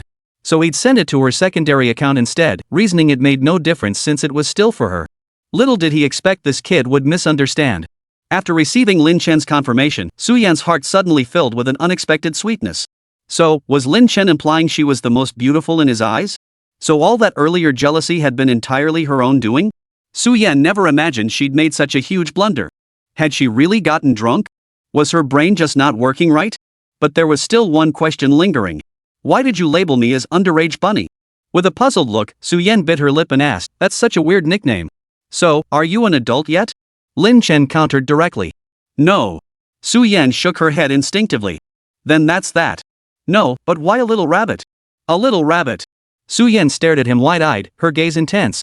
Lin Chen looked at her, his expression filled with affection. "You don't like little rabbits? How about kittens? Or hamsters? Why does it have to be kittens or hamsters? Can't I just be a person?" Su Yan pouted, her voice brimming with discontent. So this is the end result?" Lin Chen momentarily lost his words. What should he change it to? Minor child? After a moment's thought, Lin Chen suggested, "Why don't you tell me, and I'll change it for you." Su Yan looked at him, scratched her little head, and slowly said, never mind. Little bunny it is." Actually, little bunny sounded kinda cute too. Watching her dazed and adorable expression after drinking, Lin Chen smiled as he gently rubbed her head, his voice carrying a subtle tenderness. "Alright then, little bunny. Let's hurry home." Su Yan nodded obediently, then reached out her hand with a dazed expression. Lin Chen looked at her outstretched hand, puzzled. "What's this for?" Su Yan replied earnestly, "The road ahead looks wobbly. Hold my hand, I'm afraid I'll fall." Hearing her words, Lin Chen immediately reached out and took her hand. "Let's go. This way, you won't fall." Su Yan gazed at their clasped hands, a surge of joy filling her heart. Then, she followed Lin Chen's footsteps, walking forward slowly. Lin Chen walked Su Yan all the way to the entrance of her building. Seeing her slightly dazed expression, he asked with concern, "Can you make it upstairs on your own?" Su Yan paused for a moment before nodding. "I can manage." Lin Chen considered for a moment before saying, "Then I'll watch you go up. Send me a message once you're home." Su Yan obediently nodded and turned toward the building entrance. After taking just a few steps, she seemed to suddenly remember something and turned back abruptly. Moving too hastily, she stumbled slightly. Seeing this, Lin Chen quickly stepped forward to steady her. What's wrong? Why are you rushing like that? Aren't you afraid of falling? Though his words carried a hint of scolding, Lin Chen's tone was filled with genuine concern. After regaining her balance, Su Yan gently tugged at his sleeve and spoke with earnestness. Lin Chen, there's something I've been meaning to ask you. What is it? Seeing her earnest expression, Lin Chen smiled. What's this? Did getting drunk turn you into a walking encyclopedia? I'm not drunk at all. And I only have one question for you, just one. As if afraid he wouldn't believe her, Su Yan raised her right hand and held up a single finger in front of him. Alright, one. Seeing her like this, Lin Chen could only nod with a smile. He never expected Su Yan to be like this when drunk. It seemed he really couldn't let her drink anymore. Su Yan looked up into his eyes, bit her lip, and asked nervously, Lin Chen, if I hadn't transferred to class 21 this semester, what would you have done? Lin Chen furrowed his brow in confusion. What could I do? I can't transfer to class 1 either. You? Disappointment instantly washed over Su Yan's face. So if she hadn't transferred to class 21, would she and Lin Chen slowly become strangers? Lin Chen, would he stop coming to find her too? Though she had already anticipated this outcome, hearing Lin Chen voice it aloud still stung. Yet at the same time, a sliver of relief surfaced. Thank goodness she had transferred to class 21 after all. Noticing the sadness on Su Yan's face, Lin Chen asked directly, what's wrong? Aren't we still in the same class? Su Yan gave a faint nod, her voice low. But if we weren't in the same class, would you still remember me? Of course I would. I'm not suffering from dementia, Lin Chen replied with a chuckle. Su Yan shook her head. That's not what I meant. What I meant was. Lin Chen smiled, ruffling her hair. I know what you mean. Even if we weren't in the same class, you'd still be our little one. Hearing Lin Chen's words, Su Yan's eyes widened as she stared at him, unblinking. Lin Chen smiled at her astonished gaze and said, even if we're not in the same class, we can still go out to eat together, hang out together. Everything else would stay the same as it is now, except for being in different classes. Su Yan listened to Lin Chen's words and felt as if she were getting even more drunk. So Lin Chen meant that even if she hadn't transferred to class 21 back then, the relationship they'd worked so hard to build wouldn't grow distant. So, deep down, she was still different to him, wasn't she? But Su Yan felt her mind was too muddled now to ponder such profound questions. Later, how had she responded to him? Su Yan felt her head growing heavier and heavier, until finally she couldn't even remember how she'd gotten home. Chapter 140, What is WeChat? Early the next morning, Su Yan opened her eyes groggily. Huh? When did I get home? How come I don't remember getting back to my room? Last night, she seemed to have drunk too much, and then Lin Chen had brought her home. And then, even if we're not in the same class, we can still go out to eat together, hang out together. Except for not being in the same class, everything else is just like it is now. Lin Chen's words from last night suddenly surfaced in Su Yan's mind. Lying in bed, Su Yan couldn't help but let out a soft chuckle. She never expected Lin Chen to say something like that. She had actually thought he wouldn't care at all. But how had she responded after he said all that? Su Yan sat bolt upright, running her fingers through her hair in frustration. Oh no, why couldn't she remember at all? After Lin Chen spoke last night, she had. Oh my gosh, why can't I remember anything? What did I actually say last night? Oh no. I didn't say something I shouldn't have, did I? Oh my god. Su Yan flopped back onto the bed and buried her face in the pillows, unable to fathom what she'd possibly done last night. Seriously, she shouldn't have had that one drink last night. While Su Yan racked her brain trying to recall her answers from last night, Lin Chen was feeling quite relaxed. Today was the first day of the National Day holiday, so he decided to sleep in until he woke up naturally. After waking up, he didn't rush to get out of bed. He pulled out his phone and scrolled through Suwo for a while, thinking about the future development of Suwo. Suddenly, he received a message from Assistant Joe. Mr. Kobayashi has a contract that requires your signature. When might you be able to swing by the office?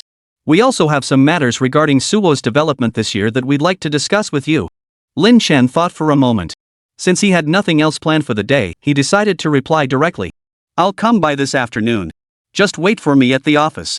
Lin Chen then got up, tidied himself, and prepared to head to the office that afternoon. It had been quite a while since his last visit. Suwo had expanded rapidly over the past year, hiring many new employees and growing several times in scale. They had even leased a new office building recently. It had been quite a while since Lin Chen had visited the company, and most of the new hires hadn't even met him yet. After getting up and freshening up, Lin Chen glanced at the clock. It was already past 11:30. Perfect timing to head downstairs for lunch. As soon as he descended the stairs, he spotted his father and mother pulling 2 suitcases, preparing to head out. Dad, Mom, where are you going? It's the holidays, isn't it? Your father and I are planning to go abroad for a trip. His mother pushed her sunglasses up her nose, beaming with delight. Right. He'd almost forgotten his parents always took time off during holidays to enjoy some alone time together. Looks like he'd be home alone again this break. By the way, what were you doing out so late last night? Lin's mother recalled her son returning home late last night, looking rather flushed. I was helping someone out, Lin Chen said, scratching his nose. Technically, he wasn't lying. Last night, he had safely escorted a drunk kid home. Wasn't that helping others? Helping others? Ha! You? Mrs. Lin looked utterly unconvinced. What? My son can't do a good deed? You really underestimate me. Hearing the disbelief in his mother's tone, Lin Chen retorted indignantly. The way she spoke made it sound like he'd gone out to commit murder or arson instead of helping someone. I'm not underestimating you. It's just that when you came home last night, you were grinning like a fool. That doesn't exactly scream helping others to me. What? Leering? Seriously, can't you come up with a better adjective? I wasn't. Mom, stop framing me like this. Enough. Honey, stop arguing with this brat. If we don't hurry, we'll miss our flight. Lin Chen was still itching to argue with his mom when his dad cut him off. Lin glanced at the time. It really wasn't tea early anymore, so he didn't bother arguing further. Fine. Your dad and I are leaving. You're on your own now. Then Lin's father and mother walked out the door together without looking back. Lin Chen stared at the tightly shut door, shaking his head helplessly. Sigh, just as expected, parents are true love, sons are accidents. Then Lin Chen headed straight for the kitchen, hoping to find something to fill his stomach.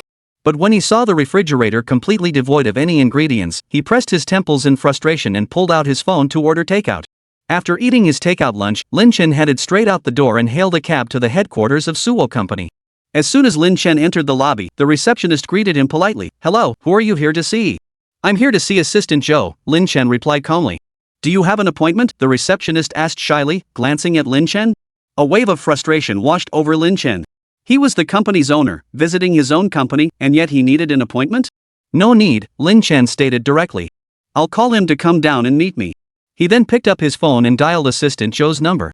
The two receptionists were recent graduates who had only been at the company for a couple of months. Naturally, they had never seen Lin Chen before and had no idea he was the company's owner. Now, gazing at Lin Chen's handsome face, they couldn't help but get a little starstruck. Who is this handsome guy? He's so good looking.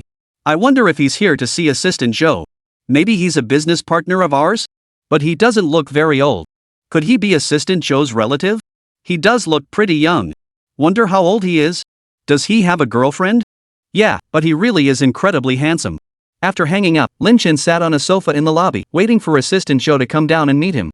Then the front desk girl with the airy bangs and ponytail gritted her teeth and walked straight up to Lin Chen. Hey, handsome, can I get your WeChat?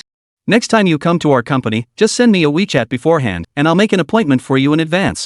Hearing her voice, Lin Chen turned his expressionless face toward her. Inside, he couldn't help but roll his eyes. Why would I need an appointment to come to my own company? And why would I add you on WeChat? The girl gazed at Lin Chen expectantly. After a moment's hesitation, he slowly spoke. What's WeChat? Chapter 141, Have I done something wrong lately? Ha! The girl stared at Lin Chen in disbelief. WeChat? What's that? Is this guy from another planet? He doesn't even know what WeChat is? The receptionist hesitated before asking, Young man, you're not pulling my leg, are you? Who doesn't know what WeChat is these days? Lin Chen gave her a cold glance and said, Good to know. Ah, so she knows. What does that even mean? Was he implying he just didn't want to give her his WeChat and was making excuses? I just wanted to. The young woman working at the front desk was about to say more when Assistant Joe, who had just come downstairs, interrupted her. Mr. Lin, you're here? MHM. Lin Chen responded indifferently. Mr. Xiao. Mr. Lin? The girl froze momentarily upon hearing Assistant Joe's address to Lin Chen. Lin Chen didn't even glance at her, addressing Assistant Joe directly. Let's go. Upstairs. Assistant Joe politely stepped aside, letting Lin Chen lead the way before guiding him directly to the private elevator reserved exclusively for him. The girl who had approached Lin Chen asking for his WeChat ID stared blankly as Assistant Joe escorted him toward the private elevator. Mr. Lin? Could this young man be the legendary CEO of their company? Oh my god, so she was just hitting on the CEO? Oh no, I'm dead. The boss is going to fire me, right? Lin Chen and Assistant Joe stepped into the private elevator, already having cast that minor incident to the back of his mind. He never bothered to dwell on trivial matters. Besides, he had serious business to attend to at the company today. He certainly didn't have time to dwell on such trivial matters. Lin Chen turned directly to Assistant Joe. What documents are these? Why the rush for my signature? Assistant Joe pushed up his gold-rimmed glasses and explained, it's the cooperation agreement with PT Corporation. PT is a highly renowned foreign enterprise. Partnering with them will significantly accelerate our overseas market expansion. Lin Chen nodded, having a rough idea of the situation. Moments later, the elevator reached the 36th floor. Lin Chen's executive office was located on the 36th floor, the company's top floor. This was his first visit since the company had moved here. Lin Chen surveyed his office. Assistant Joe had decorated it exactly to his specifications, a black desk, large floor-to-ceiling windows, and a minimalist, sophisticated design in black, white, and gray, no unnecessary frills. Lin Chen nodded, clearly satisfied. He then walked straight to his desk and sat down. Assistant Joe promptly handed him the documents requiring his signature. Mr. Lin, please review these. If everything looks good, you can sign them. Lin Chen opened the documents and skimmed through them from start to finish, finding no major issues. In truth, Assistant Joe had already meticulously reviewed the entire document beforehand. Highly capable, with a master's degree from Tsinghua University and years of experience working closely with Lin's father, Joe handled tasks with flawless precision. Lin Chen placed great trust in him. After a quick review and finding no major issues, Lin Chen signed his name at the end of the document and handed it back to Assistant Joe. This matter is entirely in your hands. I have complete confidence in your handling of it. Assistant Joe nodded, flattered by the trust. Rest assured, Mr. Lin. This partnership will proceed without a hitch. Lin Chen nodded and asked, anything else? Assistant Joe pulled out his phone, glanced at his notes, and said, there's also an annual development meeting scheduled for 2:30 p.m. today. Over the past year, Sume has experienced rapid growth. However, this has also attracted many imitators in the market. Both our RD and planning departments are now considering future development directions and strategies. We aim to cultivate our unique characteristics and become an unparalleled, irreplaceable presence in this emerging industry. Got it.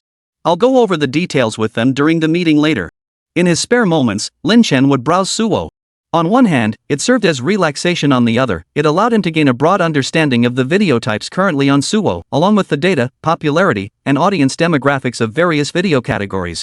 Even during downtime, he never forgot about work. Lin Chen couldn't help but silently give himself a mental pat on the back. He really was a model boss. After lingering in his office for a moment, Lin Chen glanced over the outline of the upcoming meeting provided by Assistant Joe. Just then, his phone buzzed with a message. Opening it, he was surprised to see a WeChat from Su Yan. Lin Chen, I didn't say anything I shouldn't have last night, did I? Oh. Lin Chen chuckled, his mind flashing back to her adorably dazed and cute expression from last night when she was drunk. He replied immediately. You said a lot last night. Not sure which part was inappropriate. After receiving Lin Chen's message, Su Yan instantly slumped onto the desk in frustration. What on earth had she said last night? Biting her lip, Su Yan buried her face in her arms. She vowed never to drink again in her life, otherwise, who knew what other embarrassing situation she might find herself in. And the most crucial thing is, I can't even remember what I said last night. After all this drinking, there's no way to fix it now. Su Yan slumped over the table, utterly dejected, letting out a helpless sigh. Lin Chen glanced at his phone and shook his head with a smile. He wondered what the kid was up to now. Probably had no clue what happened after he passed out drunk last night. Just then, Assistant Joe knocked on the door and entered. Mr. Lin, the meeting is about to start. Shall we head to the conference room? Lin Chen tucked away his phone and nodded indifferently, the smile vanishing instantly from his face. Assistant Joe, witnessing his boss's rapid facial shift, couldn't help but feel puzzled. Boss, what were you smiling about just now? Why did your expression change the moment you saw me enter? Did I do something wrong? I don't think so. Trembling slightly, Assistant Joe followed Lin Chen, constantly reflecting on whether he'd done anything recently to offend his boss or the company. With a heavy heart, he arrived at the conference room. In truth, Lin Chen merely wanted to project a serious demeanor before heading into the meeting, nothing more. Chapter 142, Mr. Lin's Brilliant Idea. Pushing open the conference room door, Lin Chen saw the meeting table already filled with people. Mr. Lin, you're here. Ma Dongmei spotted Lin Chen and immediately rose with a warm smile to greet him. Lin Chen nodded and spoke directly, alright, sit down already. This feels like some ancient emperor making an incognito visit. With that, Lin Chen took the seat reserved for him. Alright, since everyone's here, let's get this meeting started. Seeing the chairs around the conference table nearly filled, Lin Chen declared. Hold on, Mr. Lin. One person hasn't arrived yet, Assistant Joe whispered from the side. Someone's still missing? Lin Chen shot Assistant Joe a surprised glance. He, the boss, was already here and someone dared to show up later than him? They clearly have no sense of responsibility as employees. Assistant Joe explained in a low voice by Lin Chen's ear, it's one of our company's senior directors. Back when we first started, he invested 100,000 yuan because he's a relative of Ma Dongmei. He's considered one of our founding shareholders. Lin Chen nodded. I see. Well, since he's a senior director, I suppose we can wait a little longer for him. Bored, Lin Chen flipped through the meeting materials Assistant Cho had prepared in advance, waiting for the veteran director's arrival. Time ticked by, and Lin Chen was nearly nodding off when the director finally strolled in. My apologies for being late. The office door suddenly swung open. Lin Chen looked up at the sound. The man who walked in had a round, flat face, a receding hairline, a bulging belly, and narrow eyes that seemed to be smirking. Though he apologized, Lin Chen saw no trace of remorse in his expression. Lin Chen regarded him with cold indifference. This old director clearly had no sense of punctuality whatsoever, possessed thick skin beyond measure, and lacked any self-awareness whatsoever. He was just a small shareholder who had invested 100,000 yuan. If it weren't for the fact that he had invested early on and was considered one of the company's founding members, would they even have kept a seat for him? And what was the result? Here he was, the boss, arriving punctually, while this minor shareholder holding barely 1% showed up over half an hour late, acting like he owned the place and everyone else should wait for him. If it weren't for his advanced age and his connection as a relative of Ma Dongmei, Lin Chen would have been tempted to assert his authority as the boss and give him a proper dressing down. Lin Chen cleared his throat. Everyone, take your seats. It's getting late. We'll start the meeting shortly. Even after Lin Chen made it perfectly clear, a certain veteran shareholder acted as if the words weren't directed at him. He strolled leisurely to his seat, plopping down like a grandpa and sprawling across the chair. It felt less like attending a meeting and more like entering a massage parlor. Lin Chen shot Ma Dongmei a pointed look. What kind of relatives are these? Ma Dongmei caught Lin Chen's look and felt puzzled. He wasn't the one who was late, so why was the boss giving him that look? Was it just because they both shared the surname Ma? To prove to Lin Chen that she was a diligent, hard-working employee, Ma Dongmei immediately stood up and spoke first. Mr. Lin, I've summarized our company's progress over the past year under your leadership. Suwo's short video has rapidly risen to become the industry leader, maintaining its lead in pioneering new trends in the global emerging media industry. It can truly be described as unparalleled in history. All this is thanks to your keen insight, visionary foresight, and strategic planning. Without your investment and guidance, Suwo's short video wouldn't be where it is today, nor would the global short video industry be thriving as it is now. Lin Chen stared speechlessly at Ma Dongmei, thinking, how many days has it been since we last met? Why is Ma Dongmei suddenly acting so obsequious today? This flattery is coming thick and fast. Is he the kind of boss who enjoys being fawned over and flattered by his subordinates? Well, actually, he was. While Ma Dongmei's words were a bit over the top, Lin Chen couldn't deny that they felt surprisingly good to hear. Clearing his throat, Lin Chen stated directly, as you just mentioned, Suwo is currently the leading enterprise in short video development. Our rise has driven the entire industry's vigorous growth. But at the same time, many similar products have launched, aiming to carve up the market. So our biggest challenge now is how to become the eternal leader of the short video industry. Simply put, we can be imitated, but never surpassed. Well, boss, I'm just a tech guy. As for development strategy, that. Ma Dongmei hadn't expected that simply standing up to pledge loyalty would land her with such a huge responsibility from the boss. Stammering incoherently, Ma Dongmei suddenly found his voice. Of course, it all depends on you, boss. Just give the orders, and I'll follow them to the letter, no questions asked. Lin Chen rubbed his temples in exasperation. Right, he shouldn't have counted on him in the first place. After pondering, Lin Chen proposed, my idea is this, we could partner with entertainment agencies to bring popular, high-profile celebrities onto our Suwo short video platform. Their presence would boost our traffic. Of course, in return, we'll help promote their agency's lesser-known new talents, helping them gain initial recognition on Suwo. But we must sign strict agreements. Once they join Suwo, they cannot collaborate with other short video platforms. The meeting attendees nodded in agreement upon hearing Lin Chen's proposal. What a brilliant idea from our CEO. Celebrities need exposure too. With Suwo short video being so popular right now, it's an excellent promotional platform for them. Plus, it would help promote the company's new talent. What's there to lose? As for their company? Just a few recommended slots, it's their own product anyway, no extra cost involved. As Lin Chen's #1 superfan, Ma Dongmei was naturally the first to jump up and express her support. Mr. Lin's idea is brilliant. It's a win-win situation. Our Suwo platform is the hottest short video platform right now. Those celebrities will definitely choose us first. If we seize this opportunity, it'll effectively block other short video platforms from copying us in the future. Though Ma Dongmei was a die-hard fan, she wasn't blindly praising him. There are thousands of celebrities in China, but only a handful are truly popular.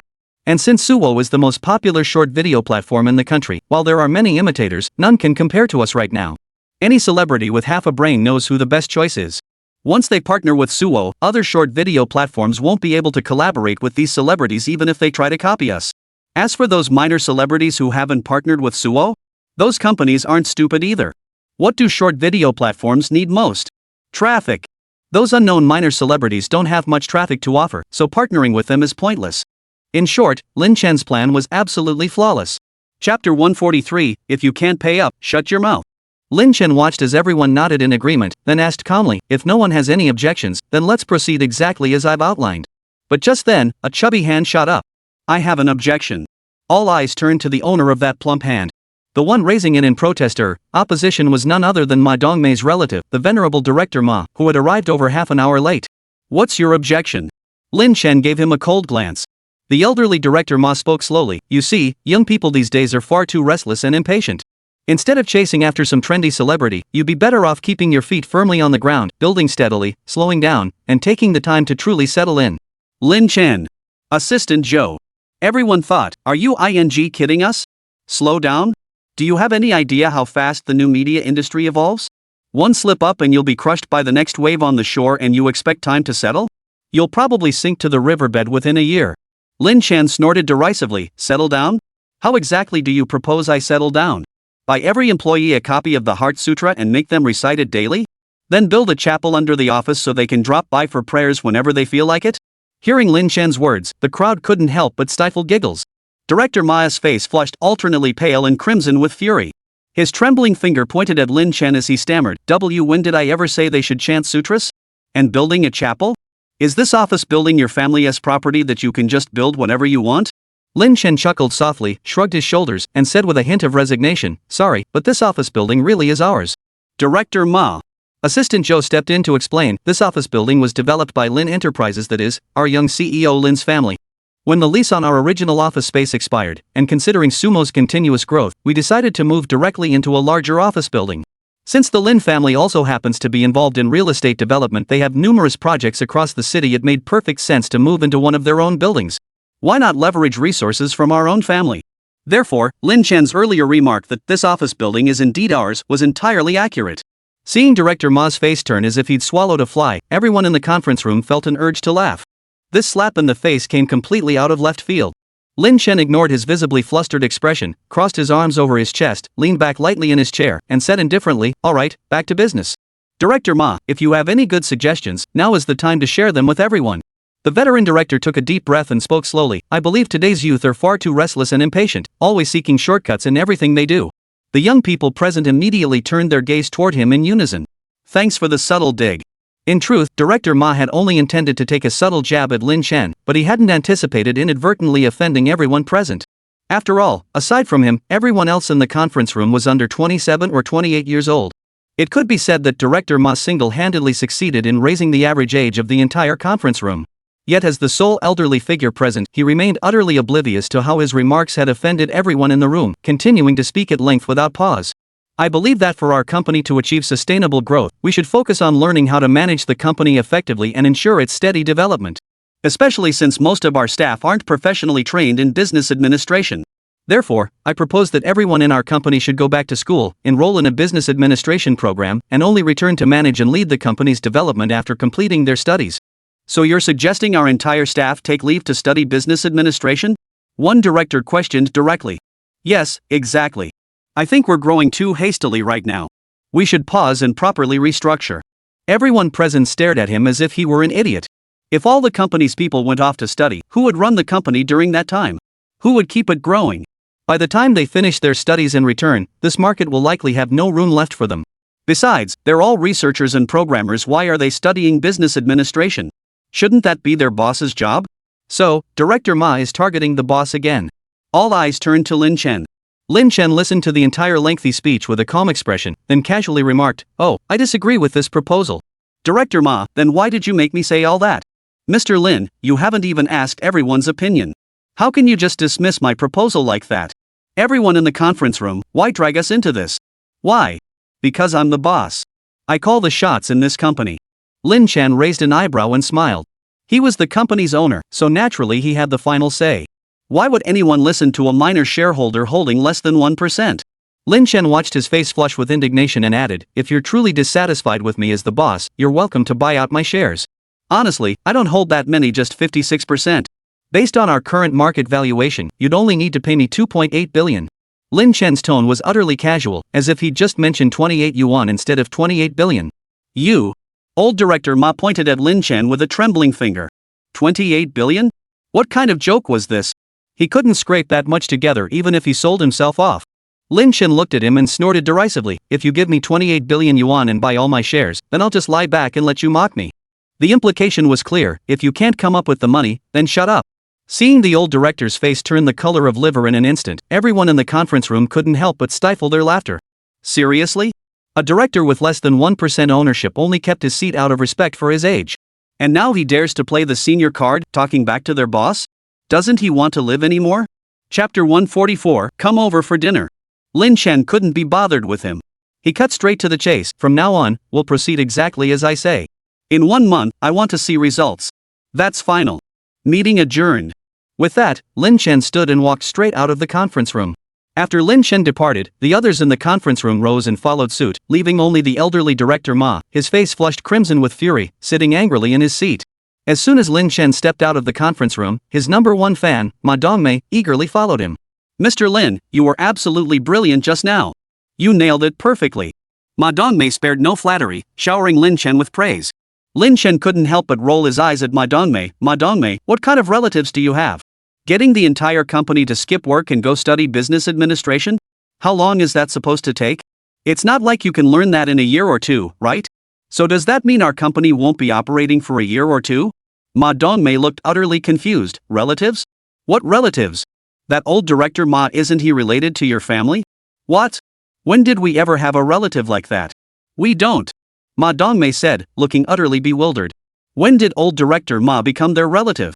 How come he didn't know about this? Lin Chen shot an inquiring glance at Assistant Zhou beside him. Wasn't it you who told me this old director was Ma Dongmei's relative? Assistant Zhou pushed his glasses up his nose, puzzled. Could his intelligence be wrong? But wait, wasn't that what everyone at the company had said? After Assistant Zhou recounted the entire sequence of events to Ma Dongmei, she suddenly slapped her thigh and exclaimed, "Oh my goodness! What relative? We just happen to share the same surname, Ma. Then why did he invest in you guys back then?" Assistant Zhou asked, puzzled. This old director Ma invested 100,000 yuan in Suwo before Lin Chen even got involved, Ma Dongmei explained. Back then, Suwo hadn't even officially launched yet. If they weren't relatives, why would he invest when there was absolutely no prospect in sight? Even if it was just 100,000 yuan. Ma Dongmei replied flatly, because he's a sucker with deep pockets. Lin Chen responded with a puzzled counter-question, stupid with deep pockets? How can someone who can't even come up with 2.8 billion be considered deep-pocketed? Ma Dongmei gave Lin Chen an awkward smile and said, "Well, Mr. Lin, I think you might have a misunderstanding about what it means to have plenty of money." Misunderstanding? Is there? Lin Chen furrowed his brow slightly and retorted, if this old director Ma really had deep pockets, he should have just plunked down 2.8 billion to silence me earlier instead of being so flustered he couldn't even speak. But Ma Dongmei was spot on about him being a fool. Well, okay. If you can't even come up with 2.8 billion, you certainly can't be considered wealthy. Ma Dongmei inwardly berated herself. How could she have forgotten who Mr. Lin really was? He was the one who had initially offered to invest 30 million yuan in them. Sigh, indeed, the world of the wealthy was beyond his comprehension. After the meeting, Lin Chen detailed the company's future development direction and specific measures to Ma Dongmei and several other key executives. Once everything was settled, it was already late, so Lin Chen left the company directly. As the temperature gradually cooled, night fell earlier and earlier. When Lin Chen left the office, it wasn't even 6 o'clock, yet the sky had already turned dark. Gazing at the darkened sky, he thought of the empty villa awaiting him at home, not even a cook to prepare a meal. A wave of desolation washed over Lin Chen. Sigh. Assistant Zhou followed Lin Chen out. Seeing him perfectly fine yet sighing at the sky, he couldn't help but ask with puzzlement, "Young Master Lin, what's wrong?" Lin Chen shook his head and said softly, "It's getting cold. Let's declare Wang Enterprises bankrupt." Assistant Zhou? Wang Enterprises? Which Wang Enterprises? Had they recently offended young Master Lin? And why would the weather getting colder mean they should go bankrupt? Could something like this really be related to the weather? Young Master Lin, which Wang Enterprises are you referring to? The one that makes appliances? The one that makes food? Or the one that makes skincare products? Lin Chen couldn't help but burst out laughing at Zhou Assistant's deadpan question. Seriously, Assistant Zhou, you don't even know the cool weather, wine goes bust reference? Assistant Zhou, what does when the weather turns cold, the king goes bankrupt mean? Could it be he's just uninformed? Seeing Zhou staring blankly at him, Lin Chen shook his head with a smile, "Never mind, forget I mentioned it." Lin Chen patted Assistant Joe on the shoulder and turned to walk ahead. Mr. Lin, are you sure you don't need me to walk you out? No need. I'll walk myself. Lin Chen wandered aimlessly down the street. His parents were away on vacation, leaving him alone at home. Just as he was debating whether to order takeout or grab a bite out before heading back, he suddenly received a WeChat message from Su Yan. Lin Chen, where are you now? Want to practice piano together tomorrow? You still have that piano grading exam coming up, right? Su Yan's message suddenly reminded Lin Chen that he had asked her to sign him up for the piano grading exam during summer vacation. Back when he was taking piano lessons from Su Yan over the summer, she had casually suggested he take a piano grading exam. The moment Lin Chen heard the words grading exam, he had immediately agreed. How could he have forgotten? Not only did it count as an exam at school, but even if he scored 0 on the piano grading exam, there was still a reward. So Lin Chen agreed without hesitation. Su Yan's original intention was to get Lin Chen to at least earn a certificate, which would be useful someday. Seeing how readily he agreed, she promptly signed him up. Lin Chen thought for a moment before replying to Su Yan. I'm just hanging out outside right now. Should we still go to that summer piano studio tomorrow to practice? Upon hearing Lin Chen was still out wandering, Su Yan immediately called him, her voice filled with concern. Why are you still out wandering? Have you eaten dinner? It's getting late, and it's pretty cold out. You should hurry home. Lin Chen sighed. My parents are traveling. There's no one home. Even if I went back, I'd just order takeout. Might as well grab something here before heading home. Without hesitation, Su Yan offered, why don't you come over for dinner? Chapter 145, Can I Just Be Human? Ha! Going to your place for dinner isn't really appropriate. Besides, what would your parents think if they saw you inviting a male classmate over for a meal? Lin Chen blurted out instinctively. If he went to Su Yan's house for dinner, her parents would definitely grill him. After all, who just randomly goes to a classmate of the opposite sex's house for a meal? It's fine, my parents won't be home. Su Yan blurted out immediately, but regretted it the moment the words left her mouth. Oh my gosh, did that sound like I was hinting at something? Honestly, I just genuinely wanted Lin Chen to come over for dinner. Su Yan quickly explained, what I meant was, my mom's working the night shift tonight and my dad's away on a business trip. I'm home alone. I figured, since I have to cook for one person anyway, it wouldn't be much different to cook for two. So I thought you could come over and eat with me. Seeing Su Yan's flustered explanation, Lin Chen chuckled softly and said, well, since Teacher Su has invited me so warmly, I'll come. Great. What would you like to eat? Su Yan's earlier awkwardness vanished instantly at Lin Chen's agreement, and she asked cheerfully. Anything is fine. What can you cook? If you want it, I can make it. Su Yan declared with confidence. Really? Lin Chen hadn't expected Su Yan to have such confidence in his cooking skills. After a moment's thought, he said, then make sweet and sour spare ribs. The rest is up to you. Sure thing. I'll get started right away, come over quickly. Su Yan said excitedly, already itching to get started. All right. After hanging up, Lin Chen couldn't help but feel skeptical. Su Yan looked like someone who'd never lifted a finger to do housework. Could she really cook? Well. Since she'd invited me over, I might as well go. If the food wasn't good, they could always order takeout. So Lin Chen hailed a cab and gave the driver Su Yan's address. After hanging up, Su Yan recalled the dishes Lin Chen usually enjoyed and immediately began preparing. She remembered that whenever they ate together, Lin Chen often ordered braised eggplant. Since she had the ingredients at home, she'd make him some braised eggplant. As for the rest, she'd see what else was in the fridge and improvise. 20 minutes later, Lin Chen arrived at Su Yan's doorstep. Last night, Su Yan had gotten drunk and he had walked her all the way here. When they were downstairs, he saw how woozy she was, so he felt uneasy and walked her right to her doorstep. After ringing the doorbell, I quietly retreated to the stairwell.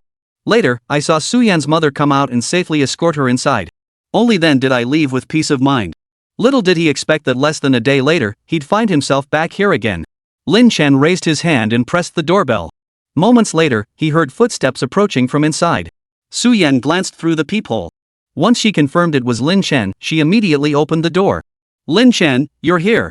Come on in. Then Su Yan quickly fetched a pair of men's slippers from the cabinet and said, put these on. They're brand new, no one's worn them yet. Lin Chen nodded and slipped them on as instructed. Looking into Su Yan's clear eyes now, Lin Chen couldn't help but recall how drunk she'd been the night before.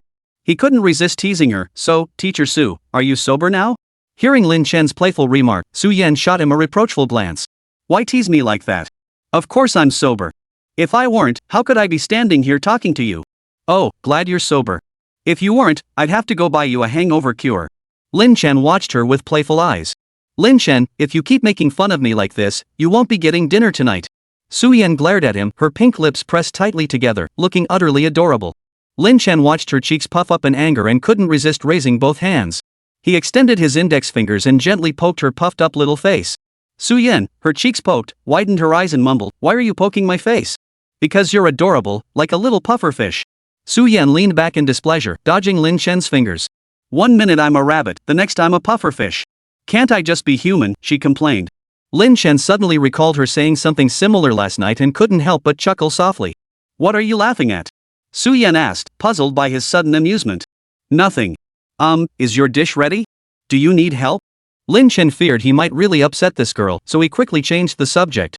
Reminded by Lin Chen, Su Yan suddenly remembered her dish wasn't ready yet. "You wait in the living room for a moment," she hurriedly said. "I'll go prepare it right now." "It's fine. I can help you out in the kitchen." Lin Chen started walking toward the kitchen. No need. You just sit there." Su Yan hurriedly pushed Lin Chen back toward the living room before turning and dashing into the kitchen. Sitting on the sofa, Lin Chen surveyed Su Yan's living room. It was exceptionally clean and tidy, decorated with a warm and cozy atmosphere. After sitting for a while, Lin Chen felt a bit awkward, so he got up to help Su Yan in the kitchen. "Need any help?" Hearing his voice, Su Yan glanced back at him and smiled. No need. Just 2 more dishes to go. I can handle it myself." After speaking, she immediately bent over to handle the shrimp in the sink. However, as she lowered her head, her loose hair stubbornly fell forward, obstructing her vision and making things a bit inconvenient. She hadn't had time to tie it up while preparing the dishes earlier, and now her hands were wet, making it difficult to comb. She tried brushing it back with her elbow, but the moment she looked down again, the strands fell forward once more. Su Yan was just about to wipe her hands dry and tie her hair back. Lin Chen stepped forward directly, then reached out to gather all her loose strands behind her ears. Su Yan felt Lin Chen's warm fingers brush against her cheek as he loosely gathered her fallen strands, then casually brushed against her earlobe. The lingering warmth of his touch on her ear made it flush instantly. Would this feel better? Chapter 146. Who else could it be? Lin Chen's deep voice murmured softly in Su Yan's ear. Su Yan felt her ears flush instantly, her heartbeat quickening involuntarily. Stumbling over her words, she managed to say, "Yes. It couldn't have been more perfect." After speaking, Su Yan immediately lowered her head to prepare the shrimp in the sink. Lin Chen kept holding her hair back with his hand until she finished prepping the ingredients. Lin Chen, I'm done." Su Yan lifted her head shyly after finishing with the ingredients in the sink. Lin Chen finally released his grip, and Su Yan's jet black hair slowly cascaded down, falling obediently over her shoulders. The kitchen was bathed in warm orange light. Lin Chen watched Su Yan standing beneath it, her cheeks flushed, looking exceptionally gentle and serene. Lin Chen reached out, gently smoothing the slightly disheveled hair by her ear, and asked, "Is there anything else I can help with?" Su Yan hurriedly replied, "Nothing else. Please step out for now. I'll have it ready soon." Su Yan dared not let Lin Chen linger any longer. If he stayed, she feared she wouldn't be able to cook properly. With that, she gently but firmly pushed Lin Chen out of the kitchen and promptly shut the door behind him. Leaning against the door, Su Yan cupped her flushed cheeks in her hands and exhaled deeply. Lin Chen had been utterly overwhelming just now, she'd nearly lost her breath. Yet, as she touched the hair Lin Chen had just brushed against, a wave of sweetness surged through her heart. After being pushed out of the kitchen by Su Yan, Lin Chen chuckled and shook his head, obediently turning to head back to the living room. A short while later, Su Yan finished preparing the dishes and carried them to the dining table. "Lin Chen, dinner's ready. Come eat," Su Yan called out gently. Lin Chen rose from the sofa and approached the dining table. Tonight, Su Yan had prepared sweet and sour spare ribs, braised eggplant, hand-shredded cabbage, and a shrimp and tofu soup. Lin Chen looked at the simple spread of 3 dishes in one soup. It looked quite presentable. He hadn't expected Su Yan, who seemed so detached from the mundane world, to be quite the cook. The only question was, how would it taste? Noticing Lin Chen staring at the dishes with a pensive look, Su Yan asked, "Lin Chen, what are you thinking about?" Lin Chen sighed softly and replied honestly, "I was just thinking, these dishes look quite good, but I wonder how they taste." Lin Chen trailed off, leaving the rest unsaid, but Su Yan instantly understood the implication. Su Yan was so exasperated she nearly laughed. "Do you really have that little faith in my cooking skills?" Lin Chen scratched his nose and chuckled sheepishly. "I was pretty confident in your drinking ability until last night. I never imagined." Su Yan heard Lin Chen's words and immediately reached up to cover his mouth. "Can you please not bring that up? Let's just sit down and eat." Su Yan couldn't stand Lin Chen teasing her about her drinking tolerance anymore. So what if she was a lightweight? Did he really need to keep bringing it up? As if being able to hold your liquor is such a big deal. Su Yan thought angrily.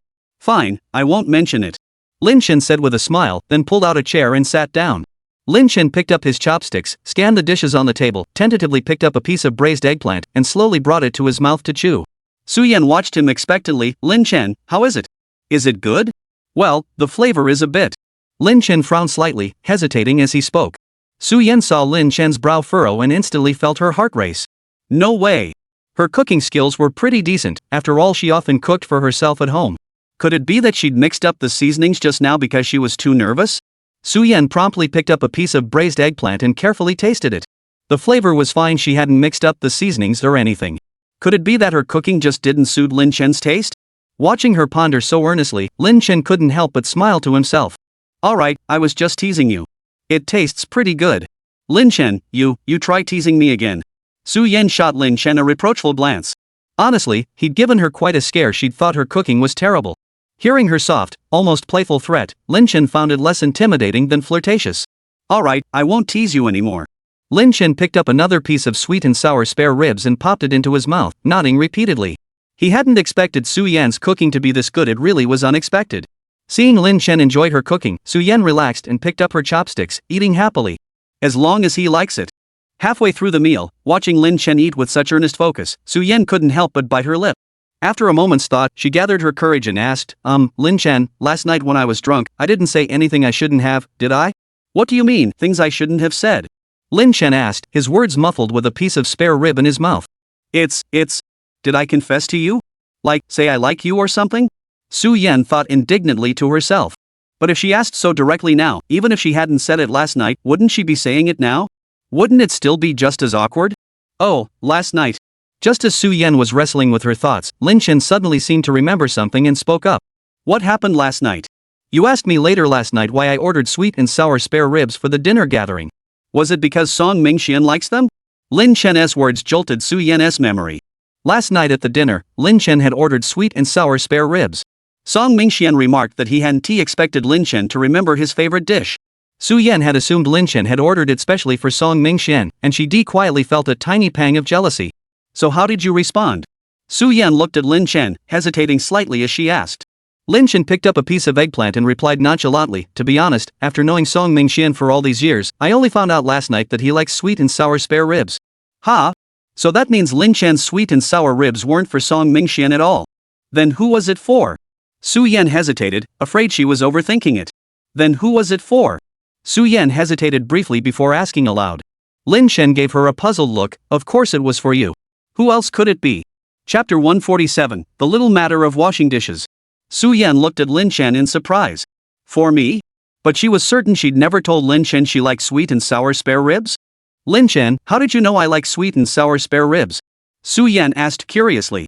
Lin Chen gave her a puzzled look and paused mid-motion of serving food. We eat together every day. How could I not know what you like to eat? Su-Yen froze for a moment. Right, how could she have overlooked that?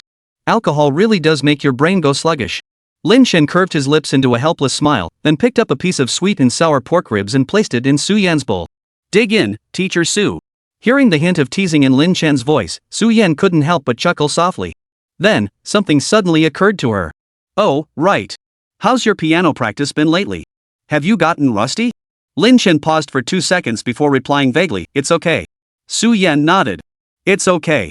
Even if you've gotten rusty, we can practice more these next couple of days. Lin Chen nodded. He was now a person with piano skills, so even if he didn't practice, it wouldn't matter much. Besides, he hadn't planned on taking the exam seriously anyway. But with Su-Yen so enthusiastic, he couldn't very well say no. Besides, he had nothing else planned for the break anyway, might as well treat it as a fun outing. Lin Chen rubbed his stuffed belly and couldn't help but marvel, I never would have guessed Su-Yen could cook so well. Looks like I'm in for some serious foodie luck from now on. The thought of just going for fun made him chuckle and shake his head. What was he thinking?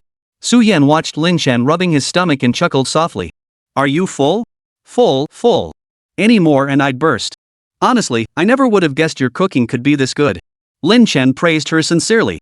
At first, he'd worried her cooking might be a disaster and considered ordering takeout. Turns out, he'd been worrying for nothing. Su-Yen smiled, her tone tinged with nostalgia. My parents are both very busy with work. Since I was little, I often found myself home alone, so I started experimenting with cooking. After hearing Su-Yen's explanation, Lin Chen casually asked, your parents seem to be away a lot. Are they usually that busy with work? Lin Chen had often heard Su-Yen mention her father traveling for work and her mother being on call, leaving her frequently alone at home. Su-Yen explained, my mom's a doctor and has to work shifts. If any emergencies pop up, she has to rush back to the hospital right away. My dad works in trade and travels a lot for business, so I'm often home alone. I see, Lin Chen nodded in understanding. Su Yan always seemed so aloof and distant, but who knew she was actually a poor little thing with no one to keep her company? Lin Chen couldn't help but think of his own unreliable parents. While others' parents were busy with work and couldn't be with their children, his parents had simply forgotten about their own son. When he was little, Lin Chen was often left home alone too. But his dad's excuses were always, "Your mom and I are going on a date. Your mom and I are going on a trip. Your mom and I are celebrating our anniversary." In short, from the moment Lin Chen was born, his parents had been proving to him through their actions, parents are true love, children are accidents. Su Yan noticed Lin Chen had gone quiet and asked softly, "Lin Chen, what's wrong? What are you thinking about?" Lin Chen snapped back to reality and said, "Nothing. I was just thinking how amazing your cooking is. Well, if you ever want to eat it again, I can make it for you." After saying that, Su Yan lowered her head shyly. Lin Chen didn't read too much into it and simply replied, "Cooking for myself is such a hassle. It's easier to just order takeout." While Su Yan's cooking was indeed delicious, he knew how tedious and exhausting it was to prepare meals. The kitchen was always filled with heavy cooking fumes, and he didn't want her spending all her time there. Hearing Lin Chen's words, Su Yan thought he was indirectly declining her future invitations, and she couldn't help but feel a little disappointed. Seeing Su Yan had finished eating, Lin Chen stood up and said, "All right, I'll wash the dishes." "Ah, put it down. I'll take care of it." Su Yan hurriedly stood up and said to Lin Chen, reaching out to take the bowl from his hands. Lin Chen dodged her hand. "I came all this way and haven't done anything. I can't just eat for free." Seeing Su Yan about to protest, Lin Chen added quickly, "Don't worry. It's just washing dishes, I can handle such a small task." With that, Lin Chen carried the dishes straight into the kitchen and began washing them. Su Yan watched his retreating figure with a tender gaze, a faint smile curling her lips. She had once imagined this very scene, never expecting it would actually come to pass. She then bent down, picked up a clean cloth, and wiped the table. After tidying the table, she intended to wash some fruit for Lin Chen. But before she could step into the kitchen, a sudden clatter echoed from inside. Su Yan hurriedly pulled open the kitchen door and stepped inside. Lin Chen stared at the bowl shattered on the floor, frozen in place. What had he just said to Su Yan? "Don't worry, it's just washing a bowl. I can handle such a small task." Was this slap in the face coming a bit too fast? It hadn't even been a minute, and now the bowl was smashing right in his face. As soon as Su Yan entered the kitchen, she saw Lin Chen staring coldly at the shattered bowl on the floor. The look on his face was hard to describe. Wasn't washing dishes supposed to be a small thing? Seeing Lin Chen's conflicted expression, Su Yan couldn't help but feel like laughing. Lin Chen pressed his temples in exasperation. Standing across from him, Su Yan hadn't uttered a word, yet the amusement in her eyes grew more pronounced by the second. Lin Chen sighed in exasperation. How had he managed to embarrass himself so badly in front of Su Yan? Sigh. "I swear, this was truly an accident." Lin Chen forced out an explanation. Su Yan nodded, struggling to hide the smile tugging at her lips. "Mei Chem, I know." Lin Chen knew instantly from her half-smiling expression that she didn't buy it. Honestly, even he didn't believe such a flimsy excuse. Sighing helplessly, Lin Chen crouched down to pick up the shards scattered on the floor. "Be careful, don't cut yourself," Su Yan promptly cautioned. Lin Chen shrugged it off. "Don't worry, I'll be fine." The words had barely left his mouth when Lin Chen suddenly gasped, "Ouch." "Lin Chen, what's wrong?" Chapter 148, The Sudden Ring of the Doorbell. Su Yan heard Lin Chen's soft cry and immediately crouched down to check. Had Lin Chen really cut his hand? "Lin Chen, let me see your hand," Su Yan said anxiously, rushing to check his injury. But unexpectedly, Lin Chen replied in a leisurely tone, "Why are you suddenly looking at my hand?" He extended his hand toward Su Yan. Staring at Lin Chen's perfectly unharmed hand, Su Yan froze in surprise. "What? There wasn't even a scratch? His hand wasn't cut?" Su Yan immediately glared at him, her eyes wide with disbelief. "You're not hurt?" "Lin Chen, nope." "Then why did you just?" Su Yan stared at him, confusion written all over her face. Lin Chen casually replied, "Oh, I just felt it was too awkward earlier, so I sighed a little." Just sighed? This was the first time Su Yan had ever heard someone use that kind of interjection when sighing. Lin Chen was clearly just toying with her. Su Yan stood up angrily and stormed out of the kitchen. Honestly, she'd been so worried about him just now, and he was just messing with her. Seeing Su Yan's flushed, pouting face, Lin Chen immediately stood up and grabbed her arm. All right, I'm sorry. I was just joking. Making fun of something like this, do you have any idea how much?" Su Yan trailed off. Did he even realize how worried she'd been? Lin Chen knew he shouldn't have teased her like that, so he hurriedly reassured her, "Okay, I promise. I'll never joke about things like this again, okay? Don't be angry anymore." Hearing Lin Chen coax her so gently, Su Yan couldn't stay angry. She sighed and said, I'll go get a broom, so that someone won't keep staring at that pile of shards and sighing. Put. Lin Chen chuckled helplessly. The little minx was actually using his own words to tease him. Su Yan shot him a reproachful glance before heading straight to the bathroom to fetch a broom and sweep up the shards. As for the unwashed dishes in the sink, Su Yan dared not ask Lin Chen to handle them. She'd wash them herself. Watching Su Yan's silent figure as she finished washing, Lin Chen couldn't help but rub his nose. He'd freeloaded a meal at someone's house and even broken one of their bowls. Ugh, awkward. After washing the dishes, Su Yan rinsed some fruit and placed it on the living room table. Lin Chen had just turned on the TV and was sitting on the sofa watching it when Su Yan plopped down beside him. Lin Chen, have some fruit. MHM. Lin Chen murmured in response, picking up a fork and casually taking a bite. A hilarious variety show played on the screen, but Su Yan, hugging a pillow, stared at the TV with her mind elsewhere. She never would have imagined that one day she'd actually be sitting on the couch at home with Lin Chen, watching TV together like this. Just like many married couples. The thought made Su Yan slap her forehead in frustration. What nonsense was she thinking about? Lin Chen was watching TV when his peripheral vision suddenly caught Su Yan abruptly smacking her own head. He quickly turned his head and asked, Why on earth are you hitting your head? Su Yan stared blankly at him. I was just... Still hungover? Lin Chen asked, half teasing, half serious. Why are you bringing that up again? The mere mention of alcohol made Su Yan feel terrible. Lin Chen chuckled, What's the matter? Still hungover? Seeing he dared mention it again, Su Yan instantly reached out to cover his mouth with her hand. She threatened fiercely, Don't you dare say another word about it. If you mention it again, I'll smother you to death. Lin Chen couldn't help but chuckle at her utterly non-threatening words. This kid doesn't even know how to threaten someone? But seeing her fluffed up like a kitten expression, Lin Chen nodded helplessly. Then he mumbled indistinctly, Fine. I swear I'll never mention it again. Su Yan finally let him off after he made his promise. Seriously, it was just getting drunk. Did he really have to tease her like that? Are you upset? Lin Chen gently ruffled her hair, asking with concern. No, I don't get angry that easily. Su Yan turned her head away. She wasn't mad at him at all, she was just embarrassed that she'd gotten drunk last night and made a fool of herself in front of Lin Chen. Sigh.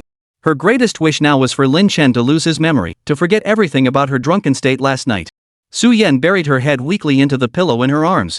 Lin Chen watched her dejected expression and found it utterly adorable.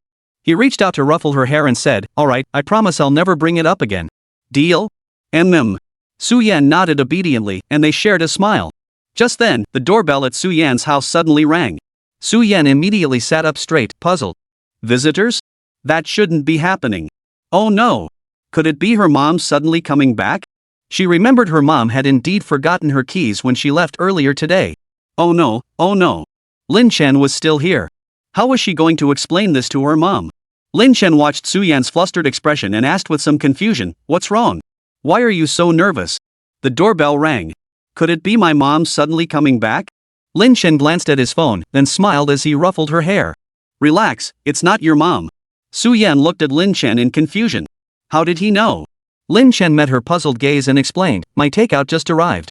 He then got up from the sofa, walked to the entryway, and opened the door.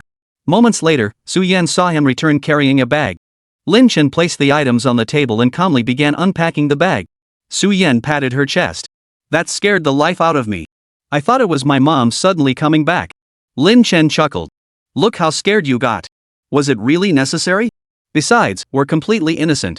Even if it really was your mom coming back, you wouldn't need to be this nervous. Su Yan thought to herself, they were indeed completely innocent, but still, she was home alone. Inviting Lin Chen over for dinner if her mom found out, she'd definitely suspect something. Truth be told, her mom was pretty open-minded and didn't oppose her dating. The problem was, if her mom found out, her dad would inevitably find out too. And if her dad got wind of it, Lin Chen would be in big trouble. She and Lin Chen weren't even dating yet, they hadn't even gotten that far. If her father found out, she suspected he'd ruin everything before anything real could develop between them. Chapter 149, and you say you don't like little bunnies? Alright, it's fine. Eat up. Seeing Su Yan still looking shaken, Lin Chen smiled softly and reassured her before handing her the item he was holding. Su Yan's eyes lit up when she saw it was her favorite tiramisu. How did you suddenly decide to buy cake? She exclaimed. Lin Chen sighed with a hint of resignation. Well, I did break a bowl at Teacher Su's house, didn't I? And then I upset Teacher Su again, so I thought I'd try to cheer you up. Su Yan couldn't help but chuckle softly. She picked up a spoon and took a bite of the tiramisu, finding it seemed sweeter than usual. Just as the two were eating and chatting, the doorbell at Su-Yan's house rang again, shattering the cheerful atmosphere in the room. This time, not only did Su-Yan's heart skip a beat, but Lin Chen's heart also gave a start. Oh no! This definitely wasn't the takeout he'd ordered. Could it be? Su-Yan's mom really had come back? They exchanged a glance.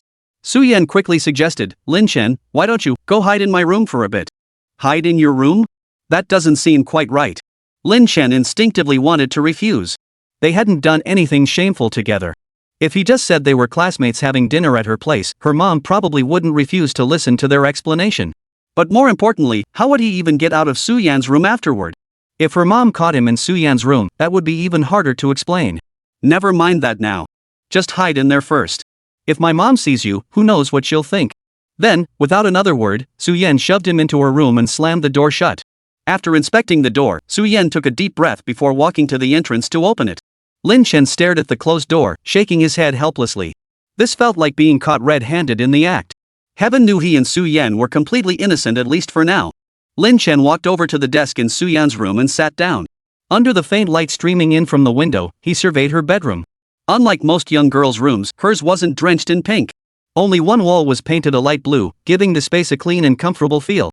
A pure white desk held a rabbit plushie, looking a bit worn but immaculately clean, likely a long-time companion to Su-Yan. Lin Chen picked up the stuffed rabbit and examined it, despite claiming he didn't like rabbits. Just as Lin Chen was playing with the stuffed rabbit, the bedroom door suddenly swung open. The sound of the door opening made Lin Chen's heart skip a beat. Turning his head, he saw Su-Yan stroll in with an air of ease, then reach up to flip on the bedroom light. Lin Chen watched Su-Yan's actions, thinking it must be nothing serious, but still asked, who was knocking at the door just now? Su-Yan replied softly, it was our neighbor. She came to borrow something from me. Oh, so it was just a false alarm. Lin Chen let out a soft sigh before smiling and saying, oh, it was just the neighbor. See how scared our little one got? What are you talking about? I was just scared of you, Su-Yan said, her words trailing off. Lin Chen looked puzzled. Scared of me? What exactly are you scared of? Su-Yan thought to herself, it's because I'm afraid my mom will see you. If my mom saw you, my dad would probably find out soon enough. Given how doting her father was, Su-Yan had no doubt that if he heard she'd been eating at home with a boy, he'd storm back and tear Lin Chen to shreds. So, for Lin Chen's own safety, she couldn't let her parents know about him just yet. Lost in thought, Su-Yan suddenly noticed Lin Chen holding her little rabbit. What are you doing with my bunny? Su-Yan immediately snatched her rabbit back from Lin Chen's grasp and clutched it tightly to her chest. Watching her cling to it like a mother hen protecting her chicks, Lin Chen couldn't help but chuckle. I just wanted to take a look. Why are you being so stingy, kid? I am being petty. Su-Yan murmured softly, lowering her head slightly. This little bunny was given to me by someone special. All these years, I've cherished it carefully. No one else is allowed to touch it, not even that someone. Fine, I won't touch it. But I recall a certain child saying yesterday that she didn't even like the little rabbit. Lin Chen remembered clearly. Last night, when Su-Yan found out he'd labeled her secondary account as underage little bunny, she'd drunkenly complained to him about it. Who said I don't like the little rabbit? I was just genuinely curious about the nickname you gave me. Su-Yan mumbled, insisting she'd never said she disliked little bunnies. Little bunnies are so cute, how could I possibly dislike them? Alright, I misinterpreted what you meant back then. Lin Chen said slowly, so it seemed he didn't need to change the nickname after all. Then, noticing several J-Cho albums on Su-Yan's bookshelf, Lin Chen asked casually, you like J-Cho? Su-Yan nodded. Yes, he's my favorite male singer. I absolutely love his songs. Lin Chen nodded, lost in thought. After the series of little incidents, Su-Yan didn't dare keep Lin Chen any longer. If her mom really came back, that would be disastrous. Lin Chen walked to the entrance, changed his shoes, and reminded her, remember to lock the door when you're home alone. Su-Yan obediently nodded. Okay, I know. Only then did Lin Chen leave Su-Yan's home with peace of mind. Su-Yan hugged her rabbit plushie, unable to resist pinching its ears. So adorable. This little bunny had been with her for so many years. She remembered back then at the amusement park, when she was crying her eyes out, someone had specially given her this newly bought stuffed animal to comfort her. She never imagined that so much time had passed in the blink of an eye. But thankfully, she had found that person again, and their relationship seemed to be growing stronger. Thinking of the nickname Lin Chen had given her, Su-Yan felt her cheeks flush. Underage bunny? That nickname was way too inappropriate. And if she ever became an adult, what would he change it to then? A grown-up little bunny? Right. As Su-Yan pondered this, she suddenly remembered her birthday was just over a month away. Her birthday was also Lin Chen's birthday. Did that mean she should start preparing for it? Chapter 150, A Tough Choice. For the rest of the National Day holiday, Lin Chen and Su-Yan spent most of their time in the music room. At first, Su Yan worried that after a month without practice, Lin Chen's skills might have deteriorated. But to her complete surprise, not only had he not lost his touch, he'd actually improved significantly. When she mentioned this, Lin Chen proudly declared it was all down to his natural talent, nothing he could do about it. Su Yan couldn't help but smile at him. How could a little praise make him so cocky? Later, seeing how well Lin Chen had mastered Wedding in a Dream, Su Yan taught him several new pieces. Right up until the last day of the break, the two of them were still holed up in the piano room. At first, Lin Chen knew nothing about piano and found learning incredibly difficult. But after receiving the piano level 8 skill as a reward from the system, it suddenly felt much simpler. Previously, when Su Yan taught him, he often felt lost, relying solely on his memory to forcefully memorize her fingerings. Now, however, as soon as Su Yan taught him, he could learn instantly and gradually found himself enjoying it. Thus, Lin Chen had actually enjoyed this holiday quite a bit.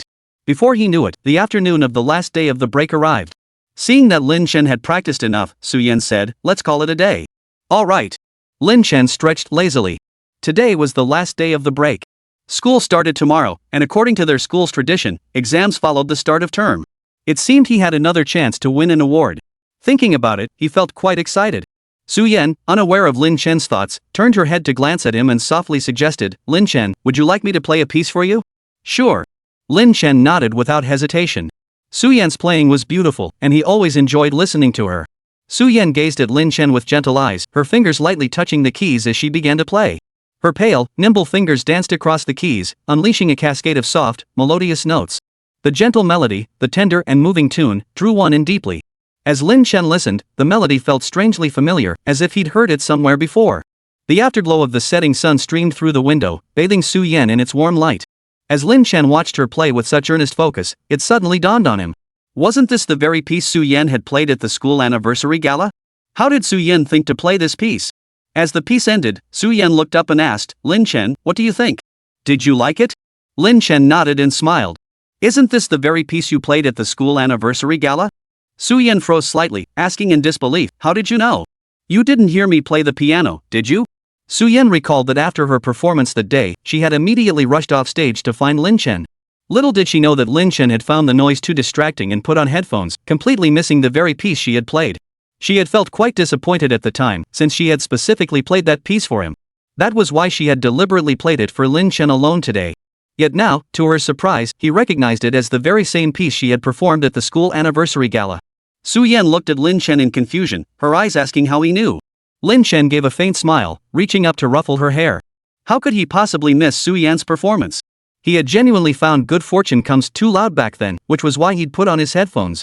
Later, judging by the timing, he figured Su Yan's performance should be starting soon, so he took off his headphones. After listening to her performance, he put them back on. When Su Yan came over to ask him after her performance, he just wanted to tease her a bit, so he'd said he hadn't heard it. He hadn't expected the little girl to actually take him seriously. Seeing the questioning look in Su Yan's eyes, Lin Chen had no choice but to explain. Su Yan shot him a reproachful glance. Why did he always tease her like this? She genuinely thought he hadn't heard a thing. "What's the name of this piece?" Lin Chen couldn't help asking. It sounded quite lovely. On the school anniversary gala night, the host rattled off a bunch of gibberish when announcing it. "I didn't catch it either." Su Yan smiled and replied, "It's called Love's Greeting, composed by a foreign composer." The original title was actually Love's Greeting, but Su Yan figured announcing it that way would probably make most people in the audience understand the song's name. After all, it was the school anniversary gala, using the original title would have been too blatant. So when announcing the performance, Su Yan spontaneously opted for the French translation instead. After all, there were probably very few people in attendance who understood French. This way, no one would know the true name of the piece, much less its deeper meaning. After all, this piece wasn't as popular as Wedding Dream or Piano Piece No. 5. Most people at the school probably didn't even know it. "Salad d'amour, it's quite beautiful," Lin Chen praised sincerely. He'd never heard this piece before. His first encounter was when Su Yan played it at the school anniversary gala. Su Yan gave a faint smile, offering no reply. The piece was called A Tribute to Love, composed by a foreign composer specifically for his beloved. He recalled being instantly captivated by its deeply emotional melody the first time he heard it. Later, upon learning more about it, she discovered the piece depicted an elegant love story, the composer's heartfelt confession to his beloved. Choosing this piece for her performance back then had been tinged with a little personal sentiment. She simply wanted to play it for Lin Chen. Since this piece was composed by a foreign composer for his beloved, she would play it for the one she cherished. But judging by Lin Chen's expression, he seemed unaware of the piece's meaning. Then again, Lin Chen only started learning piano this summer. Even if she told him the piece's real name now, he probably wouldn't know the story behind it. Su Yan felt a slight internal conflict. Should she explicitly explain the true meaning of this piece to Lin Chen? But if she did, might Lin Chen pick up on something? Wouldn't that be a bit too abrupt? What if it ended up making him feel awkward? But if she didn't tell him, Lin Chen would treat it as just another ordinary piano piece, completely unaware of its deeper significance. Wouldn't all her effort have been for nothing? To tell or not to tell? So agonizing. Just as Su Yan was wrestling with this dilemma, Lin Chen suddenly spoke up. Chapter 151, Why are your hands so cold? Let's go, Lin Chen said in a matter-of-fact tone. Ha? Leave now? Su Yan asked instinctively. Lin Chen checked his phone and said, Yeah, it's getting late. Besides, haven't we both finished our training? You're right. Let's go then. Su Yan felt torn between disappointment and relief. Part of her hoped Lin Chen would understand the hidden feelings behind the melody, yet she feared he might. What if he didn't share those feelings? Wouldn't their future interactions become awkward? Never mind, never mind. No point overthinking it. Best to let things unfold naturally. There's plenty of time ahead anyway. With that, the two of them left the music room together. They had dinner together outside. Night had just fallen, and the city lights were beginning to glow. Lin Chen glanced at the time. It was just past 7. His parents were still away on vacation, so going home wouldn't be much fun. Su Yan was in the same boat. Her father was still on a business trip, and her mother had several surgeries today, so she probably wouldn't be home until late. So, after finishing their meal, the two left-behind children wandered aimlessly around the neighborhood. A large shopping mall was nearby, offering plenty of places to eat, drink, and be entertained. The weather was gradually turning cooler, especially at night when the temperature dropped significantly. Lin Chen, being strong and sturdy, didn't feel it much, but Su Yan, being a girl and dressed rather lightly today, couldn't help but feel a bit chilly. Su Yan was wearing a thin white hoodie. The night breeze sent a chill through her, making her shiver uncontrollably. She instinctively wrapped her arms around herself. How could the temperature drop so suddenly? Just a few days ago, she was still wearing short sleeves. How could it get this cold in the blink of an eye? She should have brought a jacket. Su Yan hugged herself tighter, her thoughts drifting to this regret. Yet the very next second, a black tracksuit jacket was draped over her shoulders. You're dressed so lightly, aren't you afraid of catching a cold? Lin Chen said as he draped his own jacket over Su Yan, then zipped it up for her. Su Yan blinked in confusion, her hands trapped inside the jacket. Lin Chen, why did you zip it up? My arms aren't free yet. It's warmer this way, and your hands won't get cold. Lin Chen replied with a straight face. But this makes walking so inconvenient. Seeing Su Yan's arms trapped inside his coat, with only her little head peeking out, Lin Chen teased with a smile, Aren't you a little bunny? You can hop along. Who's a little bunny? I'm human. How am I supposed to hop? Su Yan retorted softly, a helpless smile tugging at her lips. Lin Chen chuckled, but I seem to recall someone here being quite fond of rabbits. Come on, show me. No way. Su Yan turned her head away in a huff. That was just too silly. She absolutely refused to do it, especially in front of Lin Chen. She didn't want him to see her looking so foolish. Alright, I won't tease you anymore. Seeing Su Yan's resolute refusal, Lin Chen stopped playing with her and reached out to zip her jacket up. Let's go inside the mall. It's too cold out here. Seeing Su Yan still shivering, Lin Chen spoke up directly. The temperature had dropped sharply lately, and now that night had fallen, it was indeed quite cold. Su Yan nodded obediently, then asked, Lin Chen, you gave me your coat. Aren't you cold? Lin Chen shrugged indifferently. Do you think I'm like you girls, so afraid of the cold? Su Yan noticed that after giving her his coat, Lin Chen was left wearing only a short-sleeved t-shirt. Concerned, she gently touched his exposed arm and found it noticeably warmer than her own. Only then did she relax. Lin Chen, however, felt her small hand was ice-cold the moment she touched him. Instinctively, he clasped her hand in his. Why are your hands so cold?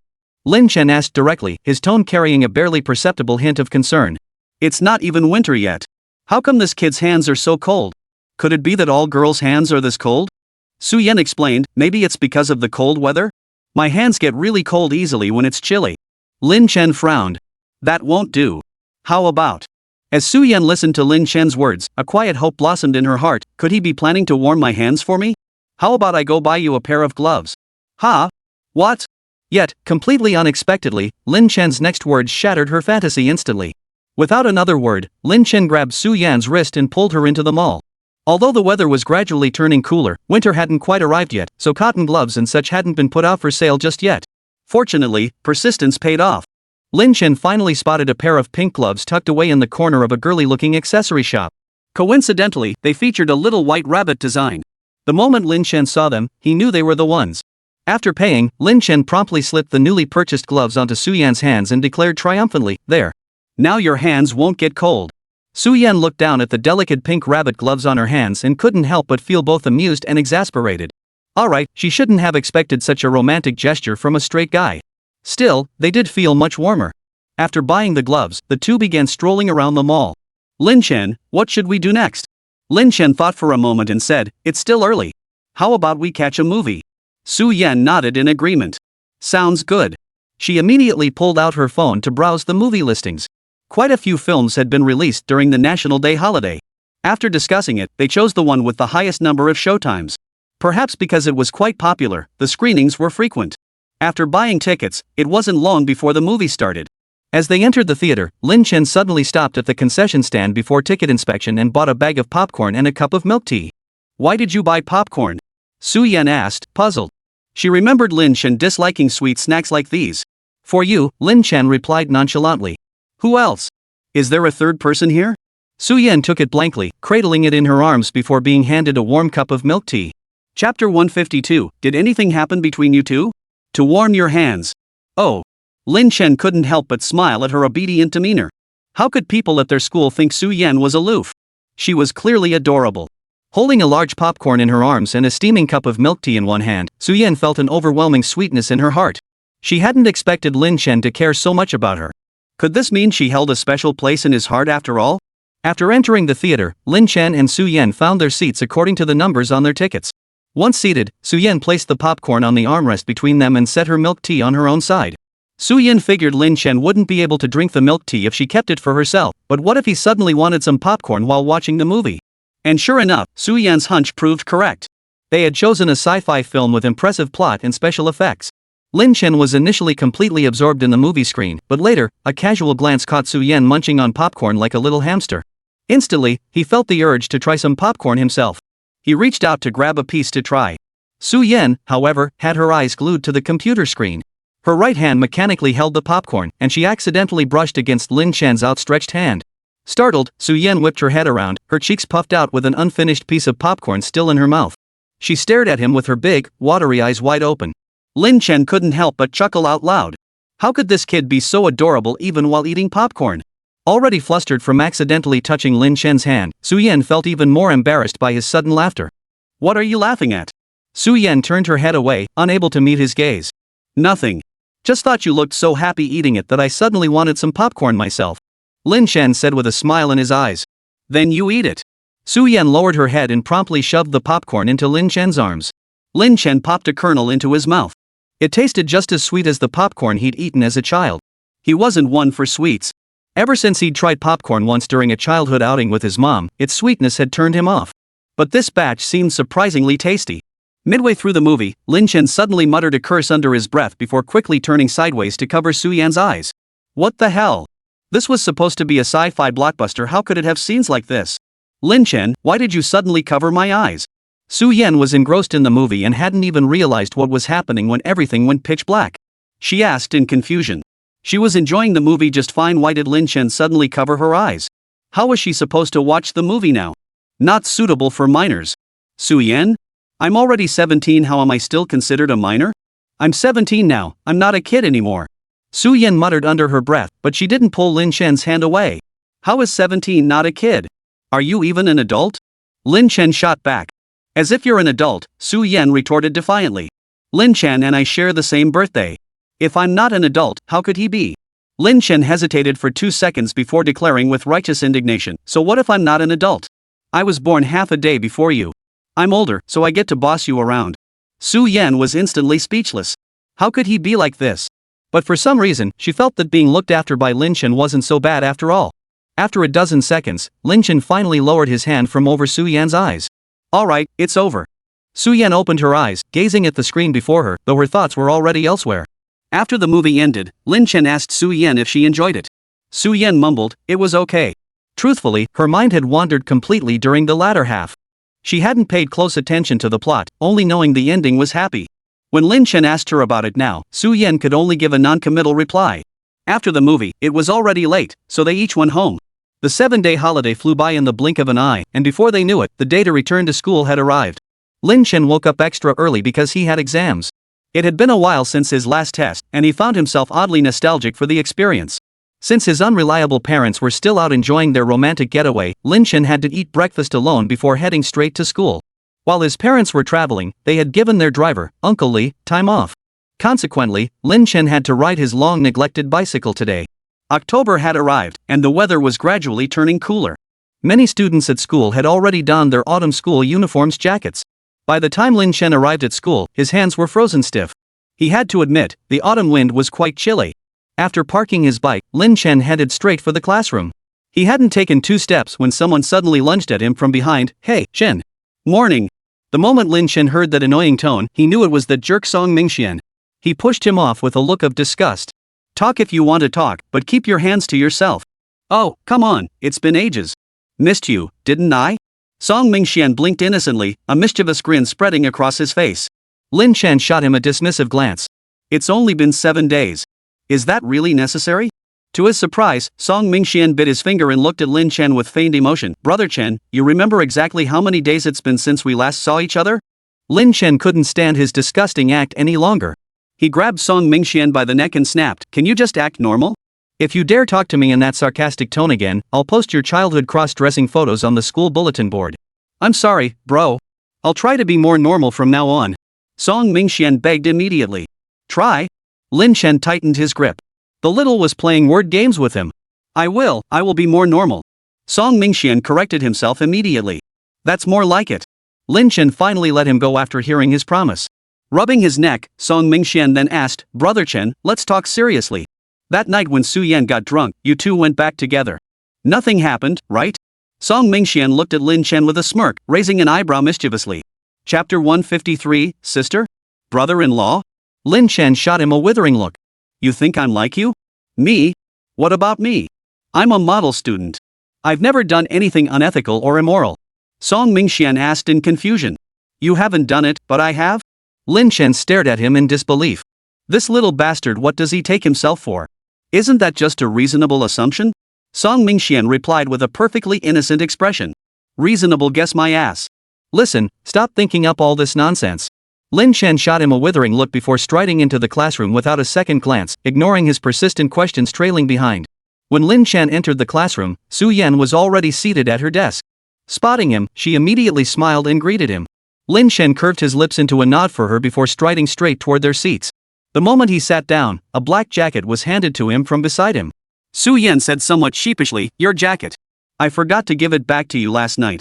Last night when they parted ways, Su Yan had forgotten to return the jacket to Lin Chen, only realizing it once she got home. Lin Chen shrugged it off. No big deal. After all, his constitution was robust now. Though he had felt a slight chill last night, it hadn't really bothered him. "What were you two up to last night?" As the two were chatting, a voice filled with surprise suddenly cut in. Lin Chen and Su Yan both jumped in surprise. Song Mingxian followed Lin Chen into the classroom. As soon as he approached, he heard Su Yan mention last night and your jacket. Instantly, an unspeakable image flashed through Song Mingxian's mind. What on earth did those two do last night?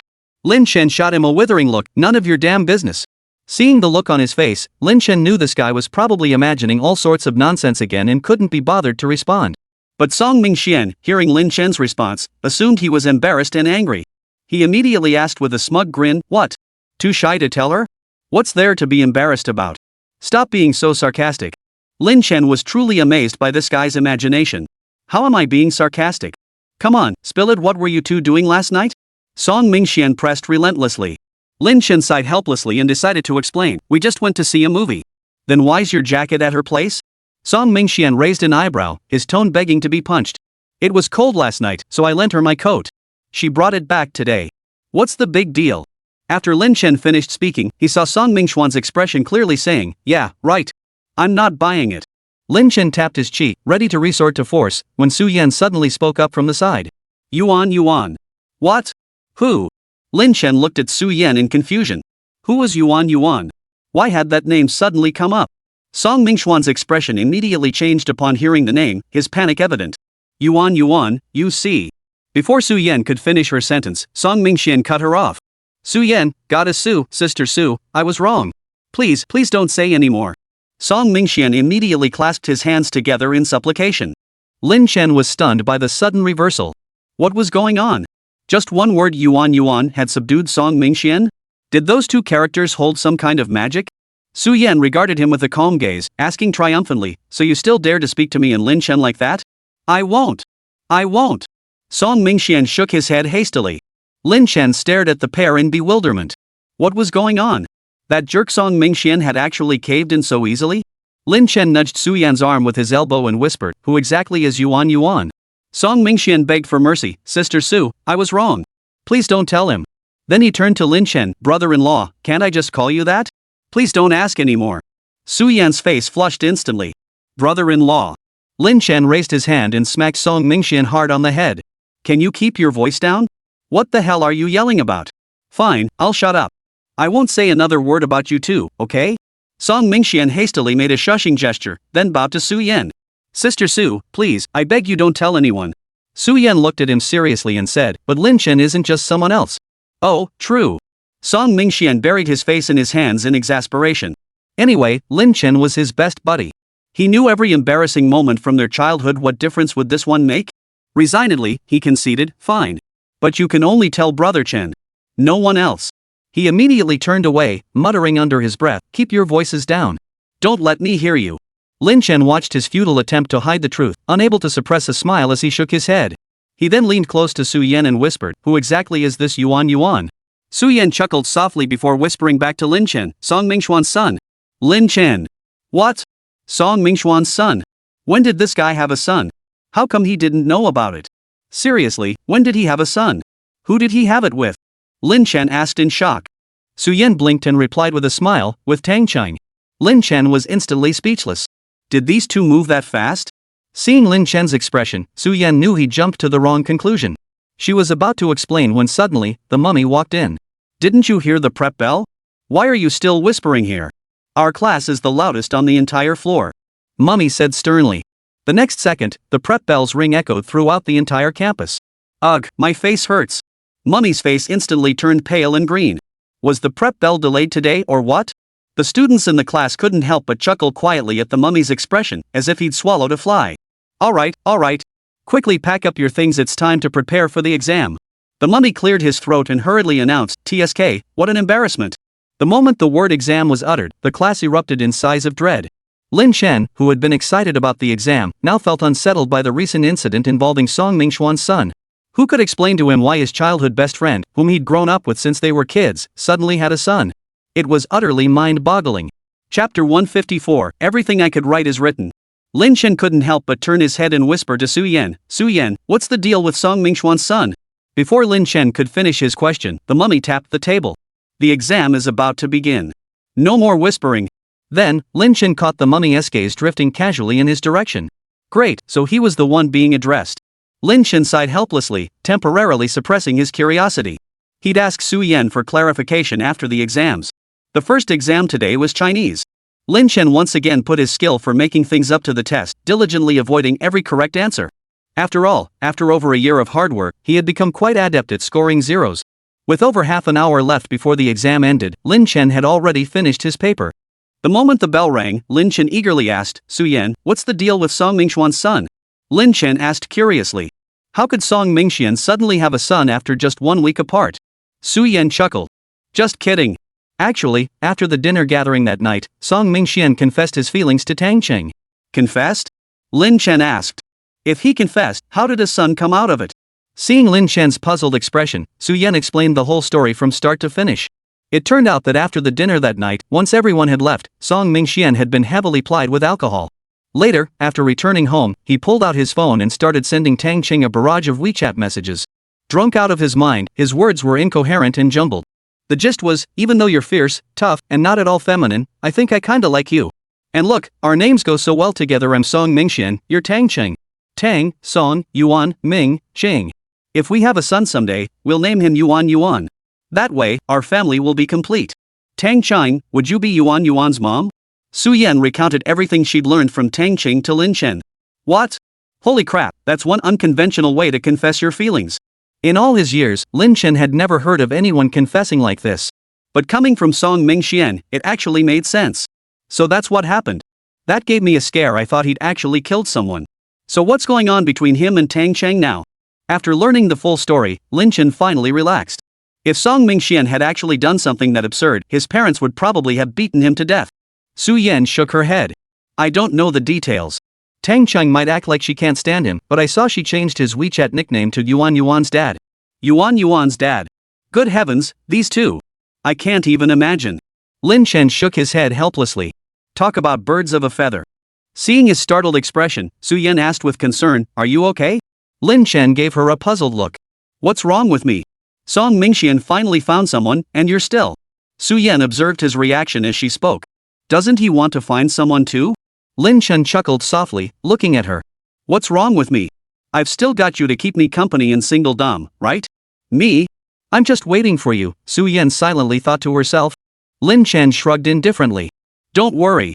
I definitely won't find someone before you do. Why?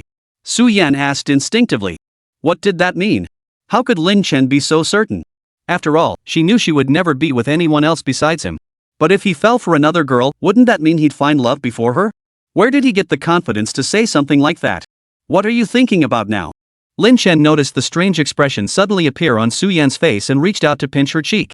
Su Yan rubbed the spot he'd pinched and murmured, I was just wondering, if you ever met a girl you liked in the future, how would you confess to her? Lin Chen hesitated for 2 seconds before stating flatly, that's not a valid scenario. Why not? Su Yan looked at him with confusion.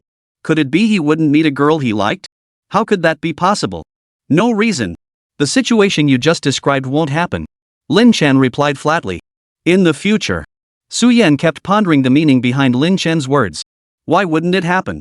Watching her deep in thought, Lin Chen found it rather amusing and teased, Alright, top student, hurry up and get ready for class.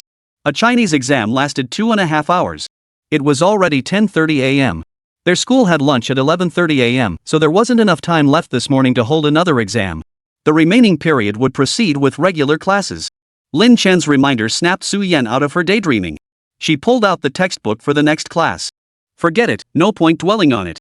Better to focus on figuring out what birthday gift to get Lin Chen for his birthday in a month. The following afternoon, with the conclusion of the English exam, their back-to-school exams for the National Day holiday officially ended. Now they just had to wait for the results. After the exam, Su Yan casually asked, Lin Chen, how do you think you did on this test? Lin Chen glanced ahead, pondered for a moment, then replied, well, I wrote down everything I could. Su Yan nodded with relief. At least he'd written everything down that way, he wouldn't get a 0 again. Su Yan couldn't help but start anticipating the results. Of course, she was hoping for Lin Chen's scores. Amidst Su Yan's anticipation, during Wednesday evening's self-study session, the mummy walked into the classroom holding the score sheets and announced, I'll take a moment of your time to announce the results. His expression was conflicted. He seemed pleased, yet his tone carried a hint of resignation. It was hard to tell what was going on. With a soft sigh, the mummy began announcing the results. Su Yan, first place, top of the grade. Chinese, 145 points, Math, 150 points, English, 148 points, Science Comprehensive, 288 points. Zhenyi, second place, ranked 1004th in the entire grade, Chinese, 81, Math, 55, English, 67, Science Comprehensive, 114. Zhang Xin, third place, ranked 1005th in the entire grade. Lin Chen. Chapter 155, I have something for you. Lin Chen, 50th place, ranked 1057th in the entire grade. Alright, these are our exam results. With less than 8 months left until the college entrance exams, everyone must seize the time and give it your all. Lin Chen, do you have anything to say? Seeing Lin Chen suddenly raise his hand, the teacher asked directly. Lin Chen asked in confusion, Teacher Mu, why didn't you announce my score? Mummy rubbed his forehead in exasperation. Why didn't I announce your score? Don't you know it yourself? Lin Chen's scores had become the subject of jokes among all the teachers in the office. How did the saying go? To know how many students were in their senior class, just look at Lin Chen's ranking. Then, with utter resignation, the mummy-like teacher said to Lin Chen, don't you know your own score? To everyone's surprise, Lin Chen shook his head innocently and replied, I don't know. Mummy took a deep breath, telling herself, don't get angry, don't get angry. After all, he saved my son's life. Phew, don't get angry. After calming down a bit, the mummy finally spoke, your scores are always so average.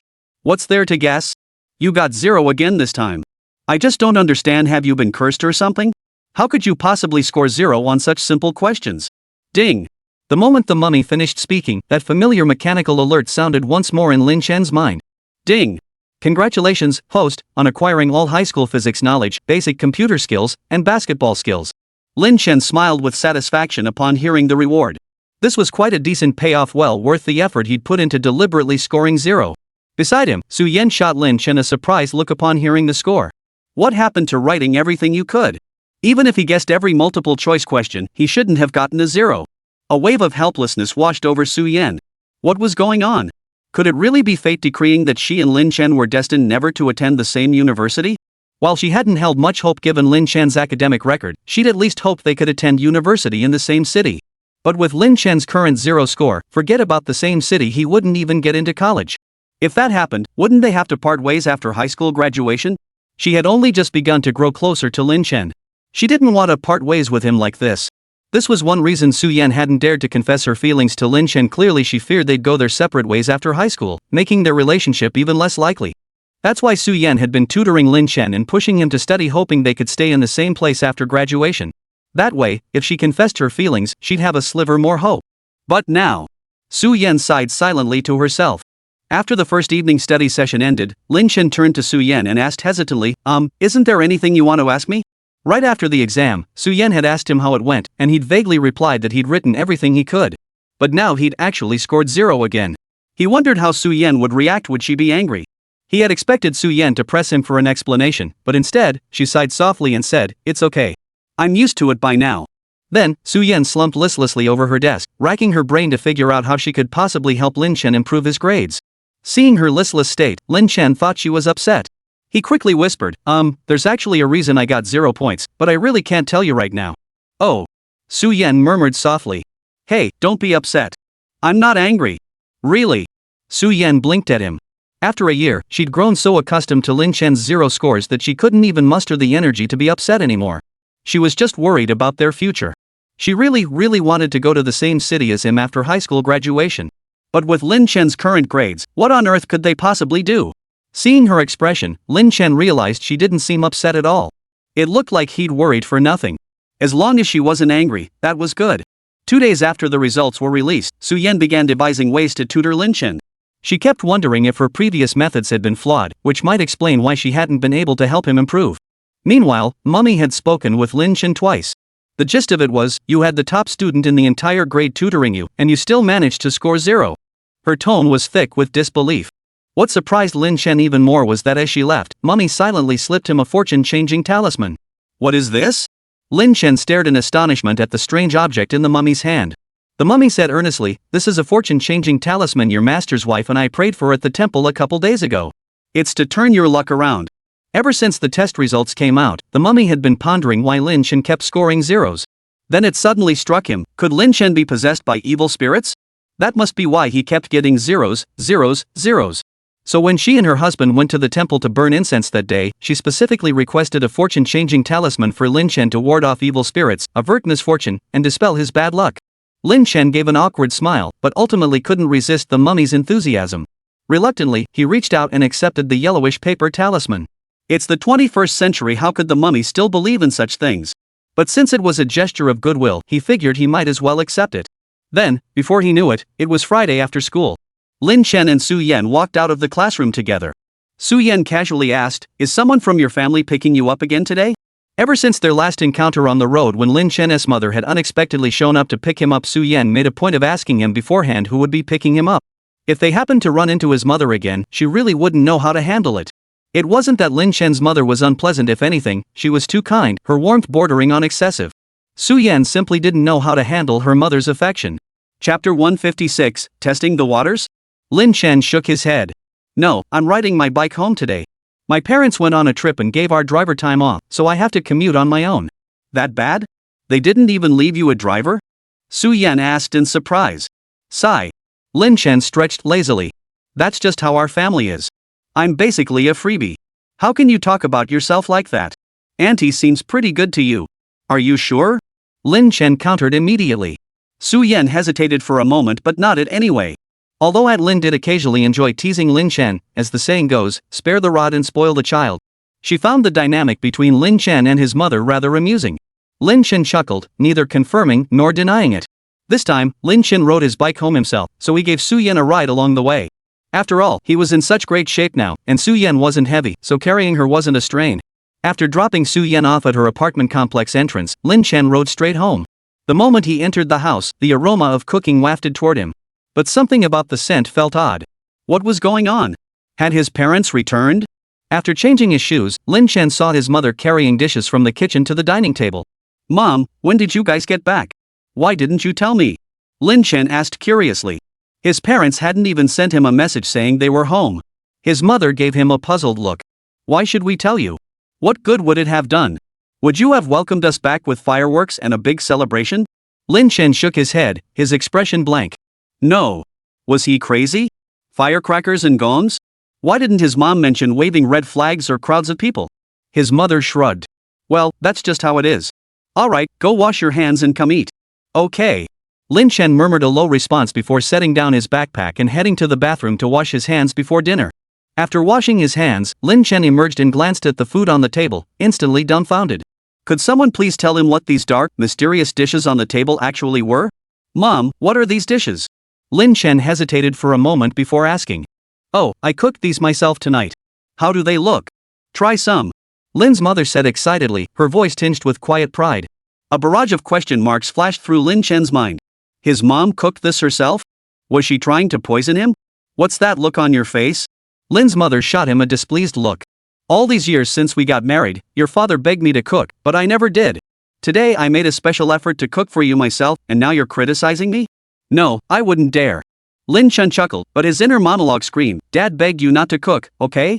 Lin Chen recalled that ever since he was born, meals at home had always been prepared by his father or hired cooks. His mother rarely cooked. Then, when he was 4, his mother made braised eggplant and sent his father straight to the hospital. That's when he finally understood, his dad simply didn't have the fortune to enjoy his mother's cooking. Lin Chen pulled out a chair and sat down.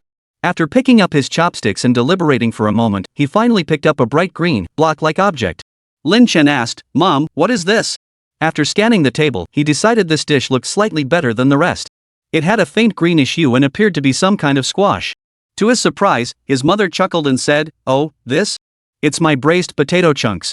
Try some. I simmered them for over 2 hours. They should be really flavorful. Potato chunks? Lin Chen stared at the potato chunk he'd picked up, swallowing hard. In all his years, he'd never seen green potato chunks before. And braised, no less. Go on, try it and tell me if it's good, Mrs. Lin urged excitedly. Under her expectant gaze, Lin Chen steeled himself, shoved a potato chunk into his mouth, mechanically chewed twice, and swallowed it whole. After swallowing, Lin Chen immediately gulped down a large glass of water. Heaven, who could save him? What kind of dark cuisine was this? What on earth had his mother put in the seasoning? Lin Chen felt like he was about to throw up. But just then, his mother looked at him excitedly and asked, Well, how is it? Is it good? Lin Chen asked painfully, Mom, have you never tasted your own cooking? His mother glanced at him and replied with puzzlement, Why would I taste my own cooking? How else would you know if it's good or not? Lin Chen thought that if his mother ever tasted her own cooking, she'd probably never set foot in the kitchen again for the rest of her life. Sitting down to drink a glass of water, Mrs. Lin replied slowly, Don't you think I know how awful my own cooking tastes? Then why make me eat it? Lin Chen stared at his mother in disbelief. If she knew it was awful, why was she making him eat it? Was she trying to poison him? Isn't this just asking you to taste it and see if I've improved? If I have, then I can cook for your father, right? So she was using him as a guinea pig while his father was away. Lin Chen was now absolutely certain this was his biological mother. A stepmother wouldn't be this cruel. Fortunately, Lin's mother was well aware of the lethal potential of her own cooking. Seeing Lin Chen genuinely unable to eat another bite, she finally relented, Fine. Eat it or don't. If you don't, go order takeout yourself. I couldn't care less. Lin Chen let out a soft sigh, slumped back in his chair, and pulled out his phone to order takeout. He never imagined that even with his parents back home, he still couldn't escape the fate of eating takeout. Then, as if suddenly remembering something, his mother turned to Lin Chen and said, Oh, right. Your dad and I brought back a gift from our trip. Gifts? The word gift caught Lin Chen off guard. His parents traveled several times a year, yet this was the first time they'd ever brought him a present. Could it be that the sun was rising in the west today? Hold on, I'll go get it.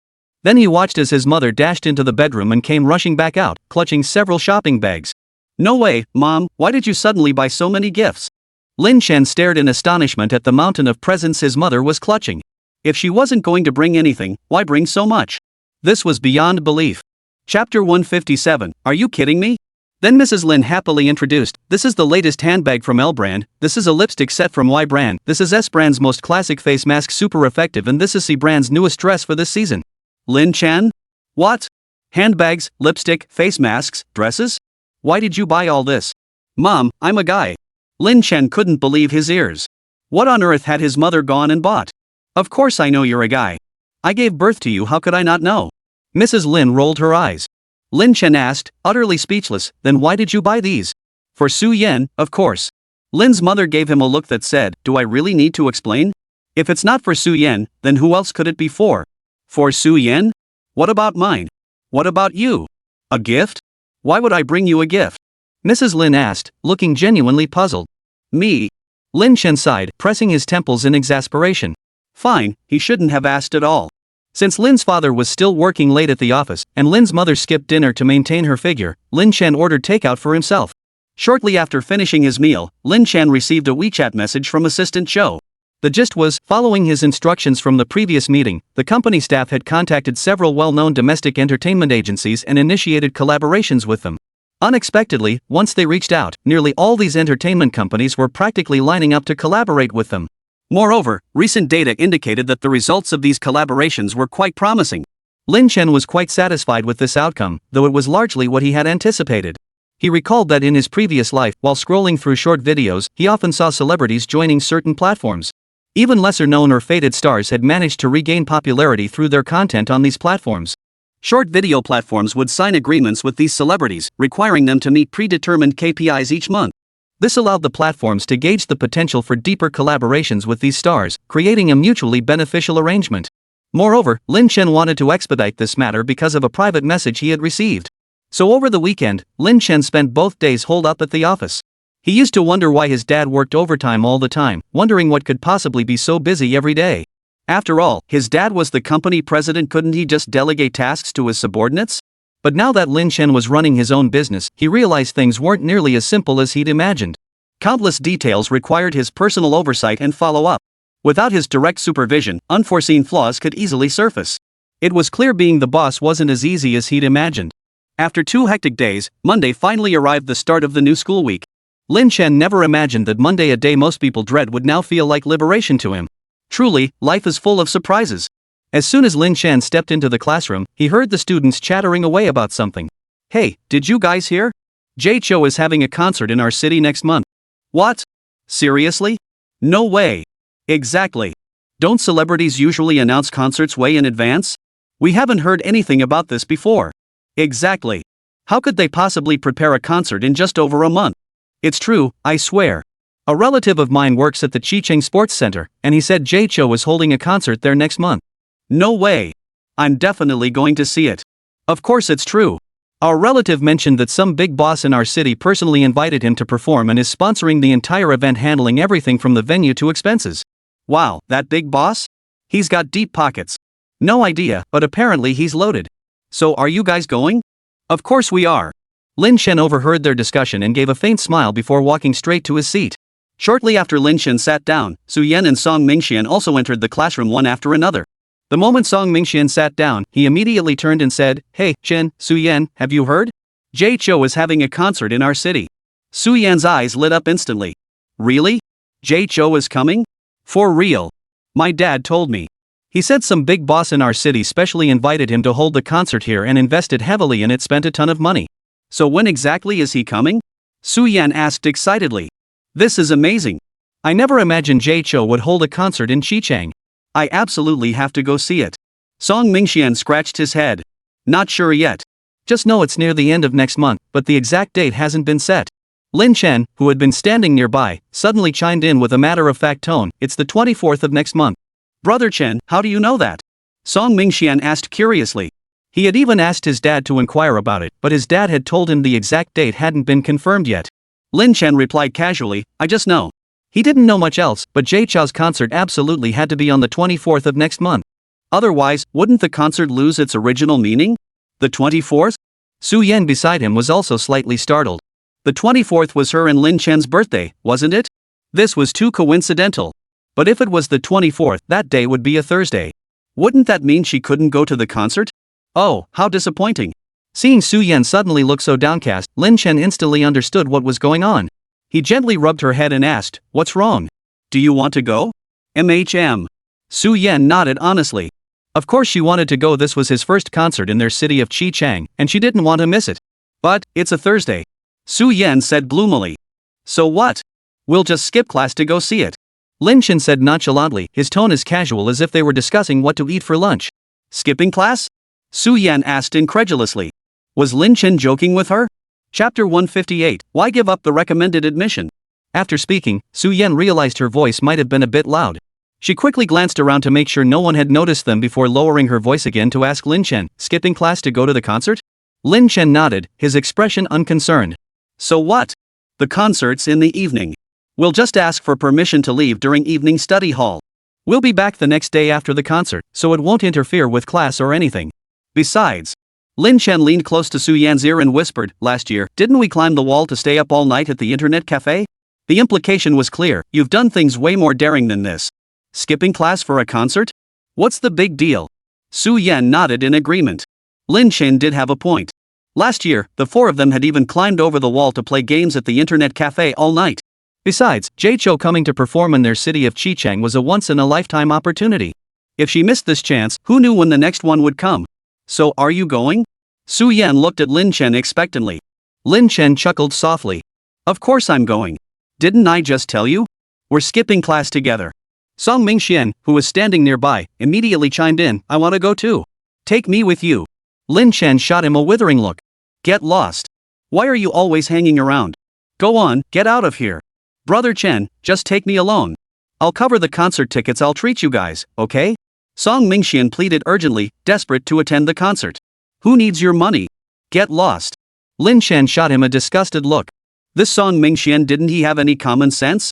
He was going to the concert with Su Yan. Why was he tagging along? Song Mingxian still wouldn't let it go. With no other choice, Lin Chen pulled out his ultimate move. If you keep nagging me like this, I'll go tell Yuan's mom. The moment those words left his mouth, Song Mingxian fell silent. He immediately begged for mercy. I won't go, okay? He promptly turned around and settled into the role of a quiet little quail. Su Yan couldn't help but laugh at how quickly Song Mingxian backed down. It seemed one thing really did counter another. After entering senior year, time flew by. Their school had always held exams monthly, but after the National Day holiday, it practically became weekly. All the seniors were complaining bitterly. Even Class 21, a bunch of good-for-nothings who never took studying seriously, were getting headaches from the constant exams. After all, for them, these weren't just exams, they were like being tortured to death, time and time again. For Lin Chen, however, this was a blessing in disguise. More exams meant more opportunities to score perfect zeros and win prizes. Thus, for Lin Chen, the increasingly exam-heavy senior year became the most joyful period of his entire high school experience. Another weekly exam concluded. Song Mingxian, seated ahead, stretched lazily as if a great weight had been lifted. Finally over. Glancing around the classroom, nearly everyone looked utterly drained by the relentless barrage of tests. Only Lin Chen and Su Yan appeared completely unfazed, seemingly unaffected by the constant stream of exams. Su Yan, however, had always excelled academically. These tests held little significance for her. Song Mingxian turned back, sighing listlessly as he complained to the pair, Ugh, why are there so many exams in senior year? I'm practically exhausted. Lin Chen watched his half-dead expression and chuckled. It's just a few exams. Is it really worth wearing yourself out like this? Song Mingxian glanced up at him and retorted, You've got some nerve saying that. You always score 0 points, of course you're not tired. Lin Chen pushed his chin up and retorted, Then what's there to be proud of when you only score around 20 points? Do you even need to use your brain to answer those questions? Song Mingxian retorted indignantly, How am I not using my brain? I racked my brains to figure out every single one of those problems, okay? Then he glanced at Lin Chen and muttered under his breath, If you're so smart, why don't you get 20 points too? Stop getting zeros every time. Lin Chen scoffed. So what do you think is dumber? Being too lazy to even think about the answers and getting 0, or racking your brains like you did to scrape together 20 points? Song Mingxian pondered seriously. Lin Chen's words made him realize he might actually be the dumber one. Racking his brains only to score a measly 20 points. The thought hit him like a ton of bricks, and Song Mingxian collapsed onto the desk with a thud. He might as well just give up like Lin Chen and guess his way to a 0. Su Yan, watching the two academic underachievers exchange exam strategies, couldn't help but feel speechless. She spoke up calmly, Honestly, if you actually put effort into studying, these questions aren't that difficult. Song Mingxian lifted his head to glare at Su Yan. Easy for you to say, Su academic superstar. You think our brains work like yours? Lin Chen shot him a glance. Speak for yourself. Don't lump us in. Fine, me. Oh, right. Song Mingxian suddenly remembered something and turned to Su Yan. Hey, Su Yan, I remember back in our sophomore year. Weren't you offered early admission to Qingda University? Why did you turn it down later? Song Mingxian was utterly baffled. Getting early admission to Qingda University was such an incredible honor. Why on earth would Su Yan turn it down? Why choose to endure the grueling senior year like the rest of them? Actually, Song Mingxian's question was one Lin Chen had wanted to ask for a long time. But after all this time, he felt he already knew the answer. Su Yan shot Lin Chen a subtle glance before replying, I just wanted to experience high school life, you know? Besides, what's so great about skipping grades? That way, I wouldn't get to see you guys my classmates anymore, would I? Song Mingxian gazed at Su Yan with genuine emotion. My goddess, I never imagined you'd be so sentimental. You're giving up a guaranteed spot at Qingda University just because you don't want to leave us old classmates behind? I'm truly touched. Su Yan lowered her head, feeling a twinge of guilt. She wasn't exactly lying, was she? She'd just added a few extra words at the end.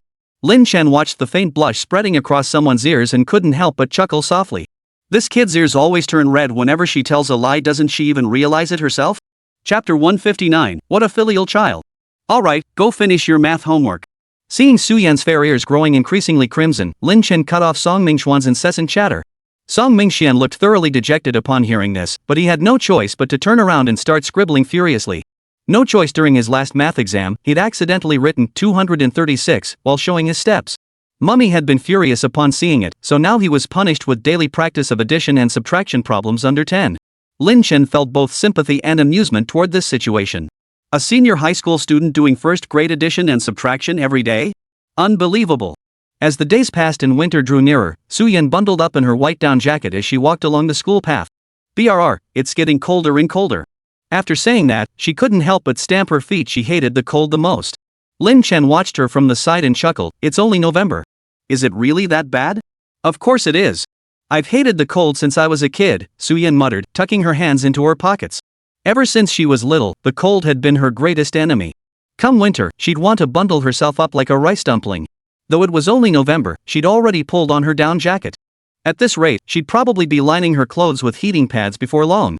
Lin Chen watched her shivering and shook his head with a smile. As someone with a constitution better than most, he was currently wearing only his school uniform with a thin jacket over it. Watching Su Yan repeatedly pull her hands out, puff her cheeks, and blow warm breath onto them, then noticing her slightly reddened nose, Lin Chen asked, Are your hands cold too? Why didn't you bring gloves? Su Yan rubbed her pale, icy hands together and replied, I washed them last night, and they're still wet. Last night in the dorm, the gloves Lin Chen had given her had been accidentally dirted by a roommate, so Su Yan had to wash them immediately. This morning, she touched them and found they were still damp, utterly unusable. Watching her rub her small hands incessantly, Lin Chen reached out and took both of them in his own. Why are they so cold? Su Yan's hands were frozen stiff. Even tucked into her pockets, they wouldn't warm up. But now, held in Lin Chen's warm, large hands, they instantly felt the warmth. Su Yan's ears flushed red, and she said shyly, It's just so cold. The next second, Lin Chen slipped both her icy little hands into his own coat pockets. How about that? Warmer now? Su Yan stared blankly as he tucked her hands into his coat pockets. An instant wave of warmth spread through her palms, warming her right down to her heart. A smile slipped onto her lips as she nodded. Much warmer. Lin Chen's palms were dry and warm, and Su Yan instantly felt her hands weren't so cold anymore. After warming her hands for a moment, Lin Chen asked, Are you warm now? We should hurry to class or we'll be late. Su Yan let out a soft ah, feeling a touch of reluctance. Couldn't they hold hands just a little longer? Seeing her reluctant expression, Lin Chen smiled and suggested, Then put your right hand in your own pocket and keep your left hand in mine. I'll warm it for you. Su Yan smiled and nodded, tucking her right hand back into her own coat pocket as instructed. Only then did the two continue walking toward the classroom. They walked all the way to the classroom door. Along the way, many students who saw Su Yan's hand in Lin Chen's pocket all gasped in surprise. Seriously, are they being this blatant? Are they holding hands through the pockets? That's way too sweet. Isn't that my goddess? Why isn't that guy next to her me? Heh, look at her face and then look at yours. Give up on that fantasy. But seriously, these two are bold. Don't they know the school's rules are so strict now? Aren't they afraid of getting caught? Oh no, Principal Wang. A nearby student suddenly gasped as the portly senior year principal strode over. The winter wind ruffled his thinning hair, giving him a rather bleak appearance. The moment Su Yan spotted him, she instinctively pulled her hand out of Lin Chen's pocket. But she was sure Principal Wang had already seen. Principal Wang. Suyen murmured his name softly, already pondering how to explain when Director Wang suddenly slapped Lin Chen's shoulder with a hearty laugh. Lin Chen, this kid's such a filial son. Lin Chen? Suyen? Filial? Why would old Wang use such a strange word? Watching the two of them stand there dumbfounded, Director Wang patted Lin Chen's shoulder again with a smile and said, "It's almost time. You two should hurry back to class." Lin Chen and Suyen exchanged a glance, then forced a smile. They replied, "All right, Director Wang," before rushing straight into the classroom. The students in the hallway were all dumbfounded. Who could explain what just happened? Why was old Wang smiling so cheerfully at their awkwardness? Had he suddenly changed his tune and stopped caring about their relationship? A tall, lanky boy in the hallway decided to test the waters. He reached out and took the hand of the girl beside him. Then, in the next second, a roar nearly shook the senior high school building to its foundations. "Hey, you! What are you doing? Let go of that girl's hand." Old Wang stormed toward the two of them, and then a showdown erupted. Meanwhile, Lin Chen and Su Yan, who had already entered the classroom, looked utterly bewildered. Why was old Wang acting so strangely toward them? But soon enough, they had no time to dwell on it, as another exam was about to begin. Both focused intently on the exam questions, though Su Yan was diligently solving them, while Lin Chen was meticulously avoiding every correct answer. By the time all the exams were finished, Lin Chen and Su Yan's birthdays had arrived. On Thursday, the 24th, around noon, Lin Chen was about to invite Su Yan to the cafeteria for lunch when she suddenly glanced at him apologetically and said, "Sorry, Lin Chen. I have something to do today and can't eat with you." Something? Lin Chen was puzzled. What could possibly come up for Su Yan out of the blue that would keep her from having lunch with him? Su Yan tugged at his sleeve and said soothingly, "I'm really sorry, I do have something today. Why don't you ask Song Mingxian to have lunch with you instead?" Chapter 160, trying my best to play along. Song Mingxian, who'd been suddenly called upon, turned around with a bewildered look. "What do you want?" Su Yan stated directly, "You should go to the cafeteria with Lin Chen for lunch today." Then, glancing at her watch, she apologized, "It's getting late. You two hurry up and eat. I'll be going now." "Hey, Su Yan, wait a minute." Before Lin Chen could finish his sentence, Su Yan hurriedly dashed out. "Hey, Chen, what's going on? Did she ditch you?" Song Mingxian looked at Lin Chen in utter confusion. Didn't Su Yan always eat with Lin Chen? Why was she suddenly leaving Brother Chen behind today? Lin Chen shot him a disapproving look. "What do you mean dumped? Watch your language. You're the one who got dumped." But the moment Lin Chen finished speaking, Song Mingxuan's face immediately fell. With a look of sorrow, he turned to Lin Chen and said, "How did you know I was the one who got dumped?" "Wah! Lin Chen?" Song Mingxian tearfully recounted his miserable day to Lin Chen, looking like he was about to clutch a handkerchief. After listening to Song Mingxuan's sniffling, tearful rant, Lin Chen summarized it in one sentence: he'd been an idiot again today, pissing off Tang Qing, who'd then stopped talking to him. Seeing Song Mingxuan's pitiful state, Lin Chen couldn't bear to rub salt in the wound. He simply took him to the cafeteria for a meal. Consider it his good deed for the day. After lunch, Lin Chen and Song Mingxian took a stroll around the school basketball court before heading back to class. Honestly, Lin Chen hadn't even finished dinner and wasn't in the mood for basketball. But that guy Song Mingxian insisted he was in a bad mood and needed to blow off steam. So Lin Chen reluctantly accompanied him to the court, watching him play. Finally, today's lunch break ended with Song Mingxian playing basketball until his stomach cramped up. Lin Chen had to half carry him back to the classroom. Back in the classroom, Lin Chen noticed Su Yan still hadn't returned. His confusion deepened. How could she be gone this long? What on earth was she doing? It wasn't until class time that Su Yan finally hurried back to the classroom, arriving just as the bell rang. Lin Chen couldn't help but ask curiously, "What exactly happened at lunch today? Why did it take you so long to come back?" Su Yan patted her chest, catching her breath before replying, "It's a secret. I'm not telling you yet." With that, she gave Lin Chen a mischievous wink. Then, she watched as Lin Chen slowly reached out his hand toward her. "What are you doing?" Su Yan quickly dodged to the side, thinking he was going to interrogate her harshly. Lin Chen chuckled at her guarded expression, waving his suspended hand to beckon her closer. Su Yan looked at him questioningly. Lin Chen smiled and said, "Don't worry, I won't force you to tell me." Only after receiving Lin Chen's assurance did Su Yan slowly turn back around. Then, Lin Chen reached out and gently brushed her nose, teasingly remarking, "You weren't sneaking off to eat, were you? You've got flour stuck to your nose." "Ha!" Su Yan hurriedly raised her hand to wipe her nose, but the flour had already been wiped away by Lin Chen. It was all her own fault for rushing off so hastily she hadn't even noticed the flour on her nose. But judging by Lin Chen's expression, he didn't seem to have noticed anything. Thank goodness, thank goodness. Otherwise, the surprise she'd prepared would have been completely ruined. Lin Chen watched her face, still glowing with secret delight, and turned his head away, the corners of his mouth lifting in an almost imperceptible smile. This little girl, running out in broad daylight on a day like this and coming back with flour all over her nose.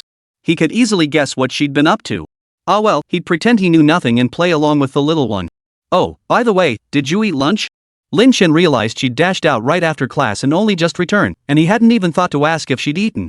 Su Yan's mind went blank at Lin Chen's words, suddenly realizing she'd completely forgotten to eat lunch. Seeing the hesitation on her face, Lin Chen instantly understood what had happened. He couldn't help but sigh inwardly. Forget eating lunch? Lin Chen shook his head and stood up abruptly. Just then, the English teacher had walked to the front of the classroom. Seeing Lin Chen suddenly rise, she asked with confusion, Lin Chen, what's wrong? Teacher, I have a stomachache and need to use the restroom, Lin Chen said without batting an eye. The English teacher was fairly easygoing. Hearing this, she didn't question it and simply waved him off. Lin Chen promptly walked out at a brisk pace. Su Yan sat at her desk, completely bewildered. Stomachache? But he seemed perfectly fine when he was talking to me just now? Nearly 10 minutes later, Lin Chen finally walked back in slowly. As soon as he sat down, Su Yan hurriedly asked, Lin Chen, are you okay? Are you alright? Lin Chen gave her a light smile and murmured, what could possibly be wrong with me? He then pulled a bread roll and a bottle of warm milk from his pocket and placed them in Su Yan's desk drawer. You even forgot to eat lunch. I wonder where that intelligence that got you first place in the entire grade went. Though her words carried a hint of reproach, her tone was brimming with concern. Su Yan touched the warm milk in the desk drawer, a surge of delight filling her heart. After the last class of the afternoon ended, Lin Chen and Su Yan planned to find an excuse to ask Mummy for permission to skip. At first, they considered skipping evening study hall altogether and climbing over the wall to leave. But considering teachers would patrol during evening study, and some might even come to take over the class. If they got caught missing, explaining themselves tomorrow would be a huge hassle. Better to find an excuse to get a pass from the mummy and leave openly. Song Mingxian, seated in front of them, overheard their plans and clung to Lin Chen's shirt, begging to tag along. Lin Chen sighed, looking at him helplessly. Can't you just go with Tang Chang? It'd be a good chance to cheer her up. Song Mingxian bit his lip, shook his head, and looked at Lin Chen with hopeful eyes. Brother Chen, just take me with you too. Tang Chan won't talk to me today. If you two leave too, I'll really be the kid nobody wants. With that, he whimpered and began to cry. Lin Chen felt utterly speechless. Had he been raising a child all this time?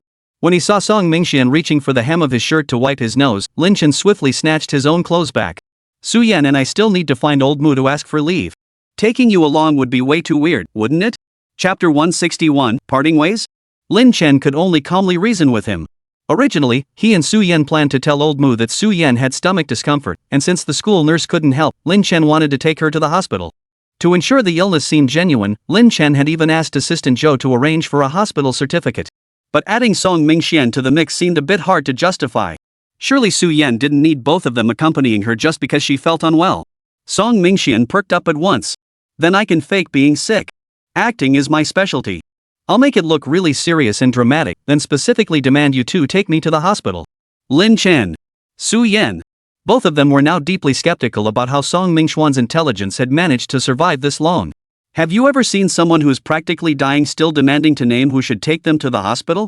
What the hell kind of sickness is that? Lin Chen waved him off flatly, but Song Mingxian wouldn't let it go, practically throwing a tantrum on the floor. Just as Song Mingxian was about to flop onto the floor, someone walked in through the doorway.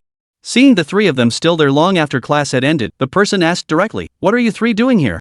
Why aren't you going to eat?" Lin Chen and Su Yan immediately turned toward the doorway. Standing there was none other than the mummy they'd just been searching for. Just as Lin Chen opened his mouth to answer, Song Mingxian suddenly collapsed onto the floor. His entire body began convulsing violently, his face contorted in agony. The mummy was startled by the sight and immediately rushed over. Not just the mummy, even Lin Chen and Su Yan were startled by Song Mingxuan's sudden collapse. Song Mingxian. Song Mingxian. What's wrong with you? Don't scare your teacher. The mummy was thoroughly shaken, nearly tripping over his own feet as he rushed over. Lin Chen and Su Yan exchanged glances, unsure whether Song Mingxian was feigning it or genuinely ill. Anxiety began to creep into their hearts. Song Mingxian, what's gotten into you? Song Mingxuan's hands trembled uncontrollably, and his entire body twitched spasmodically. Teacher, I. After two more shivers, he stammered, I just got a cramp. Cramps? The teacher stared wide-eyed, utterly incredulous. Who gets cramps like this?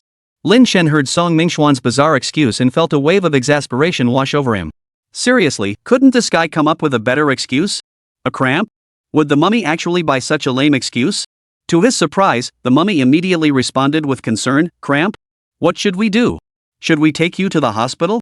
Song Mingxian twitched slightly again, seemingly recovering, and said, "Teacher, no, I'm fine. This happens to me often. I've been to the hospital for checkups, but the doctors couldn't find anything wrong. That Lin Chen knows about it too." Ha! Ah! Lin Chen was suddenly called into the conversation. He'd been stunned that the mummy would actually believe such nonsense, but upon hearing Song Mingxuan's words, he snapped back to reality. "Yeah, teacher, he had this when he was little too. The doctor said it's nothing serious. Just rest for a couple days and he'll be fine." "No need to go to the hospital?" the mummy asked, still sounding uneasy. No, just rest for 2 days." Song Mingxian hurriedly interjected, seemingly realizing how smoothly he'd spoken. He immediately twitched twice. "All right then. Lin Chen, you take Song Mingxian home." Then, turning to Song Mingxian, he added, "All right, Song Mingxian. You don't need to come tomorrow. Just rest well at home." "All right, thank you, teacher." None of the three had expected the mummy to be so easygoing. Quick-witted as ever, Song Mingxian immediately said, Chen, come help me up. I can't stand on my own." Lin Chen immediately wrapped his arm around Song Mingxian and helped him up. Song Mingxian then leaned his entire weight onto Lin Chen. Lin Chen then added, "Teacher, how about letting Su Yan come with us?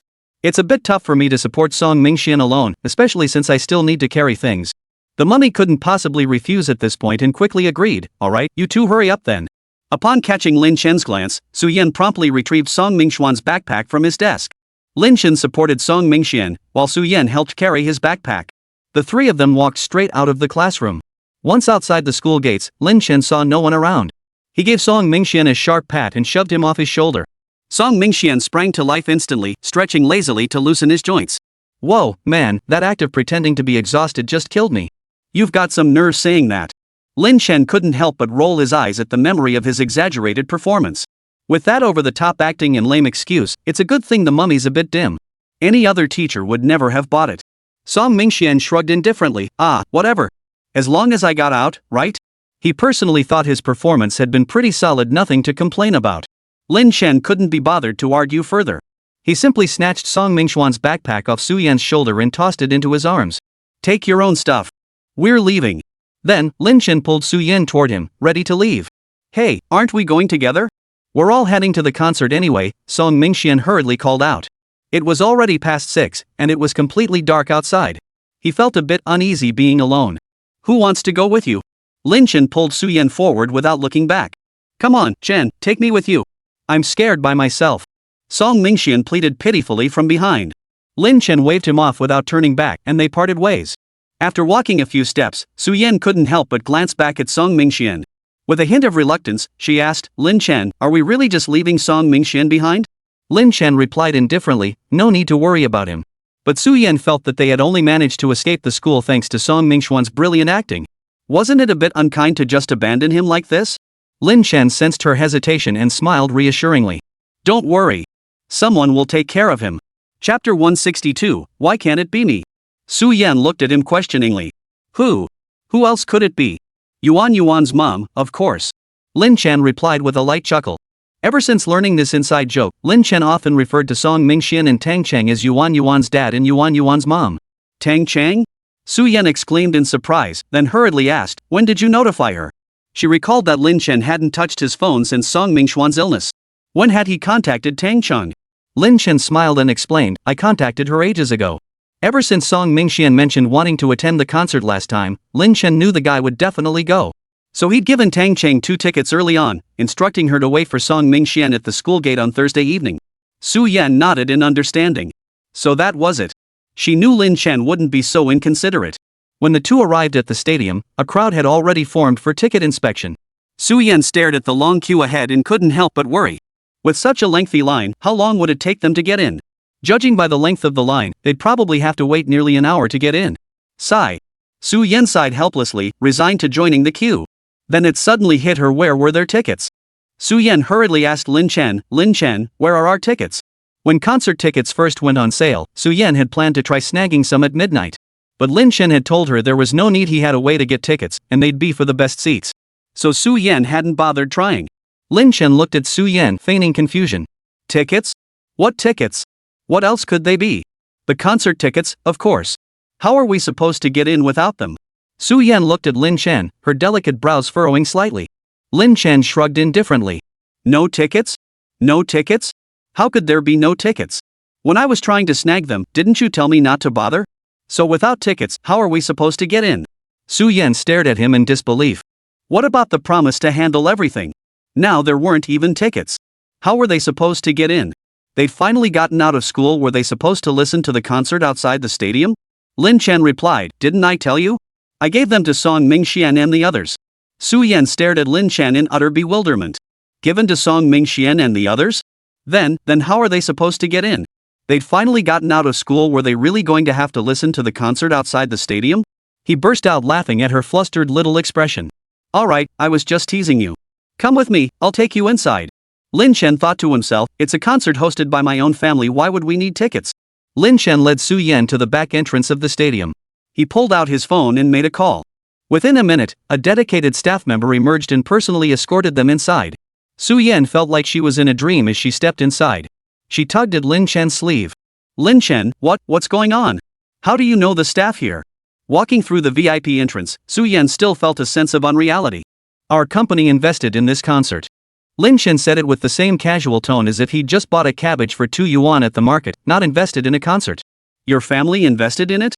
Su Yan suddenly recalled her classmates discussing this concert. They'd mentioned that a major tycoon in their city had fully funded the event to bring Jay Cho to perform in their hometown.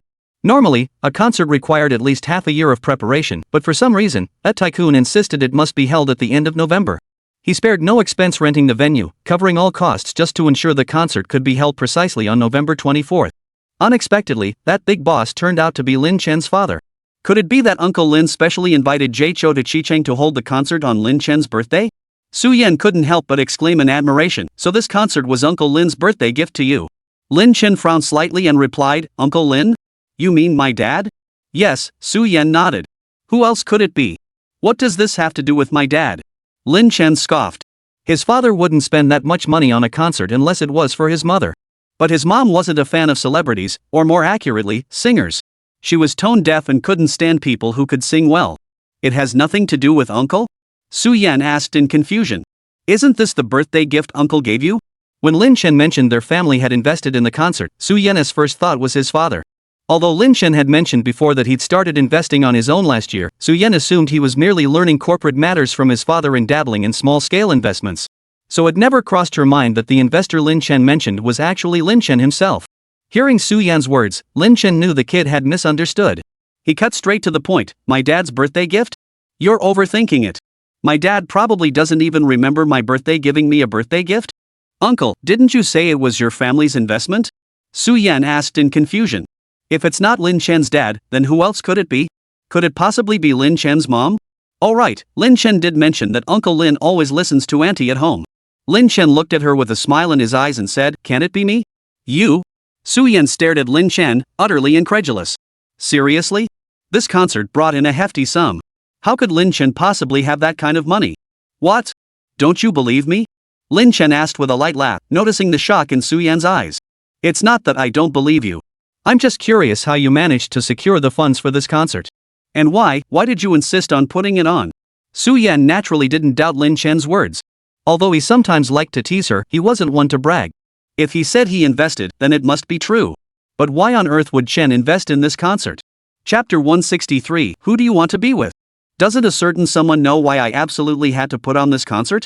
Lin Chen said with a faint, ambiguous smile. Su Yan watched the faint smile playing at the corners of his mouth and suddenly understood. Could it be that today's concert was specifically for her? Alright, stop standing there like an idiot. Let's go. Lin Chen watched her stunned expression and couldn't help but smile as he ruffled her hair. Wasn't it obvious?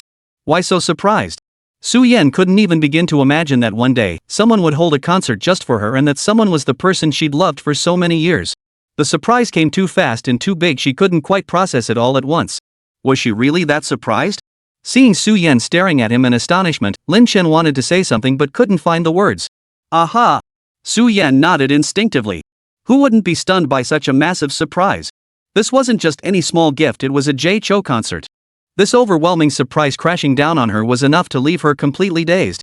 Lin Chen smiled at her, his eyes holding a hint of unmistakable affection. I just wanted to give you a birthday present. But this birthday present is a bit too extravagant, isn't it? Su Yan didn't know how to react. Delighted? Of course she was, but the thought of him spending so much effort and money on a birthday gift made her feel a bit uneasy. Lin Chen raised his hand and gently pinched her cheek. Today marks a certain young lady's 18th birthday celebration. No matter how you look at it, it's not too extravagant. Su-Yen touched the cheek he'd pinched, a smile curling her lips. Did his words mean she held a special place in his heart? Alright, let's go. I had them reserve the best seats especially for us. Ever since deciding to hold the concert, Lin Chen had specifically instructed the staff to reserve the 2 best seats in the entire venue for them. Su-Yen nodded obediently, hesitating slightly before reaching out. After a moment's internal struggle, she finally grabbed Lin Chen's sleeve. Lin Chen had just turned to leave when he suddenly felt his sleeve tugged. Why are you tugging my sleeve? Worried about getting lost in the crowd? Lin Chen teased. Su-Yen flushed slightly at his teasing tone, her smile turning faintly red as she murmured a soft MHM. With so many people at the concert today, holding onto his sleeve could prevent getting separated. Surely Lin Chen wouldn't mind, right? But the next second, Lin Chen simply raised his hand and gently slipped free of hers. A wave of disappointment washed over Su-Yen. Couldn't she even hold onto his sleeve? Just as Su-Yen lowered her head, trying to hide the disappointment in her eyes, she suddenly felt her slightly chilled hand being grasped. A wave of warmth instantly spread through her palm. Surprised, Su-Yen looked up, glanced at Lin Chen, then shifted her gaze to the hand he was holding. This way, you won't get lost, right? Lin Chen gave their clasped hands a gentle shake, his eyes sparkling with amusement. Su-Yen immediately smiled, her lips curving upward involuntarily. She nodded, her eyes sparkling with tiny glints of light. Lin Chen gave her a light smile, then led her toward the audience seats. It must be said, the 2 seats reserved for Lin Chen and Su-Yen by the staff were truly the best in the entire venue. Su-Yen sat down in her seat, gazing at the stage directly ahead and the completely unobstructed view, feeling utterly delighted. Seeing her face full of excitement and anticipation, Lin Chen couldn't help but smile too. Then, looking at her hair, he suddenly remembered something and said to her, "Wait here for me. I'll go get something." Okay, but hurry back. Though puzzled, Su-Yen didn't press for answers. Lin Chen nodded, then stood up and walked away. There was still some time before the concert began, and the audience seats weren't yet filled. Su-Yen sat alone in her seat. Since Lin Chen had specifically reserved this spot for her, she was the only one there now. After a short wait, Lin Chen finally returned. Lin Chen, you're back. You. Su-Yen exclaimed excitedly the moment she saw him return, then immediately noticed what he was holding. What is that you're holding? Su-Yen examined the object in his hand. Its shape resembled a hairband. The next moment, Lin Chen's words confirmed her guess. A hairband. Lin Chen held the headband up for her to see. Earlier, he'd noticed some audience members entering the venue wearing all sorts of strange and unusual headbands. Later, he realized quite a few people, especially girls, seemed to enjoy wearing these glowing headbands to concerts. So Lin Chen had gone out earlier to buy one. Put it on and see, Lin Chen said, gesturing towards Su-Yen with his eyes. Su-Yen took the hairband from Lin Chen's hand. Though it was a bit childish, it was still much better than the crown hair clip he'd chosen last time. Under Lin Chen's expectant gaze, Su-Yen obediently placed the headband on her head. This time, Lin Chen had chosen a little devil-style hairband. On the black band sat 2 dark red horns. Lin Chen pressed his finger against the hairband, and the horns lit up. Lin Chen studied Su-Yen. Surprisingly, she looked quite adorable wearing it. Su-Yen instinctively touched the hairband on her head, then asked eagerly, "How does it look? Do you like it?" Lin Chen nodded, offering generous praise, "It looks great. Really cute." Su-Yen smiled, then suddenly asked, "Didn't you also get tickets for Song Mingxian and Tang Cheng? Aren't they here yet?" Lin Chen glanced around and said, "Not sure. Their seats are over on the east side." Su-Yen looked at him questioningly. "Aren't they joining us? Why would they be with us?" Lin Chen asked, puzzled. "Sitting with those 2? Who'd be the third wheel here? Besides, if Song Mingxian sat next to them, they probably wouldn't get to enjoy the concert at all, they'd just have to endure that guy bellowing the whole time." "I thought the 4 of us would be sitting together," Su-Yen said honestly. When Lin Chen mentioned he'd bought tickets for Song Mingxian and Tang Cheng too, she'd assumed he'd get seats next to each other. But they were separated after all. Surprisingly, Su-Yen felt a tiny flicker of secret delight upon hearing this. Lin Chen heard her words and teased, "What? You want to get drunk with them? Chapter 164, where exactly are you taking me?" No.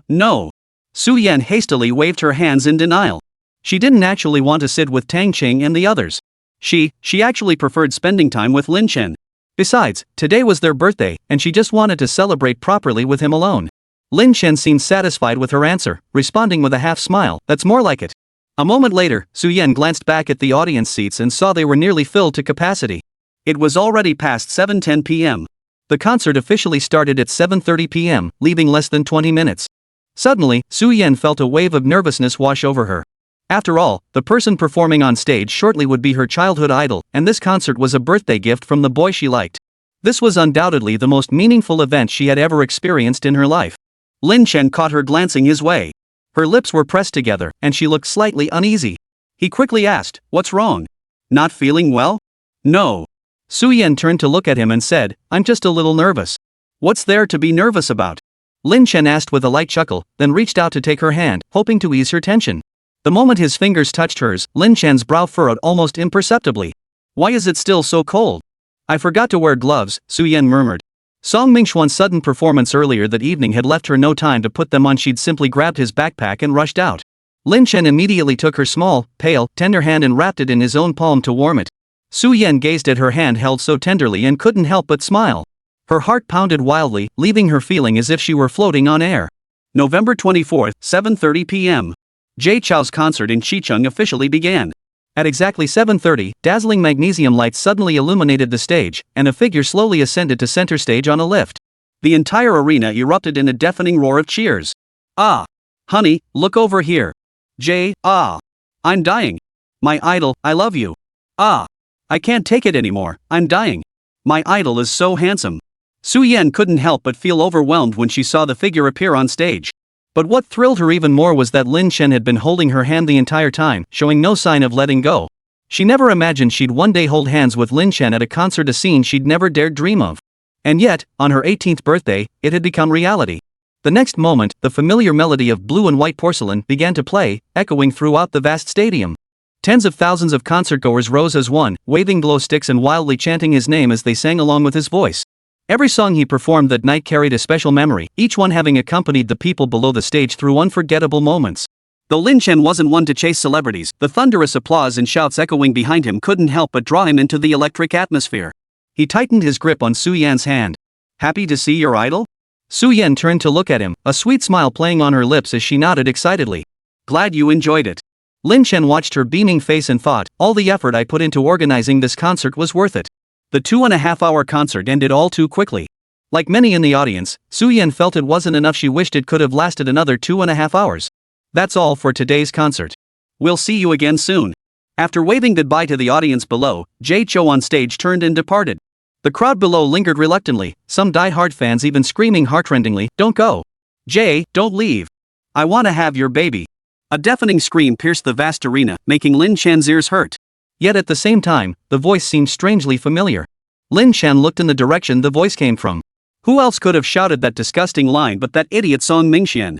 Lin Chen was now utterly certain he'd made the right decision to separate their seating. Su Yan also caught the sound, spotting Song Mingxian seated a considerable distance east of them. "Lin Chen, isn't that Song Mingxian? Should we go find them to head back to school together?" Lin Chen cut straight to the point. "Forget that jerk. Come on, I'll take you somewhere." "Where?" Su Yan asked curiously. "To sell you off." Lin Chen joked, a faint, almost imperceptible smile playing at the corners of his mouth. "I don't believe you," Su Yan murmured, biting her lip. This guy was teasing her again. Did he really think she was a 3-year-old who'd fall for such nonsense? Lin Chen watched her, his lips curving upward, his eyes softening. "You've really grown up. Can't fool you anymore." "I'm not a child to begin with," Su Yan retorted softly. Even her parents no longer treated her like a child.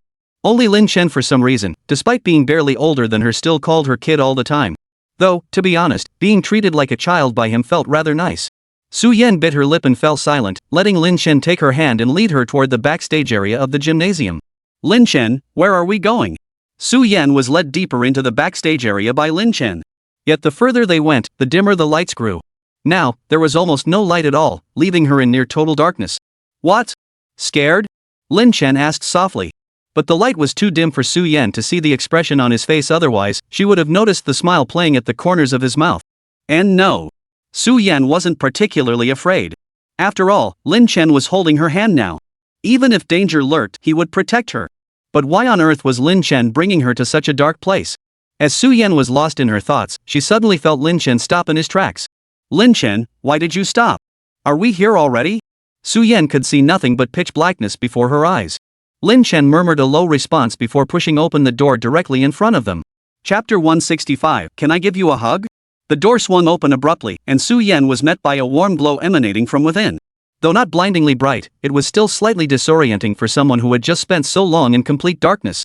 Su-Yen squinted, and once her eyes adjusted to the light, she was stunned by the scene before her. Who could explain this situation? Her favorite singer was standing right in front of her, holding a cake. Candy-colored candles adorned the cake, their faint glow illuminating her vision. Su-Yen stared at the figure before her in disbelief, almost unable to trust her own eyes. Was she dreaming?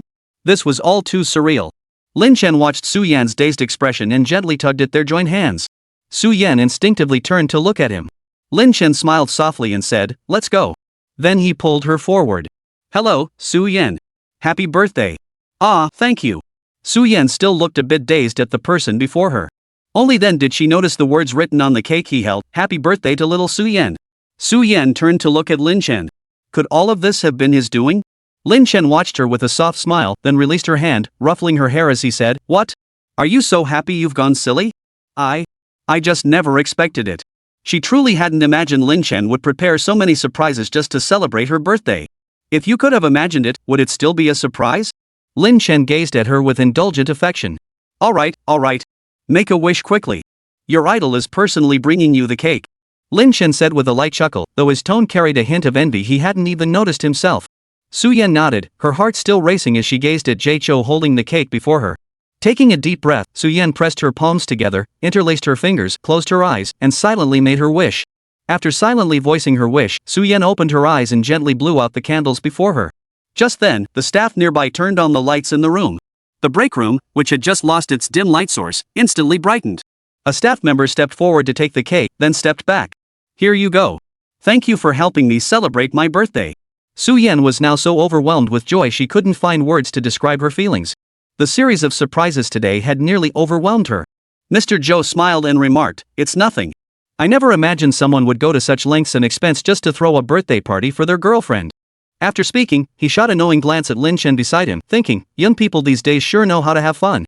When he first learned someone had invited him to hold a concert in Xicheng with only a little over a month to prepare, his immediate reaction was, this person is crazy. Preparing a concert in just over a month? Impossible. Hosting a concert wasn't nearly as simple as they imagined.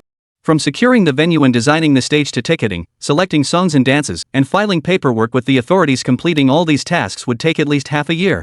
Plus, for a singer of his extraordinary fame and stature, the venue size, stage design, and live sound quality absolutely couldn't be subpar. Otherwise, how could he possibly justify it to the fans who paid for tickets to see him perform? But he never imagined that the person inviting him to perform in Xicheng was none other than the mastermind behind the wildly popular short video app that had taken the nation by storm over the past year. He assured him outright that if he agreed to perform, everything, the venue, stage, even the necessary approvals from relevant authorities would be taken care of. Moreover, he promised to feature his artists for free on the Suwo platform. With so many favorable conditions, he couldn't refuse.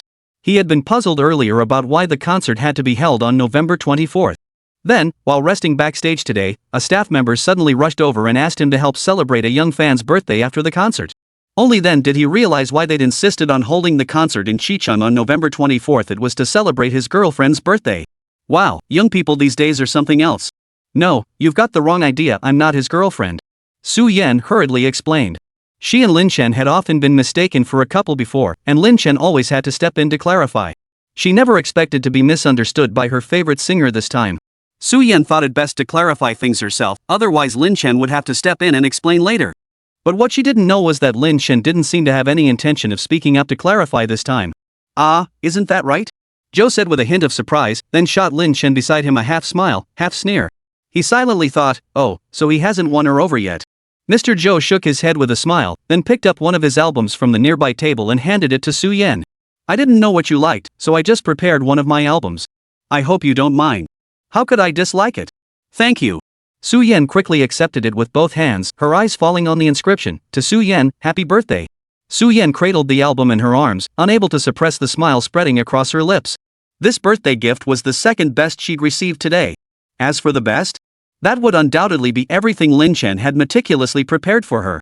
Wait, no, come to think of it, if it weren't for Lin Chen, she wouldn't have received this autographed album in the first place. Come to think of it, half of this album was Lin Chen's gift to her. What? How about a hug? Joe looked at Lin Chen beside her with a playful glance before turning to Su-Yen. Ha? A hug? What should I do? Su-Yen's heart instantly twisted in turmoil. One was her favorite singer, the other the person she loved most in the world. To hug him in front of Lin Chen, wouldn't that be a bit? Su-Yan gently turned her head and glanced at Lin Chen. Would he be upset? Of course he would. Before she could respond, Lin Chen casually wrapped an arm around Su-Yan's shoulder and said, "Let's skip the hug, shall we? We've got things to do and need to head back to school first." Su-Yan stared blankly at Lin Chen's profile, her heart racing. Was he jealous? Chapter 166, Walk You Back to Dorm?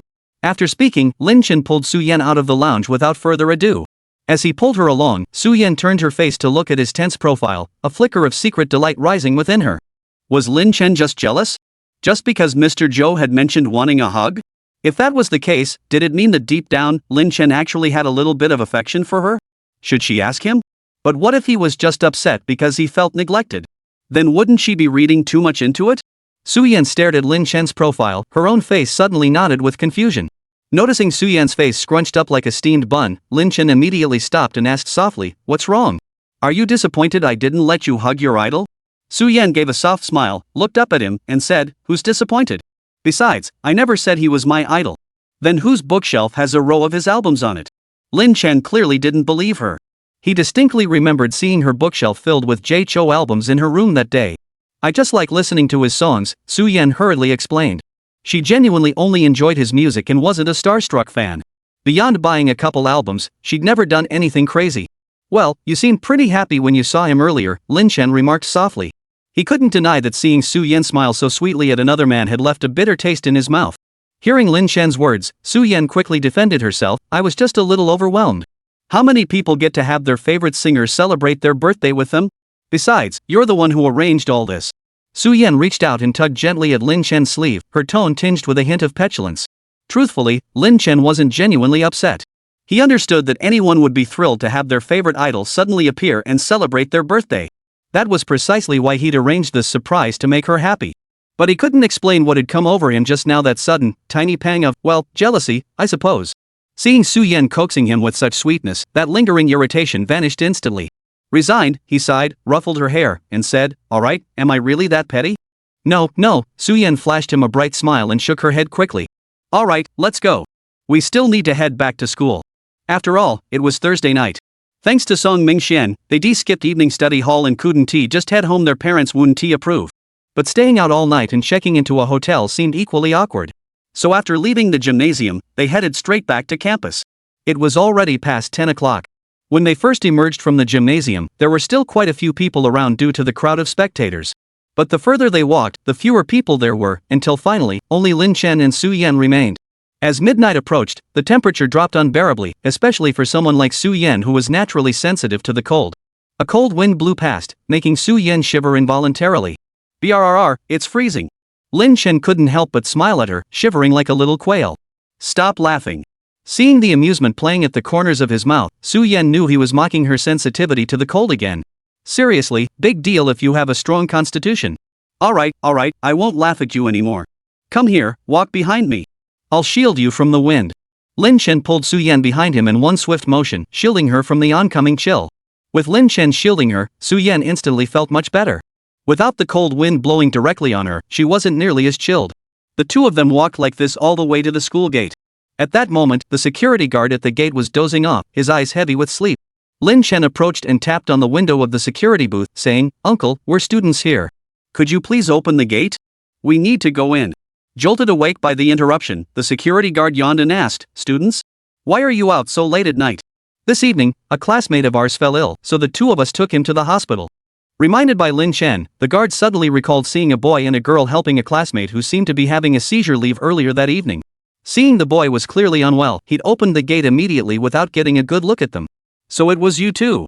The security guard promptly opened the door to let them in, then asked with genuine concern, "Is that boy okay?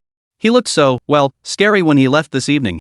Hearing the security guard's words, Lin Chen recalled Song Mingxian's remarkable display that evening. He gave an awkward chuckle and said, "Nothing serious. He just had a muscle spasm." "A cramp?" The security guard looked utterly incredulous. In all his years, he'd never seen anyone cramp up like that before. It looked like he was about to convulse himself to death any second. Truly, living long enough means you see everything. Lin Chen and Su-Yan bid him farewell and walked straight ahead. The kind security guard called after them, his voice filled with concern, "Hurry back to your dorms. It's getting late, don't linger out here." "Okay, we'll head back right away." The two hurriedly replied, then quickened their pace toward the school grounds. Come on, I'll walk you back to the dorms first. After crossing the main campus road, Lin Chen addressed Su Yan directly. He couldn't bear to let her walk back alone so late. Wait a moment, Lin Chen. Su Yan suddenly spoke up. What is it? I have something to give you. Su Yan looked at him with kind eyes and said softly with a light smile. Something for me? Lin Chen suddenly recalled that Su Yan had abruptly left earlier that day, saying she had something to do. It seemed she was probably bringing him whatever she'd gone out to prepare. He nodded, letting Su Yan pull him toward the school cafeteria. You didn't leave the gift at the cafeteria, did you? Lin Chen watched as Su Yan dragged him all the way to the entrance of their school cafeteria. He asked in surprise, if it's in the cafeteria, how are we supposed to get in to get it? Chapter 167, The Most Special Gift. Su Yan nodded. Yeah, I was worried it might get ruined, so I talked to the cafeteria staff and left it in their fridge. But it's so late now. The cafeteria's closed. How are we supposed to get in?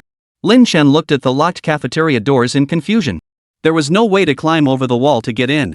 Use this to get in. Su Yan smiled triumphantly, pulling a key from her small handbag. I have a cafeteria key. Fortunately, she had been resourceful and arranged things with the cafeteria auntie in advance. The auntie was exceptionally kind and had even given her a spare key. This way, she wouldn't have to worry about the cafeteria door closing after the concert and not being able to retrieve her things. Su Yan unlocked the cafeteria door with the key, and the two slipped inside quietly. Though it was unlikely anyone would be out now, if a teacher happened to patrol and caught them, it would be trouble. Come on, this way. Su Yan guided Lin Chen through the darkness to a back prep room. There, Lin Chen watched as Su Yan confidently opened the refrigerator and pulled out a box. So this must be the gift the kid prepared for me. This is the gift for me? Lin Chen asked with a light smile as he looked at Su Yan. Su Yan nodded. I thought about it for ages and couldn't decide what to get you. But since you seem to have everything, I decided to bake you a cake myself. Go ahead and open it. Saying this, Su Yan presented the cake to Lin Chen. She'd racked her brain for ages, still unable to decide what gift to give Lin Chen. In the end, she'd resolved to bake him a unique cake with her own hands. Lin Chen looked at the box before him. So this little girl had run out for an entire afternoon, skipping lunch altogether, just to make this birthday cake for him. Then Lin Chen slowly lifted the lid of the cake box, filled with anticipation. The moment he saw the cake inside, he was utterly stunned. This is the birthday cake Su Yan spent the entire afternoon making for him? This is a bit too unique, isn't it? Seeing Lin Chen's stunned expression, Su Yan couldn't help but ask in confusion, what's wrong? Don't you like it? It couldn't be that bad, could it? She remembered carefully inspecting it after decorating it. It looked pretty good to her. Even if Lin Chen had the most discerning taste, he shouldn't be reacting like this. Nothing. Then Lin Chen quickly replaced the lid on the cake, took it, and said, it's beautiful. This cake must have gone wrong after Su Yan finished it. If the child saw the gift she'd painstakingly spent the entire afternoon making turn out like this, she'd surely be heartbroken. Come on, stop trying to fool me. Su Yan knew instantly from his expression that he wasn't being honest. If it really were beautiful, why would he have such a strange look on his face? Su Yan reached out to open the cake box herself. She wanted to see it one last time. Lin Chen instantly sidestepped her reaching hand. What's the big deal? I just want to open it and see. Su Yan looked at him in confusion. She only wanted to take a peek. Was his reaction really necessary? What's so special about it? You made it yourself. Do you really need to look? Lin Chen cleared his throat and said calmly, I already told you, it looks great. I'm really satisfied with it, honestly. But the more Lin Chen insisted, the more suspicious Su Yan grew. His whole demeanor screamed lying. He was trying to fool her. If it was truly that good, why had he been avoiding her gaze all along? Something was definitely wrong. Su Yan suddenly stared toward the doorway with terror, her voice tightening. Teacher? Could they be that unlucky? Did they actually run into the teacher? Lin Chen instinctively turned his head to look outside. Then, the moment Lin Chen turned his head, Su Yan quickly stepped forward and flung open the cake box. The sight inside left her utterly stunned. Who could explain this? How could the cake she made turn out like this? She clearly remembered the cake was perfectly fine when she left at noon today. Staring at the cake inside the box now beyond recognition, Su Yan felt utterly devastated. The cake she had worked so hard to create was now a sticky, mangled mess. There was no way to recognize its original form. Seeing Su Yan's face immediately fall, Lin Chen comforted her, it's okay, don't worry. Someone probably bumped into it by accident. But it's okay. Even if it got knocked over, it should still be edible, right? Lin Chen then placed the cake he was holding onto the nearby table, picked up a fork, and prepared to take a bite. Su Yan quickly grabbed his hand and stopped him. Forget it, you shouldn't eat it. Who knows what this cake has been through lately? It might not even be clean anymore. You really shouldn't eat it. She sighed deeply, staring at the mess inside the box. This was the birthday gift she'd prepared for Lin Chen. She'd even gone to the trouble of drawing a cartoon version of him on the cake. Her arms had ached from drawing that design, and now, before Lin Chen even saw it, it was ruined. How infuriating. Su Yan slammed the lid back on and muttered gloomily, "Forget it. Let's go." Then she pulled Lin Chen along as they walked out of the cafeteria. Su Yan remained sullen the entire way.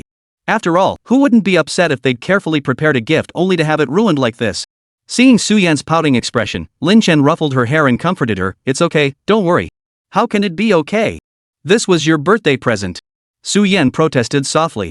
It's your birthday. "As long as you're happy, that's what matters," Lin Chen said nonchalantly, his gaze filled with tenderness. "But now I haven't given you anything today," Su Yan said, feeling a bit embarrassed. Who says? Didn't you just give me the most special gift? Lin Chen said with a smile. What? When did I give you anything? Su Yan looked at him in complete confusion. When had she ever given him a gift? Lin Chen's voice grew low and deep, right now. With that, Lin Chen wrapped his arms around her waist and slowly lowered his head. Chapter 168, don't you want to? Su Yan watched as Lin Chen lowered his head, his face drawing closer and closer to hers. Her heart skipped a beat. Lin Chen, was he going to kiss her? Was she dreaming? Was today just getting too surreal? Before she could think further, as Lin Chen's face drew closer, Su Yan instinctively closed her eyes. But the moment she imagined never came. Just as Su Yan was about to open her eyes, she suddenly felt her cheek being gently pinched. Kid, why'd you close your eyes? Lin Chen's teasing voice rang in her ear. Su Yan snapped her eyes open, her face flushing bright red. Goodness, what had she been thinking just now? And no, I was just tired. Su Yan turned her face away, unable to meet Lin Chen's gaze. Oh no, this is so embarrassing. How could I be so stupid? Lin Chen, there's no way he meant anything by it. Su Yan felt she truly had no face to show Lin Chen now. If he found out what she'd just been thinking, he'd probably laugh her to death. Tired? You seemed wide awake just a moment ago. Why suddenly tired now? Lin Chen pressed, his tone laced with gentle teasing. Su Yan blushed and lowered her head, refusing to acknowledge him as she quickened her pace toward the dormitory building. Hey, you really are tired, huh? Walking so fast. Lin Chen walked beside her, asking with a light chuckle.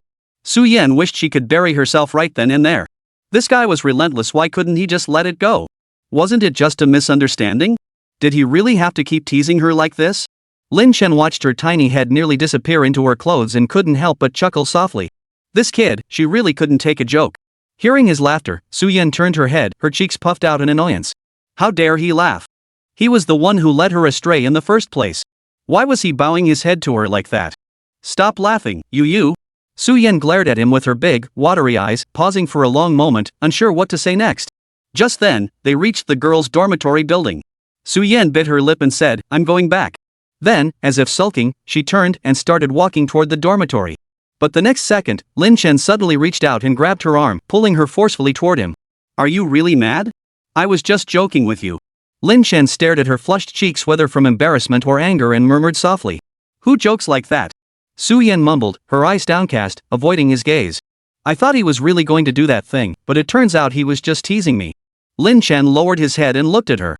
You can't joke like that? Then how should I joke? Su Yan fluttered her eyelashes, staring at him in disbelief.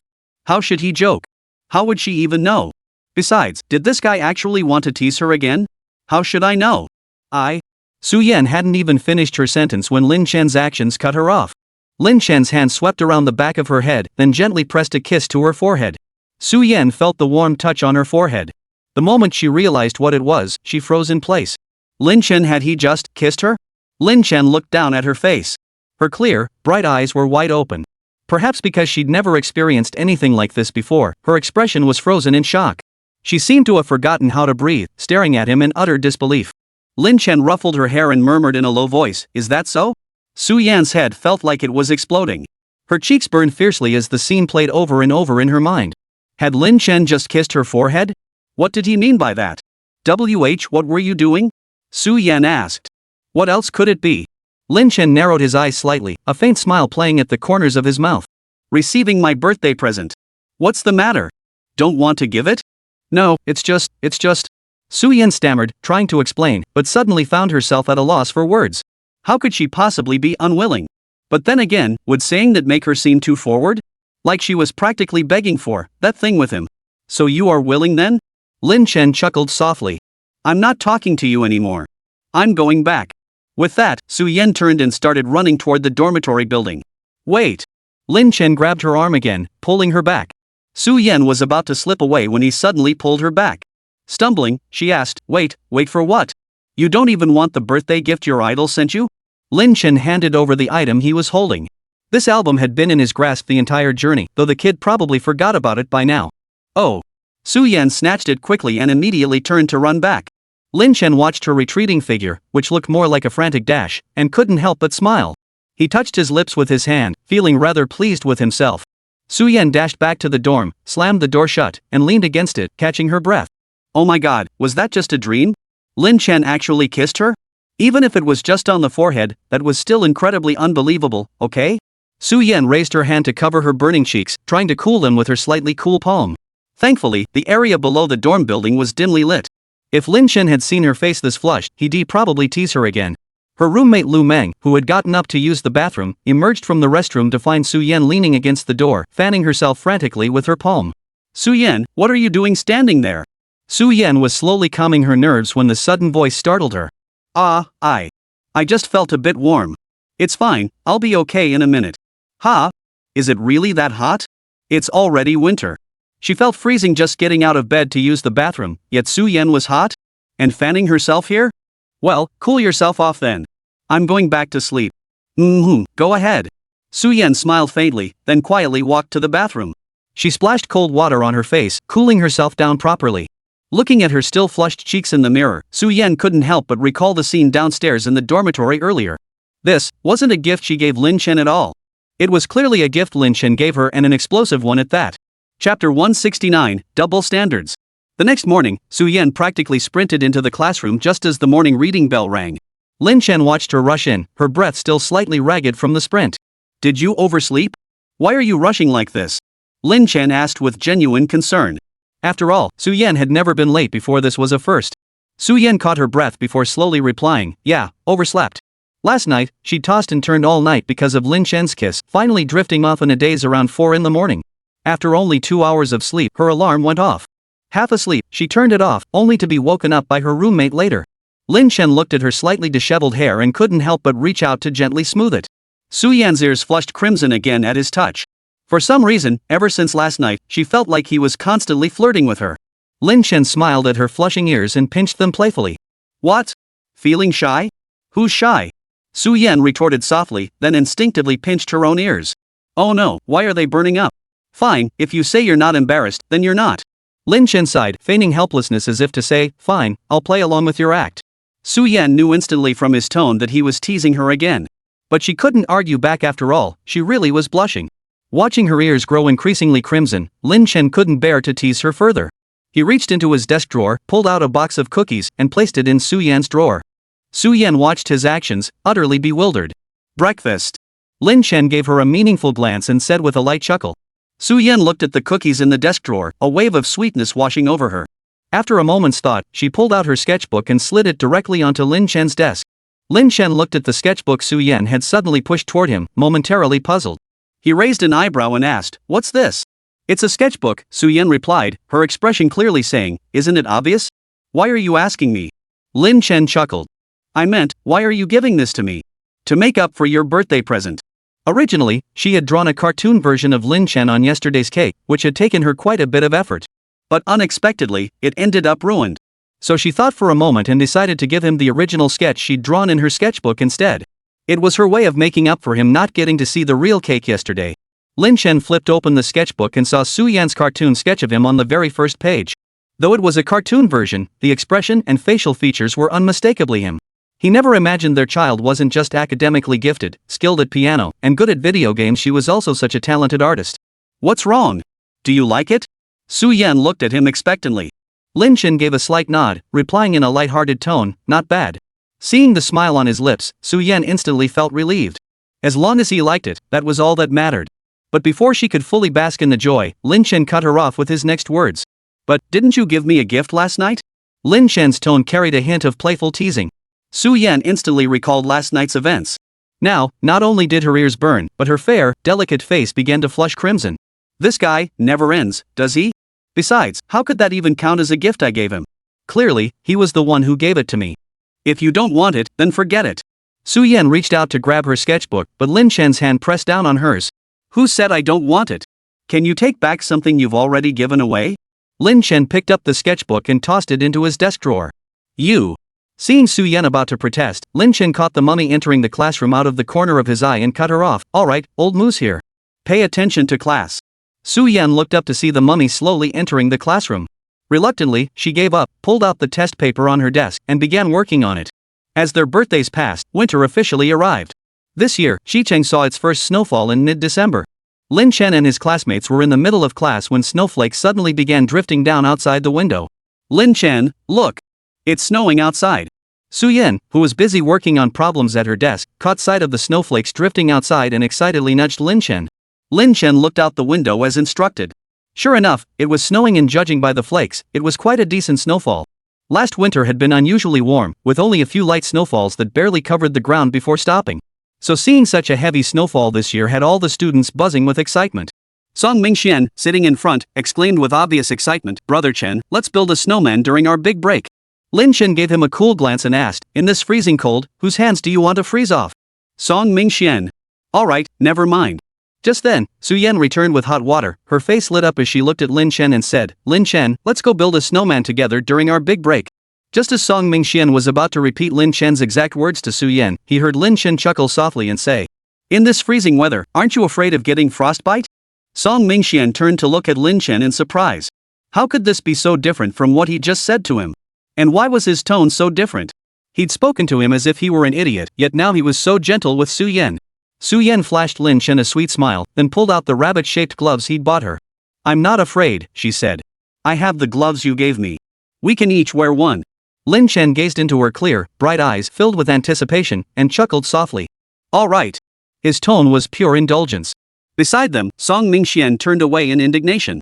What happened to brothers are like limbs, women are like clothing? Why did his buddy completely flip that saying on its head? Was it just because he didn't have gloves? Chapter 170, Frozen Nose. The moment the second period ended that morning, Lin Chen and Su-yen headed out together to build a snowman. The break after the second period was relatively long, more than half an hour, plenty of time to build a snowman. As soon as they stepped out of the classroom, Lin Chen asked, where should we build it? He'd just seen quite a few students heading toward the playground for snowball fights and snowman building. He figured the playground was probably packed by now and didn't feel like joining the crowd. Su-yen thought for a moment and suggested, how about we go to that small balcony on the east side of our floor? On the eastern side of their floor was a small balcony, protruding at the very end of the level. Though not particularly spacious, students would occasionally go there after class to catch some fresh air. Lin Chen nodded in agreement and headed to the small balcony with Su-yen. Pushing open the balcony door, they stepped inside to find it completely deserted, not even a trace of footprints on the floor. It seemed most people had probably headed over to the sports field. This snowfall was truly heavy. In just half a morning, the ground was already covered in a thick layer. Su-yen gazed at the snow-covered balcony and couldn't help but feel excited. This is perfect. No one's been here yet. We can. Before Su-yen could finish her sentence, she suddenly felt a heavy weight on her head, and her vision was instantly blocked. What are you doing? Su-yen asked, turning around with a hint of playful reproach in her voice. Today, Su-yen wore a fluffy coat from the wardrobe.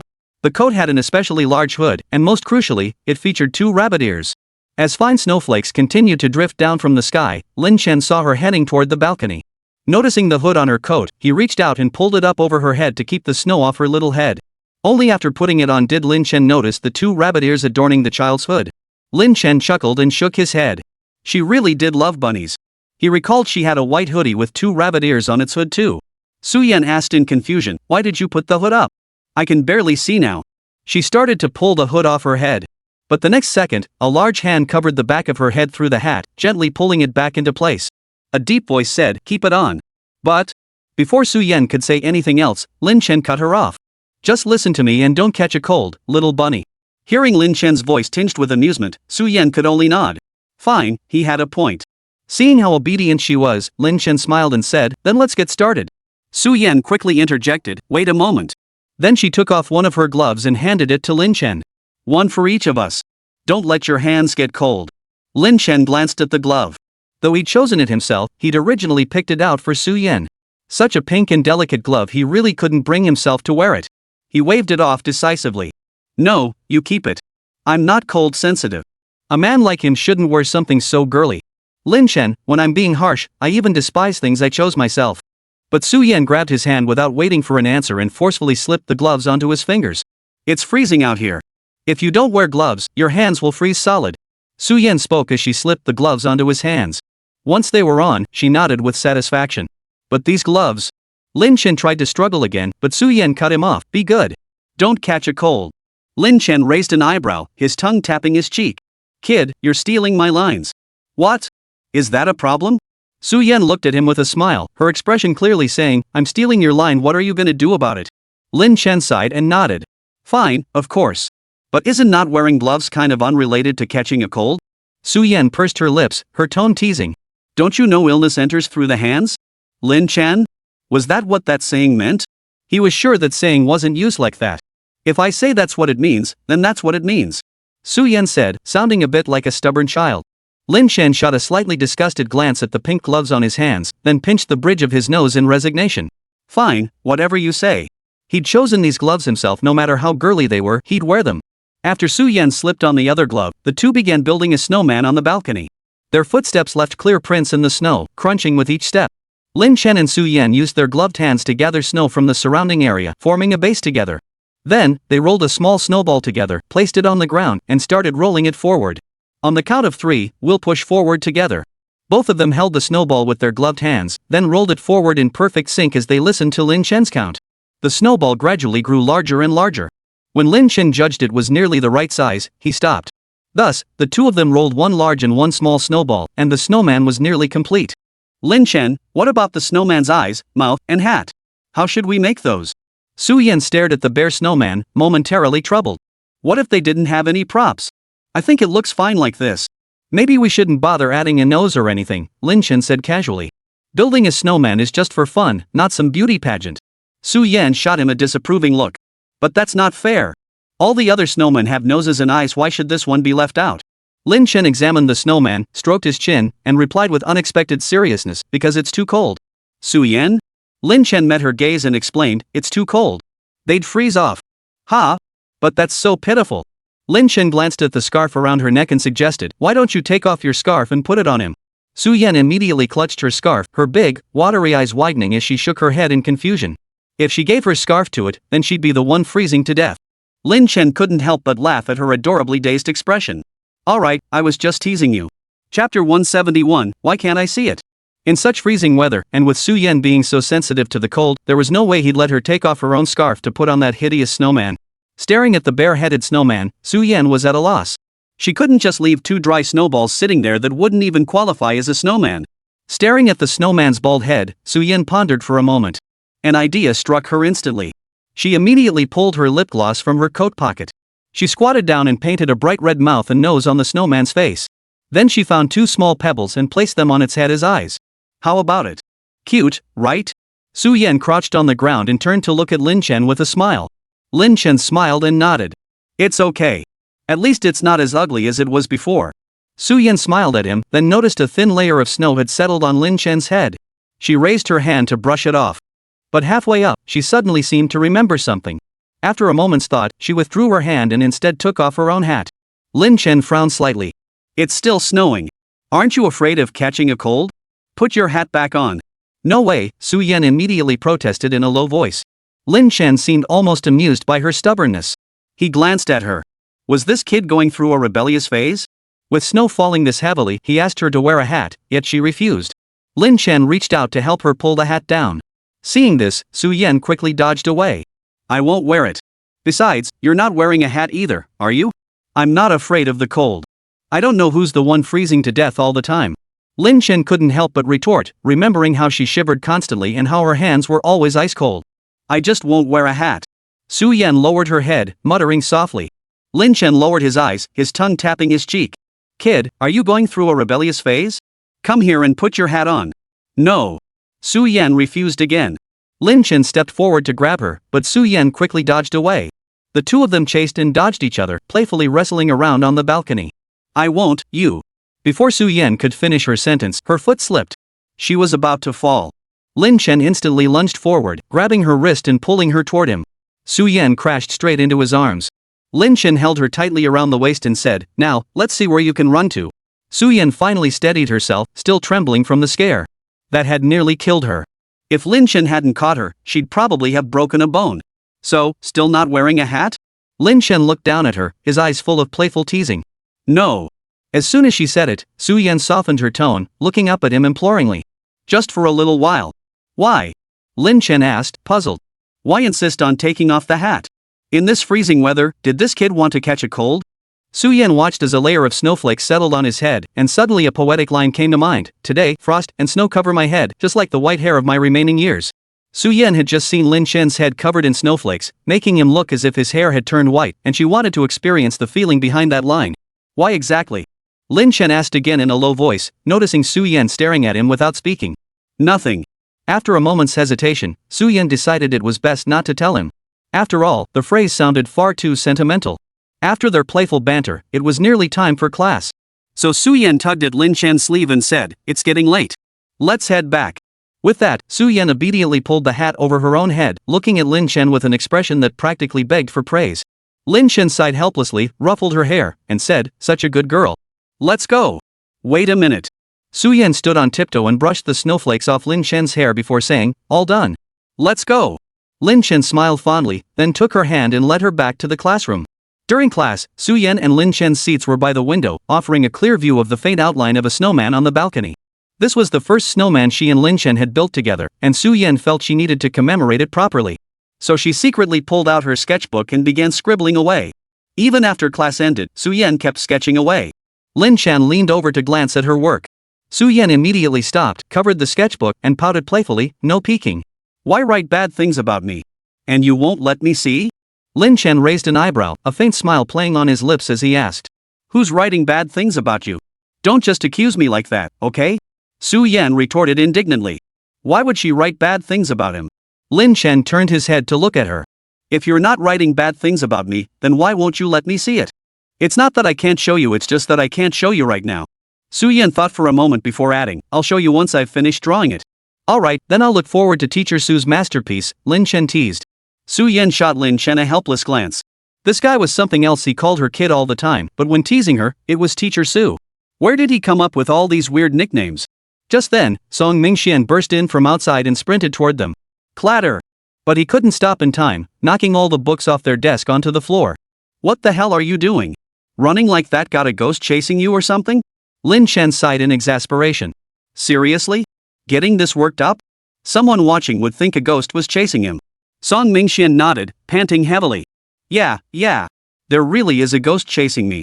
Lin Chen? Su-yen? Then, as Song Mingxian crouched down to pick up their notebooks, he explained, I was scared out of my wits.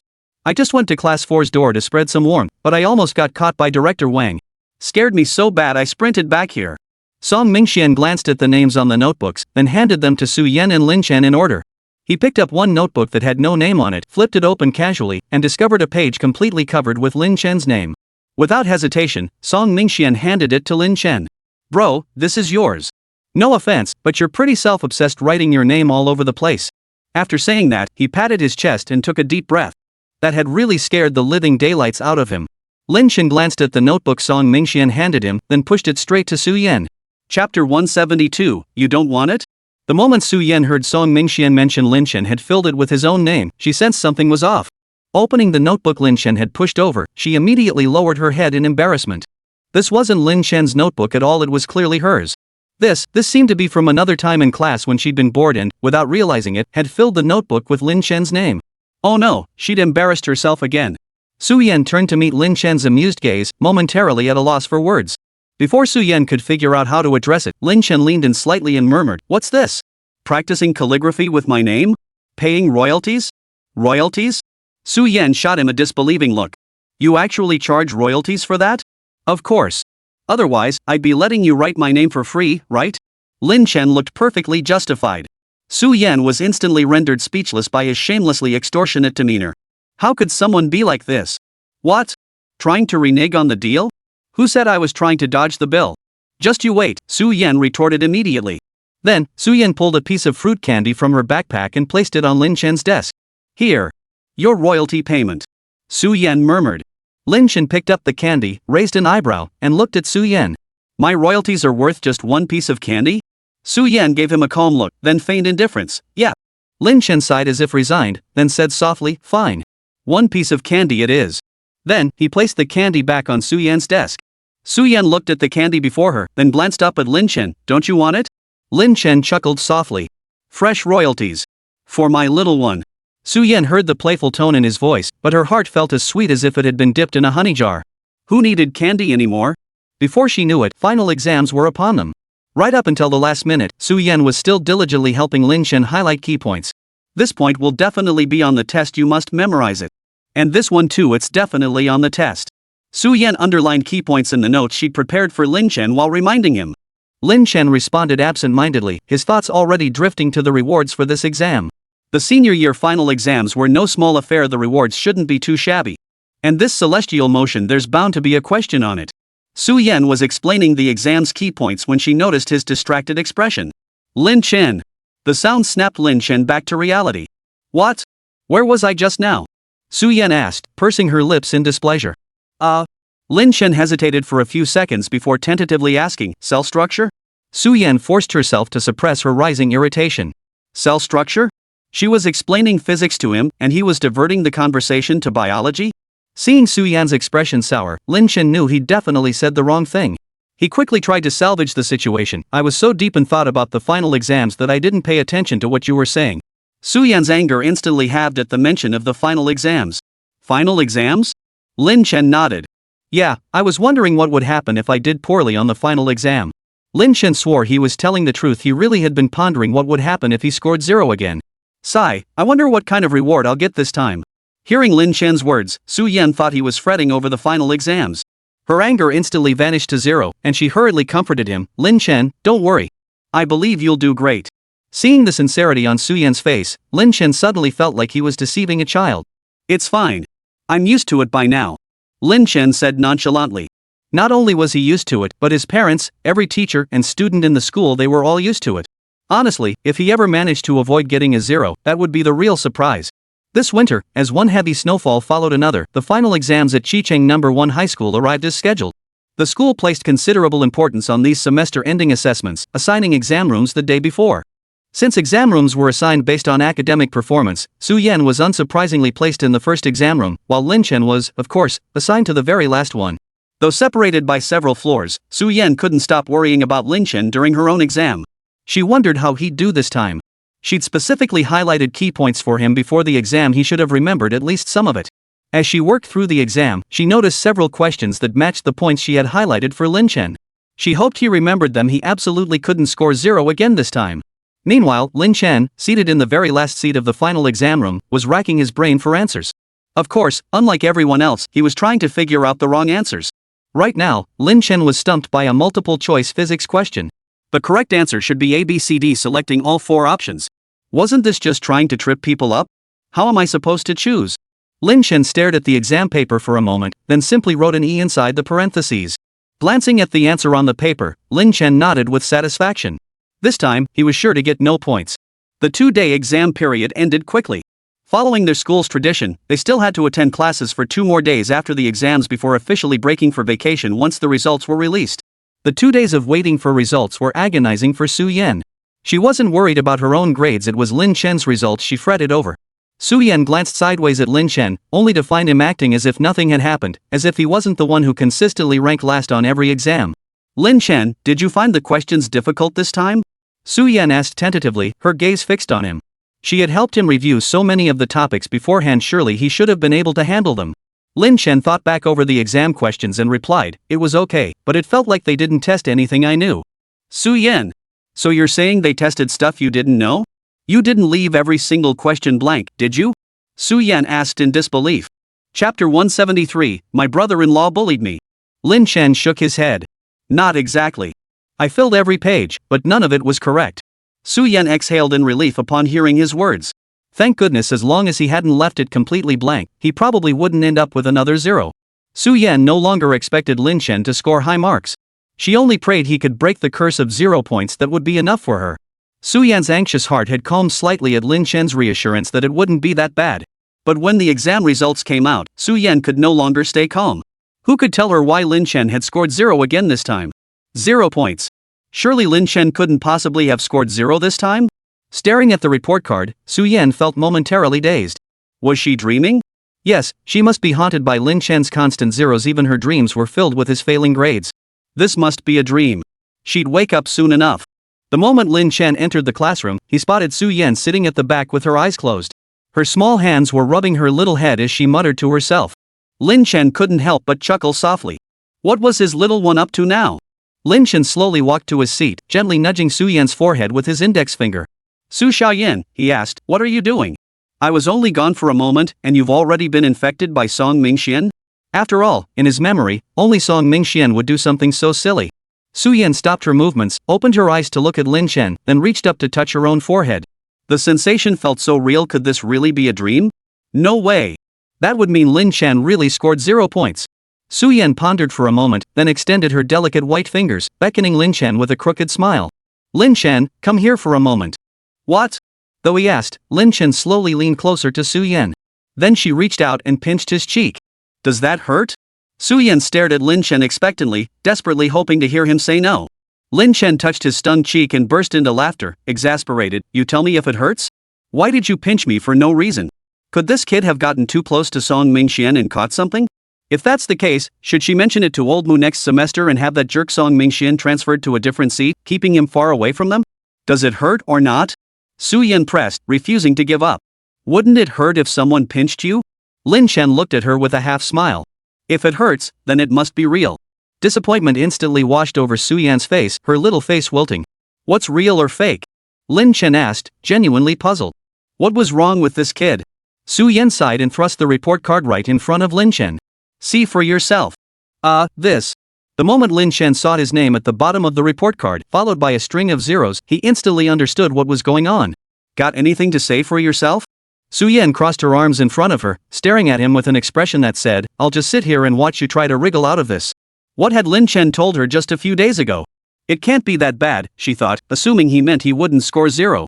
But Su Yan sighed in exasperation, then turned to Lin Chen and said, Lin Chen, how did you manage to get 0 points again this time? I already highlighted all the key points for you this time, didn't I? Just then, Song Mingxian, who had just returned from outside, walked to his seat. Upon seeing his report card, he discovered he had actually improved, jumping all the way to 6th from the bottom in the class. Song Mingxian immediately turned to Su Yan with excitement. Sis, from now on you're my real sister. Thank you so much. If not for you, I never would have dreamed I could score over 60 in math. His face beamed with joy as he stared at the 63 he'd scored in math. But his words felt like a slap in the face to Lin Chen. A few days earlier, when Su Yan was helping Lin Chen highlight key points, Song Mingxian had shamelessly snatched a glance at Lin Chen's notebook. And now, he'd managed to climb from 2nd to last in the class to 6th to last on this exam. Hearing this, Su Yan felt even more helpless. She shot Lin Chen a look of accusation, her eyes clearly saying, see? Even someone who just copied notes scored better than you. Lin Chen gritted his teeth and shot Song Mingxian a look, his voice dripping with displeasure. Why is it always you? Song Mingxian looked back at him with an innocent expression. What was wrong with him? Why am I everywhere? Haven't I always been ahead of you? Lin Chen sighed, rubbing his forehead. Forget it. He shouldn't even bother communicating with someone whose IQ isn't on the same level as his. Forget it. I don't expect your brain to grasp what I'm saying anyway. Song Mingxian furrowed his brow, looking genuinely confused. Bro Chen, why does it feel like you're subtly insulting my intelligence? Lin Chen chuckled lightly. You've got the wrong idea. Oh. Song Mingxian chuckled in agreement. He knew his Chen Gu wasn't that kind of person. How could he possibly look down on his intelligence? What? What do you mean subtly? I'm trampling on your intelligence right out in the open. Lin Chen added slowly. Song Mingxian. Lin Chen, sorry, that's just who I am. Su Yan, listening nearby, couldn't help but chuckle. She couldn't fathom how Lin Chen, someone who scored 0 on the exam, could have the nerve to belittle Song Mingxian's intelligence so brazenly. Sure, Lin Chen was the guy she liked, but the bottom-ranked student looking down on the 2nd to last? That just didn't add up. Oh, wait, Song Mingxian actually ranked 6th from the bottom this time. Alright, you two, stop bickering all day. Su Yan sighed helplessly. These two were constantly taking jabs at each other, especially Lin Chen, who loved to tease Song Mingxian. Yet Song Mingxian never got angry if Lin Chen called him silly, he'd immediately act even sillier. Truly, they were brothers who had known each other for years. Hearing Su Yan speak, Song Mingxian immediately piped up, Sis, look. My brother-in-law is picking on me. Song Mingxian said in a falsetto voice, acting all dramatic. Su Yan felt goosebumps rising all over her body. Lin Chen's blood boiled at Song Mingxuan's words. Sis? Brother-in-law? Chapter 174, Where the hell have you been? This idiot actually called Su Yen's sister and himself brother-in-law? Doesn't he know how to address people? He usually called him brother, so shouldn't he naturally call Su Yen's sister-in-law? Sister? Brother-in-law? Oof. So all these years of brotherhood were bought off with just a notebook from Su Yen? Song Mingxian, stop calling me that. Su Yen said, feeling a bit embarrassed. Though it's true her relationship with Lin Chen is. But Lin Chen hadn't actually called her his girlfriend, so they weren't officially together yet. Song Mingxian calling them sister and brother-in-law like this now seemed a bit inappropriate. Exactly, stop calling us that. Lin Chen said with a stern face, dead serious. Su Yen turned her head to look at him. She felt a little disappointed by his words, but the next moment, they made her laugh. Stop calling her sister and call her mom. Lin Chen pointed at Su Yen and sternly instructed Song Mingxian. Put. Su Yen burst out laughing. Call you mom? What kind of crazy idea is that, Lin Chen? Song Mingxian stared at Lin Chen with a look like he'd swallowed a fly, then pondered seriously before whispering to Su Yen, Su Yen, if I don't call you mom, will you still let me borrow your notes? Su Yen. So Song Mingxian had actually been pondering that very question. She'd thought he was mentally drafting a breakup speech to Lin Chen. Sigh, so it seems Lin Chen's usual jabs at Song Mingxian aren't entirely baseless after all. You. Su Yen was about to say, don't listen to Lin Chen's nonsense. You can still copy my notes whenever you want when I highlight them for him. But before she could speak, Lin Chen cut her off. No way. Lin Chen lowered his eyelids slightly, drawing out his words, you won't even call me mom? What, trying to get something for nothing? Song Mingxian, what happened to our good brothers thing? Is a decade-long friendship this fragile? Su Yen watched Song Mingxuan's sullen expression and nudged Lin Chen's arm. Alright, stop teasing him. Look how deflated Song Mingxian is. Seeing Song Mingxuan's drooping face, Lin Chen decided it was enough. He was about to explain he was joking when Song Mingxian cut him off before the words left his mouth. Mom! Song Mingxian whimpered like a mosquito, but Lin Chen and Su Yen still caught the word mom. Su Yen. Lin Chen. Ha!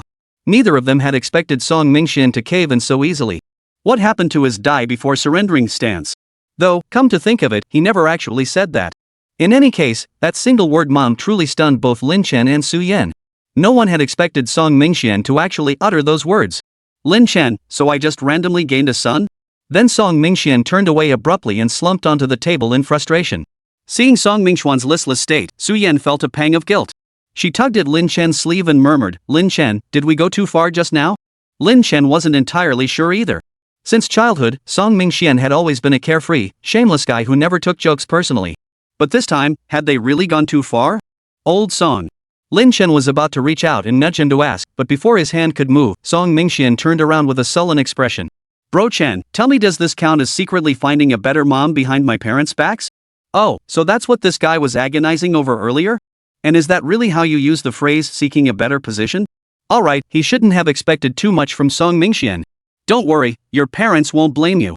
Lin Chen thought, if Uncle Song and Aunt Song knew their son had found yet another set of parents to help share his burdens, they'd probably be pretty happy. Su Yen listened to Song Mingxuan's words, utterly speechless. Sure enough, Song Mingxuan's thought process was truly incomprehensible to ordinary people. She couldn't even begin to imagine how Tang Qing and he managed to communicate normally. Lin Chen and Su Yen exchanged a glance, both seeing a deep sense of helplessness in each other's eyes. Sigh. But after being distracted by Song Mingxuan's antics, Su Yen now felt little emotional turmoil over Lin Chen scoring 0 again. Fine, 0 it is. It wasn't his first time scoring 0.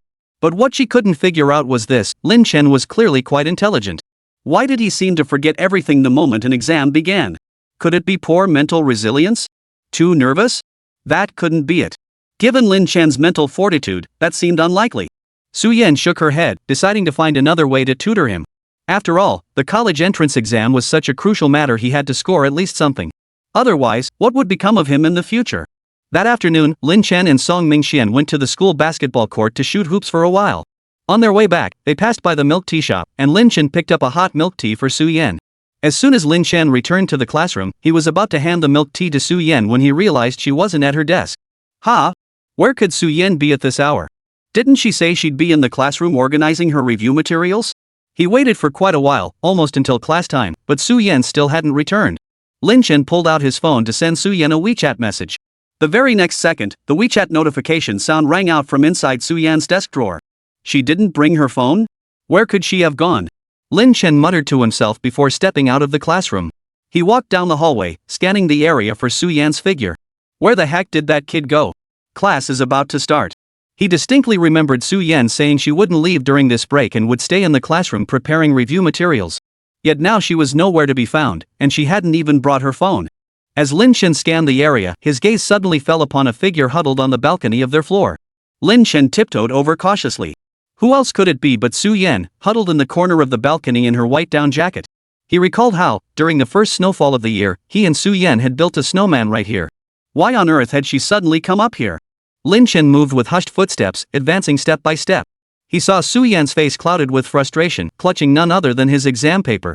Chapter 175. Why are you taking advantage of me? Su-Yan stared at Lin Shen's final exam paper in her hands, feeling utterly helpless.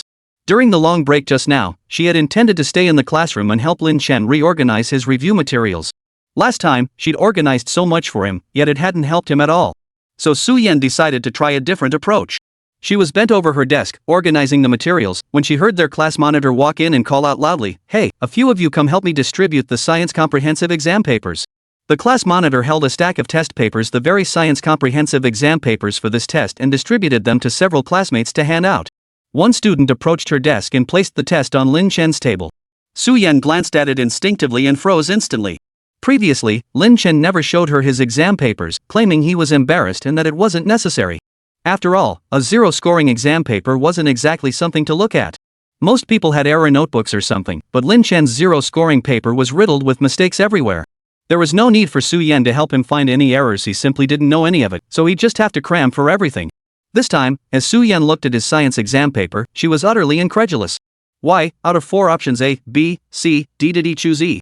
And why, on a physics essay question, did he write about the characteristics of a temperate maritime climate? What the hell was this? Could it be that Lin Shen was deliberately failing? But why? Didn't he want to do well at all? Didn't he want to go to the same city as her in the future? The more Su-Yan thought about it, the more frustrated she became. She ended up going out to the balcony on this floor alone to let the cool breeze blow over her and calm down. She had always thought Lin Shen was just careless, but now it seemed he wasn't careless at all, he was deliberately getting things wrong. Why? Su-Yan couldn't figure it out for the life of her. Lin Shen stood silently watching Su-Yan for a moment before quietly turning and leaving. Su-Yan hadn't even seen her test paper yet, and Lin Shen couldn't possibly explain himself to her right now. He certainly couldn't tell Su-Yan he'd reincarnated, or that he'd gained a system afterward. Even more absurdly, this system demanded he score 0 on the exam, only then could he obtain rewards utterly unattainable in real life. But if he told Su-Yan that, she'd probably drag him straight to a mental hospital. The problem was, he genuinely didn't want to deceive Su-Yan. With others, he could just crack jokes or make up some nonsense. But with her? He truly didn't want to lie to her. After returning to the classroom, Lin Shen slumped lazily into his chair. He stared silently at the books on his desk, lost in his own thoughts.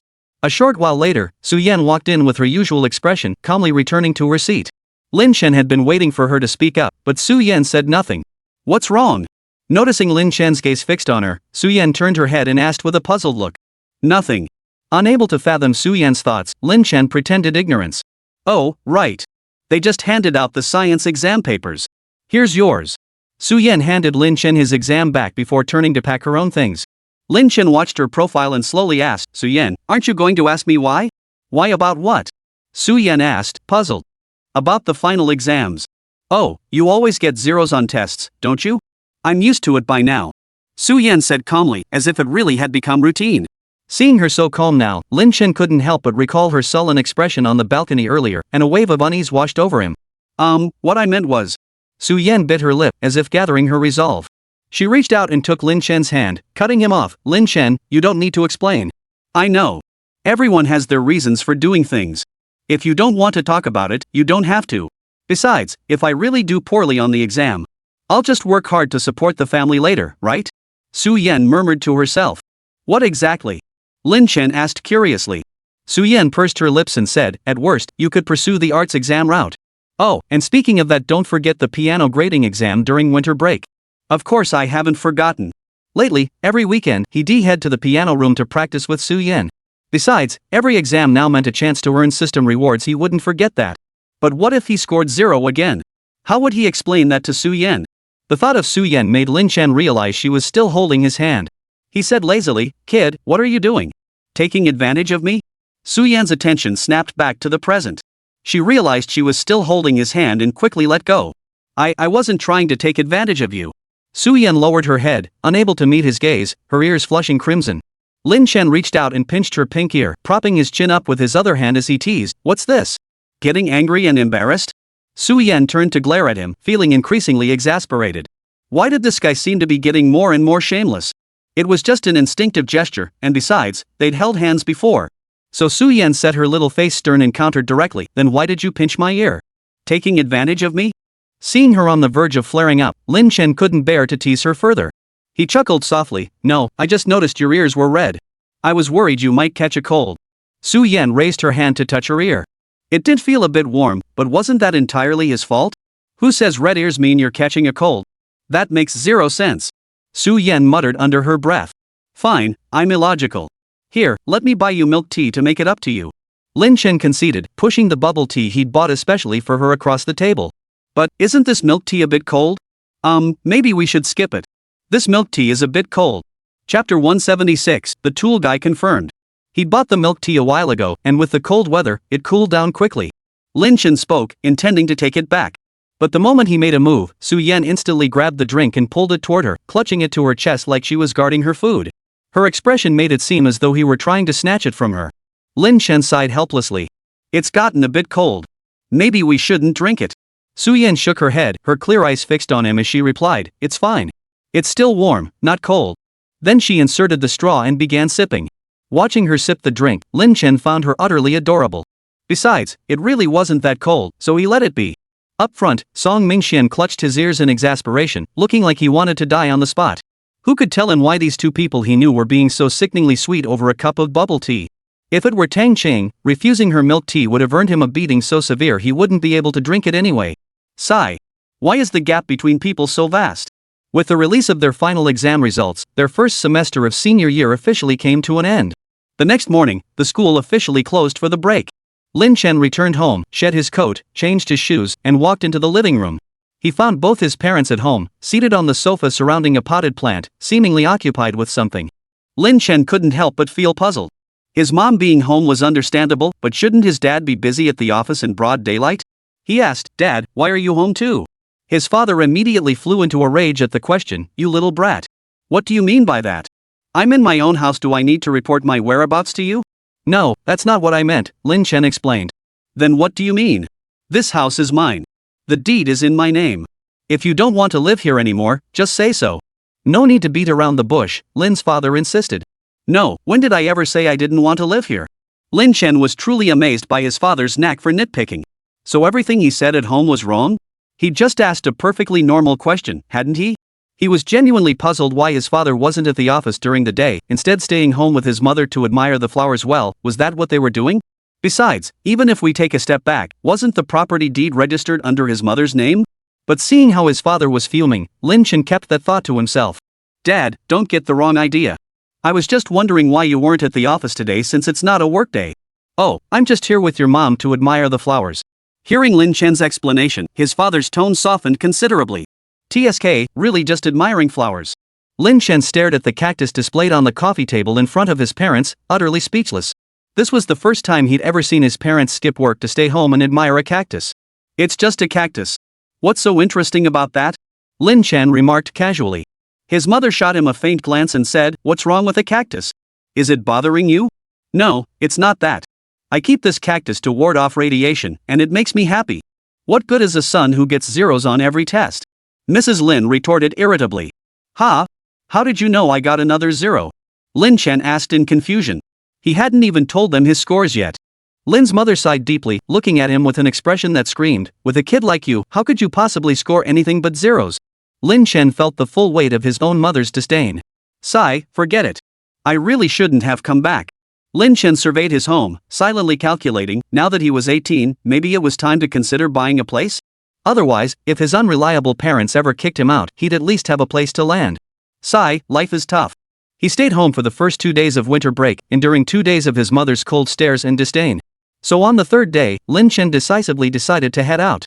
He invited Su-Yen to join him, and the two went to the dormitory to practice their instruments. Lin Chen casually mentioned his parents' attitude toward Su-Yen, only to see her look utterly incredulous. "Ha? No way. I thought uncle and auntie were pretty nice people. Lin Chen scoffed coldly, that's only because they're nice to you. What? Seeing Su-Yan's puzzled expression, Lin Chen ruffled her hair and said, never mind, just keep playing. He suspected that in his parents' eyes, Su-Yan was already their future daughter-in-law, and he, their son, was merely a tool to bring her into their family. Sigh. Lin Chen couldn't help but wonder if he should get a DNA test or something. He'd never seen parents treat their own son the way his did. But then again, that bastard Song Mingxian had an even worse standing at home than he did. Thinking of that, Lin Chen felt a bit more balanced inside. With Su-Yan by his side, Lin Chen practiced the piano for several more days before the piano grading exam quietly arrived. This was actually the first time in his entire life that Lin Chen had ever taken an arts-related exam. The venue was set at Chicheng University, located west of their city. That day, Su-Yan was already waiting for him at the university gates early in the morning. When Lin Chen arrived by taxi, he spotted a figure in a candy-colored down jacket, her feet tucked into a pair of snow boots. Perhaps feeling a bit chilly, she kept stamping her feet, a truly adorable sight. Whether it was just his perception or not, the more time Lin Chen spent with Su-Yan, the more he felt she was just a little kid who radiated cuteness everywhere, nothing like the aloof goddess his classmates had described. But upon reflection, Su-Yan still seemed quite aloof toward others. When boys approached her before asking questions, requesting her WeChat, or inviting her for bubble tea, Su-Yan always refused with an icy expression, leaving them no chance at all. The thought made Lin Chen chuckle softly. This kid was surprisingly self-aware. Then Lin Chen took a step toward Su-Yan.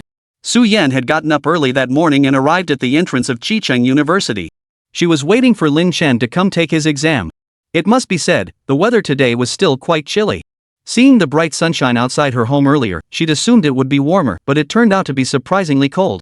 Su-Yan felt her feet growing numb, so she stamped them occasionally to warm up. She wondered if the cold might affect Lin Chen's finger dexterity during the exam, though indoor spaces usually had air conditioning, so it probably wouldn't be too bad. Just as she was thinking this, she felt someone tap her on the shoulder from behind. Chapter 177, You Wish. Su-Yan turned around, only to find no one behind her. She turned back and unexpectedly collided with someone. Sorry, excuse me, Su-Yan looked up to see Lin Chen standing before her, a faint smile playing at the corners of his mouth. Kid, your reflexes aren't sharp enough. Su-Yan couldn't help but lightly punch his cheek as she glared at his smirk. It's all because you were trying to scare me on purpose. Fine, my bad. Why come so early? Aren't you afraid of the cold? Lin Chen asked with feigned concern. The sun's out today, so I figured it wouldn't be too cold. Lin Chen nodded at Su-Yan's words. Though the sun was indeed pleasant, it was still a bit chilly. Then Lin Chen reached out and took Su-Yan's hand. Thankfully, it wasn't too cold. Still, he couldn't help but tuck her hand into his down jacket pocket to keep it warm. He'd done this countless times this winter, and now it felt completely natural. Watching his gesture, Su-Yan couldn't help but recall his teasing words from a couple days ago. Mimicking his tone from that day, she playfully retorted, "What's this? Taking advantage of me?" Lin Chen chuckled softly. Was she using his own words against him again? Lin Chen promptly withdrew his hand from the pocket and wrapped it around Su-Yan's neck, feigning a fierce expression as he declared, "You're demanding royalties again, aren't you?" Su-Yan shrugged indifferently. "So how much are you charging this time?" To her surprise, Lin Chen actually pondered it seriously before replying, "This time, it's gotta be double, no less." He lowered his gaze at her, his expression saying it loud and clear, "No royalties today, no going home." But the next second, Su-Yan actually pulled a box of candy out of her own pocket. Lin Chen couldn't help but chuckle. "You really do carry candy with you everywhere?" He took it, opened it, and found it packed full of fruit-flavored candies. "You're not just paying royalties, you're buying out the rights." Ignoring his teasing, Su-Yan smiled and asked, "So, is it enough?" She finished with a playful wink. "You'd have to ask my parents about that." Lin Chen replied with deadpan seriousness. "Parents?" Su-Yan looked at him puzzled. Did she really need to ask her aunt and uncle about this? Lin Chen watched her puzzled expression and chuckled softly. "My parents are right here." Su-Yan looked around blankly at his words, then exclaimed in surprise, "You don't mean me, do you?" She pointed at herself, still looking incredulous. "Who else could it be?" Lin Chen replied matter-of-factly. Su-Yan blinked, then gave a helpless smile. How had she suddenly become Lin Chen's guardian? "Why ask me? I'm not your guardian." "Who says I'm not? Aren't you my aunt?" Lin Chen said with a playful expression. Hearing this, Su-Yan couldn't help but laugh as she playfully swatted his arm. "Oh, come on. Why do you keep bringing this up? It's not like I want to dwell on it. Look ahead." Following Lin Chen's prompt, Su-Yan looked ahead. There were quite a few people here for the piano grading exam today, and many were parents bringing their children to participate. A duo like them was truly rare. After all, most people started learning piano from a young age, and the test takers were mostly elementary and middle school children. And there really weren't any in Lin Chan's age group. At first, Su-Yen hadn't given it much thought, but after Lin Chen pointed it out, she suddenly felt that the dynamic between them did seem a bit off. She really did feel like she was playing the role of a parent. Lin Chen watched Su-Yan's troubled expression and instantly sensed her thoughts. He ruffled her hair and said, "Alright, stop overthinking. Even if I'm bringing a child, it's me bringing you." Su-Yen turned to him, utterly bewildered. "Why? I'm the one accompanying you to the exam today, okay?" She was the one who brought him to the exam today, so how did she suddenly become the child? "Because you're younger than me." Lin Chen smirked triumphantly. He called her kid all the time anyway. Even though they shared the same birthday, being half a day older still counted as being older, right? Was he supposed to start calling her sister like Song Mingxian did? That would be so weird. Su-Yen retorted indignantly, "It's only half a day older." "So what if it's only half a day? You're still younger than me." Lin Chen wore an expression that said, "It's a fact." There's no point arguing. Su-Yen pressed her lips together and fell silent. What could she do? Lin Chen was stating the plain truth. But did Lin Chen really think of her as a child? She was already 18, how could she still be considered a child? Su-Yen stared at him blankly, her clear eyes brimming with discontent. Noticing her expression, Lin Chen's lips curved into a subtle smile. "No use staring," he said lightly. "A kid is a kid." Just as Su-Yen was about to retort, Lin Chen suddenly reached out, ruffled her hair, and murmured soothingly, There. Be good. Listen to me." Coaxed by Lin Chen, Su-Yen instantly fell silent. What was this? He provoked her, then tried to coax her back. And she always fell for his tricks. She was completely at his mercy. They arrived at a teaching building at Chicheng University, which had been specially designated as an exam venue for the piano grading test that day. Su-Yen escorted Lin Chen to the entrance of the exam hall, then reminded him anxiously, "Remember to greet the examiners properly and make a good impression. If they like you, even if your performance isn't perfect, they might cut you some slack." "Got it," Lin Chen murmured. If Su-Yen hadn't reminded him, he almost forgot about it. He would definitely greet them properly when he went in. Seeing his somewhat absent-minded demeanor, Su-Yen thought he might be nervous. She reached out and straightened his collar. Since it was a piano exam, Su-Yen had specifically reminded Lin Chen last night to dress formally today. So Lin Chen wore a white shirt. Lin Chen thought to himself, "I wonder if the old man will give me extra points for this white shirt. Please, don't let that happen. You know, will the examiners give me extra points just because I'm dressed up and look handsome?" Lin Chen asked, still uneasy. Su-Yen glanced at him, sighed, and murmured softly, "You wish?" Chapter 178, Are Kids Taking the Exam Inside? Oh. Lin Chen exhaled softly after hearing Su-Yen's words. Alright, with Su-Yen saying that, he felt reassured. The piano grading exam differed from his school tests, a score of 2 meant failure, 3 was pass, 4 was good, and 5 was excellent. Therefore, his goal wasn't merely to avoid failing, he aimed to make the examiners so disgusted they wouldn't even want to assign him a score. Lin Chen was deep in thought when he suddenly heard someone calling his name. "Lin Chen. Right here." Before Lin Chen could even process it, Su-Yen answered for him. "Lin Chen, hurry inside." Su-Yen shook his arm gently, smiling as she spoke. "I'll go in first. Find a warm spot to wait for me. Don't wander off," Lin Chen said, ruffling her hair. Su-Yen gave a helpless smile. "Alright, you really do treat me like a kid, huh?" Lin Chen chuckled, then turned and walked into the exam hall. Led by an exam staff member, Lin Chen arrived at the testing room. He waited until the candidate ahead of him finished before stepping inside. Upon entering, Lin Chen saw 2 examiners in formal attire seated at the front of the classroom. Clearing his throat, Lin Chen entered.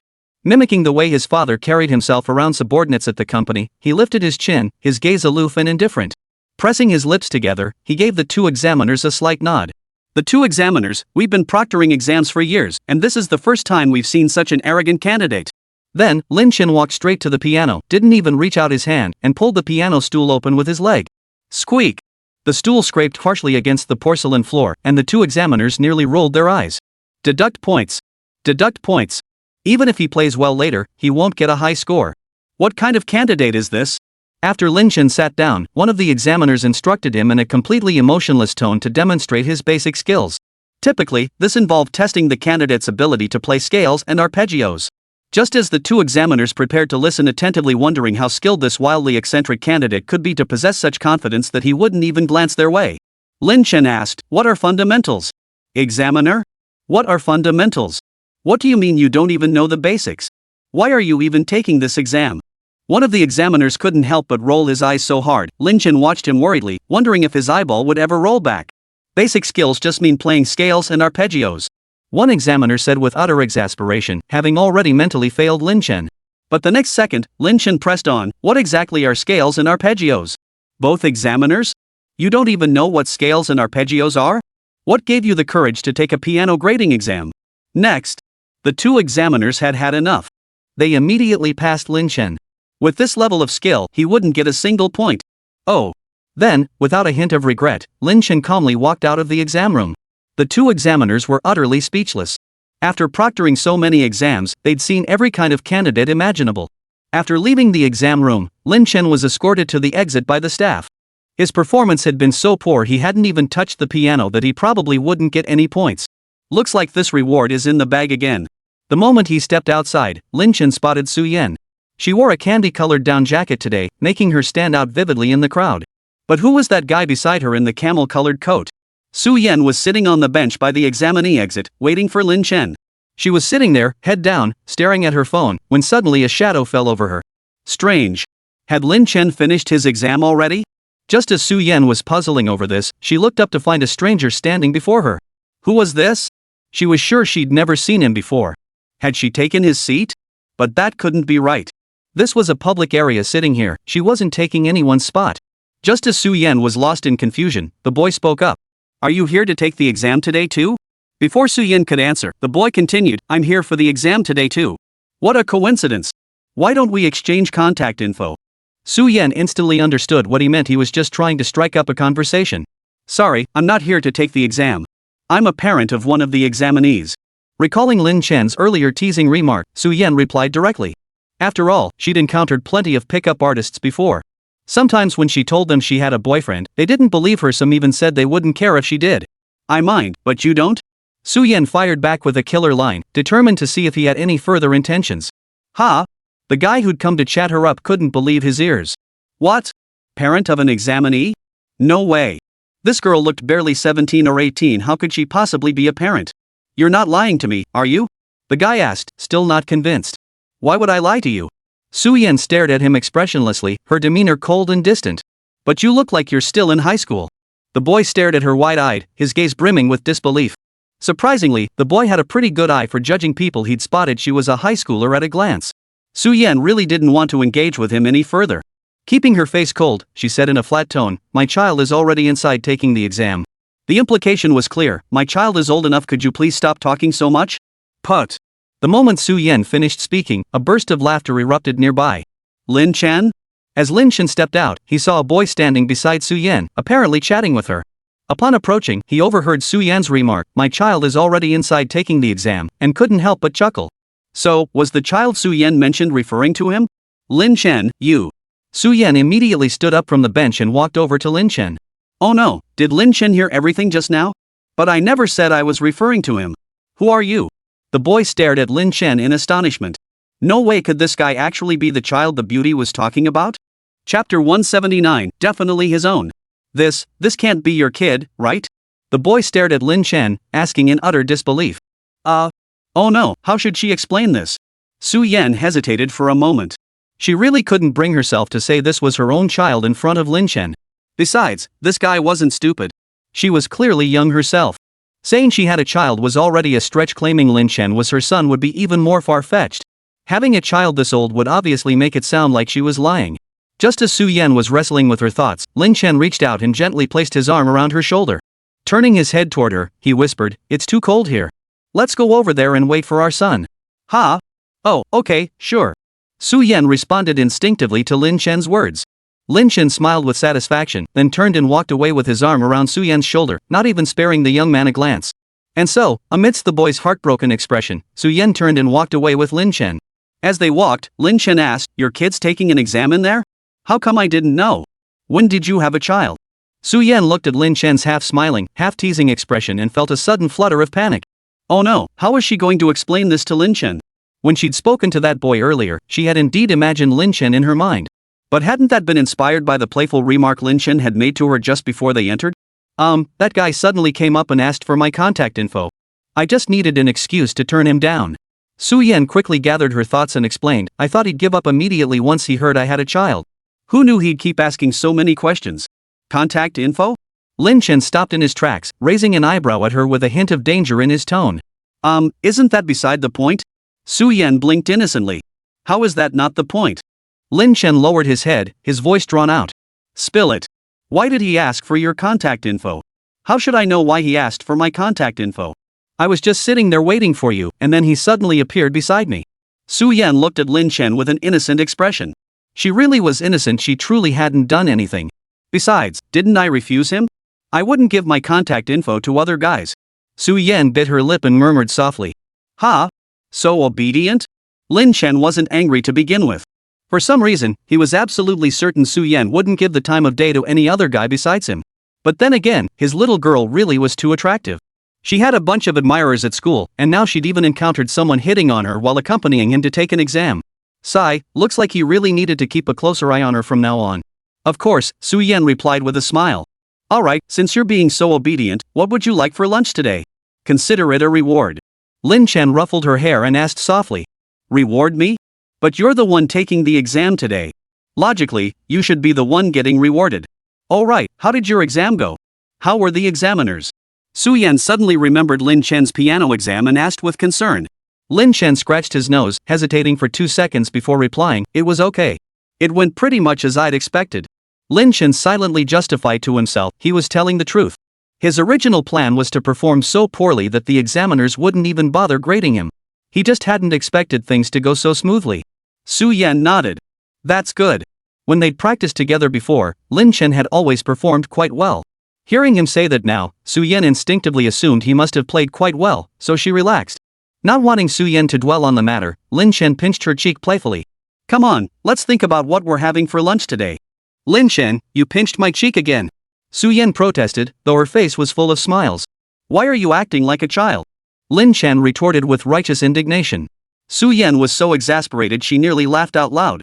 What kind of logic was that? Besides, what exactly about her made her seem childish? Everyone says she looks pretty aloof, right? How did she become a child in his eyes? What part of me looks childish? Su Yan demanded, clearly annoyed. Lin Chen merely smiled without answering, reaching out to pinch her other cheek. Her little face was so pale and soft, pinching it really did feel like pinching a child's. Lin Chen, you're pinching my cheeks again. Su Yan pushed his hand away, stood on tiptoes, and made a move to pinch Lin Chen's cheek too.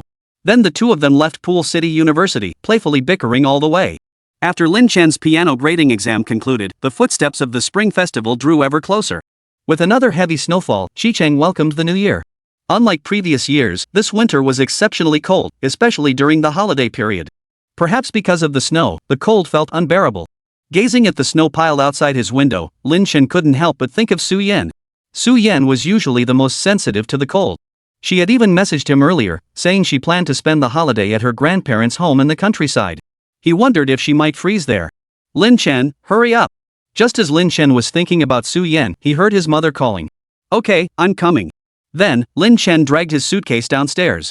This year, not only was Su Yan going back to her hometown for the new year, but his family was also heading back to their hometown. However, he was going to his maternal grandparents' home. The original plan was to visit his paternal grandparents this year and his maternal grandparents next year. But a week ago, his trendy paternal grandparents had impulsively booked a flight to some tropical island overseas. They only called his father after landing, explaining they didn't want to see their troublesome son during the holidays. So the two decided to travel abroad for the new year, avoiding Lin's father altogether. Lin Chen's first thought upon hearing this was that his father must be his grandparents' biological son. Their style of handling things and the genuine distaste they felt for their own son were identical. Lin Chen's maternal grandparents lived in a small rural town called Qingxi. Though not as bustling as big cities, its pleasant scenery made it an ideal place for retirement. After 3 hours of driving, Lin's father finally arrived in Qingxi town. Lin Chen gazed out the car window, bored, when suddenly he spotted a familiar figure. Chapter 180, wait, there's another person. By the roadside, a girl clad in a red cloak coat cradled a bundle in her arms, strolling leisurely toward the other end of the street. Lin Chen sat up straight the moment he saw her. That figure looked so much like Su Yan. Lin Chen wanted to get a better look, but the car was moving too fast, and the figure had already vanished from his sight. Lin Chen pressed his fingers to his temples. Could it be Su Yan? That couldn't be such a coincidence. Or was it just his imagination? Lin Chen shook his head. Had he been seeing things after not seeing Su Yan for days? Surely it couldn't be that extreme? Noticing his son's strange behavior in the rearview mirror, Lin's father asked, "Hey kid, what's up? You were looking half dead just now, and now you're suddenly sitting up stiff as a board." Lin Chen shot his father a speechless look. Dad, couldn't you have used a nicer adjective? I am your own flesh and blood, after all. Lin Chen had never heard of any father using the term like a stiff to describe his own son. If you weren't my own flesh and blood, I'd have dumped you by the roadside long ago, Lin's father said with obvious disdain. Hearing his father's words, Lin Chen suddenly began to doubt whether his father's approach to life and the genuine contempt he seemed to harbor for his own son might not be hereditary after all. Perhaps his grandparents genuinely despised their son, his father, as a person. After all, his father's usual way of speaking was genuinely irritating. Faced with his biological father's cold words, Lin Chen resolved to retaliate with malice. Lin Chen let out a cold laugh, then tapped his sleeping mother beside him. Mom, Dad suspects you're having an affair. What? Lin's mother had been dozing off when Lin Chen's sudden tap jolted her awake. Just as she was about to snap at him, she heard those words. Her anger instantly shifted toward her husband. What? Cheating? Lin Yicheng, you better explain yourself. How did I have an affair? Mrs. Lin demanded angrily. She had merely dozed off in the car. How dare he accuse her of infidelity? I'm innocent, dear. I never said such a thing. Don't listen to this brat's nonsense. Lin's father hurriedly explained, insisting he'd never uttered those words. Lin Chen looked utterly innocent. But you just said you doubted I was your biological son. Isn't that indirectly accusing mom of infidelity? Sure enough, upon hearing Lin Chen's words, Lin's mother's face instantly darkened with fury. Her voice shot up 8 octaves as she roared, Lin Yicheng, what do you think you're doing? I worked so hard to give birth to a son for you, and now you're saying he's not biologically yours? What, are you trying to get a divorce? Mr. Lin quickly interjected, I didn't. I never said that. Honey, don't make things up. Then what do you mean, huh? Mrs. Lin pressed relentlessly. Honey, let me explain. Lin Chen successfully used his mother's hand to give his father a dressing down. He stood by, smiling, looking completely detached from the situation. Lin Chen selectively tuned out his parents' voices, continuing to admire the scenery along the roadside. Yet his mind kept circling back to that figure he'd glimpsed earlier. Was it really Su Yan? Moments later, Lin Chen decided to pull out his phone and send Su Yan a WeChat message. Su Yan, where is your grandparents' house? Soon after, Su Yan replied. Qingxi Town. Holy crap. So that person really was Su Yan. How could it be such a coincidence? Lin Chen stared at the 3 characters Qingxi Town and Su Yan's reply, marveling at the twists of fate. What's up? Su Yan sent another WeChat message. Lin Chen thought for a moment and replied, nothing, just suddenly curious. Lin Chen decided it was best not to tell her just yet. He'd surprise her by suddenly appearing in front of her. He wondered how Su Yan would react if she suddenly saw him here. After a while, Lin Chen's parents finally stopped arguing. His father had defused the situation with one sentence, honey, how could I ever have the nerve to say something like that? Later, Mrs. Lin realized he was right and let him off the hook. Meanwhile, they had arrived at Lin Chen's grandparents' residence. Grandpa and Grandma hadn't seen Lin Chen in ages. Seeing him return for the new year filled them with excitement. The moment they entered the house, they pulled Lin Chen close and bombarded him with questions. Little Chen, how's your schoolwork been lately? Are you tired? Hearing his mother-in-law's question, Lin's father sneered coldly, what's there to be tired about for someone who scored 0? Clearly, Lin's father was still holding a grudge against Lin Chen over the incident in the car. Before Lin Chen could respond, his grandfather's expression darkened. So what if he got 0 points, he snapped. Your college entrance exam score barely topped 100 points back in the day. Your mother and I never looked down on you for it. Lin Chen's mother, surnamed He, was named He Jinghan. When Lin Chen's father had sought her hand in marriage, his grandfather had been utterly opposed. But he couldn't stand in the way of his daughter's love and had ultimately consented. Yet even after all these years, Grandpa Lin still couldn't stand Lin Chen's father. Every time they met, he found fault with him. This time, before he even had a chance to start, Lin Chen dared to bring up his grandson right in front of him. How could old master He possibly tolerate that? Though he disliked Lin's father, he doted on his grandson Lin Chen. So he unleashed a barrage of criticism at Lin Chen's father without holding back. Lin Chen couldn't help but chuckle beside him. His dad must have been so flustered by the old man's earlier outburst that he'd completely lost his head. They were at his grandfather's house now. Even if his dad did nothing, the old man could still berate him into questioning his very existence. And to top it off, he'd dared to insult him right in front of his grandfather. Wasn't that just asking for trouble? Watching his father's gloomy expression, Lin Chen shook his head with schadenfreude. Sigh, Dad, you're on your own. Lin Chen's grandmother watched her son-in-law get grilled by the old man and shook her head helplessly. Really, after all these years, he still acts like this.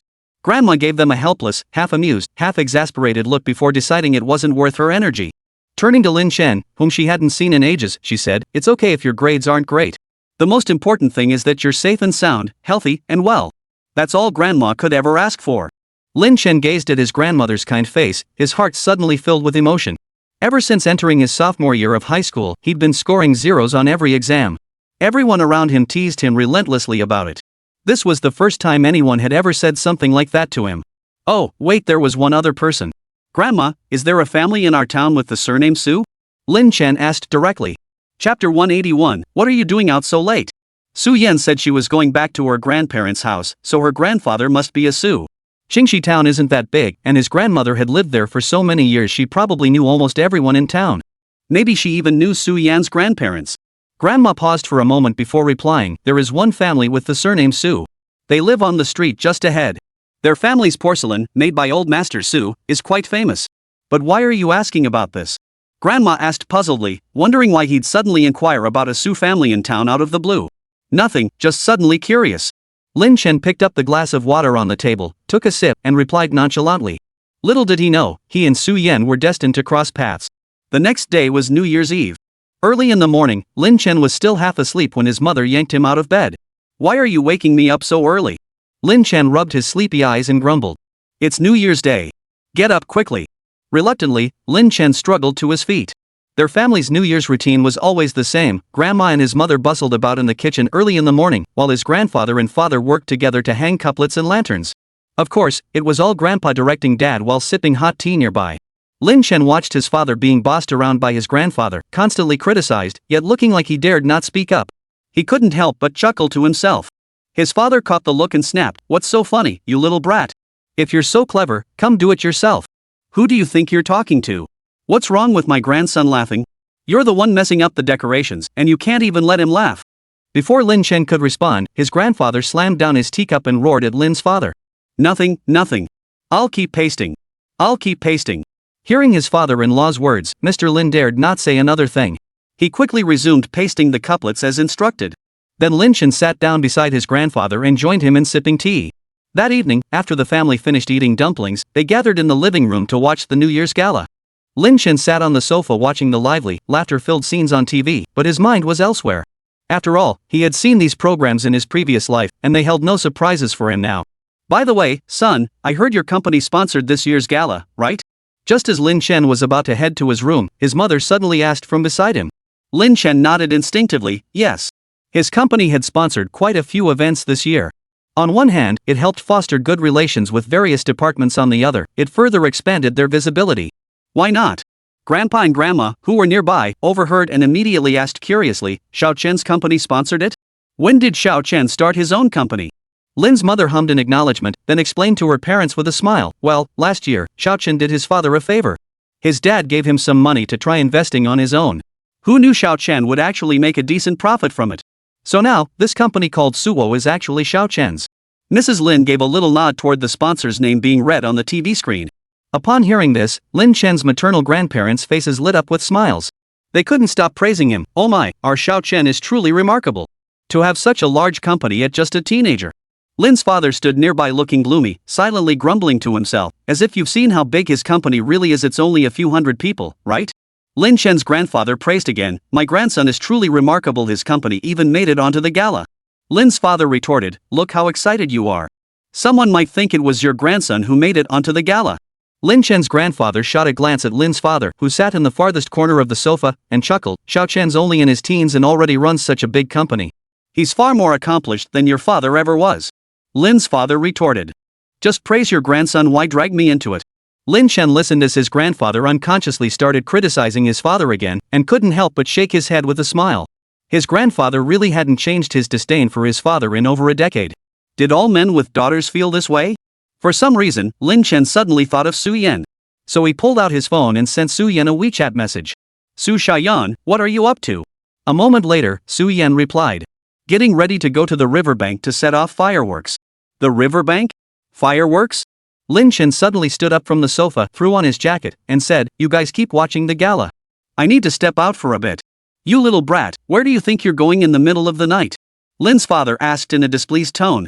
After his father-in-law's earlier digs, Lin's father was now thoroughly annoyed with his son. I may not dare to stand up to my father-in-law, but I'm not afraid to stand up to you.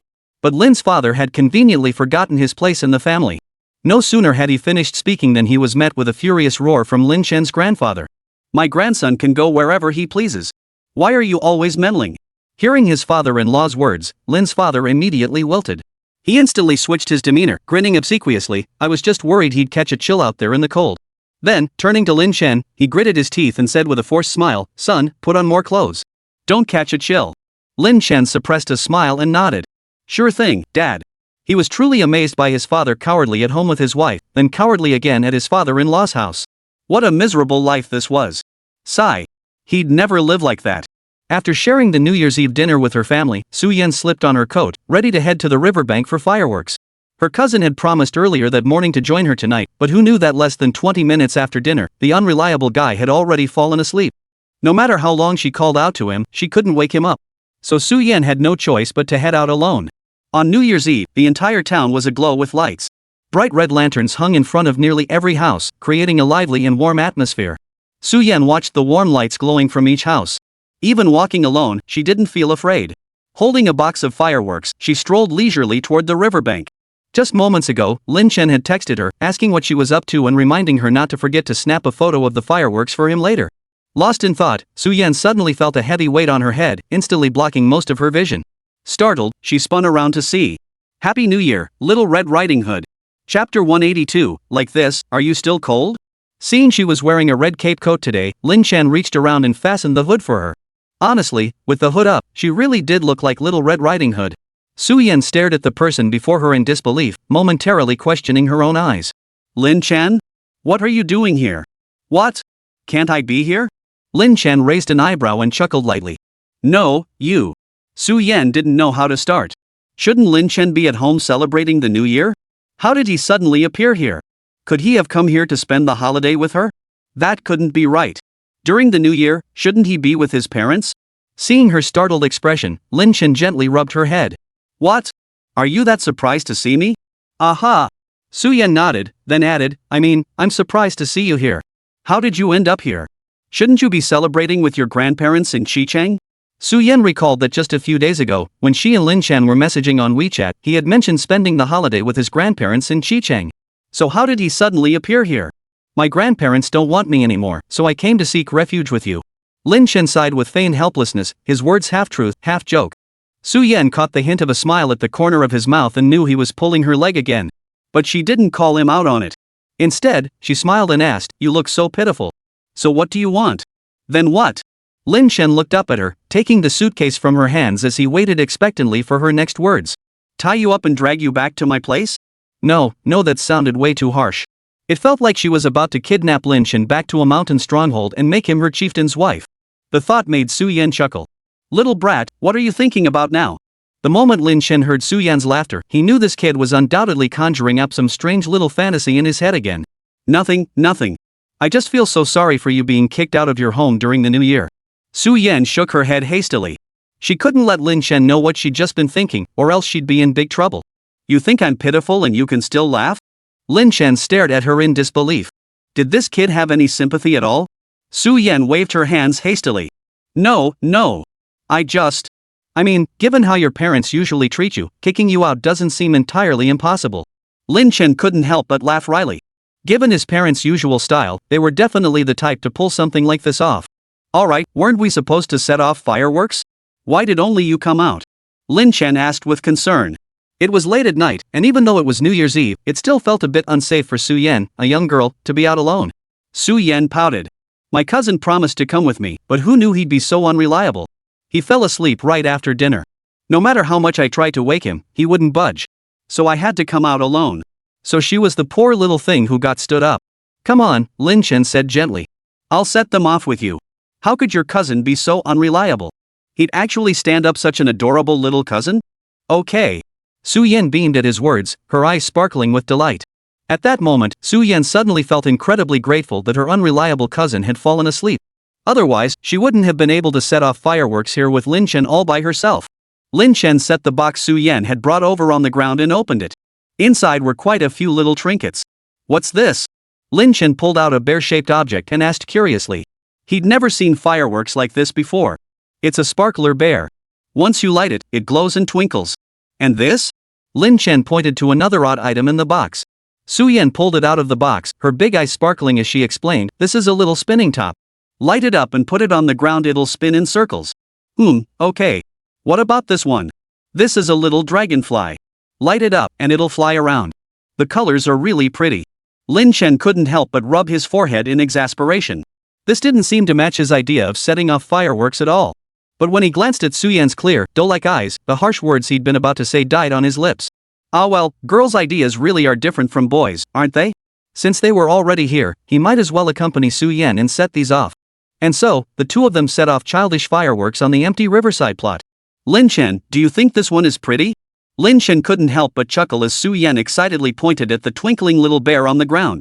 He never would have guessed this kid liked such childish things, but seeing the smile on her lips, he couldn't help but agree, yeah, it's pretty cute. Just as cute as you, Lin Chen silently added in his mind. Before long, they'd set off every last firework in the box. Was it fun?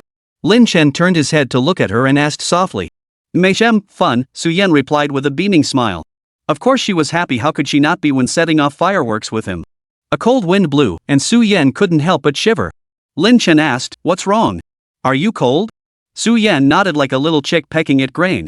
This year is so strange. It's almost New Year's, yet it's still this cold. Su-Yan felt her teeth chattering uncontrollably as she spoke. Who could tell her why it was so cold this year? Didn't it usually start warming up by the time the New Year rolled around? Lin Chen smiled, then pulled open his down jacket and wrapped Su-Yan in his arms. He whispered, is it still cold like this? Su-Yan instantly felt enveloped in a warm current, her heart racing wildly. She couldn't help but look up at Lin Chen's sharply defined jawline and nodded softly. Much warmer.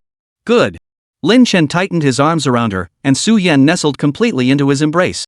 The two stood silently by the riverbank, wrapped in each other's embrace, the world around them still. However, after a moment, a sudden, jarring ringtone shattered the tranquility.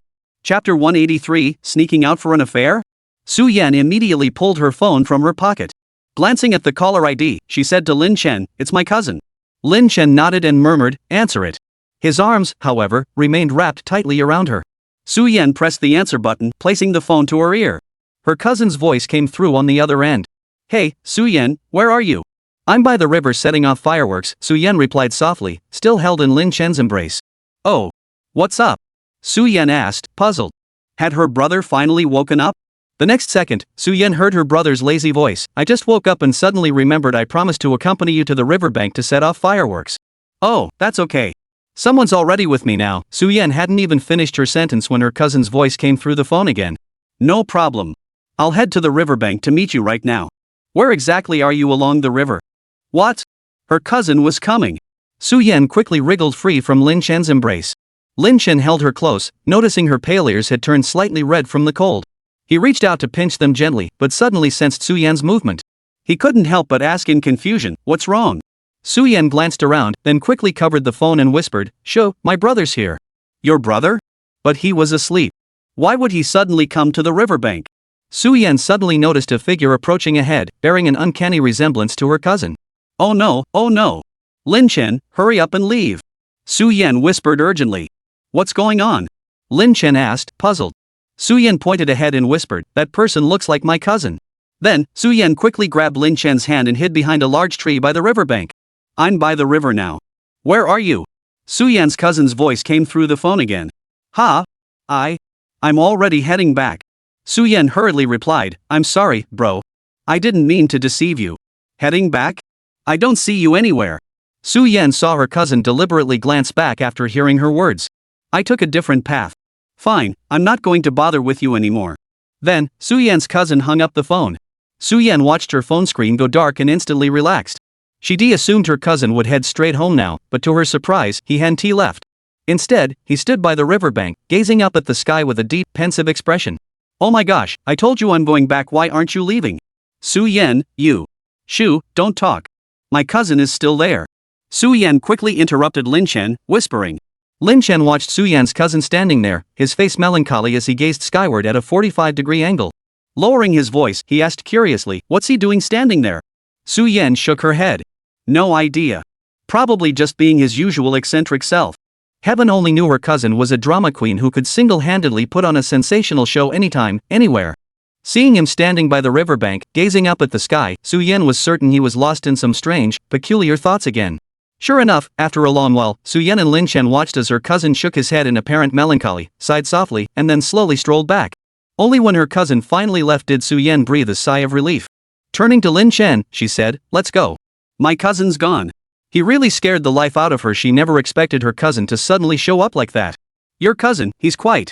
Lin Chen seemed at a loss for words, hesitating before finally saying, "Yeah, he's quite sentimental." Watching her cousin's earlier demeanor, he looked every bit the moon-gazing lover, though there wasn't even a moon tonight. Anyway, it was good he was gone.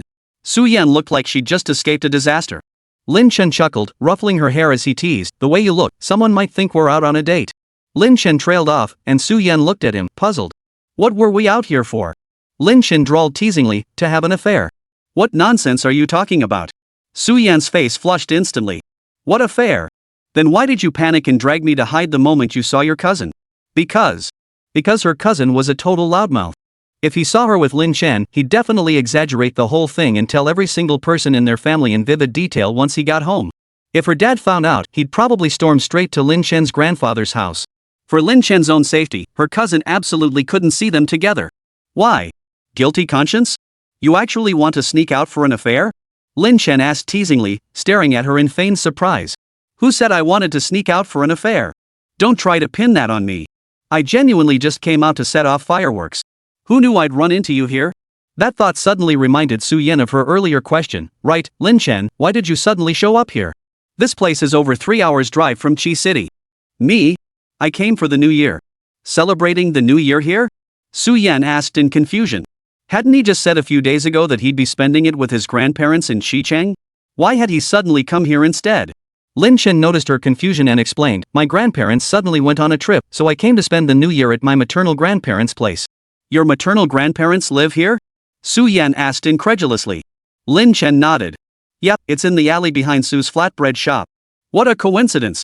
Su-yen was momentarily so surprised she couldn't find words. She never imagined Lin Chen's maternal grandparents lived in the same town as his paternal grandparents, and so close, at that. This was almost too coincidental, wasn't it? But why had they never crossed paths in all these years? Lin Chen shared this puzzlement. Logically speaking, Jingxi town wasn't that big, there was no reason they'd never crossed paths. Of course, it was possible they had crossed paths before without realizing it, back when they didn't know each other yet. But isn't that how things work in this world? When fate isn't on your side, you might not even cross paths in the same neighborhood. Yet when destiny intervenes, you can meet anywhere, even across this vast planet. Chapter 184, Straight Ahead, Then Right. Su-yen could only say, what a coincidence. It seemed fate had indeed brought her and Lin Chen together. So when are you heading back to Chi City? Su-yen asked. Me? I won't be leaving until at least the 6th day of the new year. Lin Chen thought for a moment before answering. His family had quite a few relatives, and visiting them all for New Year's greetings would easily take 4 or 5 days. What a coincidence. Me too, Su-yen said with a delighted expression. Lin Chen's brow furrowed slightly. Coincidence? We can't even return together. You're right. Su-yen realized he was right. Though they'd both be heading back to Xicheng on the same day, they couldn't actually travel together. Noticing the disappointment on her face, Lin Chen smiled and asked, so what are your plans for the next few days? Su-yen thought carefully before answering, tomorrow and the day after, I'll probably be visiting relatives with my parents and grandparents. Oh, right, I heard there's a temple fair here on the 4th day of the new year. Want to come with me? After saying this, Su-yen looked at Lin Chen with eager anticipation. Lin Chen considered it. He had nothing better to do at home anyway. Rather than endure the tedium of visiting relatives he barely saw, spending the day with Su-yen at the temple fair sounded much more appealing. He nodded. Sure. Great, it's settled then. We'll go to the temple fair together on the 4th day of the new year. Su-yen said excitedly. After happily making their plans, Lin Chen walked Su-yen home. After all, it was already late, and Su-yen had just told her cousin she was heading home, so it wouldn't be appropriate for them to linger outside too long. We're here. My grandparents' place is right here. Su-yen pointed to the house in front of them. Lin Chen stood at Su-yen's doorstep and couldn't help but inwardly marvel, what a coincidence. His maternal grandparents' place was just 2 blocks behind this one, a 5-minute walk at most. Well, it's getting late. You should go inside. Your cousin might already be home by now. Su-yen nodded, casting a lingering glance at Lin Chen. I'll head inside first. We'll meet on the 4th day of the new year. Alright, go on in. Lin Chen nodded in agreement. Su-yen glanced at him once more before reluctantly turning toward home. Halfway there, she suddenly turned back as if she'd made up her mind. Seeing her rush back, Lin Chen thought something must be wrong. Just as he was about to ask, Su-yen suddenly threw herself into his arms like a little rabbit and wrapped her arms around his neck. What's wrong? Lin Chen asked, puzzled. Lin Chen, Happy New Year. After saying that, Su Yan immediately let go and scampered into the house, looking just like a startled little rabbit. Lin Chen watched her vanishing silhouette and couldn't help but chuckle softly. That little minx. Moments later, Lin Chen turned and walked away. As he gazed at the bright red lanterns lining the street, a wave of warmth washed over his heart. Since his rebirth, everything had gone remarkably well. It seemed the heavens hadn't been unkind to him after all. From the first to the third day of the Lunar New Year, Lin Chen spent his days navigating the polite exchanges and small talk among various relatives. After days of visiting friends and relatives, Lin Chen felt his face was about to freeze from smiling so much. Whenever he tried to look serious, his mother would pinch him and remind him, "Smile for me." Her reasoning? During the festive season, one shouldn't keep a stern face. A smile was more appropriate. So Lin Chen had no choice but to put on a professional fake smile. He was truly fed up. All he wanted was to simply enjoy the holiday. Besides, he wasn't in the business of selling smiles. After enduring 3 agonizing days, Lin Chen finally reached the 4th day of the new year, the day he and Su Yan had planned to visit the temple fair. Early that morning, his grandmother even cooked his favorite shredded pork noodles just for him. After eating his fill, Lin Chen announced, "I have something to do today and won't be joining you for visiting relatives." Something to do? What could you possibly have to do? His father ate his noodles, looking at him with disbelief. He could tell the kid just wanted to avoid visiting relatives and was looking for an excuse to slip away. I have plans with a friend to go to the temple fair. Seeing his father's skeptical expression, Lin Chen felt compelled to explain. Friends? You have friends around here? How come I never knew about them? Lin's father pressed further. Lin Chen glanced at his father and casually replied, "Just a classmate from high school. I found out a couple days ago that her family lives around here too, so we made plans to go to the temple fair together today." Before his father could say more, his mother cut in. Fine, go ahead then. His mother didn't think much of it. Visiting relatives was indeed rather boring, so she let him go. She waved him off with a dismissive gesture. Seeing his wife nod in agreement, Lin's father dared not say another word. He simply lowered his head and continued eating his noodles. Lin Chen watched his father, head down over his bowl, not daring to speak, and suddenly felt like laughing. TSK, a man afraid of his wife. After tidying up a bit, Lin Chen headed straight out the door to the spot he'd arranged with Su Yan. Originally, Lin Chen had planned to pick her up directly from her home, but Su Yan immediately refused. Instead, she repeatedly urged him to wait at the entrance of their alleyway, stressing that he mustn't show his face. If her family saw him, it would cause trouble. Lin Chen found this utterly helpless. He never imagined Su Yan's family would be so strict with her. What Lin Chen didn't know, however, was that it wasn't her family's strictness at all.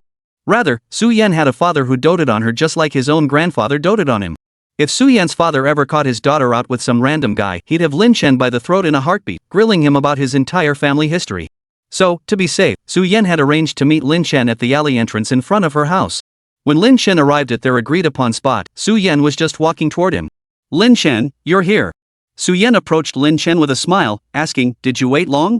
"No, I just got here too." Lin Chen noticed she was wearing a fluffy white coat today and thought she looked adorable. Cosplaying as a little bunny again today? Ha! Su Yan looked at him blankly. Little bunny? What little bunny? There weren't any bunny ears on her coat today. What little bunny? I'm just... Su Yan stopped mid-sentence, her expression shifting abruptly. Clearing her throat, she addressed Lin Chen with a distant tone, "Just keep walking straight down this street, then turn right. You'll see the Lou's Roast Chicken sign." Chapter 185, Their First Time. What? Lou's Roast Chicken? Lin Chen looked puzzled. Lou's Roast Chicken? Why would he go there? He wasn't buying roast chicken. Then he noticed Su Yan frantically winking at him and mouthing, "Hurry up." Lin Chen glanced back and realized the person approaching from behind was none other than Su Yan's cousin, the one who'd come looking for her by the river that day. Lin Chen immediately caught on. "Oh, got it. Thanks."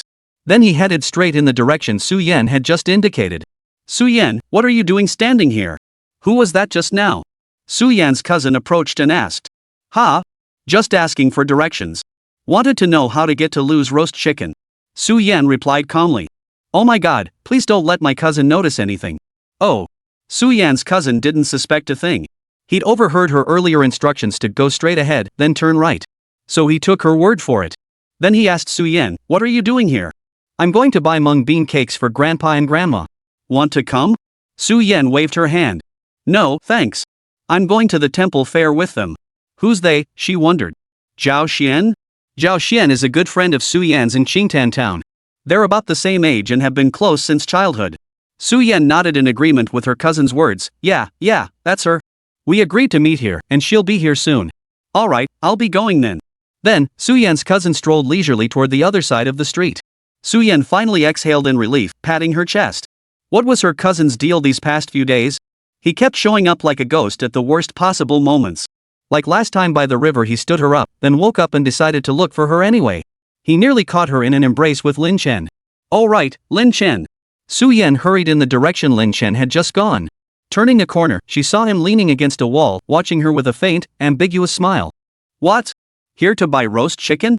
Su-Yan heard his teasing, let out a light sigh, and looked at him helplessly.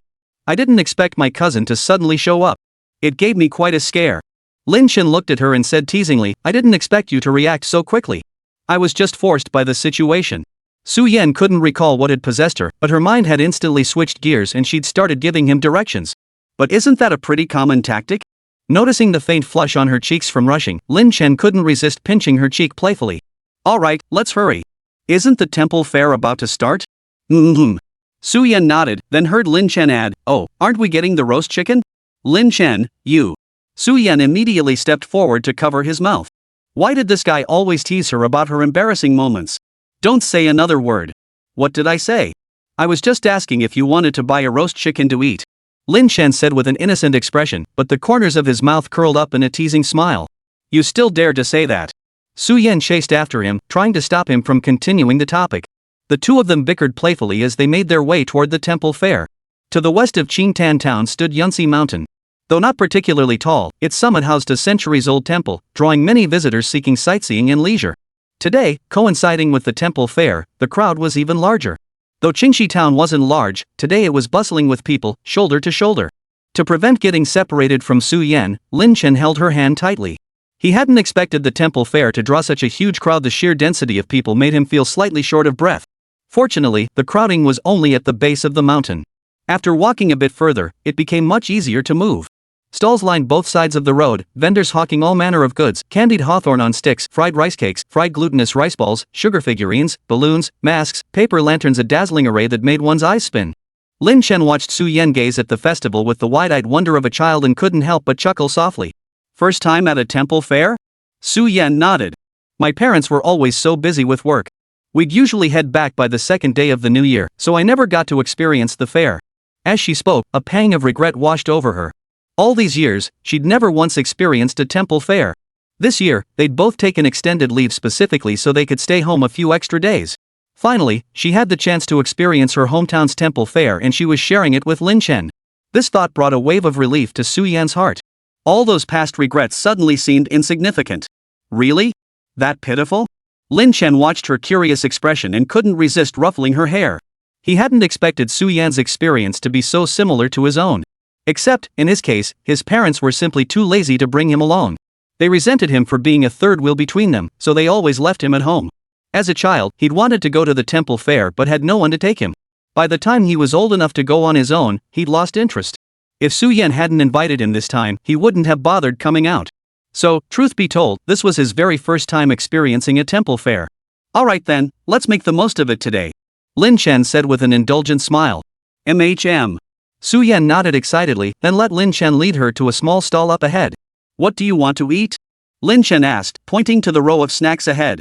Su-Yan thought for a moment and said, let's get some sugar painting. Soon, the two arrived at the sugar painting stall.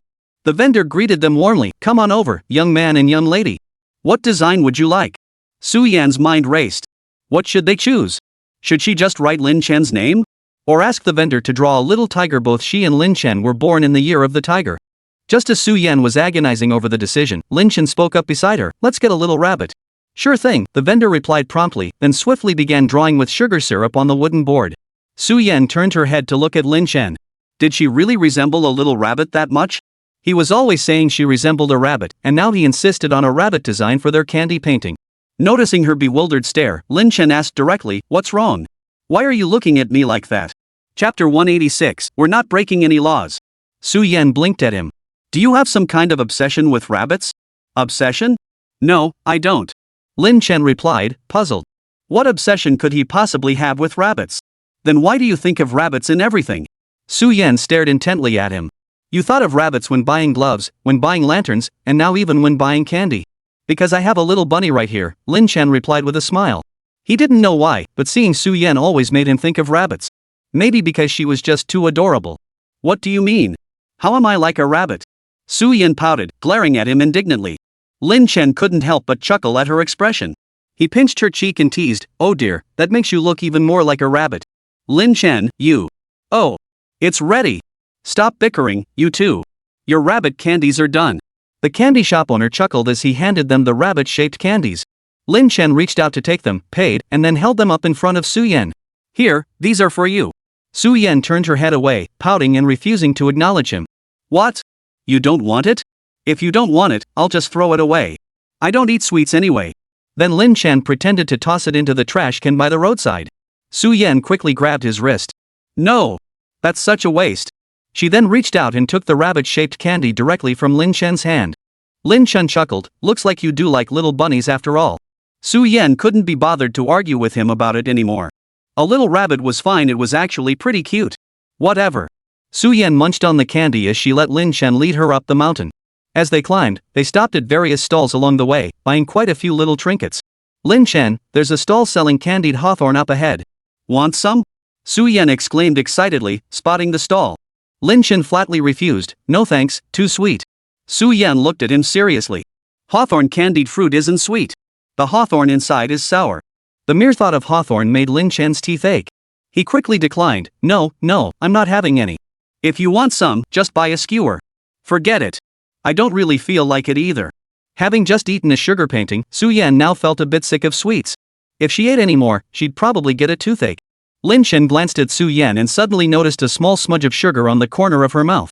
Yet Su Yan seemed completely unaware, walking forward with an adorable, dazed expression. "Come here," Lin Chen murmured to Su Yan. "What?" Su Yan looked at him with a blank expression. Then she saw Lin Chen suddenly reach out and cup her face, slowly leaning in. "Lin Chen, there are too many people here," Su Yan stammered. With so many people around, could Lin Chen possibly be planning to kiss her right now? So what? Lin Chen asked, puzzled. "It's precisely because there are so many people that I need to help you wipe that sugar stain off your lips." Then, Lin Chen simply extended his thumb and gently wiped away the tiny sugar stain clinging to her lips. "There. All clean now." Only then did Su Yan realize Lin Chen had merely been wiping the sugar residue from her lips. When she saw Lin Chen suddenly lean down close to her, she had thought, "Oh my, what was she thinking?" Su Yan tapped her head in frustration. Why was she always thinking such nonsense? Lin Chen couldn't help but chuckle at her actions. He touched the spot where she just hit him and teased, "What are you doing, hitting your own head? Let me tell you, if you knock our kid silly, I won't let you off the hook." Su Yan pouted. "I didn't hit myself silly. Who knows? Lin Chen, you." Su Yan muttered under her breath, "I'm not going to be stupid." Even though he was teasing her, Su Yan felt a sweet warmth in her heart. Their kid? When did I become part of their family? So Lin Chen meant. Su Yan was pondering this when suddenly, a very familiar figure appeared ahead. Su Yan quickly pulled Lin Chen in front of her to shield herself. "What's wrong?" Lin Chen was momentarily bewildered by her abrupt action. Hiding behind Lin Chen, Su Yan whispered to him, "Oh no, it's my cousin." "Ha? Your cousin?" Lin Chen glanced ahead. Sure enough, the man in the dark blue coat was none other than Su Yan's cousin. "Why is your cousin everywhere I go?" Lin Chen felt a wave of frustration wash over him. Over the past few days, he'd run into Su Yan's cousin way too often. He was starting to wonder if he had some kind of radar tracking her. "I don't know. He just told me he was going to buy mung bean cakes for my grandparents. How did he end up here so quickly? Come on, we absolutely can't let him see us." Su Yan pressed herself tightly against Lin Chen's back, hiding completely. "What's the big deal? Just say I'm your classmate. We're out having fun together." Lin Chen shrugged indifferently. Going to a temple fair with a female classmate wasn't exactly illegal. Su Yan quickly protested, "Oh no, you have no idea how gossipy my cousin is. Forget us hanging out together. If he even catches us exchanging a single word, he'll probably blab it to the whole family, including all my aunts and uncles. And who knows? He'd probably exaggerate everything to my dad. Anyway, he absolutely can't see us. Let's go, let's go." Su Yan urged impatiently. Why on earth would her cousin come to the temple fair? I don't think we can leave now," Lin Chen said with a hint of resignation. "What?" Su Yan instinctively tried to peek out, but Lin Chen stopped her immediately. "Don't peek out. Your cousin is walking this way. What should we do?" Su Yan asked anxiously. It would be terrible if her cousin saw them. "Don't panic." Lin Chen acted decisively, pulling open his coat to pull Su Yan inside, then burying her head against his chest. Then he whispered to Su Yan, "Don't look. I'll pull you along. Okay. Su Yan obediently nodded, burying her face deep into Lin Shen's chest and clutching his sweater with both hands. As Lin Shen's warmth gradually enveloped her, Su Yan felt both frightened and nervous about being discovered by her cousin, yet a faint flutter of excitement stirred within her.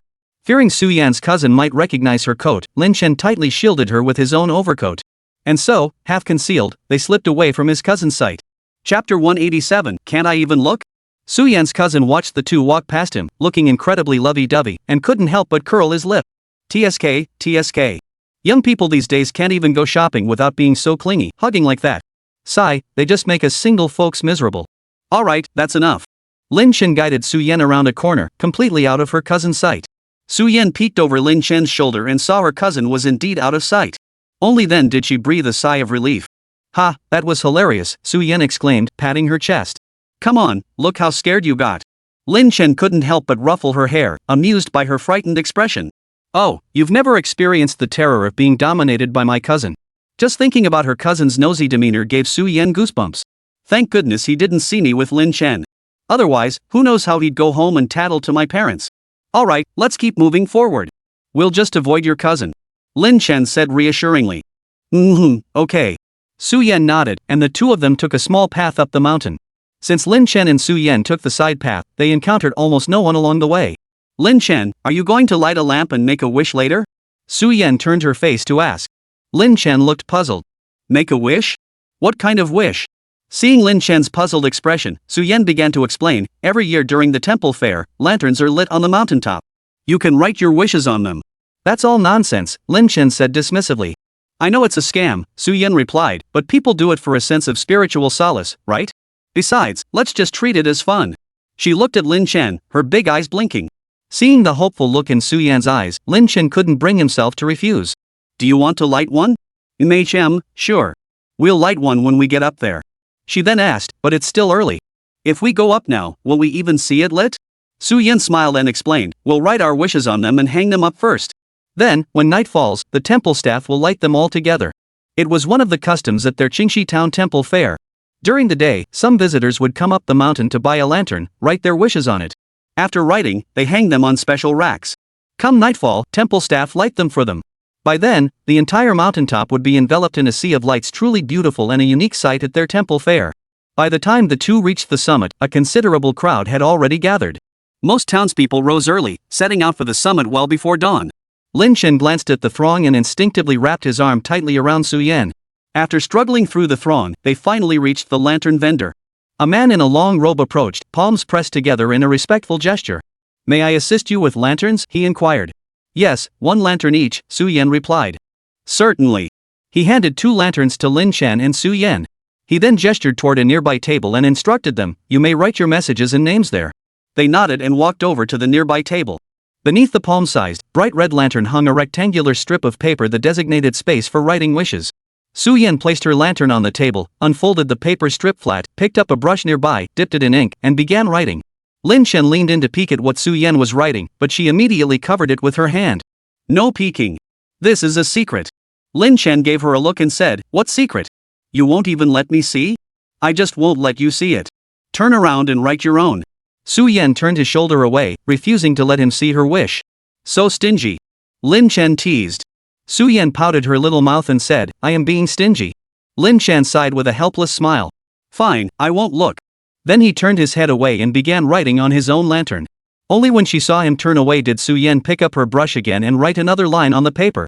May Lin Shen have a smooth life, and may all his wishes come true. This was what Su Yan wished for most in her heart right now, that Lin Shen would always be well. That alone would satisfy her. Su Yan glanced at the words on the paper, smiled contentedly, and then said, I'm done. What about you? After speaking, Su Yan turned her head to see if Lin Shen had finished. Noticing her movement, Lin Shen immediately mimicked her earlier gesture, covering his own note with his hand. It's a secret. No peeking. Turn away. Fine, I won't look then. Both of them burst into laughter at their own childish antics. How could 2 grown adults still act like elementary school kids, engaging in such childish behavior? Su Yan chuckled and said to Lin Shen, all right. Just write it quickly. I won't look. With that, she turned her head to gaze at the distant scenery. Less than a few seconds later, Lin Shen spoke up, I'm done writing. Alright, then let's go hang it over there. We'll have them light it for us tonight. Su Yan turned back to face Lin Shen. Alright. Then the two walked over to the stand specially prepared for this temple fair and hung up their lanterns. Just then, a jarring voice cut through the air. Hey, isn't that Su-yen? Lin Chen and Su-yen instinctively turned to see a girl with garish orange-dyed hair staring at them with a mischievous expression. Li Tian. Just as Su-yen was about to call out the girl's name, she was abruptly cut off. Don't you dare call me that. My name isn't something you can just say. Lin Chen frowned. How could someone speak so harshly? How precious is your name that Su-yen can't even say it? Su-yen sighed, deciding it wasn't worth arguing with her. You're here for the temple fair too? What? Is this fair your family runs? And now you're telling me I can't come? The girl retorted immediately, clearly displeased. That's not what I meant. I just... Fine, whatever you want it to mean. Not my problem. Su-yen had only intended a simple greeting, never expecting such a sharp retort.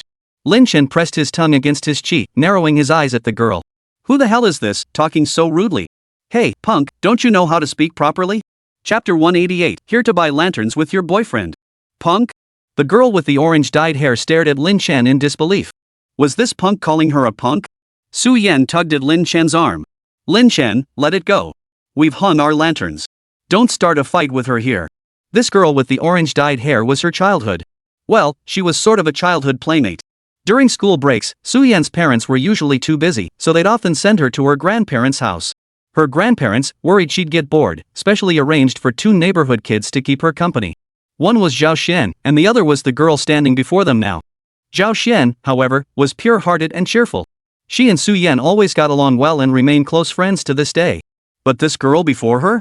Even when they played together as children, Su-yen could sense she tended to be bossy, often disregarding others' feelings, and possessed a strong streak of jealousy. Su-yen, on the other hand, was the proverbial other people's child, not only excelling academically, but also skilled at playing the piano and painting, frequently winning awards in various competitions. This sparked resentment in the other girl, who gradually began targeting Su-yen, nitpicking at her constantly. Over time, Su-yen stopped wanting to have anything to do with her. Unexpectedly, they bumped into each other today at the temple fair. The punk-style girl had always disliked Su-yen. Seeing her hanging lanterns with a boy at the fair, she approached with ill intent to provoke a confrontation. But Su-yen had never bothered to engage with her. Seeing her suddenly pick a fight today, she refused to give her the time of day and tried to pull Lin Chen away quickly.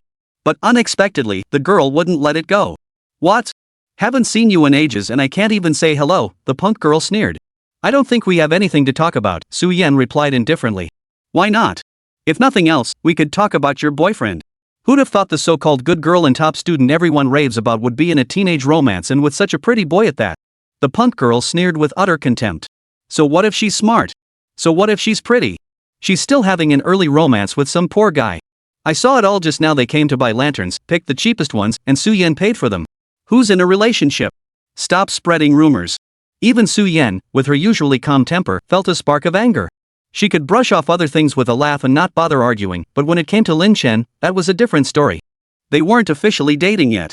And even if they were, so what? They were both adults now, 18 years old. How could that be considered early romance? The girl sneered disdainfully, clearly not believing Su-yen's words. Su-yen was about to say something more when Lin Chen suddenly wrapped his arm around her shoulder. Su-yen, who is this person anyway? Your neighbor's aunt? Auntie? What part of her looks like an auntie? The orange-haired girl instantly flew into a rage. She and Su-yen were clearly the same age. In fact, she was even a few months younger. How could she be called an auntie? Lin Chen furrowed his brow slightly, asking incredulously, not an aunt? Then what, a granny? The punk-style girl pointed at Lin Chen, so furious she could barely get her words out. Su-yen nearly burst out laughing beside them, quickly turning her head and clearing her throat to stifle her amusement. Who knew Lin Chen could be so cutting? So what if he found himself a pretty boy? Big deal. He only lit the cheapest lantern at the temple trying to impress who? The punk girl snorted coldly, her tone dripping with sarcasm. Who do you think you're calling a pretty boy? Su-yen's temper flared the moment she heard the girl disparaging Lin Chen. Calling Lin Chen a pretty boy? That's downright insulting. The punk girl sneered with contempt. What's the big deal? Isn't it true? I thought Miss Su the beauty had such high standards. Turns out you just ended up with some penniless pretty boy. The lanterns hung at their temple fair varied in price, ranging from 50 to 1,000 yuan each. Naturally, the wealthy bought the most expensive ones. But Lin Chen didn't believe in such things, and Su-yen just wanted to buy one for fun. Buying an expensive one would be a waste, so they picked one at random. Little did they know this punk rocker would misunderstand them so badly. Now, this punk-style woman eyed them both with utter contempt. Ever since childhood, she'd loved competing with Su Yan, yet she could never measure up to the girl in any way. Now, finally finding an area where she could outshine Su Yan, she naturally seized the chance to humiliate her thoroughly. Su Yan had initially been too lazy to engage, but hearing her words now, Lin Chen's anger flared. He shot back immediately. So what? Does hanging an expensive lantern make you morally superior? Or does hanging a lantern somehow change your name? You. Having known Su Yan since childhood, she knew exactly where to strike. Earlier, when Shi Di tried to call Su Yan by her full name, Shi Di been immediately cut off. Truthfully, the main reason was that Shi Di always hated her name, finding it particularly unpleasant, so she deeply disliked others using her full name. Hearing Su Yan say this, Lin Chen suddenly became intrigued. He smiled and leaned in to ask, "What? What's this lady's name?" "She. Su Yan, you dare say it." Just as Su Yan was about to tell Lin Chen, the punk-style girl shrieked to stop her. "What's she afraid of? What? Is your name that embarrassing that you're so scared people will find out?" Lin Chen chuckled lightly, his tone laced with sarcasm. Su Yan thought for a moment but still didn't tell Lin Chen her name. She felt it was somewhat inappropriate to mock someone by revealing their name like this. So she said, "If you apologize to Lin Chen, I won't expose your secret." "Apologize? What am I? What's all this yelling about?" A punk-looking guy with a streak of green hair suddenly walked over. "Tianba, they're picking on me." The punk-style girl instantly adopted a sugary sweet tone, pouting at the newcomer. Lin Chen felt sick to his stomach listening to this. Was this really still a thing these days? Though, their hair colors did match perfectly, they were practically a matching punk duo. Chapter 189, For You, It's Worth It. The boy named Tianba asked impatiently, "What's the problem now? They're picking on me on purpose and humiliating me." The punk girl pointed at Lin Chen and Su Yan, her voice dripping with affected sweetness. Lin Chen stared at her in disbelief. "Picking fights? Humiliating her? Lady, you were the one who came over to provoke us first, okay?"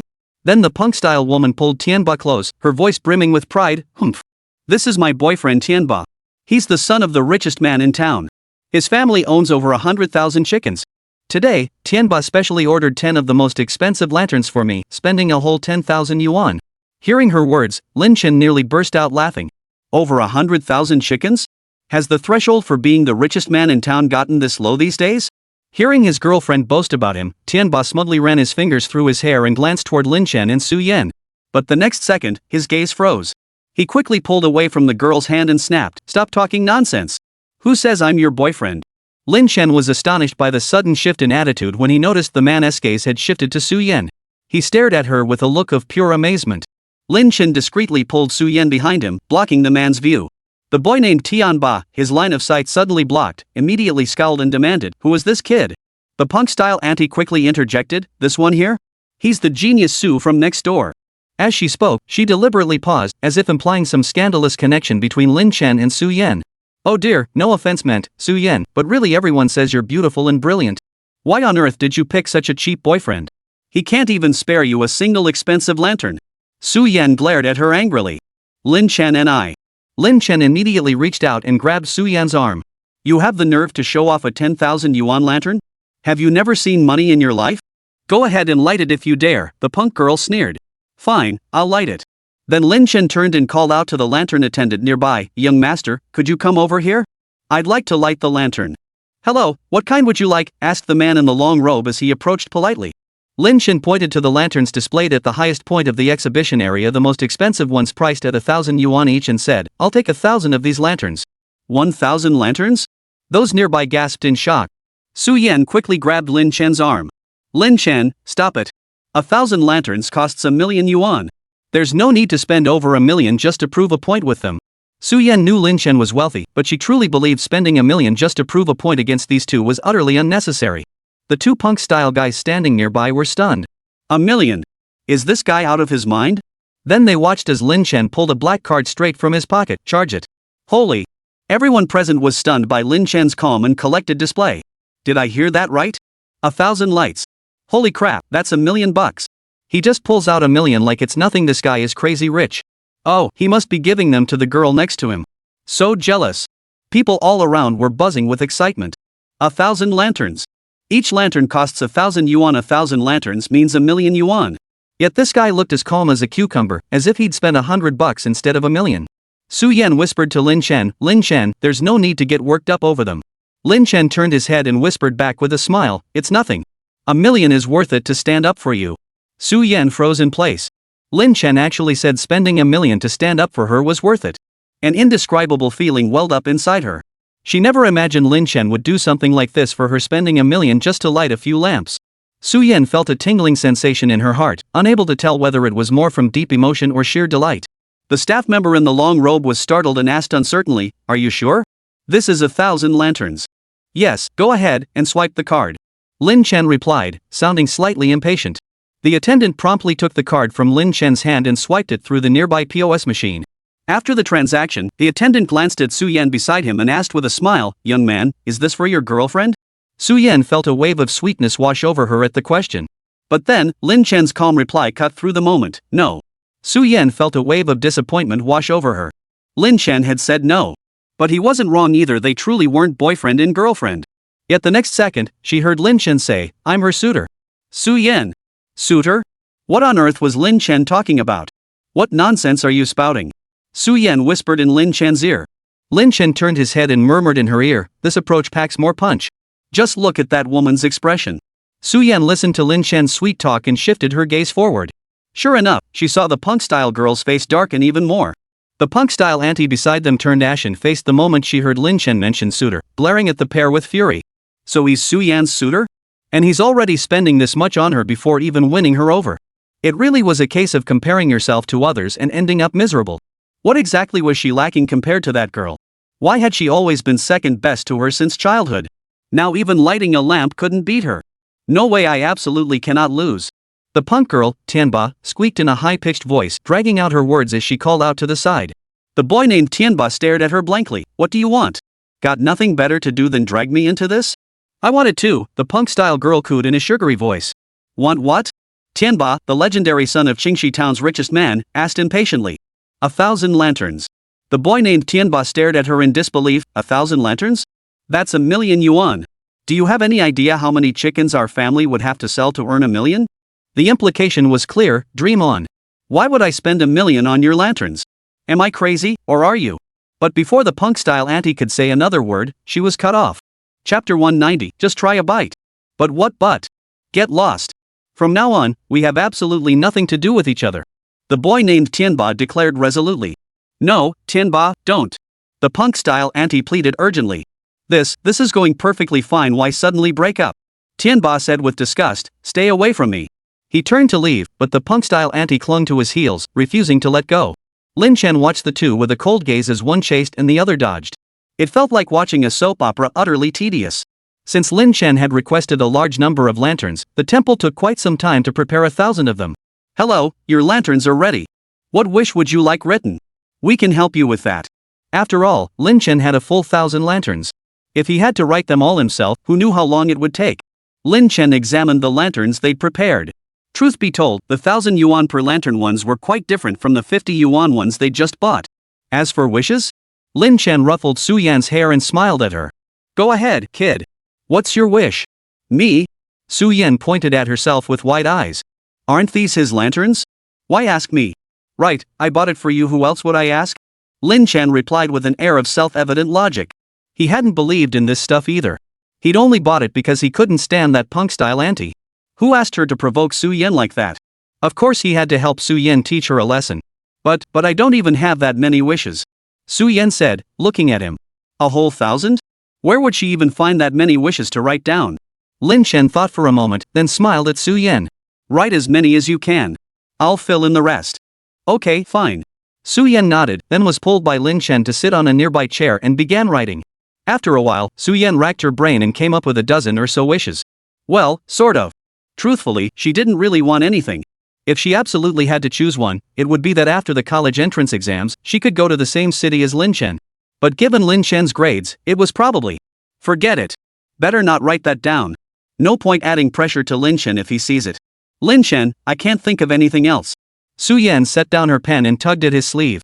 Lin Chen looked down at her, ruffled her hair, and said, it's fine. If you can't think of any, you can't think of any. How many did you write? Su Yan held up her left hand, forming a 6 with her fingers. Just 6. All right. Then, Lin Chen turned to the temple staff nearby and said, please help me write on the remaining 994 lanterns. May little Su Yan enjoy peace and prosperity, living 100 years without worry. After speaking, he lowered his gaze and looked at Su Yan with tender eyes. Hearing Lin Chen's words, Su-Yan's pupils widened involuntarily. She felt her heart suddenly fill to the brim. These 994 lanterns surrounding her had been imbued with such profound meaning by Lin Chen. Su-Yan had never imagined that one day, someone would buy every single lantern in this ancient temple atop the mountain for her. And to wish her peace and prosperity, 100 years without worry, and this person was none other than the one she had cherished in her heart, the one she had longed for all these years. The temple staff sprang into action at Lin Chen's words. Noticing Su-Yan staring at him, her clear eyes glistening with moisture, Lin Chen asked with concern, "What's wrong? You look like you're about to cry." Su-Yan rubbed her nose and whispered, "I'm not about to cry." "Alright, no tears then." Lin Chen smiled affectionately, his gaze brimming with tenderness. His gaze then fell upon the lantern she had placed nearby, the one he himself had inscribed with a wish. He picked it up casually and read aloud without thinking, "I hope I can eat candied hawthorn later." Seeing her wish, Lin Chen couldn't help but laugh. Eating candied hawthorn? What kind of wish is that? Don't look. Su-Yan quickly stood up, snatched her lantern back, and clutched the note she'd written tightly. She really hadn't known what to write just now, then suddenly remembered the candied hawthorn stall they'd passed on their way up the mountain. At that time, she had just finished a sugar painting and felt a bit sick of sweetness. But now, after some time had passed, she suddenly craved it again. Lin Chen watched her childish antics and teased, "Didn't a certain little kid just say she didn't want any?" Su-Yan buried her face in the table, biting her lip as she mumbled, "Suddenly felt like it again." "Let's go." Lin Chen grabbed Su-Yan's arm and pulled her to her feet. "What's the rush?" Su-Yan looked at Lin Chen in confusion. The lantern hadn't been finished yet. Were they really leaving already? Lin Chen turned back to her with a light smile. To sell sugar-coated hawthorn berries to a certain kid. Ha! Before Su-Yan could process it, Lin Chen had already pulled her out of the temple. The temple fair bustled with activity, stalls stretching from the mountain's base all the way to its peak. As soon as they stepped outside, they spotted a stall selling candied hawthorn. "Hey, one skewer of candied hawthorn berries, please," Lin Chen told the vendor. "Sure thing. What kind would you like?" "We have hawthorn, strawberry, orange, or assorted flavors," the vendor called out cheerfully. Lin Chen turned to Su-Yan and asked, "Which kind do you want?" Su-Yan pointed to a bright red string of candied strawberries and said, "I'll have the strawberry ones." "All right." Then the vendor handed Su-Yan the very same string of candied strawberries she had pointed out. "Thanks," Su-Yan said with a smile as she took them. She then immediately offered them to Lin Chen. "Lin Chen, have one." Lin Chen instinctively waved his hand in refusal. "You eat it." He'd always politely declined such sweet and sour treats. "These candied strawberries aren't overly sweet or sour. Try one, they're delicious." Su-Yan looked at Lin Chen expectantly. Lin Chen sighed softly and leaned forward to take a bite of the strawberry. "How is it? Tasty?" Su-Yan watched Lin Chen's reaction with eager anticipation. Lin Chen chewed a few times and found the flavor was actually quite pleasant. Not bad." Su-Yan smiled contentedly. As long as he liked it. "Why don't we stay a little longer and watch them light up the lanterns?" Lin Chen suggested. After all their fussing about, the sun was already setting. They might as well stay a little longer, watch the lanterns, and then leave. Okay. Su-Yan looked at him with bright eyes and happily agreed. Chapter 191, Don't you like it this way? Su-Yan smiled as she lowered her head to take a bite of the candied strawberry in her hand.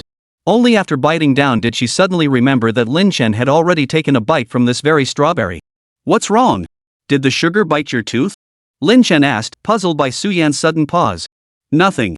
Su-Yan shook her head, her face flushing crimson. But, did that mean she and Lin Chen had just indirectly kissed? Lin Chen watched her face grow redder and redder, then glanced at the candied strawberry in her hand. Suddenly, he seemed to understand something, and a sly smile involuntarily curved his lips. Then, he gently pressed the cool back of his hand against Su-Yan's flushed cheek. "Go ahead and eat. Once you're done, let's head back to the temple and see how their writing is coming along." "Okay," Su-Yan murmured. Su-Yan nodded in agreement, then glanced at Lin Chen with a hint of unease before lowering her head to take small bites of the candied strawberry. Upon returning to the temple, they found that due to the sheer number of lanterns they had brought, the temple staff had specially gathered 17 or 18 people to help them write the messages. As a result, they finished quickly. Nightfall gradually descended. Row upon row of lanterns were hung on specially prepared frames, filling the entire front courtyard of the temple. After hanging them, temple staff in long robes lit the candles one by one, illuminating the entire courtyard. The night sky above the temple gradually glowed crimson, illuminated by the sea of lanterns. Su-Yan gazed at the sky, now resembling a sea of clouds, and found herself utterly captivated. These 1,000 lanterns, all gifts from Lin Chen, occupied half the front courtyard, a sea of fiery red. Yunsis Mountain was ablaze with light, dispelling the early spring chill. The vibrant glow dotted the night sky from afar, 1,000 lanterns making the spring night as bright as day. The warm glow fell upon Lin Chen's profile as Su Yan gazed at him tenderly with her beautiful eyes. Lin Chen, thank you. Why thank me? Lin Chen asked softly. Su Yan gazed at the courtyard filled with lanterns, a smile spreading across her face. Thank you for the lanterns you gave me, and for the 1,000 wishes. Lin Chen ruffled her hair, his eyes brimming with affection. Why be so formal with me? Surrounding tourists marveled at the dazzling lights filling the courtyard, their voices filled with admiration. Goodness gracious, there are so many lanterns this year. Looks like nearly double the usual amount. Yeah, I heard someone splurged on 1,000 lanterns this year just to make their girlfriend happy. No way, 1,000 lanterns? Yeah. And each one costs 1,000 yuan, that's 1,000,000 yuan total. Holy crap, that's so extravagant. His girlfriend is so lucky. Su Yan listened to the whispers around her and bit her lip. Girlfriend? Not yet. But she really was incredibly lucky right now. Su Yan turned her head to glance at Lin Chen, her fingers nervously tugging at the hem of her shirt. Huff. Su Yan took a deep breath, then, as if making up her mind, slowly extended her left pinky finger and gently hooked it around the fingers of Lin Chen's right hand, which was resting at his side. After making this gesture, Su Yan felt incredibly nervous, unsure how Lin Chen would react. Lin Chen felt his right pinky finger being gently hooked. He turned his head to look at Su Yan's slightly nervous face and silently chuckled to himself. This kid. Then, Lin Chen gently pulled his thumb free from Su Yan's grasp. Su Yan felt a pang of disappointment at his action. Did Lin Chen not like this? Yet, in the very next second, Lin Chen's warm palm enveloped her small hand. He firmly spread her fingers apart and interlaced his fingers with hers. The warmth from Lin Chen's palm instantly flowed into hers. Su Yan's heartbeat quickened. Though they'd held hands many times before, this was the first time they'd interlocked their fingers like this. Su Yan couldn't help but turn her head and let out a soft chuckle. Intertwined finger to finger, they gazed at the lanterns filling the temple's front courtyard. Just as they were lost in admiring the lanterns before them, a familiar voice suddenly sounded from behind. Honey, look how beautiful these lanterns are. A familiar female voice suddenly rang out. The next second, a deep male voice responded, they really are beautiful. Lin Chen heard the voices and inwardly groaned. Those voices sounded so much like his parents. Could they also be here to see the Lantern Festival? Then, Lin Chen heard their voices again. Our Qingxi Town Temple Fair is so lively. Look at all these lanterns, how many could there possibly be? A nearby tourist overheard her and chimed in, oh my, you wouldn't believe it, there weren't nearly this many lanterns in previous years. Back then, there were only about half as many as there are now. Hearing this, Lin's mother couldn't help but ask curiously, then why are there so many lanterns this year? I heard that today, a young man specially lit 1,000 lanterns to make his girlfriend happy. And what's more, he chose the most expensive ones, the kind that cost 1,000 yuan each. Altogether, he spent 1,000,000 yuan. That guy is so romantic. After hearing this, Mrs. Lin couldn't help but sigh in admiration. She then glanced at Mr. Lin beside her, instantly feeling annoyed. She pinched his arm and said, look at him, then look at you. Having lived with Mrs. Lin for nearly 20 years, Mr. Lin instantly understood the implication behind her words. He quickly responded, honey, I'll go buy you lanterns right now. I'll get you 1,000, no, 2,000 of them. Let's go, let's go, let's go. With that, he pulled Lin's mother toward the lantern stall in the front hall. Hearing their exchange, Lin Chen knew without turning around that these two were undoubtedly his unreliable parents. Turning to watch their retreating figures, Lin Chen tugged Su Yan's hand urgently. Let's go. We don't want to run into my parents again. Did uncle and aunt come too? Su Yan asked curiously. Lin Chen nodded. But we shouldn't let them see us together. Otherwise, this new year might not be peaceful. Why wouldn't it be peaceful? Su Yan asked in confusion. She had met Lin Chen's parents before and thought they seemed quite nice. Lin Chen sighed, his tone filled with resignation. If my mom found out your family was here too, she'd probably be paying you a New Year's visit tomorrow. Su Yan bit her lip, hesitating. No way. Trust me, she will. Lin Chen said with absolute certainty. Chapter 192, Su Yan is perfect in every way except. Su Yan immediately recalled her previous encounters with Lin Chen's parents, especially his mother, who had indeed seemed quite warm and welcoming. Besides, if Lin Chen was so sure, she might as well just follow his lead. After a full day of sightseeing, Su Yan was feeling a bit tired. She nodded and followed Lin Chen down the mountain. Although Su Yan had met Lin Chen's parents before, and they had taken a great liking to her, Lin Chen was absolutely determined to keep them from meeting at this moment.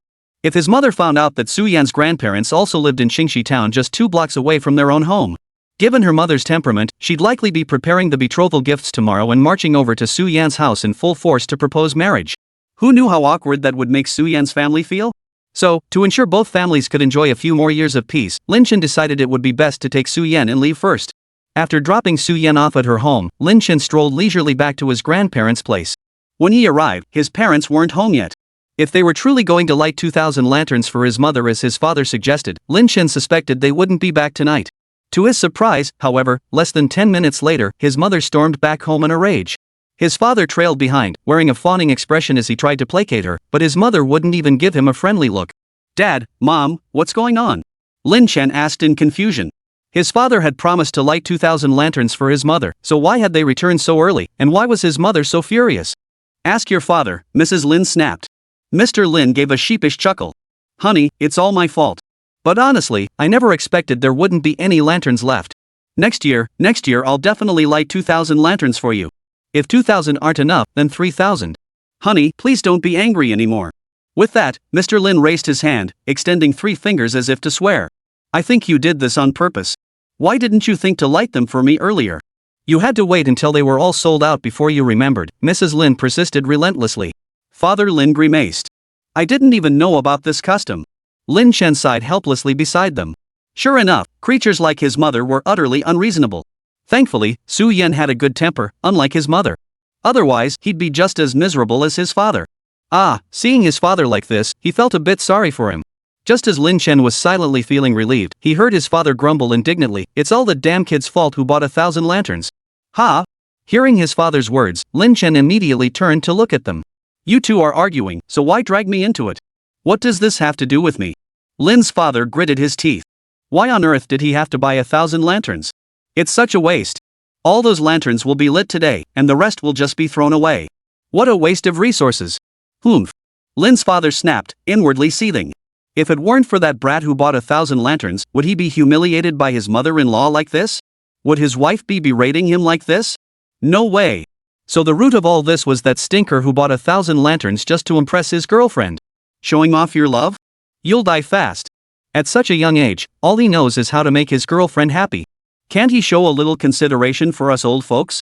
Humph. Lin Chen pressed his tongue against his cheek and couldn't help but snort coldly. His dad was clearly taking it out on him. What was wrong with ordering a few extra lanterns to help Su Yan vent her frustration? Besides, everyone else admiring the lanterns looked perfectly happy, only his dad was making a fuss. Lin Chen sighed, then spoke slowly from the side. "Dad, I think you just don't care about Mom. If you did, wouldn't you have found out what was at the temple fair ages ago and prepared a surprise for her long before now? Look at that guy over there, why could he buy 1,000 lanterns, but you couldn't?" Sigh. Then Lin Chen sighed heavily again, clearly unwilling to say more. Hearing Lin Chen's words, Mrs. Lin's anger, which had begun to subside, flared up again. She immediately snapped at Mr. Lin, "Lin Yicheng. I think our son is right. You simply didn't have the thought. How come that young man could think of it, huh? And you're still making excuses." "No, dear, I'm being unfairly accused." Lin's father immediately replied with a pained expression. Having successfully reignited the battle, Lin Chen couldn't help but cover his mouth and giggle at his father's flustered expression. He then turned and headed straight back to his bedroom, refusing to get involved any further. Sighed Dad, "You asked for this by stirring trouble when you had nothing better to do. You were badmouthing me behind my back and I overheard you. You'll just have to endure your wife's wrath now." However, his father's earlier remark had given him an idea. Lin Chen pulled out his phone to send a message before heading to the bathroom to freshen up. On the morning of the 6th day of the Lunar New Year, the Lin family prepared to return to Qichang. After bidding farewell to his maternal grandparents, Lin Chen got into the car. His father then drove them back to Qichang. On the way, his mother casually asked, "Lin Chen, who was that classmate who went to the temple fair with you the other day? Is his hometown also in Qingxi town?" "He's a classmate. We ran into each other unexpectedly in town a few days ago," Lin Chen replied calmly. Lin Chen replied casually, telling the truth. Su Yan was indeed in his class, and they had genuinely bumped into each other by chance. Had he not suddenly spotted her that day, he wouldn't have known her grandparents' home was also in Qingxi town. Lin's mother hummed in acknowledgement, nodding. Then, with a hint of curiosity, she asked, "Oh? Was it a boy or a girl? Why ask that?" Lin Chen frowned, clearly unwilling to answer. Just as his mother was about to press further, his father scoffed dismissively, "Of course it's a guy. With his looks, what girl would want to hang out with him?" Mr. Lin was clearly still holding a grudge over what happened the night before last. Then, as if suddenly remembering something, he added, "Oh, so it's that girl from last time, what was her name again? Su Yan?" Sigh, the girl's got everything going for her: great grades, pretty face, polite manners. TSK, just poor taste. What do you mean her taste isn't great? Lin Chen shot his father a displeased look. How was Su Yan's taste bad just because she liked him? Was he really that bad? Chapter 193, Forever Frozen in This Moment. How are you not bad? Lin's father sneered contemptuously, just compare yourself to your old man. Besides being younger and richer than me, what else do you have? Lin's father thought smugly to himself, you said a few days ago that you're better looking than me. Humph. I'm not admitting that.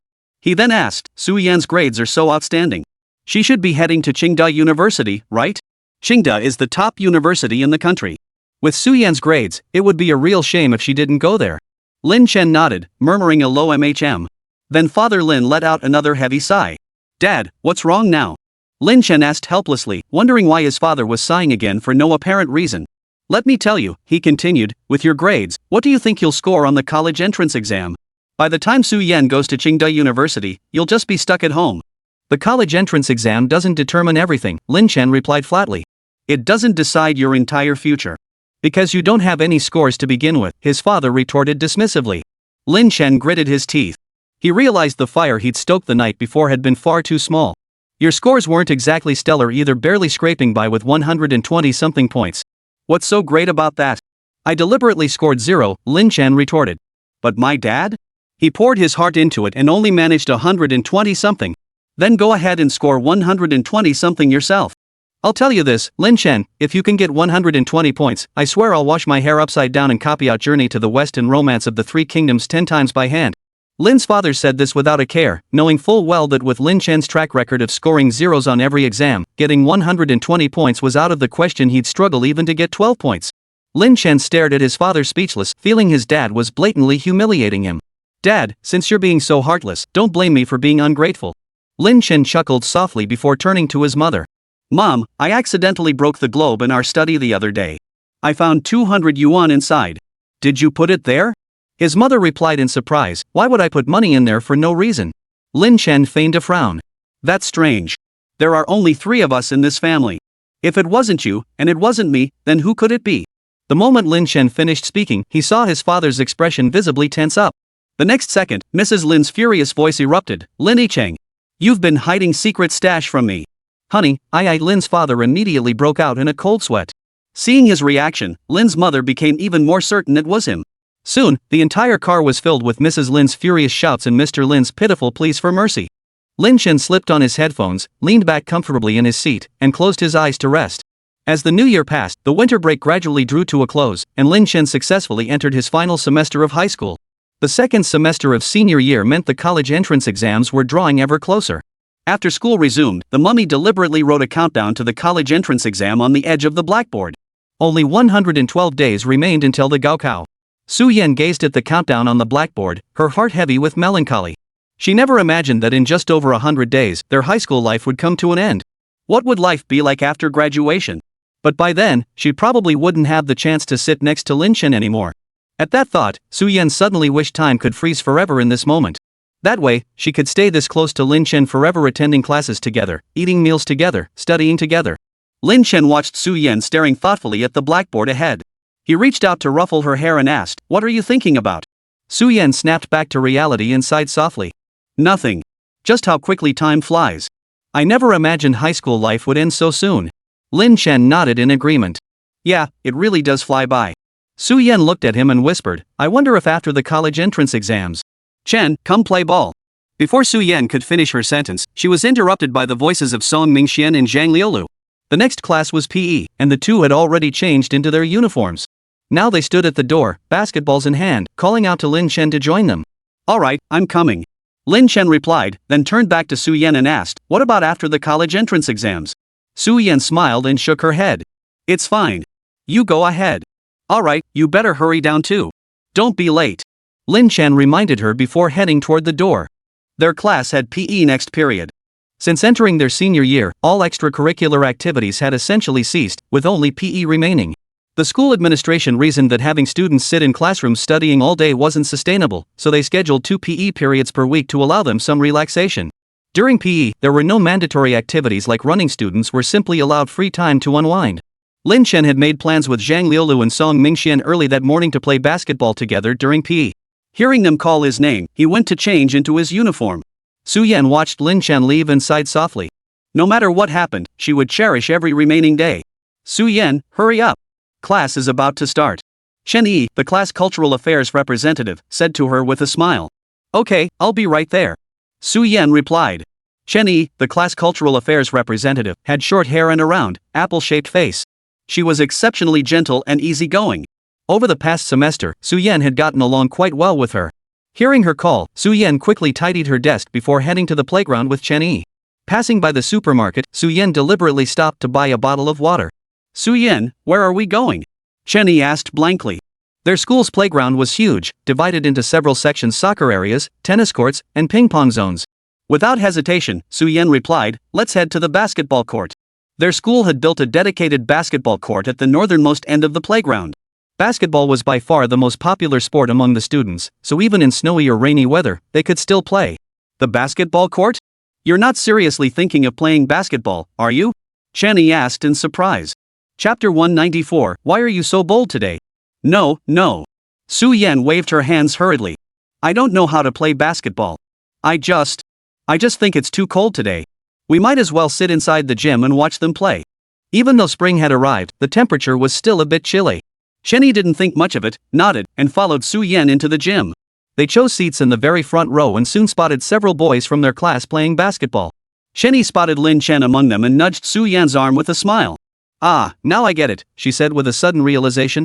So that's why you insisted on coming to the gym. You wanted to see someone, didn't you? Su Yan heard the playful tone in her voice, turned her head, and said with a twinkle in her eyes, I just thought it was cold today. Alright, it's cold. It really is freezing out there, Chen Yi teased. Alright, Su Yan said sheepishly. Alright, I get it. Chen Yi gave her a look that said, you don't have to explain, I understand. Su Yan gave an embarrassed smile, then found her gaze drifting unconsciously toward Lin Chen, who was playing on the court. Oh, right, Su Yan. I heard kids who play basketball tend to be pretty tall. How tall is your Lin Chen? Chen Yi suddenly asked from beside her. What do you mean our Lin Chen? Don't go saying things like that, Su Yan murmured softly. Fine, not yours. But do you know how tall Lin Chen is? The boys who play basketball in our class are all pretty tall. But the tallest one seems to be Zhang Liulu. He must be around 1.9 meters. Chen Yi remarked, glancing at the figures on the court. Su Yan glanced at Zhang Liulu's sturdy build and nodded. Definitely over 1.9 meters. Then, Su Yan's gaze shifted back to Lin Chen. Yeah, how tall is Lin Chen? She really didn't know. Su Yan stared intently at Lin Chen's figure, her gaze following him steadily. Though not as tall as Zhang Liulu, Lin Chen was still slightly taller than Song Mingxian and the other boys. Judging by his height, he must be at least over 1.8 meters? 1.83 meters? 1.84 meters? Lin Chen was dribbling a basketball when he suddenly sensed a gaze fixed on him.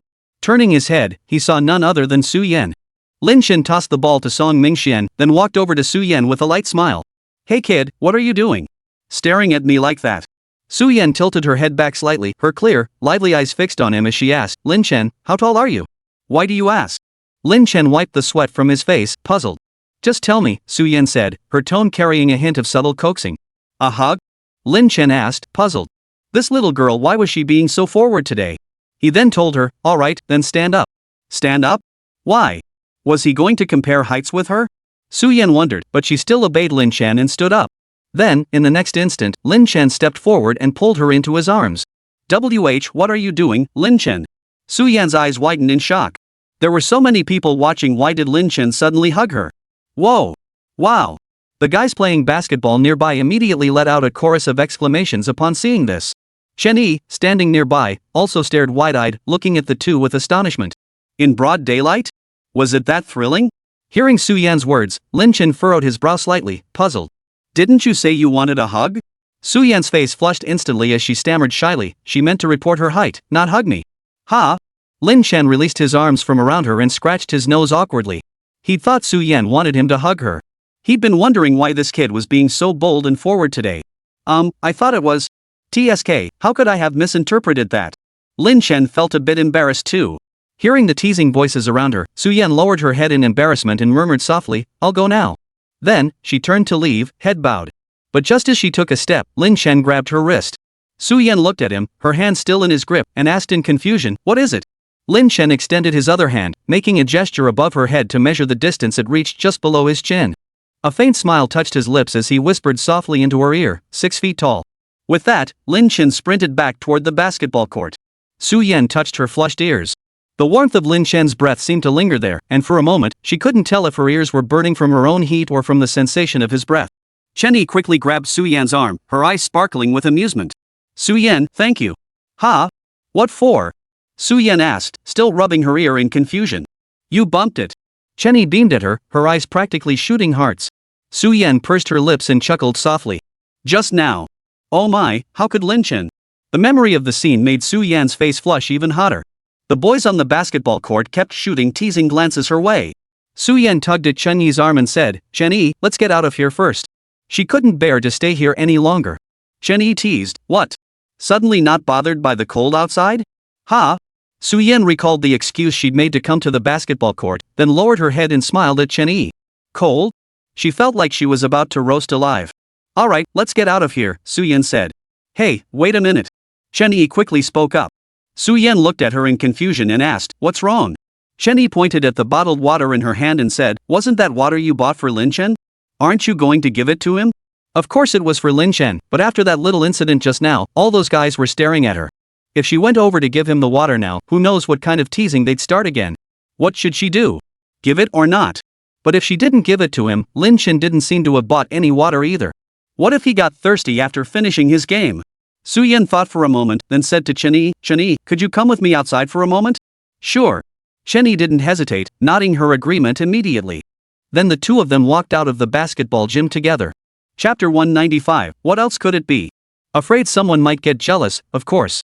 Lin Chen was in the middle of playing when Song Mingxian suddenly nudged him with his elbow. Hey, Shen, why did Su-Yan leave? Isn't she watching you play anymore? Lin Chen shot him a disapproving look. It's all because you and Zhang Liolu were egging her on.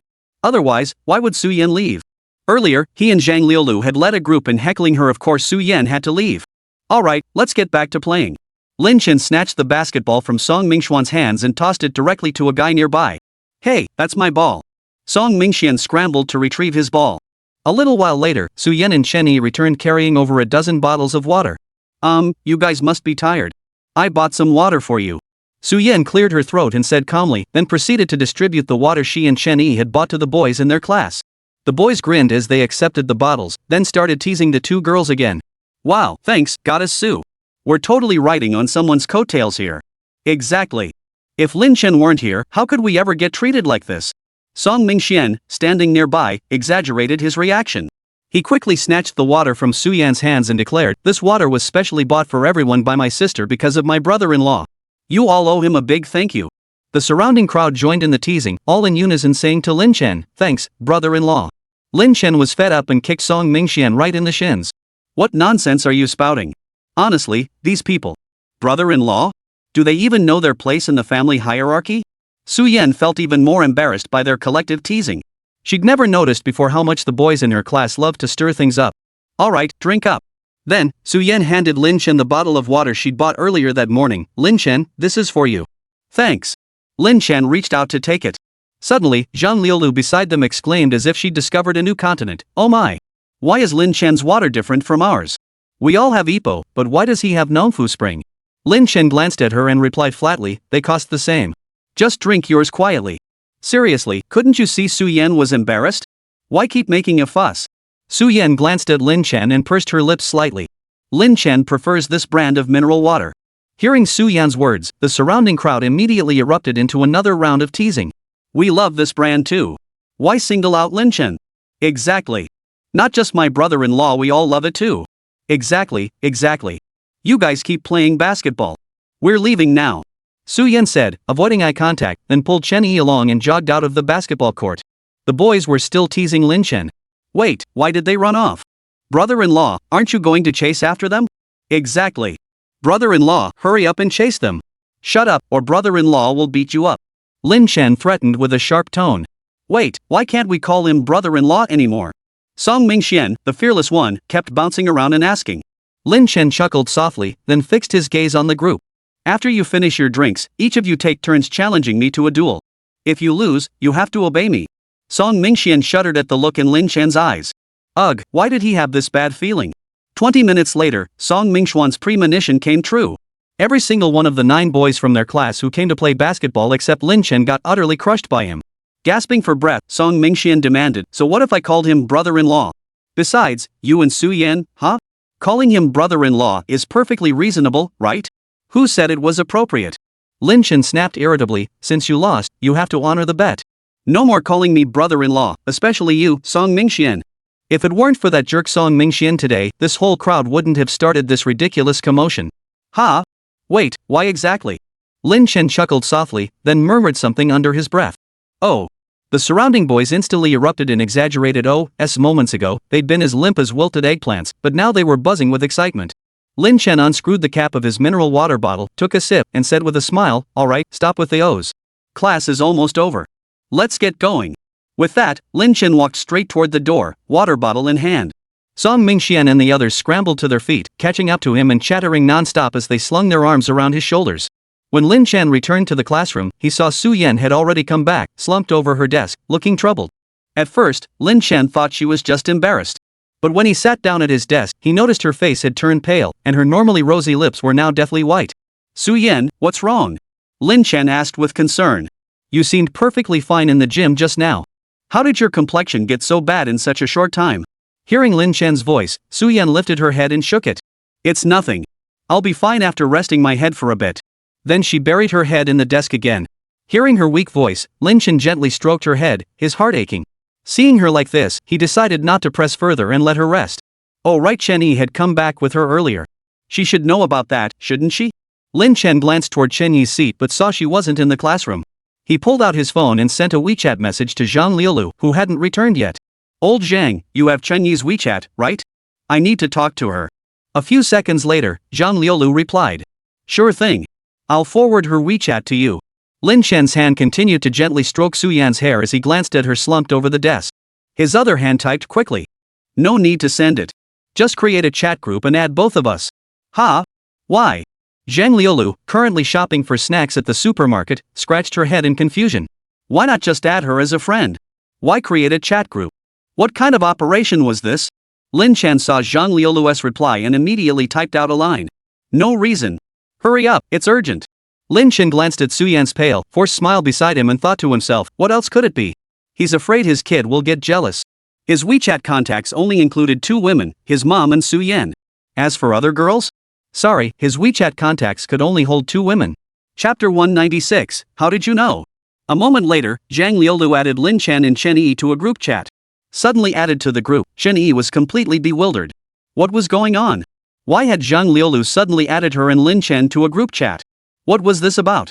Then, the very next second, she saw Lin Chen send a message asking, Chen-yi, do you know what's wrong with Su-yen? She seems a bit unwell. The moment Chen-yi saw Lin Chen's message, she instantly understood the reason. She had been wondering why Zhang Liulu had suddenly added all 3 of them to a group chat, so this was the reason. Without hesitation, Chen-yi replied to Lin Chen, Su-yen, she's on her period. Her stomach hurts a bit. Her period? Which one? Lin Chen asked, confused. What that? You know, that thing girls get. Lin Chen suddenly understood upon seeing Chen-yi's message. So that's why. No wonder Su-yen was too embarrassed to tell him. But did it really hurt that much when girls had their period? He hadn't ever seen Su-yen seem so uncomfortable before. Then Chen-yi sent a flurry of messages. The hot water in our girls' dorm went out yesterday. Su-yen had to use cold water for washing up and doing laundry. So when her period suddenly started today, she got a bit of stomach pain. Lin Chen thought for a moment before asking, what should we do now? Should we go buy her some medicine? Zhang Liulu suddenly chimed in, just tell her to drink more hot water. Lin Chen read Zhang Liulu's reply and silently cursed him under his breath. Drink more hot water, my ass. No wonder this guy's still single. Then Chen-yi replied to him. I just went back to the dorm to get her some brown sugar. I'll make her some brown sugar water later. Lin Chen replied with a simple then paused to open his phone and search online for related topics. What should you do when a girl is on her period? A flood of answers appeared below. Lin Chen skimmed through them briefly, put his phone away, then gently stroked Su-yan's head and whispered in her ear, rest a little longer. I'll be right back. Su-yan murmured softly. Lin Chen glanced at her one last time before rising and leaving the classroom. A moment later, Su-yan felt someone gently tap her shoulder. She lifted her head to find Chen-yi had returned. Su-yan, I went to the dorm and got some brown sugar for you. Give me your cup, I'll make you some brown sugar water to drink. Su-yan murmured a quiet thank you and handed over her water cup. Just as Chen-yi reached to take it, a hand with clearly defined knuckles swept past her and caught Su-yan's cup instead. I'll handle it, the voice said. Lin Chen set his bag down on the desk and pointed to the brown sugar in Chen Yi's hand. Give me the brown sugar. Ha? Oh, sure. Chen Yi instinctively handed the brown sugar to Lin Chen. By the time she realized what was happening, Lin Chen had already walked out of the classroom with the cup. Chen Yi tugged excitedly at Su Yan's arm. Oh my gosh, your Lin Chen is so manly and thoughtful. Su Yan watched Lin Chen's retreating figure, her lips curling slightly as a hint of amusement flickered in her eyes. Then Chen Yi immediately recounted what had just happened in the group chat to Su Yan. Can you believe it? I never would have guessed Lin Chen was such a thoughtful guy. Seeing you feeling unwell, he specifically asked me what was wrong, then inquired if you were on your period, whether you needed medicine, and how he could make you feel better. And now he's personally making you brown sugar water? That's just too sweet. Chen Yi said with immense envy. Su Yan felt an overwhelming warmth wash over her as she listened to Chen Yi's words. She hadn't expected Lin Chen to go out of his way to ask Chen Yi about her discomfort. A moment later, Lin Chen entered carrying Su Yan's cup. Seeing this, Chen Yi patted Su Yan's arm and said, I'll head back now. Enjoy the loving brown sugar water your Lin Chen made for you. With that, she promptly walked back to her seat. Lin Chen walked over with the cup, placed it on Su Yan's desk, and said, brown sugar water. Drink some quickly. Su Yan lifted the cup, blew on it, and took a small sip. So sweet. How much brown sugar did Lin Chen put in this? But it's actually quite delicious. Lin Chen sat down at his own seat, opened the bag he'd just brought back, and began taking out the items he'd purchased one by one. Here's a heating pad. Stick it on your stomach later, it'll feel better. Su Yan stared at Lin Chen in surprise. How did he know about these things? Also, these painkillers I got from the school nurse. He said if the pain gets really bad, she can take one. It shouldn't have any side effects. Lin Chen had been a bit uneasy earlier, so he'd made a special trip to the school nurse and brought back a box of painkillers. Lin Chen, how did you know all this? Su Yan looked at him with confusion. Didn't everyone say guys knew nothing about this stuff, only knowing to say drink more hot water? Lin Chen scratched his nose. Just looked it up online. Come on, drink up. Okay. Su Yan nodded and sipped the warm brown sugar water from her cup. Whether it was psychological or the drink itself, she suddenly felt much better. After watching Su Yan finish the drink, Lin Chen tore open a heating pad. He warmed it up with his own hands before handing it to her. Here, put it on quickly. Okay. Su Yan took the heating pad Lin Chen offered, replying softly, her heart feeling incredibly warm. Lin Chen. How could he be so considerate? After drinking the brown sugar water, Su Yan did feel much better. During the last two classes of the afternoon, she noticed her discomfort had eased considerably. Though she still felt a bit off, it was much better than right after PE class that afternoon. After the last class of the afternoon ended, Song Mingxian, sitting in the front row, turned around and said to the two of them, come on, let's go grab some food together. Lin Chen ruffled Su Yan's hair and asked, still feeling unwell? Su Yan replied softly, much better. You guys go ahead and eat. Don't worry about me. I'm not really hungry yet. Lin Chen nodded at her still pale complexion and said, alright, then you stay in the classroom. Okay. Lin Chen and Song Mingxian then walked out of the classroom. As they reached the doorway, Lin Chen turned back uneasily to glance at Su Yan one last time. Chapter 197, No, I like it. Su Yan watched Lin Chen leave the classroom before resting her head on her desk again. The warming patch Lin Chen had given her was still pressed against her stomach. The warmth felt much better than before. Now alone in the classroom, she rested her head on her desk, eyes closed, trying to relax. She was still thinking about that physics problem from class when suddenly, she felt something placed on her desk. Su Yan lifted her head and immediately asked in confusion, Lin Chen? Didn't you go to eat? How come you're back so soon? I never said I was going to eat. Lin Chen replied, having only told her to stay in the classroom earlier. Su Yan blinked in surprise. Then what did you go do? Lin Chen pointed to the item he just placed on the desk. I went to get lunch for our little one. Hurry up and eat, I specially brought it back from the cafeteria for you. But isn't taking food out of the cafeteria forbidden? How did you manage to bring it out? Su Yan exclaimed in surprise. Their school cafeteria had explicit rules against taking food out. How did Lin Chen manage it? I held Song Mingxian hostage, Lin Chen said half-jokingly. Put. Su Yan burst out laughing at his remark. Lin Chen pushed the millet porridge he'd specially bought for her, along with her favorite sweet and sour spare ribs and braised eggplant, toward her. Eat up. The millet porridge is still hot. Mum. Su Yan nodded in agreement, then took a sip of the congee Lin Chen had bought for her. Sure enough, it was still piping hot. How's that? Feeling better? Lin Chen asked with concern. Much better. Su Yan replied with a smile. Not only did her body feel significantly improved, but her heart felt warm and cozy too. Lin Chen ruffled her hair. That's good. Then, the two of them ate their dinner right there in the classroom. Song Mingxian, held captive in the cafeteria. Shinji, when the hell are you coming to bail me out? TT. Over 20 minutes into evening study hall, Song Mingxian finally stumbled in looking utterly drained. Spotting him approach, Lin Chen immediately asked, "Why'd you take so long to get back?" Song Mingxian pouted dramatically, saying, "Didn't you say you'd lock me up first and then come back to bail me out later?" Lin Chen rubbed his temples, giving him a helpless look. He'd already paid the cafeteria ante and bought all the utensils. It was just a joke about holding Song Mingxian hostage. How could this guy actually take it seriously? Wait, that was just a joke. How could you actually believe it? How was I supposed to know you were joking? I stood there like a fool waiting for you to bail me out. In the end, the cafeteria auntie had to chase me back, calling me stupid. The memory of that cafeteria lady's pitying gaze made Song Mingxian feel utterly humiliated. Lin Chen and Su Yan couldn't help but laugh at his words. How could Song Mingxuan's intelligence be so unique? Alright, sit down and get to studying. Stop talking. Lin Chen urged him, but seeing Song Mingxuan's stubborn expression as if to say, "I've been wronged, I won't back down so easily," he sighed helplessly. Fine, I'll give you 2 skins. Is that good enough? Song Mingxian snorted coldly, his voice dripping with disdain. Do I look like someone who can be bought off with 2 skins? Then he added, "Hey, Shen, I don't want anything else. I just want Shijiao's Passion Samba and Xiaoqiao's Swan Dream." Lin Chen stared at him, sighed, and nodded. Fine. No problem. Little did he expect that 2 skins would ultimately be enough to placate Song Mingxian. Su Yan, standing nearby, asked with a hint of confusion, "Lin Chen, why does Song Mingxian only want skins for female heroes? And they're all the kind of skins, how should I put it? That girls tend to like the dreamy, ethereal ones." Lin Chen shrugged, his expression resigned. What could he do? These 2 heroes were simply his strongest. If other heroes were beyond hopeless for Song Mingxian, these 2 were barely passable, barely reaching bronze tier, that is. Su Yan chuckled softly. Oh, I see. So that's how it is. As the days on the countdown board for the college entrance exams dwindled, the temperature in Xicheng gradually rose. Su Yan's least favorite season, winter, had finally passed for good. No more shivering from the cold every day. Students across campus had shed their thick winter coats, swapping them for the standard spring jackets worn at school. Finally, winter's over, Su Yan sighed with relief. Lin Chen couldn't help but smile as he watched her. You dislike winter that much? Yeah, I really don't like it. Su Yan nodded vigorously. Of course. Who could possibly like winter when it's so cold? Lin Chen glanced at her, a faint smile touching his lips. Are you sure? Absolutely sure. Su Yan declared with conviction. Winter was so bitterly cold that she froze to death every single day. Whenever she had to go out, she absolutely had to bundle up in a thick down jacket, otherwise, the cold would make her question her very existence. Lin Chen sighed, pinching her cheek playfully. You ungrateful little thing. What do you mean, ungrateful?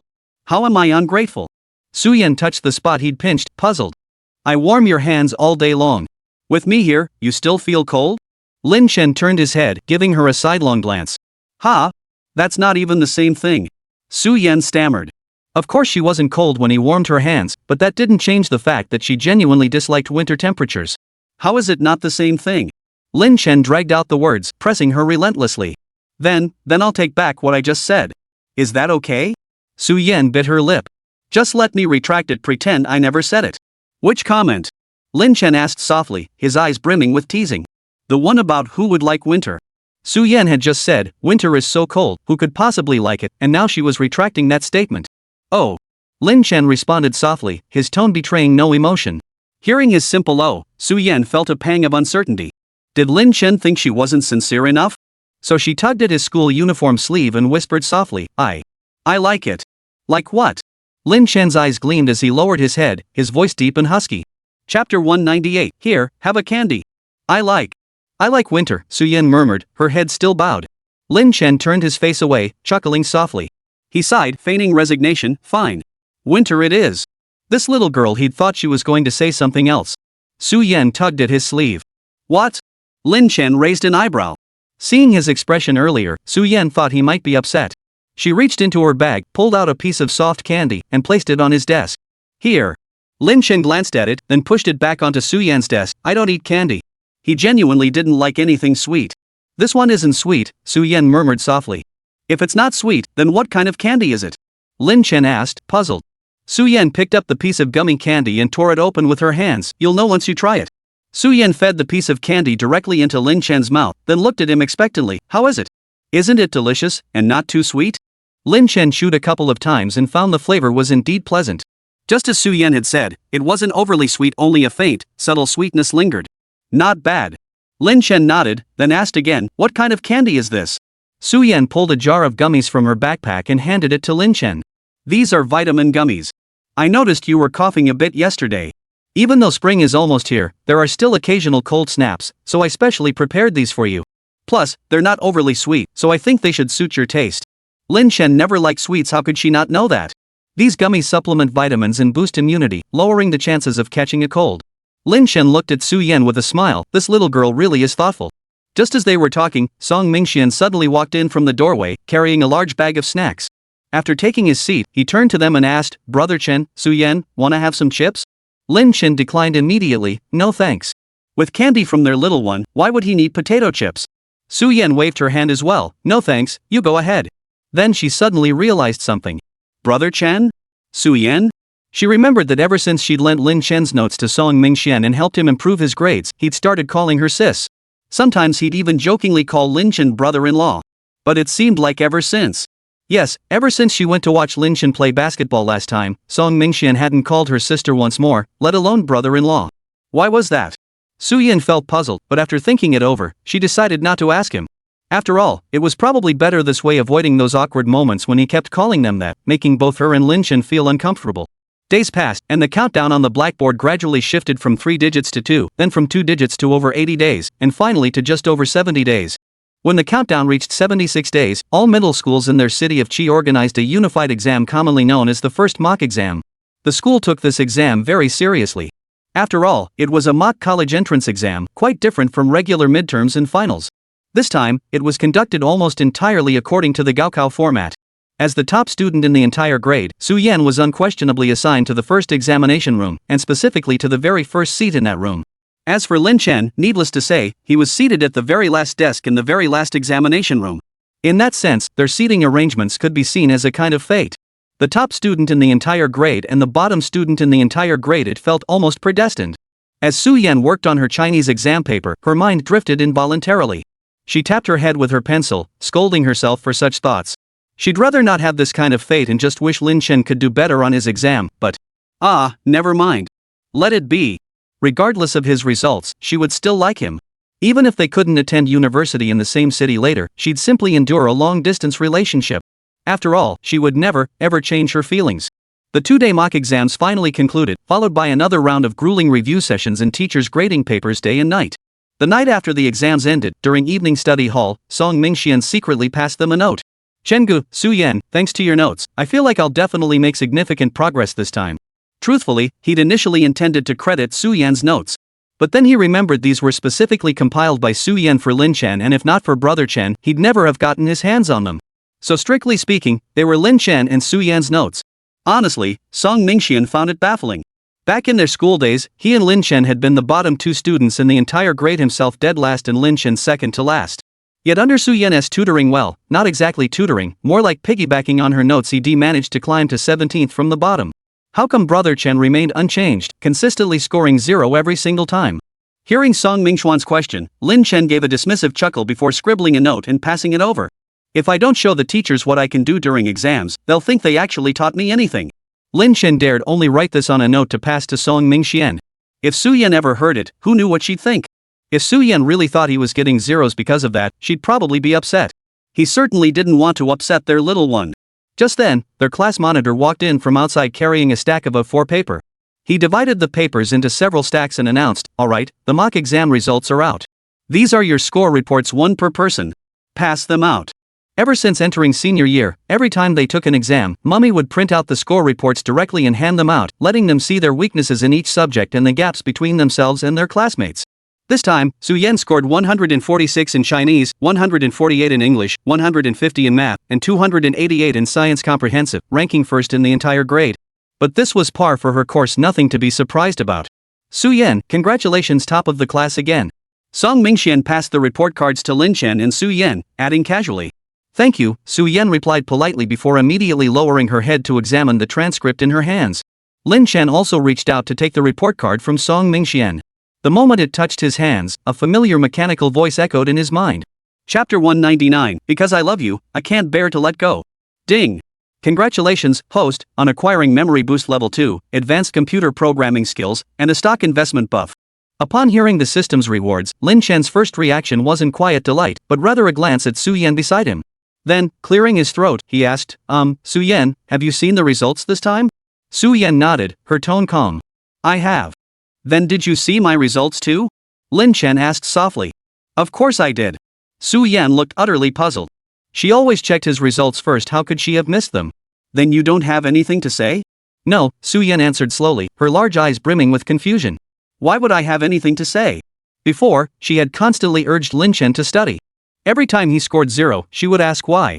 At first, she wondered if Lin Chen truly couldn't grasp the material or if her tutoring methods were flawed. But after seeing his test papers last time, she realized things weren't quite as she imagined. The questions on Lin Chen's exam were almost entirely filled in by guesswork. Otherwise, how could he possibly choose option E when there were only 4 choices? And the later, more complex math problems were just a jumble of random scribbles, perfect math questions filled with geography and history content. After giving it serious thought, Su Yan concluded Lin Chen must have intentionally underperformed. As for why, she'd asked him countless times before, but he always dodged with excuses. He probably genuinely didn't want to talk about it. If he didn't want to talk about it, she wouldn't press him. Perhaps he genuinely had some aversion to exams, or maybe he truly didn't care about grades or the college entrance exams. After all, with his family's circumstances, he certainly didn't have to worry about such things. After coming to this realization, Su Yan stopped constantly pushing Lin Chen to study like she had before. He had his own thoughts, and she couldn't force him to do things he disliked. Still, she kept organizing his notes every time. After all, what if he suddenly decided to study one day? Seeing Su Yan's reaction, Lin Chen felt completely flustered. What was going on? Su Yan didn't even ask why, and she looked so calm. Lin Chen immediately wondered, was she really angry, so much so that she didn't even care about him anymore? He quickly whispered soothingly, Su Yan, don't be angry. I'm not angry at all. Su Yan blinked her eyes, saying curiously. Why would she be angry? So he didn't do well on the exam, so what? 0 points were 0 points. After all, the past year and a half had been like this too, yet she still liked him. She didn't like him because of his grades, so she certainly wouldn't stop liking him just because they were bad. She'd spent all that time tutoring him purely because she wanted him to learn properly. It was for his own good, after all. But ever since she realized he genuinely hated exams, she decided to respect his wishes. She stopped asking him why every time and stopped nagging him to study. Yet when Lin Chen heard her words, he instinctively thought Su Yan was speaking sarcastically. His heart skipped a beat. Oh no, her calm reaction felt like the calm before the storm. Su Yan must be genuinely upset. Su Yan, if you're upset, just take it out on me. Don't bottle it up inside. Lin Chen hurriedly said. It would be terrible if she harmed her health by bottling up her anger over him. Su Yan gave a helpless smile. I really am not angry. Why couldn't Lin Chen believe she genuinely wasn't upset? He just got another 0 on his test, right? After over a year and a half, she'd grown accustomed to it. Now, whenever report cards came out, she'd instinctively check the last name on the list. She'd subconsciously assumed the last place would always belong to Lin Chen. Besides, when had she ever truly gotten angry at him over his grades? Every single time, all it took was a little explanation from him, and she'd calm down. But who could have guessed that hearing her words would only make Lin Chen more anxious? Oh no, she is speaking in reverse again. Looks like she is pretty upset. How do I placate her? Need help ASAP. Hey, I heard that dessert shop near our school has new items. I'll grab you some after class. Me. Su Yan knew the moment Lin Chen spoke and saw the look on his face that he hadn't believed her.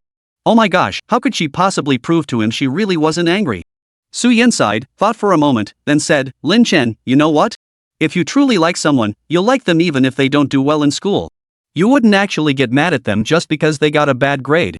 So I really am not angry. Even if you got another 0. After saying this, Su Yan lowered her head, unable to meet his gaze. Oh my gosh, did that just come out sounding like a confession? Lin Chen, could he possibly understand the meaning behind her words? Lin Chen froze for a moment after hearing Su Yan's words, then couldn't help but curve his lips into a smile. What was she implying? Was she implying that because she liked him, she couldn't bring herself to truly be angry even if he got another 0? Fine, as long as she wasn't angry. Just then, the bell signaling the end of class suddenly rang. Lin Chen glanced at the time. It was already 8:30. Would he still be able to find any? I'm heading out. Lin Chen stood up abruptly. Where are you going? Su Yan asked in confusion, but Lin Chen had already dashed out the door, completely oblivious to her question. Su Yan watched Lin Chen's hasty figure and couldn't help but pout in confusion. What could be so urgent? Barely 5 minutes later, Lin Chen walked back and carrying a bag. Seeing him return, Su-yen asked, "Where did you go? You seemed so rushed just now." Lin Chen placed the bag he was holding directly onto her desk and said, "Didn't I tell you I'd go buy you the new dessert from the pastry shop during break?" Su-yen looked at the bag on the table and chuckled helplessly. "But I already told you I wasn't upset." If she wasn't upset, why did he still need to buy her sweets to cheer her up? Lin Chen returned to his seat and said slowly, "I promised to buy you dessert. How could I go back on my word? Besides, I'm not buying this to appease you." Lin Chen glanced at her and added casually, "Not to cheer me up? Then what was it for?" Su-yen asked, puzzled. Chapter 200, Can't I just have a bite? You like sweets, don't you?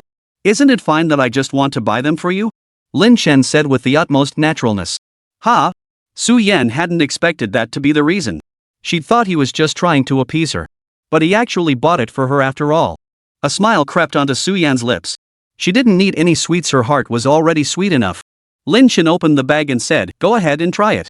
It's their new release today. When I went to buy it, this was the last one left."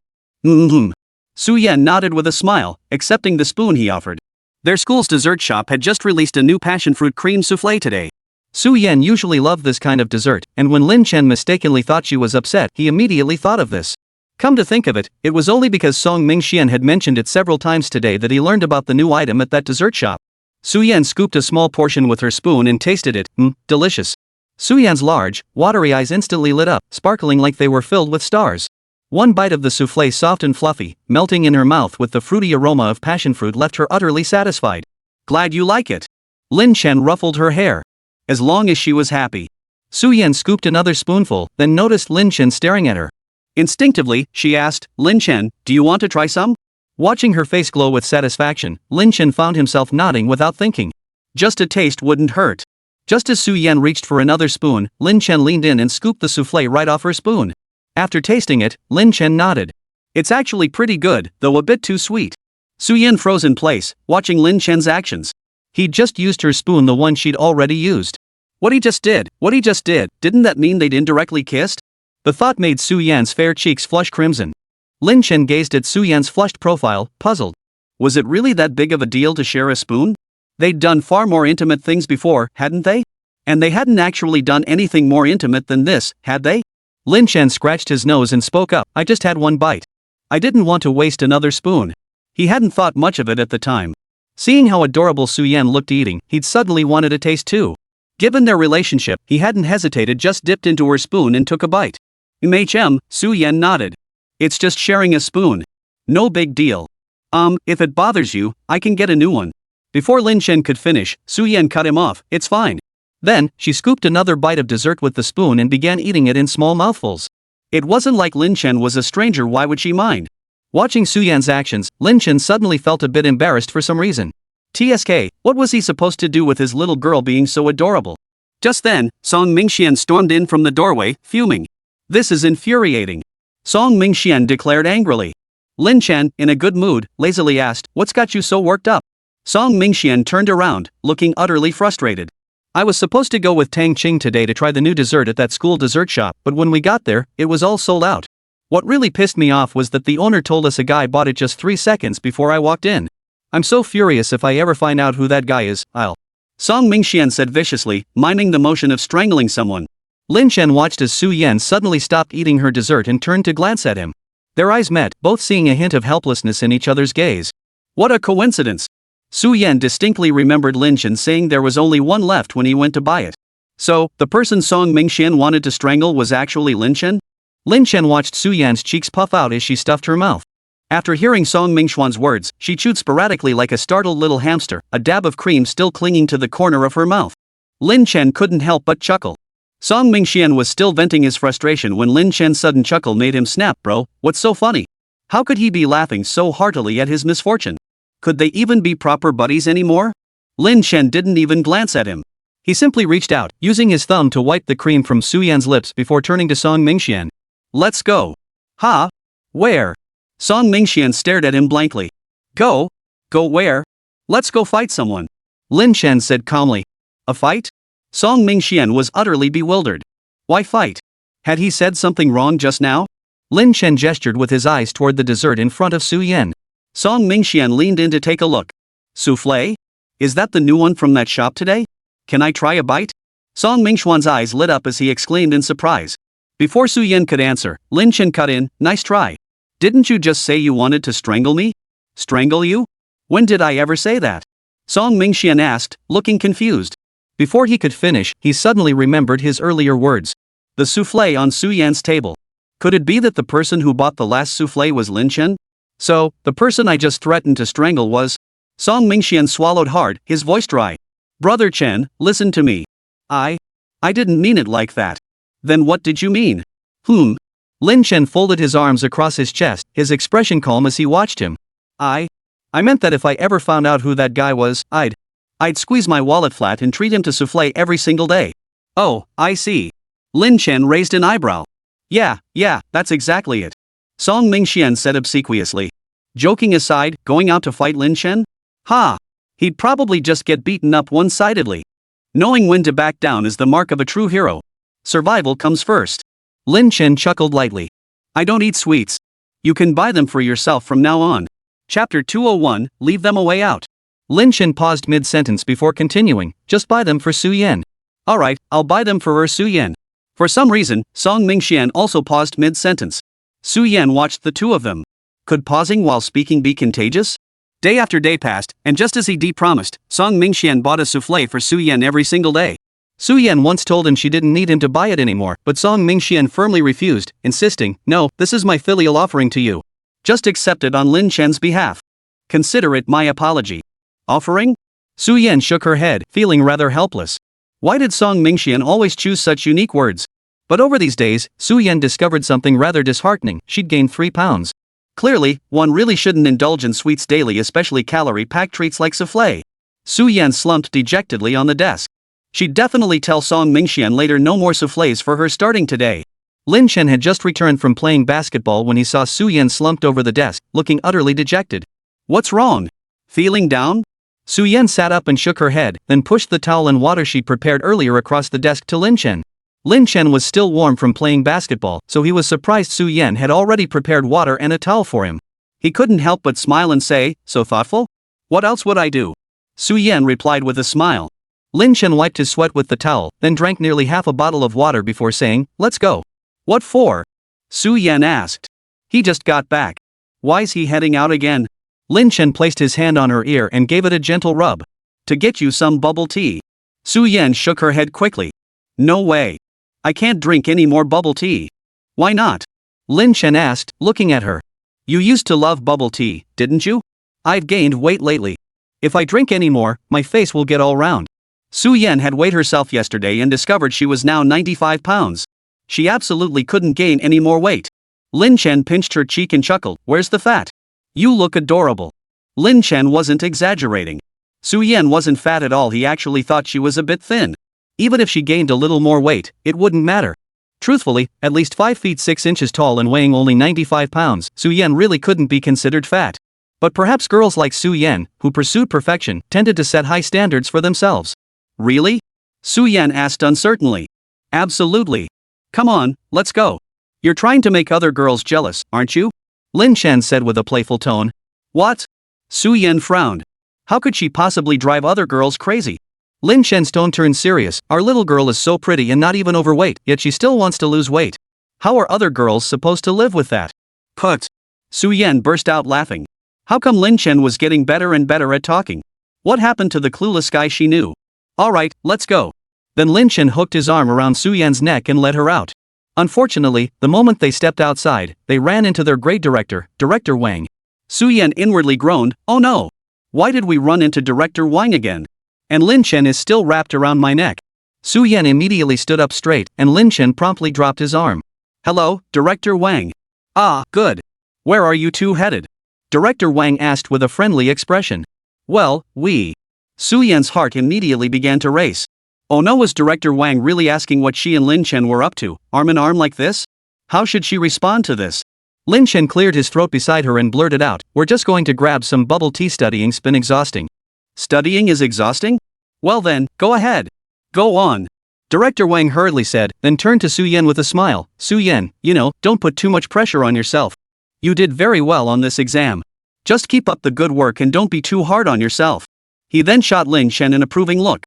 Ah, Lin Shen's kid, even if his grades aren't stellar, he sure is filial.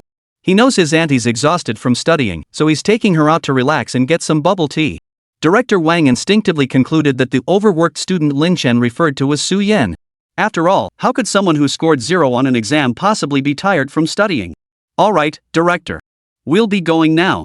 With that, Lin Shen grabbed Su Yan's arm and headed straight for the exit. Director Wang watched their receding figures with a benevolent smile, his eyes brimming with satisfaction. Students passing by in the hallway were all dumbfounded. Holy crap, what's going on here? Why are these two being so blatant? And Principal Wang? He was famously known as the school's Demon King. He was the one who first proposed the strict rule forbidding male and female students from getting too close. He was the one constantly patrolling every corner of the campus, catching and lecturing any pair of male and female students who came within a meter of each other. But what was this? Here they were, arm in arm right in front of him, and Director Wan was actually watching them with a smile like a doting old father. Could it be because Su Yan is a top student? Is this the privilege of being the top student in the entire grade? Lin Shen and Su Yan walked out of the classroom building together. Su Yan patted her chest lightly and said, "That gave me such a fright I practically ran right into Director Wang." Lin Shen replied, "What's there to be scared of? He wouldn't do anything to us." "Why?" "I remember the last time we walked together, he saw us too, and he looked, almost pleased." Su Yan would never forget Director Wang's expression, his eyes brimming with amusement, radiating genuine satisfaction. "I really don't get it." Lin Shen ruffled her hair, thinking to himself, it must be because of the mummy. Back then, the mummy had mistakenly assumed he and Su Yan were related, always believing they were family. That's why he never objected to them going everywhere together every day. He actually approved.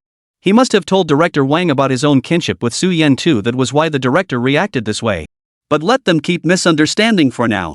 He'd explain everything after graduation. Otherwise, he and Su Yan wouldn't be able to walk around campus together so openly right now.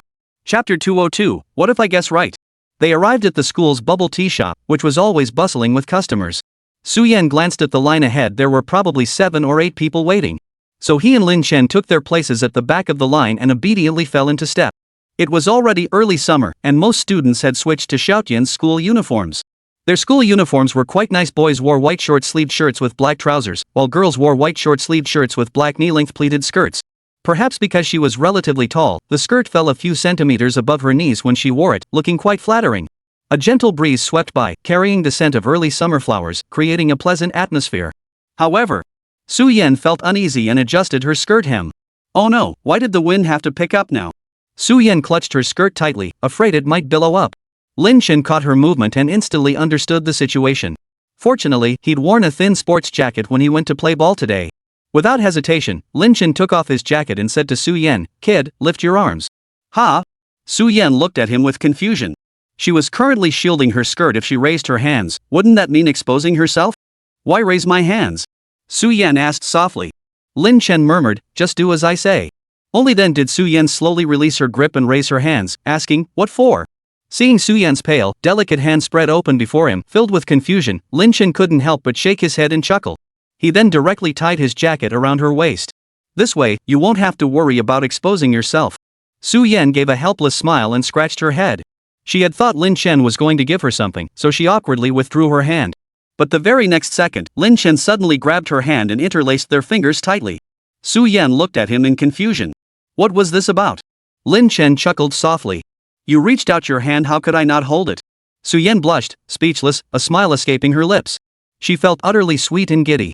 When did Lin Shen become so good at flirting? Lin Shen gazed at the faint dimple at the corner of her mouth and couldn't resist poking it gently. "Alright, it's our turn.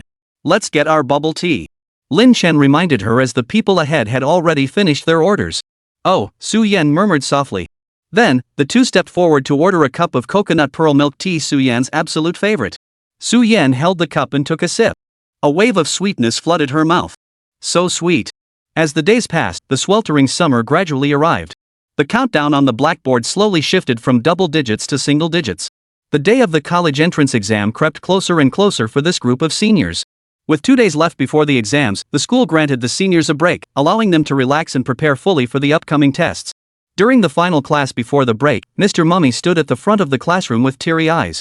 Though his face remained stern as ever, everyone could sense the deep reluctance in his gaze. The teacher sighed softly and said, "Well, the college entrance exam is just 2 days away. Although our class's grades, well, they're a bit hard to describe, but you still need to do your best on the exam in 2 days. The college entrance exam is no joke. What if you all guess right? Right? A few students below couldn't help but chuckle. Though old Moo's words stung a bit, they were undeniably true. Given the academic levels of their class, aside from Su Yan, guessing might just be the only way to score well. Lin Chen listened to old Moo's speech from the podium while gazing out the window. Gazing at the distant ginkgo grove on campus, he couldn't help but sigh. Time really flies. It had been 2 years since he returned to his sophomore year. After today, he and his classmates would likely never again sit together in the same classroom, listening to the mummy's ramblings.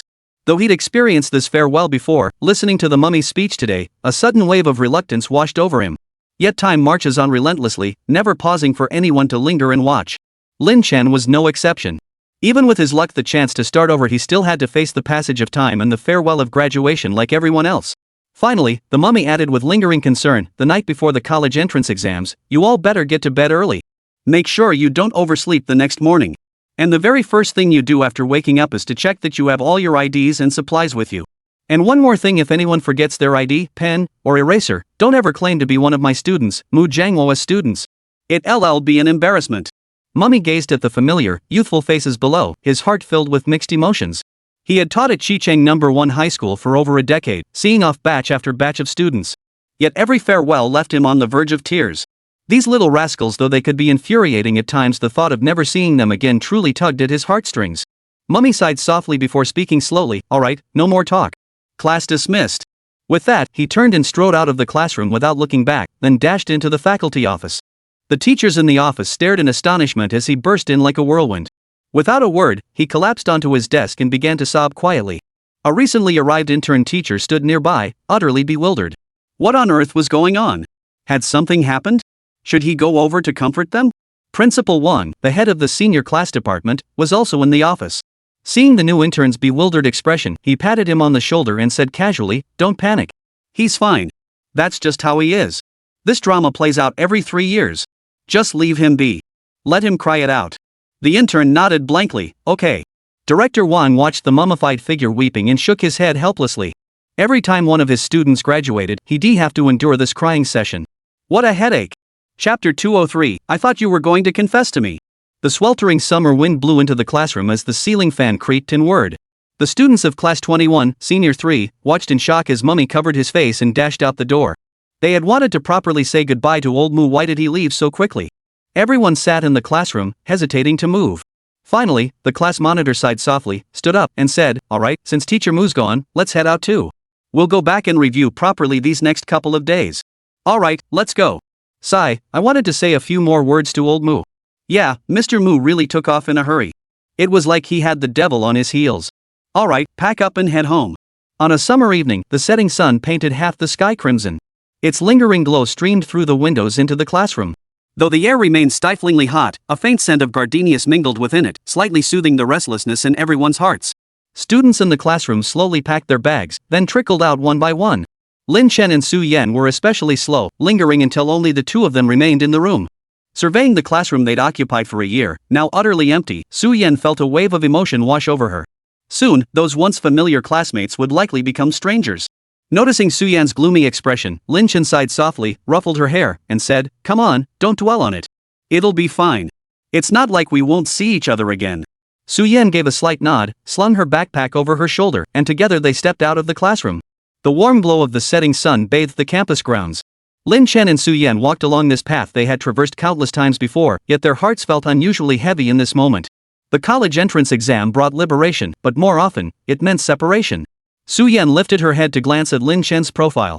Would they truly be unable to spend every waking moment together like this anymore? After all, if they weren't in the same city or even the same school, they wouldn't be able to be together every moment like this anymore. They wouldn't be able to attend classes together, eat together, or walk home from school together. In that moment, Su Yan wished desperately that time could turn back, freezing them forever in their senior year of high school. That way, she could see him every single moment.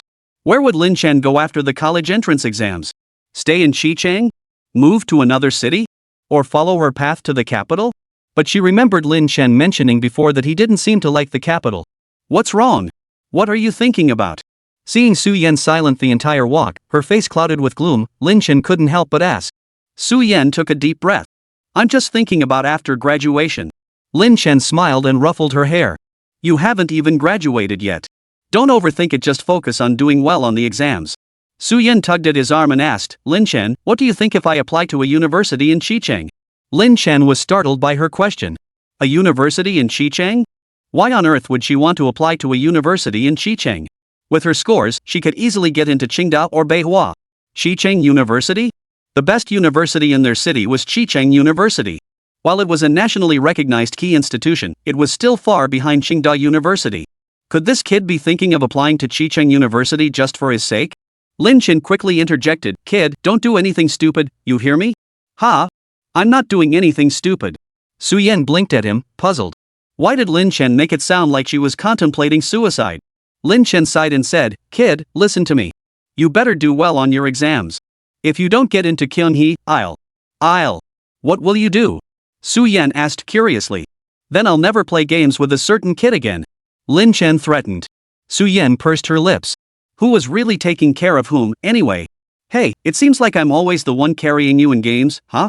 Lin Chen said with a sly grin, I don't care. Just study hard for me, got it? Su Yan nodded and murmured a low okay. Now we're talking. Lin Chen pinched her cheek, satisfied. Just as he started to walk forward, Su Yan suddenly reached out and grabbed his arm. What is it? Lin Chen asked softly. Su Yan bit her lip, her voice soft and hesitant. If I end up at Qingdao University, will you come back to the capital to see me? Su Yan gazed at him expectantly, waiting for his answer. Of course I will. Lin Chen answered without hesitation.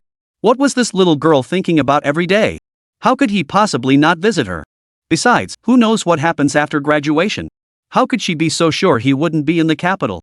Hearing Lin Chen's firm answer, Su Yan immediately broke into a smile, her eyes sparkling with radiant light. Lin Chen smiled as he ruffled her hair. Come on, let's head to the bike parking lot up ahead. The bike rack? Su Yan looked at him in confusion. Why the bike parking lot? Aren't you taking the family car back? No, Lin Chen explained softly. I rode my bike here this week. Su Yan nodded. Oh, I see. Then she followed him to the school's bicycle parking lot. Lin Chen pushed his bike over to Su Yan, then swung his long legs over and sat on the seat. He looked at her and said, Let's go. I'll give you a ride home. Su Yan smiled and nodded, then sat sideways on the back of Lin Chen's bicycle. The summer evening breeze brushed against both their cheeks as Lin Chen pedaled home with Su Yan on the back. Su Yan suddenly chuckled softly and said to Lin Chen, do you remember? Not long after the start of our sophomore year, you gave me a ride home like this too. Lin Chen nodded. Of course I remember. I also recall that after evening study that day, someone passed me a note asking me to meet them in the little grove on campus. I thought. Lin Chen paused, leaving the sentence unfinished.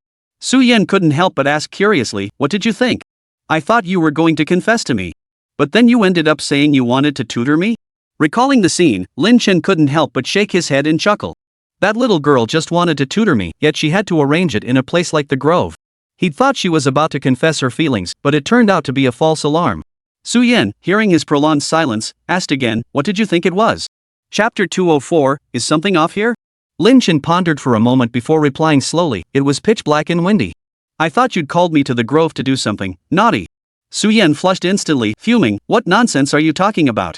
I wasn't going to do anything to you. Su Yan snapped, flustered, and angry.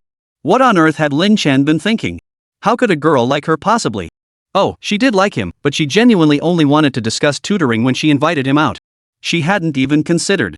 Lin Chen chuckled softly at Su Yan's indignant voice before replying calmly, alright, I was just teasing you. Who jokes like that? I would never do anything bad to you, Su Yan murmured softly.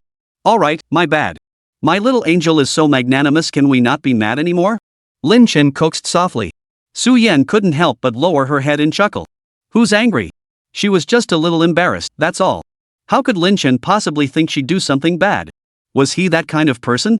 Hearing her words, Lin Chen chuckled softly. Alright, I'm not angry. Su Yan sighed softly, her eyes filled with helplessness as she looked at him. Why did Lin Chen sound like he was coaxing a child? Su Yan. What is it? Su Yan instinctively asked when Lin Chen suddenly called her name. Lin Chen slowed his pace and said, there's a steep slope up ahead. Hold on to me. Okay.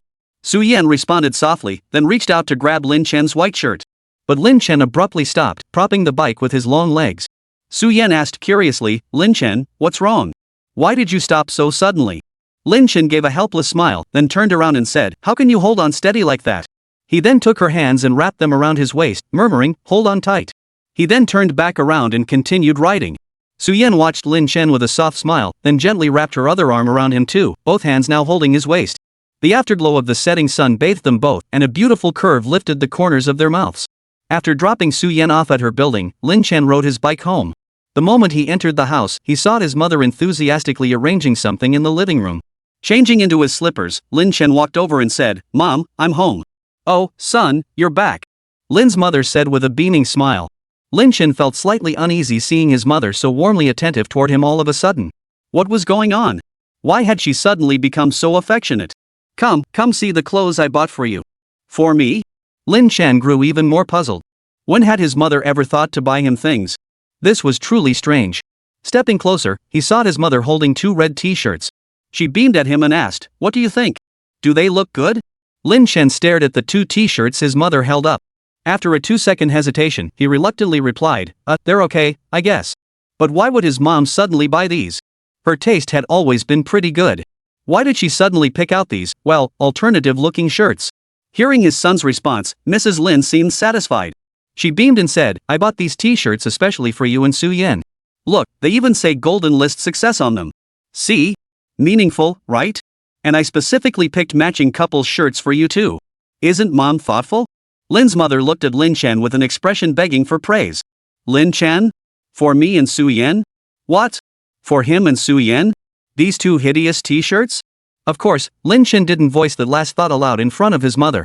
If she heard him criticizing her clothes like that, who knew what she'd say to him? When it came to this woman his father hadn't managed to handle in nearly 20 years, Lin Chen knew it was best to choose his words carefully. Otherwise, who knew what trouble his mother might stir up next? Lin's mother nodded with a smile, her expression utterly matter-of-fact. "Exactly. On the day of the college entrance exam, you 2 will wear these shirts to the test. Look, this red is so festive, and those golden characters Golden List, name inscribed though with your grades, they do look pretty ironic. But for Suyen's sake, just bear with it, okay?" Mrs. Lin delivered the blow without mercy, implying, "I'm counting on my future daughter-in-law to bring home top honors, so just bear with it." She'd heard Suyen had scored first place citywide on the 3rd mock exam last time. Lin Chen rubbed his forehead. What was his mother thinking? This outfit was way too edgy. If he and Suyen showed up to the exam wearing this, would he even have the nerve to walk in? Lin Chen sighed, trying to calmly reason with his mother, "But Mom, this red outfit is way too flashy." What's so eye-catching about it? You haven't seen what Song Mingxuan's mom bought him now that's eye-catching. What did Song Mingxuan's mom get him? Lin Chen couldn't help but ask curiously. After all, Song Mingxuan's mother's taste in fashion had always been quite unique. He recalled this past New Year's. They had just returned from Qingxi town when the Song family came to pay their respects.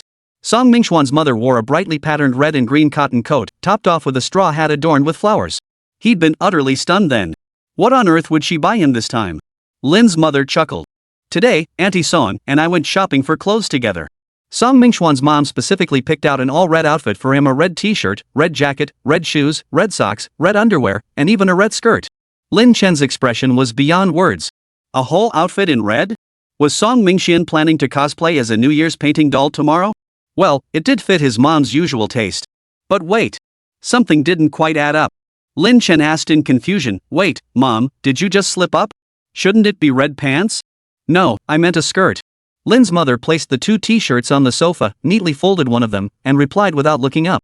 "What?" Lin Chen looked utterly stunned. "A red skirt? Song Mingxuan's mom bought him a red skirt?"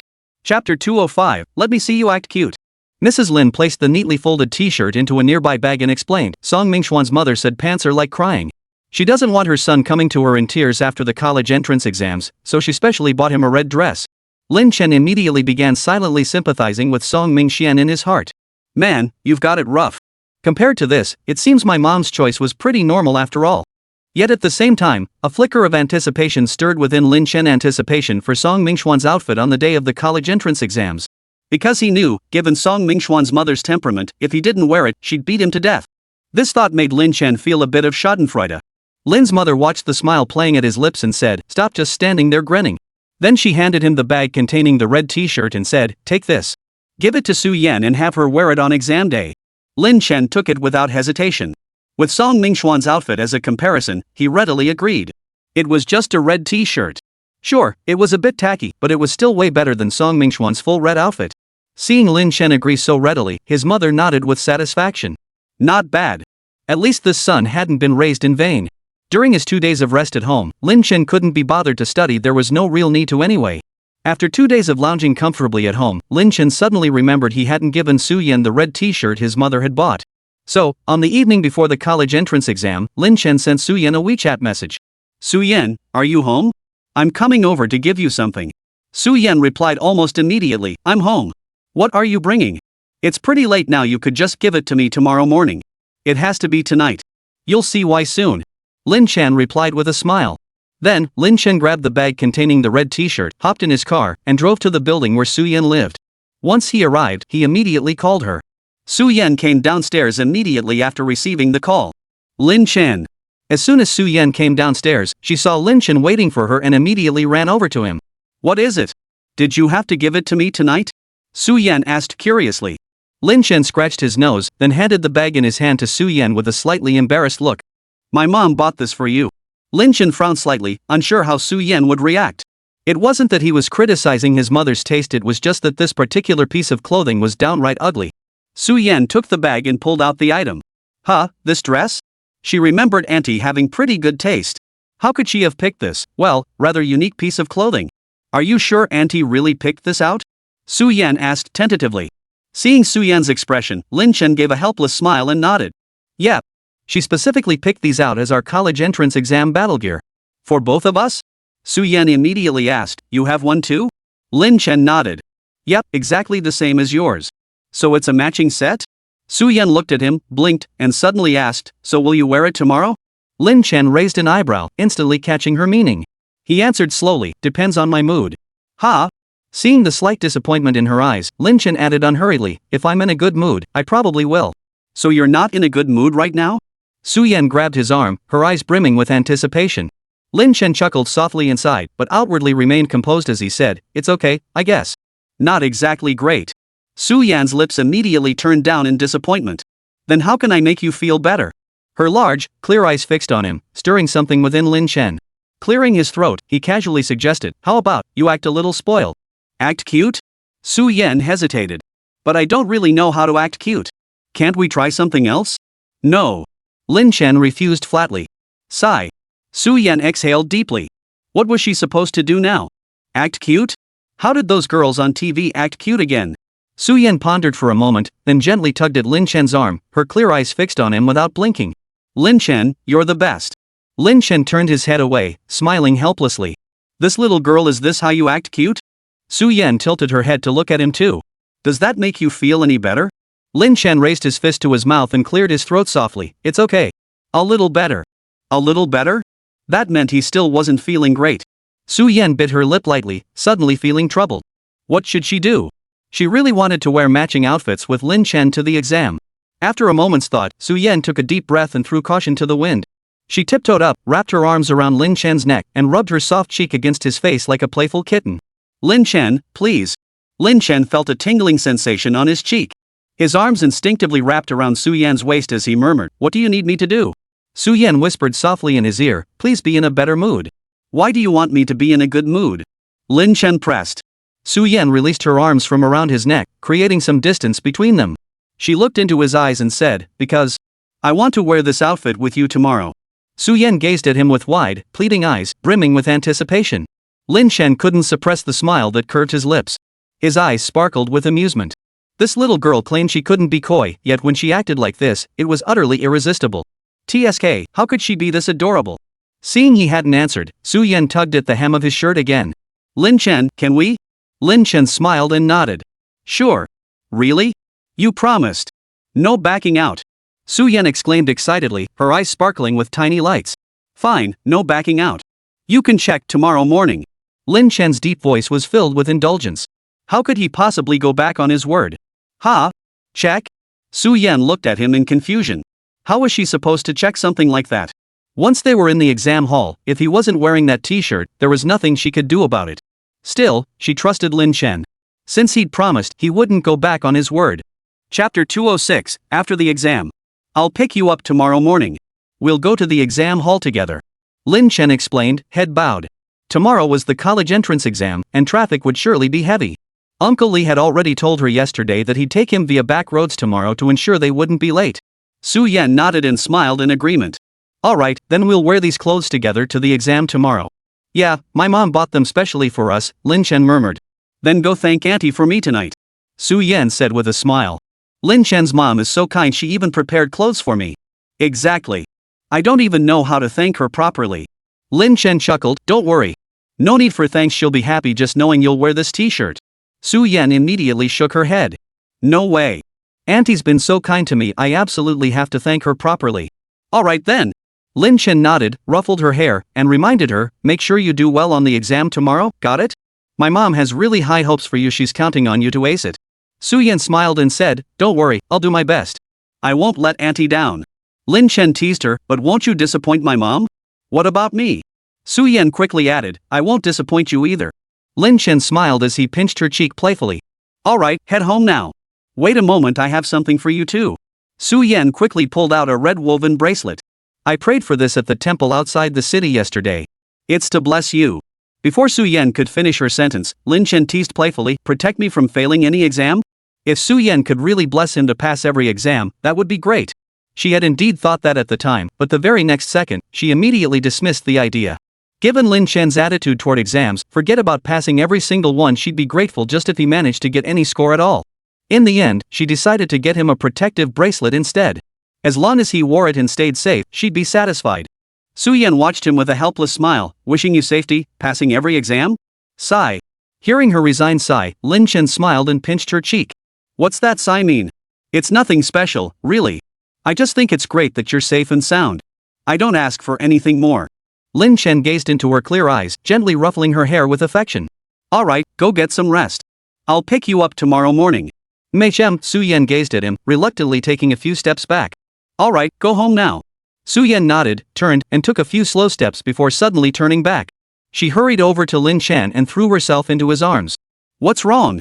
Lin Chen was tightly embraced by Su Yan, his arms instinctively wrapping around her.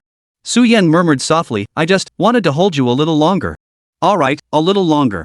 Lin Chen murmured, his voice carrying a rare tenderness. With one arm holding her close and the other gently stroking her hair, Lin Chen thought, time flies. Tomorrow is the college entrance exam. After it's over. Lin Chen pressed his face gently against Su Yan's hair, savoring this quiet embrace. After a while, Su Yan slowly released her arms from around Lin Chen and said, I'll do my best on the exam tomorrow. Don't worry. Su Yan couldn't help but wonder, would Lin Chen really score 0 on the college entrance exam? Oh well, I'll worry about that after the exam. Either way, she would respect his choice. No matter what happened, he would always be the one and only in her heart. June 7th marked the start of the annual college entrance exams. The day dawned clear and sunny, yet not overly hot, a perfectly pleasant temperature. Lin Chen slipped on the red t-shirt his mother had specially prepared for him, pairing it with black jeans. After double-checking his ID and stationery, he was ready to head out. But when he went downstairs, he found neither his father nor his mother was there? Where had they gone? Had they forgotten about his college entrance exam today? Seeing the breakfast left for him on the table, Lin Chen felt a little relieved. Thank goodness they hadn't forgotten about their son. After finishing breakfast, Lin Chen stepped out the front door. Uncle Lee had already told him to wait for him right outside first thing this morning. Sure enough, as soon as he stepped outside, he saw his family's Maybach parked at the villa entrance. He opened the back door and climbed in, only to freeze in shock at the sight inside the car. What the hell was going on? Had he gotten into the wrong car? No, this was definitely his family's Maybach. It was the one his father had specifically insisted he buy for him last year after seeing how much money he was making. Son, what are you standing there for? Get in. Lin's mother urged, her face beaming with smiles. Lin Chen stared at the car's bright red interior, red floor mats, red cushions, red ornaments. Even more outrageous, the red cushions were embroidered with 2 huge she characters, the Chinese character for joy or wedding. Had his dad rented this car out as a wedding car behind his back? This was a bit too festive, wasn't it? Lin Chen, what are you standing there for? Get in the car. We'll be late otherwise. Seeing Lin Chen standing motionless, his mother urged impatiently. What are you doing here? Lin Chen asked in confusion. To take you to the exam venue. Lin's mother replied casually, then urged again, stop asking questions and get in already. Oh. He reluctantly climbed into the car, only to suddenly notice what his parents were wearing today. Once seated, Lin Chen realized his mother was wearing a crimson qipao, her face adorned with exquisite, vibrant makeup, and she held a small, exquisitely crafted fan in her hand. Turning to his father, he saw him wearing a red traditional robe, radiating an ancient, classical aura. What was going on? Lin Chen stared at them and couldn't help but ask, Mom and Dad, are you getting married? What do you mean, getting married? We've been married for years, Lin's mother replied, fanning herself. Then why are you dressed like this? Lin Chen asked, puzzled. What normal person would dress like this out of the blue? His mother shot him a disapproving look. It's because of your college entrance exam today. Your father and I wanted to dress up a bit for the occasion. Well, it doesn't have to be this formal, Lin Chen said with a hint of resignation. It's not like they're taking the exam, why go to such lengths? Mrs. Lin turned back, giving him a once-over. It's not for you anyway. Lin Chen? If it's not for him, then who is it for? Chapter 207, come over to our place when you have time. Who else could it be? Of course it's for Su Yan. Mrs. Lin gave him a look that said, is that even a question? Okay. Lin Chen remembered he still needed to pick up Su Yan, so he immediately told his parents, oh right, Mom and Dad, I promised Su Yan I'd pick her up. Father Lin drove on, not even turning his head as he said, I know. If it weren't for picking up Su Yan, do you think I'd willingly give you this driver? Lin Chen. Lin Chen was instantly speechless inside. He knew it. Why would his parents be so enthusiastic today, even personally driving him to the exam site? So it was all because of Su Yan after all. No wonder. Lin Chen then addressed his father directly, Dad, just turn left at the next intersection and go straight. This route is shorter. Hearing this, his father gave an odd chuckle. You little rascal, you know your way around here, huh? Lin Chen knew immediately from his father's tone that he'd jumped to the wrong conclusion. He quickly retorted, come on, I pass through here every day on my way to school. Of course I know it.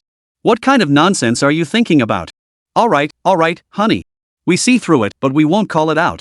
Lin's mother said with a smile, her eyes full of teasing, her expression clearly saying, we get it, no need to spell it out. Lin Chen sighed, rubbing his forehead in exasperation.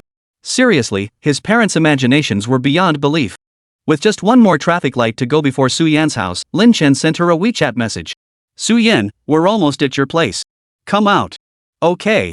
Seeing the word we, Su Yan instinctively assumed Lin Chen was referring to himself and Uncle Lee. Without giving it much thought, she grabbed her things and headed downstairs. As the car pulled up outside Su Yan's building, Lin Chen spotted her silhouette from afar. Su Yan wore simple black pencil pants and the red t-shirt her mom had specially bought for both of them. After the car stopped, Lin Chen opened the door and stepped out. Taking the items from Su Yan's hands, he said, come on, get in. Okay. Su Yan smiled at him before turning to get in. But the moment she saw the interior of the car, she froze in shock, her expression mirroring Lin Chen's just moments before. What on earth was going on? Why was the entire car filled with red decorations? Was this really Lin Chen's family car? Just then, Lin Chen's parents, seated in the front, turned around with smiles and greeted her. Yen, hop in. Mrs. Lin said cheerfully, her eyes radiating a tenderness Lin Chen had never seen in all these years. Uncle and aunt, you came too? Su Yan asked in surprise. Lin Chen hadn't mentioned they'd be here to see them off yesterday. Su Yan instinctively glanced at Lin Chen, who curled his lips in a shrug, indicating he hadn't known either. Mrs. Lin beamed, your Uncle Lin and I came especially to see you off to the exam hall today. Hop in. Oh, okay. Su Yan smiled and climbed into the car, followed by Lin Chen.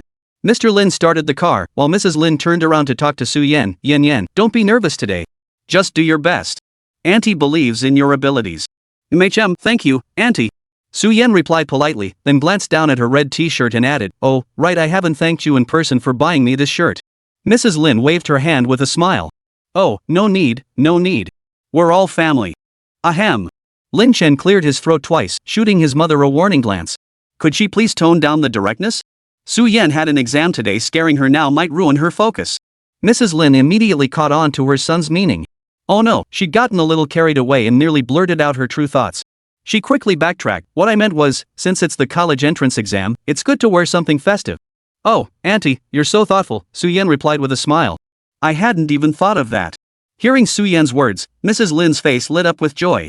Ah, my dear girl, you know how to compliment me. Then she thought of her own bratty son. She'd gone to the trouble of buying him clothes, and he hadn't even bothered to say thank you. Then Mrs. Lin nudged Mr. Lin with her elbow, signaling him to say something so Su Yan wouldn't think they were all stern and rigid. Mr. Lin promptly cleared his throat and said, so, Su Yan, your aunt mentioned you're doing exceptionally well in school. Do your best on the exams, and come visit us afterward. Okay, thank you, Uncle, Su Yan replied obediently, thinking to herself, Uncle and Aunt are so easygoing. No wonder they raised a child with such a good personality like Lin Chen. Lin Chen propped his elbow on the car window, resting his forehead on his hand as he turned his face to watch his mother chatter away nonstop with Su Yan. He was truly amazed by his mother, she was always coming up with new ideas. But seeing this, it was clear they genuinely liked Su Yan. After all, even he, their own son, had never received this kind of attention growing up. As his father steered the car toward the intersection just before their school, he found the road ahead completely blocked, a dense sea of vehicles dropping off students at the exam hall. Fortunately, several officers had been dispatched ahead to manage traffic flow. Lin's father drove the car, slowly following the convoy ahead. After 10 minutes, they finally reached the school gate. Lin Shen spoke up immediately, "All right, Mom and Dad, you can drop us off here. Su Yan and I will head down directly." Lin's mother nodded, then turned to Su Yan with concern in her eyes. "All right, go on then. Good luck, Yan. Don't be nervous." "Don't worry, Auntie," Su Yan waved at Mrs. Lin with a smile. Then Mrs. Lin glanced at Lin Shan, pursed her lips in disdain, and said, "Get lost." Lin Shan was speechless. Talk about a real mother, she could turn on a dime faster than anyone. "All right, you two hurry along. Stop blocking the road and obstructing traffic." Lin Shan and Su Yan got out of the car and walked to the school entrance. They went to the spot the mummy had told them about a few days ago and waited for their classmates to gather. After waiting a few minutes, most of their classmates had trickled in. At first, Lin Shan had thought he and Su Yan would stand out in their outfits. But to his surprise, at least 20 or 30 other students were dressed in red just like them. Seems plenty of parents had ideas as bizarre as his mom's. A few minutes later, a sudden commotion erupted from behind them. Hearing the noise, Lin Shan and Su Yan both turned to look. Chapter 208, Don't You Dare Doze Off. Put. Holy cow. Ha. Good heavens, what on earth is Song Mingxian wearing? Oh no, I can't stop laughing. Old Song, why are you dressed like this?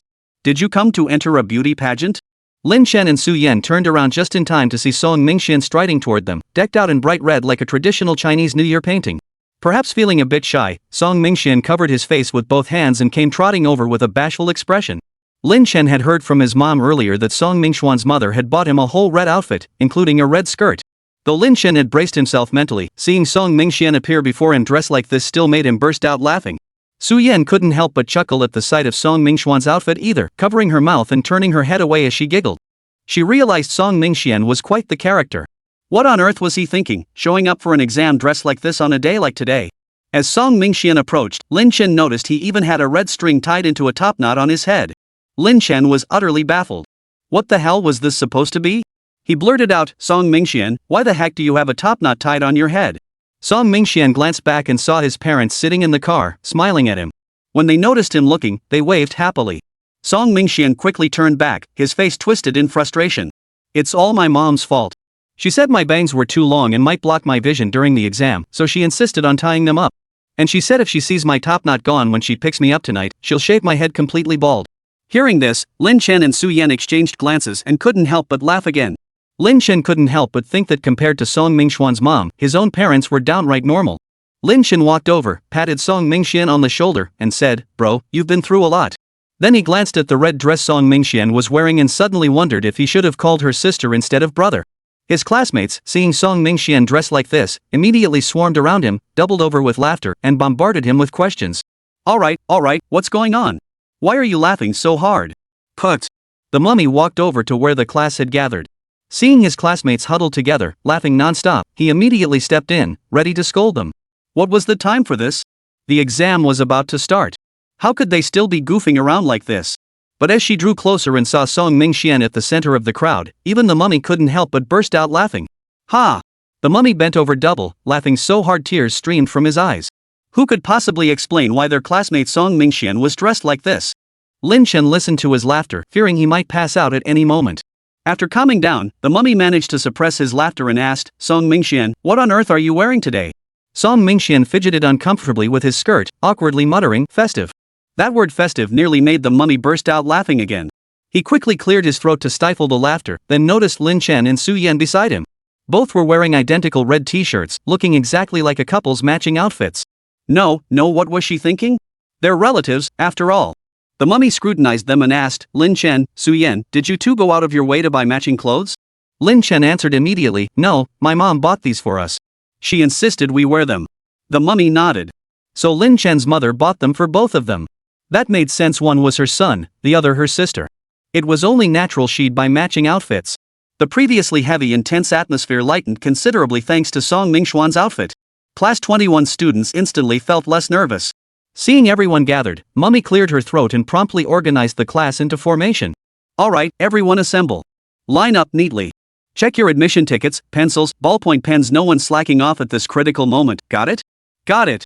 Class 21 responded in unison. Half an hour later, all the students filed into the exam hall in orderly lines. Lin Chen and Su Yan's exam rooms were separated by one floor. Su Yan's was in the second classroom on the third floor, while Lin Chen's was in the sixth classroom on the fourth floor. As they reached the third floor landing, Lin Chen ruffled Su Yan's hair before they parted ways, whispering, "Do your best. Don't get nervous." Lin Chen, you. Su Yan hesitated. What should she say? Do well on the exam? But Lin Chen probably wouldn't do well either. After a moment's thought, Su Yan murmured softly, "Just don't fall asleep during the exam." Okay. Lin Chen nodded with a smile. Had this kid's expectations for him really dropped this low? Alright, go on now. Su Yan nodded and turned toward the entrance of her exam hall. Lin Chen watched Su Yan disappear into the entrance, a faint smile curving his lips. Watching her receding figure, Lin Chen felt a pang of thoughtfulness. He took a deep breath and then climbed the stairs to the fourth floor. The first exam was Chinese. Nearly every student in every exam hall was extremely tense. After all, the college entrance exam was a watershed moment. This test would determine a crucial milestone in their future lives. After the exam papers were distributed, Su Yan skimmed through them briefly before putting pen to paper. With her exceptionally strong foundation, Su Yan tackled the questions without pause, swiftly completing the initial sections. When she reached the essay section, Su Yan paused to ponder the prompt. This time, students were required to write a topic-based essay based on a given passage, with no restrictions on genre.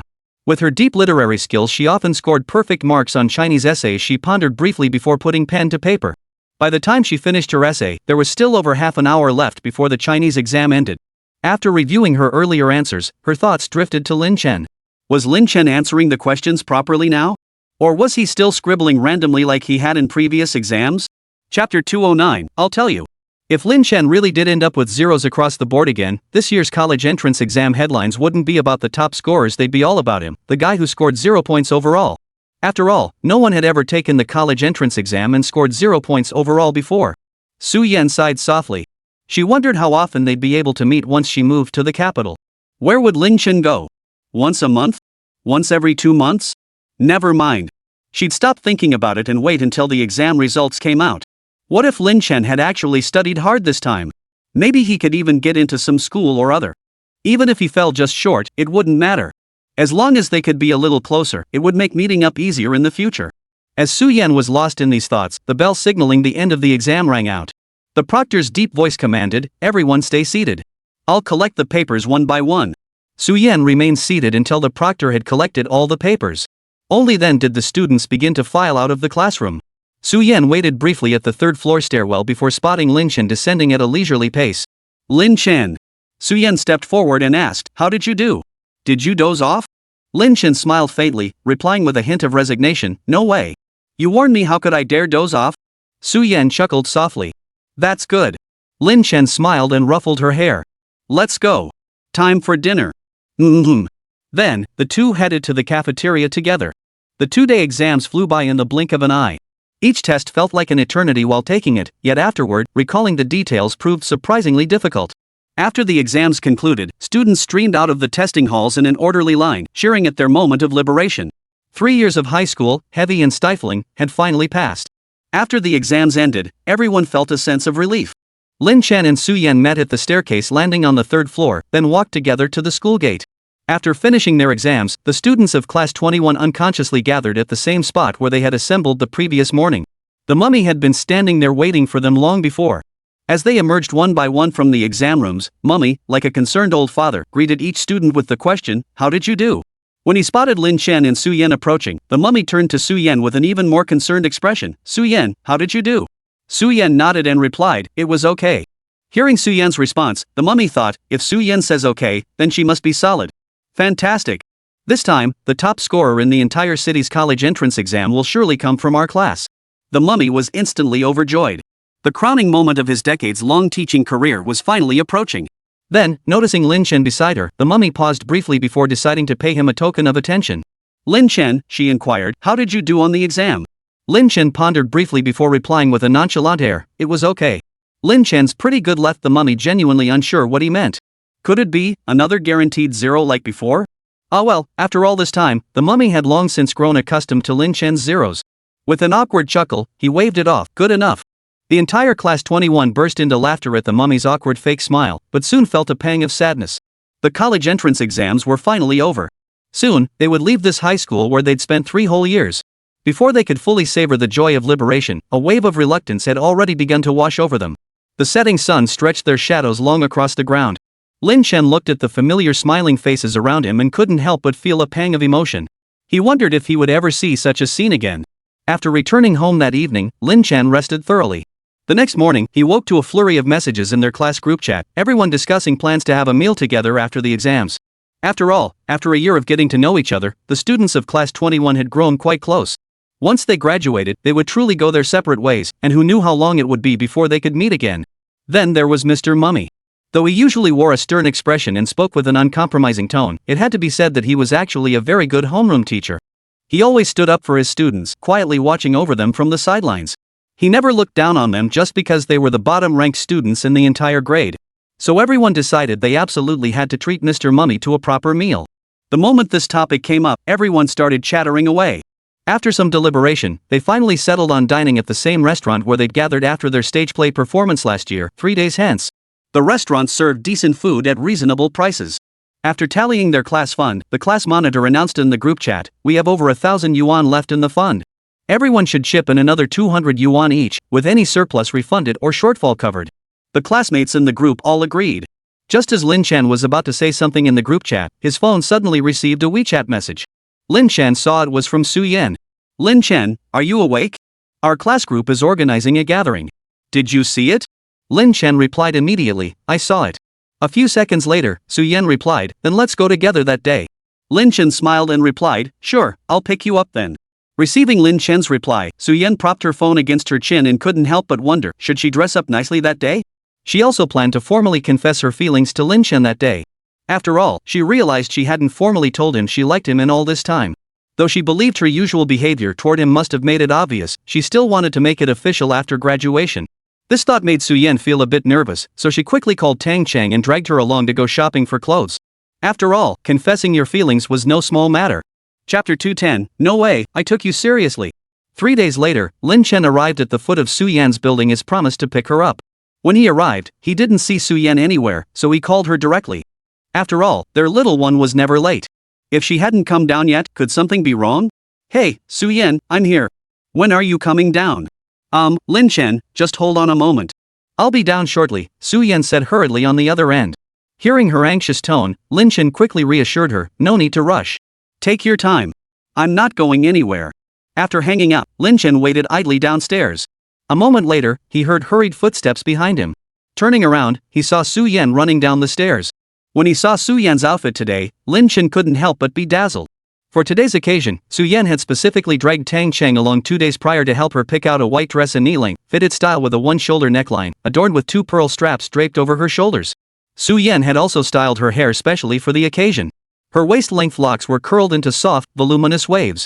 The curls were subtle, giving a natural look as they cascaded over her shoulders, perfectly framing her fair skin. Su Yan trotted up to Lin Chen. "Lin Chen, sorry. Did you wait long?" Lin Chen gazed at her exquisite features. From his angle, Su Yan's lashes appeared long, curled, and thick, framing her already lively, captivating eyes that now sparkled with shimmering eye makeup. In short, Su Yan seemed exceptionally beautiful today. Hearing her slightly hurried breathing, Lin Chen couldn't help but ruffle her hair. "Not long. I just got downstairs when I called you." Lin Chen glanced at his phone. Less than 5 minutes had passed since he'd called Su Yan. The kid must have rushed down in a panic. Su Yan steadied her breathing before replying softly, "I just didn't want you to wait anxiously." Seeing her earnest little expression, Lin Chen smiled helplessly. "It was only a few minutes. I'm not that impatient, you know." Su Yan smiled, and Lin Chen said with a smile, "Then let's go." "MHM." Su Yan nodded in agreement, then instinctively reached out to take Lin Chen's hand. After all, they often held hands when walking together now. But the next second, she saw Lin Chen turn and walk straight ahead, showing no intention of taking her hand. Watching Lin Chen's retreating figure, Su Yan couldn't help but call out softly, "Lin Chen. What is it?" Lin Chen turned back to look at her. Su Yan's clear, large eyes flashed as she stared at him unblinkingly, then reached out her hand toward him. "I want to hold hands." After saying that, Su Yan lowered her head, too shy to meet his gaze. Though they'd held hands many times before, this was the first time she'd ever said it so plainly. Suddenly, Su Yan felt a pang of regret. If only she'd just taken his hand instead of saying it out loud, wouldn't that make her seem a bit silly? Lin Chen watched her blushing face and couldn't help but turn his head away with a soft chuckle. Oh dear, how could his little girl be this adorable? Hearing Lin Chan's laughter, Su Yan's cheeks flushed crimson. Oh no, she shouldn't have said that. Look, now even Lin Chen was teasing her. Su Yan quickly explained in a low voice, I was just saying that casually. After speaking, Su Yan lowered her head, trying to walk forward. Just then, Lin Chen reached out and took her small hand, firmly interlocking their fingers. He smiled at Su Yan and said, just saying? Well, I took it seriously. Su Yan gazed into Lin Chen's eyes, brimming with amusement, and couldn't help but smile, her head bowed. 2 small dimples appeared faintly at the corners of her mouth. Lin Chen reached out and gently poked the dimple at the corner of her mouth, smiling as he said, come on, let's go. We don't want to be late. MHM. Su Yan nodded in agreement, and the two of them headed toward the restaurant their class had reserved in advance. The restaurant was quite close to Su Yan's home, just a 10-minute walk. Last time, when Su Yan had gotten drunk, they'd walked all the way back together.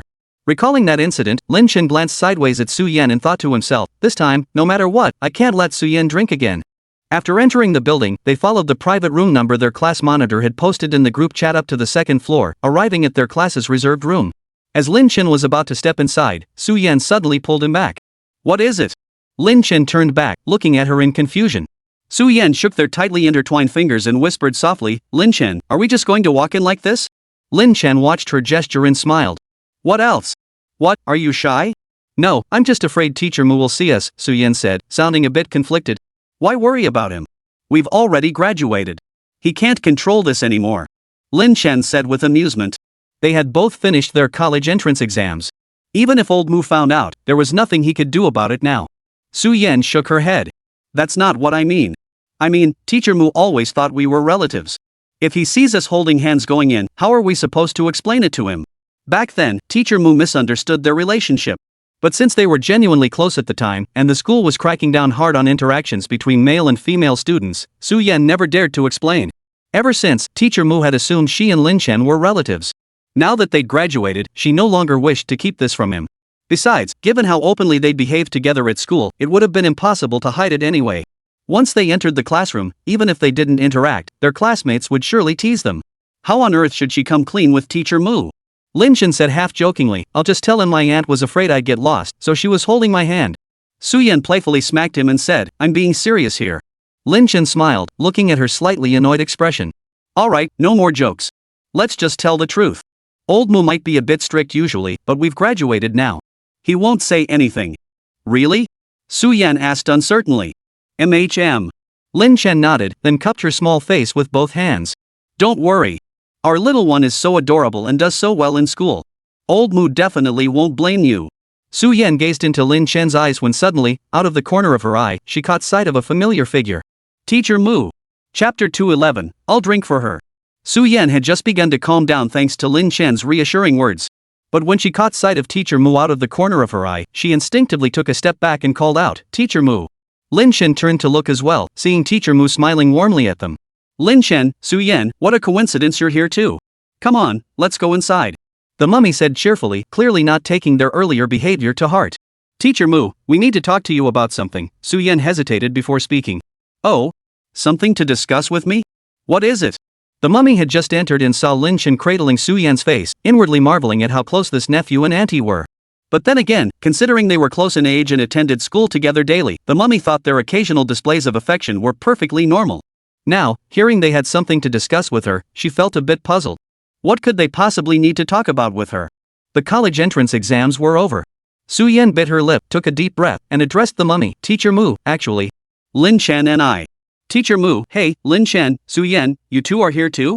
Come on, hurry inside. Most of our classmates are already here, waiting for you. Their class monitor had just stepped out to use the restroom. Upon returning, he saw the three of them standing outside the private room and immediately ushered them inside. Alright, let's go in then. Lin Chen, Su Yan, whatever you need to discuss, we can talk inside. Mummy said with a smile. Lin Chen glanced at the class monitor standing nearby and nodded. Alright. Then the class monitor practically dragged the mummy into the private room. Su Yan didn't even get a chance to explain. Never mind. We've got all night. There'll be plenty of time to clear things up with old Mu. No need to rush it. Lin Chen reassured her, then slipped his arm around Su Yan's shoulder and led her into the private room. Upon entering the private room, most of their classmates were already present. Seeing the mummy and Su Yan come in, they immediately stood up and exclaimed, Teacher Mu, you're finally here. Teacher Mu, please sit down. We've been waiting for you. Teacher Moo, please sit over here, we saved this spot especially for you. Mummy was ushered to the head seat. Lin Chen and Su Yan found adjacent empty seats at the same table. The classmates noticed them sitting together but merely smiled without comment. Over the past year, they'd long grown accustomed to Lin Chen and Su Yan's relationship. Their only lingering curiosity was why this mummy was being so indulgent toward the two of them. The school was so strict about monitoring relationships between male and female students, yet the mummy actually let them sit together at the same desk. And she always seemed to be watching them with a smile on her face. Sure enough, upon seeing Lin Chen and Su Yan seated together, the mummy beamed at them. The mummy thought to herself, oh my, these two relatives really are close. Su Yan sat down at her seat and scanned the crowd in the private room. She'd thought her outfit might draw attention today, but it turned out her classmates had all let loose after graduation. Whereas they'd all worn proper school uniforms before, now the boys and girls sported all kinds of clothes, flashy jewelry, and hair dyed every color imaginable. Even Mummy couldn't help teasing, when I walked in just now, I thought I'd wandered into the wrong private room. How come everyone looks like little monsters? Teacher, this is called fashion. You just don't get it. Exactly. We're graduates now, don't we deserve to spruce ourselves up? Dressing up? Look at your green hair, you're practically a punk. What do you mean like a punk? He is a punk, haha. Everyone couldn't help but laugh and tease Zhang Liao at the sight of his eye-catching green hair. Once everyone in the class had arrived, they began eating and drinking. Now that graduation was over, they felt no need to hold back in front of the mummy. They said whatever came to mind, and a few boys even boasted about challenging the mummy to a drinking contest. Thinking they were all graduates now, Mummy didn't refuse. The moment he agreed, the boys immediately ordered several cases of liquor, and everyone started drinking together. Lin Chen noticed that many girls also had drinks placed before them. He hurriedly warned Su Yan, no matter who offers you a drink later, you absolutely must not accept it. Got it? Su Yan recalled how drunk she'd gotten after just one beer last time and nodded quickly in agreement. Truthfully, even without Lin Chen's warning, she wouldn't have touched a drop. If she got drunk again, who knew what kind of scene she might make? Zhang Liaolu, watching the two of them whispering with heads bowed, called out, Lin Chen, what are you whispering to the school beauty about? Come on, drink up. Lin Chen smiled and nodded in agreement. Zhang Liaolu then turned to Su Yan and said, Su Yan, you should have a little too. You're the top student in our class, you should set an example. Saying this, she picked up the liquor and tried to pour it into Su Yan's cup. Lin Chen quickly grabbed Su Yan's cup and said, Su Yan can't drink. Zhang Liaolu shrugged indifferently, come on, we're all graduates now. A little alcohol won't hurt. A few people beside Lin Chen chimed in with agreement. Hearing this, Lin Chen picked up the juice beside him and filled Su Yan's cup to the brim. Su Yan can't handle alcohol. If you really want to force feed someone, I'll drink it for her. The moment Lin Chen finished speaking, the class erupted in cheers. Damn, that's bold. Lin Chen's got some balls. Alright, everyone heard what Lin Chen said. Pour him a glass. Today, he's got full authority to speak for her family. Su Yan blushed slightly and lowered her head under the teasing glances. Watching from the side, Mummy heard the mention of their family and didn't think much of it. Instead, she inwardly admired, this nephew of mine really is protective. To defend his aunt like that, not bad, not bad. Su Yan watched Lin Chen down glass after glass, finishing several bottles of beer in just a short while, and couldn't help but feel a pang of concern. Su Yan whispered to Lin Chen that she needed to step out for a moment, then rose and left the private room. Chapter 212, You're the one involved and you don't even know? After leaving the private room, Su Yan headed straight to the front desk on the first floor. Having heard that grape juice could help sober her up, she asked the attendant for a bottle. After getting the juice, Su Yan was about to head back to the private room when something suddenly occurred to her. She turned to the attendant and said, Could I get a marker, please? A short while later, Su Yan returned to the private room and handed the grape juice directly to Lin Chen. Lin Chen took it and noticed the label had been torn off. Lin Chen couldn't help but chuckle and teased, how come it doesn't even have a label? Could it be some unregulated product? After taking a sip of the juice, Su Yan explained, I accidentally tore it off just now. Why would you tear off the label? Did they not pay you sponsorship fees? Lin Chen recalled seeing on TV that only products without sponsorship fees had their packaging removed.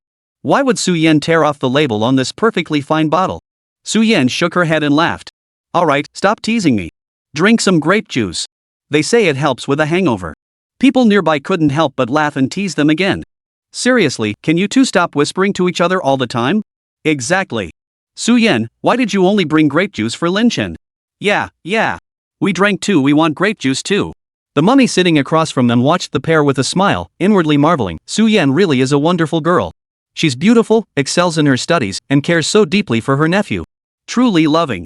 Su Yan lowered her head shyly and said, If you want some too, I'll go downstairs and have the waitstaff bring you a box. Lin Chen chuckled, ruffling her hair. It's fine, don't mind them. If they want some, let them go get it themselves. His words were met with a chorus of teasing from the group, and Lin Chen was forced to down several more glasses of liquor.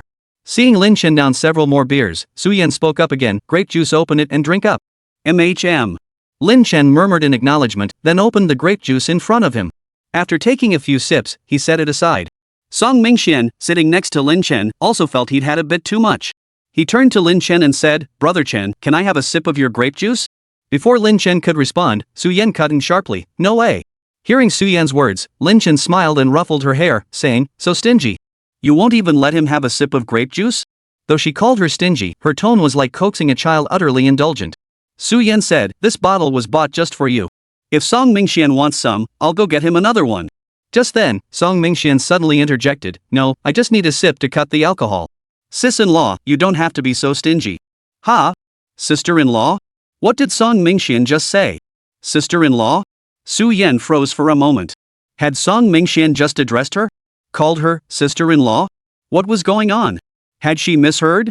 Lin Chen watched her dazed little expression and couldn't help but shake his head and chuckle.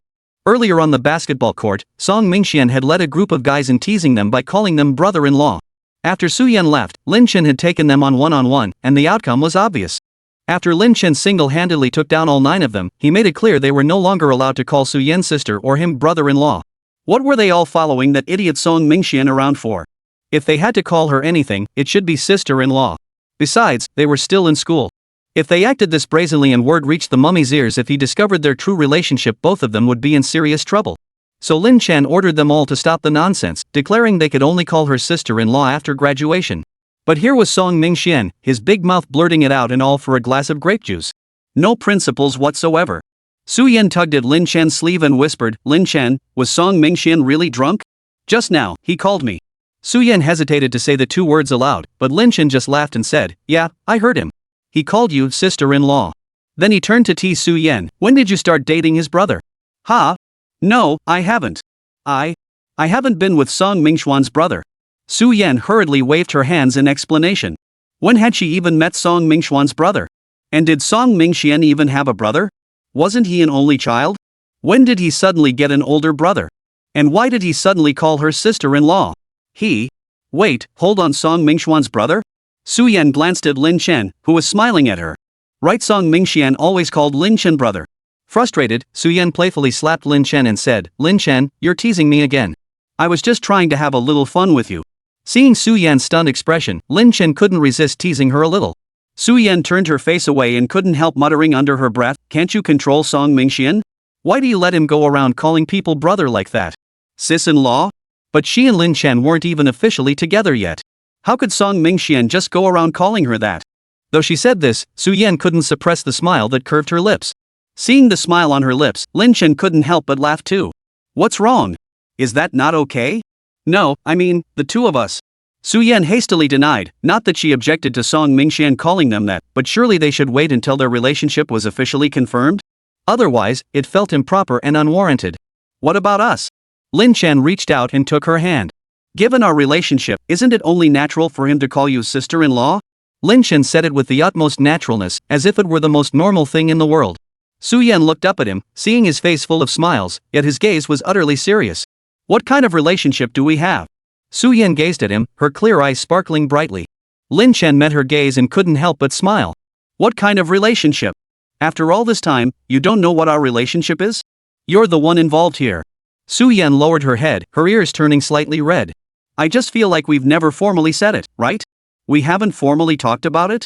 Wasn't it pretty formal on your birthday last year? Lin Chen asked, puzzled. Chapter 213, My Girlfriend Can't Drink. Su-yen lifted her head at his words, staring at him blankly. What? Last year on my birthday? Last year on his birthday, he took her to a concert, or rather, a concert he'd specially arranged just for her. Later, they returned to campus together only to discover the cake she'd given him had been ruined.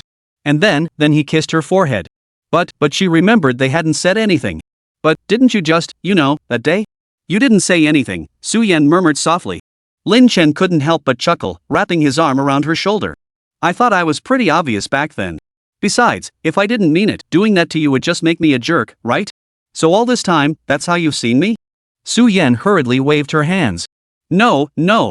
Actually, in my heart, I've always seen you as what? Lin Chen asked in a low voice. Su Yan whispered softly in his ear, I've always seen you as my boyfriend. It's just that neither of us ever formally said it, so it just kind of. Lin Chen smiled, then whispered in her ear, so does that make it official now? Su Yan bit her lip, blushing as she nodded. Of course it's official. Lin Chen smiled at her, then reached for the grape juice on the table and took a sip. After downing half the bottle, Lin Chen felt his stomach ease considerably. Setting the bottle down, he casually glanced at it and noticed several words scrawled in black marker across the upper half of the now empty container. Lin Chen, I like you. Lin Chen instinctively turned his head to look at Su Yan. She snatched the juice bottle away, covering the words with her hand, and said somewhat sheepishly, well, that's. Su Yan stammered in explanation, but after much thought, she couldn't come up with a reasonable excuse.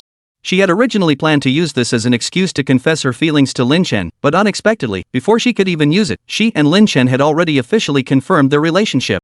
Now, with Lin Chen seeing the words written on the grape juice bottle, she couldn't help but feel embarrassed. Lin Chen watched her struggle to explain, unable to utter a single word, and couldn't help but laugh. So someone was urging me to drink grape juice all this time just to confess to me? Lin Chen lowered his gaze to her slightly flushed cheeks and teased her. Su Yan stopped fidgeting upon hearing his words and nodded openly in admission. Yeah, I was planning to confess to you properly today. I never imagined you'd already. Little did I know you already considered me your girlfriend in your heart. The two couldn't help but smile at each other. Seeing this, the people around them started banging on the table and cheering. Oh my goodness, could you two be a little more considerate? Exactly. This is our class graduation party. You two already shower us with love in the classroom all the time. Do you really need to torture us like this today? Exactly. At this rate, we won't even need to eat, we'll be stuffed from all the lovey-dovey stuff. Mummy looked at the laughing classmates around the table, a smile on her face, but 3 huge question marks popped into her head. Ha? Dog food? How did these kids learn their language? Is that term even appropriate here? Before Mummy could correct their wording, the boys at the table started chattering again. Hey, wait, now that we're on the topic, I gotta say, as the first couple in our class, you two should definitely make an appearance before graduation, right? Exactly. Exactly. Chen, sis-in-law, we gotta have a drink for this, right? Exactly. Who was it who told us not to call him brother-in-law anymore, but to address his wife as sister-in-law from now on? Su Yan blushed and lowered her head, embarrassed by the group's teasing, while Lin Chen watched them with a smile. Only Mummy sat frozen in his seat, looking as if he'd been struck by lightning. What the hell? Sister-in-law? Brother-in-law? And what's this about the class's first couple? Who could explain this situation to him? Had these kids misunderstood something? As Mummy pondered this, he saw Su Yan lower her head in bashfulness. He thought, is she embarrassed because of some misunderstanding? So Mummy immediately stood up and said, alright, what are you all talking about? Lin Chen and Su Yan are. Before the Mummy could finish, Lin Chen stood up and said, my girlfriend can't drink, so can I have 2 drinks this time? Oh. The class erupted in applause, teasing him with laughter. Brother Chen, that's so manly. So manly. 2 drinks, right? Come on, fill it up. The words the Mummy had been about to utter were choked back in his throat. That little jerk Lin Chen, what did he just say? His girlfriend can't drink? Girlfriend?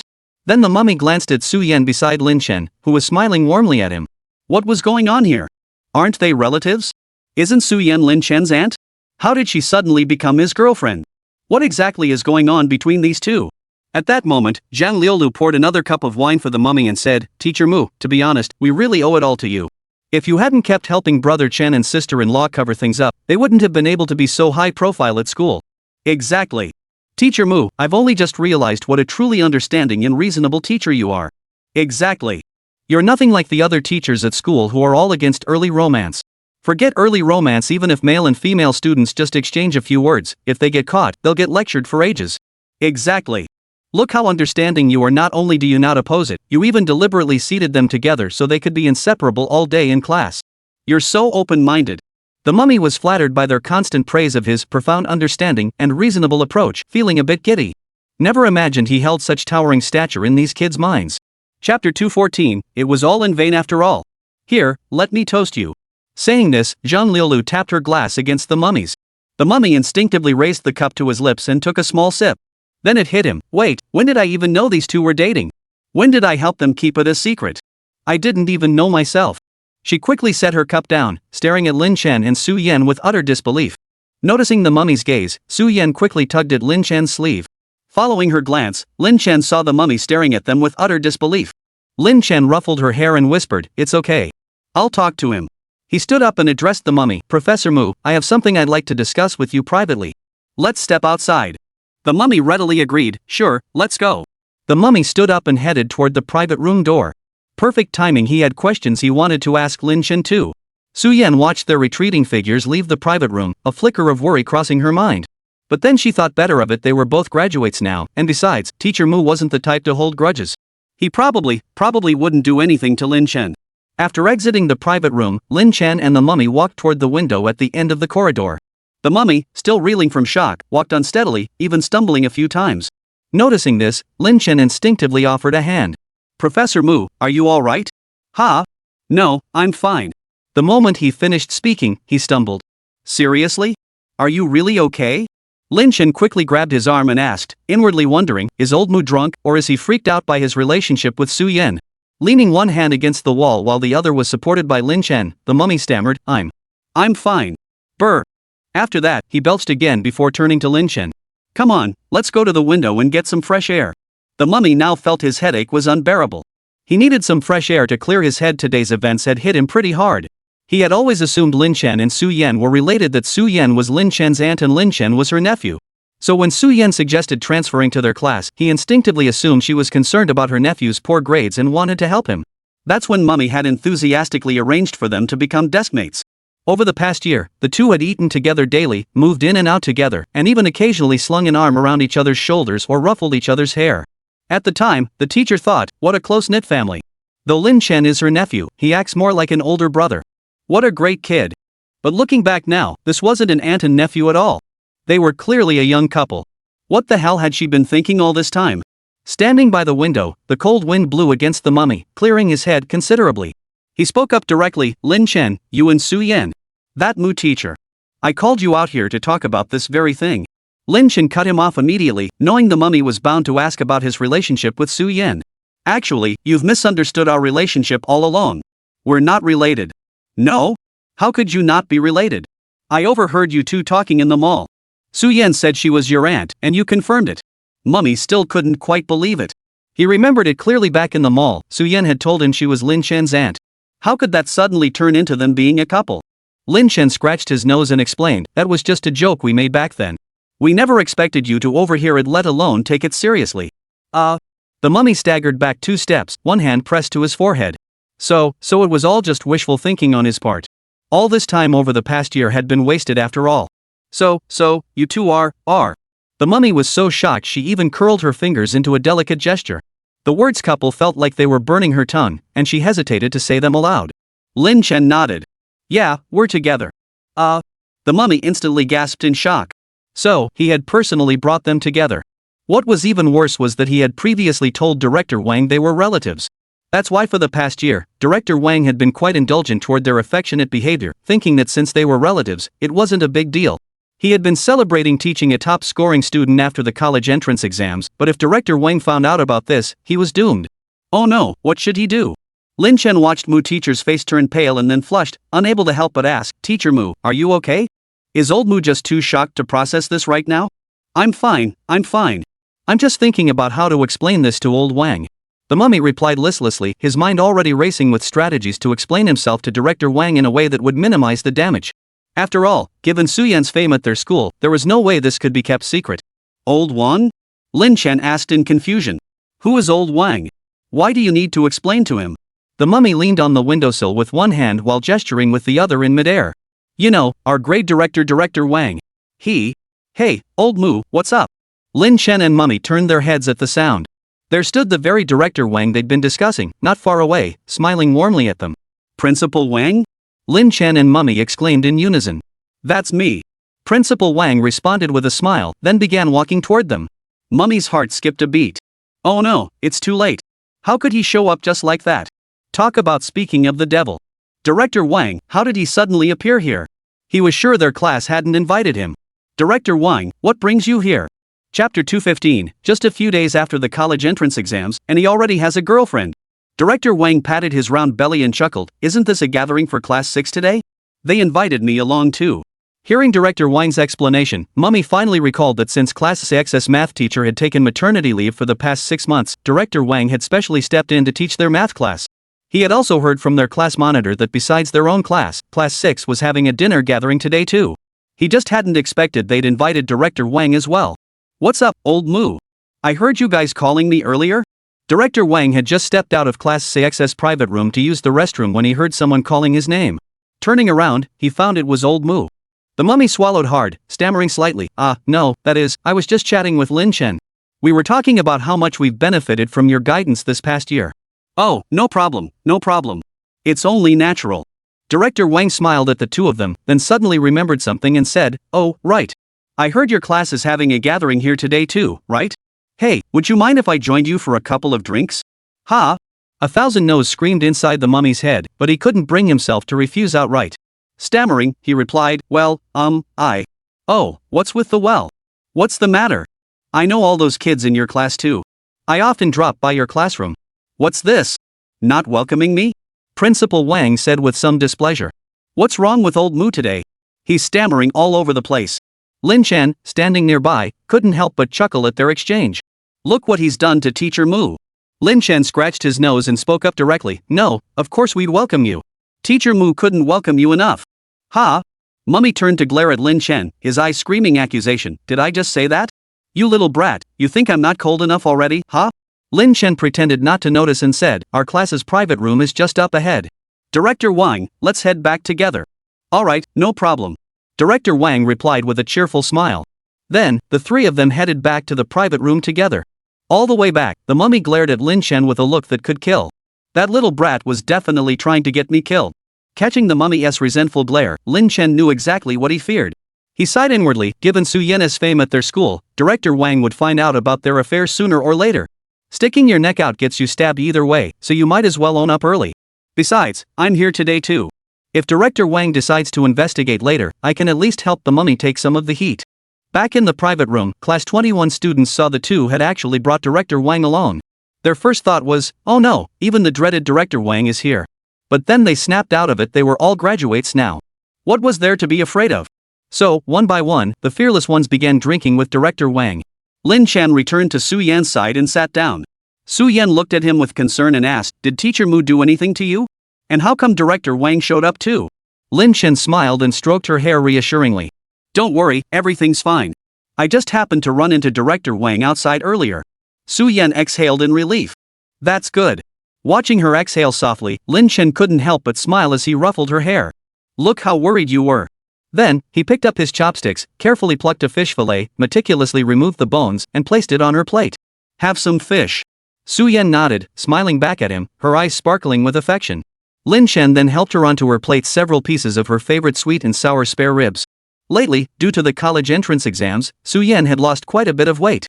Lin Chen now wished she would eat more, to properly nourish herself. Song Mingxian watched helplessly as Lin Chen transferred all the sweet and sour spare ribs he liked best from the platter to Su Yan's plate.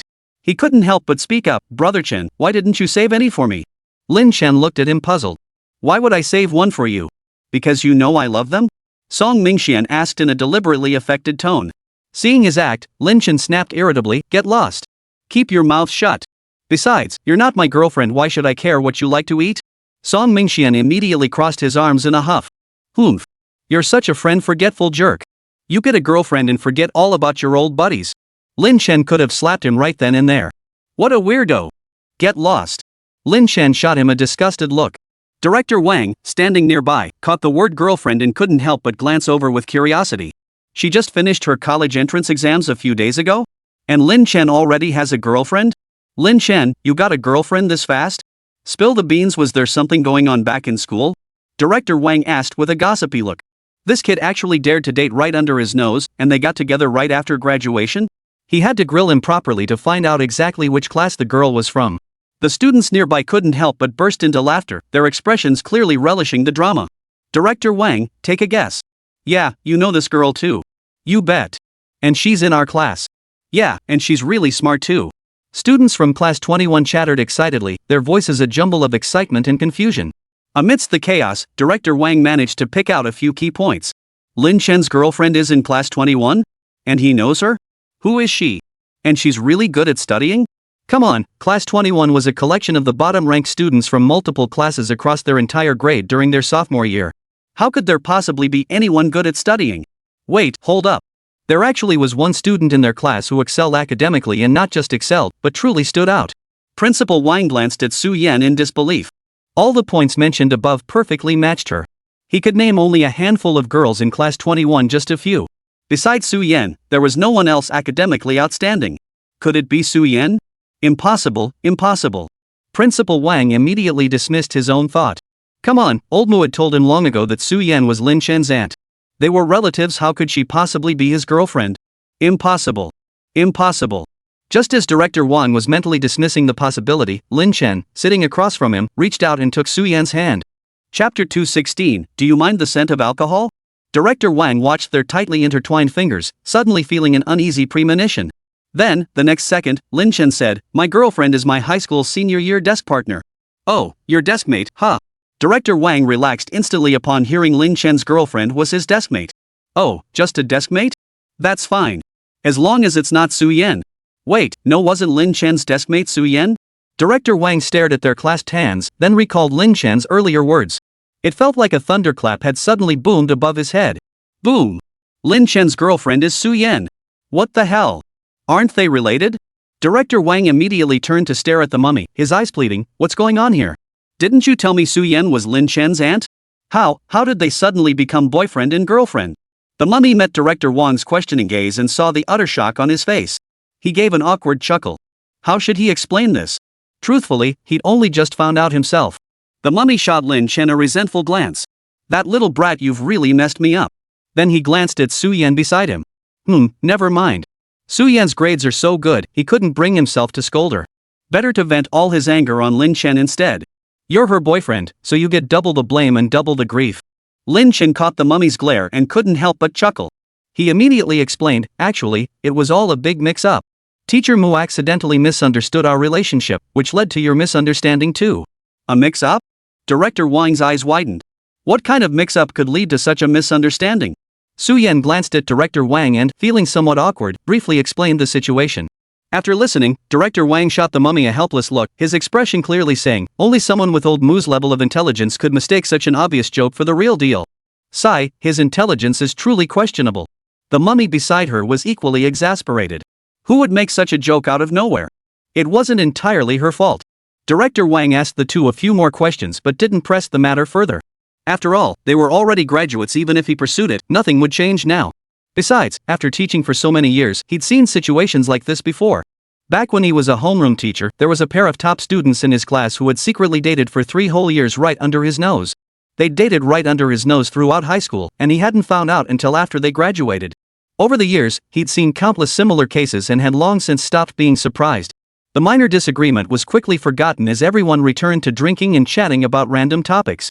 By around 11 p.m., Lin Shen noticed several classmates had already left. He bid farewell to the class monitor and others, then escorted Su Yan out. Watching their retreating figures, Mummy sighed with a mix of emotion and relief. These two kids, actually, seemed quite well suited for each other. After descending the stairs, Lin Shen made his way to the front desk and settled the bill for their private room. Just then, their class monitor was about to come down to settle the bill when he saw Lin Shen had already paid. He hurriedly protested, Lin Shen, we agreed our class would split the bill. How could we let you pay for it all alone? Lin Shen smiled and said, it's fine. Everyone says you should treat your classmates when you find a partner, right? Consider this meal my treat to everyone. After speaking, his gaze casually drifted towards Su Yan beside him. Su Yan caught Lin Shen's glance and couldn't help but let the corners of her mouth turn up. The class monitor, noticing the affectionate exchange between them, smiled knowingly and teased, oh, I see. Since this is your single-to-couple celebration dinner, I won't be polite then. With that, the class monitor bid farewell to the pair and headed back upstairs.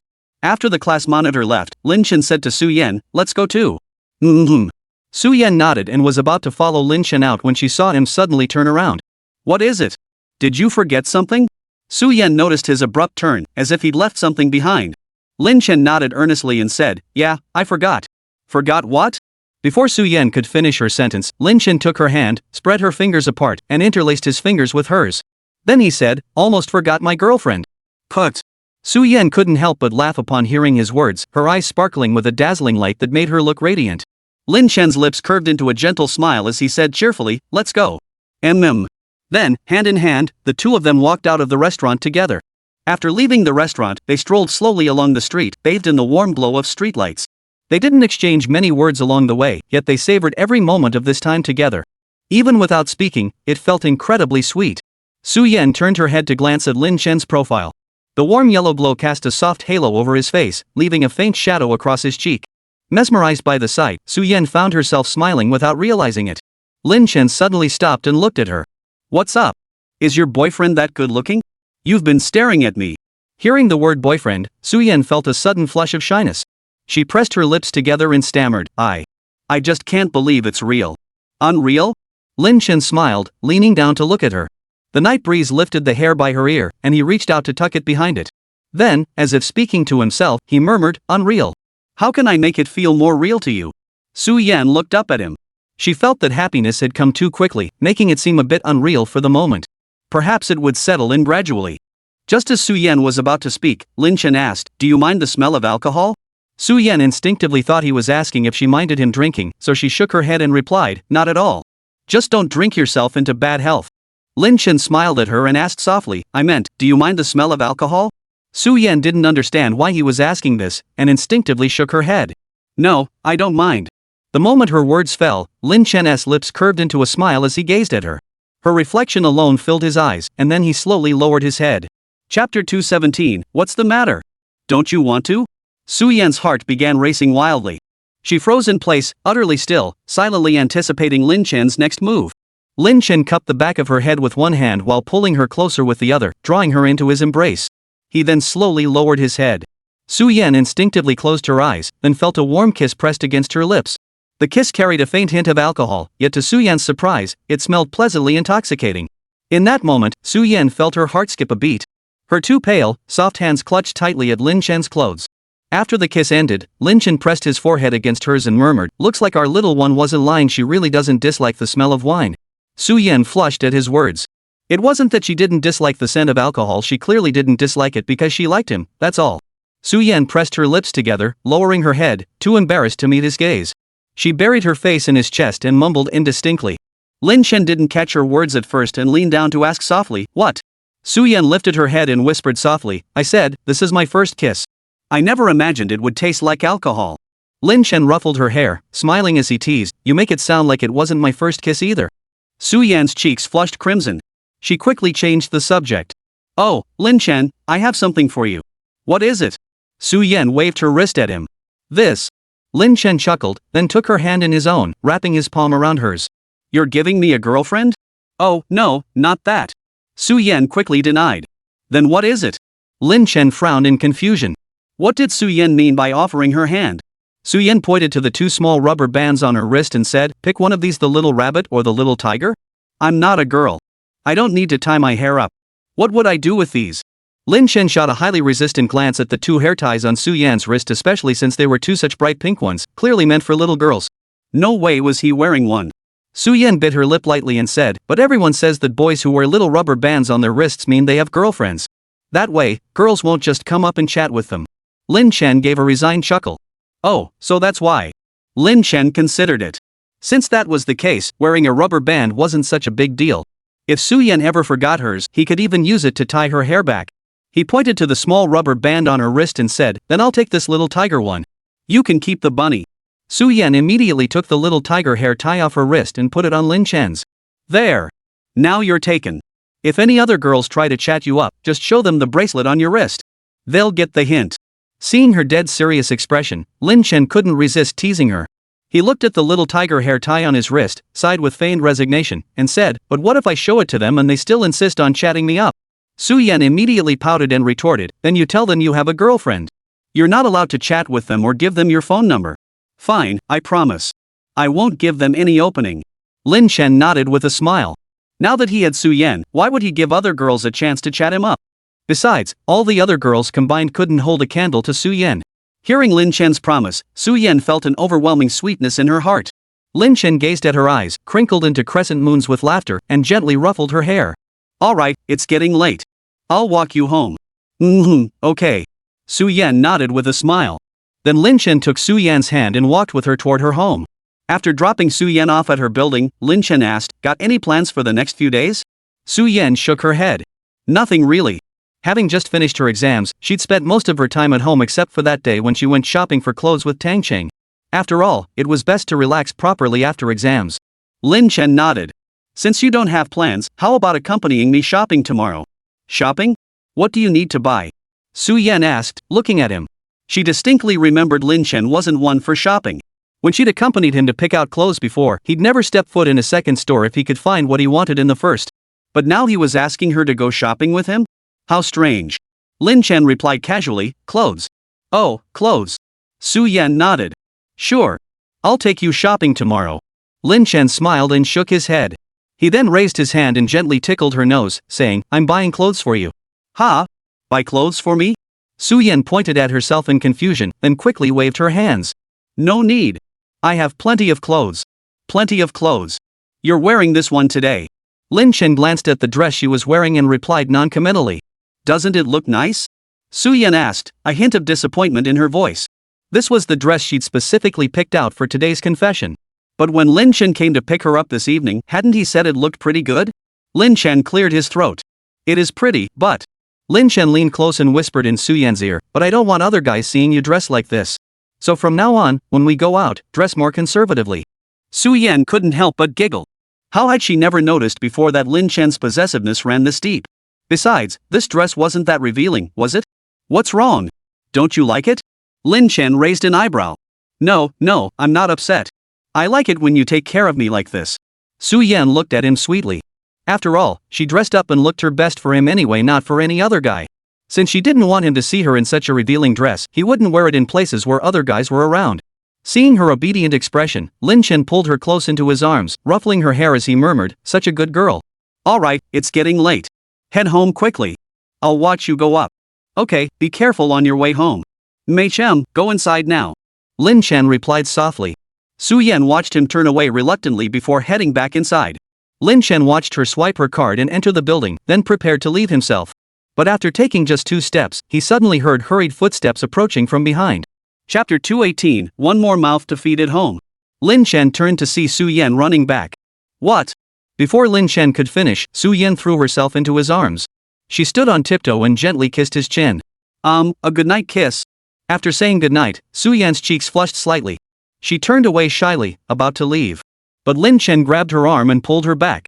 What? You think you can take advantage and then just walk away? Me. Then Lin Chen slowly lowered his head, pressing a gentle kiss to her forehead as he said, we're even now. Su Yan raised her hand to touch the spot where he'd kissed her forehead, a faint dimple appearing at the corner of her mouth. I'm heading home now.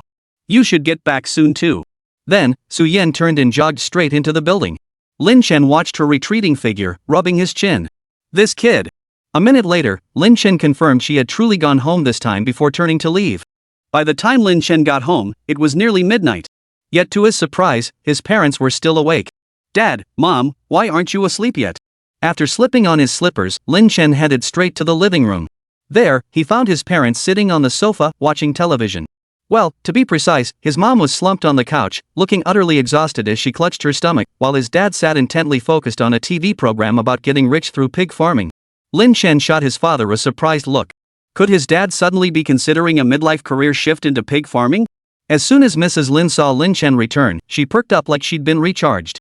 Son, you're back, she exclaimed excitedly. Yeah, otherwise who do you think you're seeing right now? Lin Chen shot his mother a helpless look. If he hadn't come back, who exactly was she talking to? His mother frowned and said, Pa, what nonsense are you talking about? Then she asked, what were you doing out so late? Lin Chen sat down on the sofa, picked up a glass, and poured himself some water. Didn't I already tell you? I went to a class reunion. His mother clutched her stomach, stood up, walked over, and sat beside him. Of course I know you went to a class reunion, she said. What I meant was, after tonight, our family should have one more person, right? Ahem. Lin Chen was drinking water when he heard his mother's words and immediately choked on it. One more person? Then, Lin Chen glanced at his mother's hand pressed over her stomach, and a thought instantly popped into his head, holy crap. He'd always wondered why his parents went to bed so early, especially his mom who claimed she needed to be in bed by 10:30 every night for her skin. Yet here she was, past midnight, still forcing herself to stay awake on the couch watching TV. Turns out they'd been waiting just for him to come home and tell him the news. Lin Chen took a sip of water to steady his nerves. Honestly, having another little brother or sister wasn't such a big deal. He'd just graduated high school anyway, and since he'd be away at college soon, he wouldn't have to babysit. Lin Chen looked at his mother calmly and said, Mom, don't worry. As long as I don't have to babysit this little tyrant, I'm fine with it. What? His mother instantly bristled like a cat with its fur standing on end. How could it not require your company? Wait, why does it have to be me? Lin Chen asked, looking utterly exasperated. There's no rule saying older brothers have to babysit their younger siblings and watch them grow up. Mrs. Lin clutched her forehead in exasperation. Good heavens, how could she have raised such a son? Mr. Lin quickly supported his wife, staring at Lin Chen as if he were an idiot. Good heavens, was this really his son? In all his decades of life, he'd never seen anyone willingly put a green hat on their own head. If he didn't accompany his girlfriend, wouldn't that be the same as letting someone else accompany her? How was that not voluntarily putting a green hat on his own head? Lin Chen watched their overly dramatic reactions and asked in confusion, wait, why do you insist I accompany her? I'm her brother, not her father. What? Brother? What's going on here? Lin's mother looked up at him in astonishment. So after attending a class reunion, this brat had turned her future daughter-in-law into his goddaughter? Mrs. Lin's anger flared instantly. You little brat. Didn't you like Su Yan? How come after one class reunion, you're suddenly siblings? Ha? Tell me, have you already moved on? Mr. Lin quickly tried to calm Mrs. Lin down, saying, honey, don't worry. It's impossible. Even if our son did change his mind, no one would ever want him. Lin Chen. What the hell? Who wouldn't want him? Besides, when did he and Su Yan become siblings? What kind of nonsense is this? Lin Chen quickly interjected, wait, Mom and Dad, you've got the wrong idea. Misunderstanding? But you yourself said she called you brother. His mother was so furious she nearly fainted. What had she done to deserve this? Su Yan was such a wonderful girl. Not only was she beautiful, but she had excellent grades and a great personality. Most importantly, she didn't look down on their good-for-nothing son. She assumed that now they were both graduates, Lin Chen would finally bring Su Yan home to be his wife. But what had he just said? I'm her brother. Brother! Was her future daughter-in-law being turned into a goddaughter by him? Lin Chen sighed helplessly. No, you're planning to have a second child, right? So of course I'm the older brother. You wouldn't have me calling him brother instead, would you? Mr. and Mrs. Lin instantly looked up at him, their eyes wide with astonishment. They spoke in unison. Who said we were having a second child? Not you two? Lin Chen looked at them, hesitating as he asked. Today, as soon as he got home, his mother, unusually, hadn't gone to bed. She'd been listlessly clutching her stomach, then mentioned something about the family having an extra mouth to feed. That must mean they were having a second child, right? Hearing this, Mr. and Mrs. Lin sighed helplessly. Mrs. Lin rubbed her stomach and explained, I just ate too much tonight and my stomach feels a bit queasy, so I haven't been able to sleep. Lin Chen sighed helplessly too. Ha! Got my hopes up for nothing. He'd thought he was really going to have a little brother or sister. Then what was all that talk about having one more person in the family?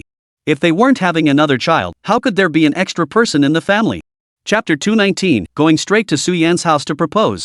Lin Chen looked at his mother in confusion. They weren't having a second child, so how could there be an extra person in the family? His mother shot him a disapproving look and snapped, are you stupid? It's Su Yan, of course. Su Yan? Lin Chen rubbed his forehead in exasperation. Okay, so that's what she meant. But still, it's not like they're suddenly having another person. He and Su Yan had only just started dating. Lin Chen spoke up directly, Mom, aren't you overthinking this? Overthinking? His mother asked anxiously, no, you've both graduated and you're still not living together with Su Yan? Even if we were together, that doesn't mean we'd suddenly have an extra mouth to feed at home. Lin Chen was truly amazed by his mother's imagination. He sighed and said, besides, Su Yan and I. Besides, Su Yan doesn't even like you anyway. Before Lin Chen could finish, his father chimed in from the side with a knowing look on his face. Lin Chen's temper flared instantly. What do you mean Su Yan doesn't fancy me? Wait. Lin Chen thought about it and decided it wasn't worth explaining. Otherwise, with his parents' gossipy nature, they'd probably start talking about having an extra mouth to feed at home before he even told them he and Su Yan were together. What would happen if they found out they were already a couple? Forget it, forget it. Better not tell them for now, or else he'd scare his girlfriend. What's with you two? Lin's father said with a dismissive look, as if daring them to come up with something clever. Lin Chen glanced at his father's gloating expression and replied flatly, you can guess for yourselves. Then he turned and headed upstairs, leaving his mother standing there. Wait, what exactly did Lin Chen mean by that? What was he supposed to mean by figure it out yourselves? Was he and Su Yan actually together or not? The moment Mrs. Lin heard about their class reunion today, she immediately thought, they've already graduated. Lin Chen better hurry up and bring home his bride. Instead, she'd stayed up waiting for him, only to get nothing out of him. Mr. Lin quickly stroked Mrs. Lin's back and said, honey, calm down. I bet that kid got rejected by Su Yan. But he's too embarrassed to tell us, so he says we should guess. Oh, he just can't bring himself to say it. Oh, is that it? Mrs. Lin immediately looked at Mr. Lin with tear-filled eyes. Father Lin nodded. That's what I think. Mrs. Lin let out a long sigh and slumped onto the sofa. It was over the daughter-in-law they thought was theirs was gone. When Lin Chen returned to his bedroom, he saw a WeChat message from Su Yan asking if he'd arrived home yet. Lin Chen smiled and replied, I'm home. It's so late, why aren't you asleep yet? It was already past midnight. This kid must not care about dark circles under her eyes. Su Yan replied almost immediately, I was just worried about you. I wanted to wait until you got home safely before going to sleep. Reading this, Lin Chen's lips curved into a faint smile. What was there to worry about? He was a grown man. I'm a grown man, are you worried someone might kidnap me? Su Yan couldn't help but chuckle softly upon receiving his message. Kidnapped? Who could possibly kidnap him? After a moment, she replied with a smile, yeah, did you run into any pretty girls who wanted to kidnap you? Your boyfriend is so handsome, who knows? Su Yan couldn't help but laugh at Lin Chen's cocky reply.